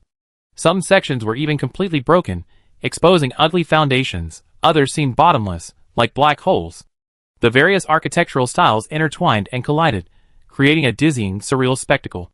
The entire city resembled a jigsaw puzzle, its parts shattered and then haphazardly pieced back together. What the hell? Tan Xiaoxiao jumped out of bed and rushed barefoot to the window. She clung to the windowsill in disbelief, her eyes wide as she stared at the chaotic scene outside. Then, stumbling, she pulled open the door to the storeroom. Thankfully, everything inside was intact. The shelves were a bit overturned, and goods were scattered everywhere, but at least everything was there. Tan Xiaoxiao took a deep breath and tried to push open the door. Looking at the bizarre street outside, the problem arose. She turned to look at the big black dog with its tail between its legs. It was time for its daily, unwavering walk in time to relieve itself. Judging from its constant pawing at the door, it was clearly in a real bind. Sigh. Tan Xiaoxiao sighed resignedly. No matter how chaotic life was, the dog still had to be walked, and its poop still had to be cleaned. She found a leash and put it on Dahe. After mentally preparing herself and confirming there were no strange monsters or jagged cracks outside, she finally took Dahe out. Tan Xiaoxiao tried to follow her memory, retracing her usual morning walk route. First, she turned right, walked to the third lamppost to let Dahe relieve himself, then went to the breakfast stall on the corner to buy some soy milk and fried dough sticks. However, her plan was far from reality. After walking less than 100 meters with trepidation, she was completely lost, barely able to tell which way the convenience store door faced. The ground beneath their feet shifted from scorching sand to cold metal, then to slippery moss. The surrounding scenery changed rapidly. She would remember a road sign as a reference point, only to turn around and it would become a gnarled, withered tree. Tan Xiaoxiao refused to give up. She remembered that the breakfast stall should be somewhere in the northeast. She tried hard to recall, attempting to find that familiar shop. However, she never expected that the buildings weren't just misaligned, they could even move. 1 second, she clearly saw the familiar breakfast stall on the opposite street corner, but the moment she turned the corner with Dahe, the corner vanished without a trace. When she frowned and turned back in frustration, the breakfast stall reappeared not far away, nestled next to a pink candy house. Tan Xiaoxiao, pulling the panting Dahe, headed towards the breakfast stall again. But the shop disappeared again, as if playing hide-and-seek with her. After repeating this 4 or 5 times, Tan Xiaoxiao was exhausted and panting, let alone buying breakfast. Big Black whimpered pitifully, wanting only to find a safe place to poop. Why was it so difficult? I'm not buying anymore. Let's go home. Tan Xiaoxiao finally gave up, gritting her teeth and pulling Big Black around. But now another problem arose. How to get back? Could they even find the convenience store door? She looked down at Big Black, equally exhausted and restless, and her anger flared even more. Isn't your dog nose supposed to be super sensitive? If we really can't get back, are you planning to become a stray dog? Big Black looked at Tan Xiaoxiao innocently, letting out even more pitiful whimpers. In this unfamiliar, chaotic environment filled with all sorts of strange smells, it simply couldn't find its way. After a long while, relying on its remaining senses, the two of them struggled through the maze-like chaos, almost getting crushed by a building that suddenly slid in. When they saw the familiar red and white convenience store door, Tan Xiaoxiao almost cried tears of joy. She dragged the limp, black dog back into the shop, slamming the door shut behind her, her face a mask of exhaustion and frustration. Bian Ruijin, along with Su Jing, Su Qingwang, and Yin Yitong, were teleported into the game. When they opened their eyes, even their brains, honed by countless life-or-death experiences, were stunned by the surreal scene. Where was this the familiar, bizarre yet at least somewhat structured city of calamity? The world before them was like a madman's dream. Or rather, a jigsaw puzzle brutally torn apart and haphazardly pieced back together. Even more chilling was that these chaotic buildings weren't static, they were constantly collapsing and rearranging themselves. Be on guard. Bian Ruijin barked, and the four instantly stood back to back, weapons silently gripping their hands. At the same time, the system notification sounded. Welcome to the final instance, Chaotic City. City of Calamity. This is a brand new stage born from the merging of the City of Calamity and the City of Sorrow and Joy. It is complex, chaotic, yet contains infinite possibilities. It is a vast labyrinth, filled with unstable spatial rifts, conflicting rule traps, and bizarre beings beyond comprehension born from the merging. 50 elite teams from various planets. Do you yearn to survive? Then, be careful, and be very careful. Mission objective: eliminate the source of contamination severely interfering with the stability of the instance. Real-time coordinates have been marked. Mission reward: the team that successfully eliminates the source of contamination will grant its civilization final immunity, becoming the victor of the Calamity game and achieving global dimensional ascension. The remaining teams will have their survivor slots allocated based on their contribution to the damage inflicted on the pollution source. Failure penalty: if the pollution source is not completely eliminated after 240 hours, all participating teams will be eliminated. Hint: the pollution source coordinates will be updated in real time. Please pay close attention. Pollution source? Su Jing frowned, a strong sense of foreboding washing over her. Bian Ruijin activated the map function on his wrist. A simplified, dynamically changing map of Guishi City was projected. A constantly flashing, glaring red coordinate represented the pollution source that needed to be eliminated. However, what made Bian Ruijin's breath catch in his throat was that he saw the blue coordinates representing Blue Star perfectly overlap with the red pollution source coordinates that the system required to be eliminated. Based on his understanding of this damn game rule, this could only mean a malicious truth. Blue Star, the source of pollution the system mentioned. Their Fire Seed squad is the target that all surviving teams must eliminate. We become the target? Su Qingwang also saw the map, his voice trembling with shock. Bian Ruijin stared intently at the overlapping coordinates, his eyes filled with disbelief. The Blue Star viewers watching the live stream, anyone with a modicum of sense, immediately connected the dots. The Blue Star live stream chat exploded after a brief silence. Question mark. Last time the dungeon eliminated all our allies, this time they're targeting us directly? Source of pollution? Screw you, source of pollution. So shameless. So brazen. High-dimensional beings, I curse your ancestors. 50 teams besieging one of us? They're trying to drive Blue Star to its doom. We're doomed. Where can we escape to? The coordinates are updated in real time. Bian Ruijin turned off the map projection, forcing himself to calm down. He gritted his teeth, staring at the completely unfamiliar and chaotic space around him, a flicker of anxiety in his eyes. This godforsaken place. Forget finding Sister Tan, he couldn't even tell which way was which. His original plan to immediately find a way to reunite with Tan Xiaoxiao upon entering the game seemed utterly futile in the face of this chaos. How was he supposed to find Sister Tan in a place where there weren't even any roads? Meanwhile, inside the convenience store, Tan Xiaoxiao was sprawled out on the sofa in the rest area, her eyes vacant, pondering how to get through the rest of the day. Just then, a system notification sounded in her ear. Accompanying the system notification, a semi-transparent, simplified tracking map silently appeared before her, blocking her view. Welcome to the Chaotic City Dungeon. Ghostly City. Mission objective: eliminate the source of contamination severely disrupting the dungeon's stability. Mission reward: failure penalty, collective elimination. Hint: the coordinates of the contamination source will be updated in real time. Tan Shishi's lazy, nonchalant eyes narrowed slightly when she saw the map. Looking at the constantly flashing, specially marked red coordinate point on the map, she seemed to suddenly understand something, a mocking glint flashing across her face. She chuckled and sat up straight on the sofa.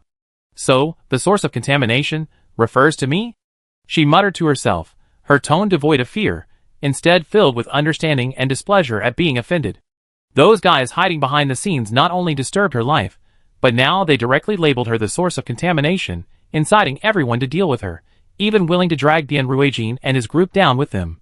This is more than just provocation. This is a declaration of war. Tan Xiaoxiao couldn't help but recall her mother's gentle smile, the warm atmosphere of the underground base on Blue Star. All of this was her cherished daily life, and now, someone was determined to disrupt it. She looked up through the glass door at the chaotic scene outside in the bazaar market. You made a complete mess of my house. You won't even let me walk properly. You stuck labels on me. Now, you want to mess with my people right outside my door. Looks like a thorough, inside and out, cleaning is necessary. Chapter 131. The streets of Guishi City were constantly collapsing and rebuilding, resembling a complex maze. Bien Ruijin leaned against a building that had suddenly sprung up from the ground, breathing heavily. His left arm was bent unnaturally, and blood gushed from the wound on his forehead. Not long ago, they had experienced their most brutal and humiliating escape. Relying on the combat instincts and tacit understanding honed through countless brushes with death, they had barely managed to survive the encirclement of 49 elite teams from different planets.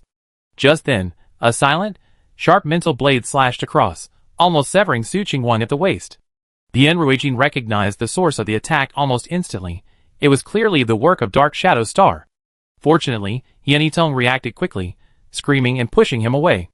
Even so, Su Qingwang's side was slashed open with a deep, bone-revealing wound. Captain, don't worry about me. Su Qingwang's face was deathly pale, his lips trembling uncontrollably from the excruciating pain. Shut up. Bien Ruijin growled, his voice hoarse. Su Jing, 3 o'clock, there's a gap between the Pink Candy House and the Black Fortress where you can temporarily hide. Su Jing's condition was equally dire. Her right shoulder had been grazed by some kind of energy weapon, and was now completely numb. She gritted her teeth, dodging the quicksand traps controlled by the Sand Sea aliens, and with a side slide, narrowly made her way into the gap Bien Ruijin had just mentioned. But upon entering, she crashed into a wall, falling into a semi-conscious state. Immediately afterward, Yanitong practically dragged, half-carried Su Qingwang inside. Bien Ruijin followed at the back, but the instant he stepped into the crevice, before they could even catch their breath, a deafening metallic snapping sound rang out. The advertising sign above them was suddenly cleaved in two by a mental blade, falling towards the crevice where they were hiding. Yanitong's eyes widened, letting out a desperate scream. Bien Ruijin's pupils contracted. In that instant, his mind went blank. Instinctively, he tried to push his teammates aside, using his own back to shield them. The viewers in the Blue Star livestream watched this scene in horror, the chat filled with prayers. Get out of the way, Captain Bien, get out of the way. Everyone's about to give up. Why Blue Star? We just want to survive. It's over, it's really over this time. Is Captain Bien going to use his body to block it? No. Wha, I can't bear to watch. At the critical moment, Bien Ruijin felt something slightly warm against his chest. He instinctively reached into his pocket and touched a hard card. He paused, stunned. This was the convenience store VIP gold card that Sister Tan had casually given him years ago. Although it wasn't very useful, he always kept it close to his body. At that moment, this ordinary gold card was emitting a gentle golden light, the words VIP on it shimmering. Almost instinctively, Bien Ruijin gripped the gold card tightly, trying to draw power from it. The next second, Bien Ruijin suddenly felt dizzy. The expected pain of being struck by a heavy object didn't occur. He felt as if he had passed through a warm, tranquil golden passage, and the chaotic noise around him vanished instantly. Su Qingwang collapsed to the ground, clutching his wounded side, his eyes wide with disbelief. Yanitong slumped beside him, tears still wet on her face. Su Jing's eyes were tightly shut, her face pale, the wound on her right shoulder gruesome, blood dripping down her arm. Bien Ruijin staggered to his feet, instinctively supporting the unconscious Su Jing beside him, and looked around. Familiar surroundings, familiar shelves, familiar checkout counter. They were actually in Sister Tan's convenience store? Just then, Tan Xiaoxiao, who was sitting in the break area preparing to go out to clean up, was visibly startled by the 4 blood-soaked figures suddenly appearing in the store. Hey! You guys, you didn't get lost, you even found your way back? Bien Ruijin looked at Tan Xiaoxiao anxiously, his voice filled with worry. Sister Tan, Su Jing is badly injured. Do you have anything to stop the bleeding? Tan Xiaoxiao frowned, looking at Su Jing's bleeding shoulder. She tiptoed to the top shelf and pulled down a roll of bandage, tossing it to Bien Ruijin. Here, specially stocked, super effective at stopping bleeding. Bien Ruijin hurriedly caught the bandage, noticing its softness and finer texture compared to ordinary bandages. He didn't have time to think about anything else, carefully laying Su Jing flat on the ground and beginning to bandage her wound. A miracle happened. In just over 10 seconds, the bleeding completely stopped. Su Jing's breathing became steady, and a trace of color returned to her face. That's wonderful. Yanitong covered her mouth, her eyes filled with joy. Although this wasn't the first time they witnessed the extraordinary effects of Tan Shisha's shop's items, this immediate, almost life-saving effect still left a lasting impression. Everyone, including the viewers in the Blue Star livestream, had only one thought in their minds at that moment. It was so great to have Sister Tan here. However, before they could even breathe a sigh of relief, a series of dull thuds echoed from outside the convenience store. The entire store shook with the impacts, and goods on the shelves collided and fell to the ground. Which scoundrel is this? Tan Xiaoxiao stormed angrily toward the source of the noise. Construction work is now happening in my store? Don't you have any sense of public decency? Don't you dare scratch my newly painted exterior walls. Outside the store, the 5 members of the Psionic Star were gathered around. The Psionic Star's captain, Ram, was wielding his signature weapon, the Psionic Hammer, and slamming it heavily against the wall. Normally, such ordinary brick and stone structures should shatter instantly under the heavy impact of psionic energy. Strangely, as the hammer fell, the brick wall caved inward like jelly, absorbing all the impact without a single speck of dust falling. Instead, the rebounding force sent a shiver down Ram's arm. "Captain, something's wrong with this wall," Sherry exclaimed in alarm. Ram stopped, his face ashen, his gaze unreadable. "No, this convenience store is even stranger than the forums say. We shouldn't act rashly. Let Visser be the one to take the lead." Almost simultaneously, Visser, who had been tracking the coordinates of Blue Star, noticed the sudden change in Bien Ruijin and the others' coordinates and rushed to the scene. Looking at the closed convenience store door, the intact wall, and the psychic aliens who had returned empty-handed, a cold glint flashed in Visser's eyes. Through the glass door, he could see Bien Ruijin and his men treating their injuries inside the store. "Hide? Let's see how long you can hide," Visser sneered. He refused to believe this convenience store was truly impenetrable. His gaze swept over a figure beside him shrouded in a dark green cloak, Venom, the captain of Poison Mist Star. "It's your turn." Visser's voice was icy. "Pour your poison mist into every crack and vent. Let's see how long they can hide." Venom let out a hoarse laugh and nodded. His team members immediately spread out, finding gaps in the walls and floor, and any possible vents, and began cautiously activating their abilities. A pale mist, almost imperceptible to the naked eye, silently seeped into the convenience store. Inside the shop, Bien Ruijin, who had just finished bandaging Su Jing, and was about to treat Su Qingwang's wound, suddenly changed his expression. "What's that smell?" Yanitong also smelled it. The sweet, fishy odor made her dizzy and nauseous. Su Qingwang was even more dizzy, and almost fainted. "It's poison!" Bien Ruijin stood up, trying to find the source, but the poisonous mist was all-pervasive and impossible to block. Dahe, who had been resting on the ground, suddenly convulsed and foamed at the mouth. Bien Ruijin, Yanitong, and Su Qingwang also quickly began to experience blurred vision and weakness in their limbs. Tan Xiaoxiao naturally also smelled the strange odor. She fanned the air in front of her, her face full of disgust. "What's that smell? It's awful." She looked at the people lying on the ground in pain, and Dahe, who was on the verge of death, looked around, and pulled out an old, worn-out electric fan. "We need to get rid of this smell quickly," Tan Yin muttered, pressing the highest setting on the fan. A gust of wind, centered on the electric fan, propelled the infiltrated poisonous fog back along its original path at 10 times the speed it had entered. Outside the shop, the crowd, who had been smugly anticipating the screams from inside, were caught completely off guard, watching helplessly as the poisonous fog erupted, engulfing an area of 1 kilometer.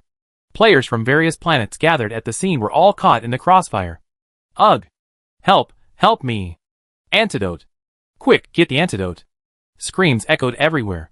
The 5 members of the Poison Mist Star were the first to be affected, their faces instantly turning a deep purplish red as they collapsed to the ground.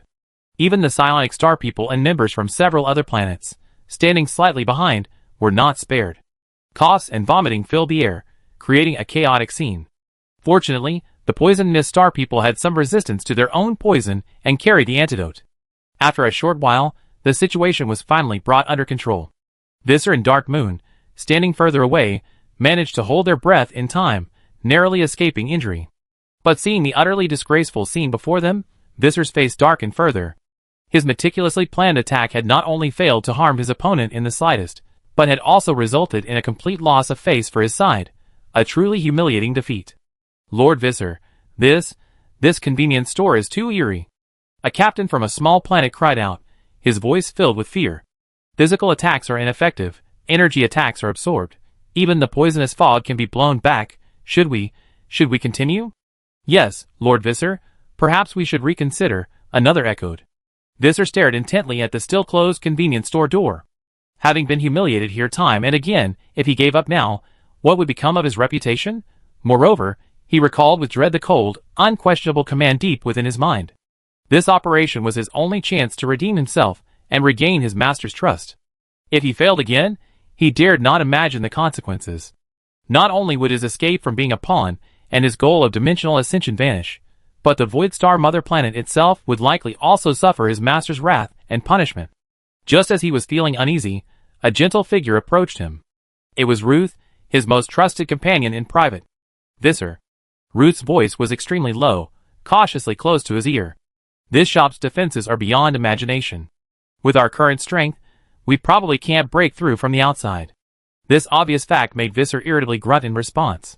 Ruth, seemingly oblivious to his impatience, continued in a low voice, since we can't get in, why not invite Master himself?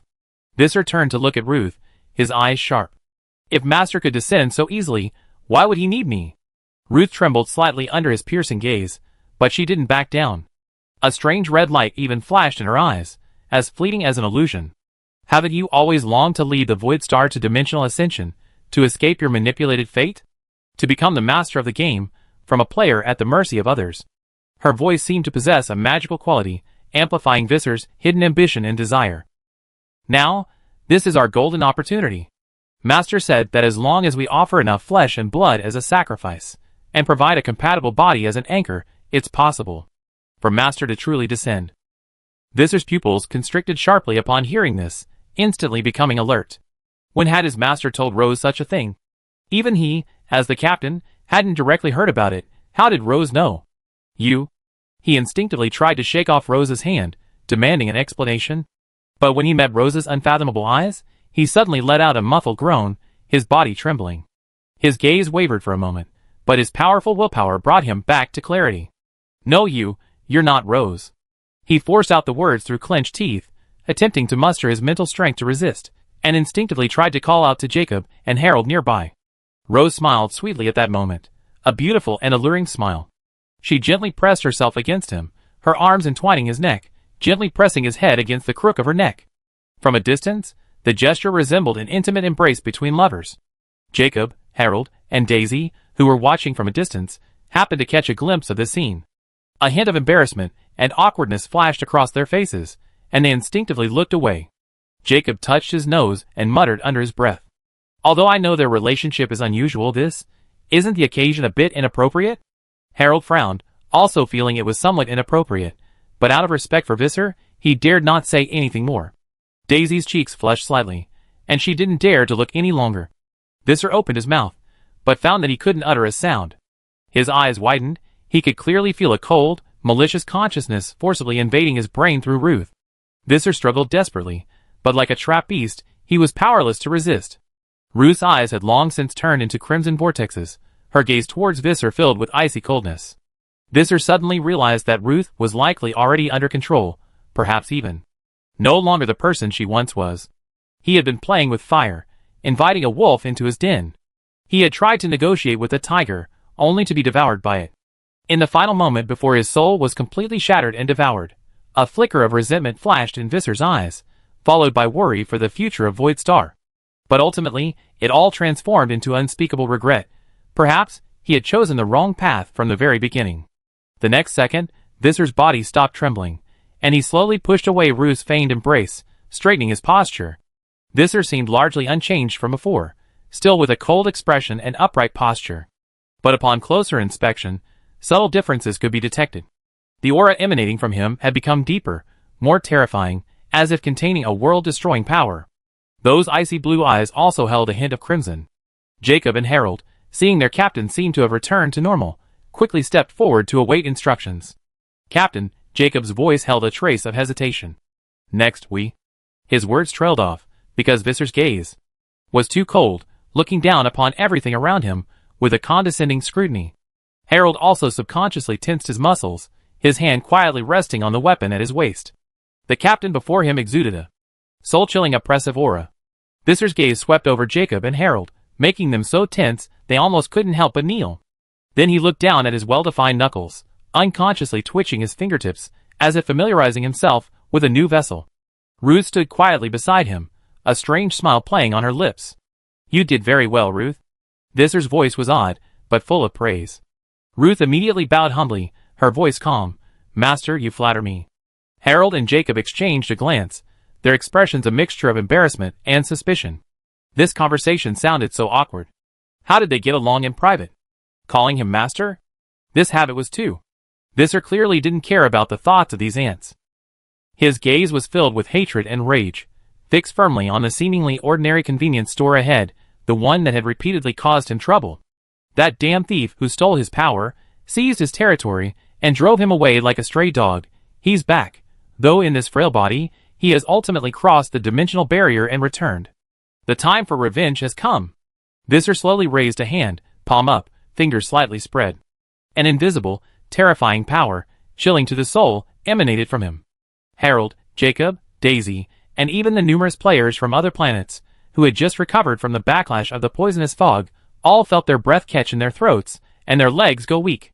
Some with weaker mental strength felt an urge to kneel and submit. Everyone stared in horror at Visser, the pressure emanating from their captain completely beyond their comprehension. Visser was strong, but not strong enough to cause such cataclysmic destruction. The next second, something even more astonishing happened. The convenience store, which had stood firm against the various attacks, now seemed to be being pulled apart by two invisible giant hands. The sturdy walls began to crumble, the entire storefront visibly twisting and deforming, door frames and windows creaking under the strain, the building on the verge of being torn to shreds. Inside the convenience store, Tan Xiaoxiao was nodding in satisfaction, as she looked at Su Jing's almost completely healed wounds. Suddenly, a deafening rumble, more violent than ever before, shook the store. The shelves shook violently, goods clattering to the floor. Even the lights flickered as if they would go out at any moment. The entire space felt as if it would be forcibly torn apart by this ruthless and unreasonable force. Damn it! Tan Xiaoxiao stumbled, instinctively grabbing the cashier counter to steady herself. Her heart was filled with rage, her pretty face flushed red. These bastards, are they never going to stop? Tan Xiaoxiao gritted her teeth, her voice almost squeezed out from between them. They scraped my paint, released poison gas, and now they dare to demolish my shop? She rolled up her sleeves and charged out, her aura menacing. Sister Tan, watch out! Dian Ruijin shouted urgently, the oppressive atmosphere outside sending chills down the spine of even this battle-hardened warrior. Tan Xiaoxiao ignored him, slamming open the shop door and immediately seeing the culprit standing in the middle of the street, radiating a terrifying aura. Tan Xiaoxiao's gaze lingered on Visser for a few seconds, as if confirming something, then she narrowed her eyes slightly, her face full of disgust and revulsion. TSK, who do we have here? She curled her lip, her tone utterly contemptuous. So it's you, you ugly thing? Haven't seen you in so long, how come you're still so repulsive? Harold, the loyal fanboy following behind Visser, nearly jumped up upon hearing this. Their captain was the pride of Void Star, a universally acknowledged top-tier individual with both good looks and strength. And this woman called him an ugly thing? Harold's cheeks flushed red with anger, and he stubbornly tried to retort, but Jacob beside him held him back firmly. Tan Xiaoxiao didn't care about the inner thoughts of a mere lackey. She angrily pointed at Visser. Why would you bother demolishing my shop? This shop is a legal business, with a property certificate and a business license. Visser slowly lowered his hand, his eyes surging with almost overflowing hatred. An illegal structure, an eyesore, what's the point of leaving it standing? Illegal my foot. Tan Xiaoxiao looked the ugly thing up and down, feeling increasingly disgusted. That rotten, greedy, and self-righteous ugliness emanating from its very bones couldn't be concealed even with a reasonably presentable exterior. Gilded excrement, no matter how shiny its exterior, is still excrement. Thinking about how she had actually put up a stalemate with such a disgusting thing for decades, and how it had even forced her to separate from her mother. Tan Xiaoxiao couldn't help but sigh inwardly, how good-tempered she had been back then. However, times have changed. Now, she owns a shop, has businesses, pets, and team members who need her protection. With a family to support, her temper is much worse than before. This ugly thing shouldn't exist in her world, disrupting her peace. Tan Xiaoxiao stopped talking nonsense, staring intently at Visser, her eyes like those of someone looking at a stubborn stain in dire need of cleaning. In my territory, you have to follow my rules. Her voice wasn't loud, but it carried an undeniable authority. Rule number 1. No vandalism of public property. She coldly glanced at the convenience store being pulled back and forth by an invisible tearing force. The next second, that terrifying force, capable of distorting reality, vanished instantly. The convenience store, which had been teetering on the verge of collapse, returned to its steadfast and unmoving state. A look of astonishment and resentment flashed in Visser's pupils. He was like an administrator whose privileges had been stripped, left only to watch the scene unfold with utter resentment. Gritting his teeth in frustration, completely enraged, he let out a twisted roar and shoved his hands forward with tremendous force. A dark red energy shockwave, formed from pure malice, hatred, and destruction, carrying an aura of annihilation, hurtled towards Tan Xiaoxiao.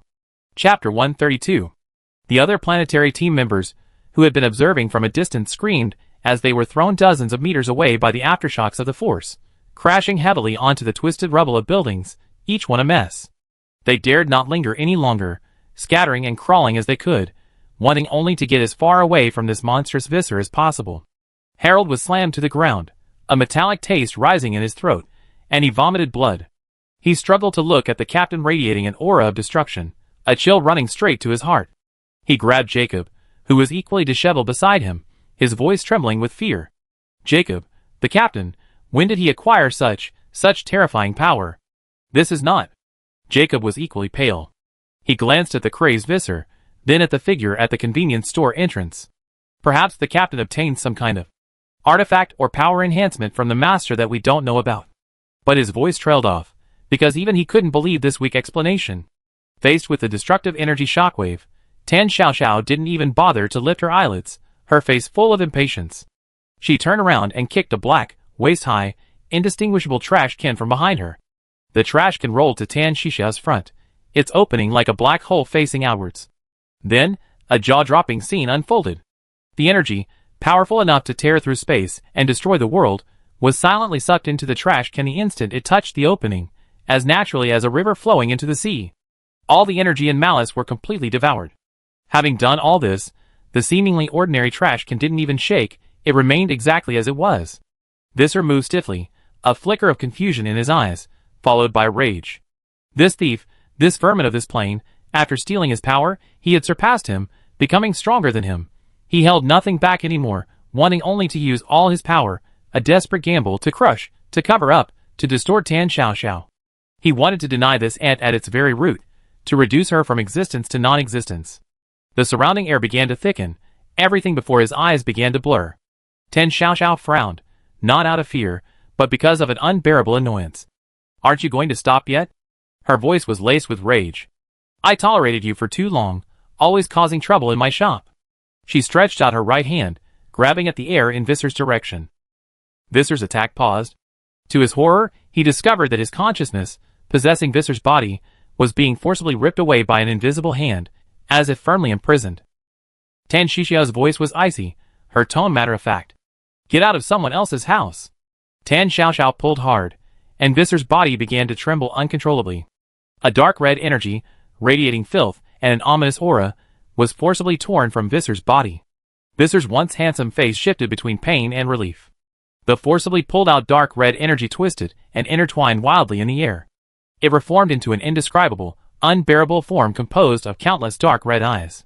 This creature exuded an aura that sent chills down the spine and caused SAN values to plummet, corrupting everyone's sanity and spirit, even destabilizing the surrounding space. Harold watched the scene in horror, then instinctively clutched his throbbing head, struggling in agony. All the other players from other planets, who witnessed this, frantically averted their eyes. "Quick, close your eyes." Mental pollution. It's mental pollution. Damn it, Visser has been parasitized. Tan Xiaoxiao looked at the writhing, nauseating creature, her face showing undisguised disgust. "It's disgusting no matter how you look at it." She narrowed her eyes slightly, her voice full of revulsion. "Needs a thorough cleaning." Tan Xiaoxiao pulled out a bottle of cleaning solution with a worn-out label from somewhere. She weighed it in her hand, somewhat dissatisfied, and casually tossed it into the nearby trash can.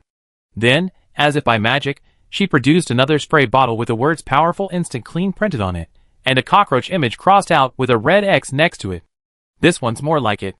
She nodded in satisfaction, shook the can a few times, and then pulled out a pair of sturdy yellow rubber gloves and put them on. For dealing with this sticky, stubborn old grime, she commented, adjusting the gloves as she examined the dark red energy ball she had forcibly pulled out. We need a drastic approach, combining physical and chemical methods to completely eradicate it. As soon as she finished speaking, she forcefully pressed the nozzle of the spray. With a hiss, a thick, colorless spray carrying a strong purifying aura instantly enveloped the entire mass of energy. The moment the spray touched the energy, it hissed. The viscous, filthy outer layer of the energy began to churn violently, dissolving at a visible speed and emitting a pungent stench. At the same time, Tan Xiaoxiao pulled out a wire brush and, with swift and decisive movements, began to scrub the writhing, agonizing energy relentlessly, from top to bottom and left to right, leaving no blind spots. The way she did it didn't seem like she was dealing with a terrifying higher-dimensional being. It was more like she was wrestling with years of accumulated grease in a kitchen corner. Ugh! Ants! The higher-dimensional creature roared in pain and rage. In a violent struggle, it tried to tear open a spatial rift to escape, but was firmly grabbed by a pair of hands wearing rubber gloves. Thief!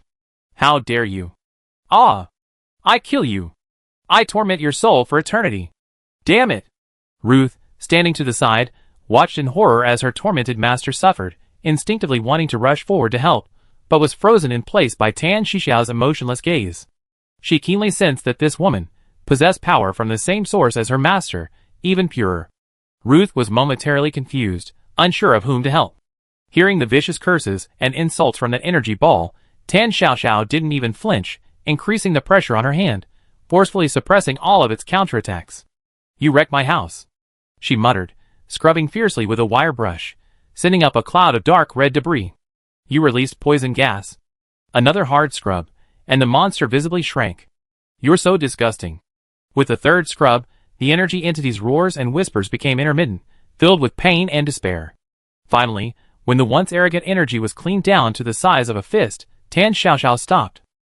She shook her slightly aching wrist, then looked disdainfully at the clump of remnant garbage in her hand, now mostly lifeless, but still emanating a polluted aura. TSK really stubborn. Tan Xiaoxiao glanced at the trash can beside her, which looked no different from an ordinary trash can, but somehow hinted at a restless, lurking presence. Tan Xiaoxiao shook her head, as if scolding a greedy child. Non-recyclable hazardous waste can't be eaten. It might pollute the environment and, more importantly, your stomach. She held the now dimmed remnant, thoughtfully examining it, wondering how to finally dispose of it. Just then, she keenly sensed a tiny, incongruous glimmer of light at the core of this energy mass, completely out of place with the surrounding filth. It was tightly enveloped by an outer layer of terrifying madness and malice, polluted and obscured, almost impossible to detect. That platinum-white light was extremely faint, yet incredibly pure, containing boundless vitality. It was like... Tan Xiaoxiao thought for a moment, then came up with an adjective. It was like the first ray of sunlight at the beginning of the universe, full of the energy of order and creation. Tan Xiaoxiao paused, squinting as she leaned closer to examine it closely. So, hidden inside this ugly thing of yours is such a treasure? No wonder you wreak havoc everywhere yet never truly die, like you can resurrect infinitely. Tan Xiaoxiao suddenly realized, her tone tinged with sarcasm. You stole the origin of the universe, only to use it to create some kind of monstrous game, spreading chaos and destruction everywhere, draining the life force of other planets. How shameless! What a waste! Tan Xiaoxiao spat, her face filled with heartache. Without hesitation, she extended her right hand. Her rubber glove shielded her from all filth, and she pierced through the corrupting energy attempting to erode it, grasping the point of platinum light with effortless ease. Then, she ripped it apart. No! The dying high-dimensional being let out an unprecedented shriek, its voice filled with terror, as if it foresaw its own end. The moment Tan Xiaoxiao unleashed the platinum light, the outer layer of chaotic and destructive filthy energy, as if losing its support, rapidly dissipated and vanished without a trace. The consciousness of the higher dimensional being residing within this energy also completely dissipated. In Tan Xiaoxiao's palm lay a soft, peaceful ball of light. It emanated a calming and reassuring aura, brimming with vibrant life. Tan Xiaoxiao felt a sense of lightness wash over her, as if the shackles that had bound this world had been broken. Her connection with the land beneath her feet, and with her surroundings became deeper than ever before. It was as if, before, she had merely been acting as a custodian, but at this moment, this land belonged entirely to her. A semi-transparent interface suddenly popped up before Tan Xiaoxiao's eyes. Area, Guishi City. Highest management authority has been transferred. New administrator, Tan Xiaoxiao, online. The instant the transfer of authority was completed, the madness and loyalty unique to higher dimensional beings in the eyes of Ruth, who had been unable to move, vanished. She looked at Tan Xiaoxiao, her eyes filled with awe. She clearly sensed that the power emanating from this seemingly ordinary convenience store owner was far purer and stronger than that of her former master. Ruth's legs went weak, and with a thud, she involuntarily knelt on the ground, her body trembling slightly, barely daring to breathe. Tan Xiaoxiao was momentarily stunned by the sudden interface and Ruth's reaction, then impatiently waved her hand, closing the strange interface. What a mess of an administrator, so troublesome, Tan Xiaoxiao muttered, clearly having no interest in being an official. Tan Xiaoxiao refocused her attention on the warm, platinum ball of light in her palm. She carefully sensed the vast yet gentle power within, a profound feeling welling up within her. Through this cosmic essence, it was as if she possessed an incredibly sensitive detector. She could sense the chaos unfolding on the land of Guishi City beneath her feet. She could see the calamities suffered by planets connected to the Guichao game in the distant universe. Flood-ravaged frozen earth, withered green vine star, water source star with severely polluted water sources. Tan Xiaoxiao closed her eyes, as if she could hear the lamentations of every planet, every civilization. Tan Xiaoxiao closed her eyes, struggling to process this massive amount of information, as if she had come to a realization. So, I suddenly got a repair kit? Tan Xiaoxiao lowered her head, taking out the primal crystal she carried with her, which was nourishing Lu Luan's soul. Her eyes gleamed with eager anticipation. The golden soul fragment inside, though much more solid than before, was still quite fragile. Let's see if it works. She gently pressed the ball of platinum light onto it, and the light immediately enveloped Lu Luan's soul fragment. The soul, which had been slowly repairing, solidified at a visible speed under the nourishment of this primal power. It even faintly outlined the silhouette of a serene human figure with closed eyes. The effect is so powerful? Tan Xiaoxiao's eyes lit up, overjoyed. It seems little sweetie's return is just around the corner. Tan Xiaoxiao thought of Blue Star, which, although somewhat repaired, was still full of wounds left by the disaster. And all the planets struggling to survive under the cataclysmic system. Could this power restore them to their original state? Through her newly acquired administrator privileges, Tan Xiaoxiao could clearly see the real-time status of all the planets caught up in the cataclysmic game. Frozen Earth.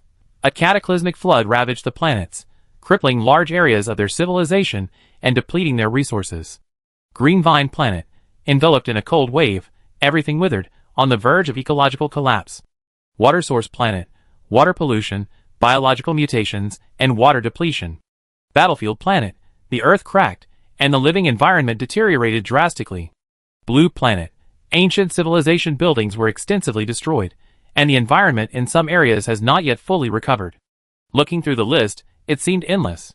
Tan Xiaoxiao took a deep breath, cupped the ball of cosmic essence in her hands, and raised it high. The ball of light detached from her palms, hovering above the convenience store like a warm sun, radiating sunlight capable of traversing time and space. The sunlight instantly spread, engulfing the entire city of ghostly joy, and even all the planets forcibly drawn into the ghostly disaster game. A cosmic scale restoration began. The first to change was City of Ghostly Joy. All the buildings that had collided and interlocked were forcibly separated, returning to their original positions.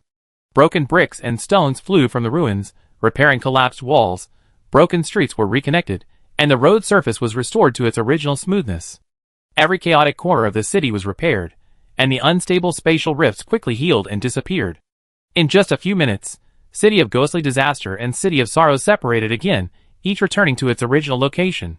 Chapter 133. Immediately afterward, the entire universe began to repair itself.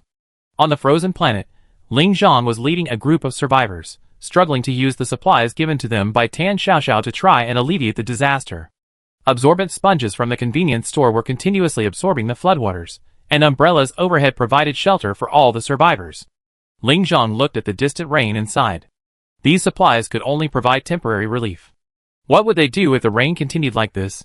Suddenly, without warning, The murky floodwaters that had been engulfing their homes receded rapidly, as if they had never existed.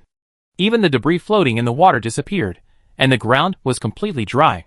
The city buildings in the distance, which had been submerged for days, stood tall, even the windows intact. The surviving frozen planet inhabitants cautiously emerged from their makeshift shelters high above, looking at their familiar homes in disbelief. The heavy rain stopped, the dark clouds dispersed, and the air was filled with the fragrance of earth. Everyone erupted in a thunderous cheer, countless people kneeling on the ground, weeping with joy.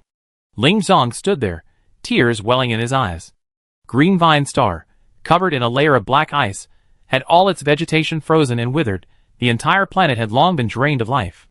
Just then, a platinum gold light swept across this lifeless planet. The hard black ice began to melt and evaporate silently, instantly dispelling the bone-chilling cold. The withered vegetation began to sprout new buds at a visible speed. Countless plants sprouted from the ground, growing rapidly. The entire planet's ecosystem returned to its pre-cataclysmic vitality, even more vibrant than before. Water Source Star, Battlefield Star, countless planets ravaged by the ghostly disaster game recovered simultaneously. Meanwhile, on Blue Star, a breathtaking transformation was unfolding. In the underground command center, Chang Haoqi and all the staff stared intently at the screen, their breath catching in their throats. According to satellite images, in Yao County, Beijing, Suzhou City, on lands bearing countless regrets, a scene unforgettable for all Blue Star people appeared. Those ancient buildings that existed only in historical images, in the memories of the elderly, suddenly appeared. Flying eaves, carved beams and painted rafters, pavilions and towers. They came from illusion to reality, every brick and tile bearing the marks of time.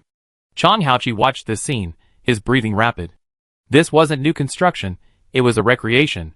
Qin Yu and her grandmother, supporting each other, sat in front of the television, watching the Blue Star United Government's broadcast.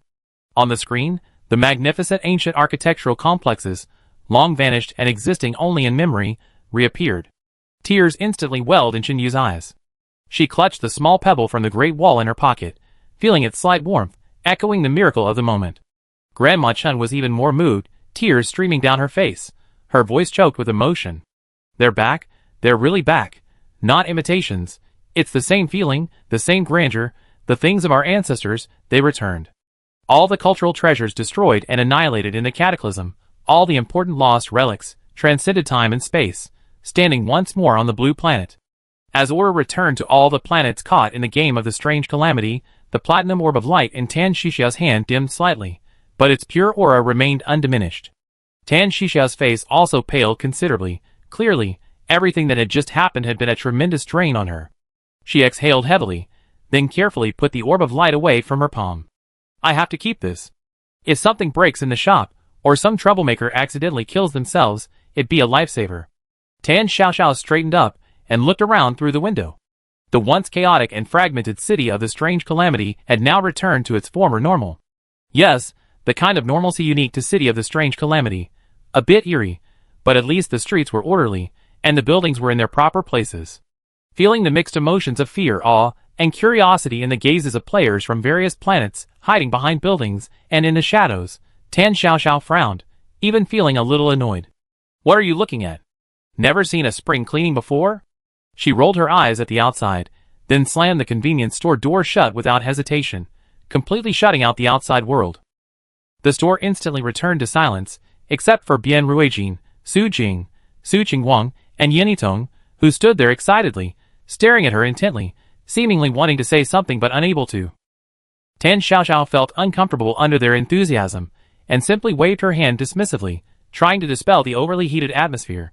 All right, the fight's over, the cleaning's done, what are you all still doing here? She said impatiently, starting to shoo them away. Hurry up, everyone go home, don't crowd around here taking up space. The instant she finished speaking, a voice, incredibly clear and unlike any system notification she ever heard before, rang in the ears of the 4 members of the Fire Seed Squad. This voice was no longer cold and mechanical. Instead, it carried a hint of warmth. Announcement. The cataclysmic game has permanently terminated. All instance connections have been disconnected. Congratulations to all players. You have successfully and permanently exited the game. May your civilization continue and prosper forever. The next second gave Bian Ruijin and the others no time to react. A soft beam of teleportation light instantly enveloped them, and Bien Ruijin felt a blur before his eyes. The technologically advanced, silver-white walls of the Blue Star Joint Command Center appeared before them. Bien Ruijin quickly steadied himself, and found himself standing in Commander Chang Haoqi's office. Chang Haoqi's usually serious face was now flushed with excitement. "Ruijin, you're back. That's wonderful." Chang Haoqi lunged forward, grabbing Bien Ruijin's shoulders tightly. This commander, known for his composure, was now trembling. "It's over, really over. That damn game. It's gone. The nightmare is finally over." Bien Ruijin was slightly dizzy from being shaken, his heart pounding at those words. He strode to the floor-to-ceiling window in his office and looked down. The base was no longer filled with the tense, oppressive atmosphere of before. The streets were packed with people, waving flags, embracing each other, and weeping with joy. The wave of cheers almost reached the sky. Everything had returned. No, it was more vibrant and hopeful than when the catastrophe had occurred. Chang Haoqi followed, standing beside him, trying to calm his excitement as he eagerly poured out his heart to Bien Ruijin. "Look, the city has completely recovered. Even the environment is back to its optimal state, and most incredibly, those ancient buildings, they're all back. The archaeologists and historians are going crazy." He took a deep breath and continued. "We already launched the relocation plan, starting to work on the relocation details, aiming to safely and orderly relocate all the residents of the major underground bases back to their original homes within a year. No, at most 6 months." He turned his head, his eyes glistening with tears and anticipation. "Ruijin, we made the right bet. We survived, and we have a brand new future like never before. And Boss Tan, no, Kali Tan." Chang Haoqi was so excited he was almost incoherent. "Once we settled in and things are stable here, we absolutely must organize a delegation to express our gratitude in person. We absolutely must." Bien Ruijin stood by the window, listening to Chang Haoqi's incessant chatter, watching the sea of jubilation below. The gloom that had long shrouded his heart finally vanished completely. He slowly grinned, revealing a bright, almost foolish smile. He hadn't laughed so genuinely, so unburdened, in a long time. Bien Ruijin glanced back at the still talkative commander. To be honest, in all the years he followed Chang Haoqi, this was the first time he heard the commander so openly express his emotions. Looking at the cheering figures outside the window, Bien Ruijin had only one thought in his mind. "It's so good. It's so good to be alive. The future truly holds promise." Meanwhile, at the convenience store at number 23 Neon Street, the city of mystery, Tan Xiaoxiao looked at the restored street scene outside the window with satisfaction, and casually hung up the temporarily closed sign. Finally, some peace and quiet. Tan Xiaoxiao let out a long sigh and collapsed into the soft sofa in the rest area without any regard for her image. Today was truly exhausting. First she fought with that ugly thing, and then she did a thorough cleaning. It was really tiring. Tan Xiaoxiao took out the primal crystal containing Lu Luan's soul from her pocket. The repaired crystal emitted a gentle and stable golden light. She carefully placed the crystal on the low table in front of the sofa, then got up and, with somewhat weary steps, made herself a cup of jasmine tea. The rising steam and aroma slowly relaxed her tense nerves. Today was truly exhausting. Tan Xiaoxiao held the cup of jasmine tea, ready to enjoy this rare moment of tranquility, when she paused. In the rest area, a familiar figure stood there, a hint of confusion in his eyes, his beautiful eyes darting around helplessly. The boy was slender, with a clean-cut, handsome face.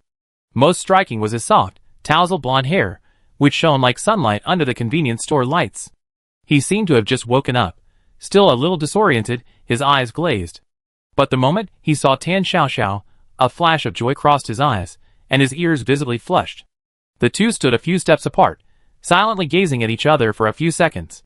Finally, Lu Luan spoke first, his gaze falling on the teacup in Tan Xiaoxiao's hand, asking cautiously in a low voice. Would you like some cookies? It's better to have some dessert with tea."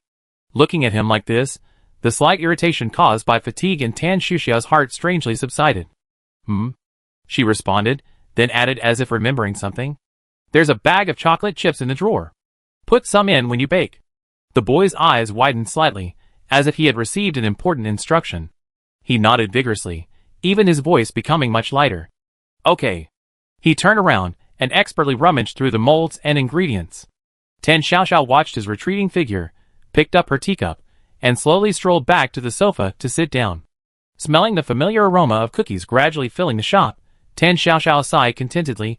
This is wonderful. Everything was finally back on track. A better track. A track she was more used to.